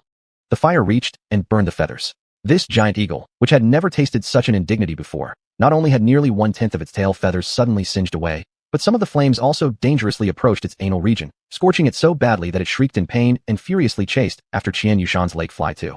As it turned its head, Feng Hui's group, already prepared, swiftly rushed in. With practiced skill, they unleashed another wave of flame technique that fiercely struck the eagle's tail. With the loss of some tail feathers, this second round burned painfully into the skin of the eagle, considered a ruler of the skies. Compared to the previously encountered insect-like device, this new one was far more annoying. Immediately, it changed course and pursued Feng Hui's lake fly 2. Huyu Boogie's group, already in position, successfully launched a surprise attack and struck the eagle's tail with fire again. Letting out a furious screech, the eagle spread its wings and rapidly turned around to chase Huyu Boogie's lake fly 2. Recognizing the opportunity, Hong Jun's group seized their moment. Under Ma Gao's precise piloting and Hong Jun's full-powered guidance, they concentrated the flame technique beam into a rod-like form and directly jabbed it into the eagle's anus. The giant eagle, now wiser from the beating it had taken, did not turn back, but instead accelerated toward Huyu Boogie's group. When it was about 500 meters away, it opened its mouth and released a streak of glowing breath shimmering with tiny specks of starlight, shooting straight ahead. With a thunderous boom, The lake fly 2 piloted by Hu Boogie's group was immediately enveloped in a burst of white, glowing vapor. In an instant, the vapor scattered, and Hu Boogie's lake fly 2 plummeted straight down like a broken kite. No, several other groups immediately turned red-eyed with rage. After screaming out, they fearlessly charged forward and unleashed fiery techniques toward the eagle. Moreover, following the example set by Hong Jun's group, they no longer fired blasts all over the place, but instead launched dark purple fire rods and fire threads directly at the eagle. The second lake fly 2 to be ruthlessly attacked by the eagle, using its water vapor arrow, was Wang Qianan's group. Although the impact was somewhat weaker than the first, they still couldn't resist. It was shot down. The continuous loss of 2 lake fly 2s pushed the brothers remaining in the sky nearly to the edge of madness. After landing a hit, the lake fly 2s quickly veered away in unpredictable curves. In a short half hour, the eagle found itself unable to lock onto any single lake fly 2. When it felt its body could no longer turn smoothly, it abruptly hurled the lake fly 2 it had gripped in its claws directly at another fleeing lake fly 2 ahead. Because Lan Xingyu's pilot had not anticipated the eagle possessed relatively high intelligence, an incorrect estimation led to them being struck head-on. Both lake fly 2s instantly fell straight from the sky. Ma Gao piloted Hong Jun's lake fly 2, sharply making several curved turns, then aimed at a gap and maneuvered into a blind spot of the eagle. Seeing a rare opportunity, Hong Jun quickly focused all his spiritual consciousness, compressing the flame technique to the extreme until it became a silvery thread, and at ultra-high speed, struck the eagle's huge left eye. Chapter 76. One surprise after another. After an extremely blood-curdling shriek, the giant eagle, having lost its left eye to Hong Jun's strike, immediately went into a frenzy. Following the trail of Hong Jun's Hudfly No. 2, it crazily pursued. Taking advantage of the situation, Xianxuan's team, piloting a larger Hudfly No. 2, swiftly maneuvered to the right side of the giant eagle under the power of 4 ceramic spirit crystal engines, showing greater agility and speed than the standard model. Xianxuan seized his chance, releasing a fire in a thread-like stream that struck the eagle's right eye. With both eyes wounded, the giant eagle immediately plunged downward. With a puhong sound, it crashed into a swamp below, splashing up mud waves as high as 10 zhang. Then came the buzzing croak of a frog, instantly reaching Hong Jun's ears. Just as they began to relax, they tensed up again and rapidly piloted their Hudfly higher. Only after rising to nearly 3,000 meters above ground did Hong Jun's group have the time to observe the situation below. Nearly 100 giant dart frogs completely ignored Hong Jun's group and were fleeing chaotically in all directions. In a short while, the frogs nearest to the swamp had already reached more than 10 miles away and still continued running frantically. Looking at the rapidly escaping dart frogs, Hong Jun's mind stirred with thought. Could it be the eagle is their natural predator? The more he thought, the more convinced he became his guess was correct. He then issued the order to descend. Chen Zidong's team, Xianxuan's team, Feng Hui's team, and Hong Jun's team cautiously descended to the battleground where they had fought the giant eagle moments ago. Ignoring the need to scout whether the surroundings were safe or not, they all hurriedly opened the cabin doors and rushed toward the 1 large and 3 small crashed Hudfly No. 2s. Upon arriving and seeing their comrades lying motionless inside, their hearts all sank with dread. Fortunately, when building the Hudfly No. 2, an external unlocking mechanism had been temporarily added. Thus, they divided into groups to open the 4 crashed aircraft. After examining the unconscious pilots with spiritual perception, they breathed a sigh of relief. Everyone had merely been knocked unconscious by the impact. There were no life-threatening injuries. However, although the 4 Hudfly No. 2s were constructed from transparent ceramic, the force of impact had caused noticeable deformation across each aircraft and damaged the ceramic spirit crystal engine's main shafts, rendering them completely unflyable. Hong Jun then led the 30 conscious men, carrying the 25 unconscious comrades in batches, carefully toward the swamp. After finding a hard patch of land at the swamp's edge, they began setting up a camp. Using earth spirit art, fire and ju, and wood spirit art, they quickly constructed a campsite consisting of 56 single-occupancy rooms surrounding a central hall. The 25 unconscious comrades were laid inside the central hall, and with guidance from the awakened members' spiritual senses, stimulation and nourishment via wood spirit art, and infusion of spiritual energy, they gradually regained consciousness within less than 2 hours. Hong Jun personally offered every waking comrade further apologies and expressions of concern. After assigning Sun Ji, Hu Yu, and Yang Chun to remain at the campsite to take care of the wounded, Hong Jun gathered the remaining 27 comrades outside the central hall. He scanned the group solemnly before speaking. Based on the speed at which the dart frogs fled, we can safely conclude that the giant eagle is their natural predator. Thus, within a radius of several hundred li for the time being, the area should be very safe. That eagle which caused us serious harm will now become our focus for investigation. We 28 will advance into the swamp to assess its condition. Since we cannot determine whether damaging both eyes of the eagle has affected its brain, we cannot be sure if it is truly dead. Therefore, extreme caution must be exercised and all actions must follow orders to prevent incalculable consequences. Understood. In low tones, everyone replied in unison, understood. Hong Jun waved his hand and gravely whispered, move out. With that, he led the way quietly toward the deep marsh where the eagle had fallen. Though the central swamp grew increasingly muddy, thick, and deep, all 28 being foundation-building experts, could advance as easily as on flat ground by occasionally exerting slight force through their cultivation techniques, rapidly approaching the eagle's crash site. At about 500 meters from the eagle's body, Hong Jun motioned everyone to stop advancing forward. He then silently transmitted voice to everyone. Everyone, scatter out and surround it. Do not approach until certain it is completely dead. Also, prepare for a quick retreat if necessary.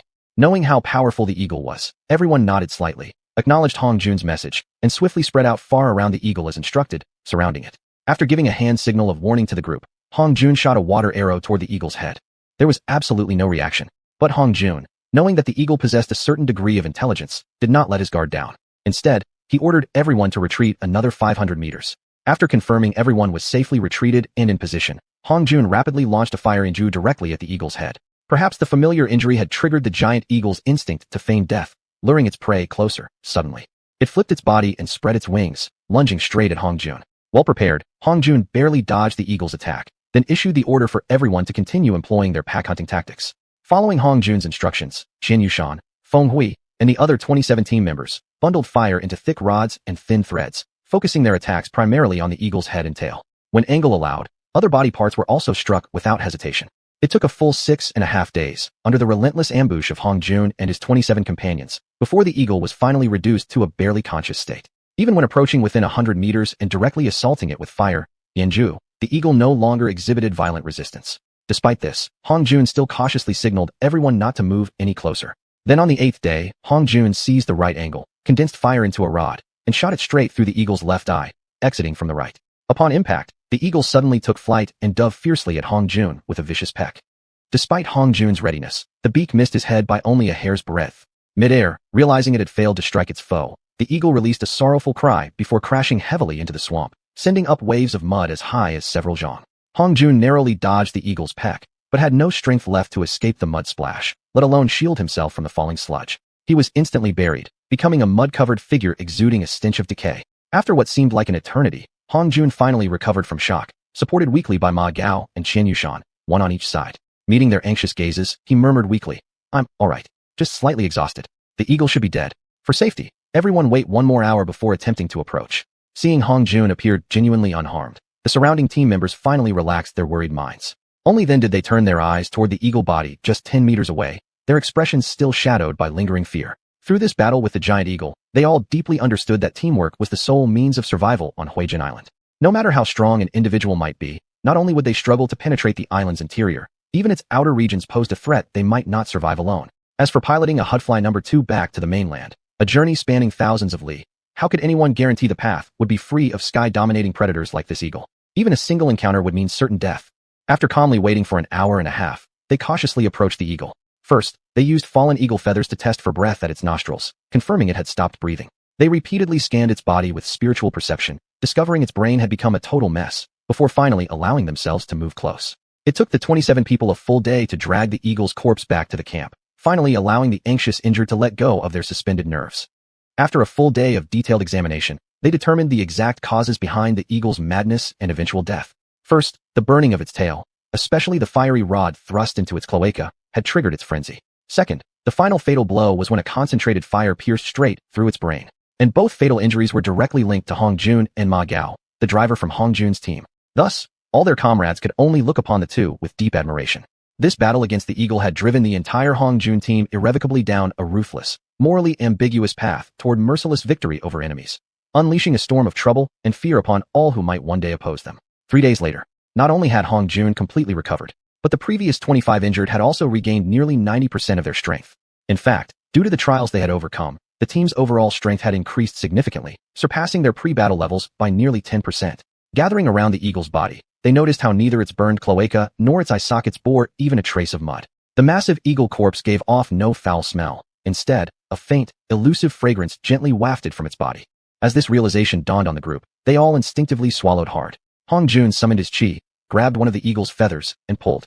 He was so unprepared for how easily it came off that he nearly tumbled over from his own strength. Flushing slightly with embarrassment, Hong Jun awkwardly remarked, "I never pulled its feathers while it was alive. Never thought after death they'd come off so easily." Everyone hesitated for a moment, then reached out and tugged. Indeed, Master Hong hadn't lied.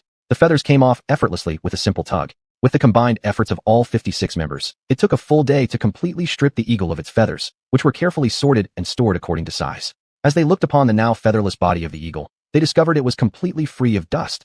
Not even after rolling it over repeatedly with joint effort could a single speck of dirt be found clinging to its corpse. Just that, for the sake of cleanliness, everyone worked together to fire a large area of clay-rich ground into a hardened surface. Then, they pushed the eagle's body onto this hardened ground.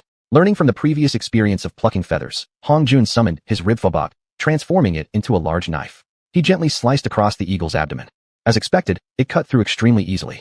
The moment the eagle's belly split open, a strange fragrance immediately filled the air around it, quickly building up to a peak that stirred everyone's appetite. Was it edible? This became a huge question hanging before Hong Jun and his brothers. Looking around, their spiritual senses extended 10, even 100 li, yet not a single animal dared remain in this area. Not even an animal for testing poison. Yet the meat, its organs, smelled so inviting, so enticing to their hunger. What to do? Ma Gao stared in fascination at the slightly steaming entrails spilling from the eagle's cavity. After a moment, he clenched his teeth, looked at Hong Jun, then faced the brothers eyeing the scene with suppressed drool, and declared, "I am willing to taste the poison for everyone." Without waiting for anyone to object, he swiftly sliced off a piece of eagle liver and popped it into his mouth. Seeing that they couldn't stop him in time, everyone could only stare intently at Ma Gao, waiting for his reaction. Ma Gao first closed his eyes, bravely biting into the liver, and instantly his eyes shot wide open like lanterns. Everyone flinched forward in alarm, just about to ask where it hurt, when they suddenly heard him exclaim, "Delicious. Absolutely delicious. Even if I die right now, I have no regrets." Ma Gao's words were like a drop of cold water falling into a pan of boiling oil, exploding immediately within everyone's heart.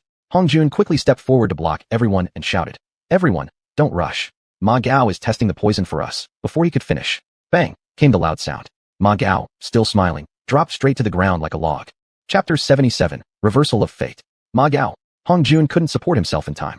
Seeing Ma Gao collapse right in front of him, he desperately called out in urgency. The sound of Ma Gao falling immediately scared everyone, causing them all to step back in unison.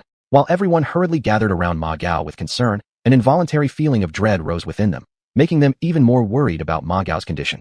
Some checked his pulse, others checked his nostrils. Some used their spiritual senses to detect his condition. After a series of urgent examinations, everyone looked at each other in bewilderment, both doubtful and relieved. Doubtful, because they suspected their own checks might be wrong. Relieved, because Ma Gao seemed fine. Could there really be no poison? Therefore, enticed by the aroma, everyone couldn't help but take a small step closer toward the giant eagle's corpse. Hong Jun examined the eagle's body and looked at Ma Gao's current state before loudly declaring, "Let's discuss everything after confirming Ma Gao is fine." Judging from the case of the Xianbing Qingyou, it should not deteriorate shortly. However, due to the strong aroma, we may need to prepare for defense over the next few days.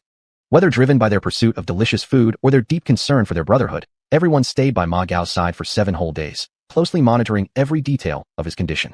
And every half a watch, they would exhaust every means to examine changes in his body. When, at dusk on the 7th day, everyone detected a foul smell coming from Ma Gao, they were all stunned, immediately recreating the hectic scene from when Ma Gao had collapsed 7 days ago. Only after all the examinations showed no bad news did everyone finally relax slightly. Early morning on the 8th day, Ma Gao suddenly opened his eyes and sat up abruptly. His action immediately drew waves of concerned inquiries from his brothers. "Ma Gao, how are you?" "I'm Sunji. Do you recognize me?" "Ma Gao, how's your physical condition?" Ma Gao. After shaking his head, Ma Gao didn't answer their questions, but searched the crowd. "Oh, no need to search. He was right at the front." "Brother Jun, how long have I been asleep?" 7 days. To be precise, 7.5. "How do you feel?" "My condition?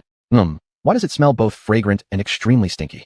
"If you're fine, then scram to one side first. Wash yourself thoroughly and get rid of the stink before coming back." Ma Gao pointed at his own nose with a slightly bewildered expression. "You mean it's me?" Realizing it was indeed a stench coming from himself, he covered his nose, twisted his body around, and leapt away to a remote spot no less than 10 miles from the camp, quickly taking off his clothes to wash up, which shall not be described in detail. As soon Ma Gao fled, Hong Jun cooperated with the others to immediately utilize various magical arts, water spirit technique, fire flame technique, and so on, to skillfully and rapidly cleanse all traces of foul smell Ma Gao left on the ground. Before long, Ma Gao returned hurriedly, approaching his brothers, awkwardly asking, "Well, how long was I stinky?" "Not long." Qian Guman smiled with apparent amusement. Ma Gao's face changed instantly. He anxiously asked Hong Jun, "Brother Jun, exactly how long was I stinky?" Hong Jun deliberately avoided answering this question, instead asking in return, "How do you feel now?" Ma Gao's expression became serious as he replied, "I feel great. I think I've even advanced to foundation building stage 7, entering the later stage of foundation building. But really, how long was I stinky?" Hong Jun laughed. "Even if it was just a short while, you were stinky. Why are you so concerned about how long?" Ma Gao was momentarily stunned before replying awkwardly, "Well, It's just that I didn't want to stink the brothers up for too long. I felt a bit guilty. Hong Jun smiled and said, "You're thinking too much. The brothers won't despise you. If I have to be precise, about half a day." Upon hearing this, Ma Gao's face turned green. After all, when he went to wash up earlier, he could barely stand his own stench. He hurriedly bowed repeatedly to the brothers, apologizing sincerely. At this moment, the others finally got a chance to speak, asking if he experienced any other effects. After carefully checking his physical condition, Ma Gao replied, "No other issues." Seeing that everyone was now looking toward himself, Hong Jun thought for a moment before solemnly addressing the group. Everyone should eat according to their own capability. Considering there may be a possibility of fainting after eating, it's recommended that we take turns. Upon hearing this, everyone immediately stepped back, politely trying to offer the first chance to others. Seeing this, Hong Jun smiled appreciatively. He realized that without intervention, endless courteous refusals would occur. So he started assigning people directly. The brothers who will eat first are Li Jianxian, Yu Chengkong, Zhao Qiufeng, Yin Xuanxing, Feng Weiji, Yin Xiun, Fei Tiafu, Yang Yongyan, Fan Kaoyang, Wanani, Gan Yuankai, Shi Jiancheng, Wei Mingdao, Ning Wenmin, and Tang Duong. 15 brothers in total. Li Jianxian and the other 14 exchanged glances. After seeing the brothers who weren't on the list, they all simultaneously took 10 steps backward, intentionally standing out. Helplessly, they turned around, clasped their fists toward the brothers behind them, then stepped forward to the eagle's corpse. They summoned their innate transparent ceramic spiritual artifacts, sliced a piece of eagle meat, and placed it into their mouths. It melted instantly upon entering their mouths, the taste so exquisitely wonderful that they all froze. Then, with joyful smiles on their faces, they fell backward. Before they even hit the ground, some sharp-eyed and quick-handed brothers had already leapt forward. While Li Jianxian and others were cutting the eagle meat, they silently moved behind them and gently caught each one, then carried them away. Hong Jun stopped the 15 brothers who were helping the fallen and chuckled. "No more retreating. From you 15, the second batch to eat the eagle meat in 4 days shall be chosen." The others, whose reactions had been slightly slower, immediately took dozens of steps back upon hearing this, deliberately avoiding any chance of being selected. Xianxia and the other 14 looked at each other bitterly as the others fled from them like they were avoiding a plague, then turned their gaze toward Hong Jun. Hong Jun laughed. "Because of this, you've saved me the trouble of calling names personally." After a brief moment of embarrassment, Xianxia and others thought again about the fragrant eagle meat. The longer they delayed, the heavier the responsibility of protection for the later stages would become. Whether eating earlier was actually an advantage was still unclear. So, everyone accepted this arrangement as their fate. For days passed. Without waiting for Hong Jun's instructions, Xianxia and the others stepped forward and each cut a piece of eagle meat and ate it. Yet, as soon as they began slicing the meat, Hong Jun announced to the remaining brothers, "The time is tight. The rest of you brothers won't be divided into batches anymore. You'll all eat the eagle meat together after 4 more days." Upon hearing this, everyone hurried forward and stood behind Xianxia and the others, carefully preparing all protective measures. Hearing Hong Jun's new arrangement, Xianxia and the others had only one last thought before slipping into unconsciousness. Master Hong is really being underhanded. Fortunately, after 12 days, everything remained peaceful. 55 brothers, excluding Hong Jun, smoothly advanced to the late stage of foundation building. Among them, Xianxia had even reached the threshold of foundation building stage 9. After experiencing this qualitative leap, Ma Gao began causing trouble again. Before everyone's very eyes, he sliced another piece of eagle meat and ate it. But strangely, no matter how long he waited, unconsciousness didn't come. Delighted, he ate 3 more pieces in a row until he was struggling just to walk, yet still showed no signs of fainting. Thus, the brothers rushed forward one by one to enjoy this rare delicacy. Even Hong Jun joined them, eating another slice. Suddenly, he felt his 5 elemental energies being enhanced. Soon afterward, an unexplainable fear rose in his heart.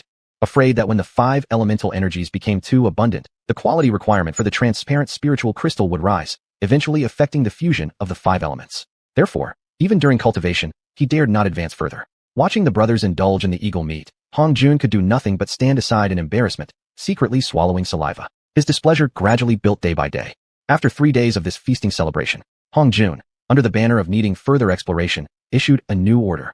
Considering that 5 Lakefly No. 2 crafts were damaged and can no longer perform the upcoming exploration tasks. Although returning to the Golden Snake area to reforging them would take little time, as we proceed further from Golden Snake Lake, it will gradually become inconvenient to return for repairs every time. Thus, we must attempt on-site production of the Lakefly craft. Upon hearing this, everyone voluntarily stepped away from the eagle's corpse and returned together to the hall, brainstorming ideas for the manufacturing preparations. Now that we've reached the late foundation building stage, we can begin considering crafting wooden planes with wood spirit arts. We should also consider earth attribute planes. Soon enough, all the 5 elements, attributed plane types were discussed. Even water and fire attribute planes, which most had originally opposed, became possibilities through discussion and compromise. Logically, at least, there was no flaw. Hong Jun found everyone's ideas reasonable. He waved his hand and said, "With the Lakefly No. 2 as reference, everyone can participate in crafting ceramic spiritual crystal engines. Now, get to work according to your ideas. There are, however, 3 strict standards. First, the planes must have considerable hardness. Just imagine, if our lakefly craft had even slightly less hardness during a battle with a giant eagle, what consequences could follow? Everyone nodded in agreement at this. Especially Hu Bugue and the other 24 who had barely escaped with their lives, nodded vigorously with lingering fear. Second, the planes must be enlarged, at least large enough to accommodate all our brothers on board, with ample additional space left for living supplies and exploration acquisitions. Third, they must have enhanced protective capabilities, especially in terms of resistance against mutually congruent attributes. For example, a wood attribute plane must possess the defensive strength to withstand fire techniques for at least 2 days without sustaining damage. Since these 3 points raised by Hong Jun were directly related to everyone's survival during future explorations, all present naturally adopted much higher standards. While the other brothers were enthusiastically experimenting with crafting the planes, Hong Jun paced toward the edge of the swamp and stood there silently, gazing at it for a long time. Xiuxian and Ma Gao did not participate in the crafting either. Instead, they walked toward Hong Jun. After exchanging a glance, the two positioned themselves on either side of him. Feeling their presence beside him, Hong Jun continued staring toward the center of the swamp as he softly spoke. Tell me, do you think this mud here might be useful in crafting the tools we need? One sentence awakened the two men from their haze. Xiuxian and Ma Gao both lit up immediately, saying in unison, let's just try it out and see. Exactly. Rather than imagining endlessly from the sidelines, why not just give it a shot? Without turning his head, Hong Jun soared straight toward the center of the swamp, saying, let's test its properties first. The three of them arrived at the center, each slightly tapping on the mud, which still had some buoyancy, before taking a portion and immediately beginning the refining process using their spiritual senses. Unlike the river sand found by Golden Snake Lake, which required water mixing to be smelted, these portions simply produced grayish mud ceramic shards after being fired with fire techniques. As they held them in their hands, they discovered the pieces were nearly weightless, light enough to float and drift in the air when infused with spiritual energy. When scanning with spiritual awareness, they noticed an extremely unstable and erratic fluctuation within. As for hardness testing, both Ma Gao and Xianxia used their long-cultivated transparent ceramic spiritual artifacts that had undergone refinement over an extended period. But when they attempted to cut through the mud-made ceramic, it sliced apart as easily as air, without the slightest resistance. After exchanging glances, the three of them stared intensely at the swamp, two thoughts rising simultaneously in their minds. This is truly a blessed land. The ceramic performance produced here wasn't just slightly world-defying, it was world-defying beyond imagination. Chapter 78, Seamless Production. In order to strengthen their persuasion, Hong Jun, Xiuxian, and Ma Gao each forged a grayish large knife and quickly returned. Although everyone was diligently crafting their own prototypes according to their own ideas, they secretly paid attention to Hong Jun's movements. Now, seeing that they each brought a grayish knife whose blades showed no sign of sharpness, the others hesitated slightly, yet still put down their tools and gathered around. Seeing his brother's approach, Ma Gao loudly declared, "Does any brother want to make a bet with me?" The newly gathered crowd immediately took a collective step back. Past lessons had repeatedly shown that anyone who bet with Ma Gao would suffer an extremely painful loss. Ma Gao said unhappily, a disappointed expression on his face. Not even a brother yet, and you retreat without even hearing what I'm going to bet. I often see you all making little bets with each other for fun, so why, when it comes to me, are you repulsed? Xuanhuan, taking advantage of being the youngest, shook his head and said, when other brothers bet, there's at least a decent chance of winning. But in Ma senior brother's case, all his bets merely state a fact. Who still wants to bet against you? Scratching his nose awkwardly, Ma Gao replied embarrassedly. What if this time, I bet that my knife isn't as sharp as yours? We bet. No, better not. Don't even mention me betting. Hong Jun, seeing that everyone had changed their tone and refused to bet with Ma Gao, laughed loudly. A clear opportunity for a big win, yet you scare yourselves away. Pausing, he raised his knife and continued. This is the sharpest blade I've ever seen. Does anyone want to test it? Though all the brothers trusted Hong Jun, some still doubted whether his claim was exaggerated. They looked at his knife, then at Ma Gao's and Xianxuan's, hesitating to step forward for a test. After all, transparent ceramic had passed the eagle's oral test. It had only slightly deformed under its powerful bite. Xiangu, knowing his grandfather never lied, at least not to him or his brothers, especially after receiving Hong Jun's personal confirmation, stepped forward without hesitation. Summoning his transparent ceramic knife, he handed it to Hong Jun and said, Master Hong, please use my blade for this test. If it unfortunately gets cut, then it's time to choose a better material for my soul-bound weapon. Hong Jun laughed. What a clever calculation. However, the task of replacing your soul-bound weapon will still fall on your own shoulders. Saying this, he accepted the transparent weapon and lifted his gray knife, only to pause suddenly. This gray knife also had a certain transparency within. A sudden thought struck him. Could it be that it has a color-shifting ability? Though he had a hunch, the hesitation in his swing was brief before he brought the blade down lightly. Because everyone was observing the cutting process of the transparent ceramic knife carefully, using spiritual senses to perceive every moment. Upon seeing it truly sliced in two, the impact was enormous. So they all gazed eagerly at Hong Jun. Looking up at the enthusiastic brothers before him, Hong Jun smiled. The raw material is as you all suspect, sludge from the center of the marsh, refined with the fire flame art. However, There is still one important point everyone must remember. Once shaped, it cannot be modified or refined a second time. Also, unlike the river sands from the Golden Snake Lake shore, it lacks the step of adding water. In addition, its solidification speed is over twice as fast as the original ceramic. Thus, careful planning beforehand is required before forging. After Hong Jun gave no further instructions, everyone rushed energetically toward the center of the marsh. Seeing that xiuxian and Ma Gao didn't follow the others to the marsh center to reforging their weapons, but instead followed close behind Hong Jun, constantly scrutinizing him with curious eyes, Hong Jun sighed helplessly and said, "Don't you both already have a freshly forged knife in your hands? Why keep looking at mine?" Xiuxian replied solemnly, "We were wondering whether Master Hong has made a new discovery. I suspect this marsh might be the ancestral home of arrow frogs. Every time the giant eagle comes to hunt, they hide deep within the marsh. Only this time, when the eagle's body crashed into the marsh's center, did the arrow frogs get forced to flee. If my hypothesis is correct, then over hundreds of millions of years, the crystallized residues from the arrow frogs along with their lingering influence have caused some unique changes in the marsh sludge. Take the gray knife forged from this sludge, for instance. I noticed just now that it possesses a certain color-shifting ability. You can take it and test it in different environments." Upon hearing that the gray knife in their hands had such a miraculous function, Xiuxian and Ma Gao could barely contain themselves. They leaped away immediately, eager to find places to test it. Not long after, all the brothers who had gone to the marsh center to forge their soul-bound weapons each returned with a suitable blade, beaming with joy. Seeing that not a single person had thought about producing a ceramic engine, Hong Jun's expression darkened as he spoke. "Have we all forgotten our original intentions?" "Forgotten?" Everyone's faces immediately turned awkward, and the once miraculous gray weapon in their hands suddenly seemed less impressive. Without waiting for Hong Jun to speak again, they instinctively turned around and hurried back to the center of the marsh. Feeling uneasy, Hong Jun quickly followed behind. Sure enough, upon arriving at the marsh, Hong Jun discovered that everyone was still forging the ceramic engine according to the original dimensions of Lake Fly 2. He immediately ordered them to stop. In order to save time, he retransmitted the new engine dimensions and spiritual diagram to everyone. After receiving Hong Jun's new engine blueprints, everyone was momentarily stunned. Then, faces flushed with embarrassment, they quickly lowered their heads and focused intently on their work. An hour later, the engine crafted from the sludge was fully assembled. Everyone who was well-versed in the entire production process did not continue making additional components. Instead, they waited for the test run to check whether minor adjustments were needed. After placing a slow-release box capable of holding 2 spiritual crystals inside, they pressed the activation formation. A loud whoa echoed out. It started normally. Aside from the brief whine produced when rapidly accelerating from a complete stop, there was absolutely no other sound. Everyone had previously participated in the process of crafting ceramic engines from river sand, and upon silently comparing this one's performance, they realized it surpassed the river sand ceramic engine by 2 entire levels. After thoroughly examining the engine's operation with his spiritual sense, Hong Jun discovered that there was no need to consider factors like thermal expansion coefficient, friction coefficient, or fitting clearance. The connecting shafts could even be further reduced to nearly identical sizes. After a moment's consideration, he decided to produce a test version to examine its effects. Accordingly, he swiftly transmitted an entire set of modified engine diagrams to everyone. All of them were highly skilled at interpreting mechanical blueprints. Upon viewing the new diagram, they first froze in shock, then exchanged stunned glances, rapidly looking toward Hong Jun in disbelief. Hong Jun frankly explained the reasoning behind his design. "I have observed that components crafted from the sludge found here exhibit overall superior performance compared to those made from river sand. Moreover, considering its ability to change color according to the environment, I suspect it might possess a certain level of self-adaptation ability. So I decided to."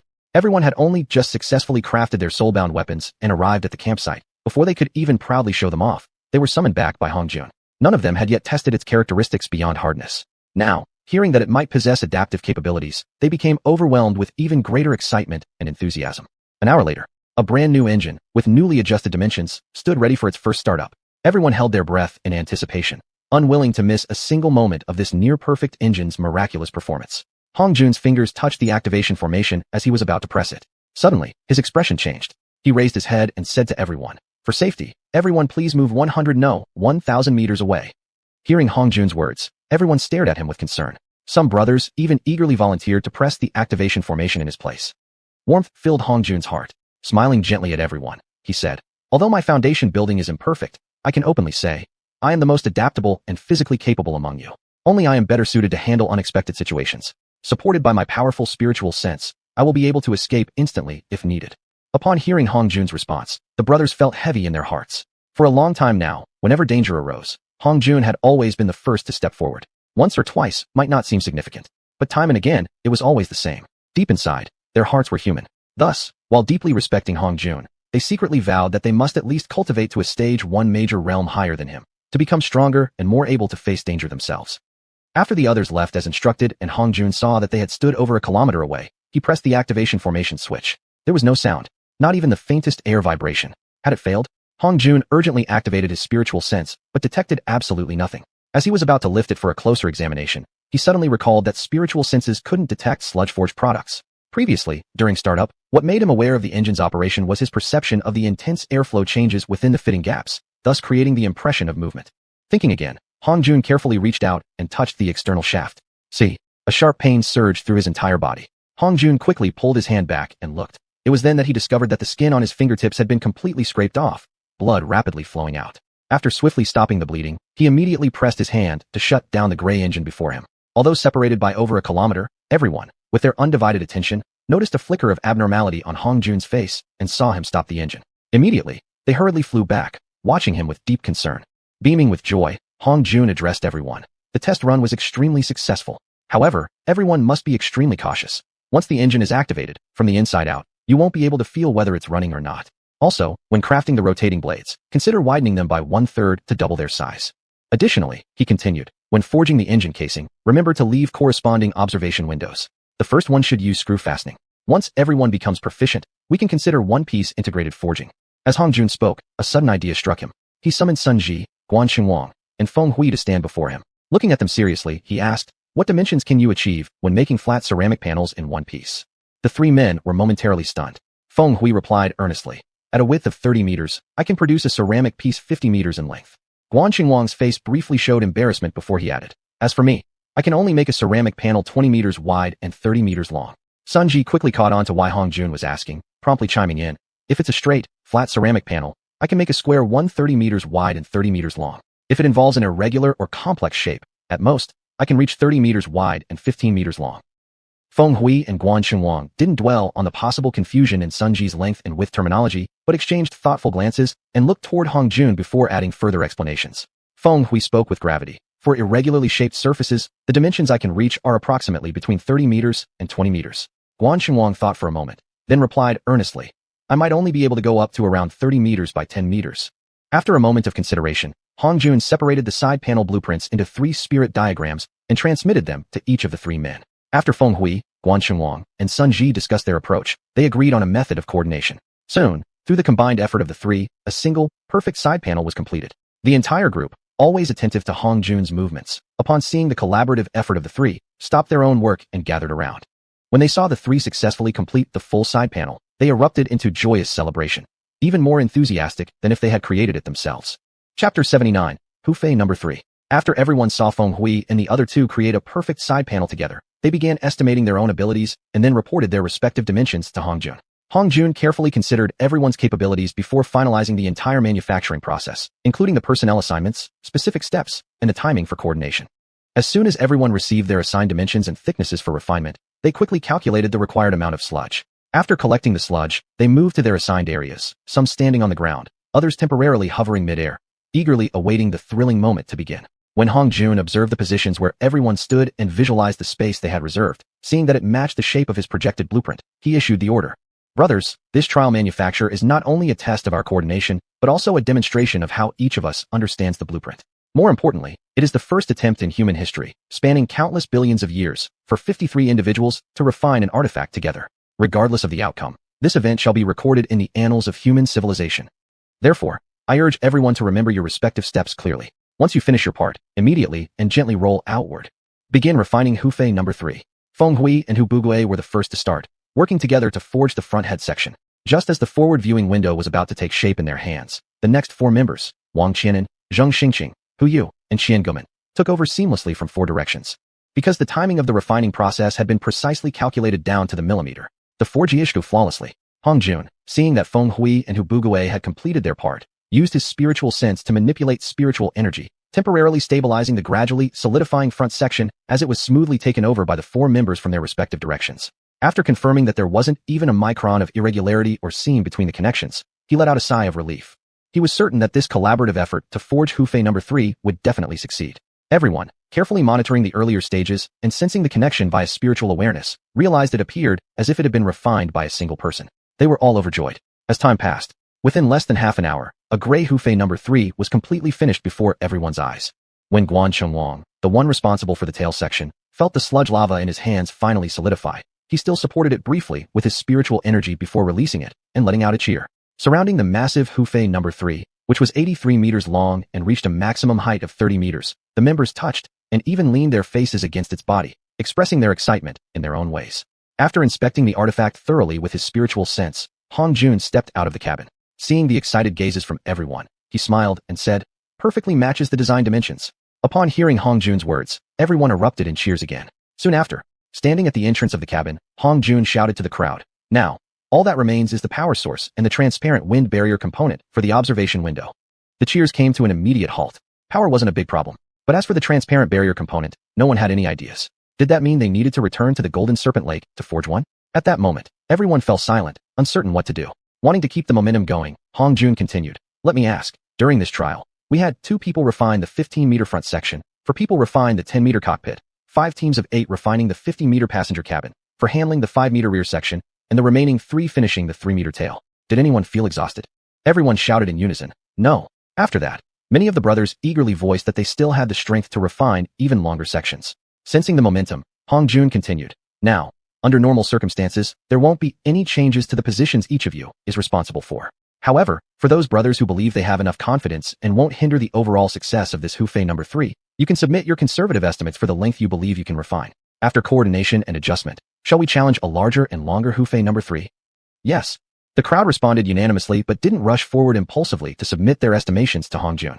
After carefully simulating in their minds, evaluating their spiritual energy reserves, and considering environmental factors, some members slowly began submitting their respective refining dimensions to Hong Jun. Hong Jun used his spiritual awareness to quickly simulate and verify the data in his mind. He found that with optimal allocation, according to the data submitted, the total height could reach an astonishing 43 meters and length 157 meters, a massive structure. After carefully planning in his mind, he realized that a Hufei number 3 of 38 meters in height and 126 meters in length could be accomplished perfectly by just 46 individuals. Thus, he distributed the new blueprint to these 46 brothers. 7 people, including xianxia and Sun Ji, did not receive the new refining blueprints. Seeing the other brothers excitedly walk to another open space, positioning themselves according to their assigned areas, either standing on the ground or floating midair, only made them more anxious. Hong Jun raised his hand, silencing everyone's questions. He spoke with a serious expression. "We have a more important mission to complete."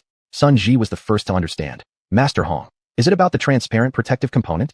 "Yes. The 8 of us, along with xiuxian and Ma Gao, form a team of 10. Our mission is to find a replacement for transparent ceramic as soon as possible. Personally, I do not suggest going back to Golden Serpent Lake to refine transparent ceramic because its strength can't keep up. And since Hufei number 3 was designed with many observation windows that a person can pass through, if the transparent ceramic were to break during future combat, it would pose a huge risk to us."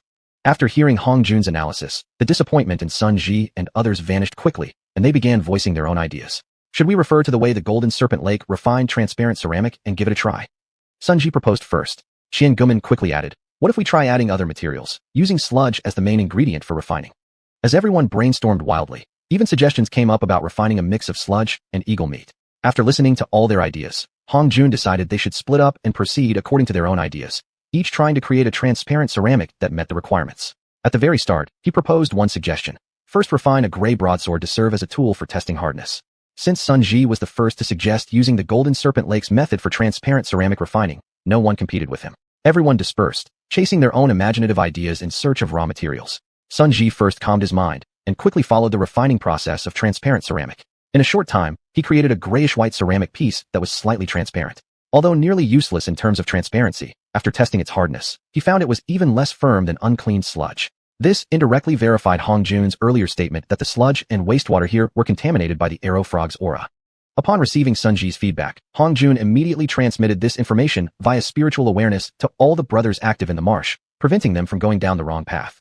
Since purification refining wasn't feasible, only 2 options remained: to add ingredients or to give up. After thinking it over, Hong Jun informed all the brothers that he would go elsewhere to search for suitable raw materials for refining transparent ceramic. Although some of them wanted to object, they knew they wouldn't be able to convince Hong Jun otherwise. They could only look on worriedly as he boarded Hufei number 2 with Sun Ji and departed. When Hufei number 2 had climbed to an altitude of 5,000 meters, Hong Jun, through observation, identified the direction of the gorge connected to the Golden Serpent Lake. After studying its upstream path, he said to Sun Ji, "Let's look for a route closest to that gorge and fly over."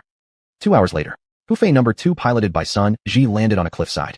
Looking down at the riverbed below 10 meters, Hong Jun saw it completely covered with small pieces of glowing slate. A sudden intuition struck him. Perhaps the extraordinary properties of the sand in the Golden Serpent Lake were related to certain elements within these stones. Just as he was about to descend to the cliff to collect a sample, he realized that the cliff where they had parked was also made entirely of those slate stones. Moved by a sudden thought, he reached out and summoned a piece of slate. Examining it closely, he found that under the right angle, it actually reflected a colorful shimmer. Testing its hardness, he found it wasn't much harder than regular rock.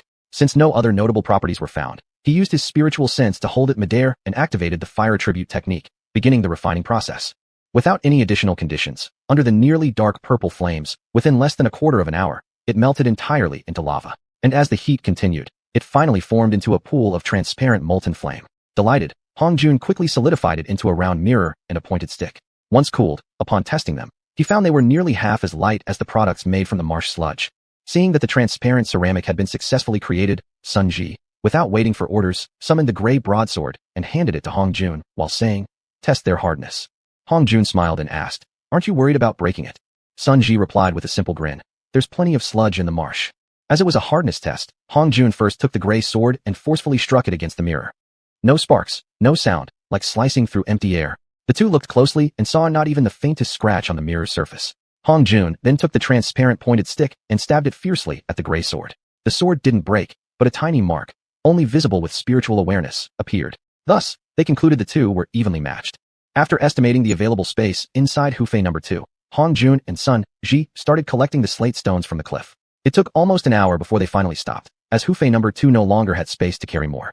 Then they set off on their return journey. On the way back, they also noticed many hills containing similar types of slate stones. After thinking for a moment, Hongjun decided to discard some of the originally collected glowing slate stones that had already filled the compartments, creating some space to replace them with new samples, carefully labeled.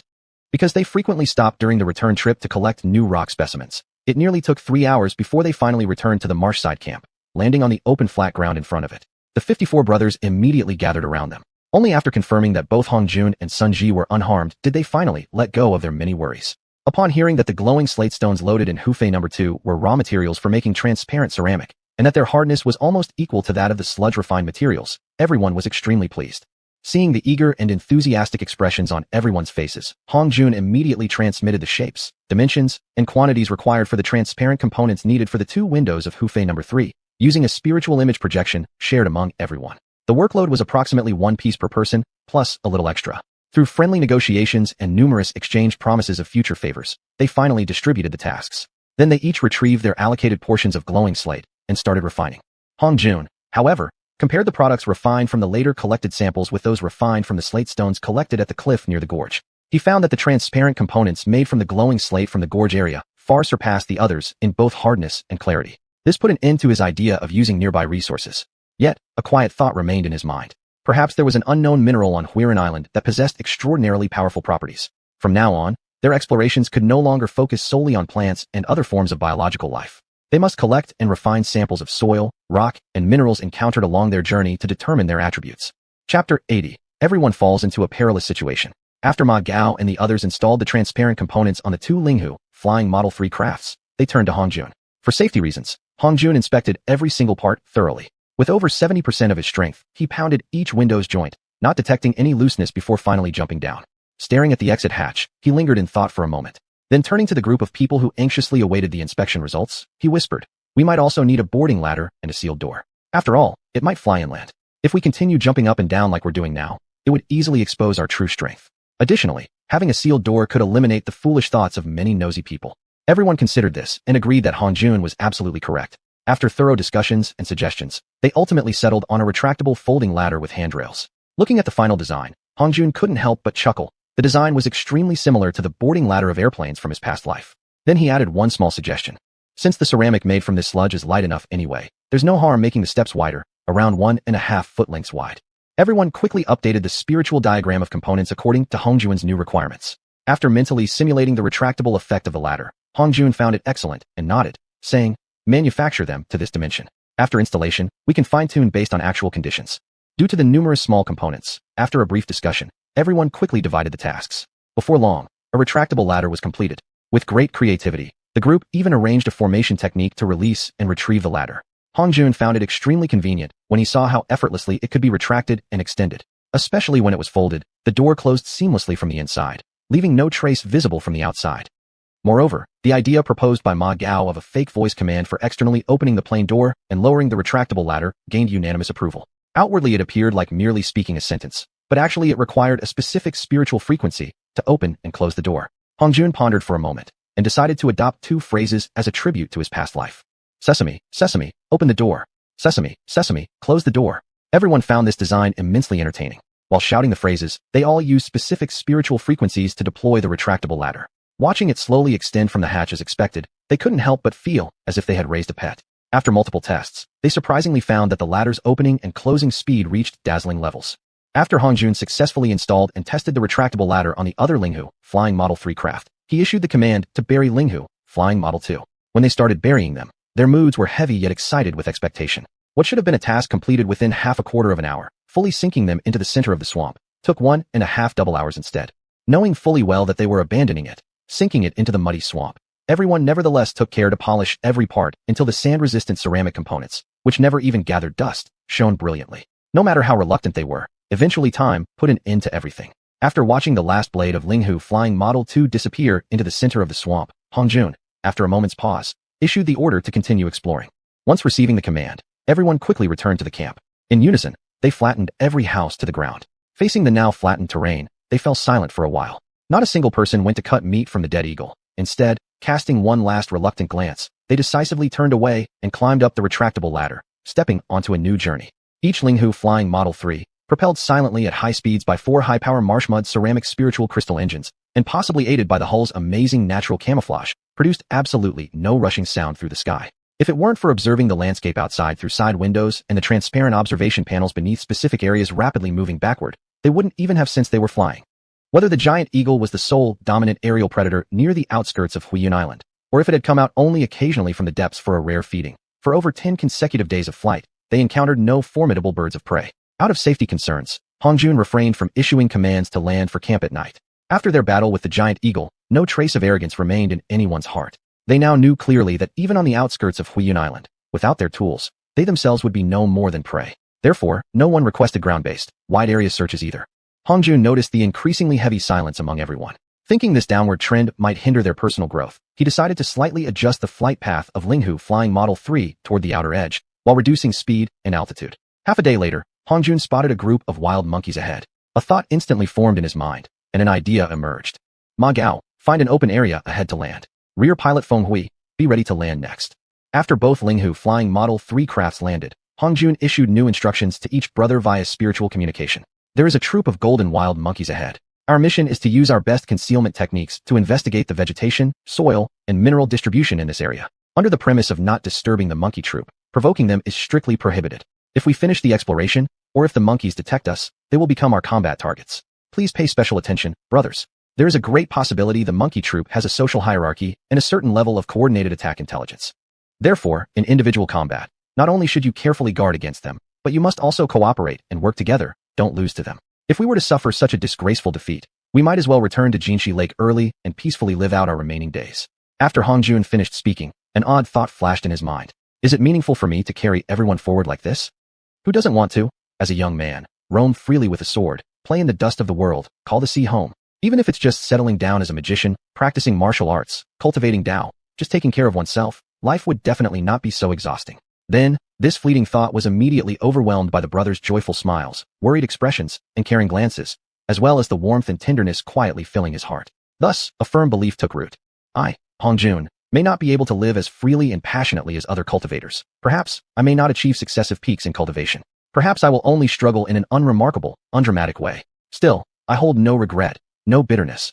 I am willing to spend my life this way, calmly and peacefully. Though Hongjun had solidified his belief, he did not rise calmly like a mighty turtle preparing to face life's hardships head-on. Perhaps Hongjun's words, peacefully live out our remaining days, were too humiliating, but everyone's alertness, competitive spirit, and well-organized combat mindset instantly rose to maximum. With a shout, "Sesame, sesame, open the door." The two Linghu Flying Model 3 crafts immediately opened their hatches and swiftly deployed their retractable ladders, allowing everyone to descend one by one. Seeing everyone silently and automatically form ranks in front of him, Hongjun gave a swift wave without a word. Instantly, everyone fanned out in formation, moving silently toward the direction of the monkey troop. Including Hongjun, everyone did not underestimate the monkeys despite their possession of various concealment techniques.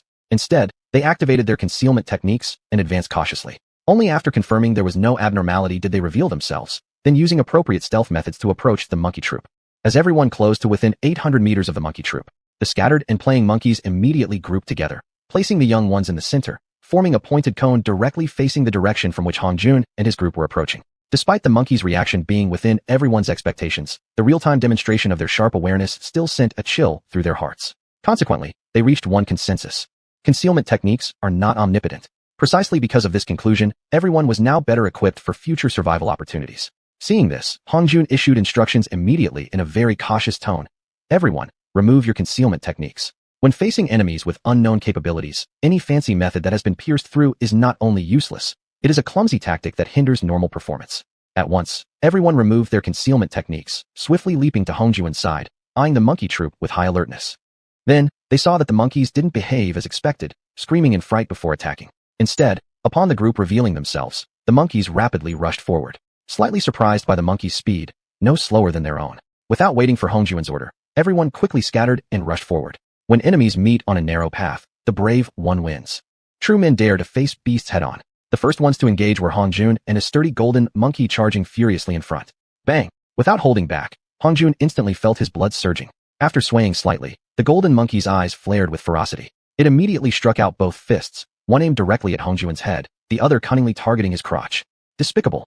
After this thought flashed in Hongjun's mind, he tilted his head back, while suddenly firing a golden arrow spell straight at the claw aiming for his groin. Never having fought cultivators before, the golden monkey had never imagined that even without physical movement, deadly techniques could still be unleashed. Thus, upon seeing that Hongjun merely tilted his head back without guarding against its sneak attack below, the monkey's face involuntarily revealed a smirk. Screech. Squeal. Its smirk had barely appeared when it was interrupted by intense pain. The golden monkey, suddenly struck by agony, instead of retreating, advanced fiercely. With its bleeding golden claws, it forcefully reached upward, aiming straight for Hongjun's abdomen. Hongjun, unable to dodge in time, took the strike directly. The sharp pain reminded him clearly. He was wounded.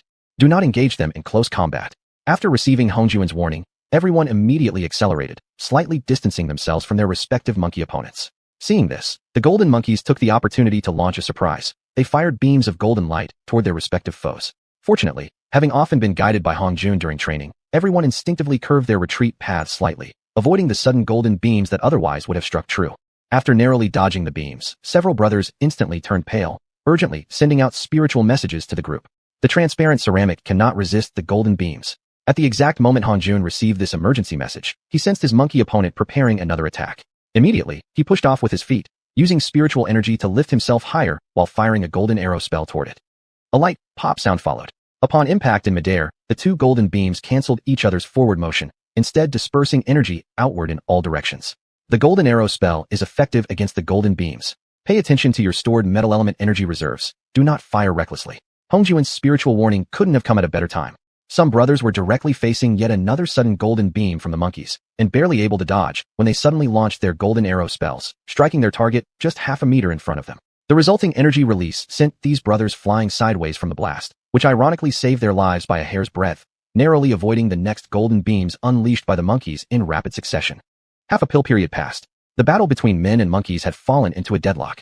Neither side dared to leave the battlefield. Neither side had yet found the decisive opportunity to gain an advantage. Born and raised on Huijian Island, continuously refined by abundant spiritual energy, these golden monkeys possessed physical strengths that humans could not naturally match. Though at first glance the battle seemed evenly matched, in truth, the longer it dragged on, the more disadvantageous it would become for the humans. What should they do? This was the critical issue troubling everyone, especially Hongjun, who led these brothers and bore the heaviest responsibility in this fight. Chapter 81. Don't mess with a cat. As Hongjun faced off against what appeared to be the leader of the golden monkeys, he began to reflect. Based on the earlier counterattack using golden arrows, the golden light emitted by this monkey also seemed to fall within the realm of metal-based magic. To further verify his hypothesis, Hongjun summoned his Ribbonfabao knife while secretly communicating to his brothers. Use your fabak. Control them with your spiritual consciousness to slash and stab the enemy. Even if they prove ineffective, they can at least distract the monkey's attention. Following his advice, everyone summoned their fabak and attacked with full force. Caught off guard, the golden monkeys were struck by the sudden gray blades. Beneath streaks of golden light mixed with lightning. Not even a red mark was left on their skin, yet a large patch of their golden fur was shaved off. No damage, but a great deal of humiliation. The golden monkeys, who prided themselves on their shiny fur, instantly went into a frenzy. Both the speed of their golden light attacks and the agility of their dodging improved dramatically. However, While they boosted their attacks, they also needed more time to avoid the annoyance of the gray blades slicing their fur under spiritual control. Therefore, Hongjun and his brothers gained a slight advantage. Seeing that the gray knives indeed had little effect on the golden monkeys, Hongjun quickly sent out a spiritual message. Use fire attacks. Besides those without fire attribute spirit roots, the group's most proficient skill was the basic fire magic, flame xiu. Thus, when the dark purple flames flew forth in various forms, like clubs, lines, hooks, and whips, scorching the front of the monkeys' bodies, not only were their fur burned off completely, but some cunning members even targeted the monkeys' anal regions. In an instant, screech, screech, piercing cries filled the entire battlefield. The sounds were so powerful that they echoed through the mountains and fields. A few nearby golden monkeys who had previously been gaining the upper hand now suffered even more severely. Not only were their front fur and large patches of skin burned away, but also the fiery poison overwhelmed their hearts, causing them to collapse unconscious in bitter agony. The brothers who had gained the upper hand first proceeded to slash at the monkeys' necks with gray blades, but finding that the blades had no effect, and even risked waking them up slightly, they immediately struck directly with the flame dew. After shriek after mournful cry, the monkeys were undeniably dead. Seeing the surprisingly effective results of the flame xiu, the others grew more confident in using it. Additionally, now that the golden monkeys had developed an unconscious sense of fear after being burned a couple times, some took the opportunity to charge head-on. Whenever they noticed the monkeys trying to dodge sideways, they creatively applied the flame xiu, attaching it to the gray blades and swirling the flames wildly as they hacked away. When one golden monkey after another fell to the ground pierced by fiery spears, swords, and hooks, the outcome of the battle became certain. At the rear of the monkey pack, the few elderly golden monkeys, seeing the situation, immediately grabbed several young ones and swiftly withdrew from the battlefield, fleeing backward. The golden monkeys still fighting seemed to understand they needed to give their final effort for the survival of their race. They fought to the death without retreating, desperately delaying the time for this group of annoying and cunning two-legged creatures to chase after their species' last hope. Once Hongjun and the others had killed the last of the golden monkeys, they had neither the strength nor the will to pursue the remaining few that had already leapt away into the treetops. Everyone collapsed onto the ground, panting heavily. The group rested on the ground for almost 2 hours before regaining about half of their strength. Then, they began examining the corpses of the dead monkeys. After a series of tests, they found to their dismay that aside from cutting directly with flame dasu, no other methods could dissect the bodies. However, once flame dasu was used, much of the surrounding muscles and bones would vanish into nothingness, rendering any meaningful research impossible. After some rest and reorganization, they returned to Lake Phi number 3. Standing in front of the larger Lake Phi number 3, Hongjun called loudly, "Sesame, sesame, open up," while simultaneously activating the formation with his spiritual consciousness. As the retractable ladder descended and they were about to board, his heart suddenly tensed. He quickly raised his hand to halt everyone following behind. At this moment, everyone also rapidly realized something was off with the large Lake Phi number 3. Most of them couldn't help but shudder. Under normal circumstances, only someone with internal spiritual consciousness connection could activate the formation, and the only exit controlled by the array remained sealed. Yet somehow, something else had entered inside. This sudden development was like having a deadly blade constantly held to their throats. This caused Hongjun and his brothers, who had just defeated the golden monkeys and obtained valuable combat experience, to plummet from excitement into deep anxiety in an instant. Hongjun signaled the group to retreat in an orderly fashion. Though reluctant, the rest could only retreat silently with solemn expressions, showing reverence as they backed away.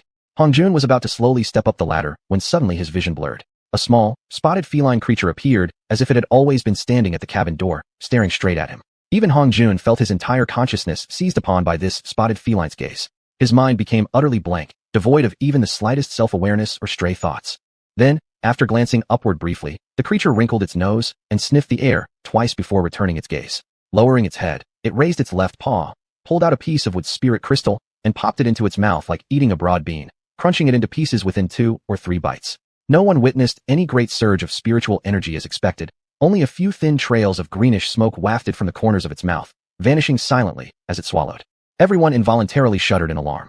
After consuming the wood spirit crystal, the spotted feline gave the group a sidelong glance before arrogantly flicking its tail and striding inside, as though it were the rightful master of this place. Now, a difficult decision stood before them. Should they go aboard or not? If they gave up, and simply activated and flew the other Lake Phi number 3 alone, how could they know whether this creature would silently sneak aboard and follow them? Hongjun considered this for a moment before sending out a spiritual message warning everyone not to proceed aboard unless explicitly instructed. Then, maintaining a normal pace, he gracefully ascended the ladder. Upon entering the cabin, he found the creature sitting on the spirit crystal box. It opened its eyes slightly, briefly looked at him, then closed them again, completely ignoring his presence. This, despite Hongjun's many prepared contingency plans, he had never anticipated it would completely ignore him. His entire body tensed, just as the creature suddenly opened its eyes wide. Then he quickly relaxed, only to see it gently close its eyes again. After a swift mental analysis, Hongjun rapidly pieced together what might be the truth perhaps very close to reality. As long as one harbored even a trace of caution or preparedness toward it, even without attacking, it would sense it and might retaliate defensively. So, Hongjun immediately relayed this discovery to his brothers. Upon receiving Hongjuan's message, all the others exchanged glances. Such a terrifying creature that could be so sensitive frightened them immensely, but oddly enough, it also stirred within them an uncontrollable urge to pet it. After a fierce internal debate and several exchanged promises among the 55 brothers, 30 of them, including Sun Ji, successfully earned the privilege of boarding Hongjuan's large aircraft. Under the envious stares of the other 25, Sun Ji and the rest slowly ascended the ladder and entered Hongjuan's Lakefy number 3. Each brother who entered the cabin received a brief open-eyed stare from the spotted feline. When Feng Yunian, the last to board, murmured, "Sesame, sesame, close up," its only reaction was a subtle twitch of its ears, while its pair of jet-black eyes locked onto the fluctuation of the formation. Then, in a flash, it vanished and appeared at the control formation location. Gazing at the formation's operation with apparent fascination, it stretched out its right paw toward the formation node just as the retractable ladder fully retracted and folded itself, and the cabin door shut. Hongjun and the other 31 stared intently, watching what the creature would do next. Mew, followed a crisp meow. The ladder and door control formation instantly activated. It remained near the cabin entrance, eyes shining with excitement as it watched the extendable ladder descend. Then, after another meow, the formation activated once again. The ladder fully retracted, and the cabin door closed tightly. Then, in an instant, it sharply turned its eyes and glared coldly at the crowd who had been watching it intently, before slowly walking back to the spirit crystal storage box. Casually picking up another spirit crystal, it placed it into its mouth and ate it, producing absolutely no strange phenomena whatsoever. Only at this moment did everyone feel even more frightened. The creature's manipulation of the extendable ladder and cabin door clearly showed that it had only just discovered the presence of this control formation.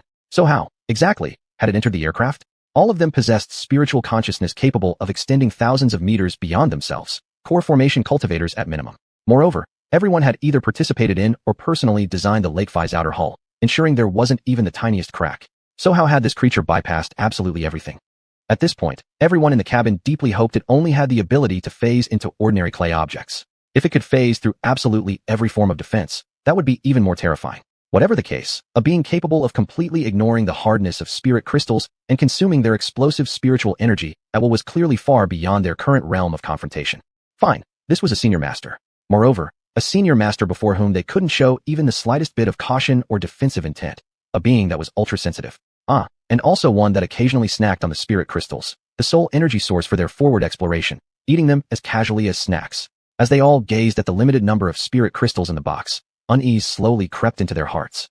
What would it do after finishing all the spirit crystals? If it simply left, then that would suit them just fine. What if it didn't leave, seeing as it had figured out the formation operation in one glance? Clearly an extremely intelligent feline creature. What would happen if it went berserk? In an instant, everyone fell silent. They all understood that, without first resolving its snack problem, it would be extremely unreliable to proceed with the journey and continue exploration. In the blink of an eye, 2 hours had passed. Although no one openly observed the feline creature, everyone noticed that it ate 5 spirit crystals per hour. Moreover, it wasn't picky at all. It would grab any of the 5-element spirit crystals with its paw, and whichever one it caught, it would eat. And it did so in a particularly elegant manner. Just as Hongjun was about to send out a spiritual message to convey his new decision to everyone, he saw it suddenly open its eyes wide and fix its gaze directly onto him. After a chill ran through his heart, he dared not use his spiritual consciousness to communicate with the others anymore. Letting out a light sigh, he solemnly said to everyone, "If, for some reason, I can no longer lead you all forward, please make sure to unite around xianxia." Xianxia opened his mouth to say something. Hongjun raised his hand to stop him from interrupting, then continued, "Our past experiences have without exception taught us one thing. Only by banding together can we survive well here." As soon as Hongjun finished speaking, Ma Gao anxiously asked, "Boss Jun, what do you intend to do?" After offering everyone a slight smile, Hongjun replied, "I don't intend to do anything. I just hope that everyone will remain calm next and not harbor even the slightest hostility or defensive intent." After finishing, he walked straight toward the feline creature. Out of concern, everyone involuntarily stepped forward together. But seeing it suddenly open its eyes wide and fix its stare directly onto Hongjun, they all refrained helplessly from interfering, fearing a misunderstanding that might bring unforeseen consequences upon Hongjun. Under the feline's intense gaze, Hongjun finally realized what he had not completely appreciated before. Every step he took toward it, the pressure he felt doubled. Chapter 82 Sacred Mother Cat. Hongjun had barely maintained his vigilance with just his eyes open when he moved forward until about an arm's length from the creature. Suddenly, he found himself encountering an invisible and intangible wall that prevented him from taking another step forward. Although he still had plenty of spiritual energy left, he realized to his dismay that his legs no longer obeyed his will. They felt like they no longer belonged to him. This situation came as a great shock to him. With no other choice, Hongjun was forced to initiate his pre-planned procedure ahead of time. Slowly extending his right hand with the palm upward and slightly clenched, he quickly summoned the spiritual energy within and formed a small spherical ball of highly concentrated wood element energy above his fingers and palm. As soon as this ball of wood elemental energy formed above Hongjuan's right hand, the cat-like creature immediately diverted its gaze away from him. This sudden release caught Hongjuan off guard. Nearly losing his balance, he stumbled forward, taking a large step directly in front of it. The creature reached out a paw, took the small ball of energy from between Hongjuan's fingers and palm, brought it close to its nose and sniffed. Then, extending its pink tongue, it gave the ball a quick lick before swallowing it whole. Closing its eyes halfway as though savoring the taste, it suddenly opened its brilliant black eyes wide, fixed its gaze upon Hongjuan for a moment, gave a slight nod, then scooted its rear slightly to the side, making some space. Seeing this, Hongjuan knew his plan had worked. The gesture meant it was inviting him to sit beside it. Everyone watching let out a breath they hadn't realized they were holding. But then they saw Hongjuan reach out to stroke the creature's head, causing their hearts to tense all over again. Perhaps due to the positive effect of consuming Hongjuan's ball of spiritual energy, or perhaps because it could tell the two-legged creature before it meant no harm. The creature extended its head forward, meeting Hongjuan's palm even before he reached it. Delighted beyond words, Hongjuan rubbed the creature a few times enthusiastically. At first, receiving physical affection from a human, it was quite stiff and tense. But after a few strokes, it softened into a limp puddle, giving out a few soft meows as it allowed Hongjuan to continue. Only at this point did everyone truly relax their nerves and gathered around the creature excitedly. Perhaps it had already scented and recognized each person's presence beforehand, or maybe it sensed that Hongjuan was the leader among these two-legged beings. Of course, more likely, it simply sensed that none of them were even slightly threatening to it. As they gathered around, the creature didn't even bother to open its eyes anymore, simply allowing everyone to stroke it. Yet, as a greeting of sorts, whenever a new person touched it, it gave out a short, clear meow. Though the alert had been cleared, none dared to become too careless. Periodically, one after another of the men offered it a small cluster of spiritual energy to eat. After consuming the spiritual energy, the creature would meow at the one who gave it the energy twice before closing its eyes again, continuing to relax and enjoy itself, sometimes even rolling over and exposing its belly to be rubbed. After observing the 31 crew members of Hufei 3 all offer it a small lump of spiritual energy, Hongjuan dispatched xiuxian to bring over members from the other ship so they could take turns feeding the creature. Only after every person had, at the very least, once fed the creature did Hongjuan give the order for Hufei 3 to take off into the sky. Before giving the order, Hongjuan boldly picked the creature up and placed it into his arms.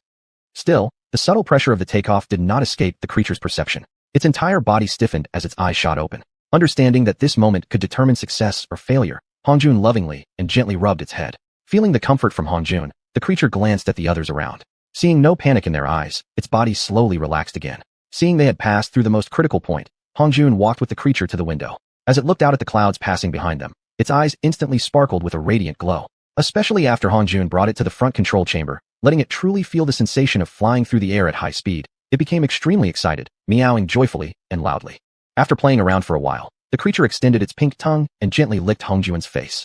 Then, with a graceful leap, it flew downward. Each time it passed one of the crew members, it would leap up and gently lick that person's face. Once it had licked every one of them, its body slowly faded into a light shadow, disappearing from view. While Hongjuan and the others were puzzled by its sudden disappearance, they suddenly heard a startled exclamation from the Hufei 3 unit flying behind them. They sensed that it had executed a zigzag flight path before stabilizing itself again. Soon, via the unique mind connection, they received the information that the creature had gone and licked each of their faces. While Hongjuan was reading messages others had left via the mind connection, suddenly he felt a subtle fluctuation in the nearby air. He looked up and saw the cat-like creature silently appear beside him again, intently staring at the display screen of the mind connection interface. Seeing this, Hongjuan suddenly realized, if someone else ever had the chance to access the mind connection device, wouldn't they be able to see all the stored information? Unless they could develop a formal internal language system for communication. What should be done? Then he chuckled in silence. What could be done? It all depended on the choice. Whether to use the English or Chinese of his previous life. Either would be as incomprehensible to this world as celestial script. Well, actually, even more so. With the latest plan for teaching written and spoken language now formulated, Hongjuan found himself hesitating as he glanced sideways at the creature before him, whose identity as a cat remained uncertain.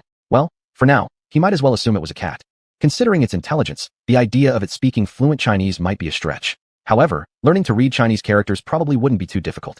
So now, should he teach it or not? While Hongjuan was weighing his options, suddenly he felt his backhand pressed against something warm and soft. Looking closely, he saw that the creature had placed one paw on the liquid crystal display panel and was now licking his face with its pink tongue. Seeing the faint desire in its eyes, Hongjuan couldn't help but feel a surge of affection. Perhaps in that moment, because of how cute it looked, he noticed how its black fur, irregularly interspersed with patches of yellow, gleamed with a glossy sheen, giving it a unique charm. Well, seeing how adorable it was, he would teach it Chinese. If it ultimately failed to learn, at least he would have shown goodwill. Once Hongjun made his decision, he immediately issued a command through the independent brain of the cockpit, instructing the crew members of both Hufei 3 units to properly assemble their independent brains for an online group lesson. This sudden instruction from Hongjun caused immediate chaos among the crews of the two Hufei 3 crafts. Before long, one by one, the men started sending confirmation messages in the specially set-up communication zone. After uploading the pinyin consonants, vowels, and related basics, Hongjun labeled each pinyin character with corresponding native pronunciations of this world, just as people had once learned English in his past life. Then, he read the pinyin aloud twice for the others. The crew, blessed with powerful divine senses, quickly mastered the correct pronunciations.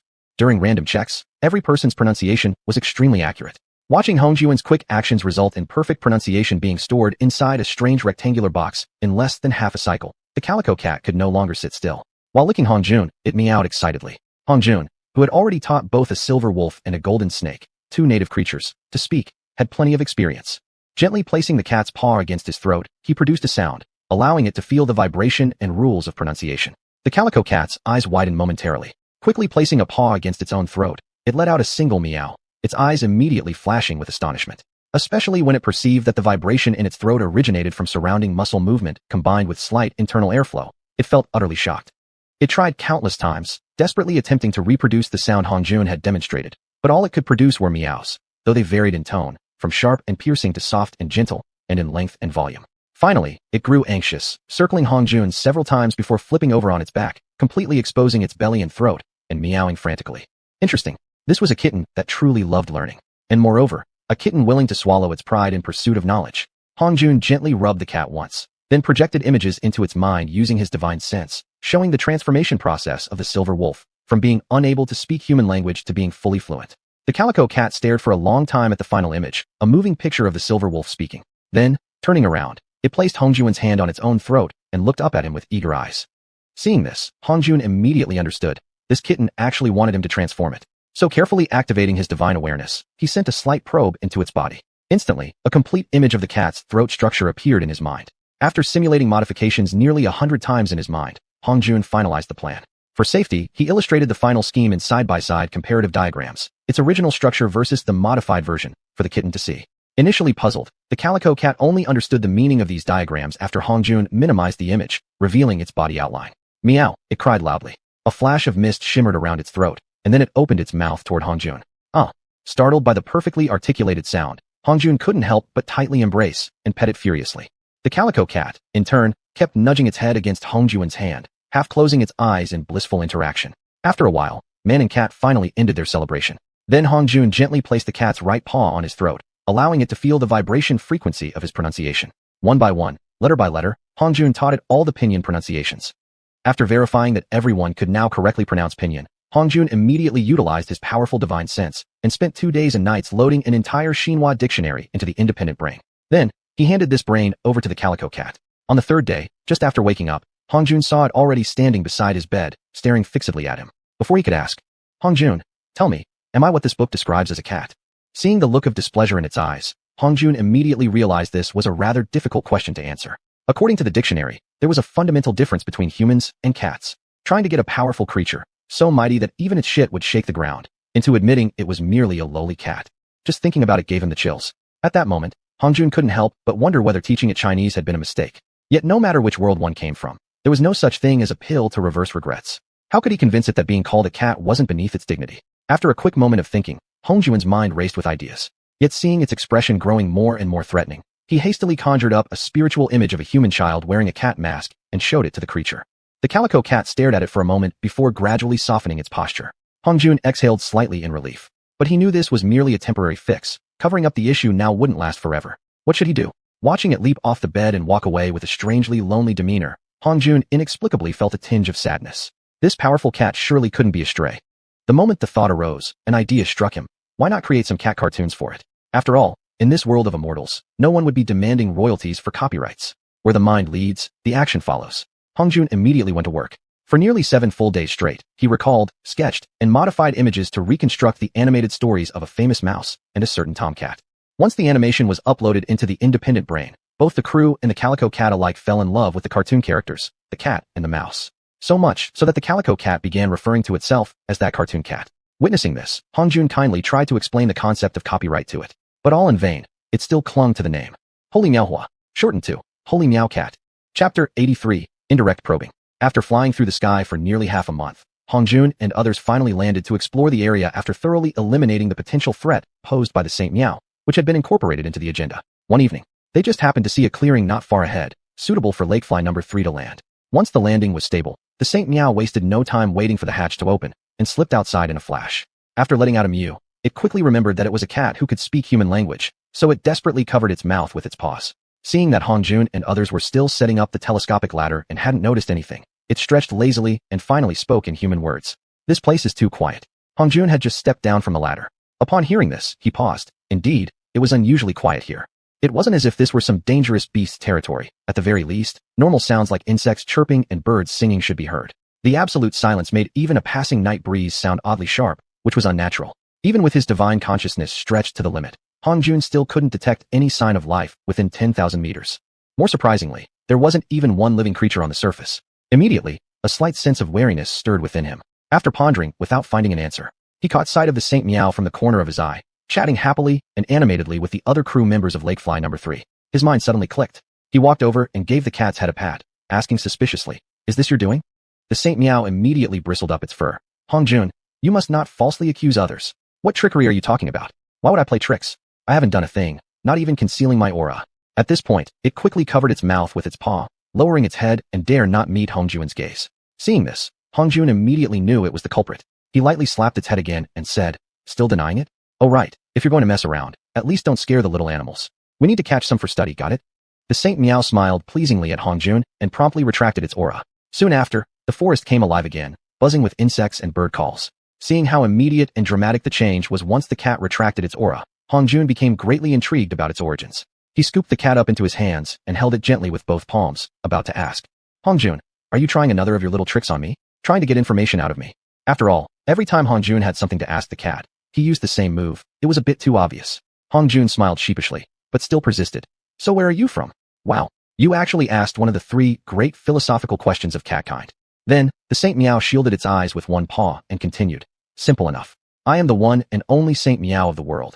I come from where I come, and go where I wish to go." After speaking, it wore an expectant expression as if to ask for praise, smiling at Hongjun. Hongjun was at a loss for words. He slightly turned his head and said to Ma Gao, who had somehow silently approached his side, "Did it learn that from your style?" Ma Gao chuckled awkwardly and quickly replied, "Have I ever acted that way? I was just livening up the atmosphere, you know? That one's teasing is the real deal." He also stared intently at the Saint Meow and solemnly said, "Little kitty cat, spill the beans. Where are you really from?" The Saint Meow looked at Hongjun, then at Ma Gao, noticing both were staring at it with curiosity. It also felt that it would be inappropriate to leave the humans completely hanging. It thought for a while before speaking. "I cannot clearly tell you where I am exactly from. All I know is that, a great distance inwards from here, there exists an island. According to the map you provided, it would actually be an island within another island. On that island are meows. According to classification from your dictionary resources, we are strictly speaking leopard cats. Our leopard cat clan belongs to a mid-level power, but I was born playful. One day, during a swimming competition, I swam too far and lost my sense of direction. When I came ashore, I found myself on this side. Thanks to my innate hiding talent, I've roamed around just for fun, losing track of time. Then I met you people. The rest you already know." Hongjun and Ma Gao understood that the cat's words likely contained much exaggeration. Still, at least the basics of its origin were now clear. They dropped the matter and didn't pursue further details. Ma Gao then grabbed the leopard cat from Hongjun's arms, looked at it sincerely, and said, "Don't worry, our 56 people are also wandering. More precisely, exiled to this island by others. We're all just stray souls on this world, people and cat alike. So from now on, let's help and support each other. Yes, I also think you're trustworthy. That's why I feel at ease hanging around with you. Otherwise, HMPF, I'm certainly not a vegetarian creature." At this, the leopard cat menacingly opened wide its feline mouth, revealing its sharp teeth. Ma Gao curiously touched its fangs and made a silly face. "Scary. I'm so friggin' scared I'm shaking. Scared you might accidentally eat me." Saying this, he couldn't resist giving its cheek a little tug. Then he burst into uncontrollable laughter. After a while, he continued, still chuckling. "Never thought that when the Saint Meow cat gets angry, it turns out to be friggin' adorable. Cuteness overload." Hongjun, who had been watching with disapproval, pulled Ma Gao's hand slightly and sternly said, "A leopard cat that can casually snack on spiritual crystals. Do you really find it unbelievable when it says it's not a vegetarian?" Ma Gao's raucous laughter stopped abruptly. The Saint Meow shot Hongjun a disdainful look before quickly turning to Ma Gao and saying, "It's you humans who even have stories about swapping and eating each other's children. Have you ever seen a leopard cat eat its own siblings? Truly, you're using a petty person's heart to measure the stomach of this noble Saint Meow." As soon as it finished speaking, it leaped, landed on Ma Gao's head, gave his nose a little pull, and continued. Junji is such a bore, deliberately saying something impossible and spoiling the mood. Come, we're not playing with him anymore. Let's go play with the others. Whether it was because Ma Gao was genuinely moved by the leopard cat's heartfelt words, or whether he simply gave up caring if he'd be eaten or not, he chose instead to embrace the moment. Carrying the leopard cat on him, he quickly took off. Hongjun, however, as he listened to Ma Gao and the leopard cat chatting while leaving, felt even more reassured about Ma Gao. Little flower cat, with stealth techniques as amazing as yours, can you use them anywhere? What? Such a great opportunity? Great. Truthfully, whenever I want to get into a place, so far I've never had any trouble getting in. The moment the thought arises, the cat arrives. So amazing. Is this a special ability unique to your leopard cat clan? Huh. This is purely my personal skill. The others are just jealous, nothing to do with my race, okay? So powerful. Then, how about I call you Inverse Cat from now on? No way. A cat should stay low-key. Just call me Little Flower Cat like before. See, it sounds so ordinary and plain. Yet, what do you think? Have you learned at least 3/10 of that Hongjun boy's shameless ability to save face? How about the spiritual crystals then? Spiritual crystals? You call them that? Makes sense. Crystals filled with spiritual energy. So vivid. Back then, I wasn't very cultured, so I just treated them as snacks. As for eating them, that's the bread and butter of this cat, whether back in my clan or on the island within an island. Being able to secure one's existence, that is the sole priority. Ma Gao, you probably can't imagine how I, a stealthy and unpredictable cat, once carelessly trampled some flowers and grasses. When they started hunting me down furiously, you could even say angrily, I just casually popped a spiritual crystal into my mouth, chewed it up and swallowed, and then stood there without any issue. Can you imagine how shocking that was for them? Brilliant. Beyond brilliant. It's so amazing it reaches the heavens with nowhere to escape. Little flower cat, that move of yours isn't just amazing, it shattered the heavens. Of course, especially once, I even accidentally let some spiritual energy escape from my mouth. The mere trace drifting outwards instantly killed a large creature, and from that moment on, I became a being feared by all other creatures on the island within the island. Wherever I went, others quickly made way, and it became unbearably boring. So I started trying to conceal my aura, and not long after, damn it, I actually succeeded. Ma Gao, do you know? When such a dangerous cat as myself lands quietly on the head of some large creature without it even realizing, while others spot me and quickly scatter in fear, that creature feels proud thinking it is feared by others. But then, if it happens to pass by the water and sees me sitting right on its head, what do you think happens next? Ha! I'm still laughing just thinking about it. Its scream echoed throughout the entire island within the island, and supposedly kept reverberating around the place for 3 full days. Little flower cat, you're truly amazing. Oh, right. On your way from that inner island to here, did you ever come across transparent spiritual crystals? What do you mean by that? Why are you looking at me like that? Did I say something wrong? Of course, I'm just looking at a Ma Gao-style idiot. Transparent, I know you understand that word. Without actually touching one, you wouldn't even sense its existence, let alone spiritual crystals, which are imperceptible even to divine consciousness. You really don't know this. Little flower cat, you. Okay, I understand now. You haven't encountered them before, so you're trying to belittle me by exaggerating the flaws in my question. Transparent spiritual crystals? I've never encountered those. But aside from that, I've seen spiritual crystals of many different colors. Since you're intentionally provoking this cat, I won't tell you anything. I'll just leave you hanging out to dry. Overhearing this, Hongjun felt reassured. Although the Saint Meow might occasionally twist the truth slightly with a bit of literary license, Hongjun was convinced that most of what it said was true. With such a unique cat in the team, the benefits it brought far outweighed any potential threat. As for spiritual crystals of many different colors, judging from the leopard cat's origins, it was already self-evident where they could be found. At this thought, Hongjun cast a glance deep into the island, where spiritual rain continued to fall without pause. Then, an irresistible urge to explore another 5,000 meters inland rose within him. The next day, early in the morning, during the routine morning meeting, Hongjun announced his decision to further explore the island's interior. Last time, we used lake sand from the Golden Snake Lake to forge Lakefly 1, testing the island's interior. We had to retreat because we feared the machine wouldn't withstand the spiritual pressure. Now, Lakefly 3, from its engine to the transparent cockpit window, is overall performance-wise several times stronger than the previous Lakefly 1. Therefore, I've decided to try going in again today. The method of exploration will be to fly 2 Lakefly 3s side by side, observing each other's condition during the spiritual rain, and staying in constant mental communication, ready to retreat at any moment. Does anyone have anything to add? Ma Gao immediately chimed in. Can we go ahead first and explore on foot? Hongjun shook his head and replied, going in person is technically possible. However, if danger arises, it would be difficult to ensure safety. Unless Lakefly 3 is ready in the air for immediate rescue, I won't allow any of you to enter recklessly. Xianxia proposed another idea. What if we first throw some armor and ash blades into the area from the edge to test it out? Once we confirm it's safe, we can then proceed with Lakefly 3. After a moment's thought, Hongjun recognized the practicality of Xianxia's suggestion and replied approvingly. Yuxian's idea is excellent. We will go to the edge of the spiritual rain, conduct tests first, and then make further decisions based on the results. Chapter 84. Further exploration turns unfavorable. After arriving at the edge of the spirit rain, after various tests, Hongjun and others reached the following conclusions. Items made from vine leaves or river sand can withstand the spirit rain for about a quarter of an hour and 1 xiuxian respectively. The gray blade, thrown in already 20 xiuxian ago, showed no significant change.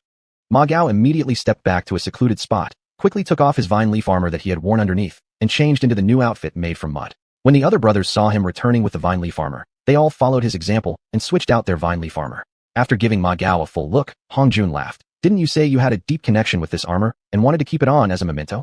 Without showing any sign of irritation from the teasing, Ma Gao openly laughed and replied, Mementos mean nothing in the face of life and death. Nothing at all. He then threw the armor into the spirit rain without hesitation. However, his head remained raised for a long time after he tossed it away. The returning brothers all witnessed Ma Gao discarding his vine leaf armor. Some brothers who had planned to fold their armor hesitated for a moment before clenching their teeth and throwing theirs into the rain as well. Watching the vine leaf armor gradually dissolve, it felt as if they were watching the fading memories of a part of their youth, a time when the blazing sun now seemed warm and endearing for a brief moment. Everyone stood silently gazing at the spirit rain, heavy-hearted for quite some time, before silently turning around and heading back to the lakefly number 3, expressions low. Even the kitten Xiaohua, who once knew the story behind the making of the vine leaf armor, unexpectedly thought of the island within the island. Even the time she once viewed as painful now felt heartwarmingly sweet, and she couldn't help but smile slightly at the corners of her cat mouth. The next day, during the routine morning meeting, looking at his brothers who still lacked vigor, Hongjun said softly, discarding our old possessions doesn't mean we have to forget the joy and sorrow we once had. But when they demand more time and effort from us during our journey forward, or threaten to slow us down, we must let them go. In an environment this harsh, where failing to advance is the same as waiting for death, there are certain things and memories that we simply cannot hold on to, if we long for a brilliant tomorrow. When we are not strong enough, we must lighten our load and keep moving forward. As Hongjun finished speaking, a determined look quickly appeared on the faces of the brothers. Even the young leopard cat felt a surge of energy through her entire being. She eagerly responded, Hongjun, just give the order to enter and explore. Then she jumped onto Hongjun's head and called out to everyone, brothers, the National Army, rest assured. As long as I am here, I will ensure everyone's safety. Of course, she added, according to what the book says, I will only intervene if your lives are in danger. Everyone knew how powerful she was, far beyond anyone's imagination. Upon hearing her promise to ensure their safety, they all gratefully bowed to her together. Move out. At Hongjun's order, everyone boarded the lakefly number 3 in an orderly fashion. It silently ascended, slowly flying toward the spirit rain area. Report from Lakefly Party A, no abnormalities detected around your vessel. Report from Lakefly Party B, no external abnormalities detected. Please adjust your flight angle and move 10 meters closer to our direction. Received warning from Party A. We have completed the adjustment. Party A, please respond. You are now out of our visual range. Party B, please urgently activate non-aura communication and activate the formation for connection. What you see may contain illusions. The only reliable identification is the image displayed on the liquid crystal board. Party A, we have received your command and successfully switched to the required mode. The distance between us is 137.5 meters, and our speed is 0.1 meters per second. Please confirm the distance and speed. Party A confirms the data provided by Party B is correct. As the two lakefly number 3s communicated with each other, Hongjun, gazing out through the window, saw. Sometimes everything was dull and hazy. Sometimes breathtakingly colorful. Sometimes dark as ink. Sometimes brightly radiant. After a moment of thought, he issued the order to return. Party B, latest command. Turn 180 degrees to the right and return to base. Command received. We have completed the turn. Hongjun's lakefly number 3, Party A, turned 180 degrees to the left and flew alongside the other one on the return journey. 2 xiuxian later, the two lakefly number 3s landed back at their original position smoothly. Everyone stayed aboard for nearly an entire xiuxian before descending via the retractable ladder. The first thing upon disembarking was not to greet one another, but to quickly surround lakefly number 3 and carefully inspect the fuselage, exposed drive shafts, and blades. Finding no signs of wear, everyone exhaled deeply in relief. Hongjun looked at his gathered brothers and said in a low voice, this trial flight, if we hadn't been thoroughly prepared, we might have become completely lost in the spirit rain, and the final outcome would be too dire to mention. Although we did not gain anything tangible, everyone is safe, and lakefly number 3 endured the spirit rain's erosion. The knowledge we gained regarding transmission performance through the unique air qualities, as well as array positioning techniques, these are all things we could never have imagined acquiring beforehand. Everyone understands that, now that basic survival is no longer a problem, for those of us with greater aspirations, knowledge is priceless. Therefore, one could say this trial flight was a tremendous success. Among the crowd, scattered claps arose at first, then building into a thunderous chorus. As the applause began to fade, Hongjun continued, we will not abandon our goals because of difficulties. The crowd responded with enthusiastic clapping. Therefore, I have decided, we will rest today and tomorrow. During this time, we will discuss among ourselves how to prevent possible dangers during our ground exploration and form effective contingency plans. The day after tomorrow, except for 2 lucky brothers who remain behind, everyone else will advance into the Spirit Rain region on foot, connecting into a network formation. As soon as Hong Jun finished speaking, Feng Hui eagerly asked, "How do we determine the lucky brothers?" Hong Jun smiled and replied, "Determining by ability levels would be time-consuming and laborious. Let's draw lots. Whoever draws it, it falls upon them. During the lottery process, our Holy Mother Flower Cat will serve as the supervisor. Any brother detected using divine sense to peek during the draw automatically becomes one of the selected." Once Hong Jun laid out the drawing rules, everyone reluctantly agreed. It was undeniably fair. After all, attempting to manipulate divine sense under the Holy Mother Flower Cat's supervision was beyond even Hong Jun's capabilities. Under the Holy Mother Flower Cat's careful supervision, xuanhuan and Peng Xiqing, possessing the lowest abilities but best luck, were easily selected to remain aboard.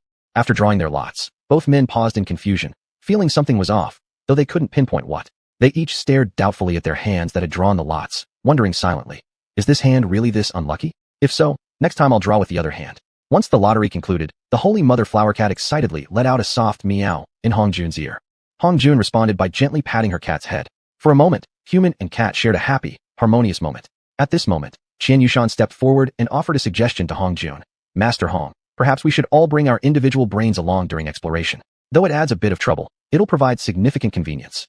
Sun Ji slapped his thigh and added, "Anything we find along the way can be uploaded in real time to the individual brain.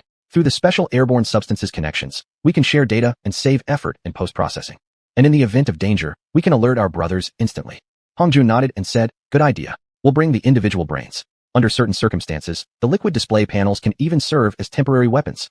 Thus, everyone reboarded Lakefly number 3 to retrieve their individual brains, then descended and proceeded toward the Spirit Rain region in an orderly line. The kitten Xiaohua, however, trailed behind looking visibly depressed. Noticing this, Hong Jun removed his own individual brain from his shoulder and handed it to her, saying, "Take mine." Xiaohua stared at Hong Jun with surprise and asked eagerly, "Really?" Hong Jun tossed it toward her and replied, "It's all yours. Do you think I'd give it and then take it back?" Xiaohua waved her paw, froze the individual brain midair, swiftly attached a keyboard and mouse, connected the liquid display panel, played with it for a while, then sighed in exasperation toward Hong Jun. "Here, take it back. It makes everyone think you're the one operating it." In some complicated upcoming environments, I'm not as familiar with things as the brothers are. If I underestimate a serious matter, people could die. Hong Jun looked surprised at the leopard cat. You really don't know how much I despise that look of yours, watching me like that.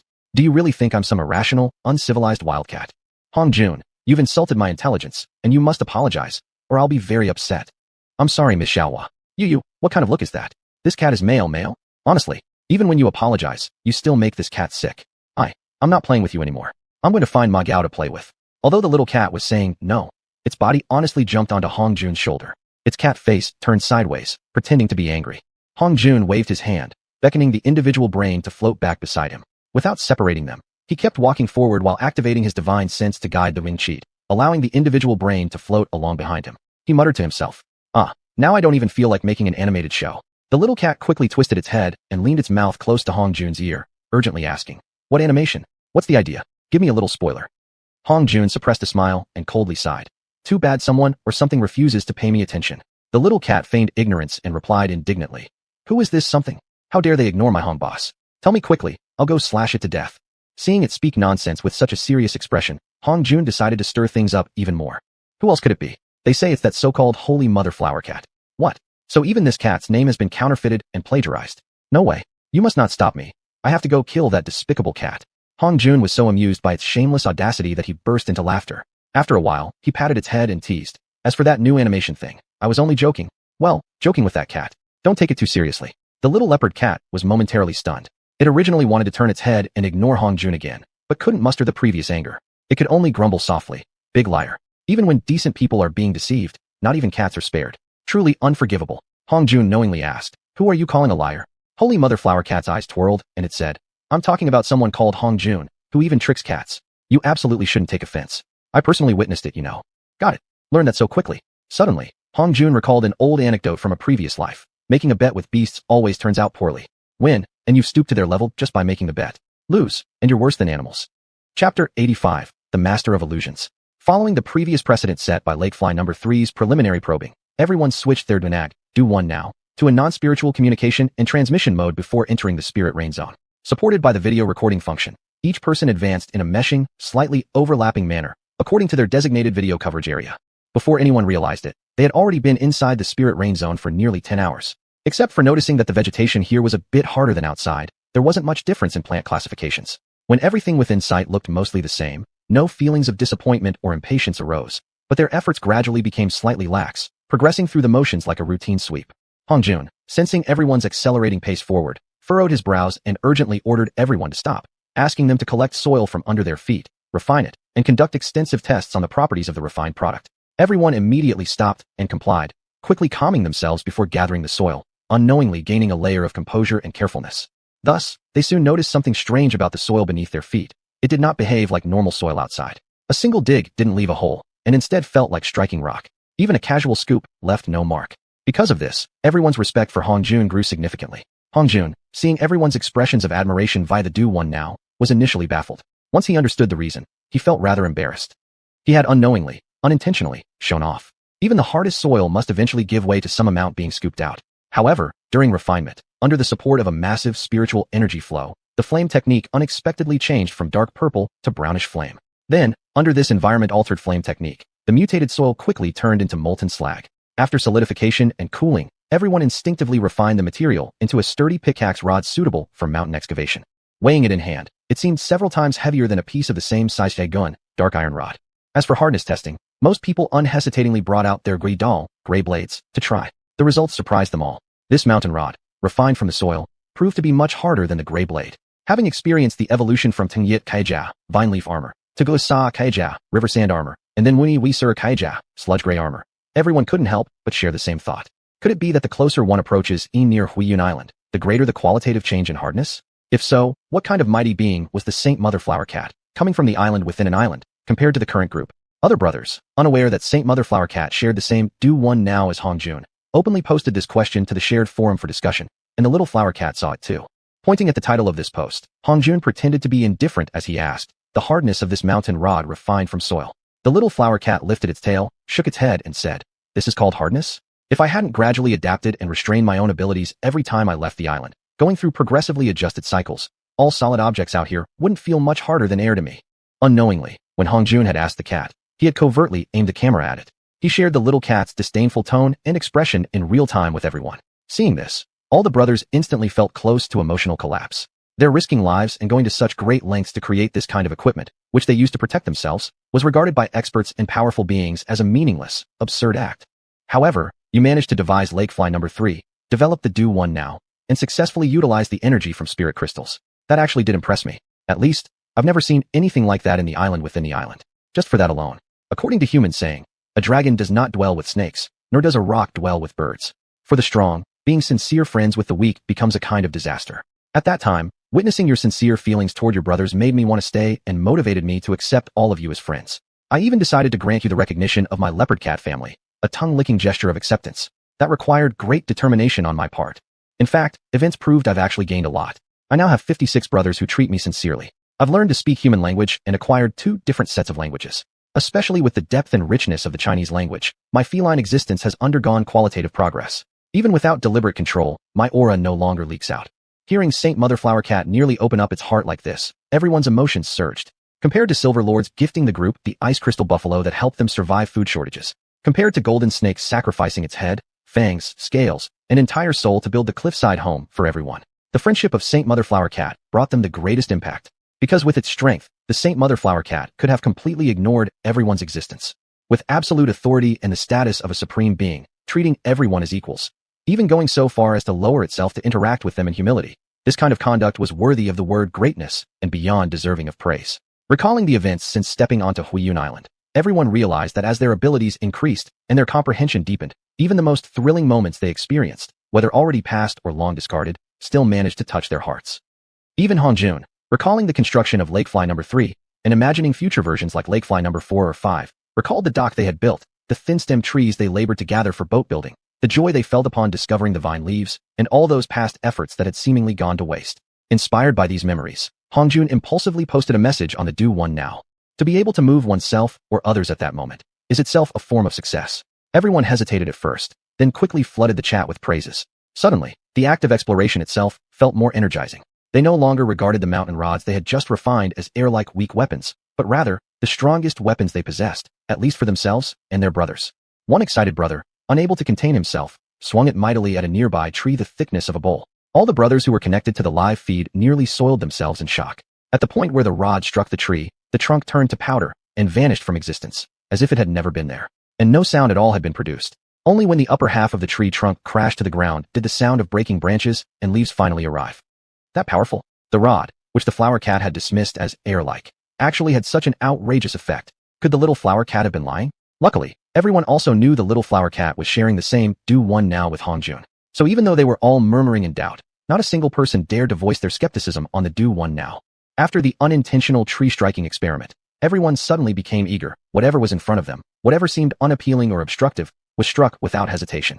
And the results were surprisingly effective. Whatever they struck, if it wasn't completely shattered and reduced to dust in one blow, they just struck again. Thus, 56 smooth and flat pathways were unintentionally cleared. Report to brother number 1. There's a suspicious anomaly ahead. At first glance, it looked like a mountain. On second look, like trees. Up close, like a canyon. Then, in the blink of an eye, like a lake. Number 51. Upon receiving this odd report, Hongjun quickly issued an order for all brothers to hold their positions. Then he instructed brother number 51, xiuxian, to aim his camera forward and stream the live footage. But what they saw on screen was perfectly normal. Even xiuxian himself saw, from the recorded image, only grass and shrubs ahead, nothing like the shifting illusions he claimed. After thinking briefly, Hongjun issued a new order to xiuxian, point the camera further ahead. As xiuxian slowly raised the camera, 100 meters, normal, 200 meters, normal, 300 meters, normal. When it reached the maximum distance the camera could focus, 1,500 meters, on the farthest edge of the image, it seemed like a group of foxes were sleeping. At once, Saint Mother Flower Cat let out a puzzled "Hmm." Hongjun immediately ordered xiuxian through the do-one now. Don't move. Wait for everyone to gather around you before deciding our next move. After sending the order, Hongjun turned slightly toward the leopard cat and asked, do you have anything to say? The little flower cat's face turned serious. They are a rather troublesome group. Hongjun's expression instantly changed. He quickly posted a new message across the do-one now. All brothers, use your highest stealth methods to assemble near me. Everyone immediately sensed that the situation was serious. Carefully, cautiously, they all started retreating toward Hongjun. It took an hour and a half before the remaining 55 members finally regrouped with Hongjun. Only when he saw everyone safely present did Hongjun finally let out a long breath. Then, decisively, he issued a new order. Form a line, the less powerful go first, and retreat back along my previous path to the location where I first smashed out a trail. Though puzzled by Hongjun's seriousness, everyone knew something dangerous and perhaps unavoidable lay ahead along their exploratory route. So, with extreme caution, step by step, they retraced their steps. About half an hour later, they returned to where Hongjun had forged the mountain rod. Bringing up the rear, Hongjun arrived last. Once there, he whispered in a low voice. You're not wrong. Ahead of us, blocking our path, lies a danger we may not be able to withstand. Saint Mother Flower Cat will now give a full explanation. Then, we will decide whether to continue exploring along this route or not.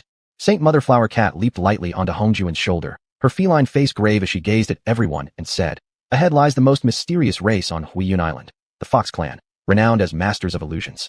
Their innate talent lies in illusion crafting. To date, from my memories spanning tens of thousands of years, no species on Xiuxian Island has truly defeated them. Their illusions do not merely deceive the eyes, but also interfere with spiritual perception. Although their illusion abilities vary in strength, they always live in groups. As far as I know, no being has ever successfully captured a low-level illusion fox for study. In most cases, any species that dared strike first suffered fierce retaliation, often ending with their entire race left gravely weakened. Seeing the shocked expressions on everyone's faces, Saint Mother Flower Cat shook her head and continued. But you, there's no need for us to feel inferior. Because I've realized something we possess, an artifact unique among all Xiuxian Island beings. The do-one now. More precisely, the camera connected to the do-one now. For billions of years, all Xiuxian Island species have been helpless against the Fox Clan's illusions. Yet those same illusions are completely exposed under the camera's lens. Now, we simply need to consider the actual physical strength of the Fox Clan once their illusion abilities are stripped away. Based on my estimation, their hard power definitely falls short of the Black Wolves living in the middle regions of Xiuxian Island. If we have the chance to subdue the Fox Clan, it won't just rewrite Xiuxian Island's history spanning billions of years, but also bring great convenience to our future explorations deeper into the island. At the very least, we'll have a reliable method for survival. If you all are willing to confront the Fox Clan head-on, this cat is ready to lend a paw. Of course, if we choose to withdraw now and seek another route for exploration, then everything I said is just nonsense. After Saint Mother Flower Cat finished speaking, seeing the gradually bloodshot eyes appearing among everyone, she felt her little cat heart surge with excitement. She felt her feline life beginning to bloom beautifully. Chapter 86 Considering Countermeasures. Hong Jun slowly scanned the crowd and then uttered a single word. Fight. Instantly, excitement filled everyone's faces. They were eager to rush to the fox's location immediately and demonstrate their might. Hong Jun turned to the kitten and asked, "Do the Fox clan have any preferences for camping areas?" The Saintess kitten pondered briefly before answering. Primarily, they prefer sunny places. Definitely not dark or gloomy areas. Also, the location shouldn't be excessively hot. Volcanic areas or places with magma are definitely off limits. Additionally, they prefer hills, neither climbing high mountains nor staying in flat regions. And most importantly, the place must be clean. After listening to the Saintess kitten's explanation, Hong Jun asked a crucial question. Are there many places like Xiuxian Island?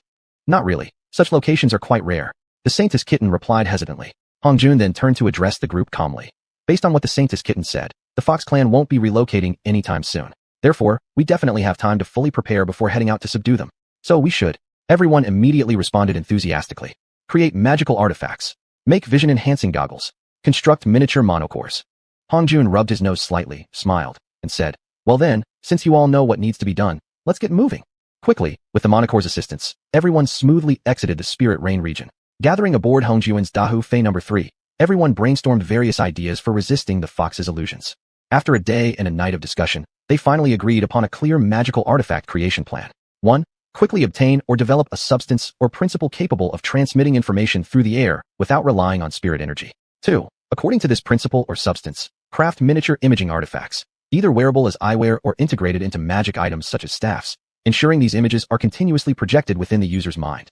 3. These artifacts must possess exceptional durability, being resistant to damage. In layman's terms, something capable of dispelling all illusions, in any style, transmitting images without interference, and extremely sturdy. Once Hong Jun summarized everyone's desired effects for the artifact, he turned to the Saintess kitten. The Saintess kitten shook its head repeatedly and said, "Sorry, I can't help you with that.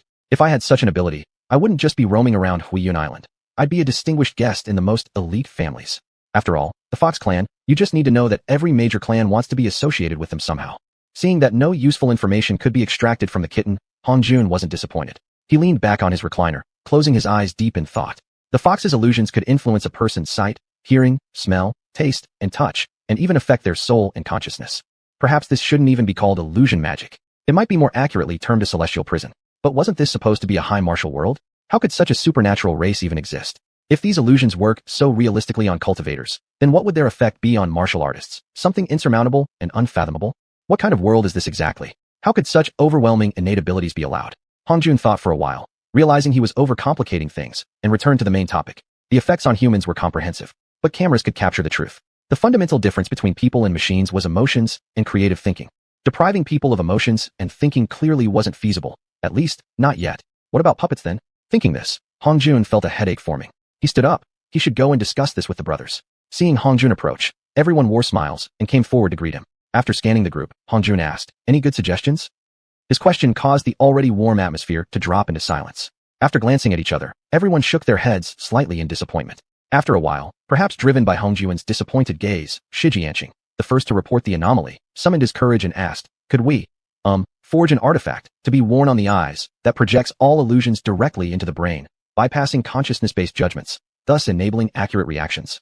Just like we see the camera images on the monocore?" This seemingly vague suggestion suddenly enlightened Hong Jun. Smiling, he said, "Excellent. Let's head in this direction. Everyone, let's use our brains and figure out how to implement it practically." In the blink of an eye, 7 days passed. Without even the slightest clue about the fundamental theory of blocking illusions, let alone talk about crafting corresponding magical artifacts. Hong Jun happened to glance out the transparent window toward the sky and noticed a rainbow after the rain. A thought struck him. If raindrops could turn into a rainbow under light, then the rotation of different colors might synthesize into white. What if those colors were nearly transparent? Hong Jun immediately picked up a piece of 5-element spirit crystal, hesitated for a moment, then thought, if the 3 primary colors spinning rapidly can restore white, would my 5-colored crystals, containing both white and black, produce the same effect? Moreover, black was known for absorbing all colors. Would the result end up as gray? No matter, better test it first. With spiritual consciousness controlling spirit energy, Hong Jun quickly accelerated the rotation of the 5-element spirit crystals. When their speed reached a certain threshold, they seemed to vanish entirely, allowing a clear view of the scenery they had previously obscured. Effective. Just unsure yet whether it could resist illusions.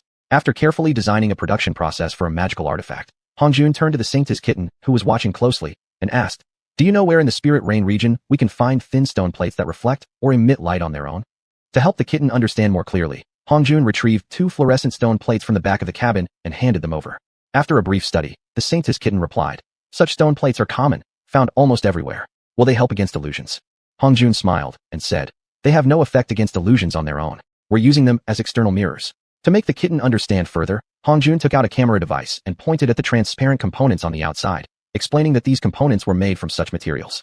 Examining the fluorescent stone plate in its paw, the saintess kitten asked in surprise, so the transparent component on this window is made from this kind of stone? Hongjun nodded and replied, yes. However, this fluorescent stone was harvested outside the spirit rain region, and I'm worried it may lack structural durability. That's why I want to use stones that have endured years of spirit rain xiuxian before crafting transparent components.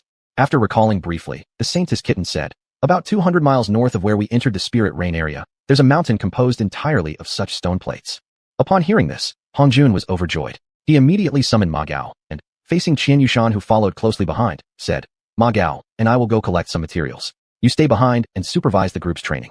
Xiuxian stared at Hongjun for a while, then said with a slightly downcast tone, please take good care of yourself. Then, he leaped off lakefly number 3. Hongjun sent a spiritual image to Ma Gao, who was standing at the helm. Ma Gao examined it briefly, then nodded. He quickly activated lakefly number 3 and headed toward the destination. After Xiuxian shook his head at the brothers, he delivered a fierce, unprotected punch to the nearby tree trunk. As leaves scattered all around, he silently turned and walked toward the retractable ladder, soon vanishing through the hatch door. After exchanging uneasy glances, everyone suddenly understood the meaning behind Xiuxian's punch. It was because they had become too dependent on Hongjun, completely lacking creativity. Every crucial moment, every crisis, had been handled by Hongjun, who had always stepped forward to take the lead, saving the day with wisdom and strategies. Yet they had been nothing more than parasites clinging to him, not only contributing little to his benefit, but draining him relentlessly. For a moment, silence fell among them. Then, without a word, someone led the way toward the retractable ladder. The others followed in a dazed manner. Not long after lakefly number 3 lifted off, Hongjun caught sight of the mountain's tail. One end plunged into the sea, while the other stretched deeply into the unknown depths of the spirit rain region. Ma Gao located a relatively flat spot and skillfully brought the ship to a stop. Hongjun jumped off with a sample fluorescent stone and immediately compared it with the stones on the mountain. He found these mountain stones appeared even purer. Looking further, he noticed the stones on the side of the spirit rain area seemed even purer, as their reflected light appeared significantly brighter. Within a short time, Hongjun, Ma Gao, and the saintess kitten entered the spirit rain region. Coincidentally, it was just time for the next rain. Watching each drop land on the fluorescent stones, forming a faint membrane that slid downward, making the stones look even purer. Hongjun and Ma Gao divided their tasks clearly. Ma Gao worked on refining fluorescent stones that had undergone repeated xiuxian from the spirit rain. Hongjun worked on refining stones embedded in small pools that had long been soaked by the spirit rain. Neither of them encountered the difficulties they had imagined, and soon completed the products. Ma Gao successfully refined a piece of high-transparency glass undetectable by the naked eye. The product refined by Hongjun, however, turned out to be a grayish pottery shard with less than 10% transparency. Both men effortlessly pulled out their magical artifacts and swung them to test its hardness. Ma Gao's gray blade, upon direct impact, actually chipped its edge, while the transparent glass remained completely unscathed. As for Hongjun's rib-shaped artifact infused with spiritual consciousness, after failing to pierce the pottery shard, it stubbornly refused to return to its artifact space, and instead sent a strong desire to absorb the shard toward Hongjun. After a moment's thought, Hongjun readily agreed to its request. Secretly, he harbored a hope to discover just how powerful it might eventually become. Glancing around, Hongjun also unexpectedly noticed a small pond outside the spirit rain area, one end connected to a stream flowing from deep within the mountains, the other flowing into the sea. There was also a patch of short fruit trees heavy with red fruit, straddling across the two zones. However, the trees on the spirit rain side were nearly twice as tall. This was a perfect place to set up camp. If the red fruits were edible, that would be even better. Hongjun looked toward lakefly number 3 and formed an idea. Ma Gao, you take lakefly number 3 back and bring the others over. We'll prepare to set up here and start crafting lakefly number 4. After Ma Gao flew off with lakefly number 3, Hongjun turned to the saintess kitten, who was looking downward in deep thought, and asked, do you have any way to determine if a plant is poisonous? The saintess kitten shot Hongjun a sidelong glance and smirked. How much practical value would my experience have for you? For example, a poison deadly to ordinary humans. How effective would it be against you? Hongjun's face darkened slightly as he replied with embarrassment. I suppose I overthought it. But you see, over there is that orchard with so many red fruits. I wonder if they're edible or not. Following the direction Hongjun pointed out, the saintess kitten narrowed its eyes. With a strong push of its legs, it vanished twice in succession and reappeared beneath a fruit tree. When Hongjun caught up, he saw the kitten gazing in a daze at the red fruits hanging from the short fruit tree, drooling nonstop. Chapter 87. Unraveling the Clues. Hongjun watched as the Holy Mother Cat became so entranced that she didn't even notice his arrival, and a sense of doubt and fear arose in his heart. Especially after waiting for nearly an hour and seeing no sign of her awakening, he looked nervously back at his brothers who had arrived later. All of them glanced helplessly at the fruit tree before them. not sensing even the faintest scent or aroma. After looking again at the Holy Mother Cat's entranced expression, they silently shrugged at Hong Jun, indicating their incomprehension. Seeing that it was already getting late, Hong Jun felt uneasy that everyone was waiting here idly with him. He tugged at her. Hey, what's wrong with you? Startled, the Holy Mother Cat looked at Hong Jun suspiciously and asked, What do you mean? What's wrong? Upon hearing this, Hong Jun didn't hurry to explain. Instead, he quickly signaled to his brothers to fall back cautiously before asking carefully. You've been staring at the red fruits on this short tree and drooling for nearly 2 hours. What's going on? I did. The Holy Mother Cat didn't finish her sentence before suddenly recalling the scene of herself rushing rapidly toward the fruit tree. She swiftly turned around, standing with her back to the tree, and whispered tremblingly, Don't look at it. Whatever you do, don't look at it. Upon hearing this, everyone's expressions changed simultaneously. Then they were puzzled. Why had none of them noticed any abnormality even though they had been watching them for nearly 2 hours, while the little cat reacted so strongly that she couldn't even dare to look? Then, one by one, they secretly turned their heads for another glance at the fruit tree before turning their heads back normally. There was absolutely no obstruction, no harm at all, neither to their bodies nor their spiritual senses. Had they misseen? Or had the fox's illusionary techniques followed them here? One after another, they rubbed their eyes instinctively. Some even turned on their single brains to observe through the camera lens, and finding nothing abnormal, all turned their gazes toward Hong Jun, who was behind the Holy Mother Cat. Still confused, Hong Jun gave them all a helpless, bitter smile before turning back to the Holy Mother Cat with a doubtful question. What exactly is going on? What's wrong with this red fruit tree? The Holy Mother Cat keenly reached a conclusion from Hong Jun's words and carefully spoke in a disbelieving tone. Could it be? You weren't affected by it? That makes sense. According to legend, it is very friendly and harmless to smaller creatures. A sudden thought struck Hong Jun's heart. He twisted his body, flew forward, and without hesitation plucked a red fruit from a tree barely 2 men tall. Then he walked behind the Holy Mother Cat and asked suspiciously, Does this kind of fruit tree have any effect on you? The Holy Mother Cat restrained herself from turning around and urgently asked instead, You can actually pick it down? Hong Jun showed the red fruit to her while speaking. Take a look. Does it have any effect on you? The Holy Mother Cat, startled at first, stole a cautious glance. Seeing that it was truly a fruit picked from the red tree and that its effect on her was negligible, she happily said, Once picked, red fruits don't affect me much anymore. It's only when they're still on the tree, together with the entire tree, that they have an extremely powerful hallucinogenic effect on me. As for what they are, among my people there is an old, unverified legend. They say it's the sacred fruit of the Fox clan. It significantly enhances their illusionary techniques. Hearing this, Hong Jun's heart trembled. He hurriedly interrupted her recollection. Then, could it be that those foxes are here for this red fruit tree? Yes and no. After some thought, the Holy Mother Cat explained with uncertainty. While the Fox clan indeed spends their entire lives searching for these red fruits, the fruit itself naturally contains powerful illusions, perhaps even more effective in subduing the Fox clan. As for whether red fruits once plucked will attract foxes, I really can't say. For safety's sake, I recommend that all brothers avoid picking any red fruits, especially the spiritual fruits located within the region of spiritual rain.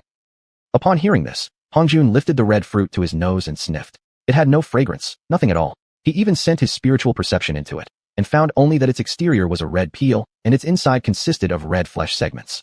If one had to speak of anything strange, it was the fact that it had no seed inside. So he muttered somewhat confusedly to himself, This red fruit, really useful to the Fox clan?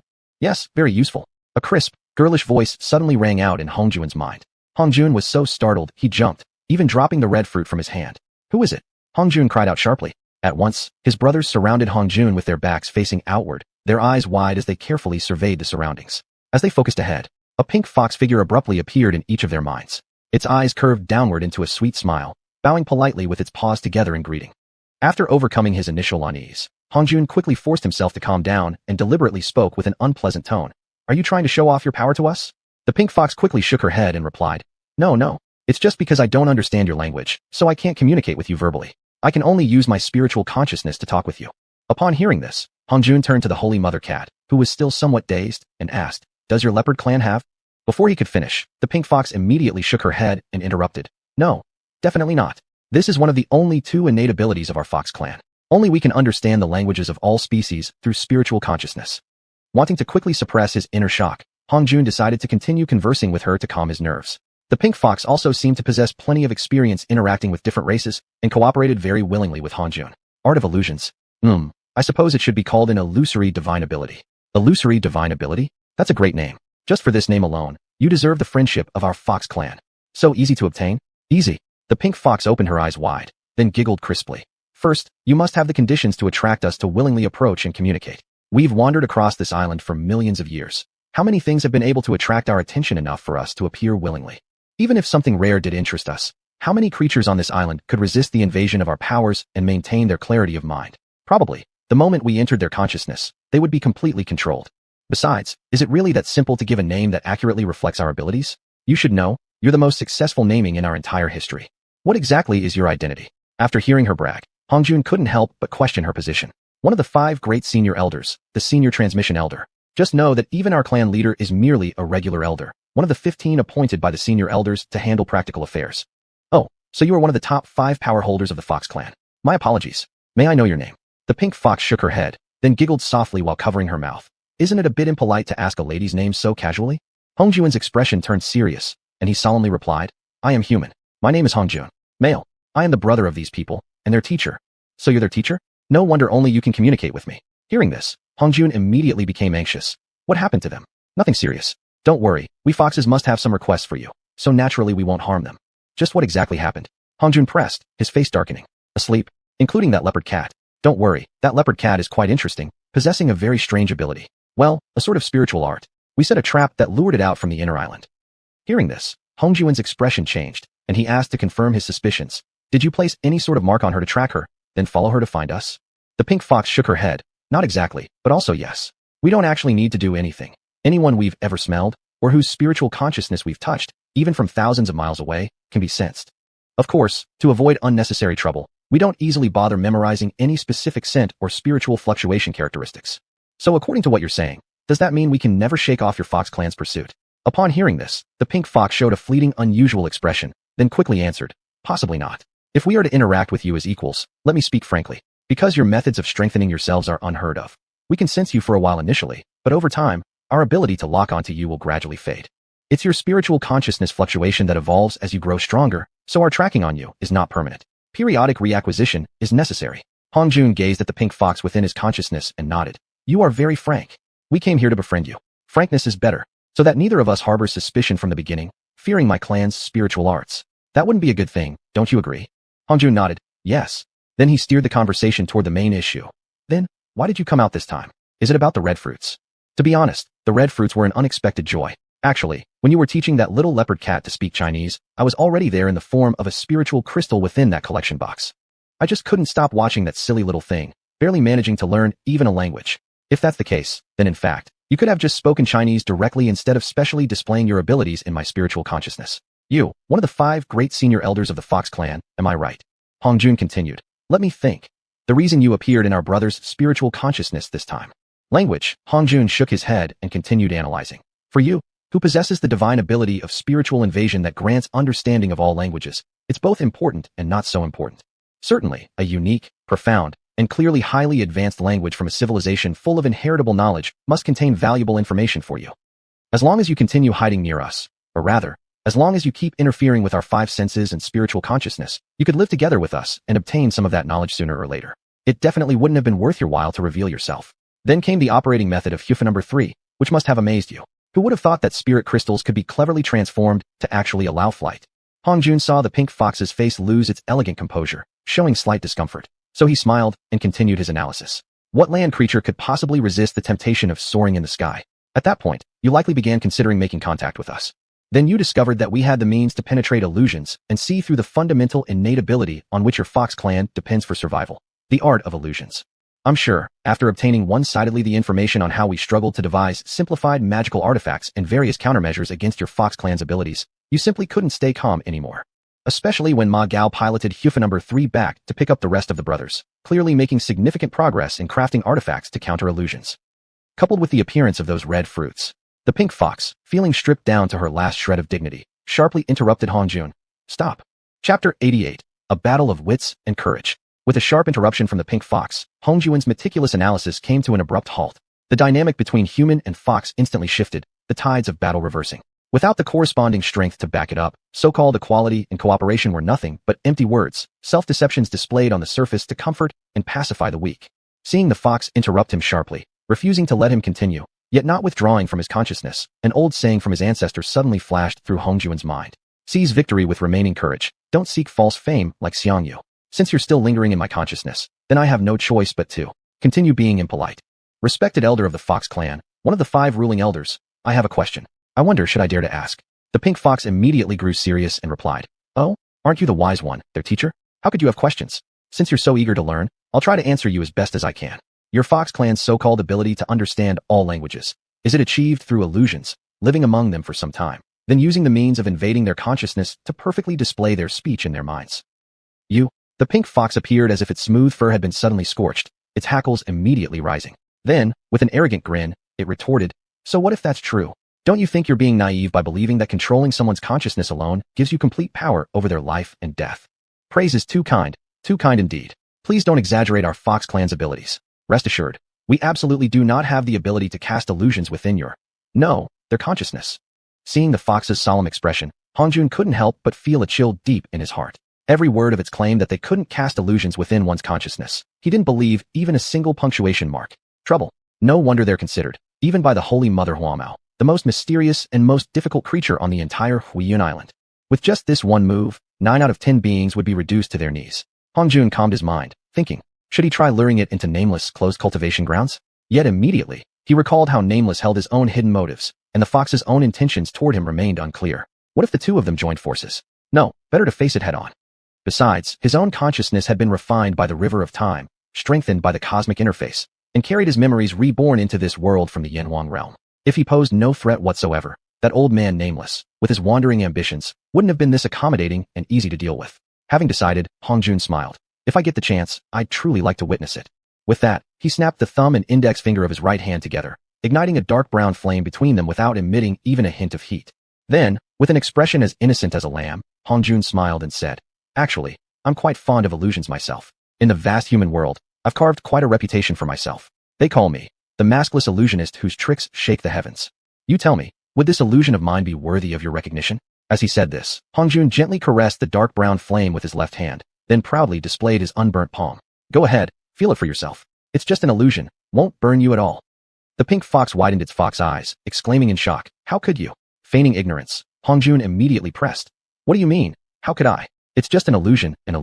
Don't you know that? Oh right, you're the expert, and I'm just showing off my clumsy skills in front of a master. Forgive me for the embarrassment."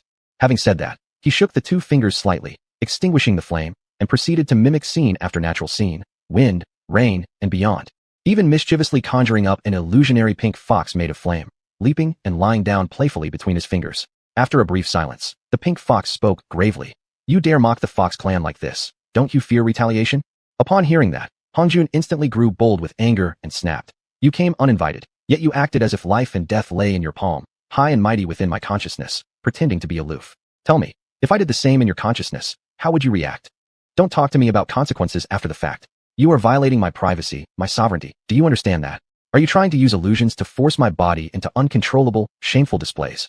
Or even turn me into a mindless fool? Fine, show me. Show me the might of the Fox clan, renowned as the #1 illusion master of Huiyun Island, the one no one dares provoke. Why don't you make me kneel and beg you to unleash your Fox clan's great ability?" The pink fox's face immediately turned livid. After clenching its teeth, it spoke, "This is entirely your own doing. Don't blame our Fox clan for lacking righteousness."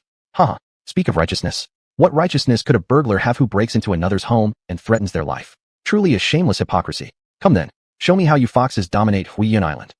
Instantly, the pink fox transformed, each of its fur strands now thousands of times larger than before. Hongjun merely smirked as his divine consciousness swelled. Observing the fox's thick hairs, resembling water buffalo, he shifted his stance in a thought, transforming into a giant tens of millions of feet tall. He extended his enormous right middle finger toward the pink fox, now like a speck of dust, and chuckled, "This? Why don't you show me something real instead? Within my consciousness, see, shape-shifting is utterly meaningless." The enraged pink fox swiftly unleashed her clan's ultimate technique, illusions. However, given the tremendous disparity in their forms, all her efforts produced an illusion incapable of even covering Hongjun's palm, let alone influencing him. Hongjun had not expected his momentary transformation to bring such an unexpected advantage. Remaining utterly unaffected, he silently watched her efforts and couldn't help but laugh. A laughter like rolling thunder to her, quickly filled the entire space. Frightened, the pink fox attempted to escape. Yet no matter how desperately she tried, be it leaping or using secret techniques, she only managed to move from one finger to another. She was still countless miles from exiting Hongjun's consciousness sea. Even when she employed the Fox clan's most powerful ability, the Swallow Heaven technique, she merely bit off one of the giant's fingers, but it regenerated instantly. After realizing all her efforts were futile, she resignedly stopped struggling. With tear-filled, sparkling fox eyes, she gazed at Hongjun in his giant form. Watching her pitiful expression, Hongjun inexplicably felt his heart soften. Immediately after, he regained awareness. She could be described as a fox spirit. No matter how much he considered torturing or even killing her, he couldn't bring himself to do it. Thinking back to how, while hiding secretly and observing, she had schemed yet never taken advantage to strike the group from behind, he decided she wasn't all that bad. Sighing inwardly, Hongjun dispelled his giant form. He then conjured a translucent, white round-cornered tea table, placing upon it 2 translucent blue and white porcelain teacups and a glass teapot filled halfway with a light brown tea. Next, he manifested for himself an elegant high-backed armchair and lightly seated himself. Then, pointing at the empty space across the table, he conjured a small embroidered stool with an intricate, chubby cat chasing butterflies pattern on it. Smiling at the pink fox, he said, "Esteemed elder of the Fox clan, one of the 5 supreme elders, the elder transmission elder of great enlightenment. Please, as the saying goes, when in a region, follow its customs. Have a cup of black tea from my homeland." Hesitating slightly, the pink fox glanced at the detailed, chubby cat chasing butterflies carving on the stool. After a brief silence, reasoning that if Hongjun truly meant her harm, he wouldn't have gone to such elaborate trouble, she gracefully seated herself upon the embroidered stool, widening her beautiful fox eyes at Hongjun. Hongjun, displaying no hint of arrogance, neatly placed the 2 blue and white teacups on either side of the table. He poured 7/10 of a cup of tea into her cup, then poured similarly for himself. Then, retracting his right middle finger inward, he used his thumb and index finger to gently grasp just beneath the rim of the cup and lifted his cup, signaling for her to do likewise. The pink fox, with its illusion-casting abilities, subtly transformed her paws and also lifted the teacup. Once Hongjun took a sip, she gazed at the light brown tea hesitantly in her own cup. Closing her eyes as if resigned to fate, she sipped a little. Bitter. It nearly caused her, who loved sweets, to spit it out ungracefully. Then, slight sweetness. This unique aftertaste of bitter followed by subtle sweetness immediately stirred her consciousness. Suddenly, it felt as though an invisible hand had wiped away a long-standing layer of mist formed from years of intense cultivation within her mind. This was truly a divine potion, even surpassing the allure of the hongwa fruit to a fox. Ordinary people knew only of the Fox clan's peerless illusions. Few knew, however, that upon cultivating illusions to a certain depth, foxes risked losing touch with their original nature. Even the most determined training couldn't remove this forced, clinging mist in the fox's consciousness. Over time, as this mist accumulated and spread across the outer edges of a fox's consciousness sea, the fox eventually lost its mind, turning into a lifeless, powerless husk. Then, for the sake of concealing internal clan secrets, the family themselves tearfully killed these husks and erased all evidence. Feeling this change within herself, tears now streamed from the pink fox's eyes. Springing up, she flew forward. Just as Hongjun was confused and suspected she was up to some trickery again, fully bracing himself defensively, he saw her dash toward his feet, licking the surface of his shoe with her pink tongue while respectfully saying, "Please, Master Hongjun. Master Hong, have mercy and save our Tianhu clan." Hongjun quietly took another sip of tea, although it was merely a manifestation within his consciousness sea. After all, it was only a thought. One shouldn't desecrate it. Without a trace of emotion in his tone, he asked, "You? Just who are you within the Tianhu clan? And on what grounds can you possibly represent them? Am I supposed to believe your words just because you managed to infiltrate my divine consciousness, and simply because you say you are a fox spirit, claiming to be the elder transmission elder of great enlightenment? One of the 5 supreme elders of your clan? Just because you speak it, should I believe everything you say?" Hongjun shook his head and added, "Surely I'm not that naive. It was this one, xiuxian of the Tianhu clan, who behaved rudely. Please be assured, once I return to my clan, I will immediately promote our clan to visit you with the highest courtesy. And with utmost sincerity, we shall ask for your intervention to save our Tianhu clan," the pink fox said, and kowtowed again. Hongjun gazed curiously at xiuxian, who was kneeling before his feet. Deciding to gain another advantage, he remarked, "Is that so? Ever since I arrived at Huiyun Island, I've encountered 2 cases of petrification syndrome. I wonder whether your Tianhu clan ever suffers from such crystallization decay illness." Upon hearing this news, xiuxian almost jumped up, exclaiming, "Master Hong, sage, you can cure." Seeing her reaction, Hongjun finally dropped his concern. He smiled and said, "Since I'm asking you, don't you think I can? Especially in cases where the illness is about to worsen immediately, would there be any point in me lying to you?" xiuxian lifted her head abruptly, staring at Hongjun for a moment before spitting out a pink round pearl and collapsing to the ground, visibly weakened in spiritual energy. After a while, she recovered nearly half of her essence and energy. Then, while offering the pearl to Hongjun from afar, she solemnly declared, "This is my fox pearl. With it, you can control my life and death. I willingly pledge this pearl as a guarantee to ensure my Tianhu clan will come and visit you as soon as possible." Chapter 89. Visit from the Celestial Fox. Within Hongjun's consciousness, especially within the consciousness of cultivators, Hongjun could be considered the only god when facing weaker beings whose cultivation realms were far below his or who had a vastly inferior understanding of consciousness. Therefore, he instantly judged the claim that xiuxian had offered her fox bead and thus allowed her life and death to be controlled as true. Hongjun accepted the fox bead, played with it in his hand for a moment, then smiled and said, Not bad. If you had shown such sincerity earlier, wouldn't we have avoided many unnecessary suspicions and conflicts?" "Stand up." xiuxian sat up somewhat nervously, watching Hongjun with hopeful eyes. Open your mouth. Though puzzled, she quickly opened her mouth. Hong Jun placed the fox bead into her mouth, smiling as he said, I don't have the habit of keeping others' life beads. Since you've shown your sincerity, I've received it. Consider this my gift for your courtesy. Xiuxian widened her fox eyes, which were slightly alluring, and immediately tears the size of beads streamed down her cheeks. After deeply bowing to Hong Jun, she stood up, leaped forward, and smoothly exited Hong Jun's consciousness. Hong Jun caught a glimpse of a pink flash before it vanished. Looking down, he saw all his brothers sitting up, looking bewildered, each wondering how they had ended up on the ground without realizing it. Even the holy cat Samu appeared as if recovering from a heavy hangover, shaking her head violently. After a while, seemingly recalling something, she curled fearfully at Hong Jun's feet, tightly covering her cat eyes and too afraid to look around. Observing how fear gradually replaced confusion in each of them, and how they struggled to keep themselves from collapsing, Hong Jun understood they had all remembered being invaded by the fox within their consciousness. He clapped his hands to draw their attention toward himself, and said with a smile, Let me give you some good news. All our contingency plans these days have turned out to be useless.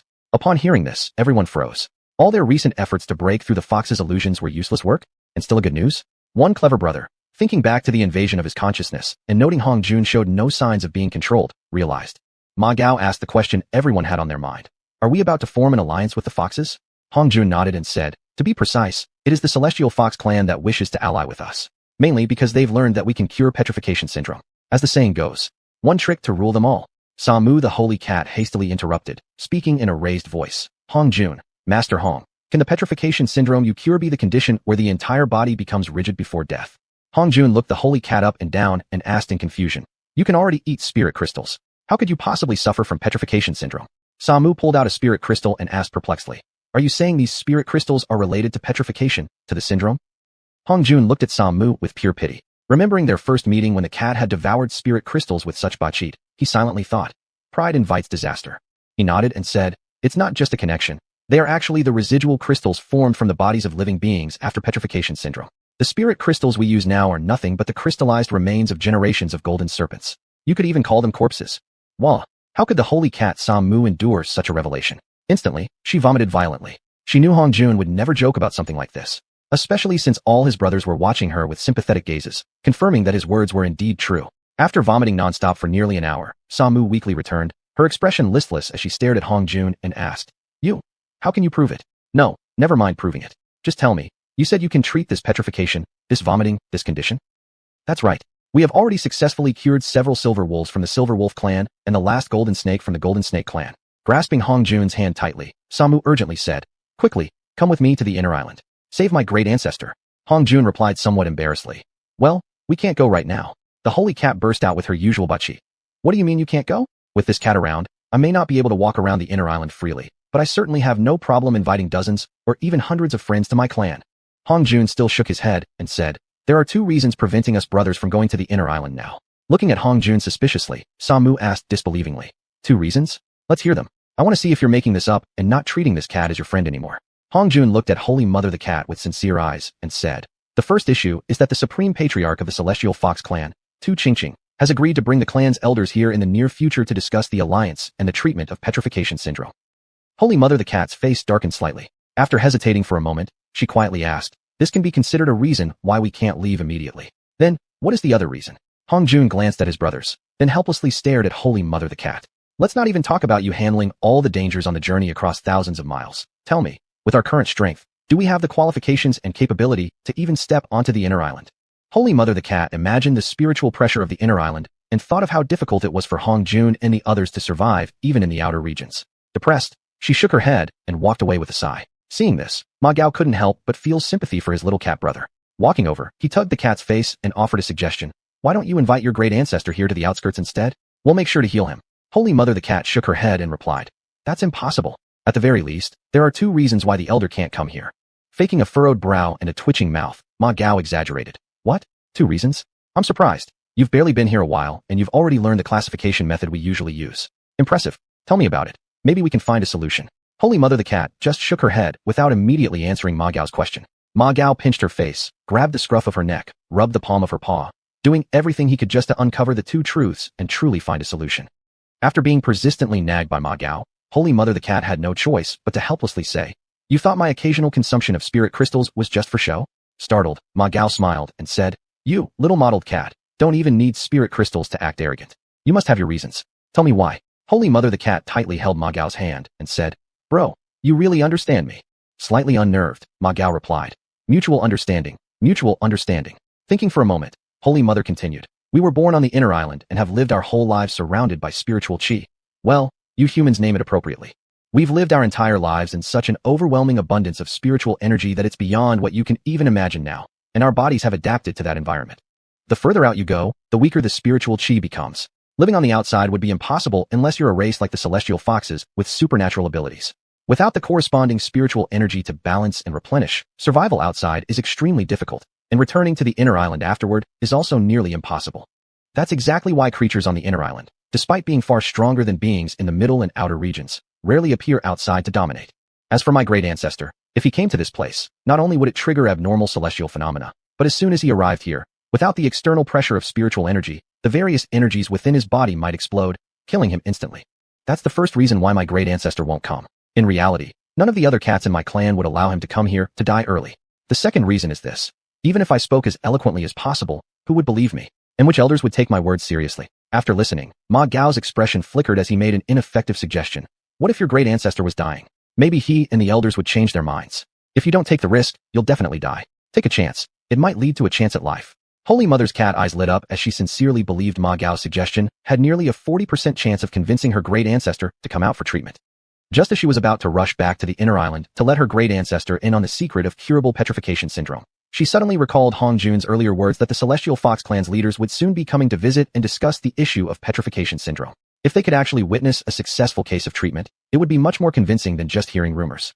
Thus, Holy Mother the cat's mood immediately shifted from its lowest point to normal, filled with anticipation. For the first time ever, she didn't wish to look outward and wait for the Celestial Fox Clan to arrive. Hong Jun did not entirely rely on Tu Qingqing's early persuasion to bring the Celestial Fox leaders here and ally with his brothers. After repeated discussions and efforts among the brothers, they finally created a pair of theoretical glasses that could see through all illusions. The principle was very simple. Between two thin, transparent glass plates, Ling Qi, spiritual energy, extracted from 5 colored spirit crystals in a certain ratio was injected. Then, a miniature formation was set up to drive them into high-speed rotation, absorb part of the negative spiritual energy, and reflect abnormal light rays, thereby forming a device that only displayed normal images. Everything is ready. Now we just wait for the Celestial Fox. It hadn't even been a day. Holy Mother the cat, who had become the designated lookout for the group, suddenly released an astonished alarm. Hong Jun, Master Hong. Brothers, something big has happened. Good news. Someone has arrived from the inner island. Someone has arrived from the inner island? This message was like a thunderclap striking deep into everyone's heart. Even Hong Jun, known for his composure, rushed out with visible anxiety, especially when they saw the group of 5 females and 1 male walking calmly toward the camp. For the bachelor's camp, where most were in their early 20s, the impact was beyond what most could have imagined. A few of the brothers instinctively rushed forward, ready to greet and offer care.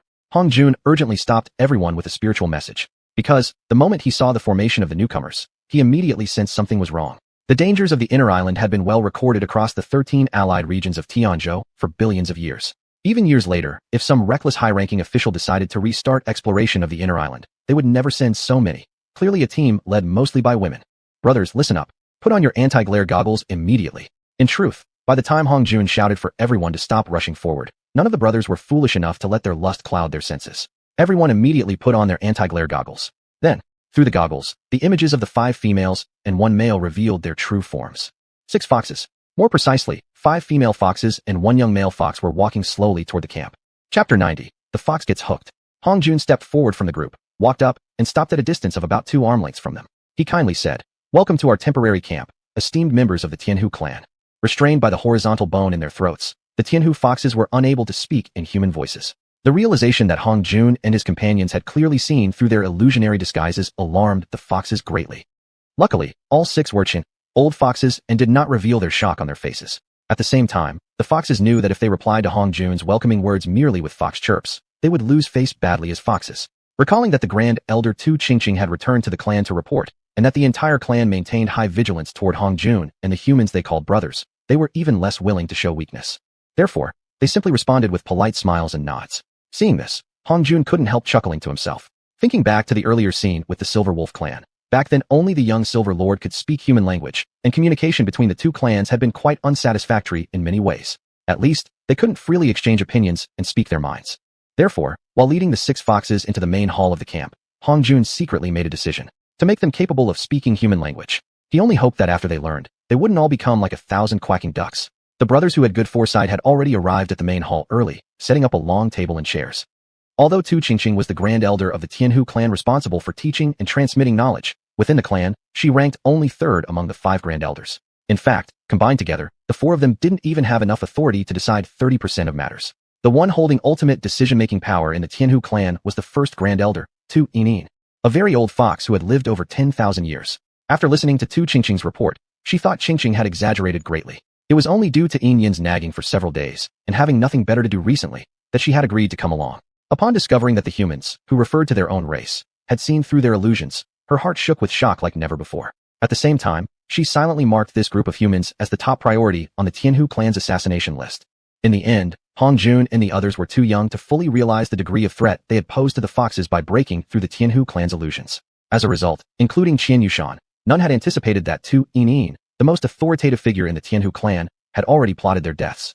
Only the Holy Mother Cat, acting purely on instinct, felt that the illusion-breaking artifacts created by Hong Jun and his brothers might attract the Tianhu clan's attention and hostility. Thus, only she wore a worried expression. Unfortunately, everyone else thought her concern was over the safety of her great-grandfather, so no one paid much attention to her unusual behavior. The members from Hong Jun's side who were qualified to attend were Hong Jun himself, xianxia, Feng Hui, Qin Guman, Ma Gao, and Sun Ji. This list of names had been approved unanimously by all the brothers in an instant. Besides Hong Jun, the unshakable main speaker, Qin Guman almost unanimously ranked as the first choice for participation. There was a simple reason. His quick wit, smoothness, and unwavering loyalty to Hong Jun convinced everyone, including his grandfather xianxia, of his suitability for the role. After all, if serious disagreement arose during communication, that would be exactly when Qin Guman would step in. Next came xianxia. Among the brothers, he not only was the oldest and the most knowledgeable, but also the strongest publicly. He naturally had to be present. Third was Ma Gao. Earlier, people had only tolerated him out of respect since he had grown up alongside Hong Jun since childhood. Later, his ambitious nature, together with his frank and cheerful disposition, soon wore away the label of Hong Jun's childhood friend from the brothers' minds. Like Qin Guman, he became an essential lubricant in their group. Fourth was Feng Hui. Although in recent years, he had been making great efforts to erase his old image, once being the captain of the outer disciple enforcement squad at Tianhu sect. Added to that was his strength ranking in the top 10, and his active efforts to integrate with the team, naturally winning him this spot. Compared to the others, Sun Ji might have been the least prominent figure. However, his extensive knowledge about the plant life across the Wisdom Cloud Island, as well as his keen insight into events, had long since won the admiration of Hong Jun and the others. According to the concepts Hong Jun had taught them when instructing Chinese, everyone had already seated the Tianhu clan representatives on the west side of the long table. Seated in the central position was the first grand elder of the Tianhu clan, Tu Yinin. To her north was the grand elder in charge of teaching, Tu Qingqing. Beside Tu Qingqing sat Tu Kek, the enforcement grand elder. On Tu Yinin's south side sat Tu Yu, the current clan leader of the Tianhu clan. Next to him sat the Tianhu clan's priestess, Tu Xinxin. Then came Tu Miao Miao, the foreign affairs grand elder of the Tianhu clan. Tu Yinin cast a cold glance at the 5 humans seated across the table. Noticing that the young man who had greeted them was the one sitting at the central seat instead of the older one, she inexplicably felt a sense of superiority, thinking that this meeting, perhaps destined to determine the future relationship between the Tianhu and human races, should be a one-sided intellectual crushing match by the Tianhu clan. So, she smiled without any particular reason. Then, she resolved not to speak first and observe how the humans would break the stalemate and attempt to communicate. After witnessing this Tianhu behavior, Hong Jun let out a light chuckle. With a subtle shift in divine consciousness, he conjured up a vertical image that instantly appeared in the center of the table. It was actually a scenario preview. Hong Jun and the other 5 appeared lifelike and detailed, naturally and vividly seated on the east side of the table, all clapping their hands enthusiastically. Although the 6 Tianhu foxes had never seen the gesture of clapping before, they immediately understood that the humans were expressing their welcome through this new action. After estimating the Tianhu fox's comprehension ability and the time they needed, Hong Jun timed it precisely and automatically erased the image, leading the applause himself. As soon as the portrait appeared, xianxia and the others understood Hong Jun's intent. As soon as the image faded, they joined in the applause almost simultaneously with Hong Jun. This brief clapping of hands demonstrated a collective determination among the humans, a united spirit unafraid of any hidden provocations. Once the 5 humans stopped clapping, they all fixed calm gazes upon the Tianhu foxes. Intelligent creatures, often referred to as fox spirits, are rarely stupid. Moreover, these were ancient foxes who had lived thousands, even tens of thousands, of years. Immediately, they felt the subtlety behind Hong Jun's opening move. The humans' attitude of welcome had been completely demonstrated. What deserved a loud cheer even more was that this gesture was something only they, the foxes, could comprehend and truly feel. If their side were to reply with fox-like chirps, it would not only lower their own status, but also fail to convey their message clearly to the humans. At that moment, Tu Yinin felt immense pressure. If they mimicked the humans and used illustrations to express their intentions, they would inevitably appear less imposing. Publicly and personally, she absolutely could not accept that. As for intruding into the human consciousness for communication, aside from ruining the formality of this meeting, there was also the concern that the humans might have countermeasures against invading divine consciousness. What to do? Xiuxian proved herself a true old fox. Quickly recalling details from Tu Qingqing's report, she remembered one key point. The human camp had a leopard cat from the isle within an isle. Quickly weighing her options, sacrificing dignity, or, rather, heavily utilizing a younger generation member, she made a decision in an instant. She divided a strand of divine consciousness, summoned the leopard cat onto the scene, forcefully poured her words into its mind, and instructed it to serve as her spokesperson to communicate with Hongjun and the others. Especially after the Holy Mother Cat appeared, dazed and confused, standing at the western side of the meeting hall, she couldn't help but exclaim without taking a breath. Our Tianhu race respects peace and honors every species' lifestyle and preferences in their existence here on Wisdom Cloud Island. We have come today to communicate with you humans effectively and contribute to the harmony and tranquility of Wisdom Cloud Island. After the Holy Mother Cat finished these two sentences without even pausing for breath, she instinctively clutched her mouth in shock, as if she had seen a ghost. However, as soon as she saw Xiuxian's sharp gaze sweep over her, she hastily removed her paws and gave a wide, overly eager smile, attempting to flatter the Tianhu fox elder. Frankly speaking, Hongjun hadn't expected the Tianhu foxes to break his initiative in such a way. More shockingly, they had subtly shown off their astonishing power. They could summon a disciple from the leopard race, who came from the isle within an isle, and force him to break his will and speak human language to convey messages for the Tianhu clan. This display encompassed quick wit, strength, and learning ability, all in one complete package. Hongjun gave a warm smile to the Holy Mother Cat, then slightly frowned toward the Tianhu foxes as he teased them a bit.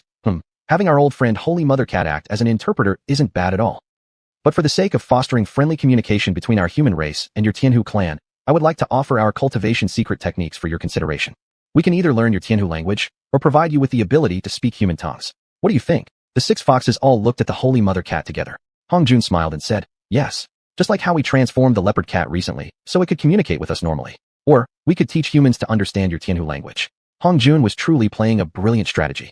Learning the Tianhu fox language might offer further insight into the survival history of Wisdom Cloud Island, helping everyone avoid many unnecessary detours during their struggle to survive there. If the Tianhu clan were to learn to speak Chinese, cultural assimilation would be just around the corner, bringing even greater benefits. These 6 foxes, whose combined age neared 100,000 years, clearly hadn't considered language learning as a contingency plan. Upon realizing that communicating through high-pitched fox calls in such a formal setting was impolite, they exchanged opinions through divine consciousness. Except for Xiuxian, who had not yet expressed her position, everyone else had taken a firm half-stance, refusing to allow humans to learn the Tianhu language. After all, some fox speech involved clan secrets, and some were even crucial nodes within illusion techniques. As for the other half, of course it was about learning Chinese. The past few days of chatter from Tu Qingqing upon her return to the clan had indeed made a significant impact. Although Xiuxian had lived a long life, she had never truly witnessed the power of language. She didn't understand what kind of tragic fate awaited a relatively singular civilization when it encountered a rich and diverse language system. And so, she ultimately agreed to the decision of learning Chinese. To avoid being taken advantage of, she also instructed Holy Mother Flower Cat to announce the Tianhu clan's conditions. You humans must reconstruct our vocal cords without any conditions attached, so we can properly speak human speech. You must hand over your entire Chinese character recognition system, along with dictionaries, to our Tianhu clan, allowing us to study independently. You must not discriminate against any Tianhu clan members who cannot speak human language. This includes, but is not limited to, using any methods to entice or force us to learn Chinese or speak human speech. Hongjun and the others were no fools. Quickly sensing the Tianhu clan's tone of submission within these terms, they exchanged knowing glances, all silently agreeing on a shared idea. See through it, but don't speak it aloud. In that instant, Hongjun suddenly recalled his past life in the Xuanhuan realm, recalling the notorious herbal medicine incident. He couldn't help but chuckle secretly. These Tianhu foxes really were too young. After all, who do you think compiles the dictionary? Should he perhaps alter some entries related to foxes? Like implying foxes are the certain something of a certain powerful figure. As Hongjun's thoughts reached this extreme point, he realized this wasn't even a choice at all. Chapter 91, Reaping What One Sows. After a friendly consultation, allocation, it was unanimously, passively, agreed that Tu Qingqing would be the first selected fox to remove the hyoid bone and speak human language. Tu Qingqing gave Hongjun a seductive glance before removing her human disguise, reverting to her original form. She tightly covered her private area with her tail and lightly leapt onto the long table, closing her fox eyes. To show his impartiality, Hongjun gently tapped her forehead with the middle finger of his left hand. Instantly, he used his right hand to summon the energies of heaven and earth, outlining a diagram of Tu Qingqing's throat structure right in front of the gathered foxes. The foxes, including Xiuxian, were stunned by this technique. In countless eons. No. Since the beginning of the Sky Fox clan's recorded history, This was the first time they had ever seen the detailed structure of their own species' throat area. All the foxes involuntarily gained an enormous new respect for Hongjuan's abilities. They now had great confidence in his ability to modify their throats. To gain the trust of the foxes, Hongjuan then gave a detailed explanation of the mechanism of vocalization in the throat, describing which sounds required which coordination of surrounding muscles. A full scientific exposition. Just when the foxes believed these principles to be the ultimate truths, they then heard Hongjuan explain the principles of sound transmission. Frequency. Sound waves. He explained the effects of air composition on sound transmission and how the environment affects voice, offering a comprehensive interpretation. As Tu Yin listened, her heart filled with increasing fear and anger toward Hongjuan and humanity. Because these principles could explain many of the Sky Fox clan's innate spiritual abilities, particularly previously unexplained aspects of their illusions that not even their own kind understood. In short, this knowledge could significantly improve the clan's mastery of illusion techniques. Conversely, it could strip the mystery from their illusions, making them vulnerable to countermeasures and deconstruction. If this information were to spread, the Sky Fox clan's life-saving techniques might become entirely useless. The more Tu Yin thought, the more she wanted to sew Hongjuan's mouth shut and stop him from modifying Tu Qingqing's throat. But now that things had already gone this far, and without fully understanding all of the human's techniques, she dared not provoke conflict prematurely and could only listen to his so-called nonsense. After his lecture, Hongjuan vaguely presented his modification plan. Then, thinking again, displayed in animation form to the assembled foxes exactly which parts required modification and how the changes would be implemented. At this moment, the Holy Motherflower Cat, knowing that a fragment of Tu Yin's divine consciousness resided in her feline mind, dared not even recall anything else. Noticing the flower cat's dazed expression, Hongjuan gave her a slight nod and silently conveyed 3 words with his eyes. Good brother. Then, Hongjuan whispered to Tu Qingqing, please relax. Let me modify your throat. Although Tu Qingqing's eyes were closed, her spiritual perception was extended, so she saw clearly all the diagrams drawn by Hongjuan. Recalling that he had even returned the fox pearl he had already obtained, she immediately calmed herself and allowed him to perform the surgery. Quickly following the rules of human vocalization, Hongjuan made major modifications to Tu Qingqing's throat, while making small adjustments to allow her to continue using her fox tongue to speak fox language. After the operation was successfully completed, Tu Qingqing jumped down, bowed her paws respectfully to Hongjuan, and happily said, thank you, Master Hong, for performing this surgery. Now I understand and can speak a whole new language. Seeing this, Tu Yin's fox eyes narrowed. She secretly thought, after this matter is settled, when we return to the clan, we'll hold a vote to replace the Supreme Elder. After all, in recent days, Tu Qingqing has exerted much effort in promoting the upper echelons of the Sky Fox clan's visit to the human realm. She's tired and deserves a suitable period of rest. Hongjuan smiled. It seems the modification was successful. However, I'll need to follow up in 7 days, just in case of any abnormalities. After running her tongue over her lips, Tu Qingqing laughed. Okay, please, Master Hong, come for a re-examination then. Next, the clan leader Tu Yu and several other Supreme Elders also underwent the removal of the hyoid bone. Before each surgery, Hongjuan generously displayed spiritual charts comparing the throat structure before and after the modifications. However, one minor modification was omitted during Tu Yin's surgery. After completing her surgery, Hongjuan timely apologized. I'm sorry, Supreme Elder.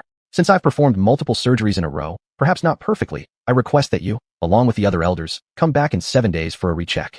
Tu Yin silently examined her own throat and found no difference compared to the modified image Hongjuan had displayed. She responded with a tight smile. That's fine, that's fine. Since our Sky Fox clan is not accustomed to staying in other camps, today's communication and exchanges have brought unexpected revelations.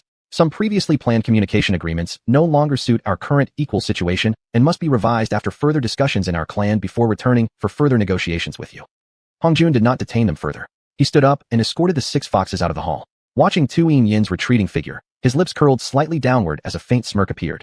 He whispered softly, I hope when you come next time, you can bring me new surprises. As soon as Tu Yin returned to the Sky Fox clan's base, she immediately issued an order to the clan leader Tu Yu through divine consciousness. Summon a grand clan assembly. Under the strict hierarchy and disciplined nature of the Sky Fox clan, within only a moment's time, all 13,927 foxes had gathered at the front square of the temporary base. Tu Yin lightly floated onto a fox-high platform and solemnly addressed the crowd. Today, I have summoned this gathering for only 2 matters. First, to re-elect the Supreme Elder, and second, to declare total war against the despicable humans nearby. Upon hearing these words, Tu Qingqing and the other 3 Supreme Elders along with clan leader Tu Yu immediately changed expressions and simultaneously shouted in fox language. Absolutely not. Tu Yin's face darkened, and she barked furiously.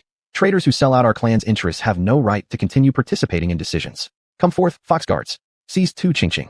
Silence. Even Tu Qingqing herself was stunned. No enforcers stepped forward to seize her. Seeing that the enforcers, who usually obeyed her like her own limbs, completely ignored her command, Tu Yin became furious and shouted again. Come forth, fox guards. Seize Tu Qingqing. After the initial shock, Tu Qingqing quickly cast a covert glance toward the second Supreme Elder, Tu Kiki. After hearing Tu Yin's enraged outburst, Tu Kiki's eyes flickered with unusual lights. Understanding the meaning behind Tu Qingqing's glance, she quickly nodded with excitement. Then, Tu Yu, Tu Xinxin, and Tu Miao Miao also joined in the silent communication through glances. As the fox among the five who gained the most from this conflict, Tu Kiki naturally needed to step forward at this moment to show courage and responsibility. Tu Kiki stepped out from the crowd, swept her gaze across the Fox clan's people, and spoke in Fox language. Our revered Supreme Elder Tu Yin led us to visit the human camp, and discovered that Supreme Elder Tu Qingqing's description of the humans was still rather conservative. They are an extremely powerful race, with vast territories beyond the borders of Wisdom Cloud Island. After realizing this information, she was deeply remorseful, feeling she had betrayed our clan's ancestors throughout the generations. Under the self-realization that she lacks the capability to lead our clan into new glory, she has voluntarily resigned from the position of First Supreme Elder. Please, let us honor her noble virtue by giving her our cheers. After finishing her unplanned, rushed speech, riddled with logical gaps, Tu Kiki felt no regret at all. Instead, she harbored a nameless fear toward the human boy, Hongjun. If he had foreseen Tu Yin's betrayal, then how terrifying he must be. Even if he didn't, just that act of removing her ability to speak Fox language while allowing her to speak human language, it can only be described by 3 words. Extremely treacherous. Of course, Tu Yin had no trouble understanding Fox language. After hearing Tu Kiki's speech, shocked and furious, she hurriedly shouted, "She betrayed the Sky Fox clan." She betrayed, but immediately realized, every single fox in the clan could not understand human speech. And Pan, she herself had lost the ability to speak Fox language. Desperate to remodify her throat to regain the ability to speak Fox language, she couldn't even begin to figure out how. In her panic, she made incoherent human sounds, then unleashed her power and grabbed one of her most trusted aides, forcefully invading the fox's throat region with spiritual perception, trying to study the original fox throat structure and replicate it on herself to recover the Fox language ability. Unfortunately, in her haste, she miscalculated the intensity of spiritual intrusion. Her loyal aide let out a piercing scream before instantly losing all consciousness, becoming a mindless fox. When Tu Kiki and others saw this, they immediately understood her intentions. In a hurry, they called out in Fox language. Everyone quickly stepped back. Our revered Supreme Elder Tu Yin is so furious that she has gone mad because none of you supported her proposal to befriend the humans. Everyone, stay away and pledge your allegiance to peaceful cooperation with humans. Tu Kiki's timely command functioned like a much-needed spring rain. Even Tu Yin's former close aides, after witnessing the mindless fox corpse in her hands, quickly diverted their paths to avoid her. Tu Qingqing and the other 5 foxes cautiously observed Tu Yin examining the unconscious fox in her hands, fearing that she might succeed in regaining the ability to speak Fox language. Then, they would be the ones suffering a tragic fate. Tu Yin was truly a millennia-old fox. Within a year of spiritual investigation, she quickly grasped the structure of her aide's throat. Mimicking the structure, she quickly began to modify her own throat. Moments later, Tu Yin stood up, threw away the mindless fox body, and fixed a fierce stare on Tu Qingqing and the 5 foxes, shouting harshly, "You traitors of the Fox clan." But as soon as the rapid flow of Fox language came out, Tu Qingqing and the others relaxed their worries. After modifying her own throat, Tu Yin was indeed able to produce fox sounds.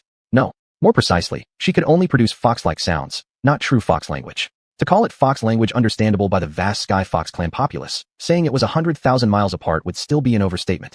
It was purely a series of incomprehensible noises. Tu Yin fiercely shouted a few more times. Upon hearing the meaningless sounds spilling from her own mouth, she immediately lost her mind. Facing the direction of the human camp, she howled several times. Then, she suddenly lunged toward the opposite side and grabbed a fox guard who failed to dodge in time. Ignoring the guard's shrieks, her spiritual perception violently invaded the fox's throat region. After carefully studying it and comparing it with her current own throat structure, she found no mistakes whatsoever. Yet, after trying her voice again, the sounds she heard in her ears were still a complete foreign tongue to the Fox clan. Instantly enraged, she decided to study more clan members. With 2 prior examples of foxes turned into mindless idiots, the other foxes grew terrified. From far away, they spotted her and quickly fled. In no time, the entire Sky Fox clan's base fell into chaos and uproar. 3 days passed. Supported by her immense power, Tu Yin studied nearly 300 Sky Fox clan members of various cultivation levels, yet still could not rediscover a way to regain her ability to speak true Fox language. Instead, through constant experimentation, she gradually began losing even her ability to produce fox-like sounds, devolving into an animalistic language no one could understand. Realizing this path would lead to her eventual abandonment by the clan, Tu Yin activated her powerful spiritual perception, repeatedly recalling Hongjuan's process of removing the gungu to enable human speech. After cursing him endlessly in her heart, she carefully began reconstructing her own throat. What she didn't know would not scare her. Once she started, she was terrified. She discovered her own throat had been altered into a complete mess. She endured excruciating pain for nearly 5 days straight, finally shaping her throat into the imagined form Hong Jun had given her. Testing her voice afterward, she was instantly stunned. It wasn't human language. Or rather, it was only a vaguely human-like language. Completely broken down, Xuanhuan couldn't help but let out several long howls toward the human camp. Whether in fox language or human language, it would have meant only one sentence. Hong Jun, I shall never coexist with you. Chapter 92. The Taoist scripture descends upon the world. After the Tianhu clan had left, Hong Jun noticed that everyone seemed to have relaxed, particularly some who completely let go and no longer bothered pretending. Just during the routine evening meeting that day, he turned on his political commissar mode once again. Everyone, I assume you're all aware of how the negotiations with the Tianhu clan went today? At his words, several brothers immediately showed signs of embarrassment on their faces. I don't know what the rest of you are thinking, but during these negotiations, I felt nothing but humiliation from the strong towards the weak. Hong Jun slowly scanned the group before continuing in a solemn tone. If not for our good fortune in having developed beforehand the magical artifact glasses capable of piercing through any illusion, we might have lost everything today. So thoroughly, we wouldn't even have left our underwear. They, while claiming to deal with us as equals, treated us like beggars accepting their generosity.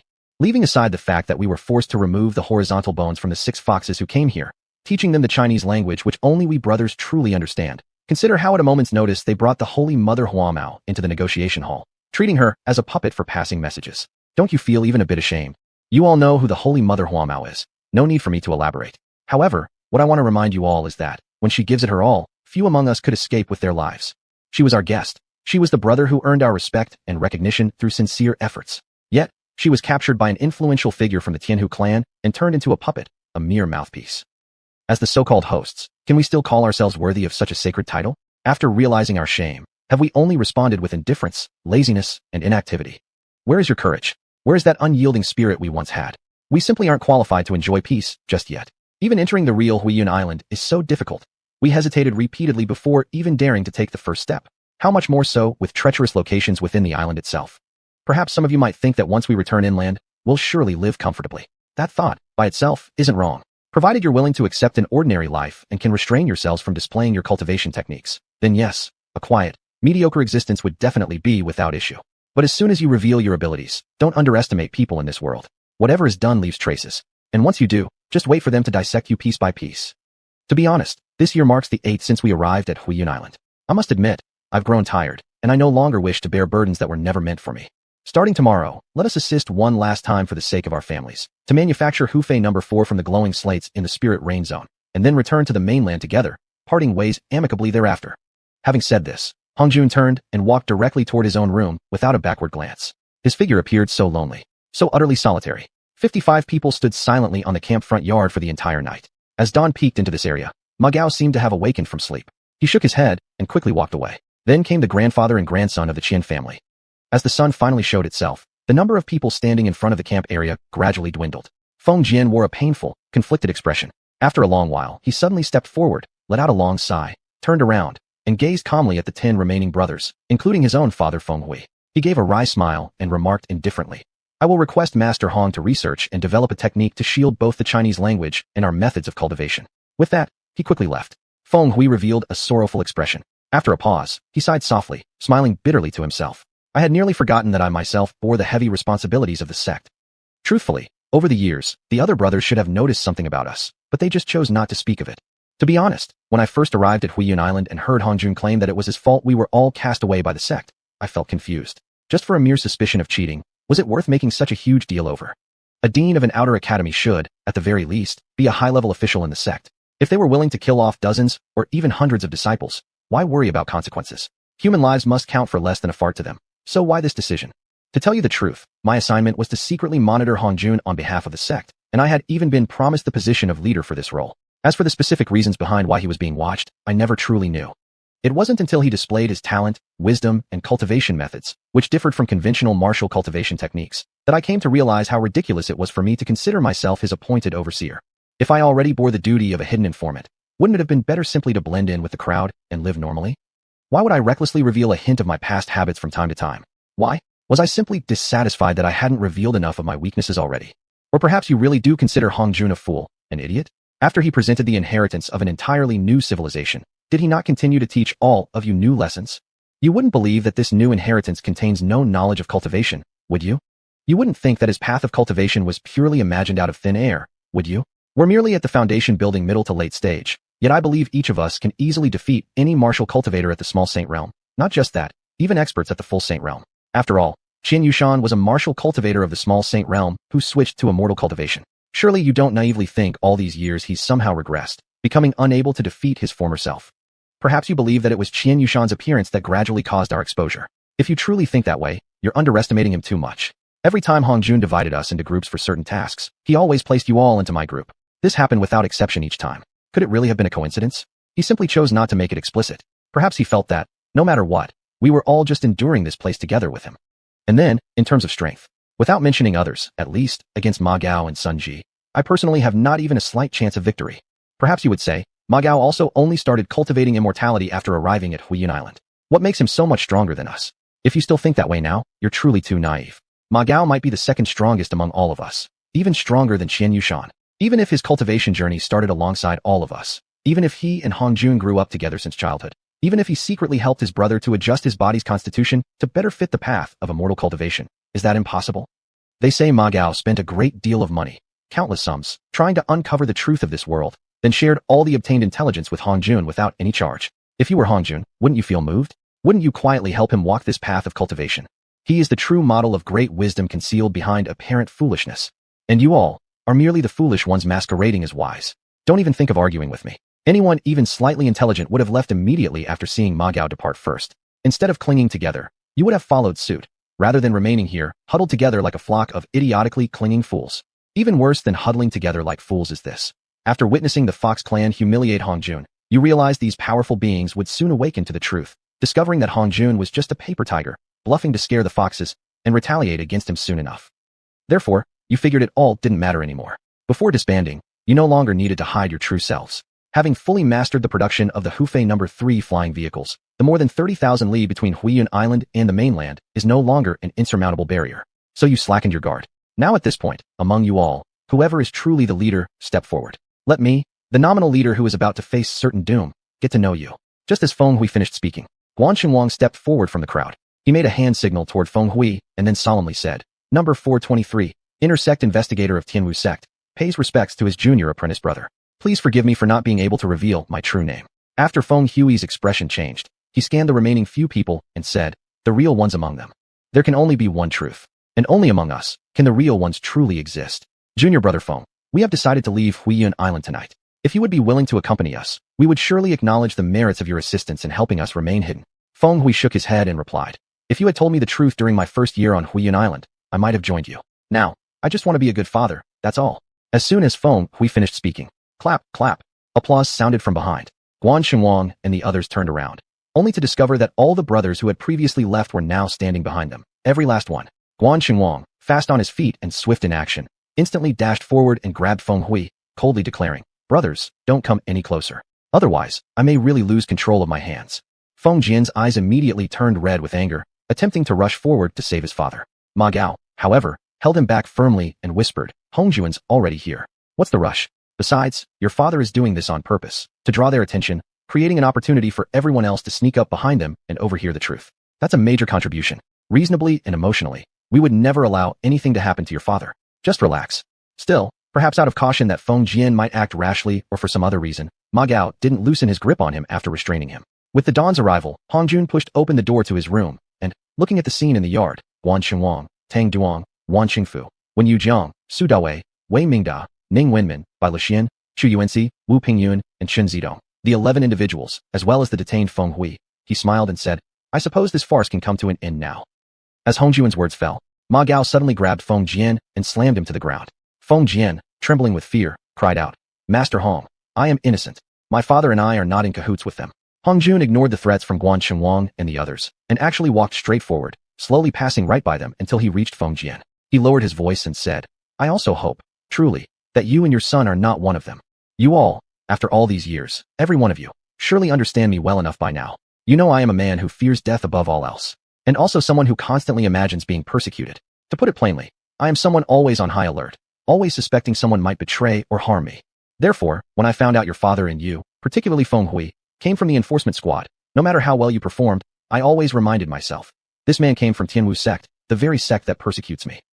You all know that I must certainly be wary of you too. The idea that both father and son would serve as double agents. Common sense tells us it's nearly impossible. Yet in all these years, Feng Hui, in every mission assigned to him, has completed them so brilliantly, demonstrating extraordinary execution capability, organizational skills, and crisis responsibility. How could such an exceptional talent go unnoticed by Tianwu's sect? How could that be possible? Upon hearing this, Feng Hui let out a bitter smile and said, "Never did I expect that my excellence would turn me into a suspect." Then, with a slight movement, he broke free from xuanhuan's grip. Before the stunned eyes of the others, he seemingly walked calmly but actually moved with astonishing speed toward Ma Gao and said with a smile, "Lift your foot and let go." Ma Gao acted as though bewitched, mechanically obeying Feng Hui's command. Feng Hui then took his son Feng Jian's hand, performed a one-handed salute toward Hong Jun, and began to slowly rise into the air, saying, "Thank you, Master Hong, for your guidance over the years. It allowed the Feng family to obtain another supreme cultivation technique.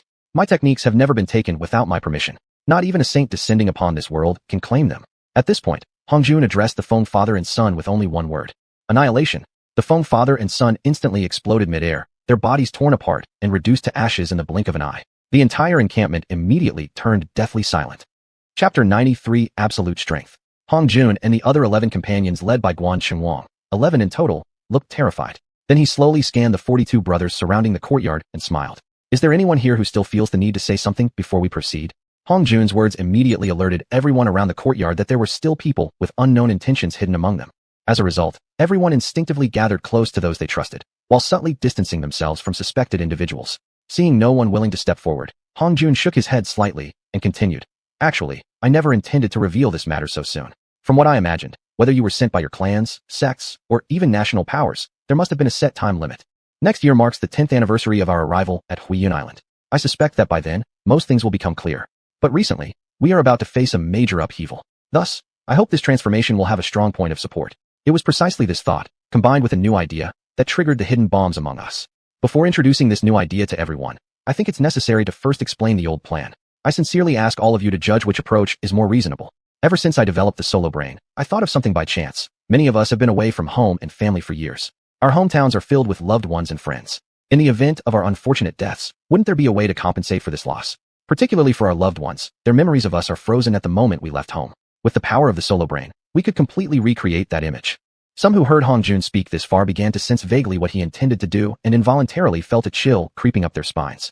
When empowered by cultivation techniques, we not only can create an exact physical replica, one-to-one, but if we succeed in replicating even the skin texture, these copies could take the place of fallen comrades, living on among our families and friends. Because of this possibility, I started to question certain suspicious behaviors. I couldn't help but wonder if some among us had been impersonated. But let's put aside this side topic of possible impersonation for now. Let me continue explaining my plan. Until a few days ago, the Heaven Fox clan visited us, and without the dream-breaking goggles, we would have never known they were actually foxes. At these words, xuanhuan and the other 10 shivered from head to toe. To stabilize his subordinates' nearly crumbling morale, xuanhuan urgently addressed Hong Jun. "If you're going to fight or kill, just say it.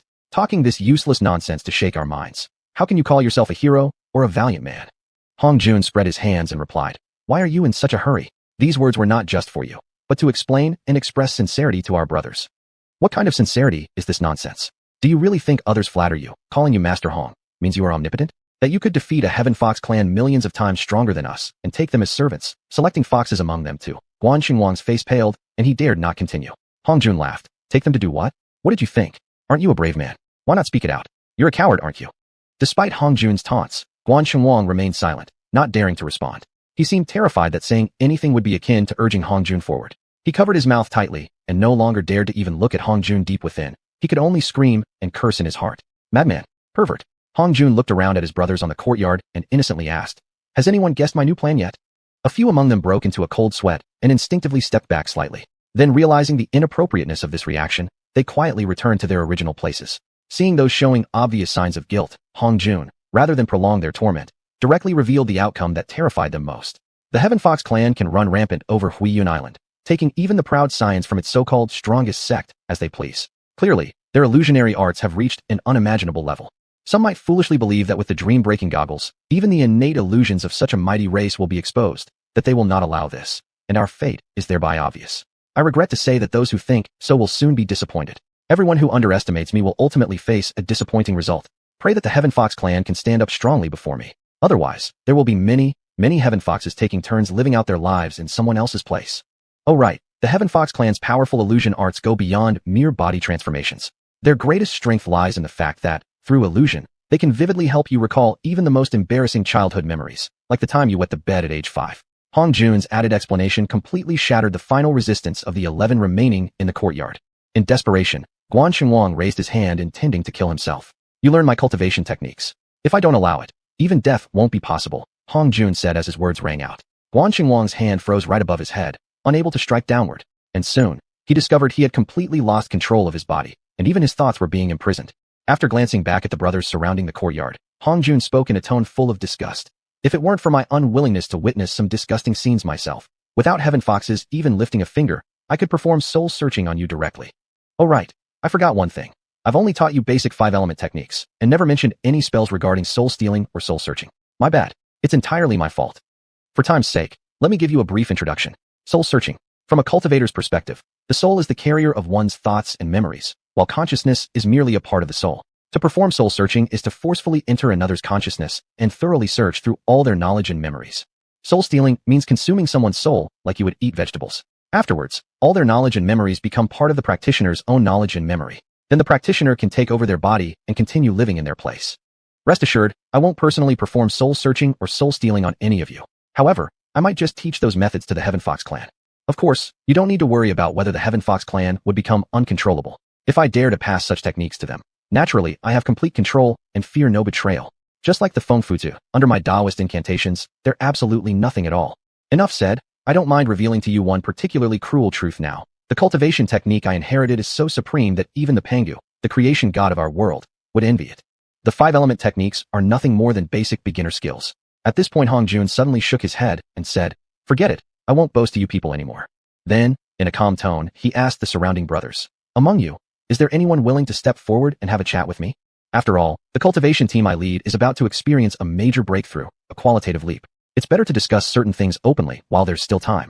Otherwise, once the Heaven Fox clan pledges loyalty to me, I will grant them law enforcement authority. I fear that if things reach that point, their ruthless methods might ruin the 9 years of camaraderie we've shared. Xianxia stepped forward from the crowd, his face solemn as he questioned, grant law enforcement powers to the Heaven Foxes? They are not of our kind. Their hearts must differ. Hong Jun watched Xianxia with a half-smile, then shook his head. What if with just a single thought, I can control life and death? Or, what if I can make them suffer endlessly whenever I choose? Then tell me, do you think they'd still dare defy my will? Xianxia's expression changed, hastily asking, then why don't you? Hong Jun shook his head again and replied, you and I, we're all human. I don't want, nor am I willing, to enslave everyone by force. Besides, I still carry one foolish hope in my heart. Perhaps, after years of my guidance and influence, you all might eventually be moved, burying past matters forever, and follow me across the world in conquest.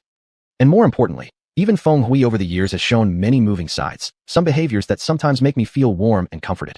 If it weren't for his clear intention to deceive and betray me, how could I possibly bring myself to strike? After a moment of silence, Xianxia suddenly changed the subject, asking, Lin is one of the Tao incantations. Are there several others like it? Hong Jun's eyes narrowed slightly, then he smiled, Lin, Bing, Do, Zhe, Jia, Zhan, Lai, Qian, Xing. There are 9 Tao incantation words in total. None are superior or inferior, weaker or stronger than the others.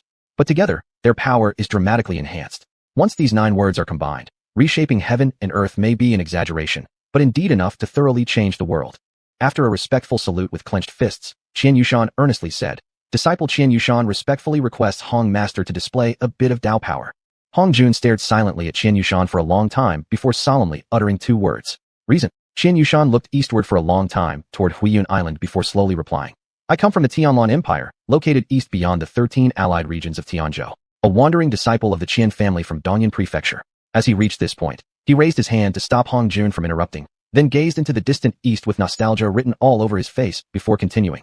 The Tianlan Empire has about 300 regions like Dongyan Prefecture.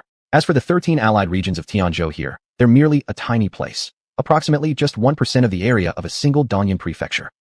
Everyone else, including xuanhuan, seemed to be listening to something completely beyond their comprehension. Could the world really be this vast? As if determined to shock his audience, Xianxia continued. The so-called ascension to holy realm spoken of here is actually a tremendous joke. In reality, it's simply a matter of using one's martial strength to tear through this fragile heavenly barrier and travel to empires like the Tianlan Empire. Hong Jun's heart stirred. He quickly asked, so you're saying, aside from the Tianlan Empire, there are still other empires out there? Xianxia remained silent for a moment, then reluctantly nodded. After that, his expression grew serious as he said, I humbly request Hong Master to grant instruction. Hong Jun scanned the crowd. Seeing that everyone, even xuanhuan, wore expressions filled with fervor, he sighed and said, according to records in my inherited cultivation knowledge, there were people who cultivated for 10,000 years yet remained forever at the qi condensation stage. It wasn't due to poor talent, but rather because they had exceptional talent and continuously tried to challenge and break established cultivation rules. Therefore, while in most cases, higher cultivation levels result in overwhelming superiority, there are always exceptions. Hong Jun paused and suddenly lightly raised his right hand, palm half closed into a fist, extending only the index finger. Calmly watching xiuxian, he said, only if you can block this single finger strike with all your strength will you have a little qualification to see me perform Dao incantations. As soon as he finished speaking, he slowly thrust his finger toward xiuxian. Everyone widened their eyes. What they saw was Hong Jun walking forward, finger pointing, moving with extreme slowness and lightness. Yet within the small space of less than a foot around him, xiuxian unleashed all kinds of exquisitely intricate defensive techniques, flashing through a dizzying array of transformations. Amidst the instantaneous shifts, faint sounds of wind and thunder could be heard, along with visible traces of various techniques being unleashed. As time passed, beads of sweat the size of soybeans poured from xiuxian's forehead. Eventually, he was struck directly by Hong Jun's index finger. Then, as if struck by an irresistible pressure, Pantong, xiuxian fell to his knees, eyes filled with despair, staring directly at the extended finger now stopped just above his forehead. Chapter 94, Improving the Structure. This single finger movement by Hong Jun completely overturned everyone's understanding. Everyone had gained considerable experience, whether in martial arts or cultivation. Yet no one thought that Hong Jun had gone easy on xiuxian. Instead, they felt fear. It was like an adult man poking the forehead of a newly born infant. Such a massive gap. It completely shattered the hopes of xuanhuan and the others. After collapsing to the ground, due to their unstable martial souls, they could no longer maintain the physical appearances altered by their bone-shaping techniques. Within moments, they transformed into 11 completely unfamiliar strangers. All the close friends of xuanhuan and others were instantly engulfed in boundless grief. They all understood that their dear friends were no longer among the living. Hong Jun slowly withdrew his hand and, facing the teary-eyed and bewildered xiangumen, said gently, we cannot choose our birth, but we can, when we grow up, choose to walk our own path in life. As he said this, Hong Jun stepped forward, reached out and touched the top of xiangumen's head, then asked, xiangumen, are you willing to follow me and continue your cultivation? Before answering this question, I must tell you that in the world of sages, even the sages themselves would envy such an opportunity if you are not their disciples. They will go to great lengths, using familial bonds, friendship, beauty, power, wealth, fame, and many other temptations to pressure you, entrap you, and entice you into giving away what you've learned or to serve them. Do you think you can withstand those trials? After a while, xiangumen softly replied, I don't know, but I want to. I hope Master Hong will help me, urge me forward, and guide me on the path of cultivation.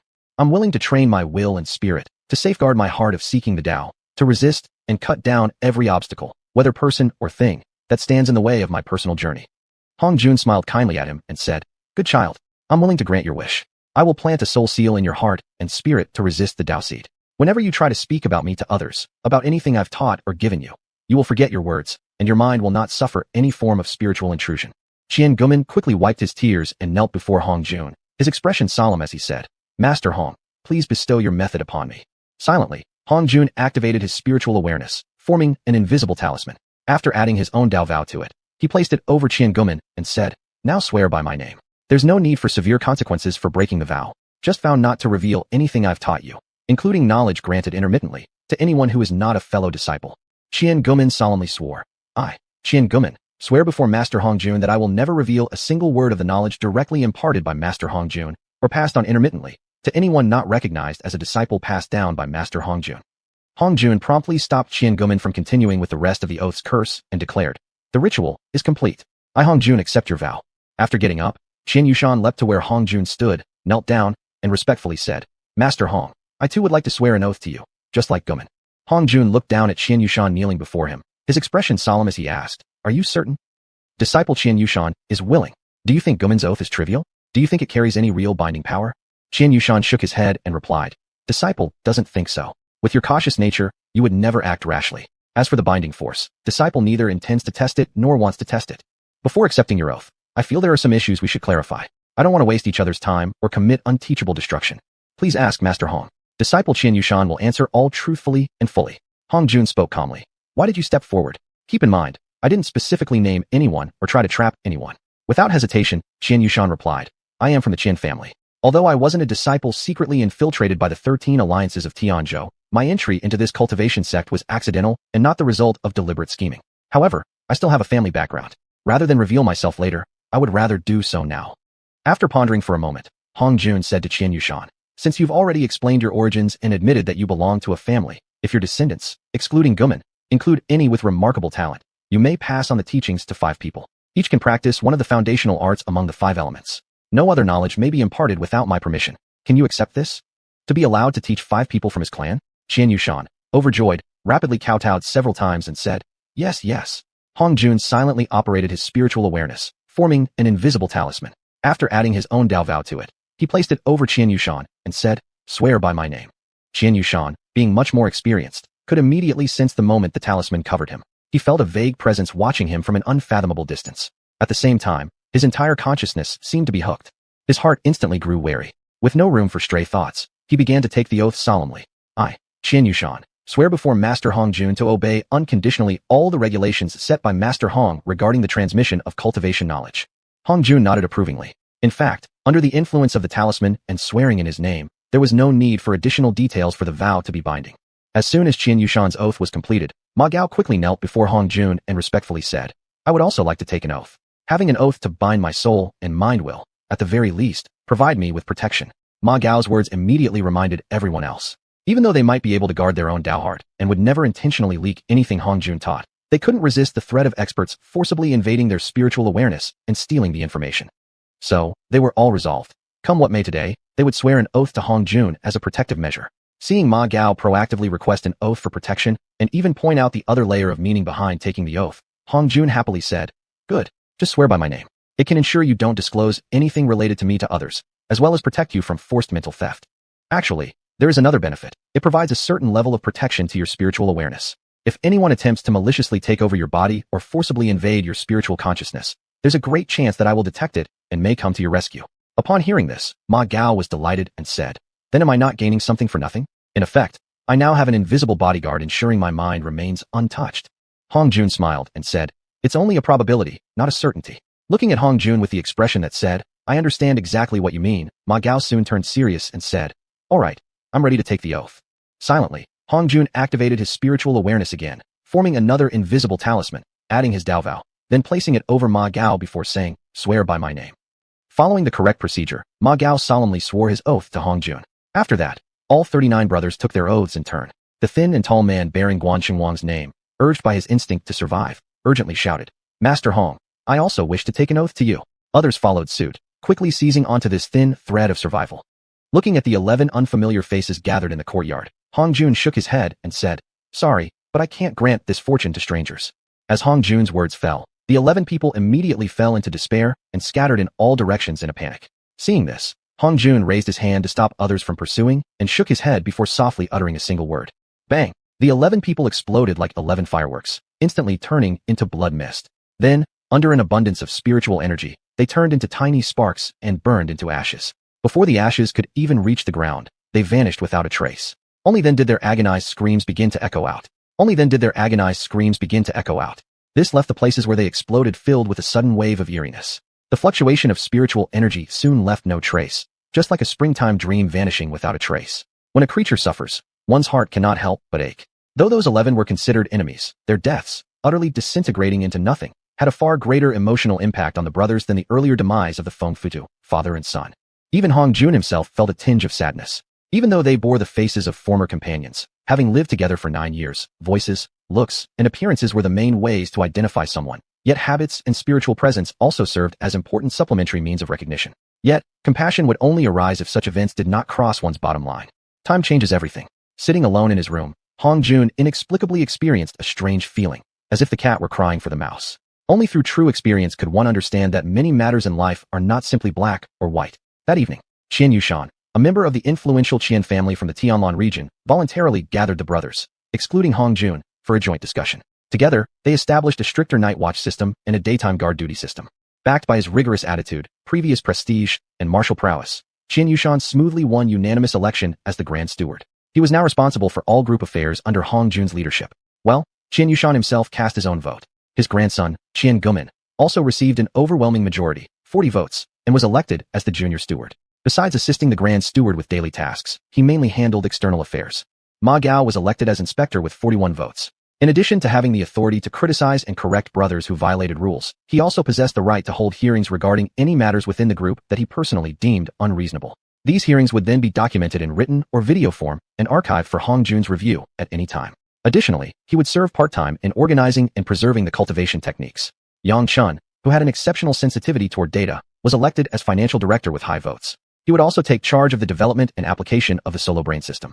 Sun Ji was elected as chief domestic officer with 41 votes. He would primarily handle environmental research, material identification, and support efforts in sourcing and mapping the distribution of materials for future fobak, crafting, and anyal production. As each matter was systematically assigned to its respective chief organizer, and once responsibilities and obligations were clearly defined, everyone involuntarily felt a surge in morale. They were no longer aimless wanderers in laziness, nor did they carry the emptiness of those without ideals or beliefs. Only until now did they truly feel that they were stepping onto the edge of sharing Hong Jun's heavy burden. To do well in one's own role, manage oneself properly, and contribute one's strength, wisdom, and sweat for the collective and the team, not merely as someone waiting to be assigned tasks, given orders, or taught.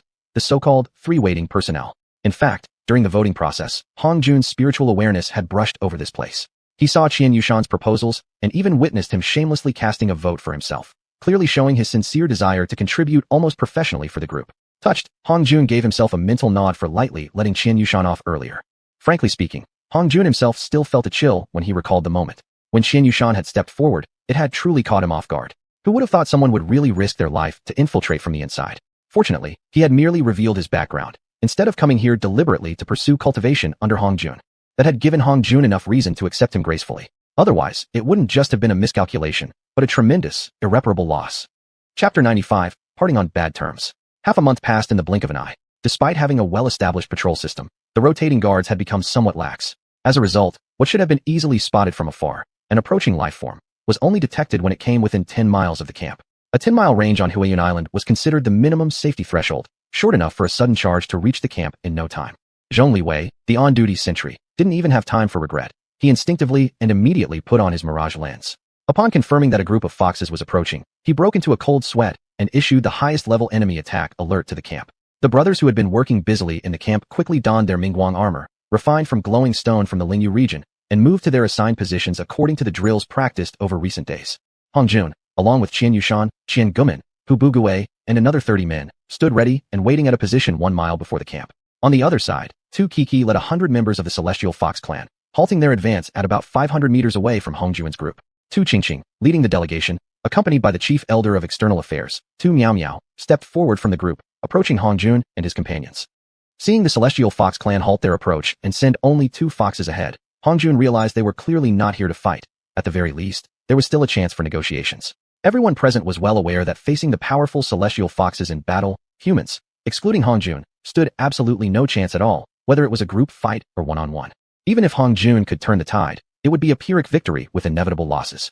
And now, however, everyone secretly exhaled in relief. Tu Qingqing stopped about 5 meters away from Hong Jun and bowed respectfully. Her 2 soft, half-circular mounds immediately came into full view of the group of bachelors. Well, except for one, the old lecher Xianxuan. Then came Tu Miao Miao's bow, which was even more provocative. Not only did she expose her soft half-circles, but the 2 red berries atop them were fully exposed as well. Fortunately, they were all seasoned foundation-building cultivators. As soon as they noticed the natural physical reactions of their bodies, they swiftly suppressed them, avoiding any embarrassment. Although Tu Miao Miao's powerful divine sense failed to detect any physiological abnormality in Hong Jun and the others, she did catch the flicker of desire in their eyes, filling her fox heart with great satisfaction. Seeing that the 2 female foxes showed no intention of standing back up, Hong Jun realized this situation was placing a heavy test on everyone's Taoist cultivation. Sighing inwardly, King Aoy asked, "What is the purpose of your Celestial Fox clan coming in such numbers this time?" Tu Qingqing promptly stood up straight and respectfully replied, "After much deliberation, our Celestial Fox clan has come here bearing the sincerity of peace, seeking to form an alliance with you humans." Hong Jun pretended to hesitate and asked as if clueless, "So many foxes have come here, just to negotiate? Does your Celestial Fox clan really need so many foxes for deliberation?" Tu Qingqing gave a coy glance before smiling. "Certainly not. This time, the main negotiators are still the 6 of us. The rest of our clan has simply come along to establish friendships with your elite human beings." Upon hearing this, Hong Jun silently sighed. Too many foxes, too few monks. He quickly turned to Xianxuan and said, "Go and take charge of the reception for the visiting fox delegation. Handle all the social events and activities between our people. As for the rest of the brothers, come with me to welcome the fox envoy." When Hong Jun approached the fox envoy, he keenly noticed that the former first elder, Tu Yin, was not among the delegation. Instead, the second-ranking elder, Tu Kiki, served as his equal representative in the meeting, raising Hongjuan's expectations for these human-fox negotiations. Especially when entering the meeting hall, with the humans seated on the eastern side and the foxes on the western, Tu Kiki gave Hongjuan a slightly apprehensive glance, immediately making everyone present believe that the outcome of the talks was basically settled. In his role as the host, Hongjuan spoke first. I represent the humans residing on Xiuxian Island in welcoming the visit of the Celestial Fox clan. After sensing your sincerity, I am confident that this visit will help us write together the most glorious chapter in human fox history. As soon as Hongjuan finished speaking, he was met with thunderous applause from both humans and foxes alike. Once the clapping faded, Tu Kiki rose from the main seat on the west side of the long table, nodded to Hongjuan, xianxia, Sun Ji, Ma Gao, Yang Chun, and Xian Guman in turn, and spoke clearly. Among all the intelligent beings on Xiuxian Island, the Celestial Fox clan is well known for its love of peace. Since our last visit, we have come to deeply appreciate humanity's creativity and superior craftsmanship. Following the discussions among our clan members over the past few days, we have initiated this visit. We are willing to join hands with humanity in safeguarding the prosperity and stability of Xiuxian Island. Hongjuan and the others sensed her underlying meaning, yet still felt a little surprised. After she finished speaking, the Celestial Foxes at the meeting clapped their hands a little later than expected, reluctantly joining in the applause. Hongjuan thought for a moment, deciding to make this negotiation more formal. He stood up and introduced himself first. I am Hongjuan, the director and mentor of the Xiu experimental team. Tu Kiki immediately led the foxes to stand up, slightly bowed to Hongjuan, and then sat back down. Hongjuan remained standing and pointed toward xianxia beside him at the northern side, introducing him. This is the chief steward of our Xiu experimental team, Mr. xianxia. Tu Kiki instantly led the group of foxes to respond with enthusiastic applause. Following that, Hongjuan introduced the rest of the negotiation team to the Celestial Foxes. Each individual received warm applause after being introduced. After Hongjuan finished his introductions, Tu Kiki followed suit, starting with her own introduction. Hongjuan and his brothers stood up and applauded her welcomingly. The group of foxes gave equally warm applause to the other members of the human negotiation team. Through the formal introductions by both parties, the atmosphere of negotiation became increasingly formal and solemn, filled with mutual respect toward the representatives of both sides. Tu Qingqing, the supreme elder in charge of instructions from the Celestial Fox clan, directly addressed the purpose of their visit. Our Celestial Fox clan sincerely desires to form an alliance with your Xiu experimental team. We are also willing to send elite members from our clan to learn various knowledge from you. After seeing that Hongjuan had no intention of responding immediately, xianxia swiftly spoke up. Our Xiu experimental team is willing to accept your alliance proposal from the Celestial Fox clan. However, our team is currently conducting experimental trials unlike anything seen in the human world. If your Celestial Fox clan's elite members wish to participate, we are conditionally willing to accept their involvement. Tu Miao Miao, the supreme elder in charge of external affairs from the Celestial Fox clan, promptly responded with a question. Could you please elaborate on the specific projects included in this conditional welcome, along with the reasons behind the conditions? Ma Gao quickly responded. All current projects of the Xiu experimental team on Xiuxian Island differ significantly from the everyday lives and tools used in the human world. In many ways, they are ahead of their time. Because of their advanced nature, it would be inappropriate for the Celestial Fox clan to participate. Tu Kiki's eyes sparkled as she responded. Since you have proposed this conditional welcome, it proves there is still room for negotiation. May I ask what conditions must be met for our Celestial Fox clan to gain participation opportunities? Yang Chun volunteered to interject. Knowledge is invaluable. Actually, in the end, it does come with certain reference values and variable conditions that can be measured. Tu Xinxin smiled seductively before asking, Manager Yang, could you please elaborate further on what you meant by reference value and variable? After being slightly embarrassed by Tu Xinxin's words, Yang Chun quickly composed himself and answered solemnly. For example, if our Xiu team were to provide assurance to your Celestial Fox clan, enabling each fox to attain immortality, then your clan's secret techniques and invaluable knowledge would lose their meaning. As for the variable condition, if your Celestial Fox clan were reduced to your very last member, would you hand over all your secret techniques to preserve a final chance for survival and future revival, or would you rather fight to the death and let your enemies plunder your techniques? Tu Yu shook his head before replying. The Celestial Fox clan will never encounter the hypothetical situations described by Manager Yang. Therefore, we kindly ask Manager Yang to use another race as an example to avoid implying criticism toward the Celestial Fox clan. Quickly standing up, Yang Chun slightly bowed toward the fox side and said, Apologies. Since our Xiu experimental team arrived on Xiuxian Island, we've had very little interaction with other intelligent beings on the island. With the foundation of our prior successful interaction, I used an inappropriate example by singling out your clan. He then calmly sat back down. Whether among the foxes or the humans, everyone present gained a newfound respect for both Yang Chun and Tu Yu after this round of discussion. Tu Xinxin swiftly brought the conversation back on track. Given the current situation between us, what exactly must we do to stand a chance to participate in the Xiu experimental team? Xian Guman gracefully stood up, slightly bowed toward the fox side, and said, Since you have acknowledged the concept that knowledge is invaluable, I would like to ask, what sincere gestures has your Celestial Fox clan brought to this negotiation today? newly appointed clan leader of the Celestial Fox clan. Xiuxian, not knowing whether out of an urgent desire to impress the supreme elders or driven by the Celestial Fox clan's innate sense of superiority, impulsively replied, "Coming to your Hongshu experimental base to discuss future relations between our two races is already our greatest sincerity." Hongjun raised his hand to stop everyone from interrupting and calmly said, "Since we had no prior knowledge of your visit today, the matter has not been effectively communicated among the members of our Hongshu experimental team. Therefore, perhaps we should continue this discussion on another day." Karen's face changed expression, and he was just about to speak again when Kiki forcefully stood up and cut him off. "Excellent. Master Hong's suggestion is truly excellent. Our Celestial Fox clan is willing to return here 5 days from now for a friendly discussion with all of you." Then, amidst mutual joy and cordiality, Hongjun and his team lined up to see off the visiting delegation of the Celestial Fox clan. After Kiki led the Celestial Foxes back to the entrance of their residence, they did not immediately go inside. She walked coldly toward Karen and slapped him fiercely across the face, shouting, "Who gave you the courage and authority to ruin our negotiations today? You've completely disgraced our Celestial Fox clan. You should know that our ancestors have left countless examples for us descendants. Even if we were about to destroy their race the very next moment, before taking action, we must still show them respect. Granted, you can speak human language, not because of human surgery, but thanks to the dedicated efforts of our 4 supreme elders. This does not give you the right to look down upon humans. Don't you realize that before you, hundreds of our clan members lost their ability to communicate, and even after you, nearly 100 others still suffer from incoherent speech as failed cases? Without even mentioning the written knowledge we received from the Hongshu experimental team and the great favor of granting us the ability to speak human language. Just the fact that hundreds of voiceless clan members now rely on the Hongshu experimental team for recovery is reason enough for us to make certain sacrifices. Not to mention, provoke them with such an arrogant attitude." Chapter 96, Taking the Initiative. After sending off the Fox clan, Hongjun held an emergency meeting with everyone. Xianxia first recounted the entire negotiation process objectively, without adding any personal opinions. Immediately, everyone noticed a crucial piece of information. The leader of the Celestial Fox clan, Karen, could speak Chinese, but was not one of the foxes whose vocal cords Hongjun had previously modified. Ma Gao, having held his thoughts until now, spoke up immediately after Xianxia finished his report. Could it be that the Celestial Fox clan has mastered the technique to modify foxes' throats to speak human language? Everyone turned their eyes toward Hongjun. Hongjun thought for a moment and then smiled, saying, "There's no need to be overly surprised. This might even increase our leverage." "What do you mean?" Ma Gao quickly asked. "As long as it's a creature capable of vocalization, modifying the vocal organs is not a simple matter. Even if one possesses powerful divine awareness, that's merely the qualification to attempt it. It's like with eggs, some people can barely cook one properly. Some can cook it, but deliciousness is another matter. Some might cook it well, but present it poorly, turning people off, while others can prepare it to be both visually appealing and tasty. From inexperience to creating something both beautiful and delicious, not only does it require some talent, but also countless experiments. Therefore, I can safely say they must have many clan members who failed in these throat modifications and will need our help treating.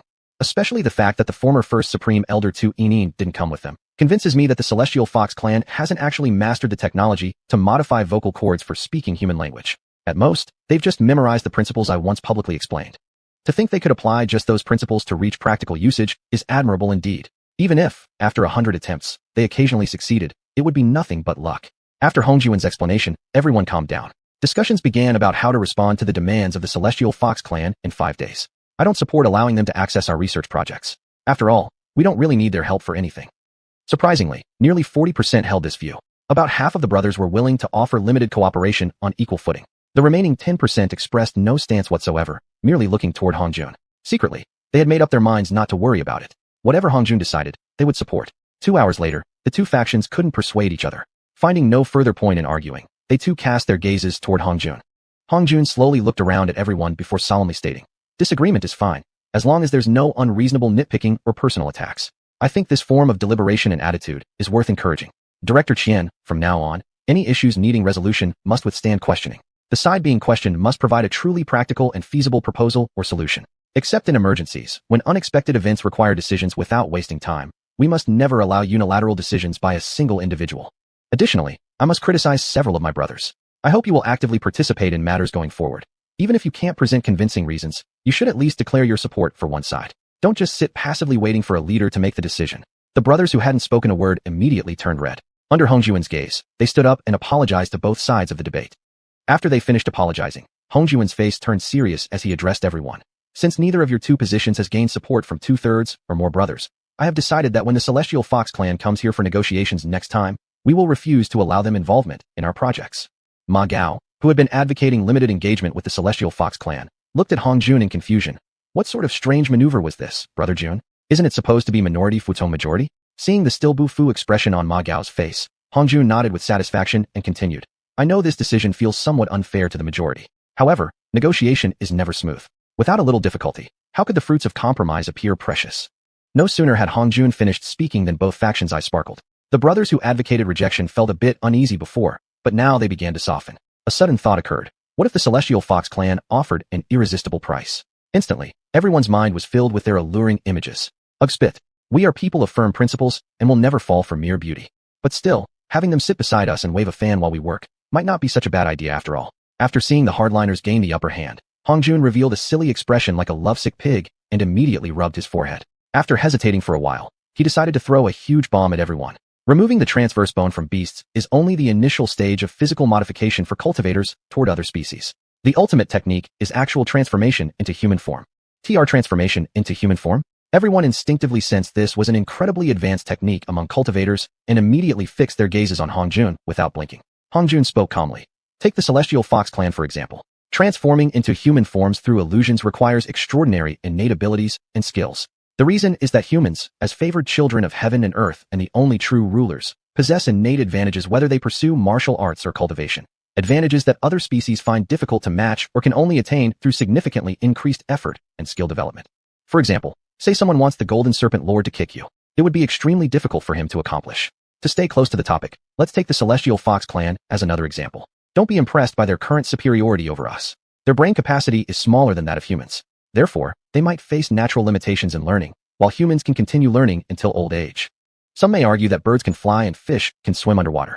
But before cultivators like us who have mastered basic elemental evasion techniques, those are just jokes. What they can do, we can do too. But what we can achieve easily would be nearly impossible for them. Under Hong Jun's explanation, everyone shook off their previous tension and worries, each one now feeling proud of being human.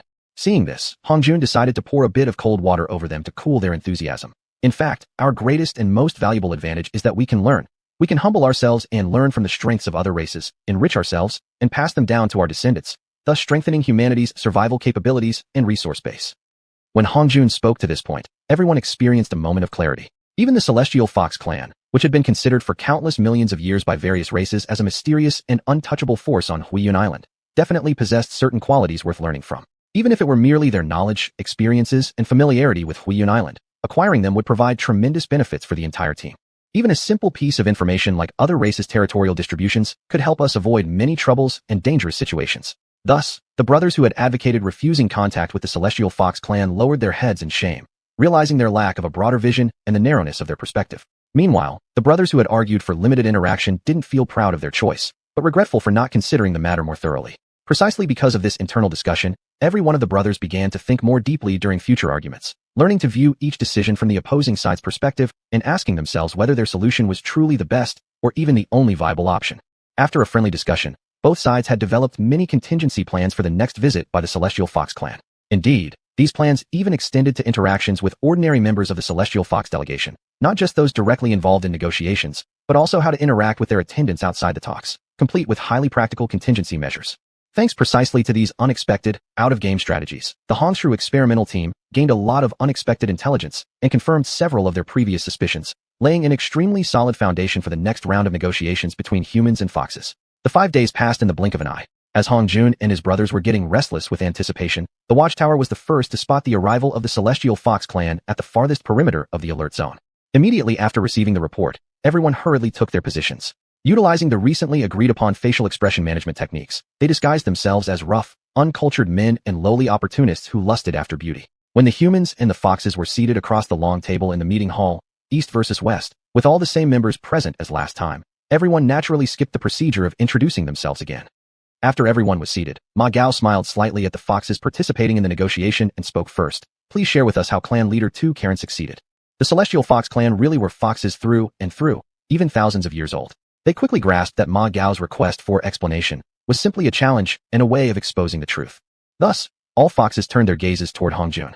Seeing his calm and emotionless expression staring back, they rapidly weighed the consequences in their minds. Rather than risk an awkward situation later, they decided it would be better to reveal the truth to a limited extent. Tu Miao Miao, who received the silent authorization through eye contact, smiled sweetly and asked with a clear voice, Mr. Ma, How would you rate our celestial fox clan's vocal cord transformation techniques? She paused, turned her gaze toward Hong Jun, winked seductively, and smiled. And by the way, Master Hong, would you charge us a technology usage fee? Hong Jun smiled and replied, since I fully demonstrated the entire transformation process and explained the principles during your previous modifications, I never intended to keep the technology secret. However, the emergence of a new technology and its application in clinical practice require both time and cost. Take Elder Tu Yinyin, for example. Tu Yinyin was undoubtedly a sensitive and painful topic among the foxes. Hearing Hong Jun mention her so bluntly, the foxes felt a kind of shared sorrow, as if one rabbit's death made all the others fearful. Consequently, the expressions of the fox clan darkened. Under Tu Keek's sharp-eyed command, Tu Karen gritted his teeth, stood up, and humbly asked Hong Jun with a lowered voice, "May I ask Master Hong, are there any precautions for someone like me who has undergone the transformation? Will there be any after-effects?" Hong Jun pretended to think for a moment before solemnly replying. In cases where the practitioner wasn't very skillful, there might be some slight damage to the throat. As for precautions, it's better to eat softer foods.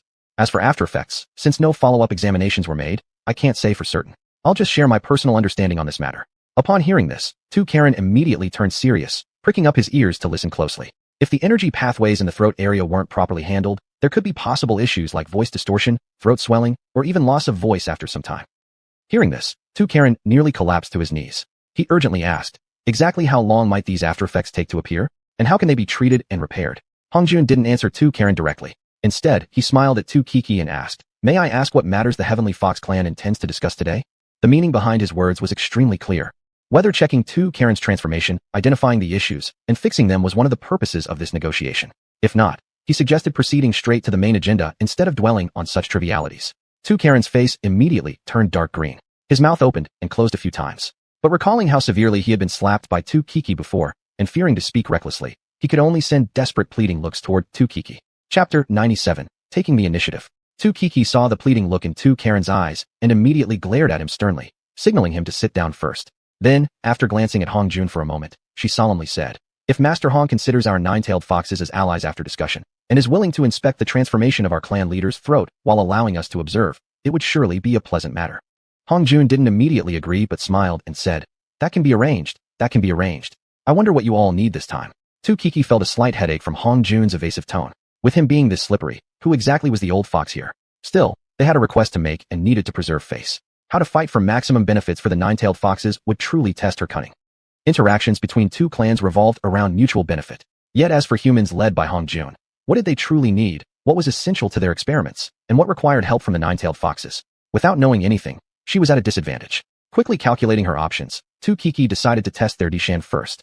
All intelligent beings of Wisdom Cloud Island know the foundation of our nine-tailed fox clan is illusion techniques. For the safety of our people, we must request your assurance that techniques capable of piercing illusions won't be spread. I wonder what kind of conditions you would demand in return. Hong Jun and others were taken aback by her direct negotiation.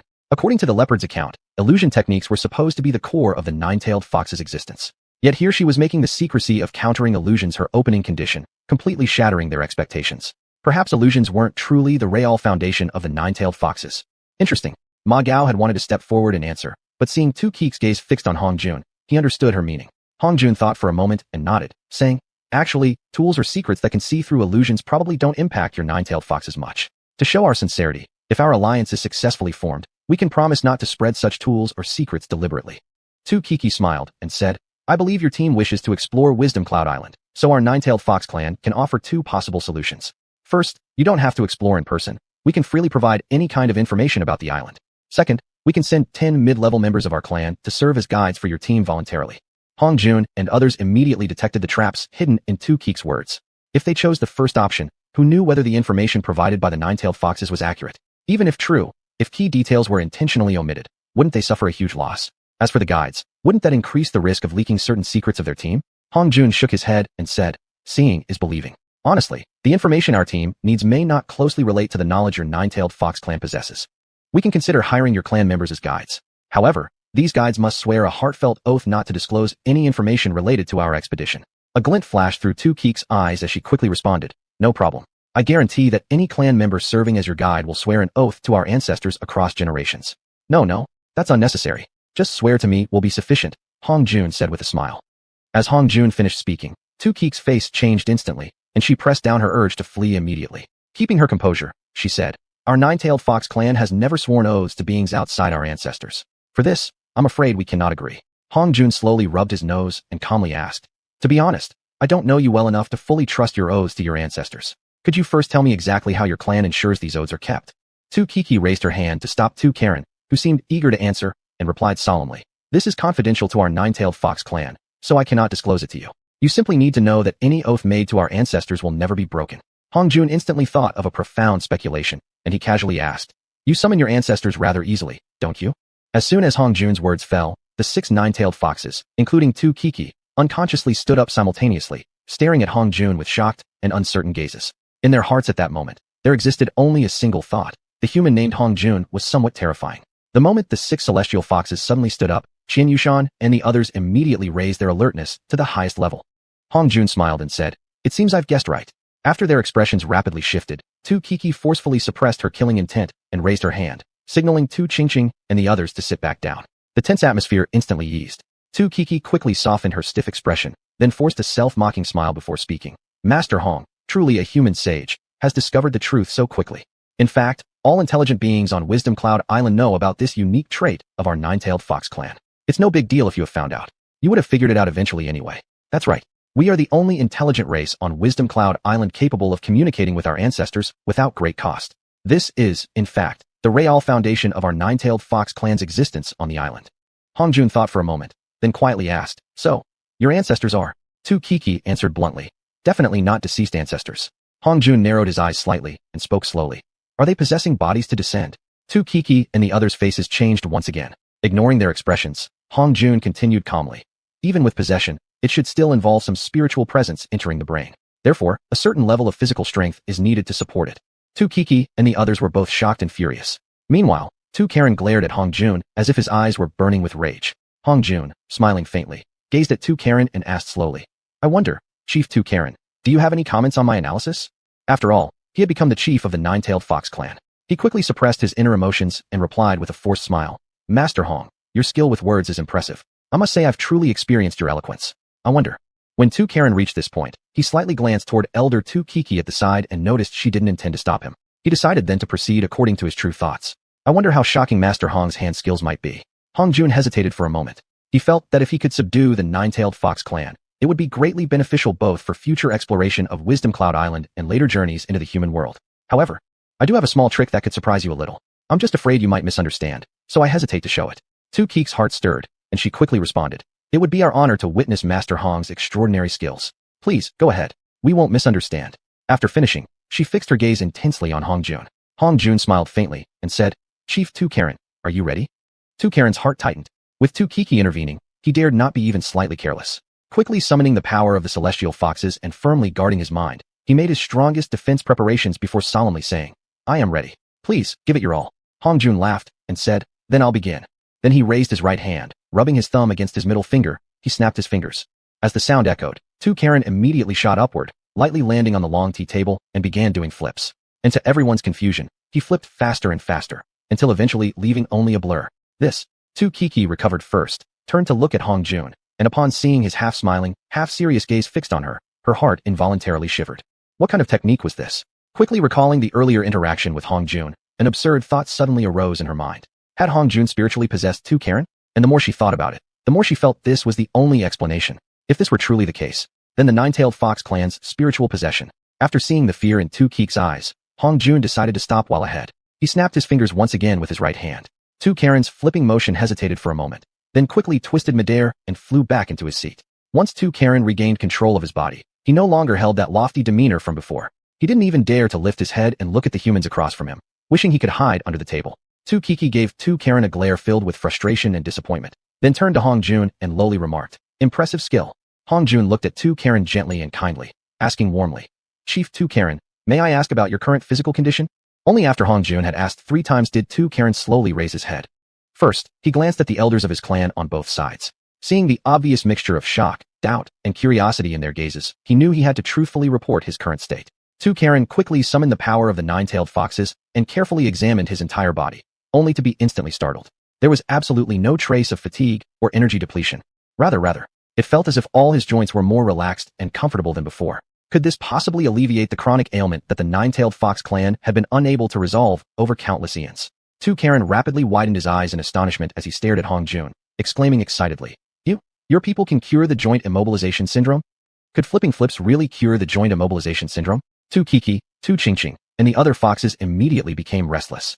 Since the implications of this information were extremely significant, they disregarded the inappropriateness of the situation and blurted out in unison toward Tu Karen. Is what you said true? After carefully examining his physical condition multiple times, Tu Karen confidently nodded and said, "It really feels much smoother than before." Tu Kiki stared fixedly at Hong Jun and asked, "Just flipping flips alone cannot possibly achieve such an effect, right?" Hong Jun smiled brightly and said, "You are truly as wise as ever."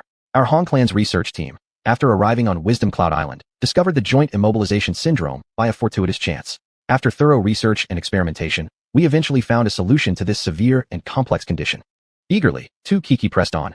"What price must our nine-tailed fox clan pay to obtain this cure?" Hong Jun shook his head and replied, "This cure not only involves fundamental secret techniques of human cultivation, but also requires strong comprehension and an extremely long time to master." Therefore, upon hearing this, Tu Kiki's face darkened, so she settled for the next option and asked, "What if we ask you to treat us instead?" Hong Jun smiled slightly and said, "That's simple, just become our allies." Eyeing Hong Jun suspiciously, Tu Kiki asked, "All it takes is to become allies?" Hong Jun spoke slowly. Whether it's possession or divine descent, they're just different terms. Fundamentally speaking, they all involve invasion by an external consciousness, then the possessed body gets controlled, and then... Tu Karen's face immediately turned sallow with anger. Ignoring his inner fear, he angrily pointed at Hong Jun and shouted, "You!" Tu Kiki instantly grasped the underlying implications and immediately made a decision. Once returning to the clan, Tu Karen would no longer be fit to serve as the clan chief. Hong Jun shook his head sorrowfully, gazing at Tu Karen with compassion as he calmly said, "Actually, I really have no interest in any of your nine-tailed fox clan's cultivation techniques." At this point, he raised his hand to stop Tu Karen, who was furious and about to interrupt, and continued, "Our Hong Clan's research team explores not only the mysteries of the body, but also has great interest in environmental elements and natural gifts in the surrounding world. We really don't have time to study your nine-tailed fox clan's cultivation methods at all." Chapter 98, Alliance Between Humans and Foxes. Tu Kiki looked at Hong Jun's expression, obstinately indifferent, and immediately felt a headache coming on. This was a matter of life and death for the clan, especially for those high-ranking, deeply cultivated members of the Celestial Fox clan.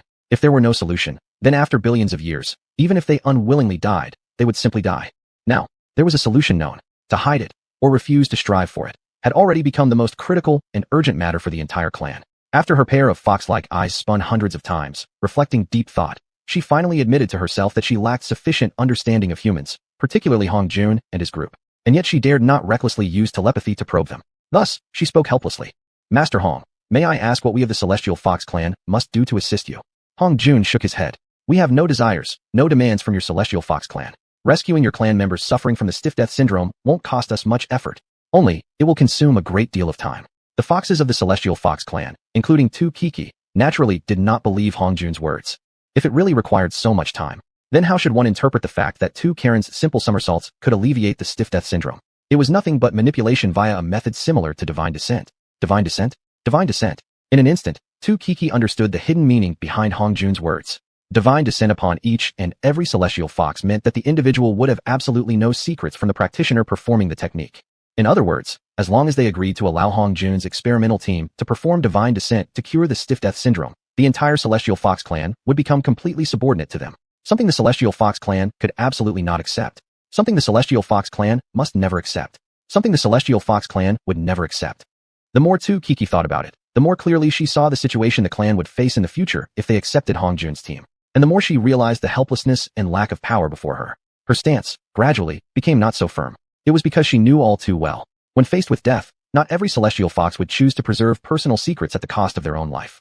Tu Kiki glanced left and right at her companions. She found that whether it was Tu Qingqing, who had long since knelt devotedly at Hong Jun's feet, or Tu Xianxia, the priestess completely conquered by Hong Jun's various techniques, and even Tu Miao Miao and Tu Yu, in charge of external affairs. Not to mention, even the former representative of the hawkish faction of the Celestial Fox clan, Chief Elder Tu Karen himself, were now all beaming with excitement. They had seemingly forgotten the pride, glory, and past splendor of their clan, simply rejoicing at the possibility of avoiding a fate of stiff death in the tombs.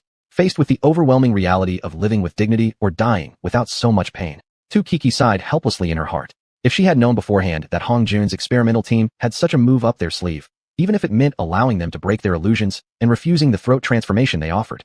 As this thought struck her, Tu Kiki suddenly felt a chill run through her heart. If all of this had been part of a meticulously premeditated plan by Hong Jun from the beginning, then he truly was terrifying. even though she herself had benefited from him and smoothly ascended to the position of leader of the Celestial Fox clan. At this moment, Kiki couldn't tell whether she should feel gratitude or hatred toward Hong Jun, especially seeing the way Hong Jun and others looked at their group of foxes with smiling eyes, clearly displaying the magnanimity of a superior, the hypocrisy that came naturally with confidence and mastery over the situation. Although Hong Jun and the others did not press her for an answer, Kiki knew very well that she had to make a decision. The longer she hesitated, the more indecisive and embarrassed she would appear. Rather than delay the inevitable, it was better to respond decisively at once. What if the Celestial Fox clan were willing to compensate your Hong experimental team for the time you would spend treating our people's stiff death syndrome? Gold has its price, but time is priceless, Hong Jun said slowly with a look of feigned helplessness. Upon hearing these words, Kiki almost lunged forward to punch him in the face. Her chest heaved a few times before she forced herself to say, "Time indeed holds immeasurable value in the eyes of the wise. But even if it's priceless, as long as it touches the realm of value, it can always be roughly equated to a certain measurable worth. Therefore, Master Hong, feel free to name your terms. I believe many members of our clan, upon learning of your unique abilities, would gladly offer something of equal value within their capabilities."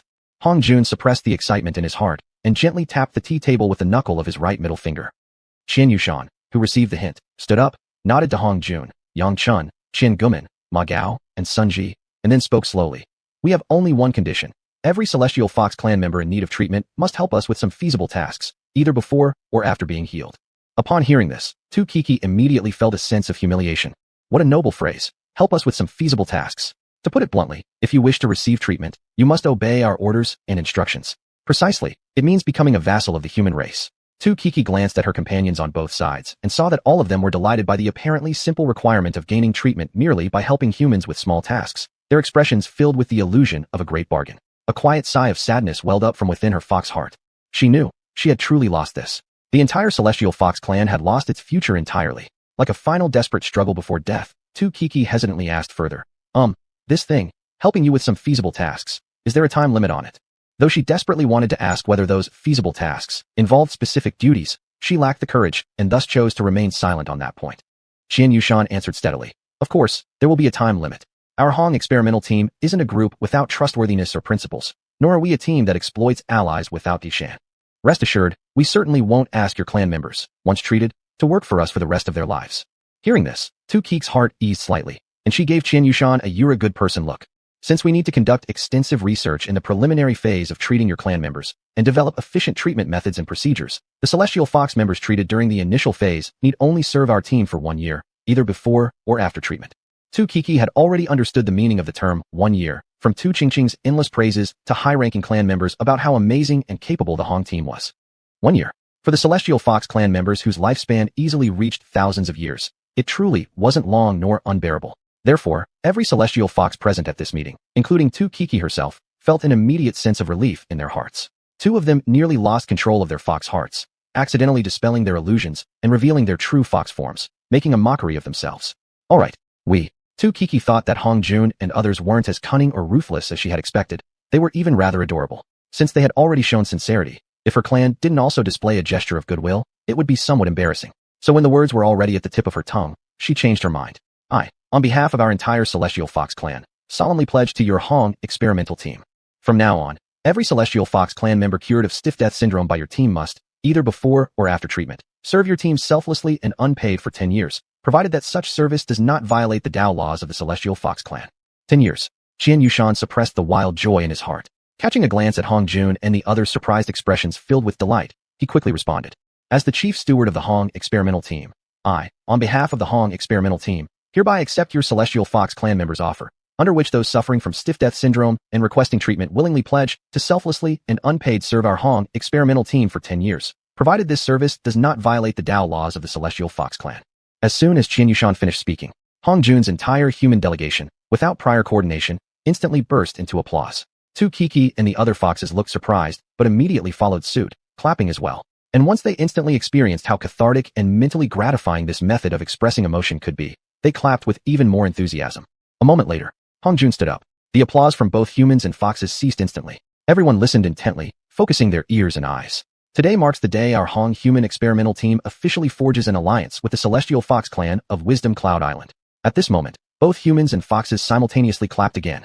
Smiling, Hong Jun gave a nod of recognition to every member of the human team and every representative of the Celestial Fox clan. then gently raised his right hand with a light pressing gesture. The applause ceased at once. All eyes turned to Hong Jun's face. We have achieved this alliance agreement in a friendly and fair atmosphere, with a spirit of positivity and unity.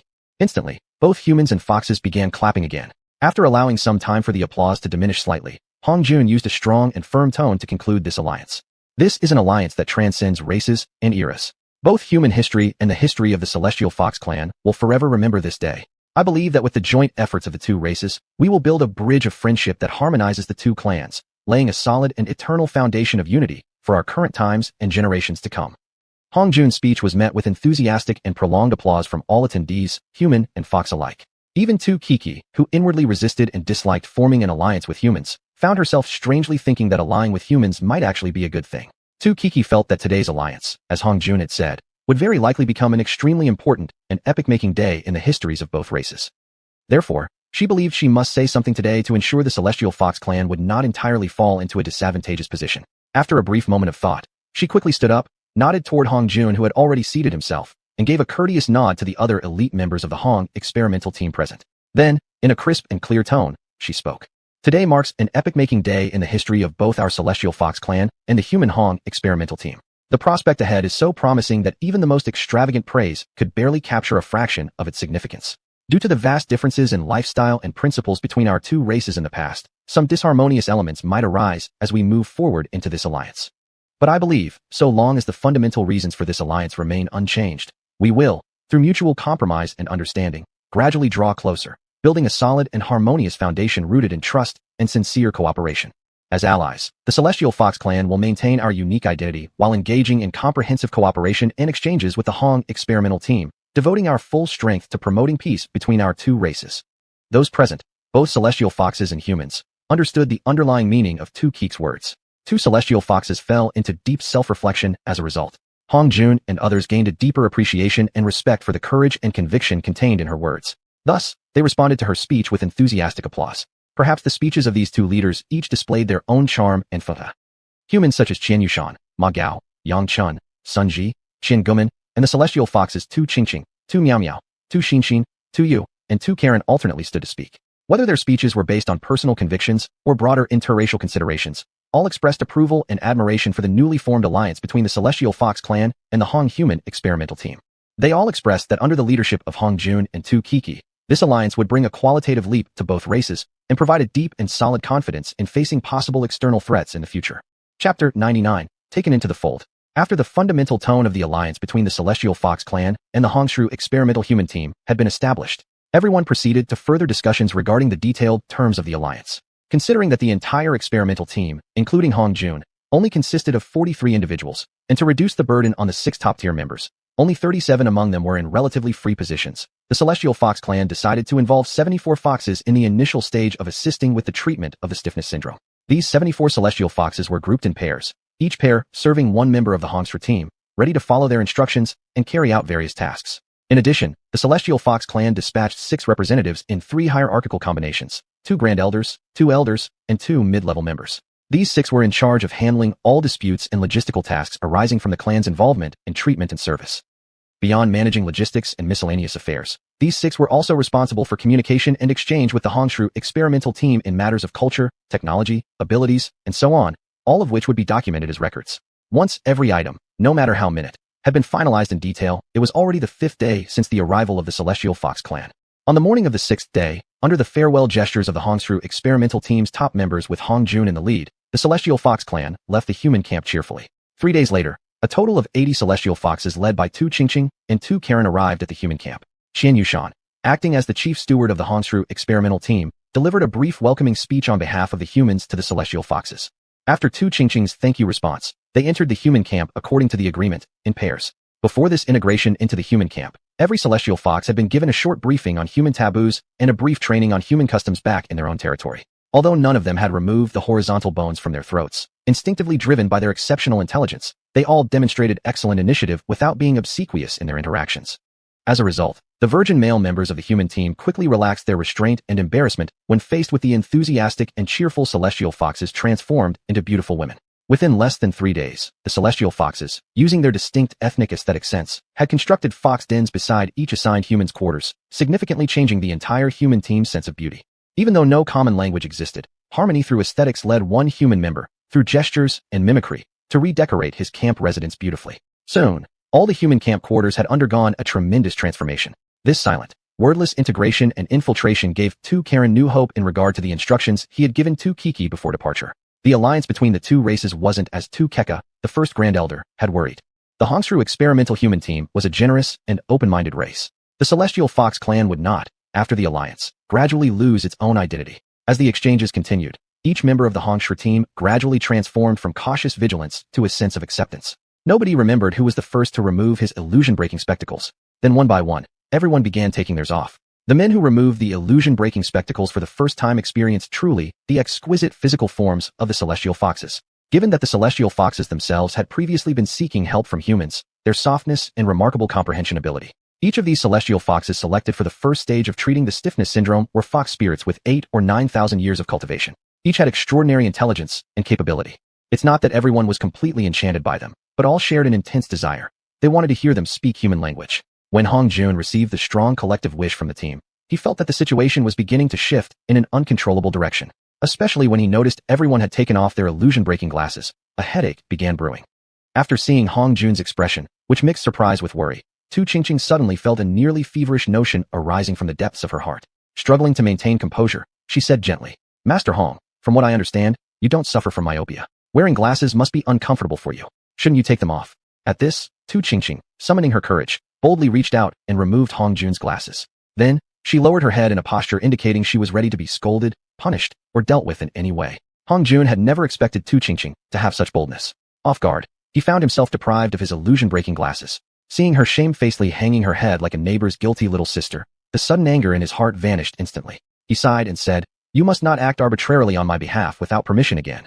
He had no idea, however, that his momentary softness at that moment would bring him countless troubles in the future. Xiuxian listened, her heart pounding violently. She nervously responded in a crisp tone, then secretly raised her head and noticed Hongjun had not put his illusion-breaking glasses back on. An inexplicable sense of delight stirred in her heart.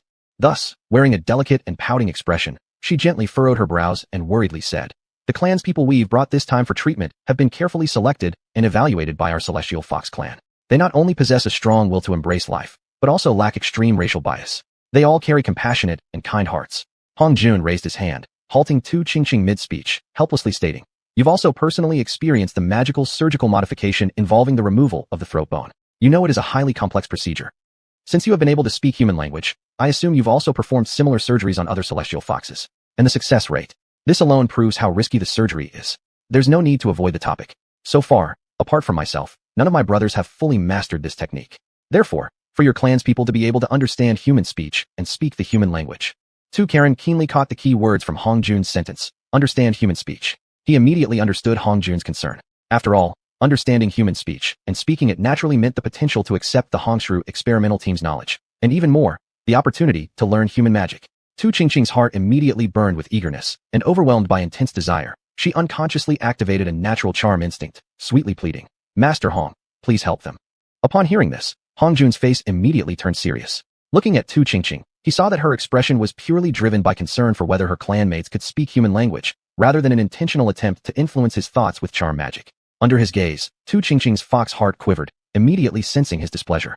Hurriedly, she said, "Master Hong, I'm truly sorry. I didn't mean to. Please rest assured, the very first rule we've imposed on the clan's people seeking treatment is that they must never use charm magic against humans, especially members of your team."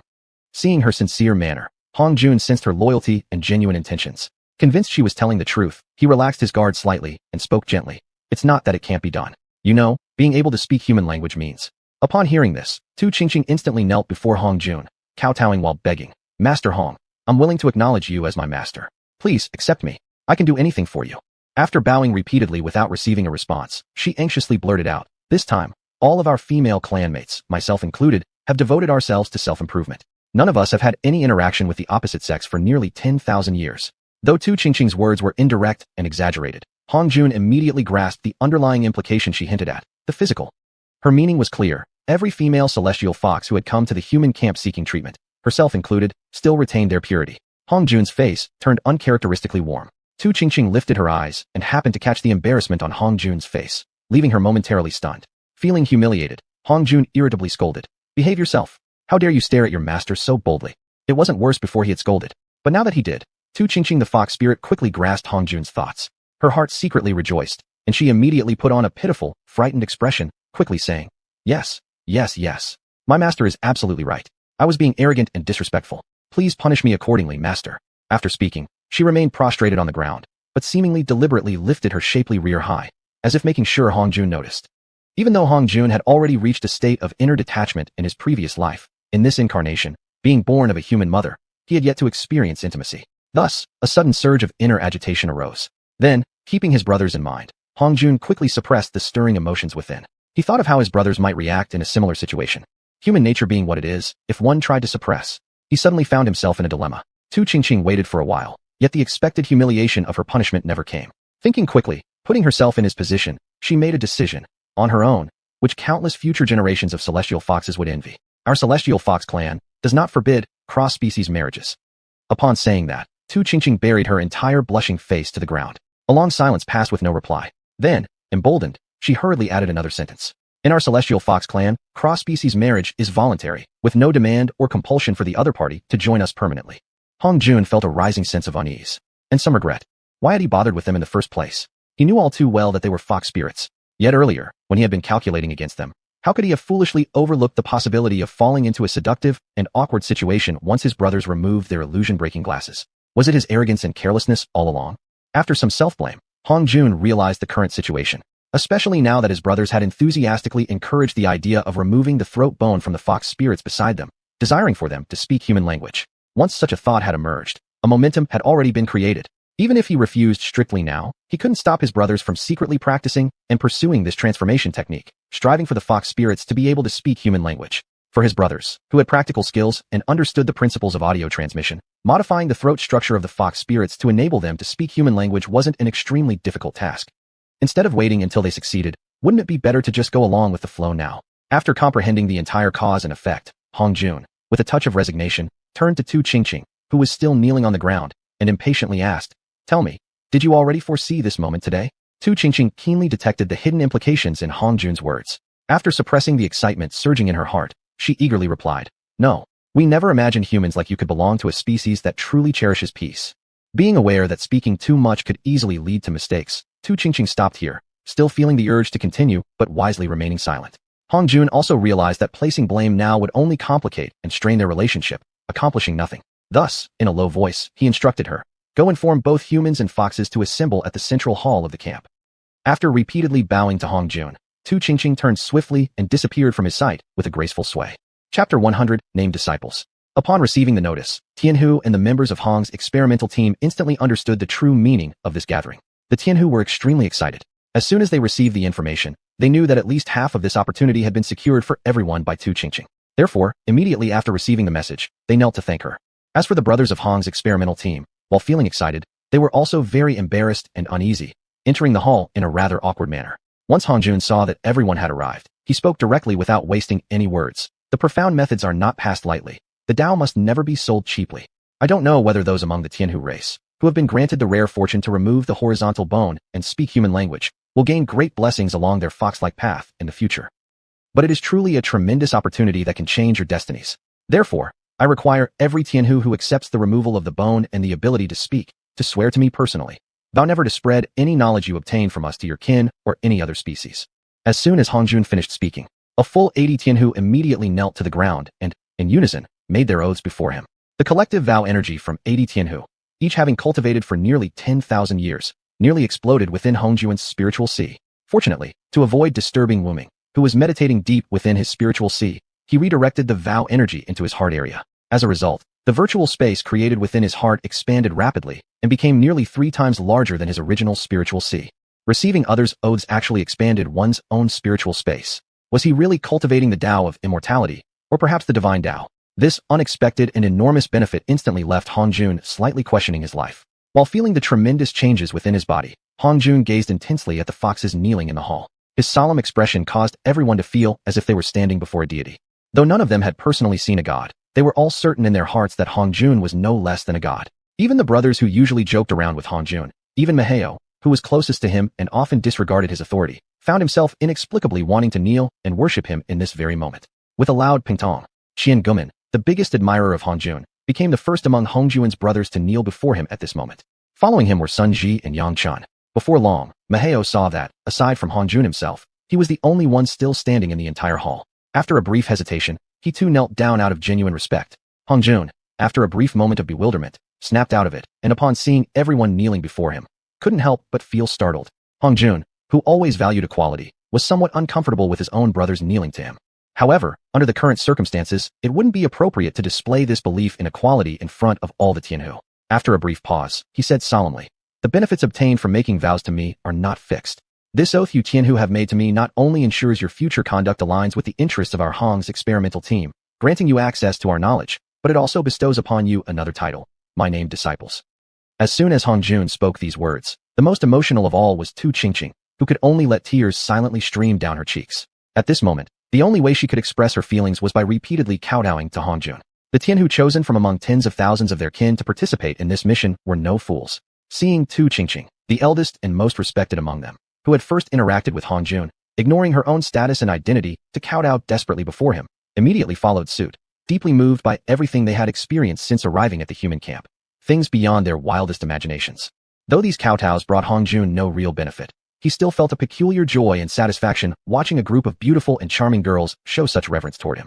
Only, he had not expected himself to suddenly say the words, named disciples, and had made no preparation for any gift. Looking at his kneeling brothers, he thought of how the arrival of the Tianhu had indeed resolved the brothers' problem of singles yang cannot flourish on the path of cultivation. Suddenly inspired, he thought of a gift that, for the Tianhu, would be a tremendous favor. Shape-shifting into human form. With a solemn expression, Hongjun addressed the kneeling Tianhu slowly. "Since you all have the fortune to share a master-disciple relationship with me, I shall also bestow upon you a great gift, shape-shifting into human form." Tu Qingqing and the other foxes were stunned. Transform into humans? Not understanding what it meant, and driven by their desire to know the truth, they all instinctively stopped kowtowing. Each with a pair of bright and clear eyes, they gazed at Hongjun in confusion. "I don't know what the Tianhu race currently pursues as the ultimate form," Hongjun continued. "However, according to the research findings of our Hong's experimental team, no matter which realm it is, humanity will ultimately become the favored race of heaven and earth. Therefore, the human form will be the chosen body for all non-human intelligent species when they seek the highest levels of cultivation, allowing them to explore deeper methods of advanced cultivation. Therefore, I firmly believe that the transformation into human form is a colossal barrier that no non-human intelligent cultivator can bypass.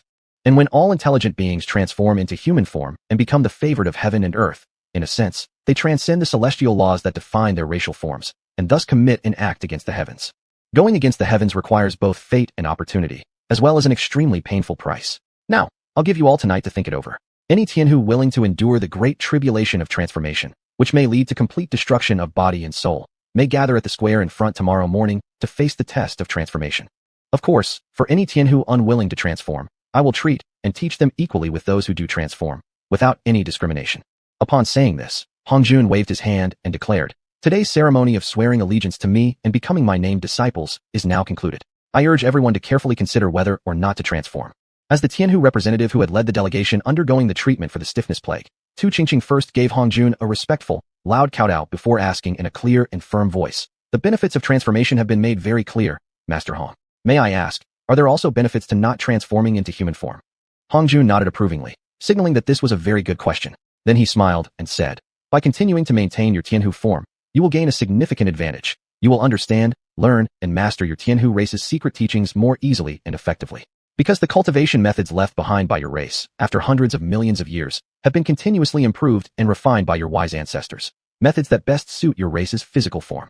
In comparison, even though after transformation you may still be able to shift back into a Tianhu, this transformation would require an additional procedure and consume some time.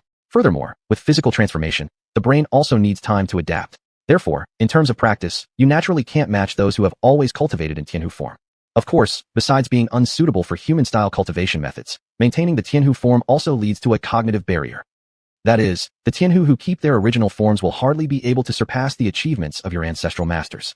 Outperforming one or two ancient sages may not be rare, but surpassing the combined wisdom of hundreds or even thousands of past sages is practically impossible. After all, the cultivation methods you practice are all great syntheses perfected by your ancestors. Except for Tu Qingqing and Tu Karen, none of the other Tianhu could speak human language, and under the circumstances of not understanding human thinking patterns, although Hongjun had explained patiently, they could not fully grasp his meaning. They could only vaguely sense from Hongjuan's words as divine as those of a god, the three underlying words. For your own good, None of the Tianhu, not even Tu Qingqing, could foresee just how immense the benefits of transformation would be. Driven purely by instinct, they secretly made up their minds. If dying was indeed the price, they would still give it their all and try this transformation. Although the foxes all decided to transform, each of them kowtowed deeply to Hongjun once again before rising and leaving the hall. After all the Tianhu had left, Hongjun looked at his still kneeling brothers and said in annoyance, "In terms of cultivation, you all are in practice already my disciples. As for whether it's formal discipleship or just named discipleship, for the relationship between us, it holds no real meaning. Remember, I am not a god right now. As long as I remain human, I can still make mistakes and need your reminders and support to explore the mysteries of immortality together and climb to the peak of the immortal path." After all, it had already been nearly 10 years. The 13 spies who had long since become estranged had already been purged. Now, everyone knew each other's true nature. Thus, they all understood the underlying meaning of Hongjun's words. In cultivation, Hongjun was their teacher, their guide toward the immortal path. In daily life, Hongjun was their close companion, someone with whom they could share their innermost feelings, rely upon, and journey together to forge a glorious life. Thus, everyone immediately stood up, and not just that, they all rushed forward in a swarm, grabbing Hongjun off guard and tossing him into the air to express their emotional acceptance of his philosophy. Hongjun, in response to their actions, playfully pretended to scream in fear of heights as he was thrown upward. This only stirred the group into even greater excitement. In an instant, shrieks, cheers, and laughter filled the entire hall. The foxes who had already left the hall, hearing the joyful sounds from inside, all revealed envious glances at once. However, they were all smart enough to know that for now, they did not yet qualify to join the celebration of Hongjun's team, and thus did not return to take part. Instead, they each quickly returned to their own rooms, silently reflecting and soul-searching, striving to make a decision tomorrow that they would never regret for a lifetime. After allowing everyone to toss him into the air for a while, Hongjun slightly twisted his body and smoothly escaped their grasp. Then, his expression turned serious as he gazed at the crowd. Seeing this, everyone immediately ceased their playful mood. All eyes focused on Hongjun, anticipating what he was about to say.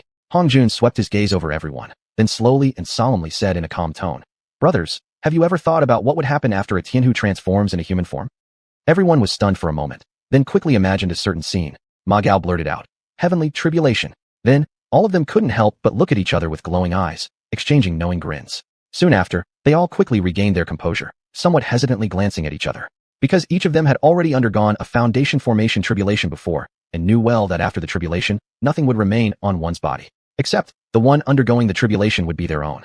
At the thought of possibly being completely exposed to everyone's gaze, they all felt a wave of embarrassment and unease inside. Observing the growing sense of wariness suddenly forming among the crowd, Hongjun couldn't help but silently sigh inwardly. Indeed, women are like sand between brothers. They could affect the closeness of brotherly bonds. Shaking his head, Hongjun then said something that caused everyone to feel ashamed. Chapter 101 Personnel Planning. A neat class intelligent being who has safely survived the transformation tribulation can be completely regarded as a human. Only, they will possess an additional supernatural ability to transform into their original form. Hongjun said this, but seeing everyone still hadn't grasped the underlying implication of his words, he continued. Once transformation is successful, the human form they possess will no longer be an illusion created by sorcery. All magical methods will struggle to discern whether they are yet class beings. Their physical bodies will truly exist. Seeing that everyone still didn't understand what he meant and were looking at him with confusion, Hongjun decided to be direct. Because of our naturally superior adaptability, creativity, and learning ability compared to other races, you all, more or less, have a subconscious sense of superiority over other species rooted in your bones. And the majority of most Yeep races, after successfully transforming into human forms, will feel a stark contrast between their original Yeep class state and their new human state, developing an even stronger attachment and obsession towards the human form than we humans do. Therefore, their loyalty after transformation will be several, even dozens of times higher than that of ordinary humans. So, brothers, please cherish the fox girls who will be extremely loyal to you in the future. Don't, because they were once Yeep class beings, grow tired of them after spending some time together. Everyone flushed with embarrassment, but all nodded firmly, showing they had taken Hongjun's heartfelt advice to heart. Seeing this, Hongjun decided to reveal an additional truth ahead of time as a reward for their acceptance. According to ancient records, after transformation, no female fox of the Vuju lineage will be ugly. Once the celestial foxes successfully transform, they must be described as peerless beauties on Earth. From then on, their illusion art's greatest use will no longer be seduction, but rather how to hide their own beauty. Hongjun's words caused even the eldest xiuxian to inexplicably develop a surge of anticipation. Many of the brothers couldn't wait for tomorrow to come. Feeling everyone's excitement, Hongjun became serious and said, I hope each of you will openly discuss with your respective celestial fox subordinates tonight about how you will get along and what positions you should take toward each other in the future. Seeing signs of interest forming on everyone's faces, Hongjun poured cold water over their excitement. Once they successfully transform, their power will receive an enhancement far beyond your imagination.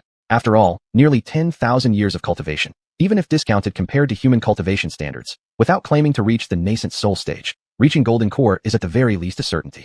Therefore, everyone please prepare mentally for the possibility of being weaker than foxes and the accompanying sense of loss.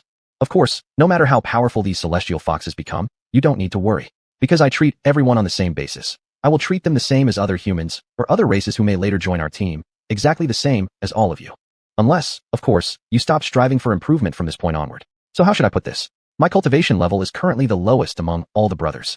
As for power, just calm down. Don't feel uneasy because the celestial fox's apparent strength will surpass ours after transformation. After hearing Hong Jun's assurance, everyone immediately thought of Feng Hui and others whose powers were stronger than Hong Jun's, yet were instantly eliminated by his techniques. Thus their concealed concerns were instantly eased. Moreover, everyone simultaneously reached the same decision. Under no circumstances would they ever reveal to the Celestial Fox clan the fact that the founding members of the Hong Lab possessed countermeasures against newcomers, because the benefit was that they could use this to test the sincerity of any future recruits. Completely reassured, everyone quietly focused, repeatedly imagining how they would explain and convey Hong Jun's instructions to their assigned Celestial Foxes, before one by one saluting Hong Jun with clasped fists and taking their leave. After everyone left, Hong Jun sat silently pondering for who knows how long. Eventually, a clear image appeared in his spiritual awareness. Tu Qingqing pacing hesitantly at the hall entrance. Hong Jun lightly furrowed his brows before softly saying, "Is there anything that Elder Qing needs me to resolve?" After hearing Hong Jun's inquiry, Tu Qingqing immediately steadied her expression. She quickly entered the hall and knelt respectfully at his feet, saying, "Master Hong, because of my unique innate ability, I can't hear any sound within a 5-kilometer radius." After saying this, she tightly closed her mouth in a posture expecting punishment. Hong Jun fully understood the implication in her words and became somewhat distressed. However, this matter must be firmly controlled immediately. Thus, while considering strategies, he gently said to her, "Your talent." Tu Qingqing quickly responded, "Among the entire Celestial Fox clan, I alone currently possess this heaven-defying innate ability. Because I know this talent easily brings trouble and invites suspicion, I have never told any of our clansmen about this ability. It was precisely because of this talent that I smoothly ascended to the position of Senior Instruction Elder within the Celestial Fox clan. Because anyone who wishes to seek martial arts techniques or resolutions to their dilemmas, I usually already know their questions before they even come to ask me." After saying this, Tu Qingqing once again spat out her fox pearl, holding it with both hands and raising it upwards, offering it to Hong Jun. Seeing this, Hong Jun shook his head and said, "I will not accept your fox pearl. Since you've already sworn loyalty to me, I trust you will absolutely never disclose the Hong Lab's secrets to outsiders or to your fellow clan members. Therefore, whether you give it to me or not holds little significance for me. But for your own cultivation, it would have a tremendous impact. Please take it back." After hearing Hong Jun's words, Tu Qingqing showed not even a trace of disappointment. Instead, she was visibly excited as she swallowed the fox pearl back into her body and gazed at him with deep eagerness. Hong Jun avoided her intense gaze and asked, "If in the future, a conflict arises between your Celestial Fox clan and our Hong Lab, where survival itself may be at stake, what will be your choice?" Without hesitation, Tu Qingqing replied, "Of course I will follow you. Although the Celestial Fox clan raised me, and I can never repay their grace. But you have granted me rebirth. You've opened up endless years for me to enjoy life. You've allowed me to live peacefully, with dignity, and with true value. With you, my life as a fox has found a new meaning. Every breath I take tastes sweet." Upon hearing these words, Hong Jun paused for a moment. This line sounded strangely familiar. A second later, he remembered why. Instantly, Hong Jun mentally labeled Tu Qingqing as a fox traitor in his thoughts. However, as a human, especially her master, not only did he not mind, he actually felt rather pleased. Since she had offered her loyalty so sincerely, naturally, Hong Jun as her master should also offer something in return. "You follow me." After saying this, Hong Jun silently vanished from the camp and stealthily flew straight southward along Huayun Island. Though puzzled by his intentions, Tu Qingqing also skillfully concealed her presence, following Hong Jun closely behind. Initially, Hong Jun simply wanted to fly a little further. However, seeing that Tu Qingqing was easily keeping up with him, he began to have a new thought. He wanted to test just how fast he could fly. So he began to accelerate continuously. At first, Tu Qingqing hadn't considered racing her now-established master. She merely increased speed passively, maintaining a steady distance about 30 meters behind him. However, as time passed, she gradually found Hong Jun's flying speed slightly challenging. Then she realized her distance from him was widening. She couldn't help but feel shocked. With Tu Qingqing's eyesight, she could clearly see that Hong Jun was barely in his 20s. And yet, a fox with nearly 10,000 years of cultivation could not keep up with a human barely over 20. Even if this human was an extraordinary, world-rare figure who defied the heavens, he still bore the identity of humanity. Thus, while desperately trying to catch up, Tu Qingqing developed an even stronger hope for the possibility of successfully transforming into a human, far surpassing her expectations before. Feeling Tu Qingqing struggling slightly, Hong Jun slowed his speed a bit. 3 xiuxian later, Hong Jun and Tu Qingqing, one human, one fox, arrived at the original headquarters of the Tianwu sect, landing lightly atop the withered pole-like trees on the martial arts training ground. Staring at the dilapidated, abandoned barracks that lacked the presence of people, Hong Jun recalled those joyous days of the past. He also thought of the 13 spies he had personally killed using his techniques, and a shadow passed over his face. Glancing around, Tu Qingqing, seeing the empty barracks laid out identically to the ones in the other camp, instantly realized this must have been the living place for the Hong Lab members. Seeing the surrounding desolation and barrenness, her heart trembled with even greater shock. Even if this was the place where Hong Jun was born and grew up, and only 20 short years have passed, he had already achieved so much. His abilities surely must have leapt forward in a miraculous way. Moreover, since joining the Hong Lab, even though she had always been too cautious to ask any of them where they originally came from their subtle differences in speech and their distinctive behavior styles, she had already deduced they came from many different places. For reasons yet unknown, they had gathered on Xiuxian Island and then huddled together like a family for warmth. If the truth was really like this, then the knowledge reserves of the Hong Lab members, especially that of the master before her, would be simply terrifying.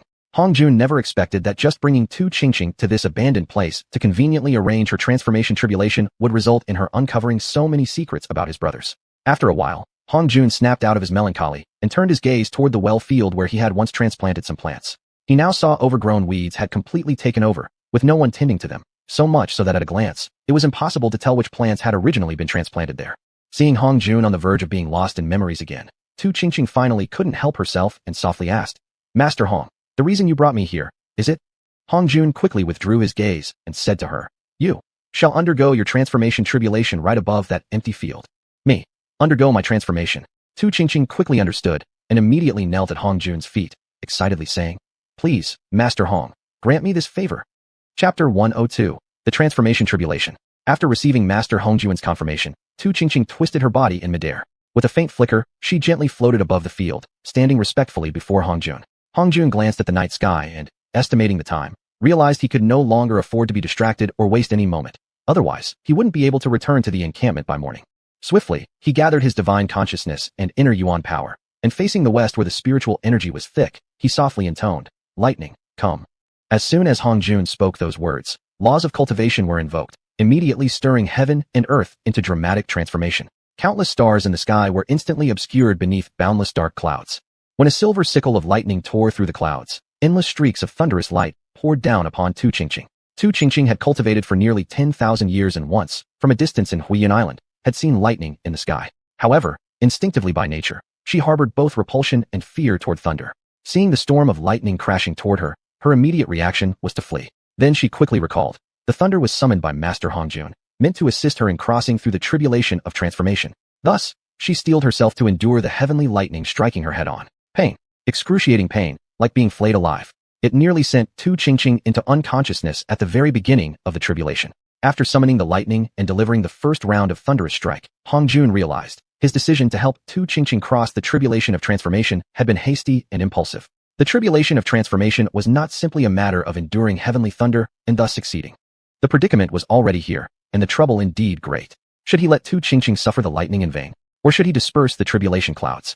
It was easy to call forth the thunder, but dispersing it was an entirely different and difficult matter.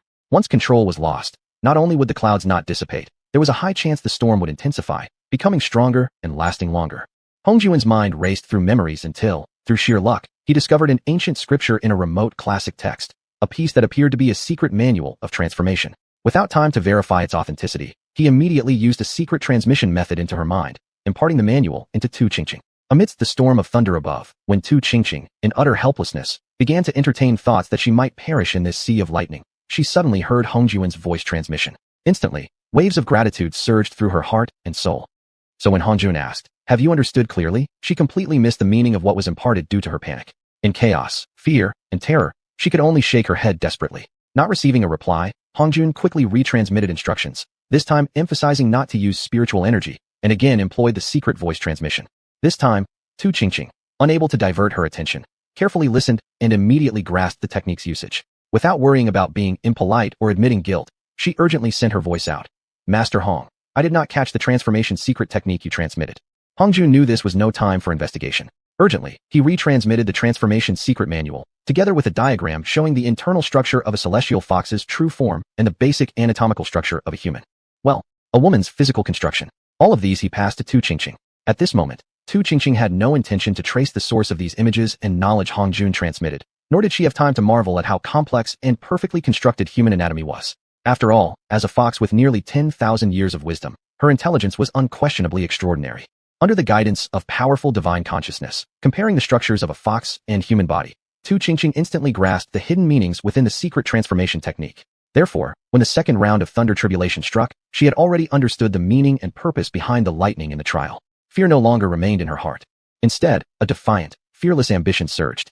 Let the heavenly lightning come even fiercer. Through comprehending the entire transformation manual, she understood exactly which parts of the body needed to be abandoned, which were the essentials for survival, and which required transformation under the lightning to erase all traces of her former fox form. And so, she became resolute, fearless. The second round of lightning struck xiuxian, forcing her true fox form out and turning her entire coat of beautiful fur into charred carbon. And worse, several parts of her body were now bloodied and mangled.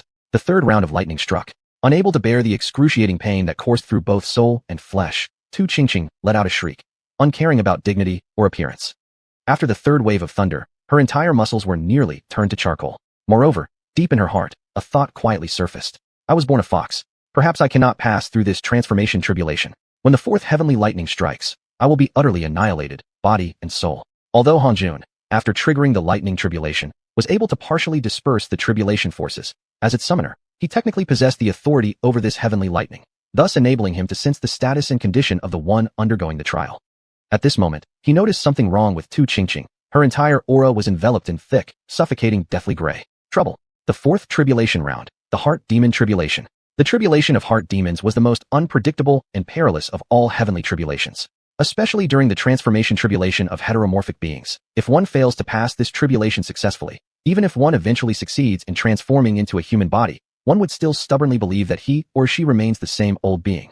Under such personal cognitive distortions, whether in cultivation or daily life, irreversible damage would be caused. Seeing that xiuxian appeared unable to pass through this tribulation, Hanjun could no longer afford to consider the unimaginable danger that would result from interfering with the heavenly tribulation. Urgently, he transmitted his voice into her mind.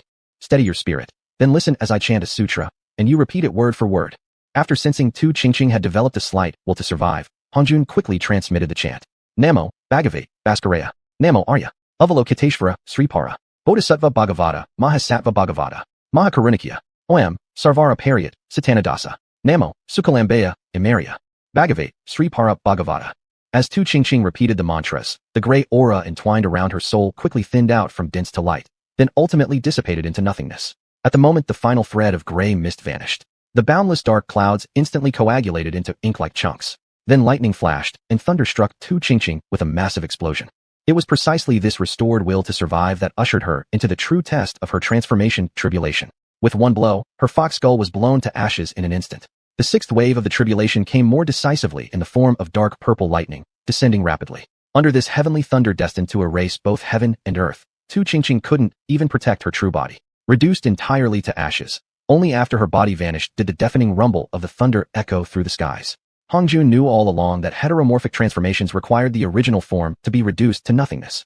Only then could one rely on past accumulations and the power of the secret transformation techniques to deceive the heavenly laws, finding that one unique path of survival from the brink of death. He also knew that most heteromorphic beings failed at exactly this stage, perishing entirely.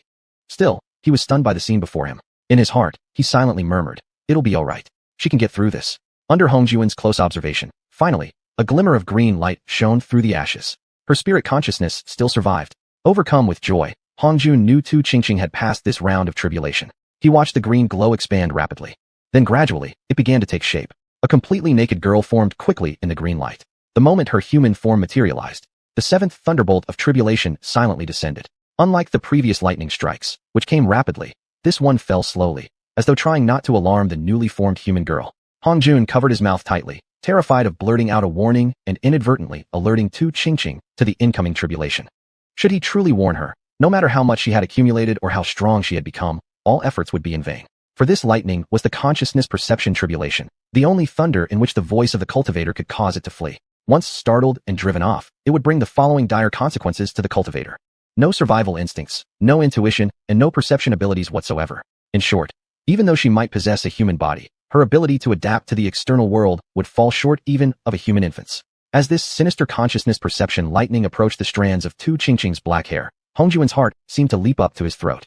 Xiuxian finally shifted her body slightly, letting the thunderbolt pass harmlessly through. The moment she successfully evaded the tribulation, another chaos lightning bolt swiftly fell from the sky, directly striking her body. Her tender muscles and internal organs instantly turned to ashes under the blow. Even her bones shattered into black powder. However, with her life force growing stronger, her human form was barely preserved. This swift and violent lightning was known as the form abandonment thunder. If the form was damaged during this tribulation, it would never again be restored perfectly. Lose a single foot, and one would forever be a one-legged person, never able to attach a replacement even in the future. The ninth tribulation lightning was a dazzling, multicolored explosion. Billions upon billions of these multicolored thunderbolts rained down like raindrops onto the barely standing xiuxian. Although Hongjuan's eyes reddened at the sight of this lightning, he also knew it was a reward for the one undergoing tribulation. Even if another person stood beside her and tried to absorb or receive the lightning, they would gain absolutely no benefit.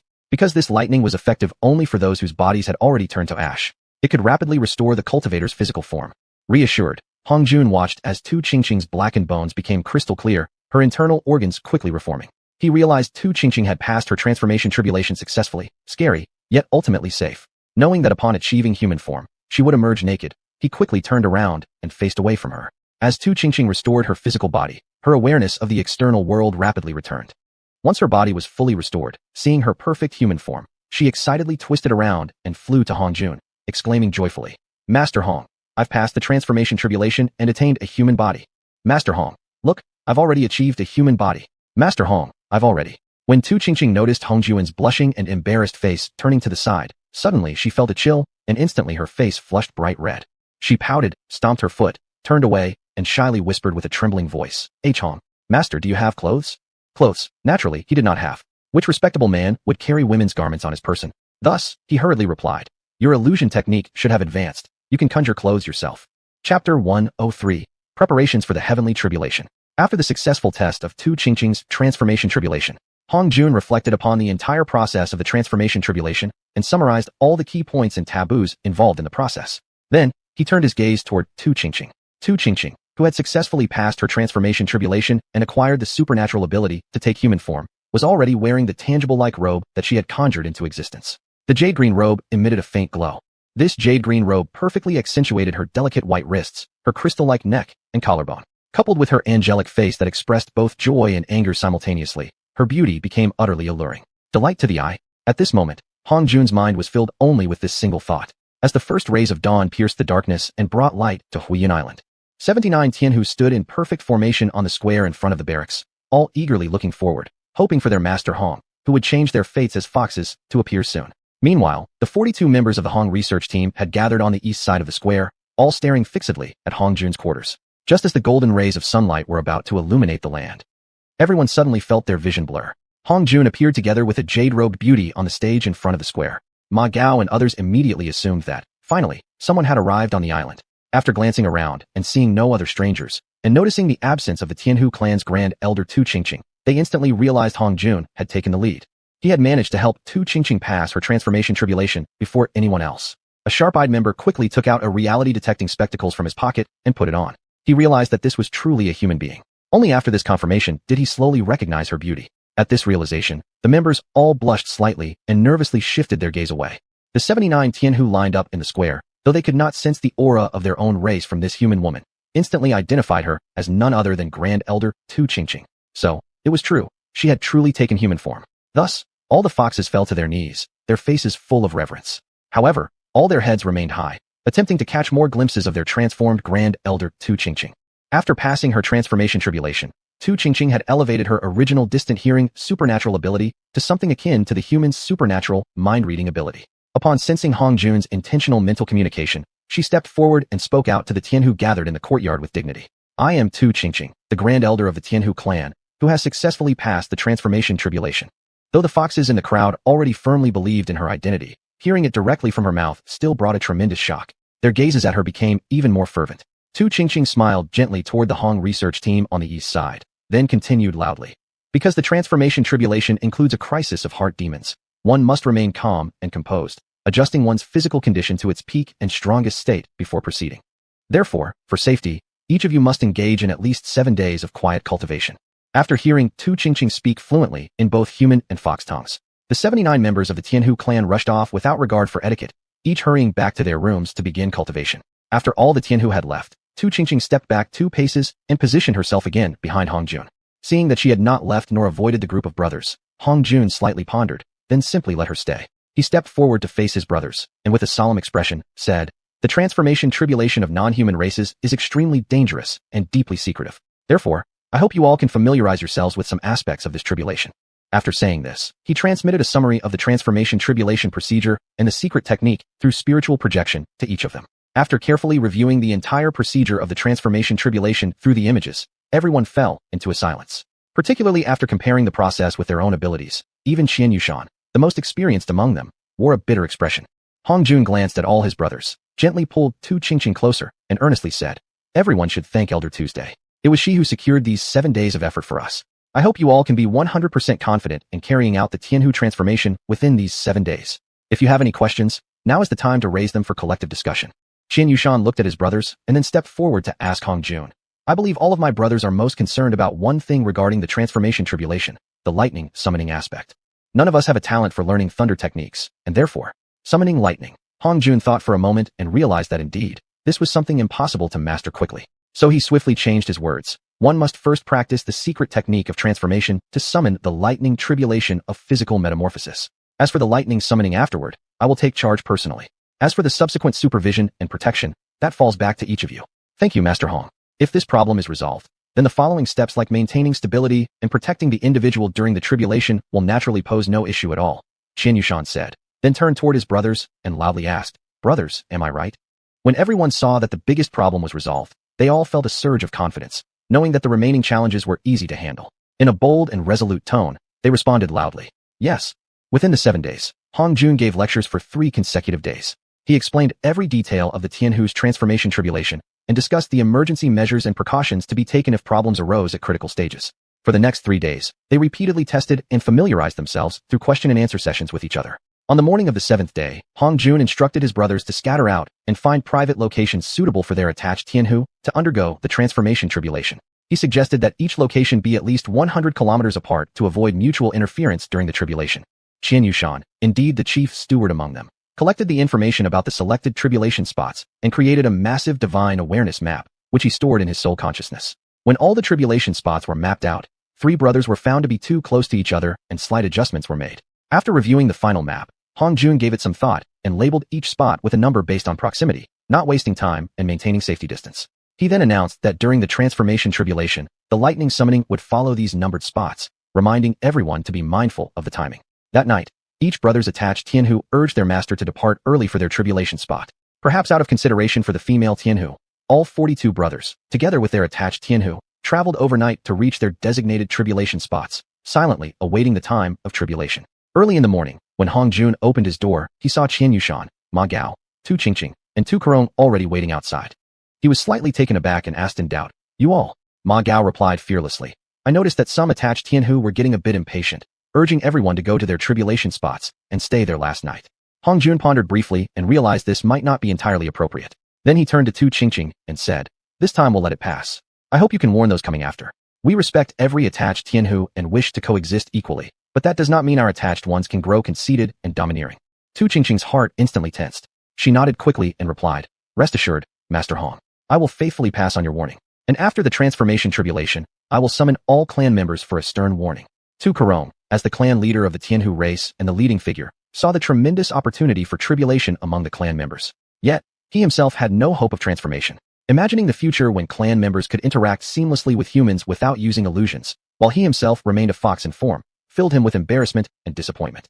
Hong Jun keenly noticed Tu Kerong's thoughts, but he had little interest in helping a male Tianhu go through its transformation tribulation. He turned his gaze to Xianxia and asked, "Do you have any spare time?" "Spare time?" Xianxia was no fool. Instantly replaying Hong Jun's expression and actions before speaking, he immediately focused on Tu Kerong.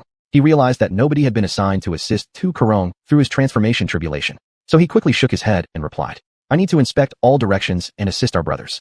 Naturally, I don't have any spare time." Before Hong Jun even turned to look at him, Ma immediately responded, "I also don't have spare time." When Tu Kerong saw that none of them were willing to help him go through his transformation tribulation, he inexplicably felt greatly disheartened. But he didn't foolishly seek Hong Jun's help with an implausible expectation. Seeing Tu Kerong's understanding, Hong Jun said to Xianxia, "Then later on, see which brothers attached Tianhu finishes their tribulation first. Then have that person assist clan leader Tu Kerong." Upon hearing this, Tu Caron was overjoyed and quickly bowed deeply to Hong Jun. Then he turned to xianxuan with a respectful fist salute, saying, "I'll leave it to you, Chief Steward Qian." Xianxuan returned a look with a warm smile and replied, "No problem." Noticing the time was getting late, Hong Jun turned to Tu Qingqing and said, "You will accompany me to each tribulation spot to offer one last round of psychological preparation for your clansmen before the Tianhu begin their transformation tribulation." Hearing this, Tu Qingqing's face immediately showed anguish. Hesitating for a moment, she finally couldn't help quietly asking, regarding undergoing the transformation tribulation. Hong Jun was silent for a moment, then sighed softly, shook his head, and said solemnly, "The transformation tribulation is a heaven-defying major calamity, second only to reviving from death. Achieving 100% success. Even if I personally controlled everything from summoning the lightning jie to the dissipation of the jie clouds, a 100% success rate would still be impossible." So, Tu Qingqing's eyes immediately filled with glistening tears. With a slight sob in her voice, she said, "Then, this is simply their fate." Seeing her expression instantly sink into sorrow, Hong Jun gently said, "Then how about you stay here and welcome each clansman after they successfully and perfectly complete their transformation tribulation?" Tu Qingqing shook her head and replied, "I still wish to accompany you, Master Hong. If misfortune befalls any of our clanswomen, at least I would have seen them one last time."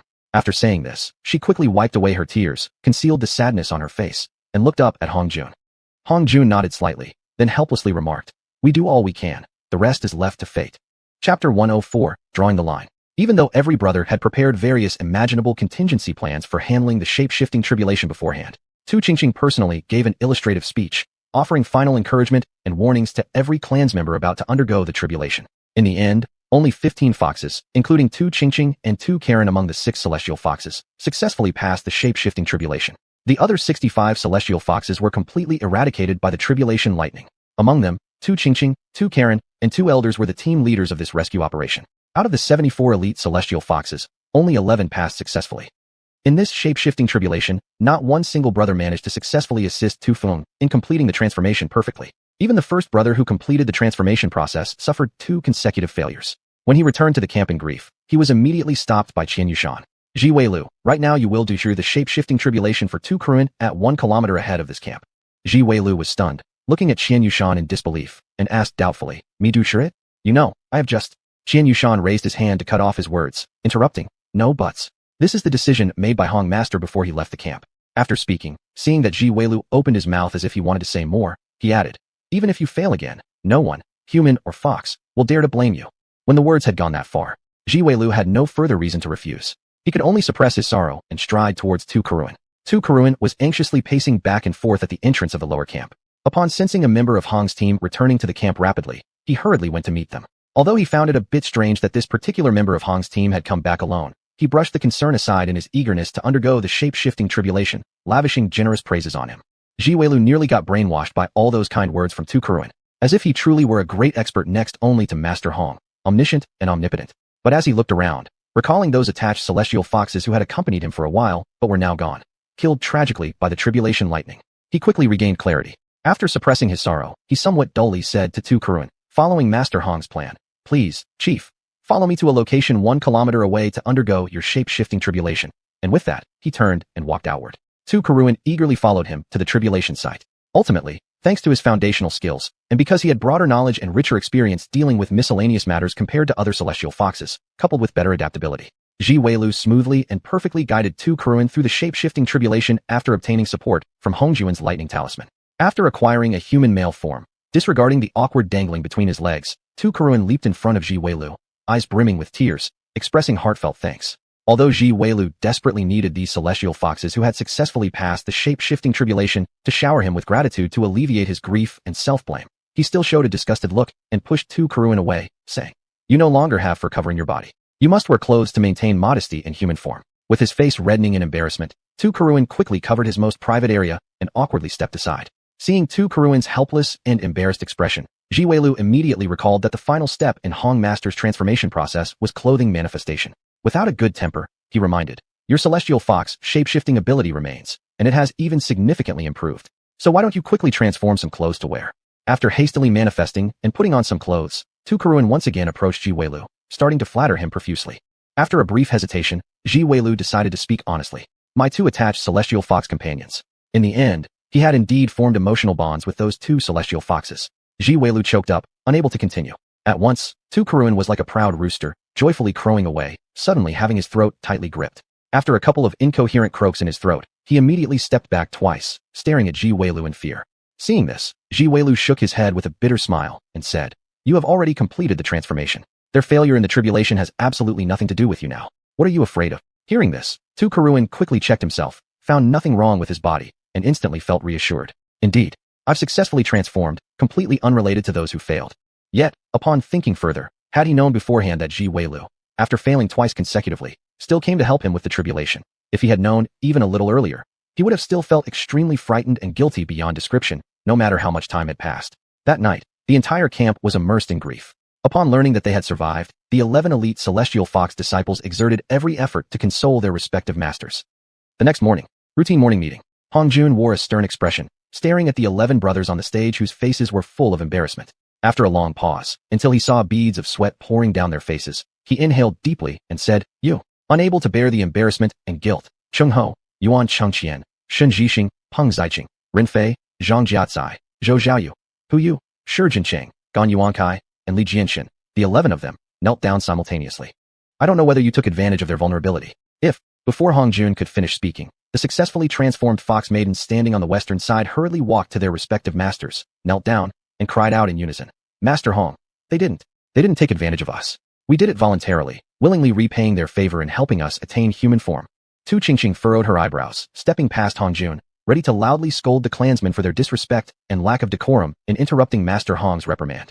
Hongjun grabbed her and, facing the 11 kneeling fox maidens, solemnly asked, "You truly did this voluntarily?" "Yes, we truly did it voluntarily. Even if you were to strike us back into our original forms and deprive us of the opportunity to attain human form forever, we would still willingly accept this punishment for the false accusation." Hongjun was taken aback. What in the world? This was a mess. But he could still feel their sincerity from their words. He nodded slowly and said, "Since it was truly voluntary on your part, you will not be severely punished this time." Cheng Ho and the others instantly felt relieved. However, from today onward, all 22 of you, besides fulfilling your regular duties, must provide additional services to our Hongshu team. Seeing Cheng Ho and others tense up immediately, Hongjun smiled slightly before continuing. That is, you must also take care of the logistics and daily life for the entire camp, as well as night watch duties. As for how the tasks will be specifically divided among you, you can draft your own plans and submit them to xiuxian for filing. If you fail to properly complete these assigned tasks before the orders are lifted, the hidden chance of manifesting the 3 flowers within you will be stripped away. Seeing the bewildered expressions on everyone's faces, Hongjun knew they hadn't understood and quickly added, "Heaven has 3 treasures, the sun, the moon, and the stars. Earth has 3, water, fire, and wind. Humans have 3, essence, energy, and spirit. To achieve immortality at the golden immortal level, one must gather the 3 flowers at the crown and have the 5 elements converge toward the origin." From this, you can see that losing the hidden opportunity of the 3 flowers will cut off your cultivation path forever. Cheng Ho and the other 11, though believing they would never disobey Hongjuan's orders, were still deeply frightened by the announced punishment. Only at this moment, the 42 brothers, including Cheng Ho, along with the 15 celestial foxes who had just survived the shape-shifting tribulation, were stunned and further etched into their hearts the ironclad rule that no command from Master Hong could ever be violated. Cheng Ho and the others involuntarily showed regret in their hearts. Why had they not been more resolute last night? Sensing the inner thoughts of the still kneeling 11, Hongjuan's expression turned dark as he sternly declared, "I don't care about the customs of any human place. Nor do I care if you will ever take new wives in the future. As long as you are members of the Hongshu experiment team, you must follow one fundamental principle of being human. When the female has no serious misconduct, you must never abandon her after intimacy. Anyone who violates this will have their spiritual consciousness wiped out, all knowledge and items acquired from the team recalled, and will be expelled from the team." Upon hearing this, Cheng Ho and others blushed deeply, quickly suppressing their wayward thoughts. They could only bow their heads repeatedly, begging for forgiveness and accepting any punishment. Hearing this, the celestial foxes who had obtained human forms were instantly moved to tears. Master Hong truly regards us as humans, treating us equally. He is fighting for us, making a crucial stand on a matter that was ignored last night, to ensure that we live with dignity. Such a team leader deserves our undying loyalty. Seeing the fox maidens shedding tears of emotion and kneeling to him repeatedly, bowing their heads in gratitude, Hongjun gently raised his hand toward them and softly said, "Rise. You have completely become humans now, and were once my registered apprentices. Therefore, I will never again view you as outsiders, nor will I allow any other human to see you as outsiders. From today onward, you are proud, full-fledged humans.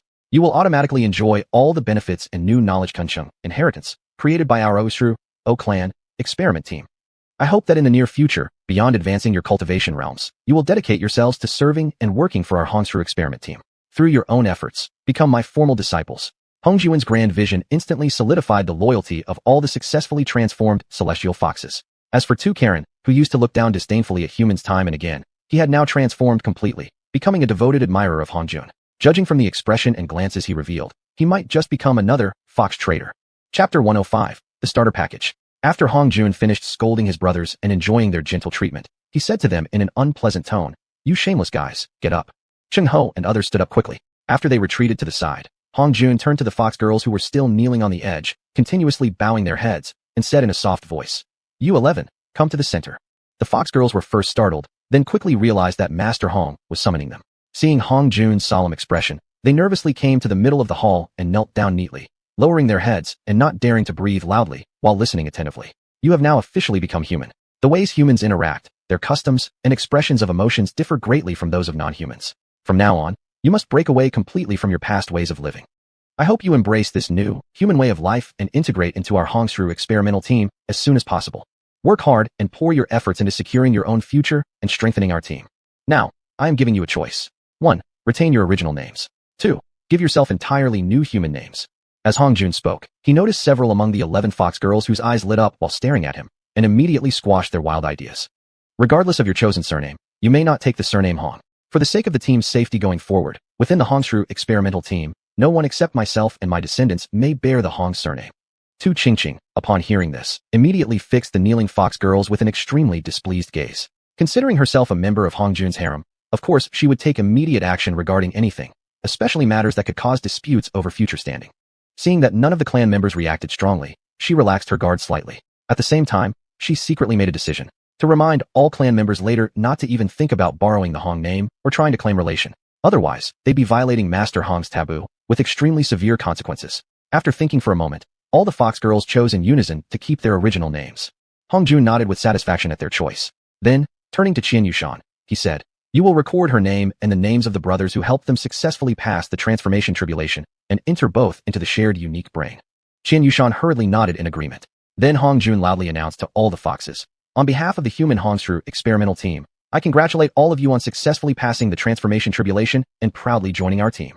The 42 brothers immediately responded with enthusiastic applause, especially those brothers whose apprentices had successfully passed the tribulation, clapping their hands loudly enough to shake the heavens. The fox girls at first didn't understand the reason, but from this unique gesture of clapping hands together, they felt the expression of joy and instinctively joined the applause.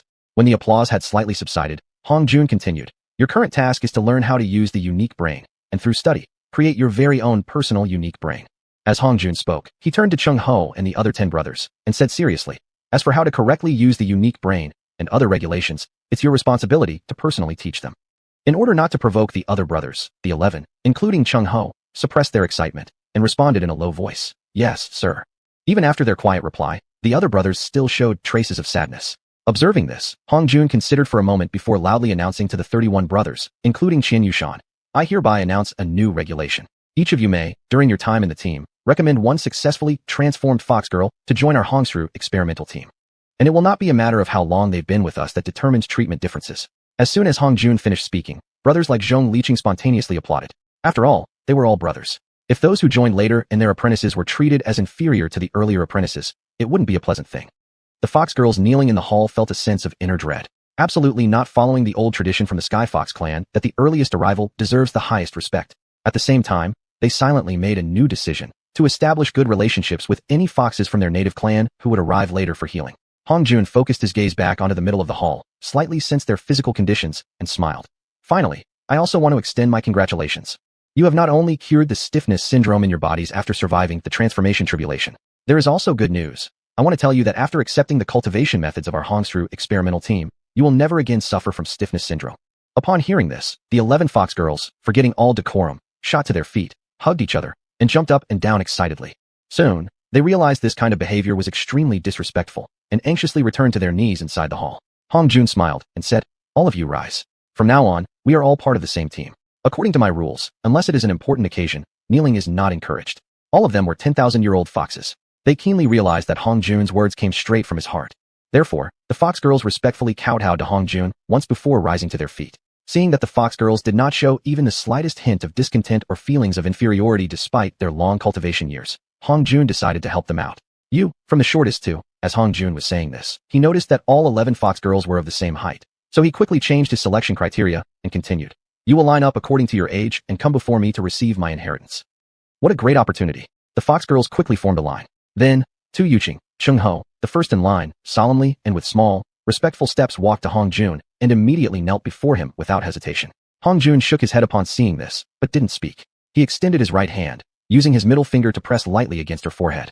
Through spiritual consciousness, he fully transmitted to her the entire Chinese dictionary, along with previously recorded audio pronunciations and writing rules for Chinese characters. Despite being confident in her 10,000-year cultivation and above-average spiritual awareness, xiuxian nearly lost control of her mind due to the overwhelming flood of information. She stood there dazed for a moment before quickly stepping aside.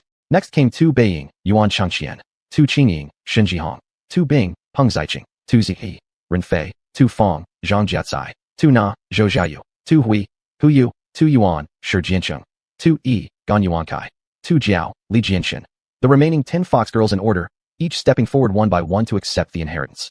Tu Karen, the clan leader of the Sky Fox clan, and the two elders, Tu Rui and Tu Yin, watched enviously, practically drooling. Yet due to various concerns, they barely managed to suppress their urge to beg for admission under Hong Jun's tutelage. Tu Qingqing, sensing the three foxes' thoughts, secretly looked down upon them.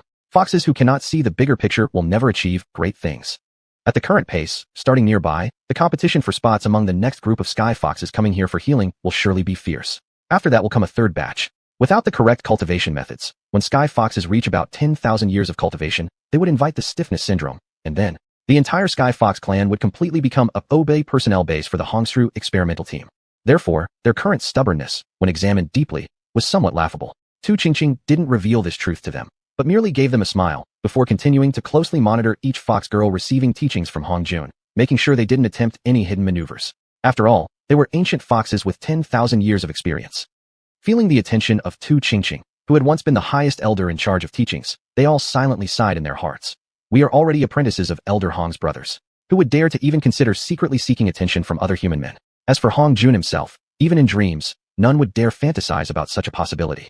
After Hong Jun gifted each fox girl who had survived the transformation tribulation with the language pronunciation, writing, and meaning package, he glanced over the crowd and said, "There are many factors behind successful accomplishments. I hope all of you work diligently and cultivate hard in the coming days to increase your chances when facing your own transformation tribulation in the future." This concludes today's summary meeting. No sooner had Hong Jun finished speaking than everyone immediately broke into enthusiastic applause. Then they orderly left the hall. Tu Karen and the other two foxes were the last ones to leave. However, just as they reached the threshold, they quickly turned back, flipped around, and leaped forward to kneel before Hong Jun. With Tu Karen speaking on behalf of the two elders, they quietly asked, "Master Hong, may we have the fortune to?" Hong Jun shook his head and replied, "Unless I receive formal approval and authorization from all high-ranking leaders of your Sky Fox clan, I won't recognize you three as formal disciples." Tu Karen and the other two foxes' expressions dimmed. "However, just like earlier, I am still willing to pass on the secret written characters of our Hongsru experimental team to you." Tu Karen and the other two foxes were instantly overjoyed. Hurriedly, while kowtowing repeatedly, they exclaimed excitedly, "Thank you for your Master Hong's generosity."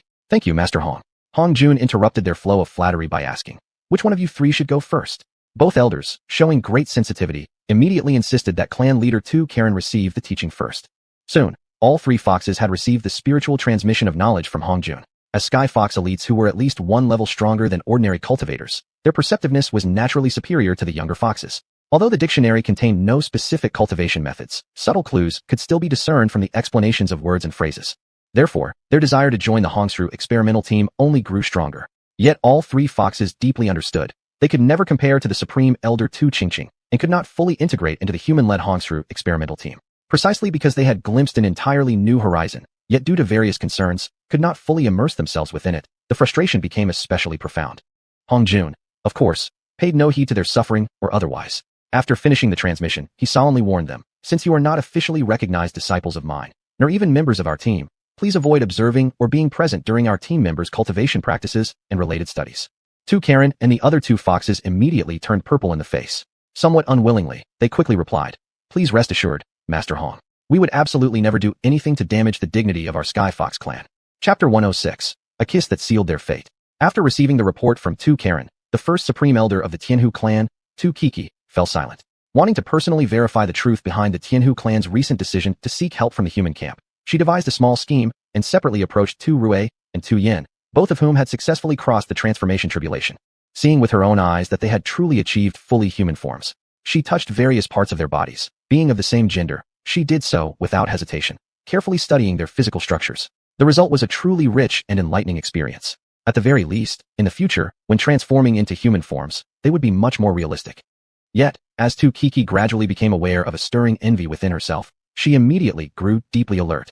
As the leader guiding the entire clan forward, she was fully aware of how dangerous such a mindset, one prone toward emotional bias, could be, especially regarding the clan's genetic inheritance and the possible qualitative changes it might bring. At that moment, she even found herself understanding, to some degree, the former Supreme Elder xiuxian's stubborn actions. This truly was. Only when one reaches a certain level of cultivation and perspective would they be able to consider every possible angle. Those who haven't yet reached that stage naturally won't possess the same level of caution towards seemingly sweet, but ultimately poisonous temptations. Yet the entire clan's people had once served as a powerful foundation and decisive weapon that had propelled her smoothly into power. Now, even with her wisdom, she could clearly foresee that within not-so-distant future, the Xianhu clan would completely lose its current lofty and free status and become utterly subordinate to the Han clan's human experimental team. For the vast majority of non-clan nationalist clan members, this could allow them and their descendants to live longer and more fulfilling lives. Under the immense and unavoidable tide of mediocrity, the few wise elites who could see further ahead would be powerless to resist. Left with no choice, they could only retreat quietly to a remote corner, silently screaming. Knowing the inevitable outcome, Kiki felt all manner of sorrow, swallowing alone the bitter, poisoned fruit she herself had brewed. After a long silence, she finally let out a deep sigh, whispering a phrase that Tu Rui and Tu Yin, now leaving the room, could not yet understand. The world has changed. Having said that, she waved her hand dismissively, signaling them to leave. As Tu Rui and Tu Yin exited the room, they still instinctively glanced upward at the blazing sun in the sky before shaking their heads for no apparent reason and walking away. Inside the room, Kiki saw all of this. Every small motion they had unintentionally made, only further deepening her bleak outlook on the future of the Xianhu clan. With her brows furrowed and face full of concern, she gazed into the distant, unknown void, as though the countless ancestors and wise ones of the Xianhu clan across millions of years were quietly watching and waiting for her to decide which thorny path the clan would take toward prosperity. At a single thought, two opposing notions clashed and warred fiercely within her heart. Summon the divine descent and consult with the departed ancestors who had long transcended this world, seeking their guidance to resolve this crisis threatening the clan's survival. Do not summon the divine descent. History was filled with brutal examples. Those who had previously descended into this world via the ritual were nothing more than foxes who had escaped just before death from the stiff death syndrome by finding a way to transcend into another world. Yet in reality, these ancestors often held vastly different views and ideas. Their guidance might not necessarily be correct. Once the divine descent began, the entire clan, at least for a long time to come, would have no other choice, even if they followed a mistaken path. The more she thought, the more painful her head became. A stray thought suddenly rose in her heart. If only she weren't the first supreme elder. If only. After countless such if-onlys, the thought of giving up on further deliberation over the clan's future had already gained the upper hand. Acting on a sudden impulse, she made a decisive choice. After striking the clan's meeting bell, she lifted her head and commanded in a low tone, "Chieftain, come to the hall of assembly." As the deep and echoing bell rang out, every Xianhu, no matter what they had been doing, immediately dropped everything and flew toward the assembly hall. First to arrive was the priestess Tu Xianxia. After bowing respectfully to Tu Kiki, she stepped aside and surveyed the entire hall. A quarter of an hour later, Tu Xianxia raised her hand solemnly before speaking with dignity. This temporary base holds exactly 15,347 clan members. All 15,347 are present. We await your instructions, First Supreme Elder. Tu Kiki slowly rose, stepped to the edge of the platform, faced the crowd of over 15,000 clan members below, and spoke gravely. Today, we gather because the matter at hand concerns the very survival of our Xianhu clan. At her words, the assembled foxes immediately grew solemn and still. Determined to prevent this gathering from devolving into chaos, Tu Kiki directly and solemnly turned to Tu Karen, who was also standing upon the platform, and said, "Chieftain, initiate the divine descent." Every fox in the audience instinctively concentrated their minds. And for real, they now clearly understood. The Xianhu clan was truly facing an immense disaster. Although Tu Karen had never experienced the divine descent personally, nor had he ever witnessed a real divine descent in his nearly 10,000 years of life, he had still mastered all the theoretical knowledge necessary to perform the ritual, an essential skill for any chieftain of the Xianhu clan. Thus, driven by a sense of curiosity, he mobilized his Xianhu clan's energy and silently began chanting the divine descent invocation. As Tu Karen recited the short chant for the third time, all the Xianhu clan's people felt an invisible pressure slowly descending from above. Originating from above the temporary base of the Xianhu clan, this whooshing voyage gradually diffused outward over time. Within moments, it silently crept toward the settlement of the Han clan's experimental team. Tu Xianxia stood up, her face filled with shock. After silently sensing the pressure for a moment, She hurriedly sought out Hong Jun, suppressing the fear in her heart. She quickly said to him, noticing that he was already gazing toward the direction of the Tianhu clan's base.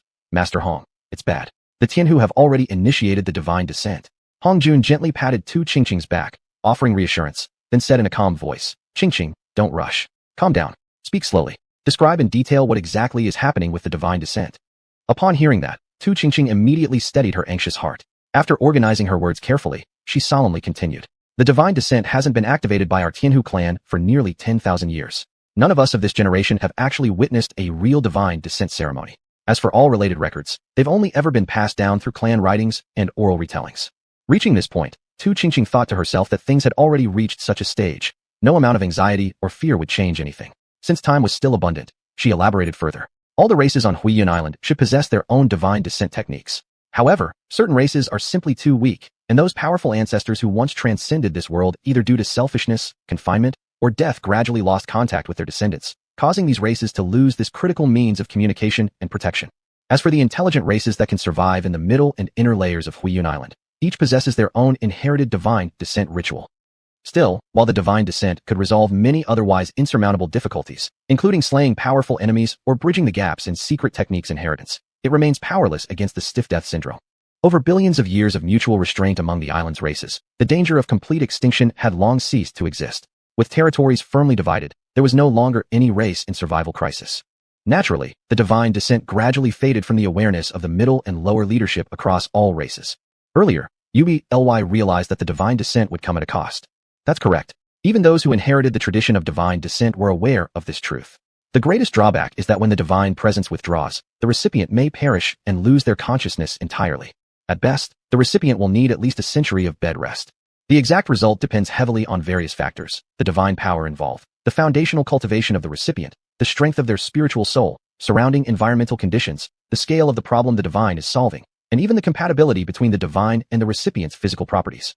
As for the divine beings themselves, although they still must follow the fundamental laws of this world and rely on physical forms within it to fulfill the clanspeople's requests, they can essentially be considered experts with transcendent strength, capable of going beyond this world.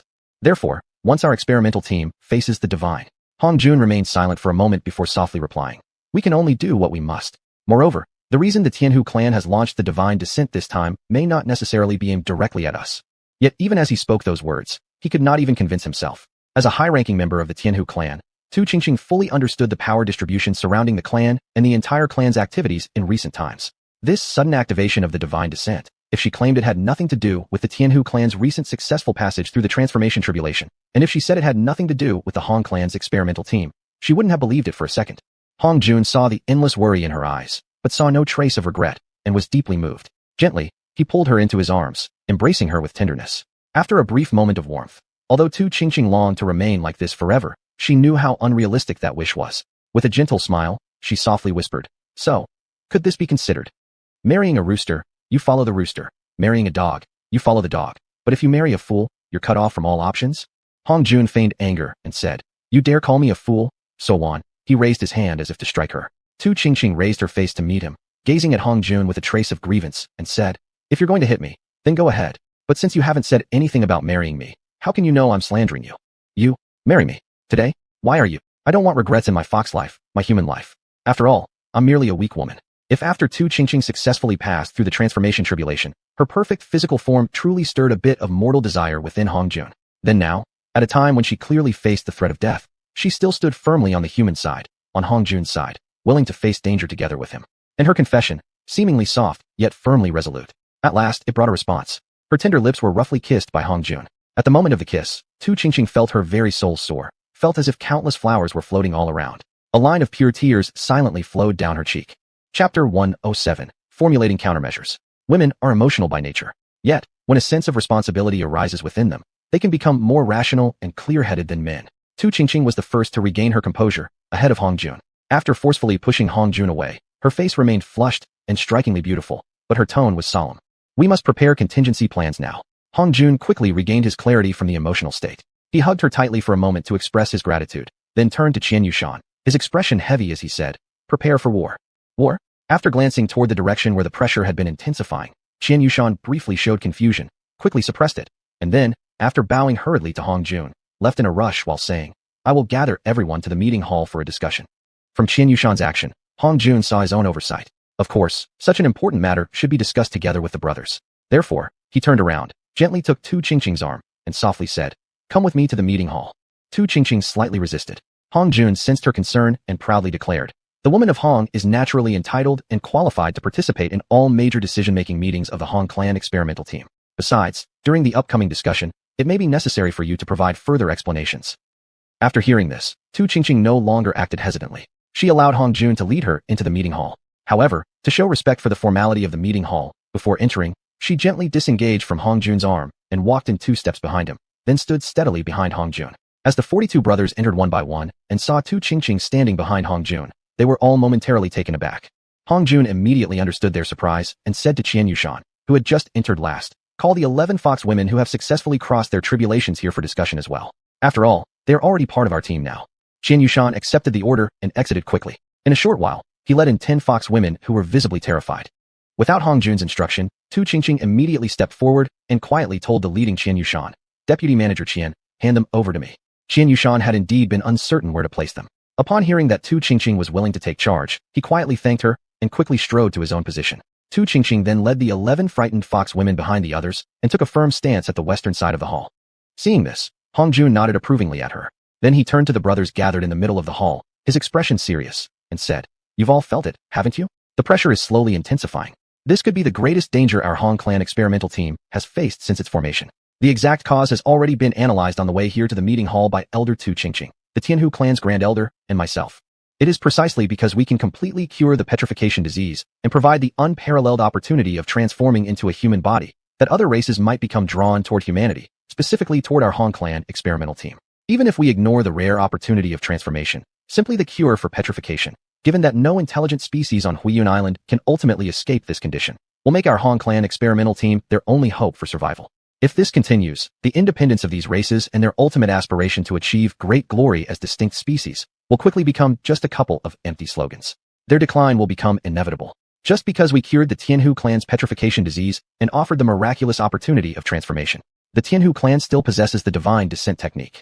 As for the gods about to descend into this world, how they view our selfless assistance and what actions they may take remains entirely uncertain. Therefore, for our own safety, we must prepare for the worst-case scenario. Prepare for war. The gathered brothers reacted joyously to the mention of battle. 10 years. 10 years of unnoticed cultivation, and only during war will their brilliance shine. The 11 fox women standing on the west side of the hall watched in astonishment as the official members of the Hong clan experimental team actually welcomed the prospect of war. Madmen. Absolutely a group of madmen. And yet, deep in their hearts, they inexplicably liked them for this unflinching, forward-charging craziness. They exchanged glances among themselves, their eyes now filled with hope as they looked upon their respective men in the crowd. Seeing this, Hong Jun felt a sense of difference from what he had imagined, yet it brought him even more delight. After thinking for a moment and calming his emotions, he raised his head and said to Tu Qingqing, "Elder Tu, please introduce our brothers and sisters to the details regarding the Fox clan's deity." Tu Qingqing leaped gracefully onto the raised platform at the front of the hall. After giving Hong Jun a slight nod, she faced the gathered brothers and spoke frankly. "Since I have limited time spent with all of you and haven't fully understood many aspects, I can only introduce what I know based on conclusions previously drawn on Huiyun Island, for your reference. Firstly, gods cannot be killed. At the very least, according to all historical records across all species on Huiyun Island, there has never been any successful account of slaying a god, no matter how bitter the enmity between races. Though gods need a host body from a race for their descent, they will go to any lengths to fulfill their divine will. In other words, they do not care in the least whether the descendant's body, the one they descend into, will remain intact or even survive in the end. They simply use it and discard it once done. Moreover, the host body, after being possessed by the god, possesses high divinity. Ordinary weapons and tools are ineffective against it. Thus, directly attacking a god incarnate in battle is of little significance. This explanation from Tu Qingqing utterly shattered whatever lingering hopes and fantasies everyone held in their hearts. The 11 fox women, already trembling in fear, now turned even paler, their bodies visibly trembling and unsteady. In the middle of the hall, the Hong brothers fell into silence. Hong Jun, after a brief but deep contemplation, solemnly asked, "Are those so-called gods completely invincible then? Do they have no weakness at all?" Tu Qingqing pondered for a while before replying with a bitter smile. "At least in all inherited records of every species, there is not a single instance of a successful god-slaying battle. There is no record at all. From my personal speculation, gods descend by using their divine consciousness to inhabit the host body, manipulating it to perform miraculous deeds. Therefore, perhaps divine consciousness attacks may be the only method and way." This line of thought instantly opened a new door for everyone. Divine consciousness. Hehe. Other things aside, but when it comes to consciousness cultivation, even Hong Jun sensed the rapidly growing confidence among his brothers and promptly turned to Tu Qingqing, asking, "Do you, or any species you know, undergo tribulation lightning strikes when advancing in cultivation?" Tu Qingqing thought for quite some time before shaking her head. No, none of the races require tribulation lightning to ascend. Not even those becoming gods and leaving this world require any kind of lightning tribulation. As soon as she finished speaking, her eyes lit up. She was a fox who had undergone the lightning tribulation. She naturally knew that lightning tribulation was not only a form of physical transformation, but also a powerful refining process for the soul, offering qualitative improvement. And if gods had never experienced such refinement, then weren't they? Tu Qingqing became visibly excited with her own thoughts. Upon hearing Tu Qingqing's words, the Hong brothers, who had initially felt a bit disheartened, now felt an immense surge of enthusiasm. All of them had successfully passed the tribulation lightning strikes during core foundation building. They well understood that, though painful, such trials offered extraordinary tempering effects on both body and soul. A soul that had passed through lightning tribulation versus one that hadn't were essentially two beings entirely different in essence. What's more, over a long period of time, all of them had specialized in lightning-based cultivation techniques. The more they thought, the more they looked to Hong Jun, each silently wondering what would happen if Hong Jun were to summon lightning to strike those so-called gods. The previously solemn and tense atmosphere of the meeting hall vanished entirely, as most of them began imagining attacks using lightning techniques, soon filled with humorous jokes and banter. "I am a god, all-powerful. You mortals, bow before me. Are you afraid of lightning? I am a god possessing transcendent wisdom, beyond this world. Can you endure lightning strikes?" The fox women, standing quietly aside, had initially been frightened because their inherited knowledge taught them gods were absolute, unreversible, untouchable, and unbeatable. But now, amid the humorous, wild banter, they began to realize that these lofty, unreachable gods might not be as powerful as they imagined, merely beings favored by fate and opportunity. Releasing their fears, they gradually became relaxed and soon joyfully joined the Hong brothers' teasing and joking group. In no time, they too were delivering witty remarks. "No matter how many methods or abilities you possess, I shall counter with lightning alone." Hong Jun, after some contemplation, considered that aside from lightning, their fellow brothers' treasured swords might also prove extremely useful. After all, the sacred tools used by cultivators to uphold their oaths were also capable of unpredictable might. Thinking thus, Hong Jun slowly stepped forward toward the front of the platform. Instantly, the entire hall fell silent. All brothers, starting from today, resume the land of the lightning techniques. Those who have disciples shall also pass down the lightning techniques to them. Upon hearing these words, the 11 fox women immediately knelt to the ground and kowtowed in gratitude. Meanwhile, these 11 brothers also need to assist them in understanding the significance of one's innate fabog, as well as the methods of forging them. Though the fox women had no prior knowledge of the concept of innate fabog, they could tell from its equal mention with lightning techniques that it must be an extraordinary and rare artifact. Therefore, they kowtowed again in deep gratitude. Lightning techniques are one of the authorities granted by heaven and earth. However, in this world, and perhaps others as well, the path of the immortals is not well developed. Thus, lightning techniques have been neglected by all people and intelligent beings. You must understand, lightning techniques are the only ones not limited by the world's spiritual energy. Of course, the density of spiritual energy does have some minor effect on the intensity of lightning strikes, but not significantly. With lightning techniques, you can penetrate heaven and earth at any time, at any location, delivering precise and targeted strikes. Therefore, I ask everyone, while deeply studying your own cultivation methods, place the practice of lightning techniques at the top priority. The crowd unanimously and loudly voiced their agreement. After Hong Jun announced the end of the meeting, everyone departed with great confidence, swiftly setting out to carry out the tasks assigned by Hong Jun one by one. Chapter 108 Reactions from All Sides. Just as the Hongshi experimental team, led by Hong Jun, drafted their countermeasures, the Tianhu clan invoked divine descent, generating an immense pressure. Centered at the Tianhu clan's temporary residence, this pressure finally spread throughout Wuzhi Island, even encompassing a vast nearby sea area. All intelligent races on Wuzhi Island that had records of divine descent immediately recalled their members and gathered tightly in defense. Moreover, all intelligent races capable of divine descent ceremoniously brought forward their divine vessels, ready to initiate their own clan's divine descent at any moment.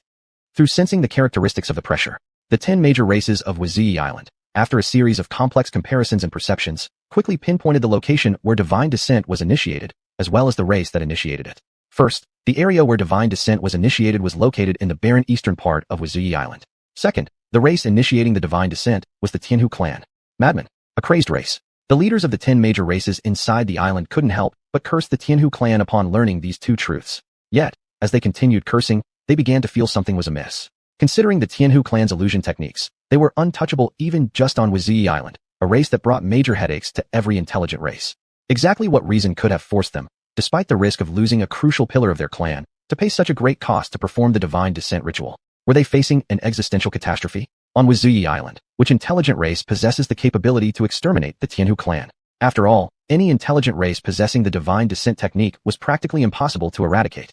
To say that a race threatening the Tianhu clan's survival might be unaware of their divine descent ability was utterly impossible. Although everyone was eager to discover the cause, fearing involvement, all races unconsciously issued strict orders to their people, absolutely forbidding their people from approaching the Tianhu clan's divine descent site, trying to discover why they were doing this madness. To avoid inviting unnecessary retaliation. Once the divine pressure reached the Bobeo clan, the clan leaders also gathered together, especially after analyzing and sensing the race initiating the divine descent and the area involved. They were also somewhat astonished. After a moment of silence, Jiang Qingyu, who was in charge of external affairs, abruptly mentioned, Wind Elder, your son Jiang Xiaohua, didn't he once accidentally wander out of the inner island? Wasn't he back just 2 days ago? Why not have him come here and tell us some interesting island news? Jiang Changfeng, sitting at the head seat, sighed bitterly and said, Elder sister you, if you hadn't brought him up, it would have been better. Mentioning him brings shame upon our Bobeo clan. What happened? Let's hear it. Let everyone here have a bit of fun. Jiang Qingyu immediately became more interested. Forget about it, Jiang Changfeng replied, giving her a pleading look. Jiang Qingyi, the internal affairs elder seated just below Jiang Changfeng, interjected with a muffled voice. Our Bobeo clan's reputation is not something easily ruined by a single young generation's minor missteps or verbal misbehavior. Upon hearing this, Jiang Changfeng realized the matter couldn't be hidden anymore. Do you know what he did immediately after returning to the island? The first thing he did was seek me out insistently, demanding that I have my old man taken to the edge of the outer island's eastern side. Wait a moment, you mean your naughty little flower once went to the outer island's east side? Jiang Qingyi's interruption immediately shocked the hearts of the 13 elders, including Jiang Changfeng. Jiang Changfeng's face darkened, and he waved a hand. A burly guard waiting outside the hall immediately entered, bowing respectfully before Jiang Changfeng's seat. Jiang Changfeng pulled out a black decree from the side of his chair and handed it to the guard while coldly saying, Go fetch Jiang Xiaohua, the youngest son of me Jiang Changfeng, the grand elder of the Bobeo clan. Although the guard had seen many things, it was the first time he truly accepted the clan's black decree, a supreme command, under which the entire clan's strength must ensure the safety of the individual receiving the decree and bring him to the designated location. Anyone obstructing the order would be treated as a traitor. Something big must be happening. Though his whole body was extremely excited, he steadily accepted the decree and repeated the entire command word for word without error, receiving Jiang Changfeng's approval before turning his body swiftly and vanishing rapidly from the meeting hall. None of the other 12 elders felt that Grand Elder Jiang Changfeng's action was an overreaction. If not for the consideration of their own identities and Jiang Xiaohua's status, they would have all rushed out personally to find Jiang Xiaohua and ask about his recent experiences. Soon, a reckless and defiant voice rang from outside the conference hall. Who would have thought my old man would finally have a bright idea and believe? Jiang Xiaohua, Saint Mother Flower Cat, had barely stepped into the meeting hall when he saw his father's furious face, glaring with eyes as if spitting fire. He then saw all the other 12 elders of the Bobeo clan, not a single one missing, sitting in the hall, their eyes shining as they stared at him. His heart couldn't help but lurch. This wasn't just a threefold interrogation. It was a 13-fold one, led by his damn straight-faced elders. A guard behind him, with a stubborn expression, was tightly pressing against his back, fearing he would retreat or escape. Jiang Qingyu instantly darted forward and grabbed him, forcing him to sit on her lap. Seeing her gentle and caring gaze, Jiang Xiaohua felt not the slightest affection or tenderness, only terror. He quickly turned his head away, sitting there like on burning needles, too afraid to show any reluctance or fidget. Xiaohua, tell your auntie and all these uncles exactly how you blamed your old man. Don't worry, with more than 10 uncles and aunts present, your old man's temper won't dare raise its ugly head at all. Of course, we won't let him beat you without cause either. Jiang Xiaohua listened, his heart shivering with cold. Beating a cat without cause? That itself was pure nonsense. And the moment something went wrong, there would be plenty of cause. Even if the old man wanted to lighten the punishment slightly in front of these elders, there was no way he could. So, he could only obediently nod his head. Then, thinking that he was in possession of the truth, boundless confidence quickly arose within him, instantly dispelling all fear. He loudly said, I found the person my grandfather healed. Jiang Qingyi immediately cut him off. Wait a moment. Show us the appearance of that race. Jiang Xiaohua immediately activated his internal Bobeo clan power and quickly sketched Hongjuan's image before everyone. Though the details might be slightly rough in some areas, the confident and knowing expression on his face was perfectly vivid and clear. This was a race not one elder had ever seen or heard of before. After exchanging glances and silent communication, none of the elders possessed any related information. A completely new race appearing on Wuzhuyi Island, the implications of which were still unclear. Everyone instinctively attributed the Tianhu clan's current insanity to the emergence of this very race. Did you see any Tianhu near this race? After slowly exhaling a breath, Jiang Changfeng stared seriously at his youngest son sitting on Jiang Qingyu's lap and solemnly asked. Jiang Xiaohua's face quickly flickered with a strange expression. He casually replied, Tianhu? Sure there were. They even tried to take advantage of Hongshi's experimental team, hoping to cure their elder's stiff heart disease.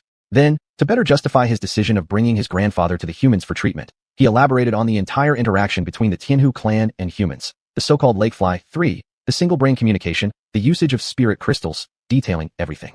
Though Jiang Xiaohua's verbal skills weren't particularly outstanding, through his somewhat dry narration, the 13 elders of the Bobeo clan could vividly imagine the achievements the humans currently possessed, along with their unique customs and ways of doing things. Just imagining, if the Hongshi experimental team could truly cure the stiffening disease, it would bring unprecedented upheaval, not just to their own race, but to all races on Wuzui Island. Their imaginations eventually led to looks of alarm. The benefits were obvious. The dangers, however, might lead to extinction or subjugation. After exchanging glances, everyone not only confirmed the exact location where the divine descent had originated, but also quickly understood its reason. Looking at Jiang Xiaohua's carefree expression, they all silently sighed inwardly. How blessed it was to be fearless through ignorance.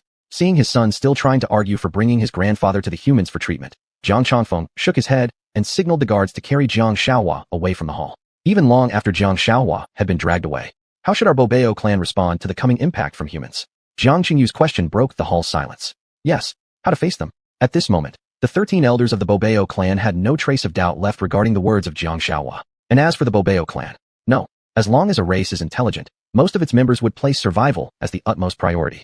And from personal survival, they could expand this reasoning to become a grand trend ensuring the entire race's survival. Once such a momentum was formed, even if a race's leaders were far-sighted, powerful, and highly influential, before the issue of survival, they would be utterly worthless. This was a blatant temptation. This was an open, shameless ploy. As wise individuals, they naturally deeply understood that concealing this news from their people would achieve absolutely nothing. If, by any chance, one race were to completely align itself with the humans, and all of its elderly who were originally destined to die continued to live indefinitely, then that race would gain absolute superiority over all other races. One single wrong step, and the very survival of the race might be at stake. What should be done? At this moment, a faint sense of helplessness stirred within everyone's hearts. Even if the majority of wise races had known the cause of this sudden divine descent, aside from prolonging their own anxious suffering, nothing substantial could be done. After a long pause, Jiang Changfeng finally spoke in a slightly hoarse voice. For now, let us remain still and observe how things develop. After this turbulent period, we can send Jiang Xiaohua to the human side to gauge the situation. Jiang Qingyi followed up. I suggest we reward Jiang Xiaohua with 10 drops of the Tianji Xuanhuan essence. Upon hearing this, Jiang Changfeng couldn't help but turn his head to look at him. After a brief expression of defiance crossed Jiang Qingyi's face, he coldly said, I admit openly that I bear some resentment toward you. However, it's only fair that those who make great contributions to the clan receive due recognition. Who he is the child of should hold no relevance whatsoever. Once Jiang Xiaohua's reward was confirmed, the entire Bobeo clan began silently setting its wheels in motion, all centering around the response to the Tianhu clan's recent divine descent event. Chapter 109, Divine Differences. When the Hongjun brothers and others finally felt the divine pressure suddenly vanish after enduring a whole day of torment, they were puzzled. Everyone looked toward Tu Qingqing. Tu Qingqing shook her head, dashing their hopes as she said, the divine descent has already succeeded. At this moment, Ma Gao asked her a rather confusing question. It's been nearly a whole day since the pressure of divine descent appeared. Aren't you afraid someone might try to interfere? Everyone turned to listen. Tu Qingqing gave a bitter smile before replying, don't be deceived by this apparent passage of a full day. In reality, divine descent can occur instantly with merely a thought.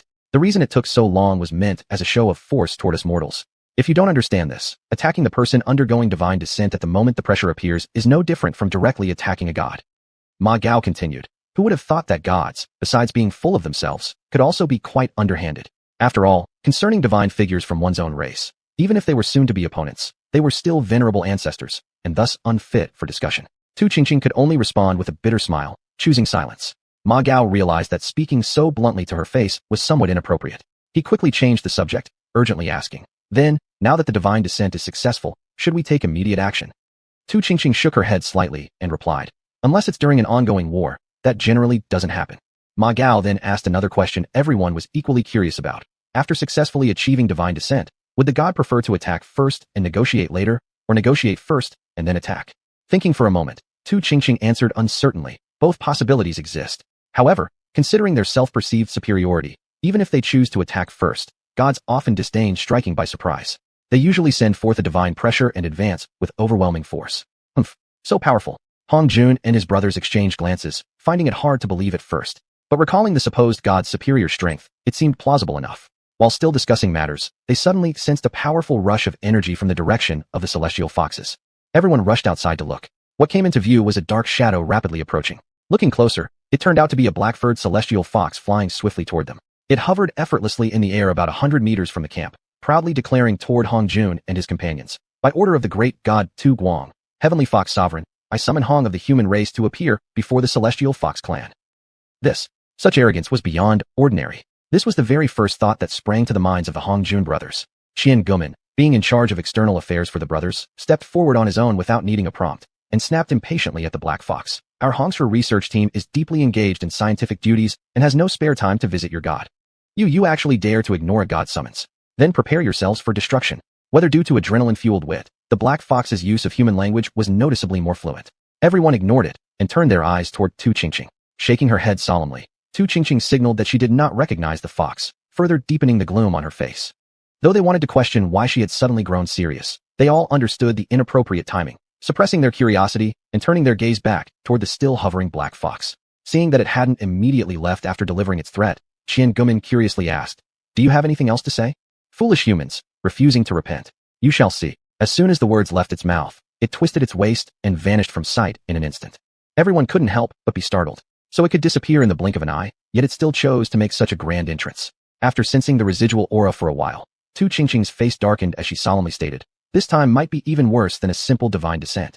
"Do you mean this black fox?" "Precisely. It's clearly a divine attendant, a descendant of a celestial fox god who has ascended to the higher realms. When such beings fail to form their own divine core, they naturally become attendants of the god. Their power is beyond ours. They serve as an intermediate force between us mortals and gods. Aside from the fact that they can be slain if their physical forms appear here, they are nearly indistinguishable from gods themselves."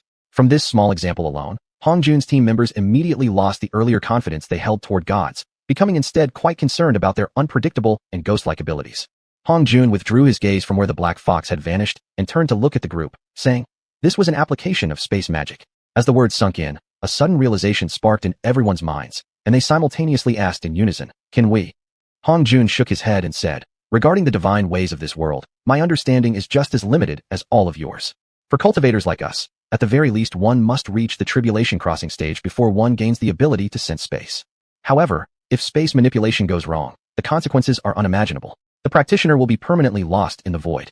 Then what about us?" Feeling his brother's confidence waver, Hongjun smiled and said, "There's no need to panic. Before the spells of immortals, even minor space abilities are really nothing significant. You only need to understand that during chaotic magical battles, unless one is a master of space itself, it is practically impossible to freely use space techniques." Everyone immediately felt reassured, grateful they had learned about these weaknesses early so they now had countermeasures, and thus confidence. After changing expressions several times, Tu Qingqing quietly asked, "But why have I never heard of such a countermeasure before?" After thinking for a moment, Hongjun glanced around. Instantly understanding, his brothers quickly formed a defensive perimeter with Hongjun at the center, expanding the watchful circle to over 100 meters away. Then, using secret voice transmission, Hongjun spoke directly to Tu Qingqing. "The world we are in now is originally one of high martial cultivation, further overlaid with the divine path. The divine path is built upon high-level martial cultivation, its absolute leadership established through faith by the great martial experts. Our immortal cultivation, however, does not rely on faith. All our offensive techniques are completely outside the realm of martial arts. It is essentially different from both martial cultivation and the divine path. I hope you will keep this a secret. If it spreads, and we cannot yet dominate everything, we will face endless troubles." Tu Qingqing's eyes gleamed with fascination as she whispered back to Hongjun, "Does this mean that our immortal cultivation path is actually superior to the divine path?" Hongjun remained silent for a moment before finally nodding. Since he had already started revealing things, he decided to fully disclose their strengths.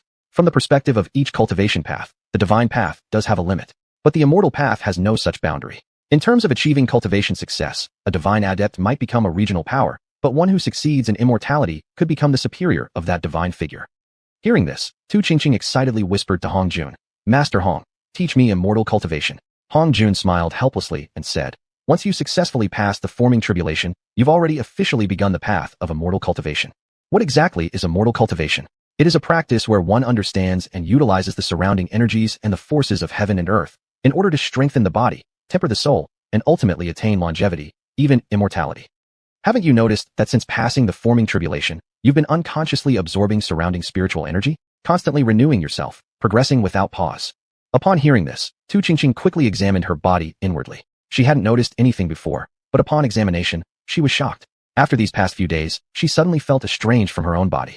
Seeing her astonished expression, Hongjun chuckled and said, "Try channeling your spiritual sense." Tu Qingqing obeyed and activated her spiritual awareness. A green radiance nearly 10 meters long instantly manifested with her will. Seeing this, even Hongjun was startled. So absurdly powerful. He couldn't help but sigh inwardly. No wonder, this is the strength of a golden core formation expert. Glancing toward the group of fox women who had been kept far away, Hong Jun's thoughts stirred. If they all learn magical techniques. He suddenly felt a headache forming. Seeing this, Tu Qingqing asked, puzzled, Master Hong, is there something troubling you? Remembering her oath, Hong Jun hesitated before saying with some inner conflict, yes there is. And it's a rather serious and difficult matter. Tu Qingqing Ly picked up on his dilemma and asked, is it related to us, to those 11 fox women? Could it be that they still have the ability to betray you?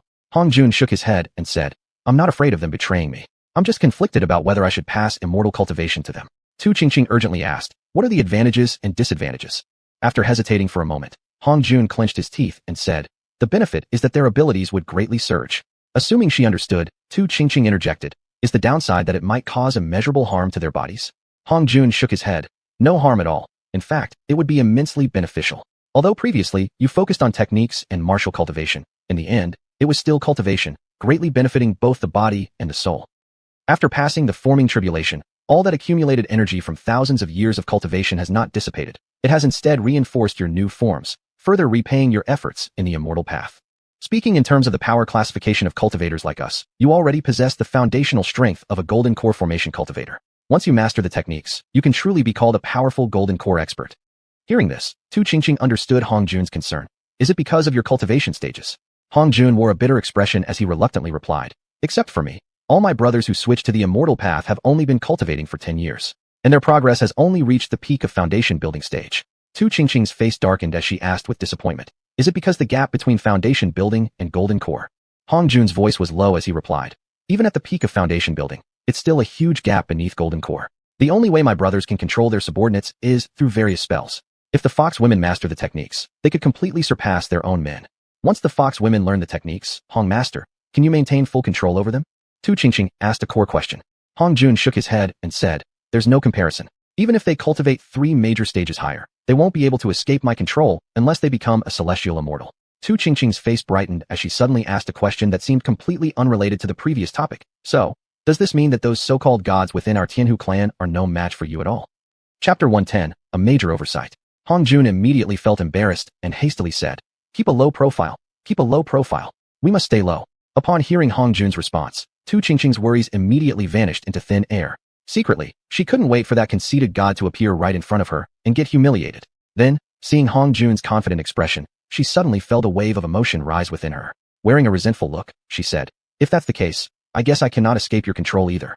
Hong Jun became even more embarrassed, scratched his nose, and pretended not to have heard anything. Tu Qingqing, however, knew when to stop while she was ahead. She steered the conversation back to serious matters. Don't worry, I will communicate properly with them. I believe once they have tasted the benefits, they won't easily betray their men. Seeing her willingness to take on this task, Hong Jun replied with great confidence, this job is entrusted to you then. If, in the future, any fox girl, after acquiring strength surpassing that of her man, decides to betray him, the brothers will surely be heartbroken. Then I will personally intervene. Tu Qingqing hurriedly said, no, Master Hong, you don't need to intervene in this. I will personally handle any woman who dares to betray our brothers. Hong Jun stared at Tu Qingqing for a while before heavily nodding his head. Fine. This task is handed over to you. I won't ask about the process, only the result. Having said that, he motioned with his hand to signal the end of alert. The brothers instantly returned to Hong Jun's side in perfect harmony and didn't ask about his conversation with Tu Qingqing.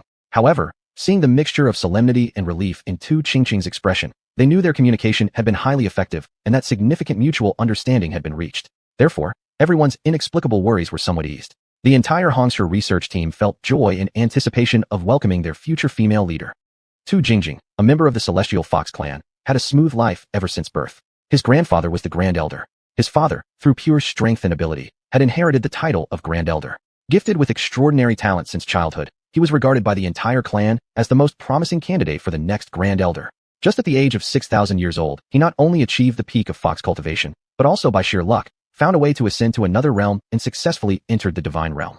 However, upon arriving in the Divine Realm, he felt as if he had been deceived.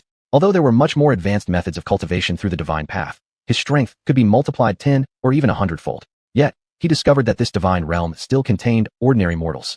What disappointed him even further was that, on Huizhou Island, he was second only to the tens of thousands of people below him, and the one person above was his aging father, who always obeyed him without question.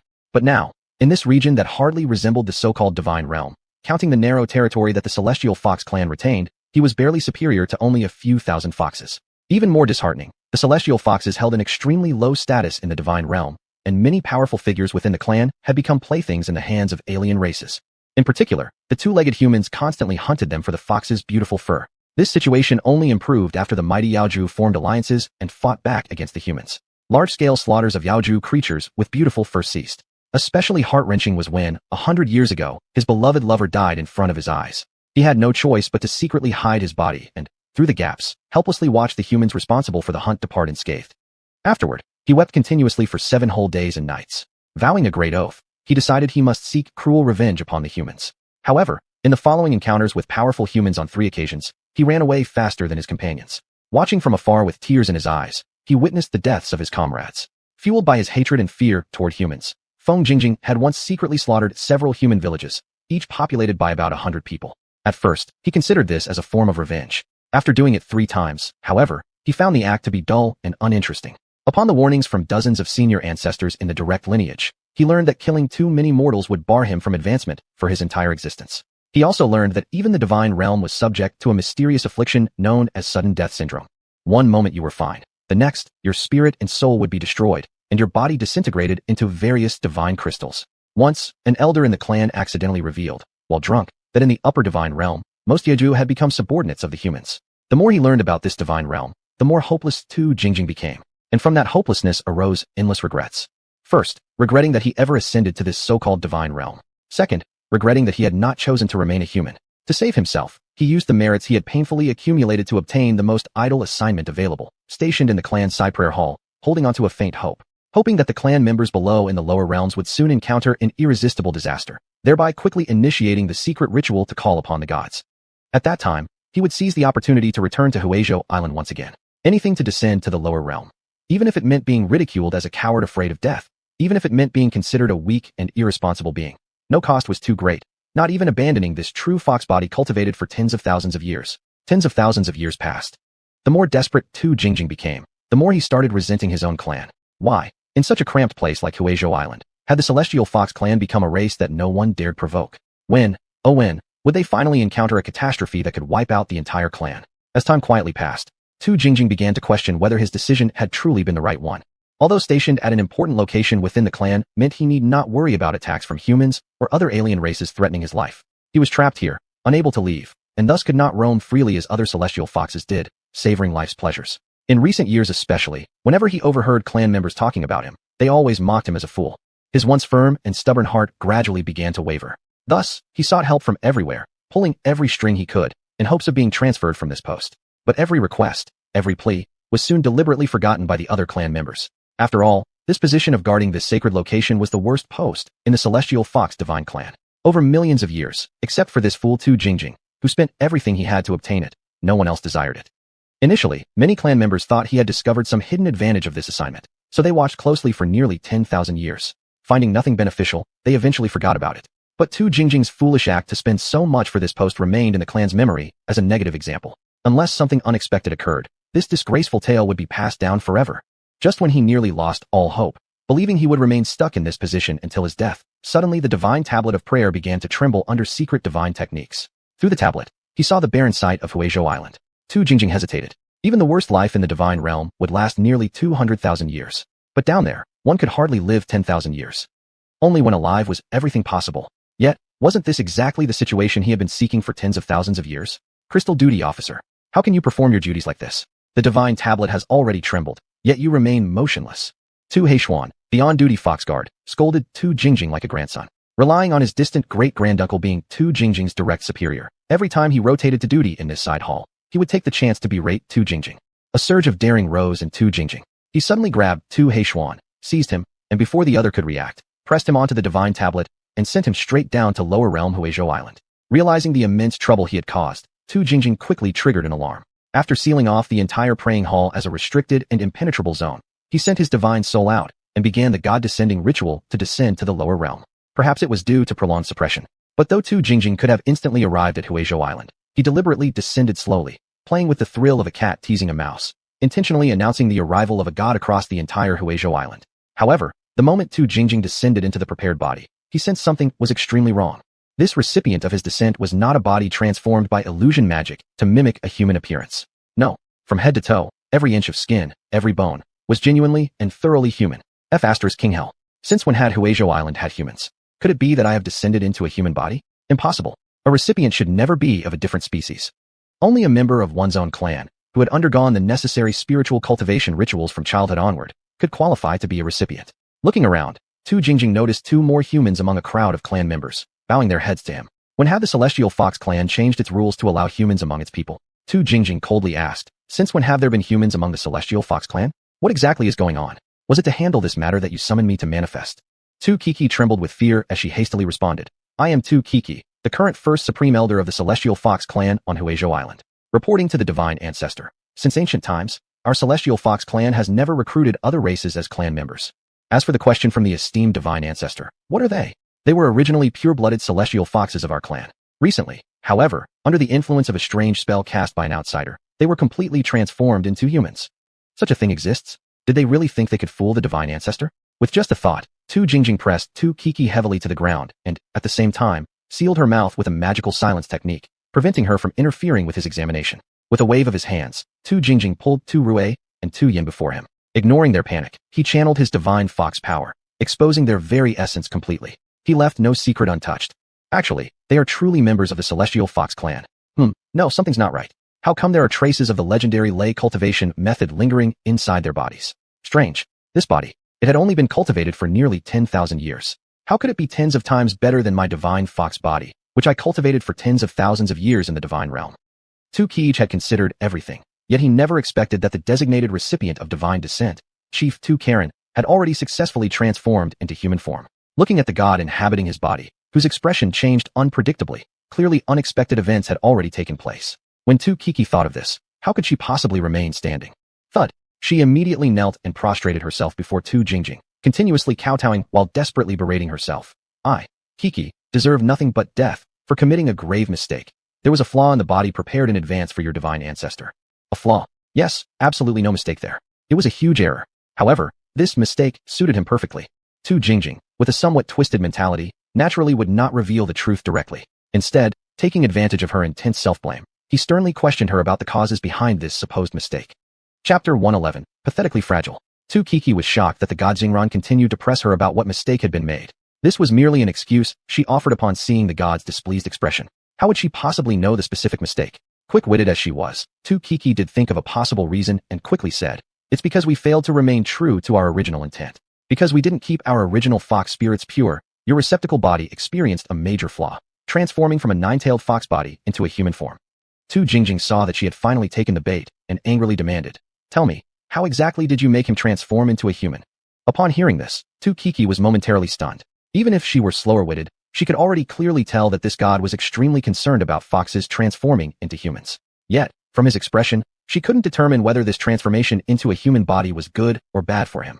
Thinking again how she had invoked this god precisely to address this issue that might lead to the annihilation of their race, she then detailed every step, from their initial contact with the human Hongshu research team up to the invocation of the divine descent ritual. She emphasized her own suspicions and fears, explaining that this was why she had initiated the secret divine invocation to seek help from the higher realms.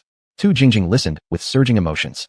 His instincts told him that he was about to encounter an earth-shattering opportunity. Thus, he couldn't wait even a moment longer. He immediately ordered Tu Kiki, you lead the... But, for the sake of caution, he quickly changed his wording to, except for one elder who will stay behind to maintain stability here, you lead the rest of the elders to join me in attacking the human camp. Seeing that the god was as uncompromising as she had anticipated, Tu Kiki eagerly replied with a loud yes, and stood up. Facing the still kneeling clanspeople, she confidently called out names.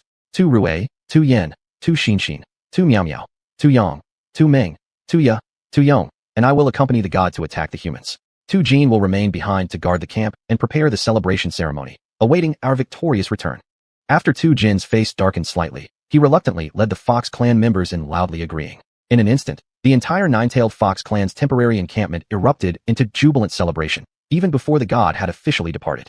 All the Fox clan's people silently vowed they must diligently cultivate and strive to witness firsthand the overwhelming might of the god and the insignificance of the enemy during the next divine war. Tu Xiuxian, as the god's attendant, naturally rushed ahead toward the human encampment. But Tu Jingjing, wanting to better understand this receptacle body, did not hastily rush directly toward the human camp. Instead, he walked slowly while continuing to examine and study the body along the way. At the same time, and cautiously, he directed his divine aura toward the human camp to gain an intuitive understanding of their strength before direct confrontation occurred. If they could be easily overwhelmed by his divine pressure, then they were naturally pathetically fragile. If they could benching stand upright, even under the suppression of his divine presence, they were still essentially helpless and only required extra effort and time to subdue. If they could completely disregard his divine suppression, that would be somewhat troubling. The outcome of this conquest might escape his control. Wanting to further reinforce his confidence, while Tu Jingjing advanced, riding Tu Kurong's body, he continued thorough testing and investigation of this physical vessel. The deeper he probed, the more continuously surprised he became with every moment. Suddenly, an unexpected thought arose in Tu Jingjing's mind. Why not just permanently possess this body and live on Huiyan Island? As soon as this malicious thought arose, the spirit of Tu Kurong, hiding deep within the soul sea of this body, fiercely resisted. You shall not possess my body, not even if you are a god. Startled by this sudden protest, Tu Jingjing was completely taken aback. His previously steady walking pace came to an immediate halt. Seeing this, Tu Kiki and the other Fox clanspeople reacted as if facing a major crisis. They quickly moved in front of Tu Jingjing defensively, carefully scanning their surroundings. The more they failed to detect any abnormality around them, the more fearful they felt deep inside, quickly developing a sense of helplessness. Could it be that among the Hongshu human research team, there really was? Right now, Tu Jingjing had no intention or patience to observe what was happening outside his body. Instead, astonished, he used his divine soul to probe into the soul sea of this body. There stood a nude young human boy, glaring at him with hatred. Judging from his appearance and demeanor, not only was his spirit not unconscious, Tu Jingjing's divine soul actually felt a sense of threat coming from him. That was serious. How many secrets could this human body, transformed from the nine-tailed fox clan, possibly be hiding? Throughout billions of years, whenever gods descended into mortal vessels, hadn't the original spirit within the host body always fallen unconscious and come completely under the god's control? But now, a sudden, violent impulse surged in Tu Jingjing's mind. He wanted to consume him. Consuming him would allow me to break through the divine restrictions of heaven and earth and gain a rare opportunity to ascend to a higher level. Consuming him would free me forever from the torment of stiffening syndrome. I could surpass the path walked by generations of ancestors of the Fox clan and have an immense chance to achieve eternal life. While drooling uncontrollably, Tu Jingjing forcibly suppressed the obsessive desire to consume him. Once this inner demon was restrained, he suddenly realized that his divine soul had been seized, as if caught by the throat like a chicken, held tightly at the edge of the soul sea. At this moment, Tu Jingjing did not even have time to think about how, as a god, he had absolutely no resistance in front of him. Stripped of pride by the brutal reality and now possessing a cautious and self-preserving mindset, Tu Jingjing didn't develop a sense of arrogance or indignation befitting a higher being. Instead, he hastily bowed deeply and tried to appease him. Chief Tu Kurong, your body is truly too perfect. Any fox, or even any god, cannot resist such temptation. So, ultimately, the belief that gods are inherently superior to foxes was deeply rooted in Tu Kurong's mind. Even though, in a moment of self-defense, he had grabbed the fox god before him. After Tu Kurong clearly expressed that he had no intention of taking over the body, his original belief instantly reasserted dominance. Tu Kurong nervously released Tu Jingjing's divine soul. Tu Jingjing, having barely escaped disaster, dared not stay another moment.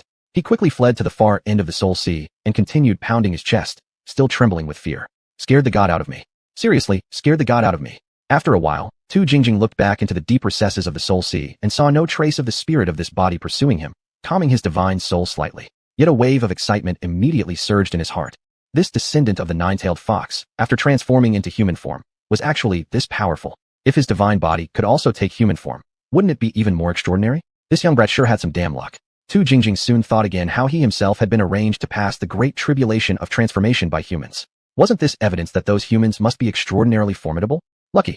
Because of safety concerns, he had only sent several elders of the clan to accompany him. If the entire force had arrived together and he had wanted to employ a deceptive strategy, temporarily appearing weak to trick the enemy, it would have become quite inconvenient to maneuver.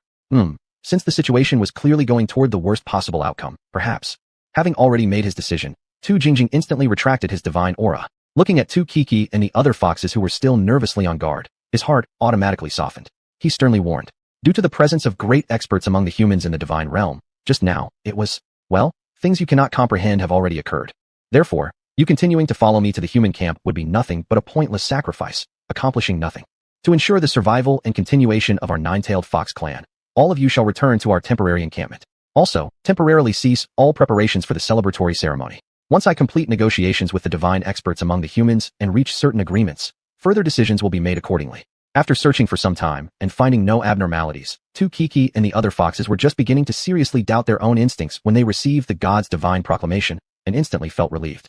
Soon, their hearts resumed their previous anxious suspense. They bowed deeply toward the fox god and hurriedly fled back to the nine-tailed fox clan's temporary encampment.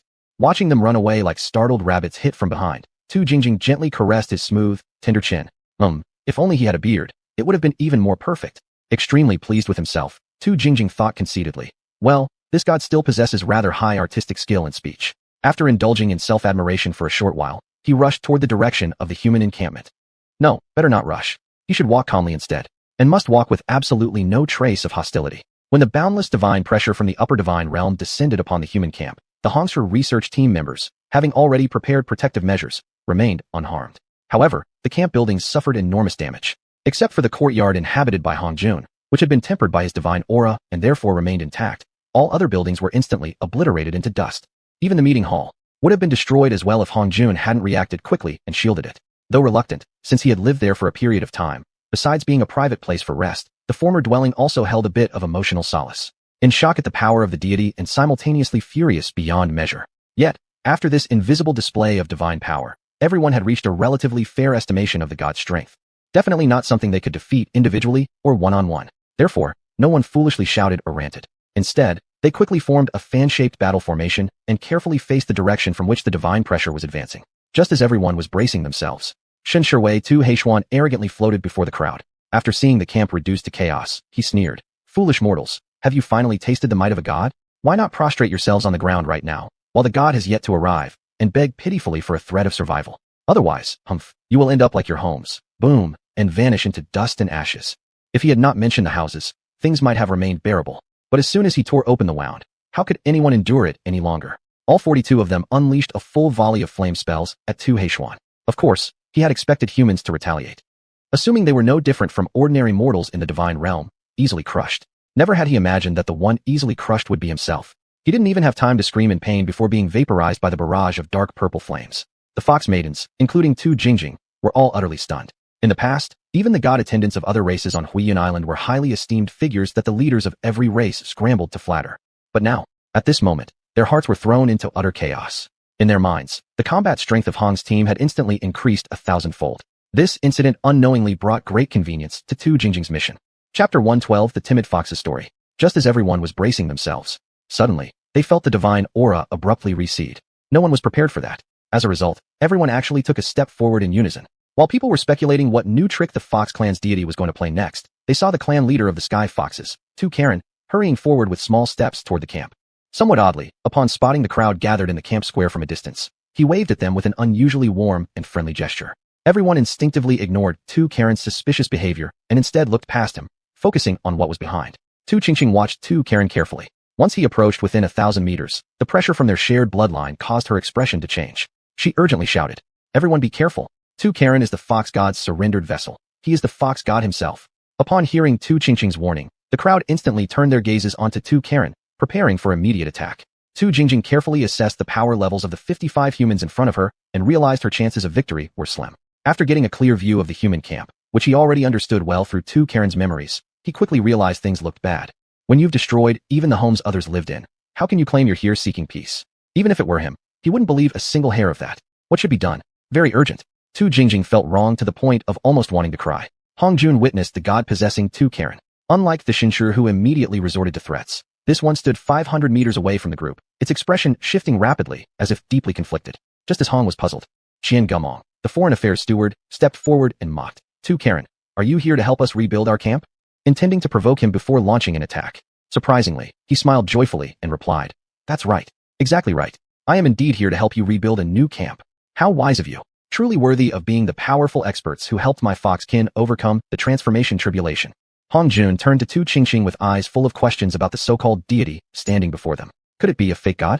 Tu Jingjing, who knew both the fox god and Hong's experimental team well, quickly considered a possibility and whispered to Hongjun, "I think the fox god now possessing Tu Karen sensed some unique changes within Tu Karen's body, soul, and mind after his transformation into a human form, which has caused him concern or intentions. Truly, she was an old fox with 10,000 years of wisdom and long experience in high positions negotiating with various powers. She had accurately deduced the truth. Being the fox god, naturally, she kept watch over the human team and heard Tu Jingjing betraying their side. Such a bitter hatred arose in her heart. After thinking it over, Tu Jingjing decided that no matter what he did, his fate was to become a powerless, defeated person. Therefore, he bluntly said, "Due to being deceived by that blackguard, I have committed a mistake that even gods of all races commonly make. To make amends for my mistake, I am willing to do my utmost to help you rebuild your home, and I am also willing to pay a corresponding price in return for your secret technique for human transformation. Giving up? Surrendering completely? Everyone suddenly felt somewhat bored. To satisfy their inner pettiness, they gathered around him and surrounded him. Seeing this, Tu Jingjing obediently crouched down on the ground, lowered his head, and allowed himself to be surrounded and mocked. Seeing this, Hong Jun gave a look to Qian Gumong, then pulled Tu Qingqing and quickly left, because he had too many questions needing Tu Qingqing's wisdom and answers. Xianxia pushed into the crowd and took a good look at the cowardly appearance of the fox god. After a moment of hesitation, he pushed back out and quickly chased after Hong Jun. Just as Hong Jun was about to enter the house, seeing Xianxia rushing over, he asked in puzzlement, "Master Qianyu, Master Hong, I have something I must report to you," Xianxia said, then suddenly felt like he might be overreacting. "Oh, what is it? Come inside and explain carefully." Hong Jun thought that since Xianxia was normally such a steady person, he wouldn't come to bother him especially at this crucial moment unless it was something important. After entering the courtyard with Hong Jun and Tu Qingqing, Xianxia saw them both sit down by a stone table in the yard, and he sat opposite them. After hesitating again slightly, he somewhat awkwardly said, "To be honest, I'm not quite sure whether the thing I know might be related to that timid fox god outside." Hong Jun listened with shining eyes and urged, "You actually know something about the heavenly realm? Quickly tell me what's going on with him." After slightly organizing his thoughts, Xianxia began speaking while thinking, "I don't know which world the so-called heavenly realm mentioned here refers to. As for me, I've told you before, I come from the Tianlan Empire, located east of the 13 alliances of Tianzhou. I'm a wandering disciple of the Qian clan from the Dongyan prefecture. Since I accidentally arrived in the 13 alliances of Tianzhou, I discovered that this barren land was not really suitable for cultivation by warriors like myself. I've traveled extensively, hoping to return to the Tianlan Empire. However," Xianxia shook his head slightly, sighed, and continued, "It seems as if this place has been sealed by some unknown great power. Although I found many flaws in the seal, my intuition told me that trying them would be too dangerous. I dared not take reckless action. And so, I settled down here, got married, and raised a family. For some unknown reason, later on, I noticed my powers gradually weakening year by year. I became afraid that I might. Through extensive investigations, I reached one conclusion. There must be an exit to escape this seal in places similar to Huiyun Island. Thus, I went to great lengths and finally made it here." Hong Jun couldn't help but interrupt when he heard this. "But how does this relate to? When I pushed through the crowd and saw the cowardly appearance of that fox god, I suddenly recalled a story from my homeland. This story has many versions, but all versions contain a very core plot. A timid fox spirit, for the sake of its own survival, was willing to abandon its ambitions and remain in seclusion, choosing to." At this point, Xianxia looked urgently at Tu Qingqing and asked, "Does your Tianhu clan have a special hall in the heavenly realm specifically for collecting prayers and messages from your people?" Tu Qingqing thought for a moment and answered uncertainly, "As for the heavenly realm, we are practically clueless. However, according to historical records of various clans, once the great divine prayer technique is performed, a response will immediately be received. Based on that, there should indeed be someone designated to oversee such a place in the heavenly realm." After thinking briefly, Xianxia continued, "Is it common here for divine descents to occur every so often?" Tu Qingqing shook her head and said, "How could that be possible? You must know that initiating the secret art of divine descent not only requires support from a highly accomplished expert within the clan. That expert is very likely to become practically useless after the secret art is performed. Then the deity descends. Since it's a god, it naturally surpasses all clan authorities in power. Usually, deities descending through divine descent tend to stay forcibly for nearly a month. Just imagine, spending such a huge cost to summon a deity that you dare not offend and must be carefully served. If you had to entertain it for 3 or 5 days, that would be fine. But if it's nearly a whole month, wouldn't that drive the leadership to the brink of collapse?" Hong Jun and Xianxia both thought for a moment and then nodded in agreement. Tu Qingqing concluded, "Therefore, I don't know about other places, but in Huiyun Island, our clans will not activate the secret art of divine descent unless facing imminent extinction. Based on what I know, the last time it was used before this incident was also by our Tianhu clan, more than 100,000 years ago." Upon hearing this, Xianxia became at least 70% certain in his heart that the fox god outside was most likely the timid protagonist from that story told in his homeland. Thus, he continued the topic. "The core plot of the story circulating in my hometown revolves around such a fox spirit, who paid a great cost to become a permanently idle guardian of a hall." Hong Jun thought for a moment and then mentally transmitted his voice to Qian Gumong at the plaza. "Bring him over here." Qian Gumong naturally understood who was being referred to upon receiving the mental message. Thus, he solemnly said to Tu Jingjing, who was still squatting on the ground with his head lowered, "Stand up. Master Hong summons you." Tu Jingjing quickly stood, used a technique to instantly clean away all unnecessary dirt on his body, and then clasped his fists toward the crowd, saying, "Thank you all for your affection. I must go see Master Hong first, and then I'll come back and spend more time with everyone later." Everyone present felt as if they were force-fed a mouthful of excrement at his shameless display, took a step back instinctively, and rapidly distanced themselves from him. Even Qian Gumong couldn't help wrinkling his nose in disgust. He turned around and led the way toward Master Hong's courtyard. after leading him to the courtyard's entrance. Although he couldn't smell any trace of filth from him, he still covered his nose and murmured through his hand, "Master Hong is inside. Just go in by yourself." Then he quickly left as if escaping. Tu Jingjing tidied his clothes a bit, but still felt uneasy. Thus, he quickly cast a water mirror technique. And again, he was shocked. This body. He couldn't help but touch his neck, recalling the sensation of being choked by Tu Karen's divine soul, completely powerless to resist. Only then did he manage to suppress the urge to seize and take over that body. It was simply because this body was too smooth and too powerful in xiuxian, its divine abilities. Immediately after, he fell into frustration and resentment. If this body had been somewhat weaker, it would have been better. Then he wouldn't have exceeded his normal capabilities, going from nearly half his strength to a full 100%, almost obliterating this entire encampment. Tu Jingjing sighed inwardly, forcefully suppressing the chaotic thoughts in his mind. Using the water mirror technique, he gave his entire appearance a careful once-over. Seeing that he looked spotlessly neat, he raised his hand and gently knocked on the courtyard gate. Chapter 113, Illusion Mutation. When Hong Jun heard the knock on the door, he secretly nodded in approval. This deity actually has some manners, he gently said in a warm tone. Come in. Tu Jingjing forcefully suppressed his excitement. With a pilgrim's heart, he lightly pushed open the courtyard gate, which was slightly ajar, and stepped inside cautiously. With a quick glance, he took in the three seated within the courtyard before hurriedly lowering his head. He moved in broken steps until, just 5 meters from the stone table, he suddenly dropped to his knees and respectfully said, Junior deity, Little Fox greets Grand Master Hong, human sage, and wishes you eternal health and soul wandering through heaven and earth. Hong Jun didn't respond, but instead looked toward xianxia. Upon hearing this, xianxia nearly pulled off the last few whiskers remaining on his chin. Overcome with excitement, he didn't even notice Hong Jun's consulting gaze. Disregarding etiquette, he hurriedly walked around the stone table and rushed toward Tu Jingjing, urgently asking, You're from the Tianlan Empire? Oh no. According to the demonic race's term, you're from the Tianlan Divine Kingdom, the Feng Mountain of the Divine Kingdom, correct? Tu Jingjing's divine soul nearly shattered under this barrage of questions. Inside, he repeatedly chanted one terrifying truth that filled him with dread. I knew it. Anyone possessing such an unfathomable ability, such supernatural skill could only possibly come from the divine cultivation of a human grandmaster from the Divine Kingdom. Fortunately, I backed down. Thankfully, I was cautious, successfully surviving a deadly crisis. As for those arrogant fools, those who mocked me and turned me into the clown protagonist of their stories, none of them escaped the grave, where the grass on their tomb mounds had long grown taller than 3 feet. In today's world, survival lies solely in self-preservation. After countless thoughts racing through his mind, he quickly crawled forward on his knees, reached xianxuan's feet, tightly grabbed the elder's thighs, and sobbed with tears and snot streaming down his face. This little demon, Jingjing, was terribly deceived by those damned descendants, leading me to act recklessly without restraint. Xianxuan, disgusted, pushed him slightly, but realizing he couldn't shake him off easily, hastily said, Stop. Speak clearly now. This isn't the time to hold you responsible for destroying our camp. I'm asking about your origin now. My origin? Oh, I understand. Little Jingjing is exactly as you, the Grandmaster, guessed. Your prediction. With your knowledge and discernment, there's no need to divine the future of a minor demon. With one glance, you have already seen through my identity. Correct. This little demon is from the Tianfu Valley of Feng Mountain, Dongyan Prefecture, Tianlan Divine Kingdom. Unknown to you, Grandmaster you. What a coincidence. I am from the Qian family of Dongyan Prefecture. From the Qian family of Dongyan Prefecture. Oh dear mother. A status equal to that of the Feng Mountain elite among the demonic race. No. They are the elite whom the Feng Mountain demonic race must look up to. This is one powerful leg. No. This is one giant leg. Instantly, Tu Jingjing held xianxuan's thigh even more tightly, his emotions surging with boundless reverence. And with a dramatic tone, he cried out, Fellow townsmen. He finished, and then burst into loud sobs. Tu Jingjing's behavior had completely shattered the worldview of Hong Jun and Tu Qingqing. Hong Jun. So this is a god. More like a self-proclaimed one.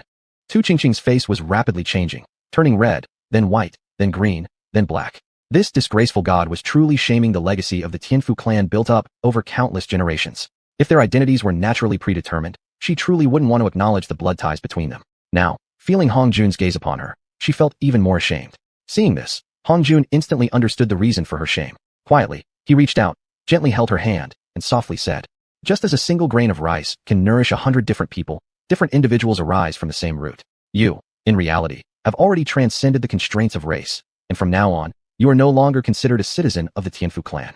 Besides, don't you now have me, and all our brothers and sisters? Hearing this, Tu Qingqing quickly wiped away the tears forming in her eyes and nodded. I understand, but as soon as she thought that no matter what, she couldn't erase her origin from the Tianfu clan, fresh tears began silently streaming down her cheeks. Hong Jun, upon seeing this, immediately knew the root of the problem.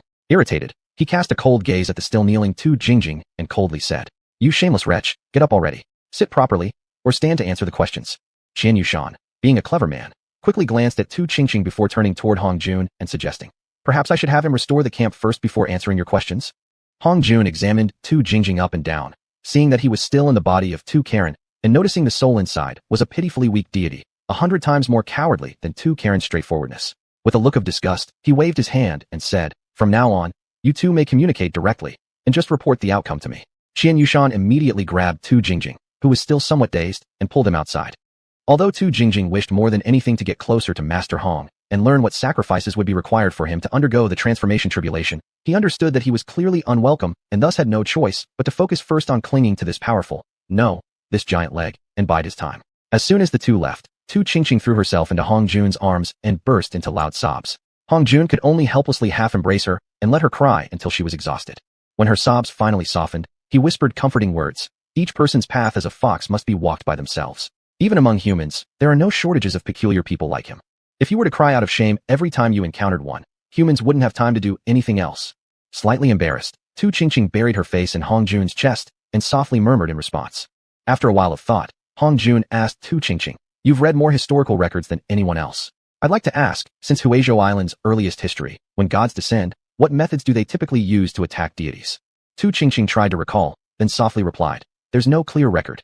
I imagine that even just the outward release of divine might, sweeping forward directly, is something the intelligent races of Huizhou Island could hardly withstand. Therefore, for them, certain combat techniques would actually be unnecessary.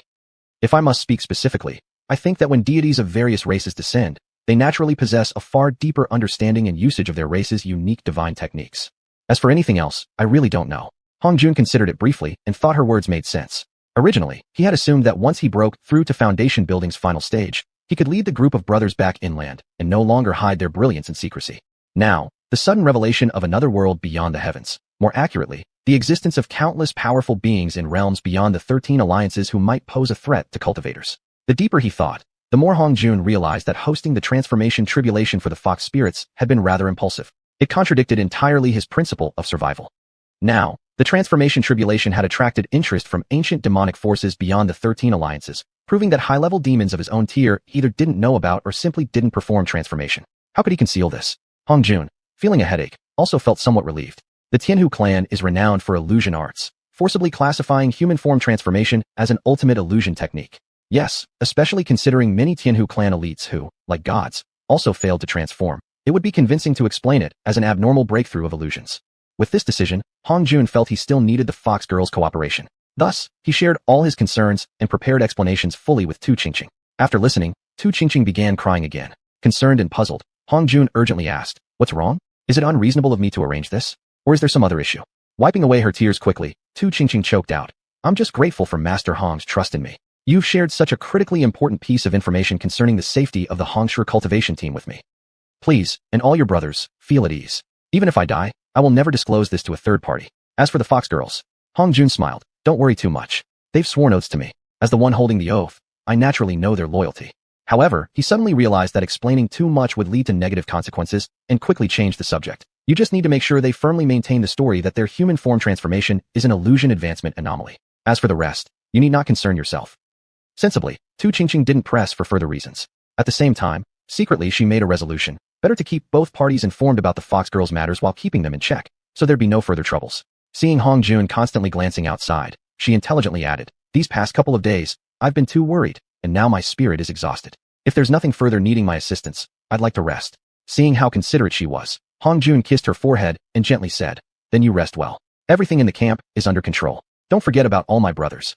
As soon as she closed her eyes, he lightly flew out of the courtyard. When Hong Jun arrived outside the courtyard, he was momentarily stunned. Had it not been for seeing Tu Karen's body, no one would have guessed that the camp had ever been destroyed by divine might. He had actually restored everything in such a short time. After a moment's thought, Hong Jun realized that even he himself couldn't have achieved this. His interest in this so-called cowardly deity immediately soared. With a sweep of his divine consciousness, Hong Jun discovered the fox deity was carefully serving xianxia tea in the hall. He quickly walked inside. When xianxia saw Hong Jun enter, he immediately vacated the main seat and sat across the tea table. Tu Qingqing, very thoughtfully, poured Hong Jun a fresh cup of tea. After receiving the message from xianxia that he had already subdued this fox deity, Hong Jun spoke directly to both of them. The Tianhu clan's human transformation is entirely a deception. It's because these dozen or so fox girls experienced an unknown mutation while cultivating illusion techniques, resulting in this unique physical anomaly. Although Xianxia was inwardly shocked, he remained expressionless and calmly lifted the teacup to take a sip. Tu Jingjing, on the other hand, pretended to be surprised and stared at Hong Jun. Seeing this, Hong Jun couldn't help but feel a headache coming on. At the very least, this explanation wouldn't fool the fox deity who had already descended into Tu Karen's body. Thus, he decided to reveal his hand. I can offer you the possibility of this mutation in your illusion techniques. Chapter 114. Initial Encounter with Forbidden Yuan. Upon hearing this, Tu Jingjing was overjoyed beyond expectation. He immediately knelt before Hong Jun and respectfully said, "Thank you, Master Hong, for your kindness." Hong Jun stared at him and solemnly said, "However, there are two conditions." Tu Jingjing heavily bowed his head and replied, "Please enlighten me, Master Hong. As long as it is something Xiao Jingjing is capable of, I will not hesitate to comply." Hong Jun's expression turned serious. "The first is to swear to me that you will never betray me or our Hong clan, and you will not disclose any information about me or our Hong clan research team to any third party." Tu Jingjing felt that this condition might be somewhat trivial. Hong Jun, who had been closely observing the changes in his spiritual consciousness, firmly and decisively stated, "As for the rest, you don't need to concern yourself, just swear to me." Without further hesitation, Tu Jingjing quickly dismissed all his doubts and made a solemn oath to Hong Jun. Then, he eagerly looked at Hong Jun, anticipating him to reveal the second condition. The moment Tu Jingjing finished his oath, Hong Jun's entire soul nearly got scattered by an overwhelming surge of oath-bound power.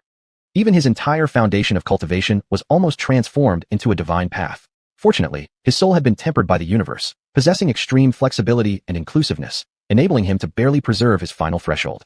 When the most intense impact finally subsided, the 5 elemental foundation platforms within his body perfectly fused together into an extremely broad and obscure foundational platform, which sank into his heart.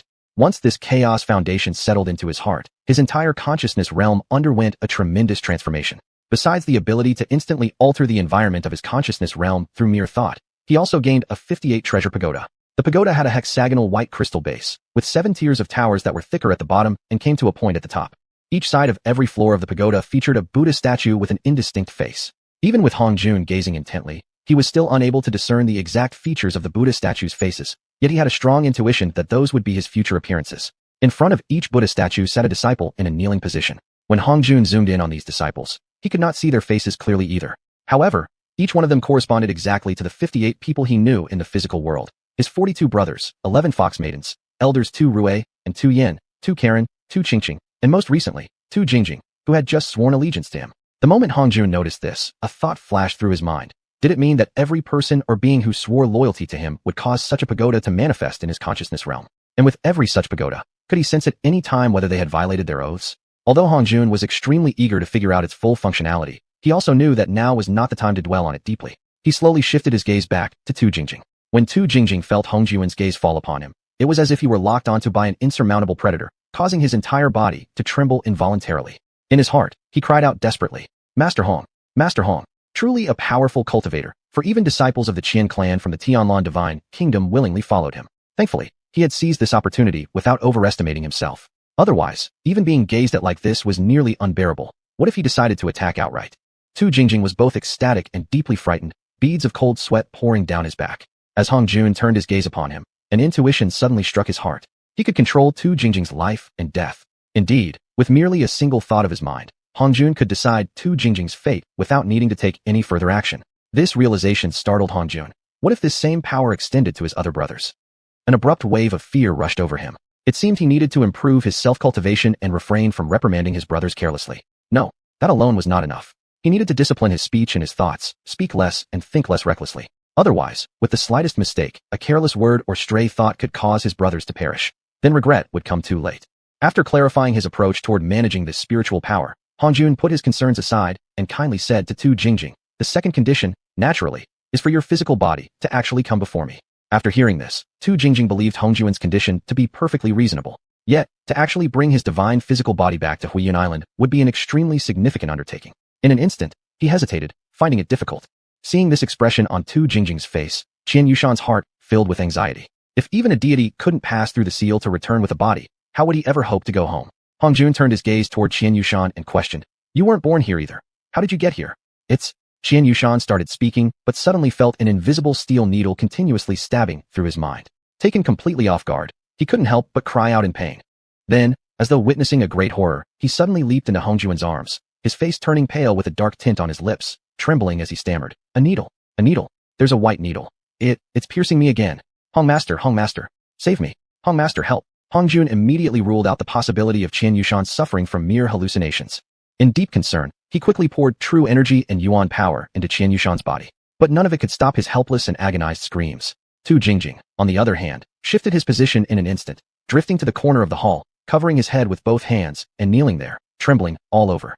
Sensing instinctively that he must know something, Hong Jun urgently asked him, "Do you know what is wrong with Grand Manager Qian?" Hong Master. Gaga. I am scared too. It's the forbidden. Upon reaching this point, Tu Jingjing became so afraid that he dared not say the name of the white needle out loud, fearing that it would come searching for him the moment he did. Hong Jun also realized by now that even if he forced Tu Jingjing to reveal the name of the white needle, without much knowledge of this heaven and earth and the ways of the world of saints himself, he would have no real way to handle it. Thus, he deployed his divine consciousness into xianxua's spiritual sea, searching thoroughly, yet he saw not the slightest trace of a needle. Helplessly, he finally raised his head and asked Tu Jingjing, "What areas does it mainly affect? What are its exact shapes or forms of existence?" As long as it wasn't the name, Tu Jingjing didn't seem nearly as scared and spoke slightly more fluently. It mainly attacks the divine soul. Once pierced by it, even a mighty cultivator would be unable to withdraw it. Hong Jun then asked in confusion, "Why has Grand Manager Qian been fine all along, yet today it's suddenly activated?" Tu Jingjing quickly replied, "There are certain triggering conditions, and according to legend, once it activates, the one who inserted it will automatically sense the location of the target." Upon hearing this, Hong Jun's heart tightened. Trouble. It seemed that his wish to lay low and quietly develop his strength, along with his brothers, might not go as planned. Seeing xianxia continuing to cry out in pain in his arms, Hong Jun felt a surge of sorrow and tried to think of a solution while asking Tu Jingjing, if someone were capable of removing it, would the one who inserted it sense that as well? Tu Jingjing looked embarrassed, lowering his head before replying. This lowly deity lacks the strength to fully understand its characteristics.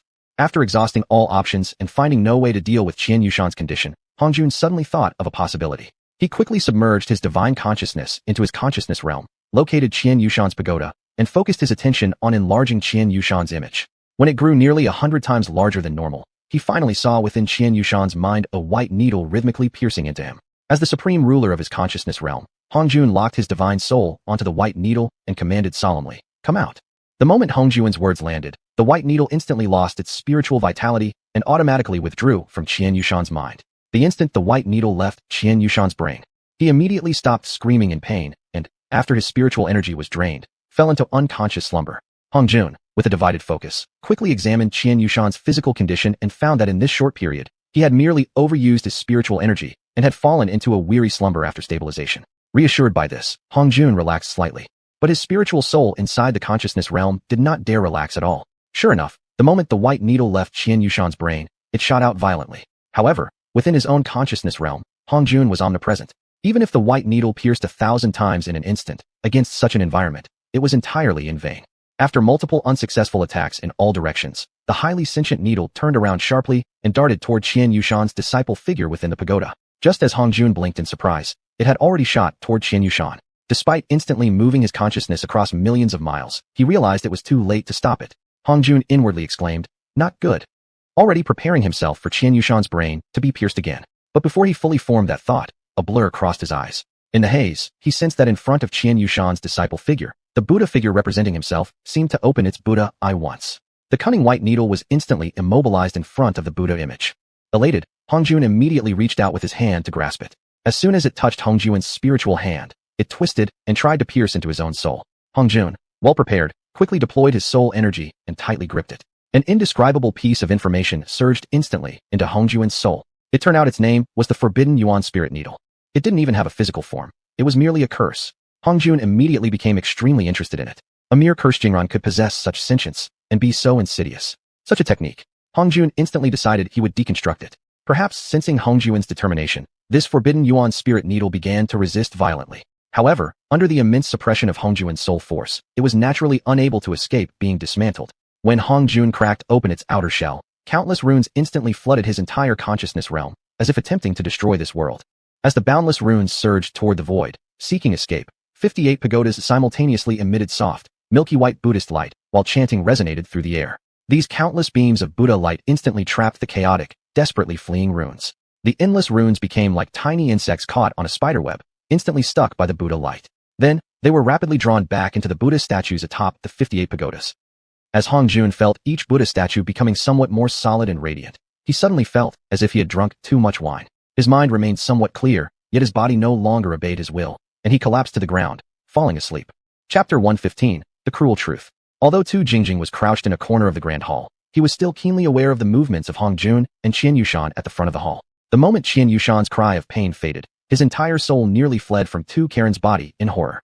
His soul repeatedly echoed a shocking truth he could hardly believe. Master Hong, Master Hong, Master Hong actually had a way to deal with the legendary xiuxian, Needle of Prohibition.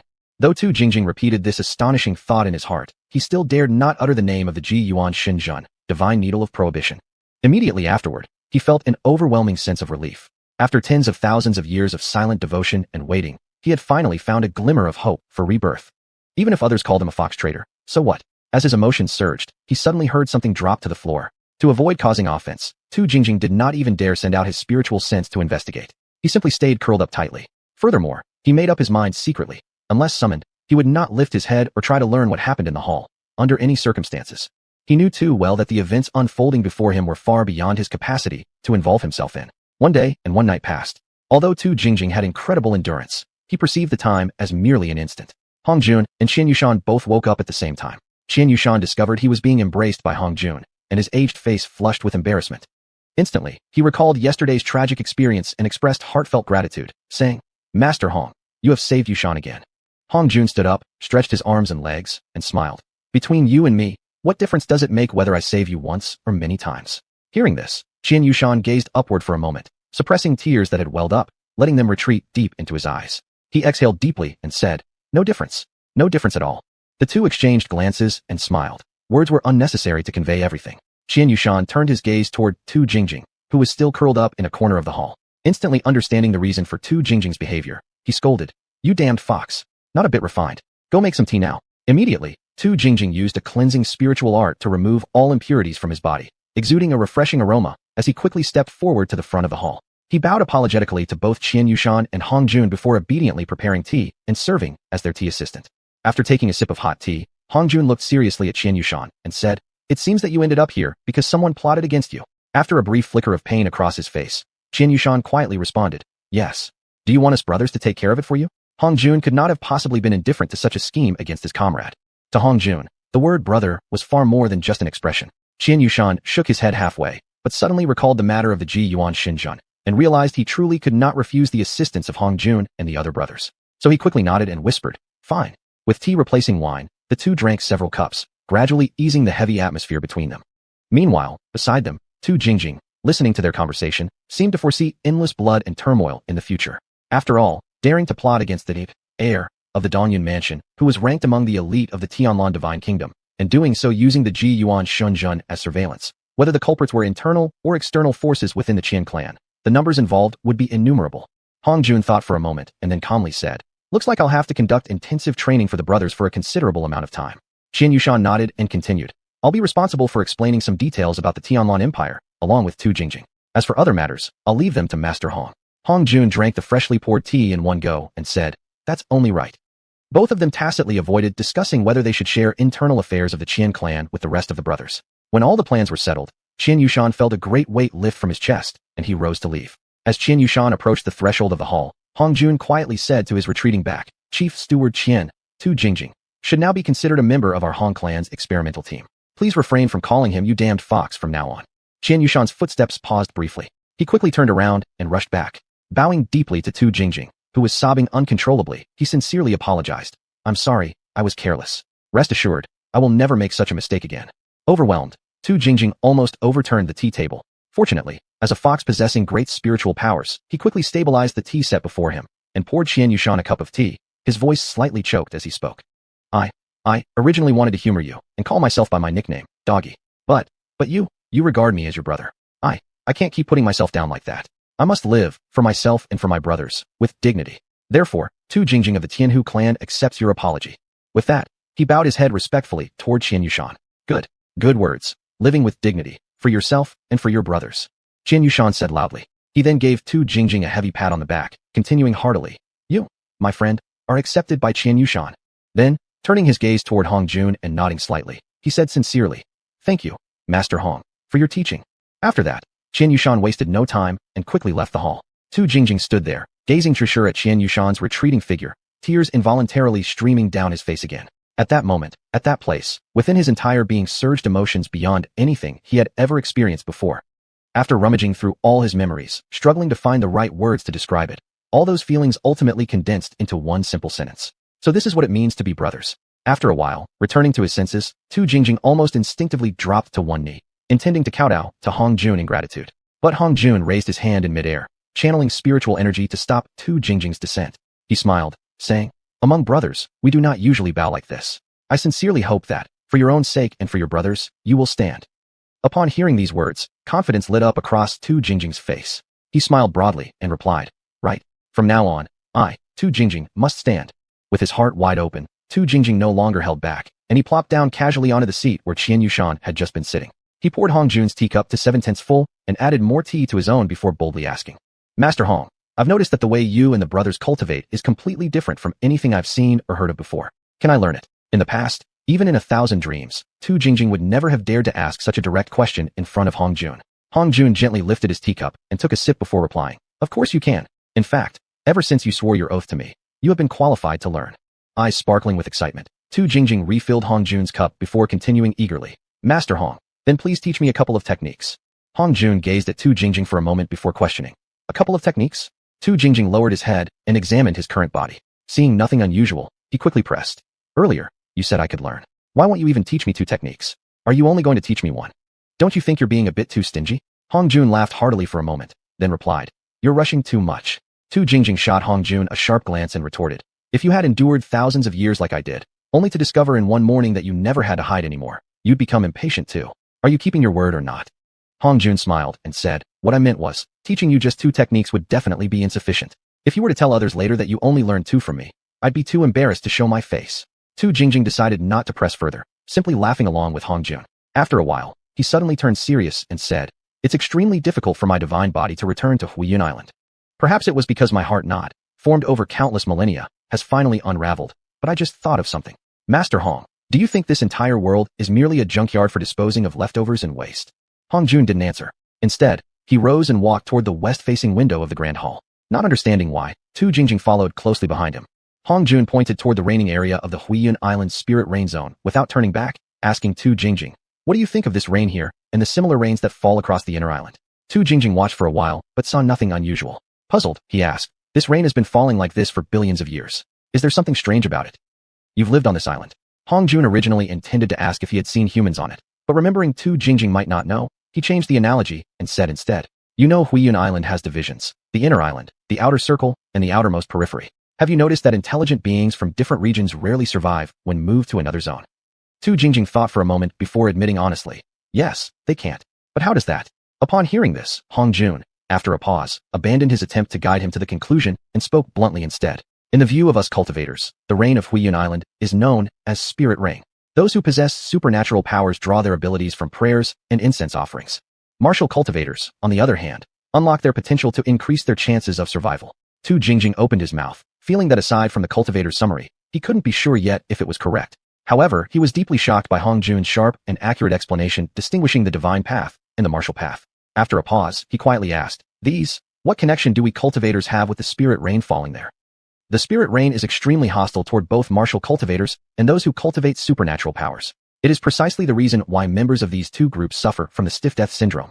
Then, Hong Jun elaborated thoroughly on the spirit rain's permeation abilities affecting all living beings, and how, without an effective method or solution to neutralize it, it harmed the joints and limbs. Tu Jingjing, who had successfully ascended to the divine realm and escaped this world, might have been a bit cowardly by nature, but he certainly wasn't lacking in intelligence or judgment. He quickly grasped what Hong Jun had explained, confirming it through his own past physical experiences. He began to fear that rain, falling right before them, which had become so familiar over countless billions of years that every living being had long become indifferent to it.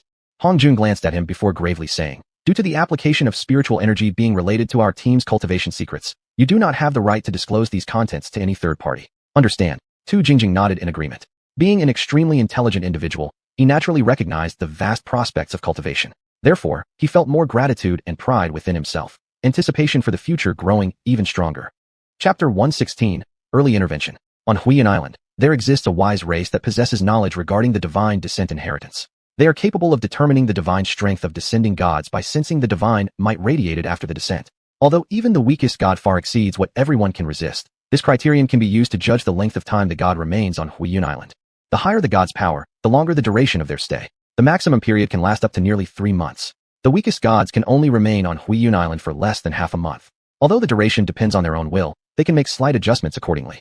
However, once the maximum time limit is reached, gods begin to suffer from the island's unsuitable climate. Usually before reaching their breaking point, they depart on their own. In order to protect their own races, each race seeks to know as soon as possible the reasons behind the divine descent and its resulting consequences. This enables them to correctly evaluate and decide upon the new situation that arises on Huiyun Island. However, out of fear of offending the gods, the various races have a tacit understanding to carry out investigations into the divine descent region only after the god has left. Thus, accurately determining the duration of the god's stay on the island becomes especially important. At the moment when Tu Jingjing stepped out of the temporary settlement of the Nine-Tailed Fox clan and displayed extraordinary might, the high-level elites of various intelligent races increasingly felt a suffocating despair constantly gnawing at their souls. Several hot-headed individuals across different races, who had previously doubted the destructive power of the gods, were instantly struck hard, so much so that they spat blood. In fact, there were even 1 or 2 unlucky ones who, when their inner energy clashed head-on with the full force of divine might, had their entire cultivation shattered, becoming new cautionary tales in the history of their clans. Any race qualified to conduct post-event investigations in the divine descent zone had their elders repeatedly verify the data and concluded this divine descent belonged to the presence of a high-ranked deity. Without exception, these races decided to launch investigations and analysis in the descent region 40 days later. Xianxia, who was fortunate enough to participate in the Bobcat clan's high-level discussion on this divine descent event, had formed new feelings toward Hongjun and his brothers after the elders decided the time to investigate the human camp. He disregarded his lack of official speaking privilege in the meeting and suddenly raised his voice. I oppose. These 3 words immediately caused every cat, including his father Jiang Changfeng, to begin doubting the reality of their very lives. Since when had this Jiang Xiaohua become so rude and bold? Jiang Qingyu quickly displayed a flicker of expression. Before the leader could erupt in anger, he hastily asked, "What is your reason for opposing? If you don't provide a reason strong enough to convince most of us, the punishment you will face will be extremely severe." After opening and closing his mouth twice, Jiang Changfeng cast a glance toward the other elders. Seeing they silently agreed with Jiang Qingyu's words, he could only stare at his now somewhat unfamiliar youngest son with a mixture of anger and curiosity, wondering whether he possessed the ability to turn the tide. After blurting out his objection, Jiang Xiaohua quickly realized he had impulsively invited enormous trouble upon himself. After all, the clan rules were not merely written for show. Especially as the son of the great elder, his father's style of punishment would undoubtedly be stricter than the rules themselves, never lenient. His outburst was purely motivated by the concern he felt for Hongjun and others, wanting to find out about their safety as soon as possible. In truth, he had no actual reason behind his opposition. After hearing Jiang Qingyu's words, he inwardly groaned but forced himself to find a temporary justification. Thinking quickly, his brain raced rapidly, and he managed to conjure up some flimsy arguments. The unknown incident between the Human Han clan's experimental team and the Nine-Tailed Fox clan triggered the Fox clan into initiating the divine descent secret technique. Although the cause and effect theory I just presented might not be fully accepted by all elders, may I ask, honorable elders, do you agree that the divine descent was initiated by the Nine-Tailed Fox clan? When the elders heard Jiang Xiaohua's counter-question, a flicker of surprise appeared across their faces. Their impression of him changed drastically. In fact, 2 or 3 elders, who originally might have condemned him for his misconduct, now even considered protecting him no matter what happened next, because they all realized Jiang Xiaohua's question was setting the foundation for what he was about to say. If no one accepted that premise, what he would say next would be utterly meaningless. Therefore, everyone involuntarily felt greatly intrigued by what he would say next. After receiving silent signals from the other elders, Jiang Qingyu nodded slightly and replied, "This judgment, we have all recognized since we first sensed the divine descent." Jiang Xiaohua's entire body relaxed in an instant, and then he began to talk at length, spewing all sorts of half-baked reasoning. Divine descent. In countless past instances, it has already been proven to be the ultimate trump card possessed by the various races of Huiyun Island. Since every activation of the divine descent secret technique comes at an extremely heavy price. Therefore, the divine descent secret technique. Jiang Qingyu interrupted his speech, saying, "Don't waste time on these trivial details. State directly the reason for your objection." Originally, Jiang Xiaohua had intended to buy more time for thinking by stating these well-known facts, in hopes of coming up with a reasonable excuse for his opposition. But his trick had been seen right through. Jiang Xiaohua's mind immediately froze. Determined, he straightforwardly blurted out his crude argument. The Human Han clan's experimental team was capable enough to force the Nine-Tailed Fox clan to resort to the divine descent secret technique in resistance. From any angle you analyze it, we must admit that the Han clan's human experimental team possesses the qualification to engage in equal dialogue with our Bobcat clan. Just as a side note, this initiation of divine descent by the Nine-Tailed Fox clan also serves as indirect proof for the information I brought back, that they possess the ability to alleviate or even cure the stiffness death syndrome. If the Han clan's human experimental team can push the Nine-Tailed Fox clan, a clan that has long troubled the various races of Huiyun Island, to the point of activating their divine descent secret technique for survival, then we cannot unilaterally conclude that the Hong clan's experimental team will definitely suffer defeat. If we were faced with the divine descent secret technique of the Nine-Tailed Fox clan, would our Bobcat clan automatically place ourselves on their chopping block and allow them to do as they pleased? Therefore, Jiang Qingyi, the domestic affairs elder, interrupted Jiang Xiaohua's speech. This time, your overstepping will be excused. Don't repeat it again. Now step down. As Jiang Xiaohua left, clearly unwilling, the entire assembly hall fell into silence. After a while, Jiang Qingyi broke the oppressive quiet. Great elder, let's form a marriage alliance between our two families. His sudden, utterly unrelated comment was completely out of sync with the ongoing thoughts of everyone else, making them feel greatly unsettled at first. But then, everyone quickly relaxed and understood. People began chiming in. She's a fine prospect. Indeed. I also have a granddaughter around Xiaohua's age. Living in a fantasy, you actually dare to think you can raise yourself a generation above us. In no time, the assembly hall was turned into a chaotic market, filled with praises for Jiang Xiaohua, marriage proposals for Jiang Changfeng, bickering and insults. Jiang Changfeng, with a black expression, seeing the discussion going completely out of hand, slammed the table in front of him and sternly shouted, "Do you know what kind of timing this is? If you wish to fight, then resign and let those who do real work take over." The entire hall fell silent immediately. After giving everyone a stern glare, Jiang Changfeng angrily continued, "Since the proposer of this agenda is closely related to me, I hereby renounce my right to the concluding speech and simultaneously abstain from the upcoming vote. Now, I urge all of you to carefully use the rights granted to you by millions of clan members. All those who agree with intervening in this divine descent event earlier than scheduled, raise your hands." The first to raise his hand was not Jiang Qingyu, but Jiang Qingyi, who had long held grudges against Jiang Changfeng. Next came Foreign Affairs elder Jiang Qingyu. Right after she raised her hand, she glared angrily at Jiang Qingyi, upset that he had beaten her to the punch. Then came Transmission elder Jiang Changgang, Supervision and Law Enforcement elder Jiang Qingxi, Clan leader Jiang Qingyin, Heir designate Jiang Xianxian, Executive Council member Jiang Changshi, First Deputy Council member Jiang Qingyan, First Deputy Transmission elder Jiang Chengxian, Jiang Qingyuan, First Deputy Supervision elder Jiang Qingfei, and First Deputy Law Enforcement elder Jiang Qingda. Since Jiang Qingyu had raised her hand, everyone, in remarkable tacit understanding, raised their hands one after another, according to the level of their authority.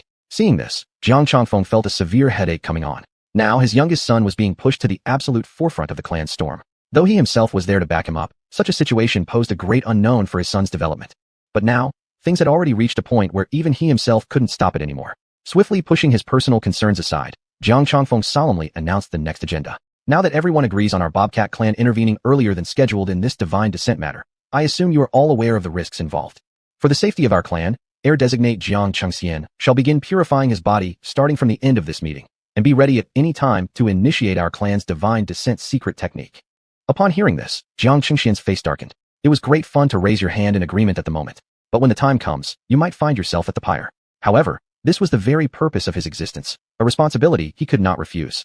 Foreign Affairs elder Jiang Qingyu, prepare yourself at any time for communication with other races. Under the condition of concealing our true intentions, you are granted full discretionary powers. Domestic Affairs elder Jiang Qingyi shall be the Grand Controller at the rear base for this operation. While providing full support, he will also be responsible for the security and stability of our clan's main base. Jiang Qingyi listened with burning eyes. This Diqian Jiru Sun Jiang, Jingran Ba Ta Zuji Pai Chu Zai White, Chun Soi Shi, Ba Ji Bao Fu, Ta Su Su De Ba Zoi Cha Zhou, Borong Zuji Dong Chang Fa Note, Zai Wa Chu Shan Ui Shi, Jiang Qingyi Du Dong Dan Fu Chi Bunju, Da Zhang Lao Zhi, Wei Bunzu De Fa Zhan, Gong Shan Chu Ta Ying Yo De Zuren. Jiang Qingyi De Nu Hua, Sun Jian Bei Jiang Chang Feng De Bu Su, Gei Jiao Mirlet. Su Shi De Ta, Bo Zhi Shi Shi Wang, Jiang Chang Feng Wei Shou De Beng Su Qian Ti, Jiru Sun Jiang, Shi Shi Bai, Hai Shi Shi Wang Da Jia, Neng Chung Gong Let. Sui Jia Jiang Chang Feng De Yi An Pai, Ming Share Le Sui Yo Zhang Lao Men De Ziren, Yu Chen Li, Zhi Ho, Zheng Ge Bao Mao, Yi Zhu, Jiu Kai Shi Gao Xiao, Yin Zhan Qilat.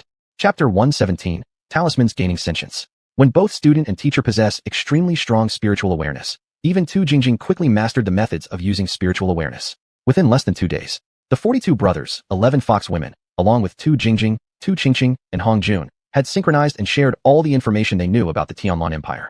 During these 2 days of highly efficient operations, Tu Jingjing became especially fascinated with the operation and usage of the Do Now, the single brain, device. Although, with his powerful spiritual awareness, whether in terms of the size of his spiritual sea or its capacity to endure, he could completely abandon the Do Now and store all knowledge within his own spiritual sea. He sensed from the operational mode and underlying principles of the Do Now that there was an extremely vast realm awaiting his exploration. Realizing that using the public Do Now might cause some inconvenience to the entire experimental team, He then persistently pleaded with Xiuxian to send one of the brothers to teach him how to construct a do now himself. After receiving a hint from Hongjun, Xiuxian sent Ma Gao to assist him in building one. Having spent 2 days mingling in the human camp, Tu Jingjing, who had lived cautiously for tens of thousands of years, naturally understood Ma Gao's special status within the Hong experimental team.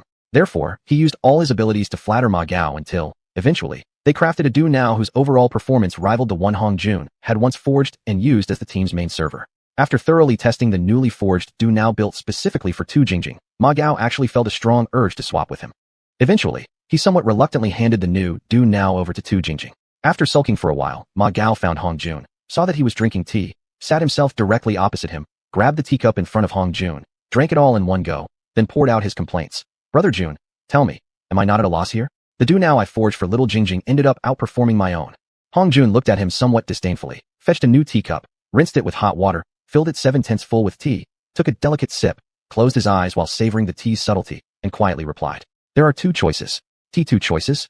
Ma Gao shot up from his seat, scrutinizing Hongjun up and down before curiously asking, "Tell me more." "The first choice is simple. You forge a new do now for yourself.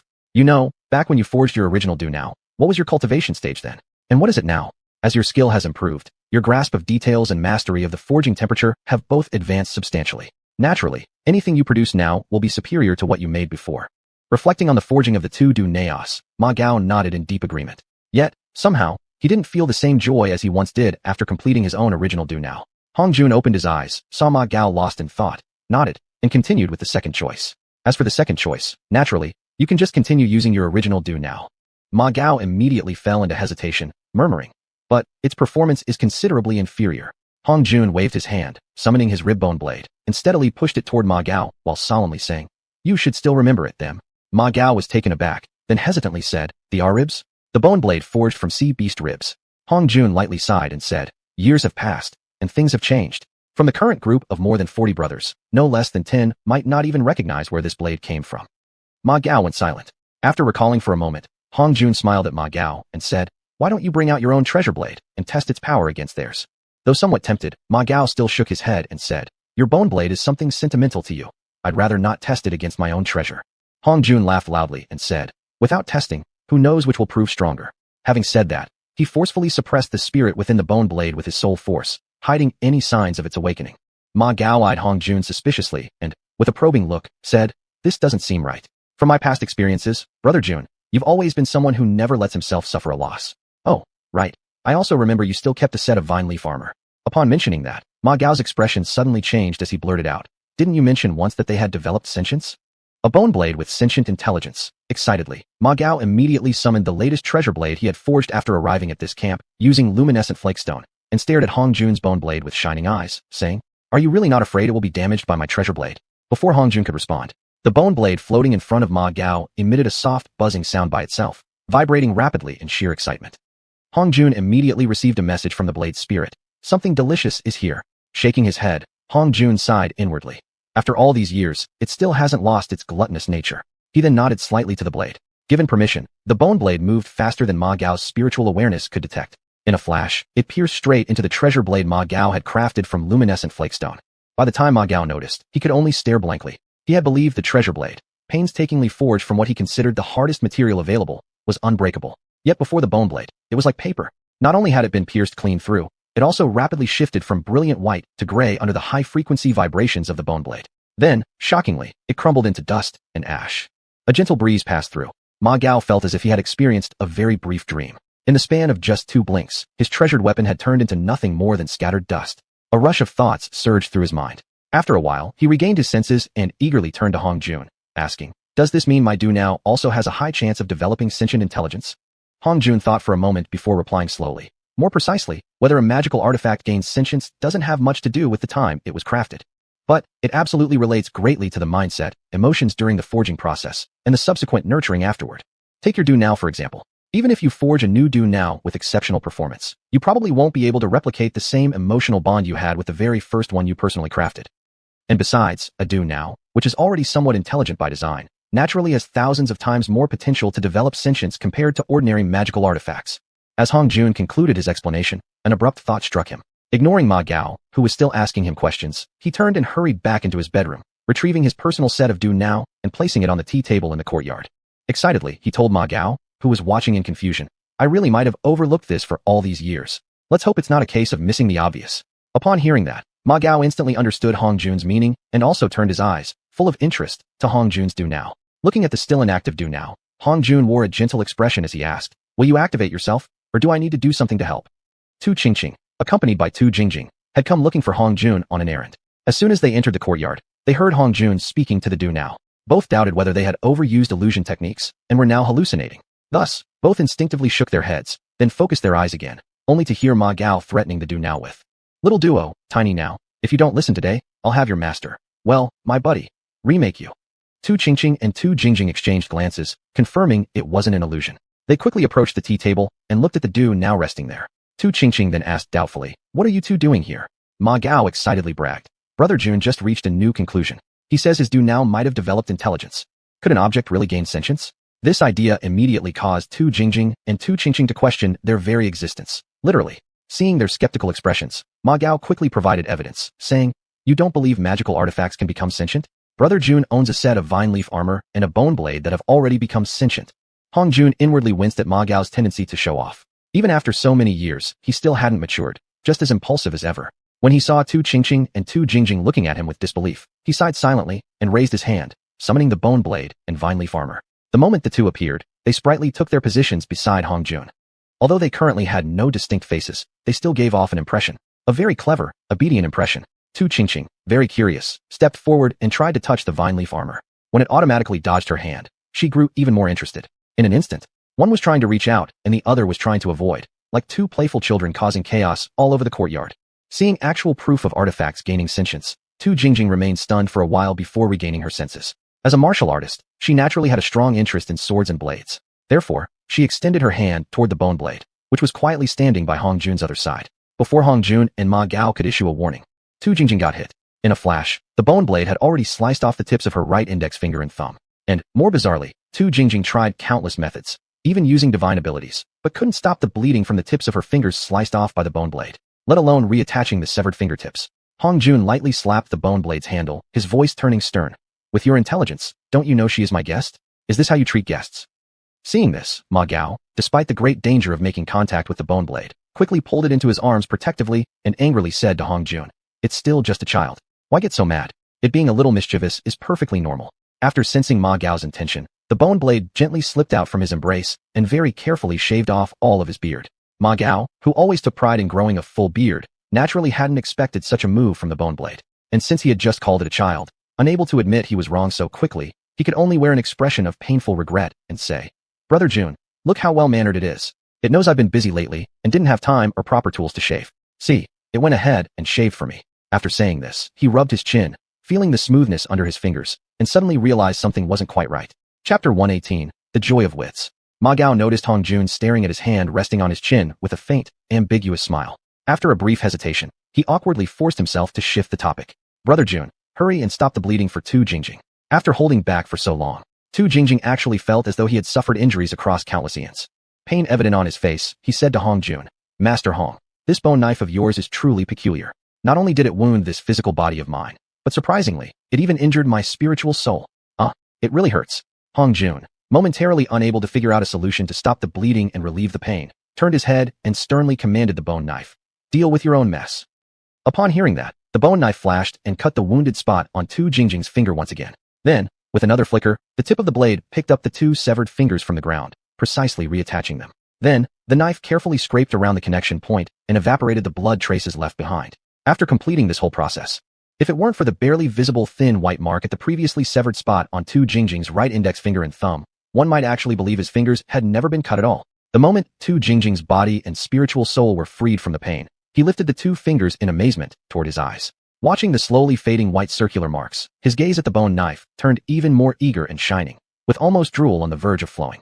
The bone knife hovered momentarily, tip pointing toward Tu Jingjing as it gave two slight jabs, then quickly returned into Hong Jun's body.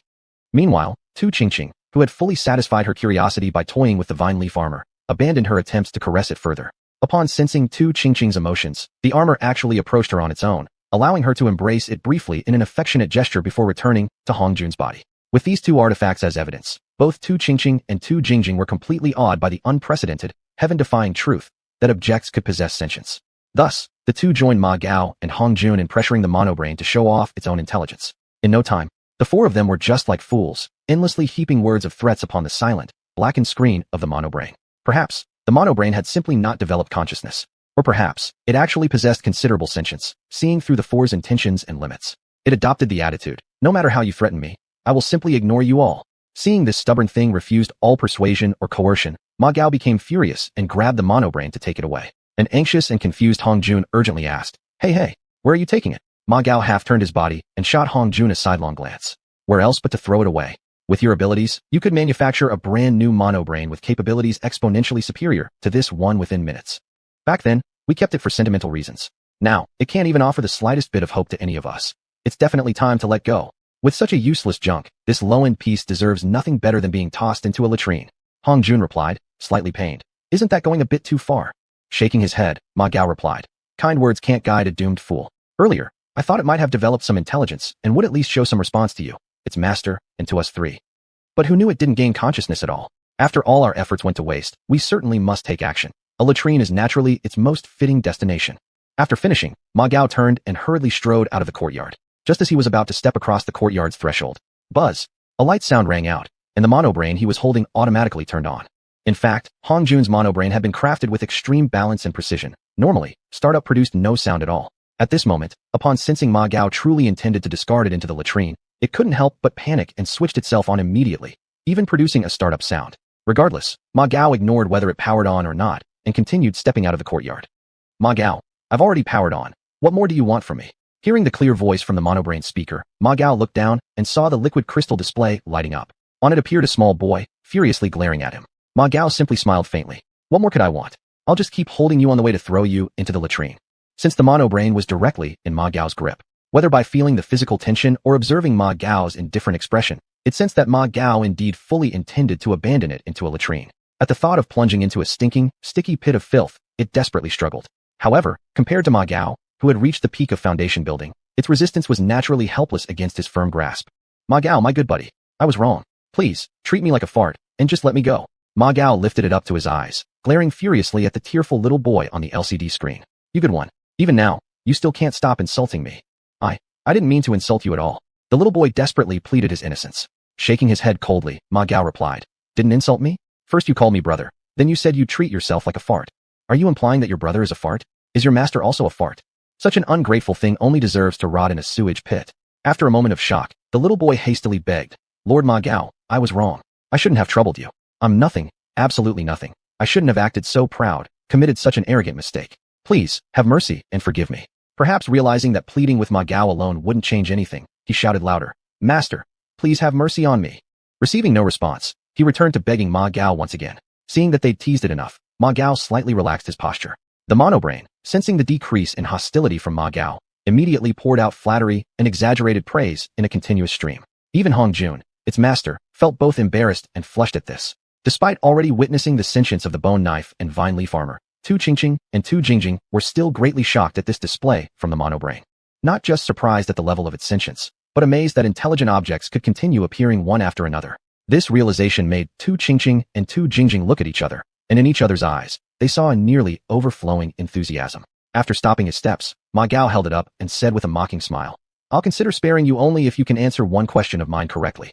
The little boy hurriedly said, Inside me lies a vast amount of knowledge. Your question is practically handing me free points. I just now wasn't acting human. I didn't cooperate well enough with you. Thank you. Shaking his head slightly, Ma Gao replied, Don't thank me too soon.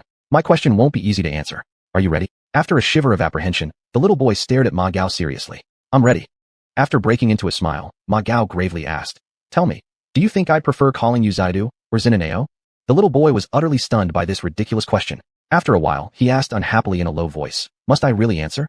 Ma Gao cast him a sidelong glance and said indifferently, What do you think? After hesitating for a while, the little boy tentatively answered, Zaidu.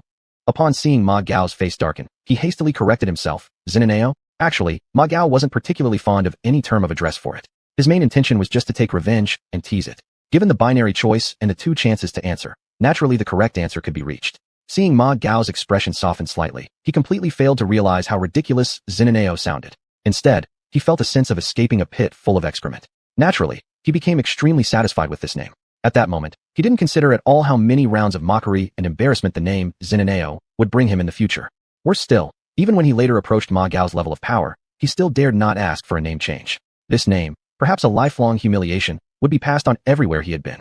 Ma Gao carried Xianxia back to the courtyard and simply tossed it carelessly away. As it suddenly realized its body was about to make intimate contact with the courtyard ground, the mono-brain finally responded. 1. Ma Gao clearly hadn't taken it seriously at all. 2. It could no longer regard itself as an inanimate object. In dangerous or embarrassing situations, it must learn to save itself. So, just before touching the ground, it floated up by itself, gently and softly settling down onto the tea. Seeing the great Ma sit by the tea table, it quickly stopped mid-air and instead landed behind Hongjun. Witnessing this, Ma Gao spoke to Tu Qingqing and Tu Jingjing, who were still filled with enthusiasm, saying, "See how Xianxia performed just now. And it's not just boasting from me, Ma Gao. For such a brat, one must never indulge it or beg it. See, after some training, it naturally becomes obedient. If in the future you two also obtain intelligent magical artifacts, you must never allow them to develop a master's attitude. Just discipline them strictly." With such a real-life example right before their eyes, Tu Qingqing and Tu Jingjing both found themselves nodding in firm agreement. After shrinking its head slightly, Xianxia couldn't help but feel sorrow for its future peers. From this experience onward, especially with the somewhat insulting name Xianxia, even though it was the smartest among Hongjun's magical artifacts within the Hong clan's experimental team, it would always be suppressed by the bone knife, another artifact also belonging to Master Hongjun. After seeing everyone acknowledge his viewpoint, Ma Gao immediately turned his eyes toward Hongjun. With an excited expression, he asked, "If that's the case, then my mono-brain also has a great chance of developing sentience." Even Xianxia was all ears, if it actually had ears. At the same time, it secretly vowed that if Ma Gao's mono-brain did eventually gain sentience, it would surely find ways to get a little closer, to establish a bit more familiarity. Hongjun nodded and replied, "Not only yours, but every brother's mono-brain also holds a significant opportunity for developing sentience. Of course, having a significant chance doesn't guarantee it will definitely occur. It all depends on whether you choose performance over patiently nurturing it and grasping that slim opportunity." Ma Gao gave it some thought and asked, "What if we each forge another mono-brain to use in our daily lives, while preserving our original ones? How would that be?" Hongjun shook his head and replied, "That won't work. If you do that, your original mono-brain will absolutely never develop sentience." Ma Gao tilted his head slightly, looking at the mono-brain behind Hongjun, and asked a question that was on everyone's mind. After your mono-brain developed sentience, what extraordinary changes did it undergo? Chapter 119, Reversing Heaven's Will. Hongjun was taken aback. A reversal of Heaven's Will. Then, shaking his head with a smile, he said, "That little brain really knows how to hide things well. I didn't even realize when it had gained consciousness. I only just learned of it too, just like you." Ma Gao, Tu Qingqing, and Tu Jingjing were all staring at Hongjun with great interest, hoping he would show them a thing or two. Hongjun flipped his hand around and summoned the little brain before the three of them, smiling as he said to it, "You explain it yourself. Since you've gained consciousness, what new, heaven-defying abilities have you obtained?" The three of them, Ma Gao and the others, found this quite amusing, and they simultaneously pressed the little brain for an answer. "What abilities? Tell us quickly." Ma Gao then glanced around thoughtfully and added, "I want to see exactly what areas you lack compared to Xiaoxi." After hearing Ma Gao's words, Hongjun and the other two couldn't help but smile knowingly. Although the little brain possessed a massive amount of knowledge, in terms of actual operational and application abilities, it was at least 10,000 times inferior to Ma Gao's own little brain. So, to avoid being outclassed by this Xiaoxi, it didn't wait for detailed questioning and eagerly listed out everything it was capable of. Hongjun and the other three listened with heads spinning and eyes dazed. The overall enhancements could be summarized into the following areas, each showing qualitative improvements. First, survival capabilities. According to its description, it had become hard as steel inside and out. In other words, capable of withstanding a force equivalent to about 1,000 bone blades. Touched by a bone blade before, Tu Jingjing was the first to ask for a demonstration, even ahead of Ma Gao. Hongjun also wanted to test whether the little brain was just bluffing, so he summoned the bone blade. Unexpectedly, the bone blade decided to play dead. As Hongjun tried in vain to summon it, to his amazement, Ma Gao and the others didn't even laugh at their master this unprecedented time, but instead, they had a much more vivid understanding of the little brain's claimed hardness. Second, its intelligence level had increased to an extreme degree. Any information ever stored within it could be retrieved in an instant. Moreover, by physically touching a human, it could sense their thoughts and then transmit information back to them through divine consciousness. After thinking for a moment, Ma Gao proposed a point. "Since you've developed consciousness, you must now be considered a magic artifact. Then surely, Hongjun, as your master, can store you inside the artifact space." The little brain took a while before it reluctantly whispered, "Yes, that's right." Ma Gao pondered again, his voice trembling slightly with emotion as he asked himself, "Does that mean, under such circumstances, Master Jun would unknowingly gain access to a vast storage source at any time?" The little brain instantly responded, "Yes." Ma Gao continued eagerly, "And all texts and images you've ever seen get automatically stored inside you?" The little brain replied rather weakly, "Yes."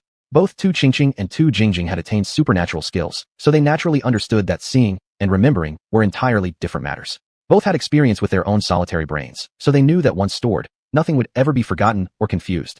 With Hong Jun possessing such a heavenly artifact, wasn't he basically unstoppable? So, including Ma Gao, they all became incredibly excited. Without further ado, Ma Gao and Tu Jingjing immediately made excuses to leave and hurried off to strengthen their bond with their own solitary brains. Whether or not it was on purpose, the little brain didn't reveal that it had offensive capabilities as well. Against enemies, it could instantly unleash a massive amount of junk code to attack their divine souls, completely annihilating the enemy's consciousness in an instant. This was also one of the reasons why the Bone Blade refused to confront the little brain. Although under the same master and serving different purposes without conflict, the little brain definitely wouldn't dare to use its ultimate means to destroy the Bone Blade's consciousness, but it could constantly harass it, causing headaches. Of course, the fact that the Bone Blade couldn't penetrate the little brain's hard shell and didn't want to embarrass itself publicly was also a major factor. After receiving this information about its offensive ability from the little brain, Hong Jun was momentarily stunned. Then, highly excited, he eagerly asked, "What level can you attack?"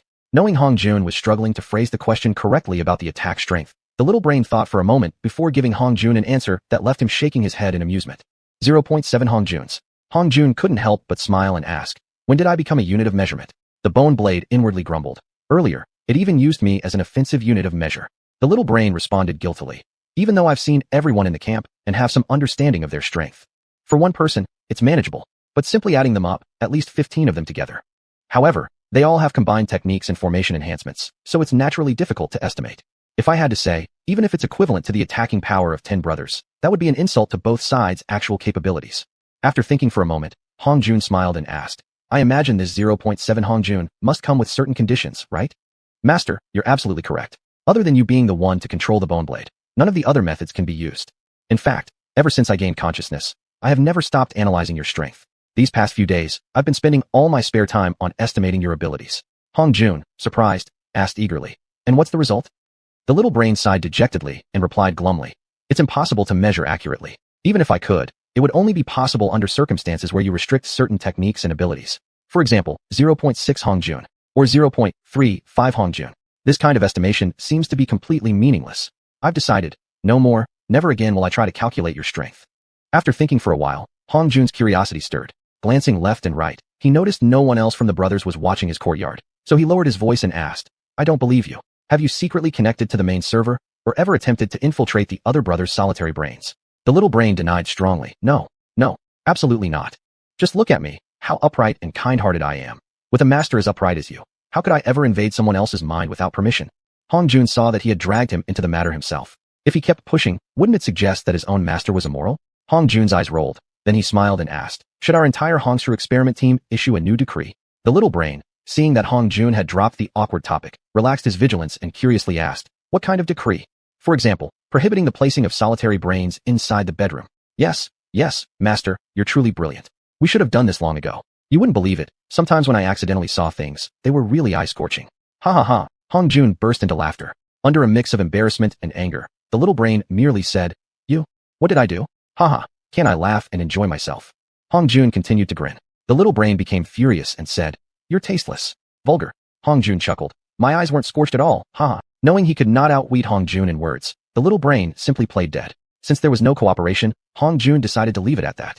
Meanwhile, he secretly made a decision to ask the other brothers to move their solitary brains out of their bedrooms.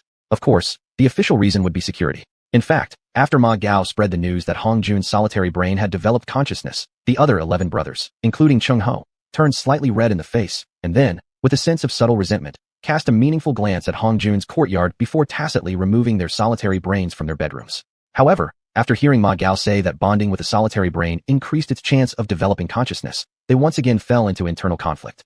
As for the brothers without subordinates, besides completing their assigned tasks, they even eased off on cultivation a bit and instead spent more time interacting with and using their solitary brains. Even Tu Jingjing treated the solitary brain forged for her by Ma Gao like a treasure, fantasizing about the day it might develop consciousness. In the blink of an eye, more than 10 days had passed. When Sun Ji's solitary brain gained consciousness, everyone rushed to his courtyard like a swarm. As he saw his room nearly overflowing with brothers, he carefully moved the solitary brain into the courtyard, allowing everyone to test and appreciate its heaven-defying functions. Ma Gao, who had become addicted to naming things, once again seized the spotlight. With only Sun Ji opposing and the other 41 brothers in agreement, they unanimously approved of naming Sun Ji's solitary brain, Spider. For 3 straight days, Everyone had quite a bit of fun interacting with the spider. However, by the end, it was only with Hong Jun's reminder that all the brothers nearly doubted their life choices.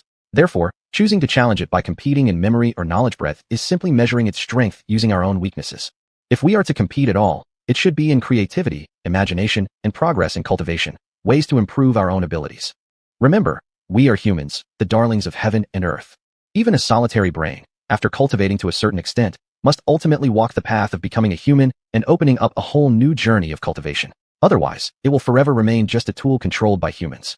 Hong Jun's words undoubtedly pointed out a direction of evolution for Spider and the little brain. As solitary brains that had already developed consciousness, both naturally knew their origins, and thus held unwavering faith in Hong Jun. Precisely because they had a clear goal, they eventually each carved out their own unique paths and flourished.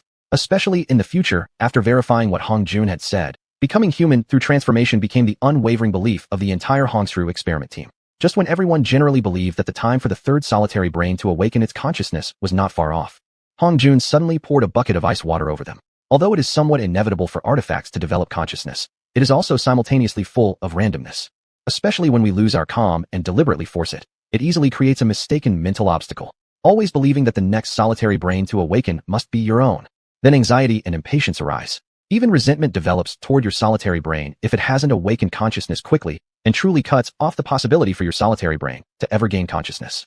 Chapter 120, Strike First. Tu Kiki and the other foxes waited at the Tianhu residence for 7 or 8 days, but still had not received any news. She started to grow restless, although their Jusun was naturally immensely powerful in their eyes. However, according to the Shimin, the human Hongshu research team was also supported by formidable human beings. After one day of anxious waiting passed after another, Tu Kiki summoned all the elders of the clan for a brief meeting. Everyone knows the situation already. Let us discuss what kind of countermeasures we should take. Tu Kiki waited for quite a while, yet not a single fox showed any desire to speak. Unexpectedly, regrets surfaced within her. Perhaps she shouldn't have insisted on being the first elder. As this thought flashed through her mind, she found herself missing Tu Qingqing's wisdom and Tu Karen's recklessness. At least, under circumstances like this, the two of them would offer opinions, unlike these few currently. Ultimately, she bore all the burdens herself. Thus, she coldly stated, since none of you wish to speak about this matter, if you cannot express your own views facing such an important event, then don't expect to assert yourselves over trivial issues in the future. The faces of the fox elders changed, but each indeed lacked the courage to suggest sending foxes to investigate or even propose to wait. Only because, if they bet incorrectly, they'd face, at minimum, losing their current elder status. Even if Tu Kiki decided to have her way in the future, they might still get a chance to turn the tables eventually. Seeing everyone pretending to be dead, Tu Kiki forcefully suppressed her inner fury and ordered sternly, Tu Xin will stay behind to guard the home. The rest of the elders, follow me to the human camp. As Tu Kiki led a group of Tianhu elders, approaching near enough to see that the human camp appeared completely undamaged, their hearts all sank, simultaneously halting their steps forward. Tu Kiki stepped forward, carefully inspecting and sensing the surroundings. She still gathered information indicating this camp had once been destroyed.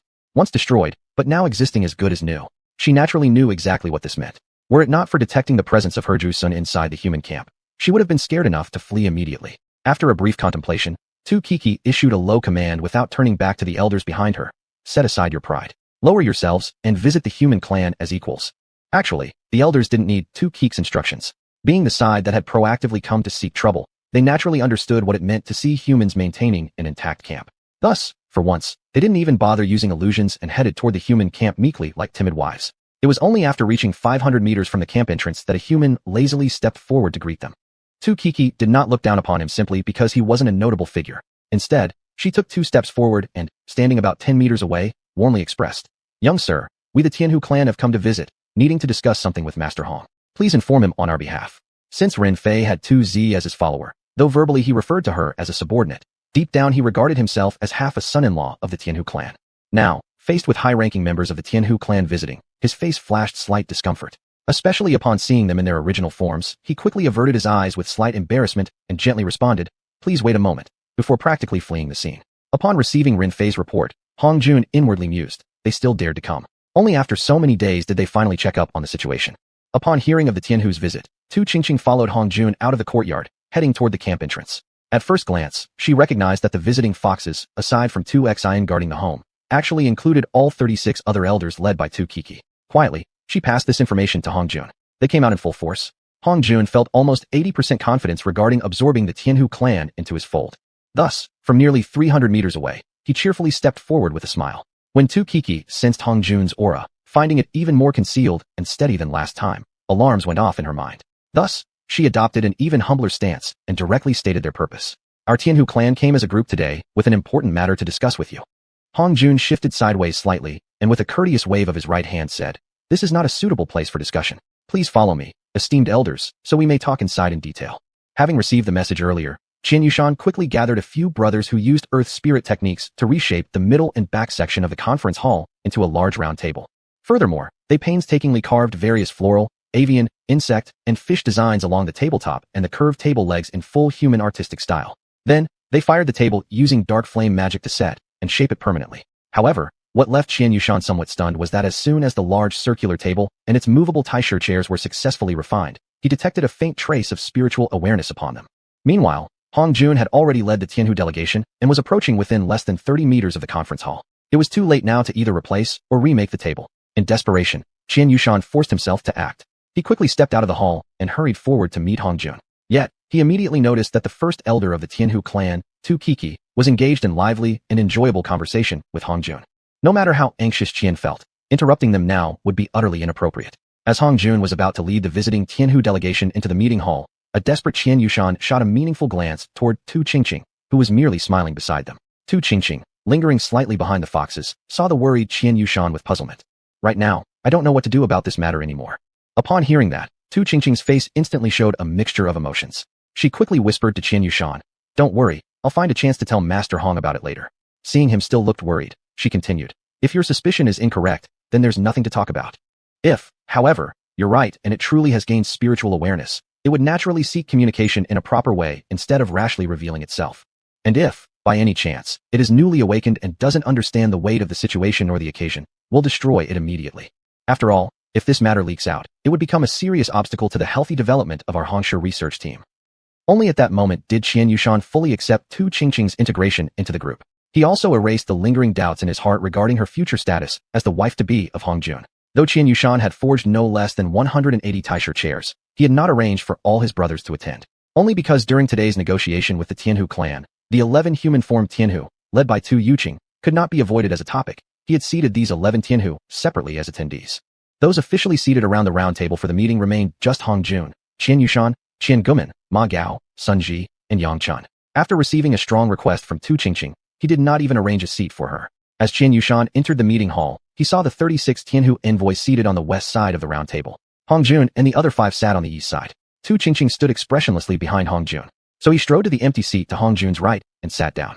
As soon as xiuxian sat down, Qian Guman rose to his feet, bowed slightly toward the entrance, and said solemnly, "Please welcome the great spiritual master of the Xianhu clan, Tu Qingqing." The unexpected addition startled both sides of the human-fox negotiation. Hong Jun and the other 4 quickly recovered their composure and mentally cheered wildly for him. xiuxian's face flushed with excitement as he mentally shouted, "Now I can say I have worthy successors." And he gazed respectfully at Hong Jun. This man, younger than his grandson Qian Guman, had not only given xiuxian his life and rebirth, but also brought infinite hope. Even if he vowed constantly to give his life for him, it would still demean the deep brotherly bond between them. Meanwhile, the Xianhu delegation led by Tu Kiki felt as if their chairs were burning beneath them. They quickly rose, turned toward the entrance, and began bowing respectfully. Yet, ignoring etiquette, they still raised their heads early to spot their Sheng's condition as soon as possible. Inside his room, Tu Jingjing had been continuously chatting intimately with the Dunod, but immediately stopped upon hearing the announcement of his arrival. He knew very well that in such an occasion and at such a moment, he must show up for numerous reasons. Thus, with a flash, he arrived at the entrance of the meeting hall. He used a water mirror technique to check and adjust his appearance, then dismissed the technique and stepped inside. Qian Guman was the first to clap as Tu Jingjing entered. Afterward, Hong Jun and the other 4 followed.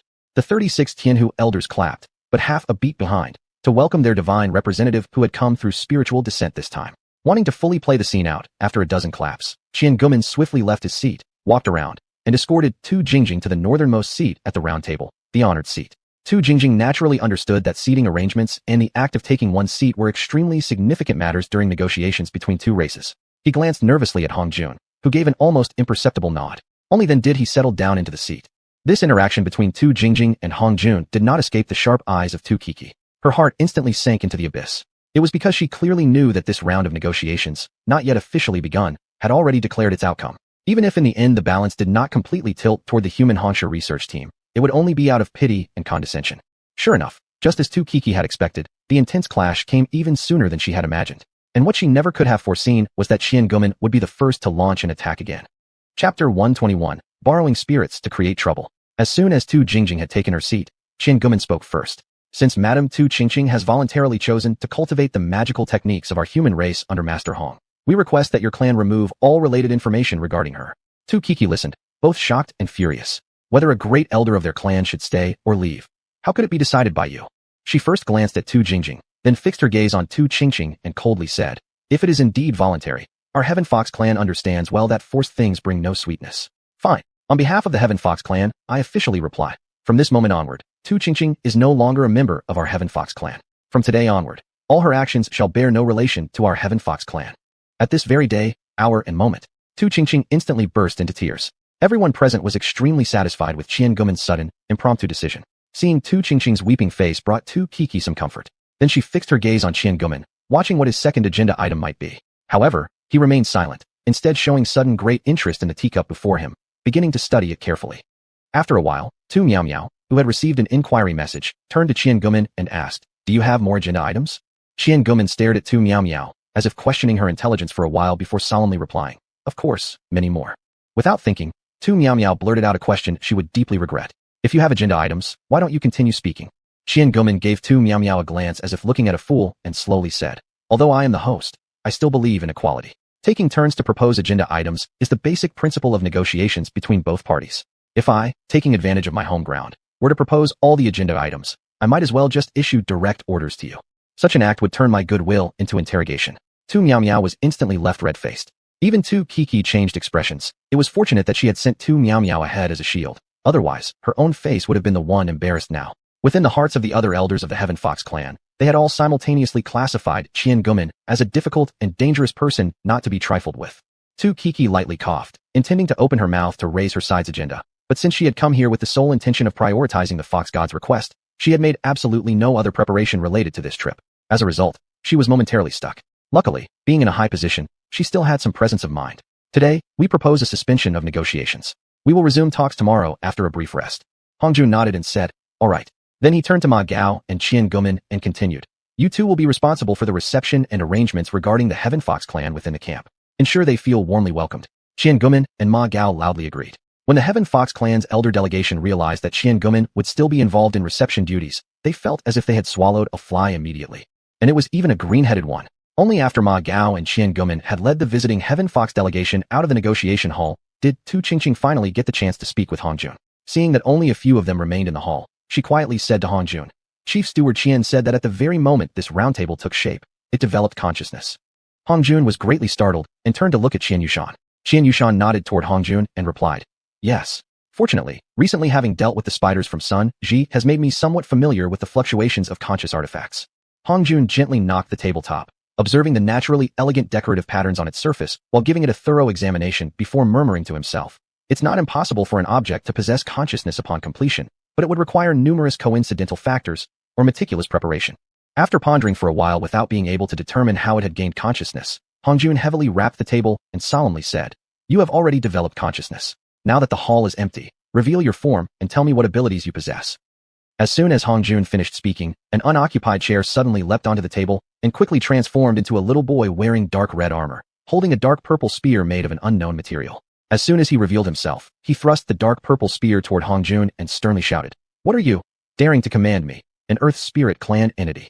Oh ho, turns out it's a rebellious conscious spirit. Xianxia, one of his creators, immediately felt a bit humiliated and, slightly angered, said, insolent brat, put down that spear immediately and quickly apologized to Master Hong. You old fool, you don't have the right to speak here. As for this pale-faced Master Hong, today I'll make sure you won't forget. Don't underestimate a guy just because he doesn't have 3 eyes like General Ma. The little boy in armor spoke in an exaggeratedly aged tone. Over recent years, Hongjun had grown accustomed to hearing flattery and obedience. Now suddenly confronted with words from someone not only tiny but completely dismissive of him, he burst into laughter before saying, in what way could you possibly shame us? The little armored boy gave a confident toss of his head and replied, we'll keep it fair, arms in hand. Let's see who's superior. Xianxia, noticing Hongjun's willingness to humor it, immediately summoned his magical blade and waved it at the boy, asking, how shall we do this? The armored boy studied the magical blade in Xianxuan's hand, then shook his head. Just a lifeless object, too weak. Without hesitation, Xianxia swung the blade and sliced through the middle of the boy's dark purple spear. As the blade fully cut through, About to mock it for having a spear made only for show, he was utterly startled to see that his blade hadn't harmed it at all. Luckily, the hostility wasn't strong yet. If during his assumption that the spear had been severed it had instantly stabbed at him, then they'd have to see whose speed was faster. Even if he managed not to be struck, he still would have lost face. After raising his dark purple spear, the armored boy arrogantly said to xiuxian, "Now, it's my spear's turn to face your blade." Xiuxian, wishing to test its reaction speed, poured in nearly 80% of his ability and swiftly slashed at the empty air beside it. Yet just as the blade reached its peak vibration, he suddenly felt the weight in his hand vanish. Xiuxian hadn't even glanced away, but only now realized his magical blade had somehow slipped from his grasp and been pierced right through the center by the boy's spear, now impaled on its tip. Xiuxian broke out in a cold sweat immediately. If he had only depended on his martial cultivation's protective measures, then he had already been completely defeated. Even Tu Qingqing and Hongjun were greatly shaken. Putting aside everything else, based solely on the sharpness of the spear and its overwhelming superiority over Xiuxian's martial cultivation, it certainly deserved to boast. Just as Xiuxian was getting serious and preparing to use his full power, Hongjun stopped him, smiling at the armored boy and saying, "Very impressive. Based on my guess, so long as you don't leave the earth, under normal circumstances, no force can sever your spear." Shangwadao, Nijurga Xiaobalan, Hayoding Yansura, Jingran Nungo Kandao Juryidan. The armored boy, looking at Hongjun, quickly showed a trace of seriousness. "You know much more than I expected. For example, you can transform into a stone giant or assume many other forms. Whether used for attacking or hiding, your abilities go far beyond ordinary martial artists or cultivators of magical arts." After nodding, the armored boy turned cold and said, "You know far too much. This might not necessarily be good for you." Hongjun shook his head and said, "I admit, you're exceptionally strong in certain aspects. However, from our immortal cultivator's perspective, you're just a spirit of an artifact. Against our cultivation arts, your supposed strengths mean little to us." With that, he summoned the bone cleaver and vine scale armor, then continued, "In terms of sharpness and hardness, your spear has no comparison to this bone cleaver. As for defense, wait until your spear can pierce this vine scale armor before talking to me." The armored boy inspected the bone cleaver and the vine armor up and down, then asked curiously, "You two seem intelligent enough. Why stick with this weak, pale-faced guy? How about joining me instead? At least we're the same kind. We speak the same language." Before the boy could finish, the bone cleaver chopped him down along with his unfinished words. Switching to a nearby armchair, the armored boy quickly reformed his shape and exclaimed in surprise, "Impressive. After cutting through one of my bodies, you even have residual energy blocking my regeneration." That pale-faced fellow was right. The sharpness of your spear is truly remarkable. However, I still want to test his claim about the defense of this vine scale armor. As soon as the armored boy finished speaking, he rapidly thrust his spear into the vine armor that neither dodged nor attempted to defend. A sharp ding rang out. The vine armor was undamaged, but the tip of the dark purple spear had turned to dust, scattering into the air. Seeing this, Hongjun imitated the boy's earlier gesture, shaking his head and saying, "Too weak. Someone as small as you. No need to even trouble yourself with trying to embarrass us." The armored boy's small chest heaved with anger as he shouted, "Relying on an external object to barely defeat me. What kind of skill is that?" Hongjun continued shaking his head. "You're too weak. I'm afraid your beloved weapon will get broken and you'll start crying. You have no ability, yet you insist on making excuses. Just wait until you defeat me first." Hongjun nodded and said, "Fair enough. Just now was merely foreplay to our first encounter. Now it's time for the main course.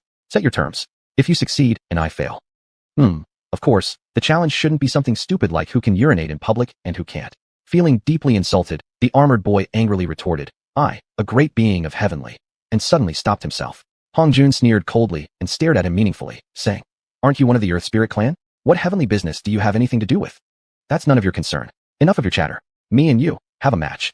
Whoever loses must obey the winner unconditionally." The moment the armored boy declared the stakes of the challenge, even someone as slow as Xiuxian realized something was seriously wrong. This armored boy before them could no longer be considered a newly awakened artifact spirit. Chapter 122, Striving for Victory. Xiuxian quietly exited the hall and, following a previously rehearsed procedure, issued to all his brothers the highest red alert status since the establishment of the alert system. Upon receiving the message, everyone quickly completed their assigned role adjustments and divisions of labor. Although everyone had intentionally and carefully checked the number of visiting members from the Celestial Fox clan and witnessed Tu Jingjing still desperately trying to communicate with his unique brain, there had been no abnormal reactions or sudden disappearances from any of the outsiders. Yet, everyone became even more vigilant, because Hongjun had repeatedly warned them in the past. The Wu Xing, the unknown enemy, is the most terrifying when no effective countermeasure can be taken. The repositioning of the 42 brothers of the Hongjun team placed the 11 accompanying brothers under the greatest test of their lives. As intimate partners, these fox spirits, who had cultivated for nearly 10,000 years, were extremely sensitive to ambient changes. Naturally, they noticed something unusual right away. They all acted out of good intentions, and their loyalty was guaranteed by Master Hong. Logically speaking, there were no existing regulations prohibiting the sharing of alerts with close partners, or at least allowing limited disclosures. Now, after much internal debate, these 11 brothers finally chose to warn them. Do not probe for the reasons behind these precautions, and under no circumstances show any sign of abnormality to outsiders. They also understood that trust required time. Therefore, everyone discreetly ensured that at least 3 of them were always together during normal activities. After a brief silence, the armored boy praised Hong Jun. You have a remarkably considerate team. Without alerting the Celestial Fox clan or that young man from Xianhuan, you've managed a full defensive mobilization. Upon hearing this, Hong Jun developed intense caution toward this mysterious being in front of him, because it had remained inside the hall yet still managed to detect all the information exchanges across the entire camp and even recognized personnel deployment. Furthermore, knowing Tu Jingjing's background and referring to him as that kid proved beyond doubt that this creature was definitely not native to Huiyuan Island. Hong Jun remained silent for a moment before quietly asking, "Is the previous proposal still valid?" The armored boy smiled and said, "Of course it is. How could it not be? Don't worry, I never break my word to others." After another moment of silence, Hong Jun lightly laughed and said, "To be honest, I really don't think I have what it takes to defeat you." The armored boy pondered briefly and then nodded. "At least a 1 in 10 billion chance perhaps. If my true form were here, you wouldn't stand the slightest chance." After a rapid circulation of spiritual energy, Hong Jun finally adopted the suggestion from his micro-self. "How about, before we get into the real thing, we play a little game first?" The armored boy immediately lit up and quickly responded, "A little game? Great. I like that. If we just charged straight into battle with a few rough words without any intellectual challenge first, it would feel pretty dull." Hong Jun secretly exhaled in relief and frankly said, "You're putting so much pressure on me. I really need this game to get to know each other better and ease some of this pressure." "That's actually a pretty good approach. However, I'm afraid the more you learn about me, the more hopeless you'll feel." Hong Jun chuckled at himself and said, "I'll still try, or else when I lose later, I'll have one more reason to blame my failure on." The armored boy nodded and said, "Never look for more excuses for future failures. I like that attitude. Since you're amusing me so well, you can make the first move. How shall we start our little game?" Hong Jun immediately responded, "I want to test my intelligence through you. So here's how our game will work. I ask questions, and you answer. Of course, you can also choose not to answer. However, once I guess correctly 10 times, every question I ask afterward must be answered by you as compensation." The armored boy thought for a moment, and then carefully examined Hong Jun with a probing gaze before casually asking, "May I ask you questions too?" Hong Jun smiled broadly and replied, "By merely asking that question, you've already lost 1 point." The armored boy was momentarily taken aback, but then nodded, agreeing with Hong Jun's words. Then, with a cautious and serious look, he stared at Hong Jun and said, "I hope to see you reach that 10th point." Hong Jun casually let out a relaxed laugh and nodded. "Thank you in advance for your prophecy." Upon noticing the armored boy's expression shift, Hong Jun swiftly posed his first guess. "In reality, you've already been lurking around us ever since I triggered the first thunder tribulation, right?" The armored boy candidly admitted, "Yes." Hong Jun's heart immediately rose to his throat. If his guess was correct, this creature's background was truly too terrifying. After thinking for a moment, he threw out his second question. "In fact, if it weren't for us forming an alliance with the Celestial Fox clan soon and having the opportunity to leave Huiyuan Island for the Tianlan Empire within a short time, you would have continued to lie low, wouldn't you?"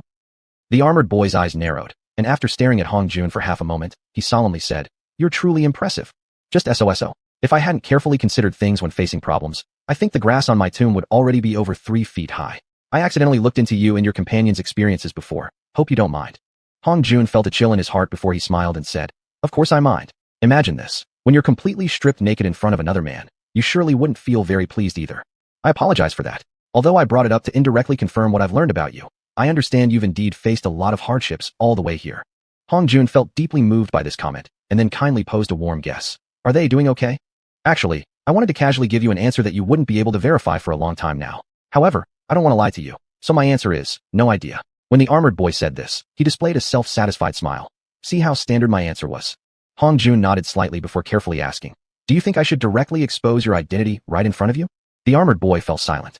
As time passed, it seemed even the air had solidified. After a long while, it quietly replied, "Perhaps, you should do it more subtly. After all, directly exposing me to my face would easily cause me to lose face."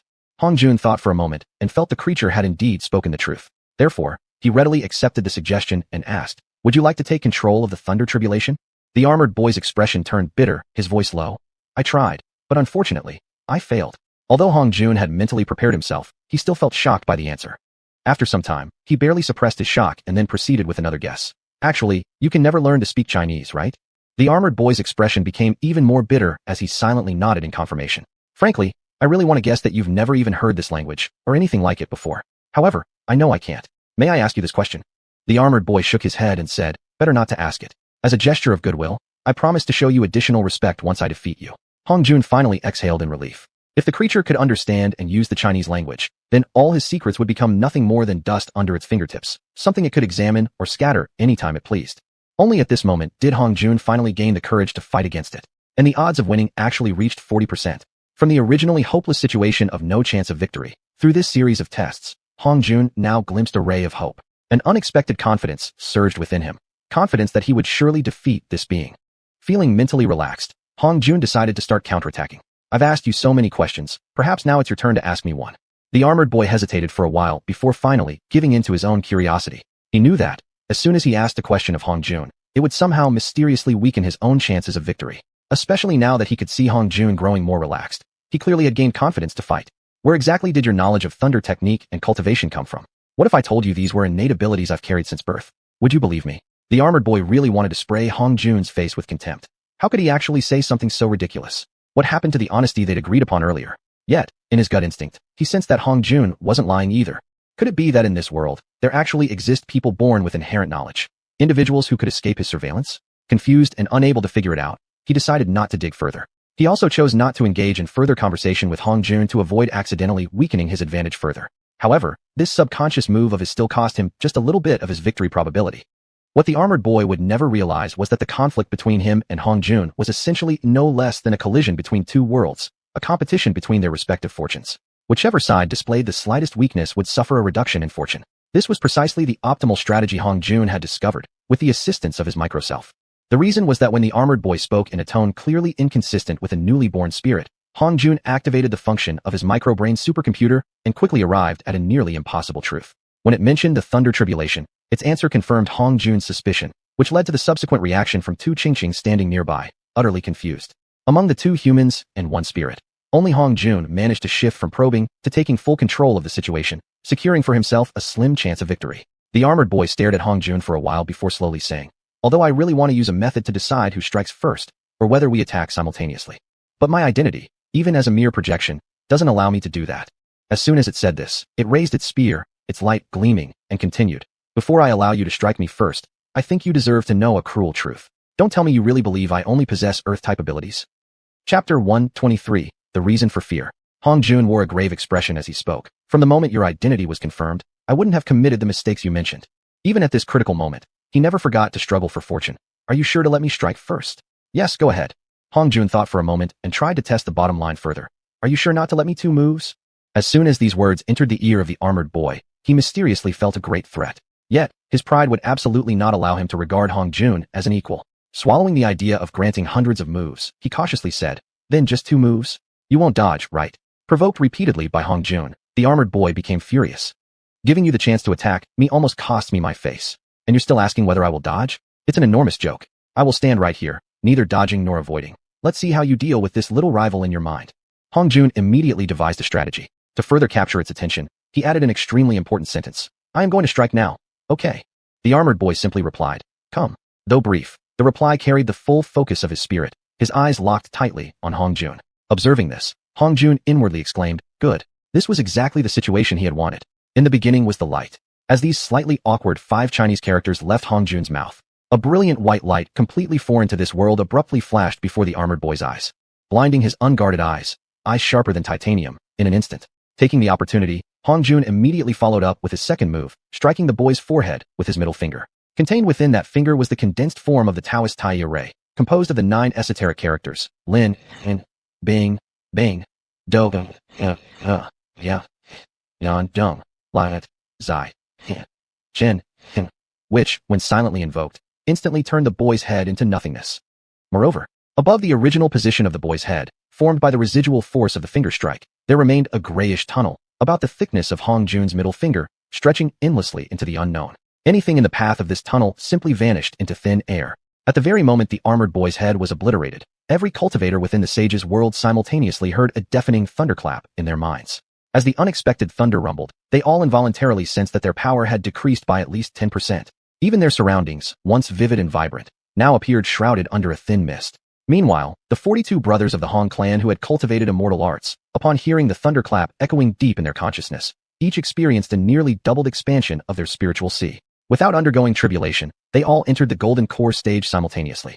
From then on, they truly understood. 1 golden core swallows into the abdomen. Only then does one realize that fate is not predestined by heaven. From this moment onward, their fates could no longer be fully controlled by this world, and within this realm, any common divination arts would become completely ineffective against them. At the very instant the armored boy's head vanished, his clone completely destroyed, Hong Jun couldn't suppress the backlash of using a forbidden art far beyond his current ability. After violently spitting a mouthful of rebellious blood into the air, he fell unconscious into Tu Qingqing's arms. Tu Qingqing hadn't anticipated that the destruction of the armored boy's clone would create such a tremendous impact upon this world. Concerned about the nine-tailed fox clan and considering Tu Qingqing, whose thoughts she couldn't fully read, she didn't cry out loudly or recklessly call people to rescue Hong Jun, but silently sent a mental message to xiuxian. While xiuxian made his way toward the assembly hall in an inconspicuous manner, he met Tu Qingqing, whose face appeared somewhat pale, holding the entire set of the unique brain in one hand. Accompanied by a group of dispirited elders from the nine-tailed fox clan, she was bidding farewell. With both time and circumstances pressing, xiuxian forcefully suppressed his inner anxiety. He feigned calmness, exchanged a couple of light jokes with Tu Qingqing, and pretended to persuade her to stay. However, as they insisted on leaving, he simply watched them go. Xiuxian instinctively felt their sudden departure had some connection with Tu Qingqing's urgent warning. Watching the nine-tailed fox clan swiftly disappear into the distance, he quickly turned and reappeared inside the hall. Before his eyes lay Hong Jun, barely breathing, unconscious in Tu Qingqing's arms. In urgency, he dared not make sudden moves, fearful that even the faintest air disturbance might scatter his last breath. As xiuxian tiptoed closer to Tu Qingqing's side, extending his right hand to examine Hong Jun, the fine brain's voice resounded simultaneously in both xiuxian's and Tu Qingqing's minds. Do not act recklessly. Right now, it all depends on his self-rescue. The fine brain, which had started taking control of Hong Jun's body the moment he fell unconscious, naturally discovered that within his body resided an extremely powerful sleeping soul. Without knowing whether this soul held malicious intentions toward Hong Jun, it dedicated 70% of its attention to simulating and maintaining the original atmosphere, in case this soul encountered unpredictable changes while Hong Jun was defenseless. Unconscious, Hong Jun naturally had no idea that it was precisely the fine brain's caution that had spared his body from being possessed. Perhaps, following Hong Jun's victory over this world's heavenly Tao and the significant increase in fortune that followed, it ultimately caused Nameless to miss the best opportunity to take over Hong Jun's body. As a result, when Nameless eventually regained awareness, it would severely punish the fine brain to the utmost degree. Had it not immediately sought Hong Jun's help, it was likely Hong Jun wouldn't have even realized that the fine brain had already been completely assimilated by Nameless. After receiving the warning from the fine brain, xiuxian dared not act rashly, even subconsciously shielding himself from speaking out loud, instead communicating with Tu Qingqing through spiritual consciousness. Tu Qingqing, from the moment he left the hall, relayed everything that had happened exactly as it occurred, without adding any personal opinion. Then, finally unable to suppress her inner curiosity, she transmitted a question through spiritual consciousness, asking xiuxian, what exactly was that manifested soul borrowing? After thinking for half a moment, xiuxian shook his head and replied, I don't know either. To ensure that Tu Qingqing understood everything he knew regarding their conversation, he told her all of it. Only at this moment did she finally feel how truly terrifying the armored boy was. Only at this moment did she fully comprehend how grave the injuries Hong Jun had suffered truly were. Yet, feeling utterly powerless to help, tears silently streamed down her face. In the blink of an eye, 1 night and 1 day had passed. Seeing that Hong Jun showed no sign of improvement, xiuxian found himself deeply troubled. Should he report Hong Jun's condition to his brothers? After serious consideration, he issued 2 instructions. One was for all his brothers, to lift the red alert and change it to a yellow alert. The other was directed toward the high-level members of the Hong clan's experimental team, instructing them to gather at the entrance of the assembly hall to await further orders. None of the brothers were fools. Through the change in alert level and the nine-tailed fox clan's sudden departure, they all realized that something major had occurred within the camp during the past day and night, and that there was still some unknown aftermath yet to be resolved. Therefore, even though they complied with xiuxian's reduced alert status, their hearts had become even more vigilant. The 11 fox girls, unaware of the reasons, also suffered an injustice due to the nine-tailed fox clan's sudden departure, and were now being coldly ignored by their lovers. Fox girls like Tu Qingqing, though begun to probe the camp's oppressive atmosphere with spiritual consciousness, were all 1,000-year-old fox spirits, highly considerate and cooperative in assisting their lovers with their various tasks. They silently endured any occasional emotional outbursts, quietly contributing their own strength to the stability of the camp. When Ma Gao, Qian Gumao, Sun Ji, and Yang Chun arrived at the entrance of the assembly hall, they all sensed the hall's silence and heavy atmosphere. Xiuxian transmitted mentally to the 4, saying, Everyone, try to suppress your aura and enter the hall quietly. After exchanging glances, the 4 quickly calmed their spiritual energy, and, their expressions grim, entered the hall one by one. Due to Tu Qingqing and xiuxian having heeded the fine brain's warning and dared not move, the blood Hong Jun had spat out remained exactly as it was. After taking in the scene inside the hall, the 4 forcibly suppressed the grief in their hearts, especially when they sensed Hong Jun's feeble breath. They moved as silently as possible toward Tu Qingqing's side. Seeing Hong Jun's pale face and sunken eyes, they grew even more sorrowful. Tu Qingqing used spiritual consciousness to explain the situation to Ma Gao and the others. Because of the fine brain's warning, we are currently powerless and unable to offer help. Therefore, I ask all of you brothers to cultivate diligently and strive in the future to share the burdens on behalf of my Hongjun. I won't hide the truth. I even privately asked Hongjun whether, if he didn't carry all this weight for everyone, would our cultivation be faster? Would it be easier? Tu Qingqing's too, would it be faster? And would it be easier? Landed like two heavy hammers in the hearts of xiuxian and the other five. Everyone's eyes filled with tears and ashamedly lowered their heads. Hongjun remained silent for a moment before he told me that if his actions were seen merely as out of loyalty and concern for his brothers, that interpretation would not be appropriate. Because life's road ahead is full of difficulties and numerous obstacles, he wished that his path wouldn't be lonely, that there would be fellow companions walking side by side toward a shared goal. You might not yet understand, but Hongjun has always had an extremely strong sense of crisis. He also once told me, teaching brothers cultivation, I wonder if it's truly a good thing for you. Because this world may not allow cultivators to exist. When Tu Qingqing said this, suddenly, she came to a horrifying realization regarding the origin of the armored boy. Her face was instantly consumed by despair, and her body began to tremble slightly as a result. Xianxia and the other four, sensing her sudden unusual reaction, exchanged glances. Intuitively, they realized she had been frightened by a certain thought. The five of them quickly combed through every detail of what Tu Qingqing had recounted, including every word she had described about Hongjun's confrontation with the armored boy, until they understood the reason behind her sudden terror. Precisely because they had guessed this reason, everyone's bodies involuntarily began to tremble. Chapter 124, Transcending the Five Elements. At this moment, in the hearts of Xianxia, Tu Qingqing, Ma Gao, Qian Gumin, Sun Ji, Yang Chun, and the other six people, a single word surfaced, one that filled them with despair. The Celestial Tao. More precisely, it was the Celestial Tao of this world.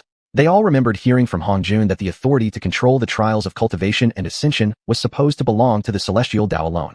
And the armored little boy had openly admitted that he had once tried hard to learn such abilities, but failed.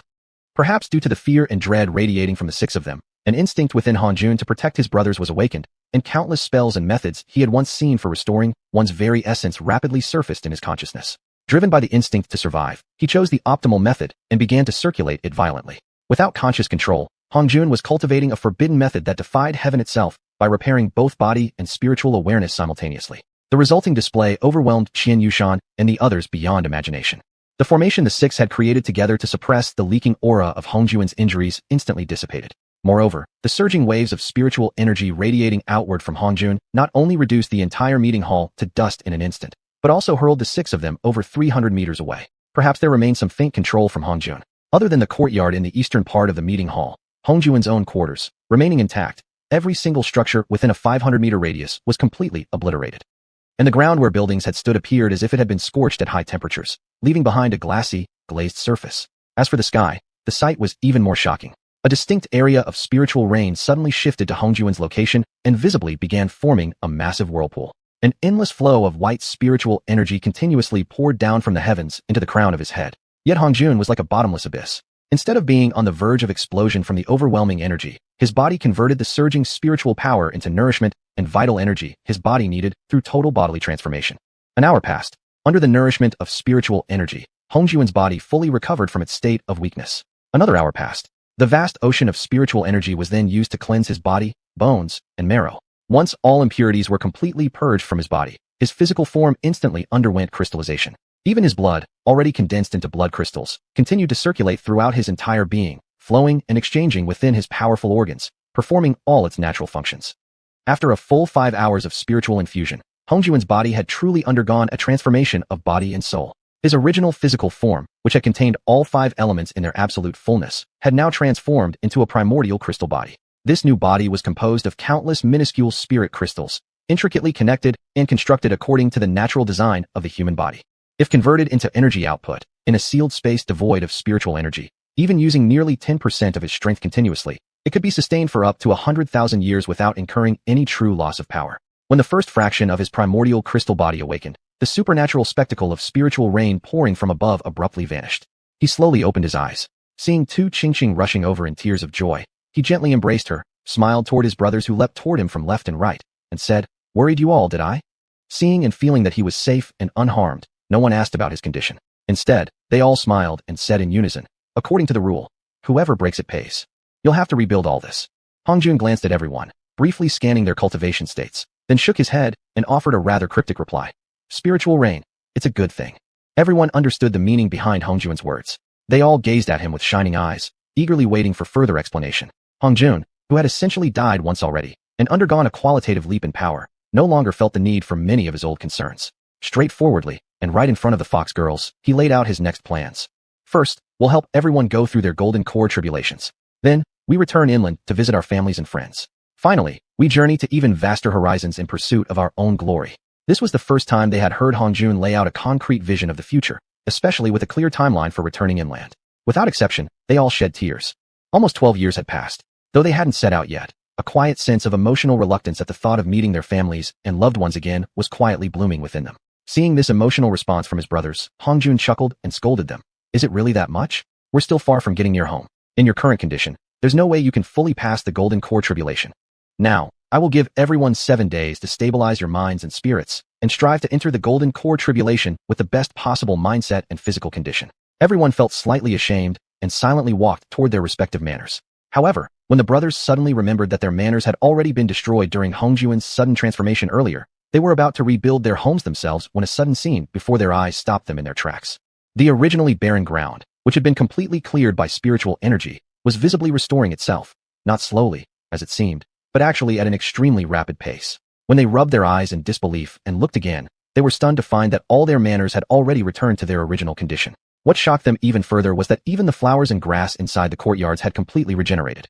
As disciples who had already achieved cultivation and had been imparted with countless cultivation techniques by Hongjun, they well understood that rebuilding inanimate structures was easy, but restoring living beings was an immense challenge for cultivators, because it involved the essence of life itself and the natural transformations of heaven and earth. Could it be that Hongjun, after shielding his brothers and nearly sacrificing himself in defeating the celestial Tao's avatar, had gained some related ability? Thus, everyone involuntarily looked at Hongjun with burning eyes. Hongjun nodded slightly at the group, then shook his head. After a brief pause, he calmly addressed his brothers, who were staring at him with eyes full of curiosity. After the recent life and death tribulation and several hours of spiritual rain nourishment, I indeed gained some rudimentary creative abilities. For now, I can only exert slight influence over small flowers and grass. As for how this power originated, how to teach it to others, or what's needed for advancement, I have absolutely no clue at all. The gaze everyone turned toward Hongjun grew even more fervent. After all, if he had the foundation, the rest would only be a matter of time. Therefore, everyone's focus had been completely drawn back to cultivation by Hongjuan's seemingly compensatory act. In the blink of an eye, 7 days passed. Perhaps it was because this world's celestial Tao had already declared he would never master lightning techniques, or more likely due to Hongjuan's cultivation having increased tens of times. Now, when he summoned the lightning techniques, he instinctively felt he could control them as effortlessly as moving his own limbs. With such precise and delicate control over lightning, Hongjun was now capable of drastically changing how his brothers endured their lightning tribulations. Each round of lightning precisely struck at the limit each brother could withstand. As a result, the benefits every brother gained from their golden core tribulation were nearly 10% greater than usual. Thus, each brother who passed their golden core lightning tribulation immediately advanced to the second stage of the golden core. And there was absolutely no need for stabilizing or consolidating the new cultivation level. After letting everyone celebrate for 3 days, Hongjun called a full assembly in the meeting hall. With enthusiastic participation and discussion among the brothers, they decided unanimously to return to the mainland 7 days later. During the lecture sessions afterward, the 11 fox girls were allowed to attend alongside Tu Qingqing and the brothers for the first time. Before the lesson began, a brief Baishe, master-apprentice pledging, ceremony was held. Led by Tu Qingqing, the 12 fox girls performed the grand 9-kneel and 3-bow ritual to Hongjun. This highest expression of gratitude and respect for a master was acknowledged by all the brothers, who completely accepted them into their ranks as part of the team. After slowly scanning the 54 disciples below, Hongjun addressed the entire assembly with a statement that deeply shook everyone. Each of you has sworn oaths to me. These oaths not only bind your relationship with me, but will also provide substantial support when you act alone, as my cultivation level increases. At my current strength, whenever someone within 10,000 li of me calls out for help, I will be able to effectively offer my support. Within 1,000 li, I will arrive in time to stand beside you and help resolve your difficulties. Everyone was immensely excited upon hearing this. In some situations, this kind of assurance was practically equivalent to possessing countless lives. Meanwhile, the fox girls contemplated the deeper meaning. First, even Hongjuan's brothers had taken oaths to him. Therefore, they should not feel any hesitation about having sworn loyalty to Hongjun. Second, Hongjun had clearly expressed his acceptance of them and was willing to grant them treatment equal to his brothers, nothing less than the highest honor. After glancing around the room at everyone present, Hongjun began his lecture for the day. No matter which cultivation method we pursue, whether seeking power or ultimate pleasure, there is one underlying desire, an unconscious one perhaps, to live longer.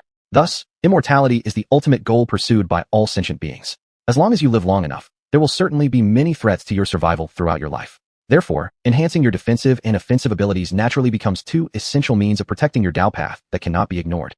Immortality is divided into two types. The first is relative immortality. For example, there is an insect called a mayfly, which rarely lives more than 2 days from birth to death. Compared to the normal human lifespan of 120 years, humans would seem to possess an unimaginably long lifespan from the mayfly's perspective. The second is ultimate immortality, which allows one to be without birth, without death, and without destruction.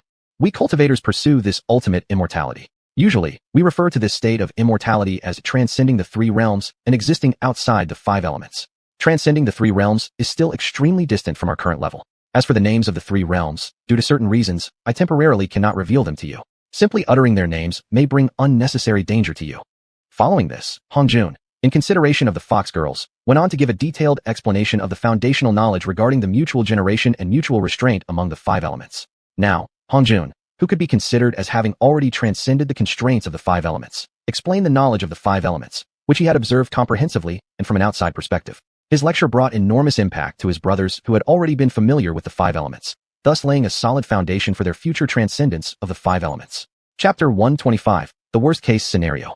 The leopard cats, using the full strength of their clan and at great cost and risk, finally arrived at the outskirts of Xuanhuan Island after an arduous detour involving 9 cats and the activation of their spiritual instincts. As a clan renowned for sharp vision, the leopard cats could clearly see the surrounding landscape for hundreds of miles, even in total darkness.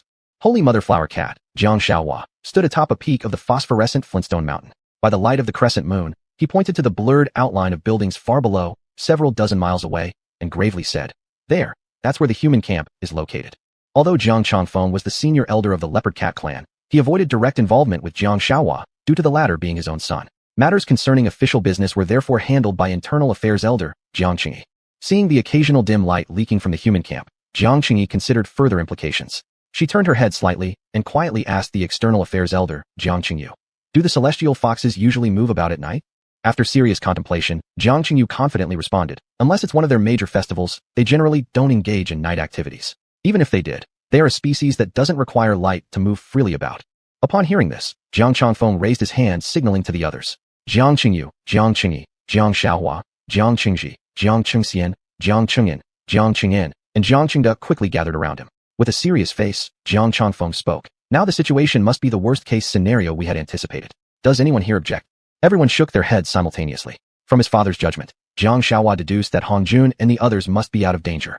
The tight nerves he had carried for these past days finally relaxed slightly, and he couldn't help but smile secretly to himself. No matter what kind of agreement has been reached between the humans and the celestial foxes, at the very least, the humans have survived. Therefore, even if the humans were on the losing side, defeated by divine intervention, they still deserve our respect. For the sake of mutual dignity and safety considerations, I propose sending Jiang Xiaohua forward to communicate with the humans first, and incidentally learn the final outcome of the celestial god's descent. Once we have real feedback, we can then decide how to interact with the humans and determine our attitude. Any objections? They all agreed enthusiastically. After all, even if the humans were based in the barren outer areas of Xuanhuan Island, the fact that they had caused the celestial foxes to activate their divine descent secret technique was reason enough to never underestimate them. There was even less justification to rashly pay them a visit. Who could know to what level of vigilance they would rise after having gone through a divine war? As for if the humans had won the divine war, then they were even more deserving of everyone's respect. When Jiang Xiaohua saw that everyone had agreed to his being the first to contact the humans, it was precisely what he desired, so he gladly accepted the order and immediately rushed down the mountain. As Jiang Xiaohua approached the human camp without trying to conceal his presence, he was soon spotted by Hu Dadong, who was on watch duty. Approaching Being Halt, this is Hong Clan's experimental base of humankind. Striding forward with unshakable confidence, Jiang Xiaohua calmly replied, "Hu Dadong, has it been only 3 months and you no longer recognize me?" Holy Mother Flower Cat? Rubbing his eyes in astonishment, Hu Dadong joyfully abandoned his post, grabbed Jiang Xiaohua urgently, and asked, "These days? Oh, I heard you had some trouble within your clan. By the way, did you bring your grandfather here? How have you been these days?" Though anxious to learn about the events surrounding the divine descent, Jiang Xiaohua still delighted in receiving such familiar and affectionate chatter. After pouring out his concerns without demanding immediate answers, Hu Dadong suddenly changed the subject, saying, "You should go report to Senior Accountant Qian first. Oh, by the way, the camp is currently a bit inconvenient. If you want to visit any of the guys' quarters, you'd better knock first." Though he didn't understand the meaning of Hu Dadong's last sentence, Jiang Xiaohua remembered it carefully. He easily made his way to the front of Qian Yushan's courtyard residence. Just as he was about to knock on the gate, Qian Yushan's authoritative voice sounded from within. "The door is not bolted. Come in by yourself."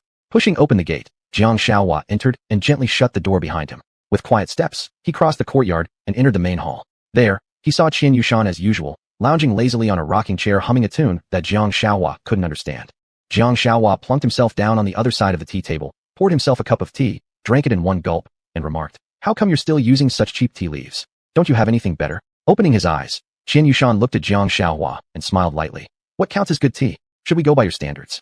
Xianxia bringing up the tea topic again was merely a casual remark, a way to open the conversation, not meant for reigniting any debate. Xiuxian simply smiled without responding. To Xianxia's great surprise, Xiuxian, breaking from his usual habits, poured him a cup of tea himself. As Xianxia sat there stunned by the rare gesture, Qin gently asked, "Did you fulfill your wish when you returned to your clan this time?" About half of it maybe." Xiuxian's curiosity was immediately stirred. He leaned in and pressed further. "Tell me, why do you say only half?" "My grandfather didn't come along with me this time, partly because of his health, and partly because the elders were unwilling to let him take such a risk.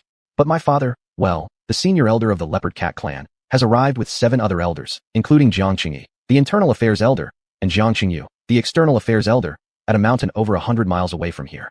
And I, due to my familiarity with everyone here, came ahead to deliver this message." Xiuxian stood up in surprise and said frankly, "Since this is such a serious matter, we will need to discuss it and make a decision. Please wait here for a short while first." Xianxia nodded and said, "Go ahead." As soon as Xianxia finished speaking, Xiuxian turned and vanished from sight. Xianxia's eyes narrowed immediately. Manager Qian had improved so much compared to before. Could there have been something during these days that I didn't know about? Then he smiled faintly at himself. Isn't it obvious? Divine descent, of course. Hongjun, facing Ma Gao and the other 4 who had arrived at his estate upon notification, asked gravely, "What are everyone's thoughts on the leopard cat's arrival?"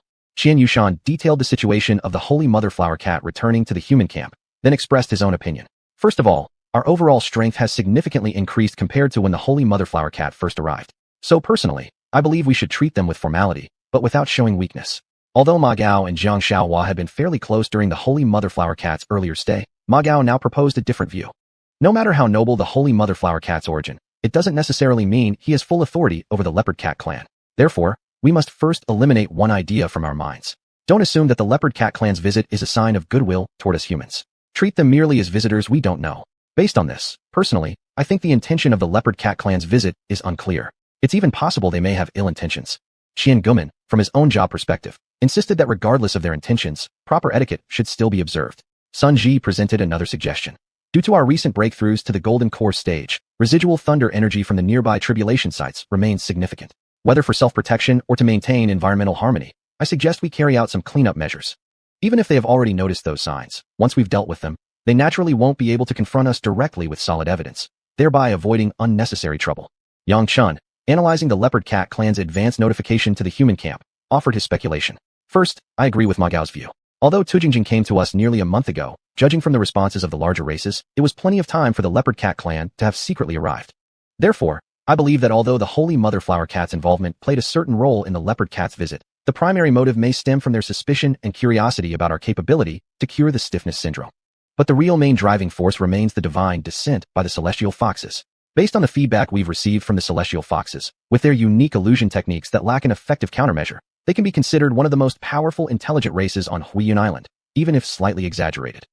According to multiple sources of knowledge, whenever a divine descent occurs on Huiyun Island, it draws the attention of every major race. I suspect that a large inner island clan like the Leopard Cats must have some unknown method to calculate the location and the initiating race of such divine descent.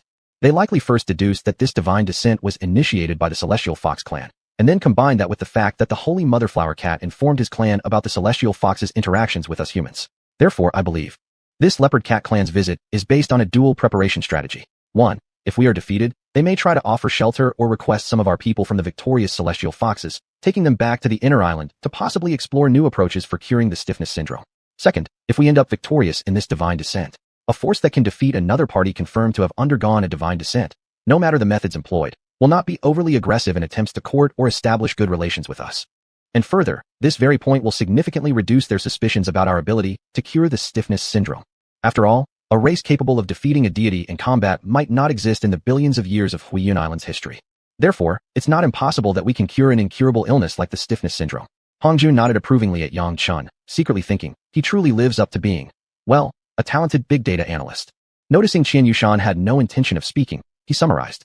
Later on, You go and inform the Holy Mother Flower Cat that our human xianxia experimental team welcomes the Leopard Cat clan's arrival. We are willing to engage in comprehensive exchanges and communication based upon 5 fundamental principles: mutual respect for customs, non-aggression, non-interference in each other's internal operations and disciplinary measures, equality and mutual benefit, and peaceful coexistence. Chapter 126. Each exerts their own tactics. Xiuxian nodded in agreement. After scanning the room with his gaze, Hongjun confidently stated, the Leopard Cat clan should be a race capable of night vision. They likely already noticed the residual signs from our recent tribulations.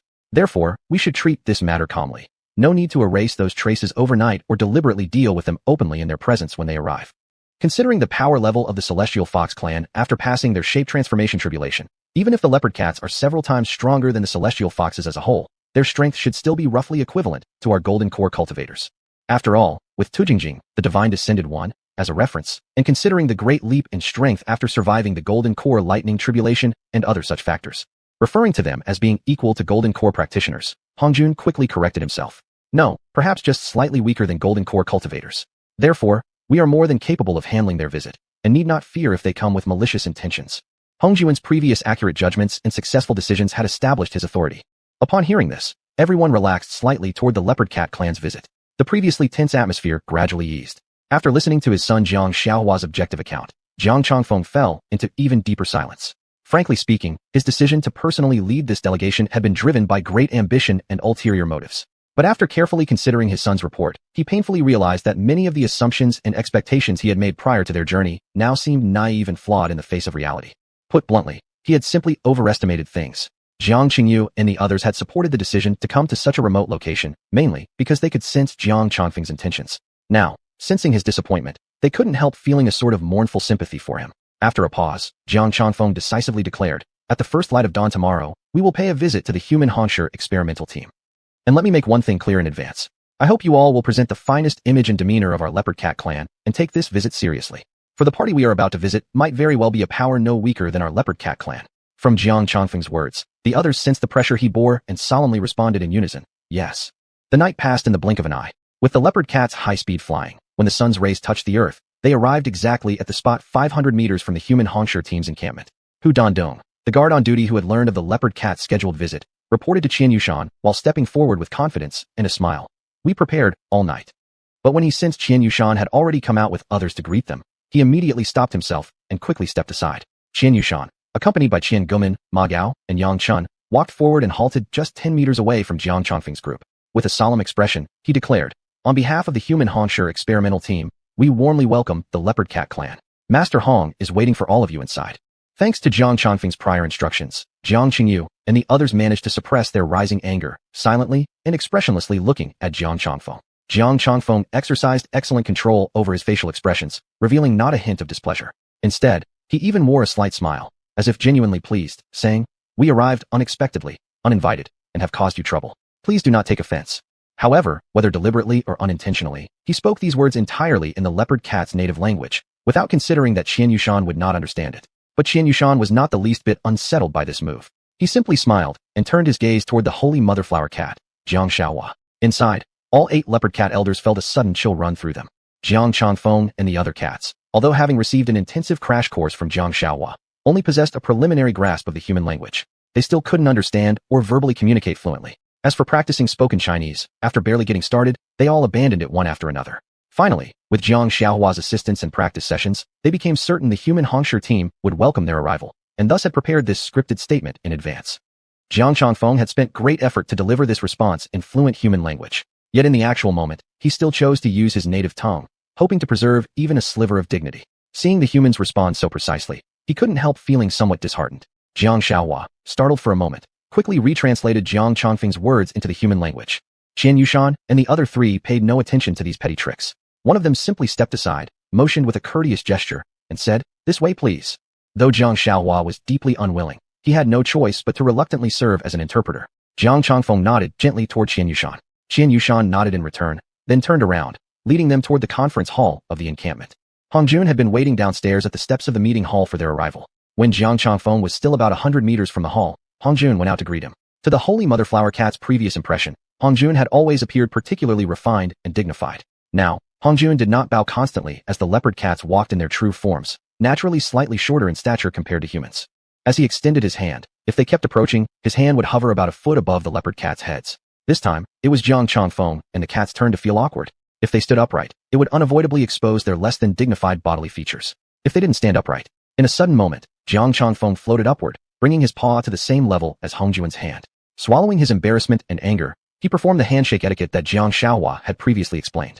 The other 7 elders, including Jiang Xiaohua, also floated upward, aligning themselves at the same height as Jiang Changfeng, and followed Hongjuan's lead as they floated into the conference hall. Because Jiang Changfeng and the other cats were hovering, they naturally had certain advantages regarding turns or acceleration. Ignoring Jiang Xiaohua's many hints, he took the seat on the eastern side of the round table in the hall first. The other elders also sat down afterward.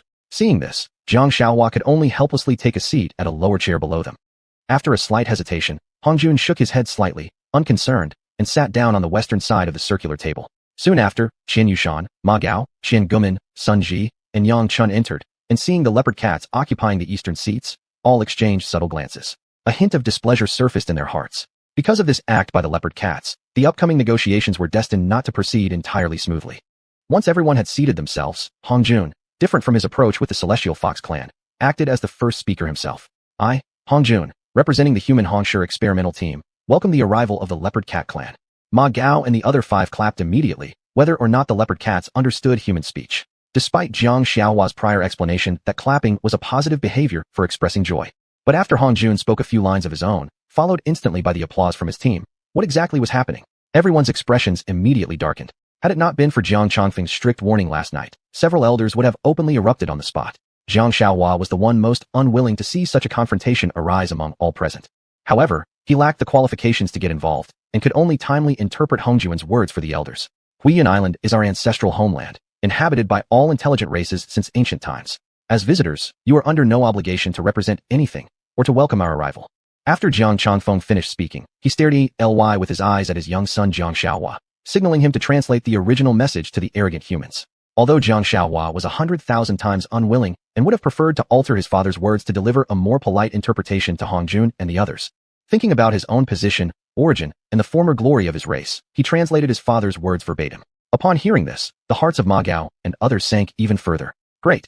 He claims we're outsiders, stating we lack the standing to represent the hosts, welcoming the leopard cat clan's arrival as one of Xiuxian Island's rightful native masters. Perfect. Absolutely marvelous. Upon receiving Hongjuan's subtle signal, Qian Gumin, wearing a broad smile, said, since we indeed have only been here for a short time, we never expected that despite our lack of renown, we would still receive attention from you who reside in the inner island of Xiuxian.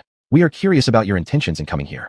In order to avoid any communication troubles, we respectfully ask you to speak plainly your reasons, purposes, and motives for visiting us. After listening to his son's interpretation, Jiang Changfeng swiftly replied, as one of the rightful masters of Xiuxian Island, our leopard cat clan has both the responsibility and right to conduct island-wide inspections within a certain time frame. We are here to eliminate certain intelligent beings that are currently present or pose a potential threat to the island's inhabitants. This is the reason for our visit. Observing the situation rapidly deviating from his original expectations, Jiang Xiaohua immediately began to feel a headache coming on. He realized that, no matter how skillfully he translated into the human language for Hongjun and others, he could not conceal the core message in these words, the part most likely to provoke disharmony. After listening to Jiang Xiaohua's translation, Hongjun replied expressionlessly, since we received your leopard cat clan's visit rather unexpectedly, we have not prepared any agenda requiring mutual discussion beforehand. Therefore, we propose to end today's negotiations here and continue tomorrow if needed. After saying this, Hongjun turned to Qian Gumin and said, you are responsible for arranging the accommodations for the leopard cat clan. Ensure they feel as if they were at home, and let them experience the sincerity of our hospitality. After giving these instructions, Hongjun rose, gave a brief nod toward Jiang Changfeng and the other cats, then immediately led xiuxian, Ma Gao, Sun Ji, and Yang Chun out of the hall. They departed swiftly, leaving the leopard cat clan elders momentarily stunned and speechless. Only at this point did Jiang Xiaohua finally regain his senses and hurriedly interpret Hongjuan's words for the elders. Jiang Changfeng and the other cats' faces instantly turned extremely grim, yet they understood all too well. Hongjun and his team had subtly chastised them, all under the guise of a reasonable excuse. Chapter 127. Regret being generous. The other 7 elders of the leopard cat clan, on the other hand, kept their mouths tightly shut. Even though they clearly knew none of the members from the human Hong research team were geniuses who understood the leopard cat clan's language, they still refused to take unnecessary risks over trivial matters. One mustn't easily reveal one's true feelings and intentions on someone else's territory. Qian Gumin, who was escorting the leopard cat clan's guests, whether intentionally or simply not wanting them to understand what went on within the camp, walked straight toward the outside as soon as they left the assembly hall. Then, along a major road at the camp's periphery, He circled half the camp before finally arriving at the guest courtyard specially prepared for visiting guests. By taking such a detour, naturally they got to witness numerous sights of places struck by lightning. Even 2 areas, which seemed like they had been damaged some time ago, gave this party of 9 cats from the leopard cat clan an overpowering sense of helplessness. This rapidly caused the pride of cats like xianxia to melt away, like the last pieces of ice meeting the midday sun, vanishing without a trace. Everyone became increasingly quiet as they followed Xiangumen to the guest house, and upon arrival, naturally gathered together. After Xiangumen gave a greeting to the holy mother flower cat, he proceeded to give a detailed introduction regarding the layout of the entire guest house, as well as the restricted areas throughout the entire camp, before promptly departing. During Xiangumen's departure, Jiang Changfeng tried to sense his path, only to discover that he could barely sense the trail he had come along clearly. As for the conditions of the camp along the way, even the room next door now felt like a completely different world. After receiving a meaningful look from his father, Xiaohua also scanned his surroundings. After a moment of thought, he quietly addressed the elders who had turned their attention toward him, speaking softly. We are now inside a formation. When he saw all the elders staring at him with even more confusion, he couldn't help but sigh involuntarily, suddenly harboring a strange thought toward his proud lineage, the leopard cat clan. It's not much after all. It was simply because explaining this formation to the elders would be an enormous and complex project. Besides, he himself only understood some of its effects. As for the actual mechanisms, principles, and the way it drew upon energy, on all these, he was completely in the dark. Jiang Xiaohua also understood this was an excellent opportunity to stand out. Yet he equally realized that if he merely shared the most basic knowledge of formations and couldn't answer deeper, more complex questions, the elders would inevitably consider him unreliable. That was because they would naturally assume that if such a formation was already widespread among the Hong research team, it probably wasn't all that complicated. But Xiaohua, who truly had even the smallest understanding of formations, naturally knew just how ridiculous that misconception was. Therefore, after clearly understanding the benefits and risks, and to prevent the elders from continuing to question him, he decisively said, "This is their secret art. For me, as an outsider, to even know its name is already a great concession from them." Naturally, the elders deeply understood how fiercely guarded the secrets of a clan usually were, so they immediately gave up the idea of pressing him further. However, faced with such unheard-of secret arts, it was naturally impossible to simply ignore it. Thus, the elders, including Jiang Changfeng, spent nearly the entire night in various trials and studies. The only results they gained were that this formation was a kind of supernatural ability, spell, incomprehensible to them, and yet no means or powers they tried left the slightest damage on it. So when the first rays of sunlight arrived in this area, all the elders could do was exchange bitter smiles and disappointed glances. Meanwhile, Jiang Xiaohua, having had a good night's sleep, noticing everyone looked somewhat tired but not thinking much of it, followed Xiangumen's instructions and rang a golden bell hanging at the head of the hall in the courtyard. Soon after, Xiangumen's figure appeared at the courtyard entrance. Xiangumen gently knocked on the courtyard's gate. After Xiaohua briefly introduced some of the courtyard facilities functions, he quietly asked Jiang Qingyu, "Now that Deputy Manager Qian has arrived outside the courtyard, should we?" Jiang Qingyu quickly replied, "Quickly invite him in." After receiving permission to enter, Xiangumen lightly pushed open the gate, and upon entering, his eyes immediately landed on Jiang Xiaohua, who stood awkwardly to one side, while the 8 elders of the leopard cat clan looked at him with expressions of curiosity. He couldn't help but freeze slightly, glancing toward Jiang Xiaohua. Under the urging glances and unspoken pressure from his father and the other elders, Jiang Xiaohua, gritting his teeth, took a step forward and hesitantly asked Xiangumen, our elders would like to ask you, can your formation techniques be passed on? And if they can, what kind of price would we have to pay?" Xiangumen was momentarily taken aback by this question. Want to learn the formation? He subtly glanced at the elders from the leopard cat clan and saw that their eyes were all burning with eagerness and thirst. He couldn't help but silently smirk. Among his 42 brothers, who wouldn't want to learn formation techniques well, after more than 10 years of Master Hong's guidance, only less than half of them were capable of setting up such an isolation formation. And these outsiders without the slightest foundation. Xiangumen shook his head and said, "It's not that we're being secretive and unwilling to pass on the knowledge of formations. It's because besides requiring extraordinary talent, mastering formations also requires substantial accumulated knowledge. Without such a foundation, even if we wrote everything down in the leopard cat clan's language for you, you would still find it extremely difficult to learn."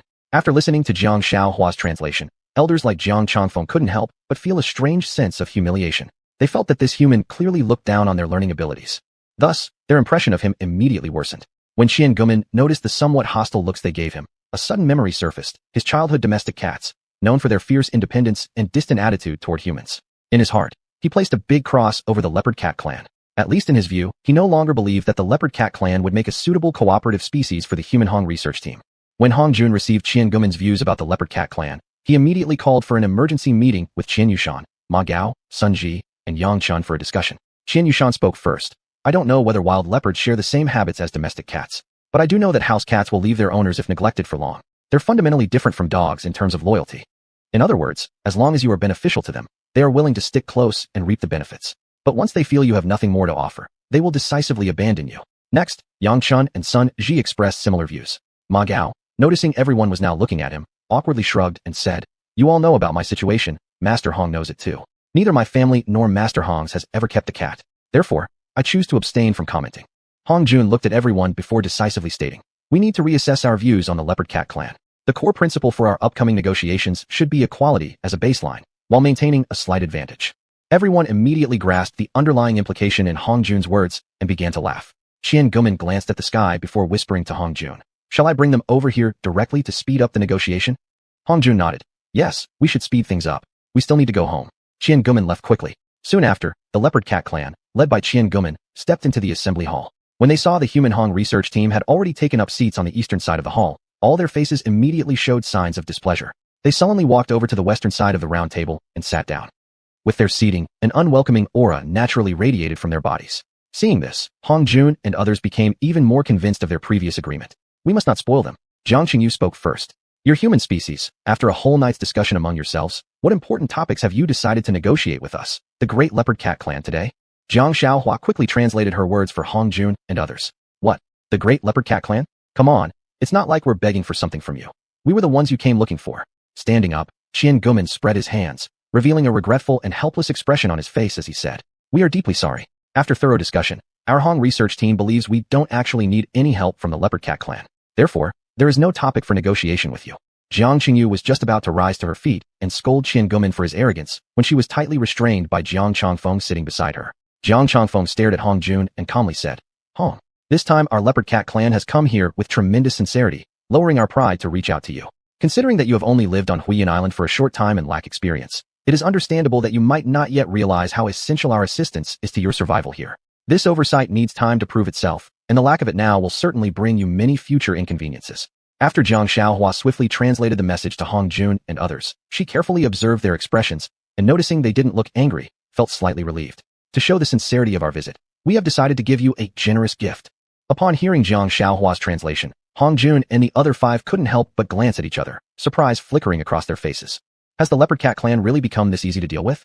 "Our gift is that we are willing to negotiate with the 10 great races of Huiyun Island on your behalf, to secure for you a residential area within a radius of 100 miles, ensuring that you will not be harassed by other races in that territory."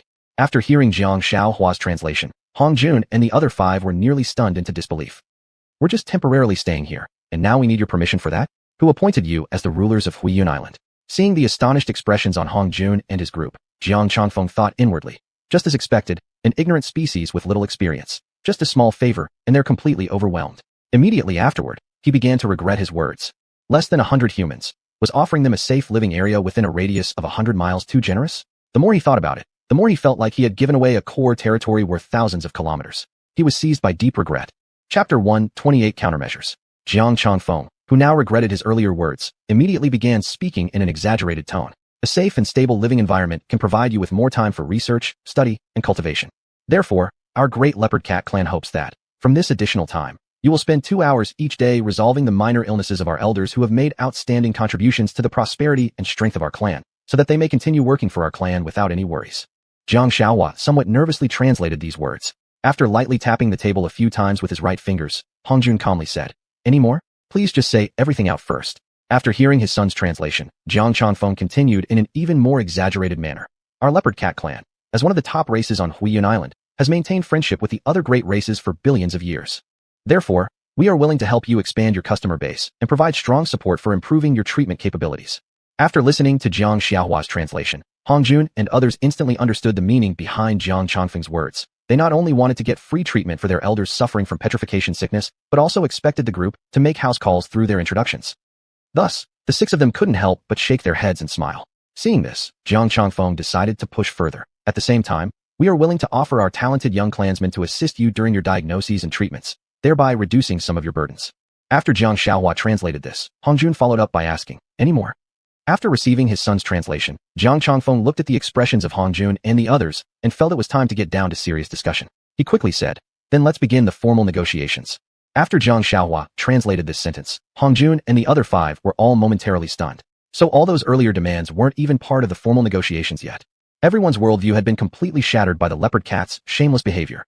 Hong Jun and others, who had already completely lost interest in the negotiation, played along just to see how shameless the leopard cats could be and replied, "What are the topics for formal negotiations?" After hearing his son's translation, Jiang Changfeng got straight to the point without wasting words, throwing out the formal agenda. 1. The human Hong faction's experimental team must publicly disclose, in detail, everything that happened after the divine descent to all the races on Huiyun Island, so that everyone can verify whether the Hong experimental team committed any acts of sacrilege during the process. 2. The Hong experimental team must publicly disclose the details and outcomes of their experiments, allowing all races on Huiyun Island to analyze and examine whether the content could potentially harm the island's healthy development. 3. For the peace of Huiyun Island, the human Hong experimental team must not research or manufacture weapons of mass destruction. They also have the obligation to accept monitoring and investigation by all races on the island. 4. To protect the secrecy of the race's distributions and the island's resources, the members of the Hong experimental team are, in principle, prohibited from leaving Huiyun Island without permission. Even under unavoidable circumstances requiring departure, they must be escorted by races of Huiyun Island for their own safety. 5. For the sake of better communication in the future, the human Hong experimental team must convert their language and writing into the leopard cat language and script before the final deadline agreed upon by both sides. In return for the living area that the leopard cat clan has worked hard to secure, the Hong experimental team must adopt the leopard cat language as their sole official language and writing system, and make continuous efforts to familiarize themselves with the leopard cat lifestyle in order to integrate into our great leopard cat clan. After hearing Jiang Xiaohua's translation, Hong Jun and the other 5 were simply shocked into doubting their very lives. How could there be such shameless creatures on Huiyun Island? They really didn't want to waste any more words on them. After sensing the group's sentiment, Ma Gao slowly stood up. He looked at the leopard cats, smiled slightly, and softly asked, "You guys, the leopard cat race, do you fart? You know, those smelly gases that come out of your back passage." In confusion, Jiang Xiaohua directly translated the question to her father, Jiang Changfeng. Jiang Changfeng thought briefly and nodded at his son. Without hesitation, Jiang Xiaohua translated directly, "Fart." Ma Gao let out a long, "Oh," then deliberately dropped some words as he turned his head toward Hong Jun and others and said, "The leopard cats fart. Personally, I think that the glorious image of our Hong experimental team really doesn't suit negotiations with those who fart." Hong Jun and others tried hard to suppress their smiles and nodded together before rising to their feet. Under the astonished gaze of the 9 leopard cats present, they quickly left the hall. Jiang Changfeng and the other cat-like beings stared at Jiang Xiaohua for a long while before slowly regaining their senses. Jiang Xiaohua recalled Ma Gao's words and felt something wasn't quite right, yet couldn't figure out the exact reason at first. Thus, she dutifully translated Ma Gao's parting words. As high-ranking members of the leopard cat clan, their intelligence naturally remained intact, and they instantly understood what Ma Gao's words implied. They were suggesting the leopard cats had been farting. In a moment, those elders who had caught on turned dreadfully pale. Even those elders still confused, upon seeing their companions' expression sour, immediately assumed the worst, and quickly realized the reason behind their darkened looks, soon mirroring their grim expressions. Although Jiang Xingyu outwardly appeared very easygoing, she was actually extremely fiery-tempered. After all, as a female in the leopard cat clan leadership, she must have had extraordinary personality traits to establish her position. She cautiously glanced around the hall, and seeing that only their own group of cats remained inside, she quietly said, "Why not let these arrogant humans witness our methods?" Jiang Changfeng thought for a moment, then shook his head. "Before we fully understand the details of this divine descent, it's best to avoid conflict with them for now.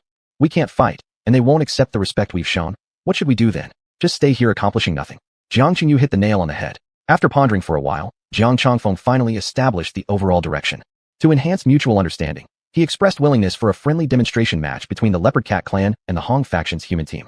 Upon receiving Jiang Xiaohua's translated message, Xian Guomin was momentarily surprised before nodding with a smile. "All right. If convenient for you, perhaps we can hold the match tomorrow." Watching Jiang Xiaohua leave excitedly, Xian Guomin felt it was still necessary to consult others and plan measures to handle the leopard cat's expected provocation. That evening, all 55 members of the Hong experimental team, including 11 fox girls, gathered together in the conference hall to discuss how to face the leopard cat's anticipated challenge. Initially somewhat reserved, the fox girls gradually became involved in the discussion after seeing the Hong brothers truly treated them as part of the inner circle. Seeing everyone missing the key points and still floating in vague ideas, Hong Jun suddenly turned around and floated onto the stage. Everyone immediately quieted down. After scanning the crowd, Hong Jun looked serious and said, "I know the previous discussion was all based on my earlier assessment, that the leopard cats are slightly inferior to us. I still stand by that opinion after these 2 days' observation and analysis. However, you all must clearly understand one cruel fact. Sometimes, advantages gained from theoretical analysis or from comparing paper strength do not necessarily mean victory. Otherwise, whenever conflicts arise, displaying one's strength alone would settle everything without actual combat. Therefore, please everyone, especially sisters like xiuxian, remember one important thing. The leopard cat clan is a race that does not adhere to conventional rules. They only behave honorably when holding an absolute advantage, especially during conflicts between different races. Therefore, Even if tomorrow's friendly match may not result in a chaotic free-for-all, several leopard cats may enter under the guise of separating the fighting parties and secretly target my brothers and me. Second, regarding their attack techniques. First and foremost, we must be wary of their claws. Their sharpness might even rival the magical blades we possess. Next, their speed may exceed what we imagined. During the match, if we do not give our all, most of my brothers and sisters may fall short against them. Furthermore, pay attention to their body flexibility. All of you, please remember this point carefully, or else the chances of tripping in small puddles will be enormous. They can perform movements beyond your imagination within any theoretically passable space. Last but not least, one particularly annoying skill derived from their bodily flexibility, shape-shifting abilities. They can alter their body sizes. For example, if you think you're over a meter taller and therefore they cannot reach your hair, you're actually already on the brink of death. Because they can instantly stand straight up and even transform faster than your spiritual consciousness, making themselves slightly taller than you. In short, regard them as unpredictable assassins possessing advanced attacking techniques and using every means necessary to defeat opponents. Hongjuan's explanation was like a cold bucket of water poured over everyone's heads. After everyone had reflected on themselves, they finally proposed their own opinions, suggestions, and speculations in a practical manner. With various preemptive simulations, they eventually came up with hundreds, even thousands, of response strategies. Girls like xiuxian, seeing themselves helpless before these schemes offering little chance for their own advice, felt their reputation for cunning as foxes might be somewhat exaggerated. Each of them secretly felt relieved that the Celestial Fox clan had not impulsively launched an all-out battle with the Hong experimental team back then. Otherwise, the consequences would have been unimaginable. Actually, all the plans they discussed and agreed upon could be summarized in just 2 words. Overpower. No matter how much the Leopard Cat clan leaps or acts mysteriously, use sheer solidity to defeat their nimble tricks.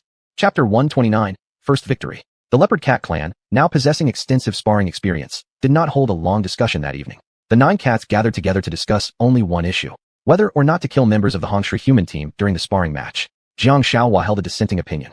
He earnestly explained to the 7 elders, excluding his father, Jiang Changfeng, who were in favor of killing the humans, the potential consequences that such an action could bring. In the end, Jiang Changfeng considered both sides' opinions and proposed a compromise. First, avoid killing whenever possible. Second, unintentional killing during mutual combat or in self-defense is permitted. Third, if members of the human team prove to be exceptionally powerful, the Leopard Cat clan is allowed to withdraw and rescue their own people who have entered the battlefield. As a final supplementary clause, if the humans lose this sparring match, they must compensate the Leopard Cat clan for the guidance they provided during the fight, following the customary practices of Xuanhuan Island, such as becoming servants for 100 years. As the proud Leopard Cat clan, including Jiang Xiaohua, none of the 9 cats even considered the possibility that their own kin might lose the match and what that would mean. Before they knew it, the night had quickly passed as both sides eagerly awaited the coming event. Xianxia led the 9 leopard cats to the plaza in front of the assembly hall. After noticing that the humans had a massive numerical advantage, Jiang Changfeng suddenly recalled the traces of lightning damage outside the camp. After a quick thought, he whispered some instructions to Jiang Xiaohua. Jiang Xiaohua promptly translated his father's words for Xianxia, standing beside him. Our leopard cat clan loves peace, and we have a deep appreciation for all beautiful things. Therefore, our side proposes that no large-scale techniques or artifacts with great destructive power should be used in the upcoming sparring match, so as to avoid damaging this beautiful plaza. Upon hearing this, Xianxia readily nodded in agreement. When Ma Gaoding and others learned of this request from the leopard cats, they thought of the lingering energy outside the camp from the previous heavenly tribulation and couldn't help but exchange knowing smiles. Yang Chun, after analyzing their motive behind this demand, realized that the leopard cats had used environmental protection as an excuse to not only prevent the humans from using powerful techniques, but also to maximize their own strengths. Everyone agreed that the leadership of such a powerful race would certainly not lack in wisdom, and thus their previous underestimation of the leopard cats decreased significantly. When the first beam of sunlight gently brushed across the land, Xianxia and Jiang Xiaohua simultaneously stepped onto the central platform of the plaza. After briefly exchanging opinions, Xianxia proceeded to deliver a speech. On this auspicious, sunny day, the visiting leopard cat clan wishes to showcase their agile, foreign charm to all present. Through mutual discussion between our 2 clans, it has been decided that humans and leopard cats shall engage in friendly sparring matches together. After briefly explaining the background of the matches, Xianxia announced the basic rules. First, in the interest of fairness, participants from both sides will take turns entering the arena for one-on-one sparring. Neither side may use any tools during the matches. Second, neither side is allowed to use wide-range, highly offensive abilities or techniques to avoid harming spectators or damaging this beautiful location. Third, all spectators must ensure their own safety. Those who are harmed by stray energy due to their own lack of strength will bear responsibility themselves. After Xianxia finished announcing the rules, Hu Bugui, who had won the right to go first through a game of rock-paper-scissors, excitedly jumped onto the platform. As soon as Hu Bugui arrived on the platform, he pointed his right hand toward where the 9 leopard cats stood and crooked his middle finger in a taunting gesture. He loudly shouted, "Who from your side is ready to come up here and give me a laugh?" This last phrase, "give me a laugh," immediately sent waves of laughter through his fellow human companions. After hearing Jiang Xiaohua's rapid translation, and after learning a rough introduction about Hu Bugui, Jiang Chongfeng's face turned dark. Yet realizing that this man must possess some talent to have ranked among the top 10 of the Hongshru experimental team, he considered how their delegation had only 9 cats total. Looking at Jiang Xiaohua, he quietly ordered, "You go. I hope you secure our first victory." After a moment of hesitation, Jiang Xiaohua glanced at the other 8 elders. He realized his father's arrangement was actually a favor to him, leaving the others with no complaints. So, he strutted proudly, nodding as he walked, pausing occasionally to wave to the Hongshru team members around the plaza as he slowly made his way toward the platform. However, once he stepped onto the platform, he saw Hu Bugui shaking his head directly at him, and asked suspiciously, "We haven't even started fighting yet. What are you shaking your head for?" Hu Bugui arrogantly looked upward at a 60-degree angle into the empty space ahead, before succinctly replying with 2 words, "Too weak." At once, Jiang Xiaohua's face turned dark. Any idea of holding back disappeared completely at this scornful evaluation. So, he rushed forward in a flash, his twin claws like black iron sickles, striking from above and below toward Hu Bugui. Hu Bugui whispered an incantation and lifted his body, elegantly evading Jiang Xiaohua's sudden assault. Then, with a light chuckle, he said, "Is that all?" Jiang Xiaohua's eyes turned red with humiliation, immediately activating the violent cat's hunting mode. Hu Bugui, who hadn't used martial arts techniques frequently for many years, at first felt a bit intrigued. Utilizing his spiritual awareness, drawing upon the ambient spiritual energy, and sensing Jiang Xiaohua's movements ahead of time, he began to glide just 3 feet above the ground. Jiang Xiaohua, also floating into the air, after more than 10 consecutive failed attacks on Hu Bugui, started feeling embarrassed. He had been in a position of absolute leadership within the Hongshru experimental team just 3 months ago. Now he was locked in a draw with him. Jiang Xiaohua could by no means accept that. Therefore, during one of Hu Bugui's evasive flips backward, he sharply declared, "Warm-up is over. I strongly advise you. Perhaps it's best for you to concede now? If you get injured, it'll damage the friendship between us from our past association. Because, honestly, even I can't control the strength of my next move." Hu Bugui let out a hearty laugh and said, "You needn't worry. I may be lacking in other things, but being tough is what I excel at. If, let's see, from my position to the edge of this platform is approximately 60 steps, and from now on, if I even retreat 1 step, that means I lose." Just as Hu Bugui finished speaking, Jiang Xiaohua's figure abruptly vanished, reappearing mere inches from Hu Bugui's face. Boom. A thunderous sound followed. Hu Bugui indeed managed not to retreat even an inch, while Jiang Xiaohua was blasted back 10 steps. Jiang Xiaohua focused his gaze, and, seeing no injuries on Hu Bugui, even his clothes bore no sign of impact, burst into abu laughter, exclaiming, "Excellent. I hope you can live up to your words."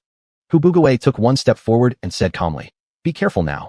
With each strike we exchange, I will advance 1 step. If you get pushed off this platform, don't go crying later." Enraged, Jiang Xiaohua launched a direct attack on Hu Bugui. Yet Hu Bugui kept his earlier promise. With sheer force, he pushed forward 45 solid steps, squeezing Jiang Xiaohua's available space into a mere 15 steps.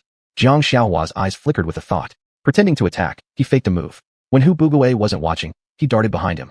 Hu Bugui had anticipated this and suddenly spun around with a forceful push, driving Jiang Xiaohua back to a point 14 steps from the platform's edge.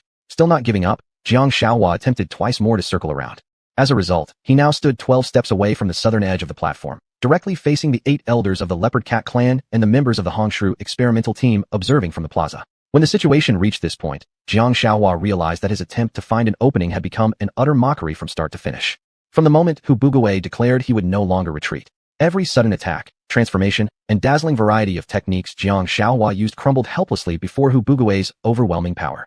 At this moment, Jiang Xiaohua, feeling somewhat desperate, suddenly noticed that his body, which had paused during this offensive-defensive gap, was subtly growing cold. Shouldn't such intense head-on combat generate heat instead of coldness? Instinctively sensing something wrong, Jiang Xiaohua refrained from attacking further and suspiciously asked Hu Bugui, "How did you do it?" Hu Bugui stepped forward 1 step and quietly replied, "This is a method we developed over the past decade, with both attack and defense combined." "What exactly is the technique?" Jiang Xiaohua pressed. Hu Bugui advanced another step before murmuring, "Even if I told you, you wouldn't understand." Observing that Hu Bugui had cunningly taken 2 steps forward during those 2 replies, Jiang Xiaohua angrily accused, "Taking advantage of talking to press forward. You are no gentleman." Hu Bugui burst into laughter again and said, "In our battle, can you deny that words themselves aren't also a form of attack?" Having said that, he took another step forward. Only 9 steps remained. After a flash of realization about this estimation, Jiang Xiaohua decided to demonstrate his full ability to impress the 8 elders watching. Ignoring his own safety, he attacked Hu Bugui furiously, like a madman throwing himself at his opponent. Through his deliberate perception, Jiang Xiaohua felt as if he had smashed into a 10,000-year-old black ice mountain. Hu Bugui stood immovable, while all his attacking force was dispersed and neutralized effortlessly. At the same time, he also realized that within this space of less than 9 steps, whether it was the speed of his movements or the strength of his attacks, everything seemed to be interfered with by some inexplicable force, no longer as nimble and powerful as before. In Jiang Xiaohua's mind, the first thought that came to him was formations, then the application of spiritual power. As for the specific methods and mechanisms behind these techniques, they were beyond his understanding. At this point, feeling somewhat discouraged, Jiang Xiaohua instantly thought deeply. If the Hongshu experimental team were to spread these research findings, it would have a profound impact on all combat techniques throughout the world, and some powerful old clans and influential races would be. Just as he was lost in random thoughts, Hu Bugui, without hesitation or gentlemanly courtesy, threw a punch and sent him flying off the platform. Jiang Changfeng caught his son who had been blasted from the stage, only to find that he felt as if he were holding a block of ice. Seeing his son's face covered in black and blue marks, his heart hardened, and he coldly said with a stern voice, Good techniques. Chapter 130. All things have spirits. Hu Bugui, unable to understand the Bobcat language and not knowing what Jiang Changfeng had said to him, could only bow slightly before slowly stepping down from the moon platform. As soon as he stepped off the platform, he leaned closer to the surrounding brothers and whispered, Use the 5 elements techniques to form a hard shell around your body, and use another attribute of technique as a buffer layer between the shell and your body. Ignore their speed and agility. Attack them head-on like this. It works extremely well. Ma Gao glanced around at the brothers before fixing his eyes forward with determination. I want to test my body strength. This suggestion from Ma Gao immediately ignited enthusiasm among the group. However, the chosen participants and their order had already been decided by drawing lots earlier. As a result, around 30 brothers angrily cursed their bad luck, feeling that their chances had been terrible. None of them had even gotten the opportunity to step onto the platform. The delegation chosen to accompany Senior Elder Jiang Changfeng on this visit included Foreign Affairs Elder Jiang Qingyu, Discipline and Enforcement Elder Jiang Qingji, First Deputy Director Jiang Qingyan, First Deputy Martial Arts Instructor Jiang Xiuxian, Jiang Qingyuan, First Deputy Discipline Supervisor Jiang Qingfei, and First Deputy Law Enforcement Elder Jiang Qingda. Jiang Qingyu took Jiang Xiaohua from Jiang Changfeng's arms and silently examined her for a while, before handing her over to another elder. After each elder had carefully examined Jiang Xiaohua, they all wore expressions of heavy concern. They realized they had all underestimated the power of the members of Hong's experimental team. With teary eyes, Jiang Qingyu cast one last sorrowful glance at Jiang Xiaohua being held by Jiang Changfeng, then leapt up onto the moon platform, saying firmly as she moved, This round, no one dares to challenge me for it.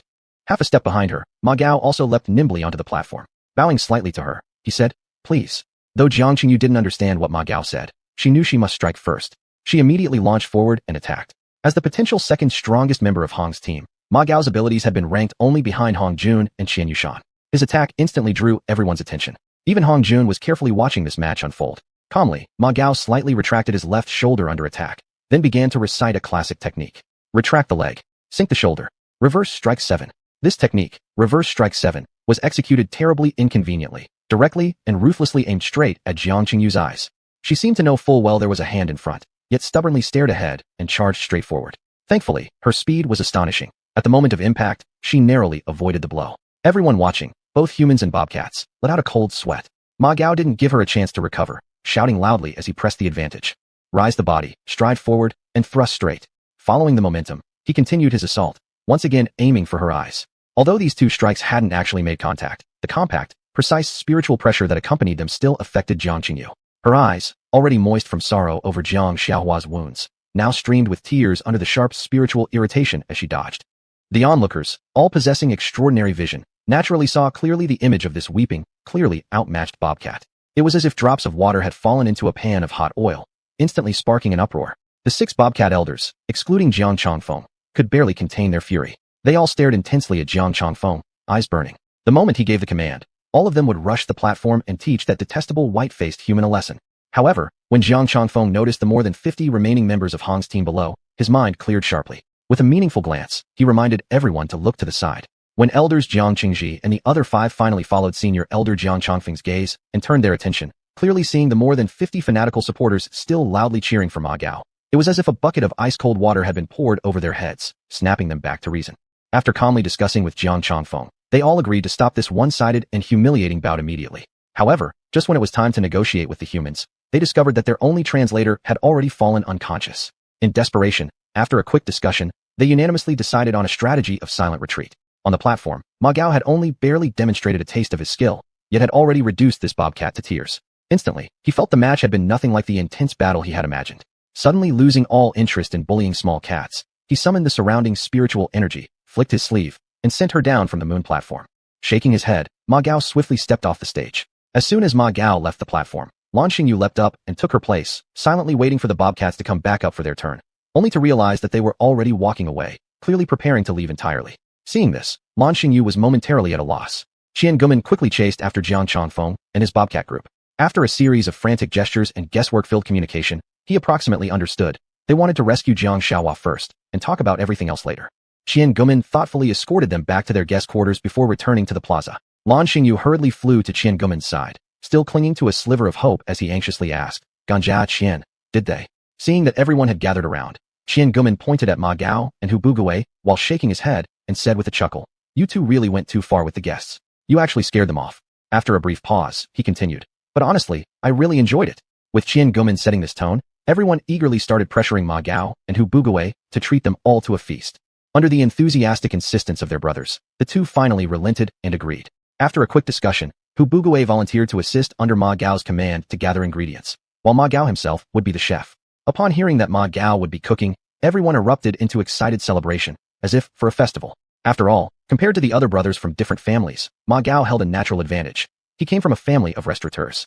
Moreover, although he only occasionally cooked, perhaps once or twice a year, Ma Gao's culinary skills had already completely won over everyone's palates, earning him the title of the best cook among the brothers. As for Ma Gao's claim that Hong Jun was actually a better cook, everyone deliberately ignored it. Even if Hong Jun's cooking was superior, making him prepare a meal for everyone would mean they might only be fit to eat on their knees. Ma Gao had privately even complained to Hong Jun about this. Hong Jun just smiled and offered an explanation from another perspective for why his food was so good. It all came down to a single principle: pursuit of perfection. After reflecting on this, Ma Gao wholeheartedly agreed. Today, Ma Gao decided to embrace Hong Jun's philosophy and spare no effort in selecting ingredients and preparing tools, pursuing excellence in every detail. When some brothers hastily built a crude cooking station, Ma Gao scolded them immediately. Brother, I'm preparing food for humans, not pigs. If you treat my craft this carelessly, it will ruin my mood. And when I'm in a bad mood, do you really believe the dishes I prepare will taste good? After being reprimanded, these brothers also thought deeply and quickly apologized to Ma Gao, and not forgetting to apologize to their surrounding brothers as well. This incident made everyone regard the upcoming dinner as a sacred event, treating it with both care and attention. Even the smallest, most insignificant details were scrutinized and remade if anything seemed slightly off. You had to admit, this meticulous effort significantly increased everyone's anticipation for Ma Gao's cooking. Even the preparation phase alone gave everyone the feeling that the upcoming feast would be truly unforgettable. When the Fox Maidens, led by xiuxian, saw the brothers' transformation from rough and careless to refined and attentive, they first stared in shock, then quickly joined in enthusiastically. With so many hands helping, even the legs of the stove were carved with elaborate patterns with great care. Seeing the stove quickly take shape under everyone's effort, Ma Gao decided to carry out one final transformation: refinement. When a dark purple flame appeared in Ma Gao's palm, everyone instinctively stepped aside. After nearly an hour of refinement, the stove, crafted collectively by everyone, finally took form. Now semi-transparent and ghee-like. As soon as it completed its transformation, it suddenly shrank into a miniature stove no larger than a fist and leapt directly into Ma Gao's pocket. Everyone was stunned by this sudden change. Hong Jun, possessing sharp discernment, glanced at the tiny stove now in Ma Gao's pocket. A flash of surprise crossed his face before he spoke the words that threw everyone into frenzy. I never expected this stove to become sentient. Among those gathered, many possessed vast knowledge of cultivation, and they instantly understood that this stove, forged with the combined effort of all the brothers and sisters, had indeed awakened consciousness. Immediately, everyone surrounded Ma Gao, demanding that he produce the spirit stove for all to see. Ma Gao reached into his pocket, but to his surprise, it suddenly felt incredibly heavy, so much so that he couldn't pull it out.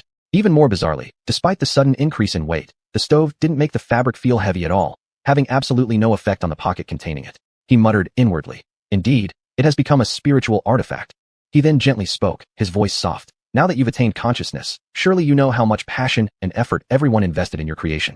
Therefore, whether out of gratitude or basic politeness, you should not hide from those who brought you into existence. Be a good one, come out and meet everyone. Don't worry, they all have only affection for you. Even if they seem overly enthusiastic, they carry no ill intent." As soon as Ma Gao finished speaking, the tiny stove secretly peeked out from Ma Gao's pocket. The sharp-eyed crowd, having sensed through Ma Gao's gentle words that it might be a bit timid, all simultaneously restrained their excitement and displayed warm, gentle, and friendly expressions toward it. After sensing the affection everyone held for it, the stove gradually grew bolder. Upon perceiving Ma Gao's intentions, it steadily floated down to the center of the plaza. Once it had fully restored to its original size, a plump little boy quietly appeared on the stove's surface. With an expression full of gratitude, he bowed respectfully to the surrounding crowd and said in a clear, crisp voice, "Thank you all, uncles and aunts, for giving me life. Please rest assured, I will fully devote myself to assisting my master and provide you all with the most considerate culinary services. Chapter 131, The Ultimate Cuisine. As soon as it finished speaking, Ma Gao asked the question that was on everyone's mind. What makes you so special that you dare to claim you can provide considerate culinary services for us in the future? The pink, chubby little boy hesitated for a moment before loudly replying.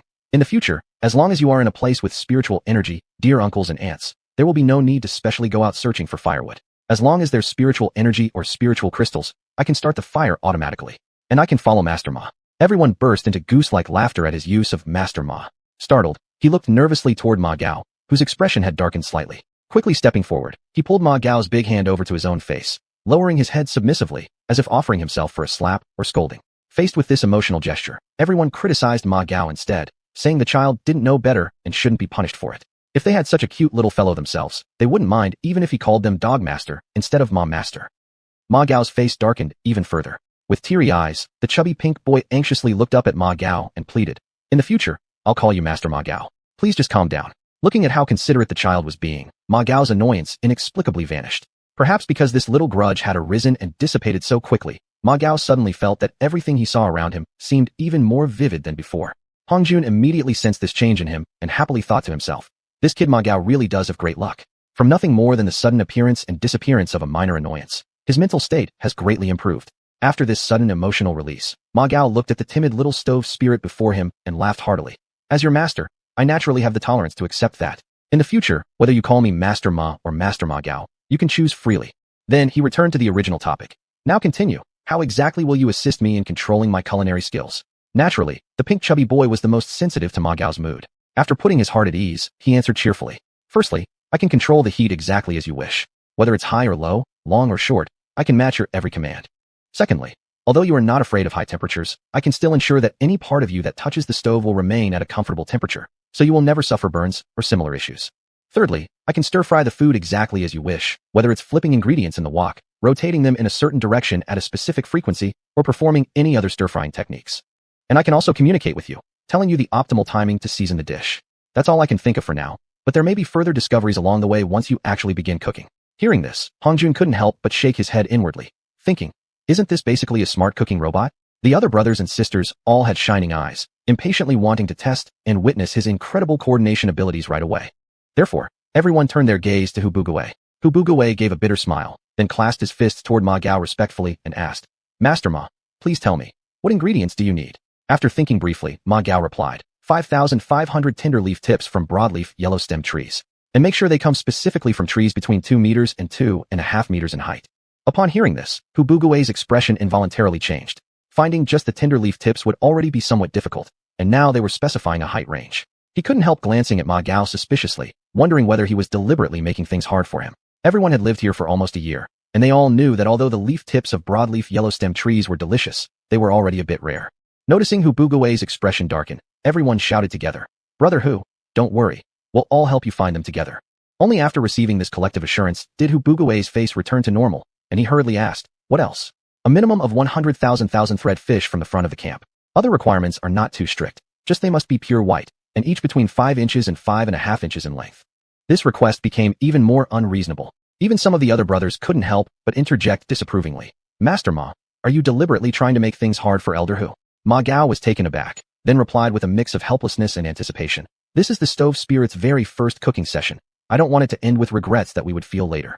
"Master Ma, these restrictions you placed on the 2 ingredients, do they have a deeper meaning?" Looking up and seeing Hongjun give him a slight nod, Ma Gao immediately gained more confidence and said with a sigh, Back then, I used to sneak noodles from Big Brother Jun. Oh, that was truly delicious." Everyone secretly glanced at Hongjun before quickly fixing their eyes on Ma Gao, eager to hear what he would say next.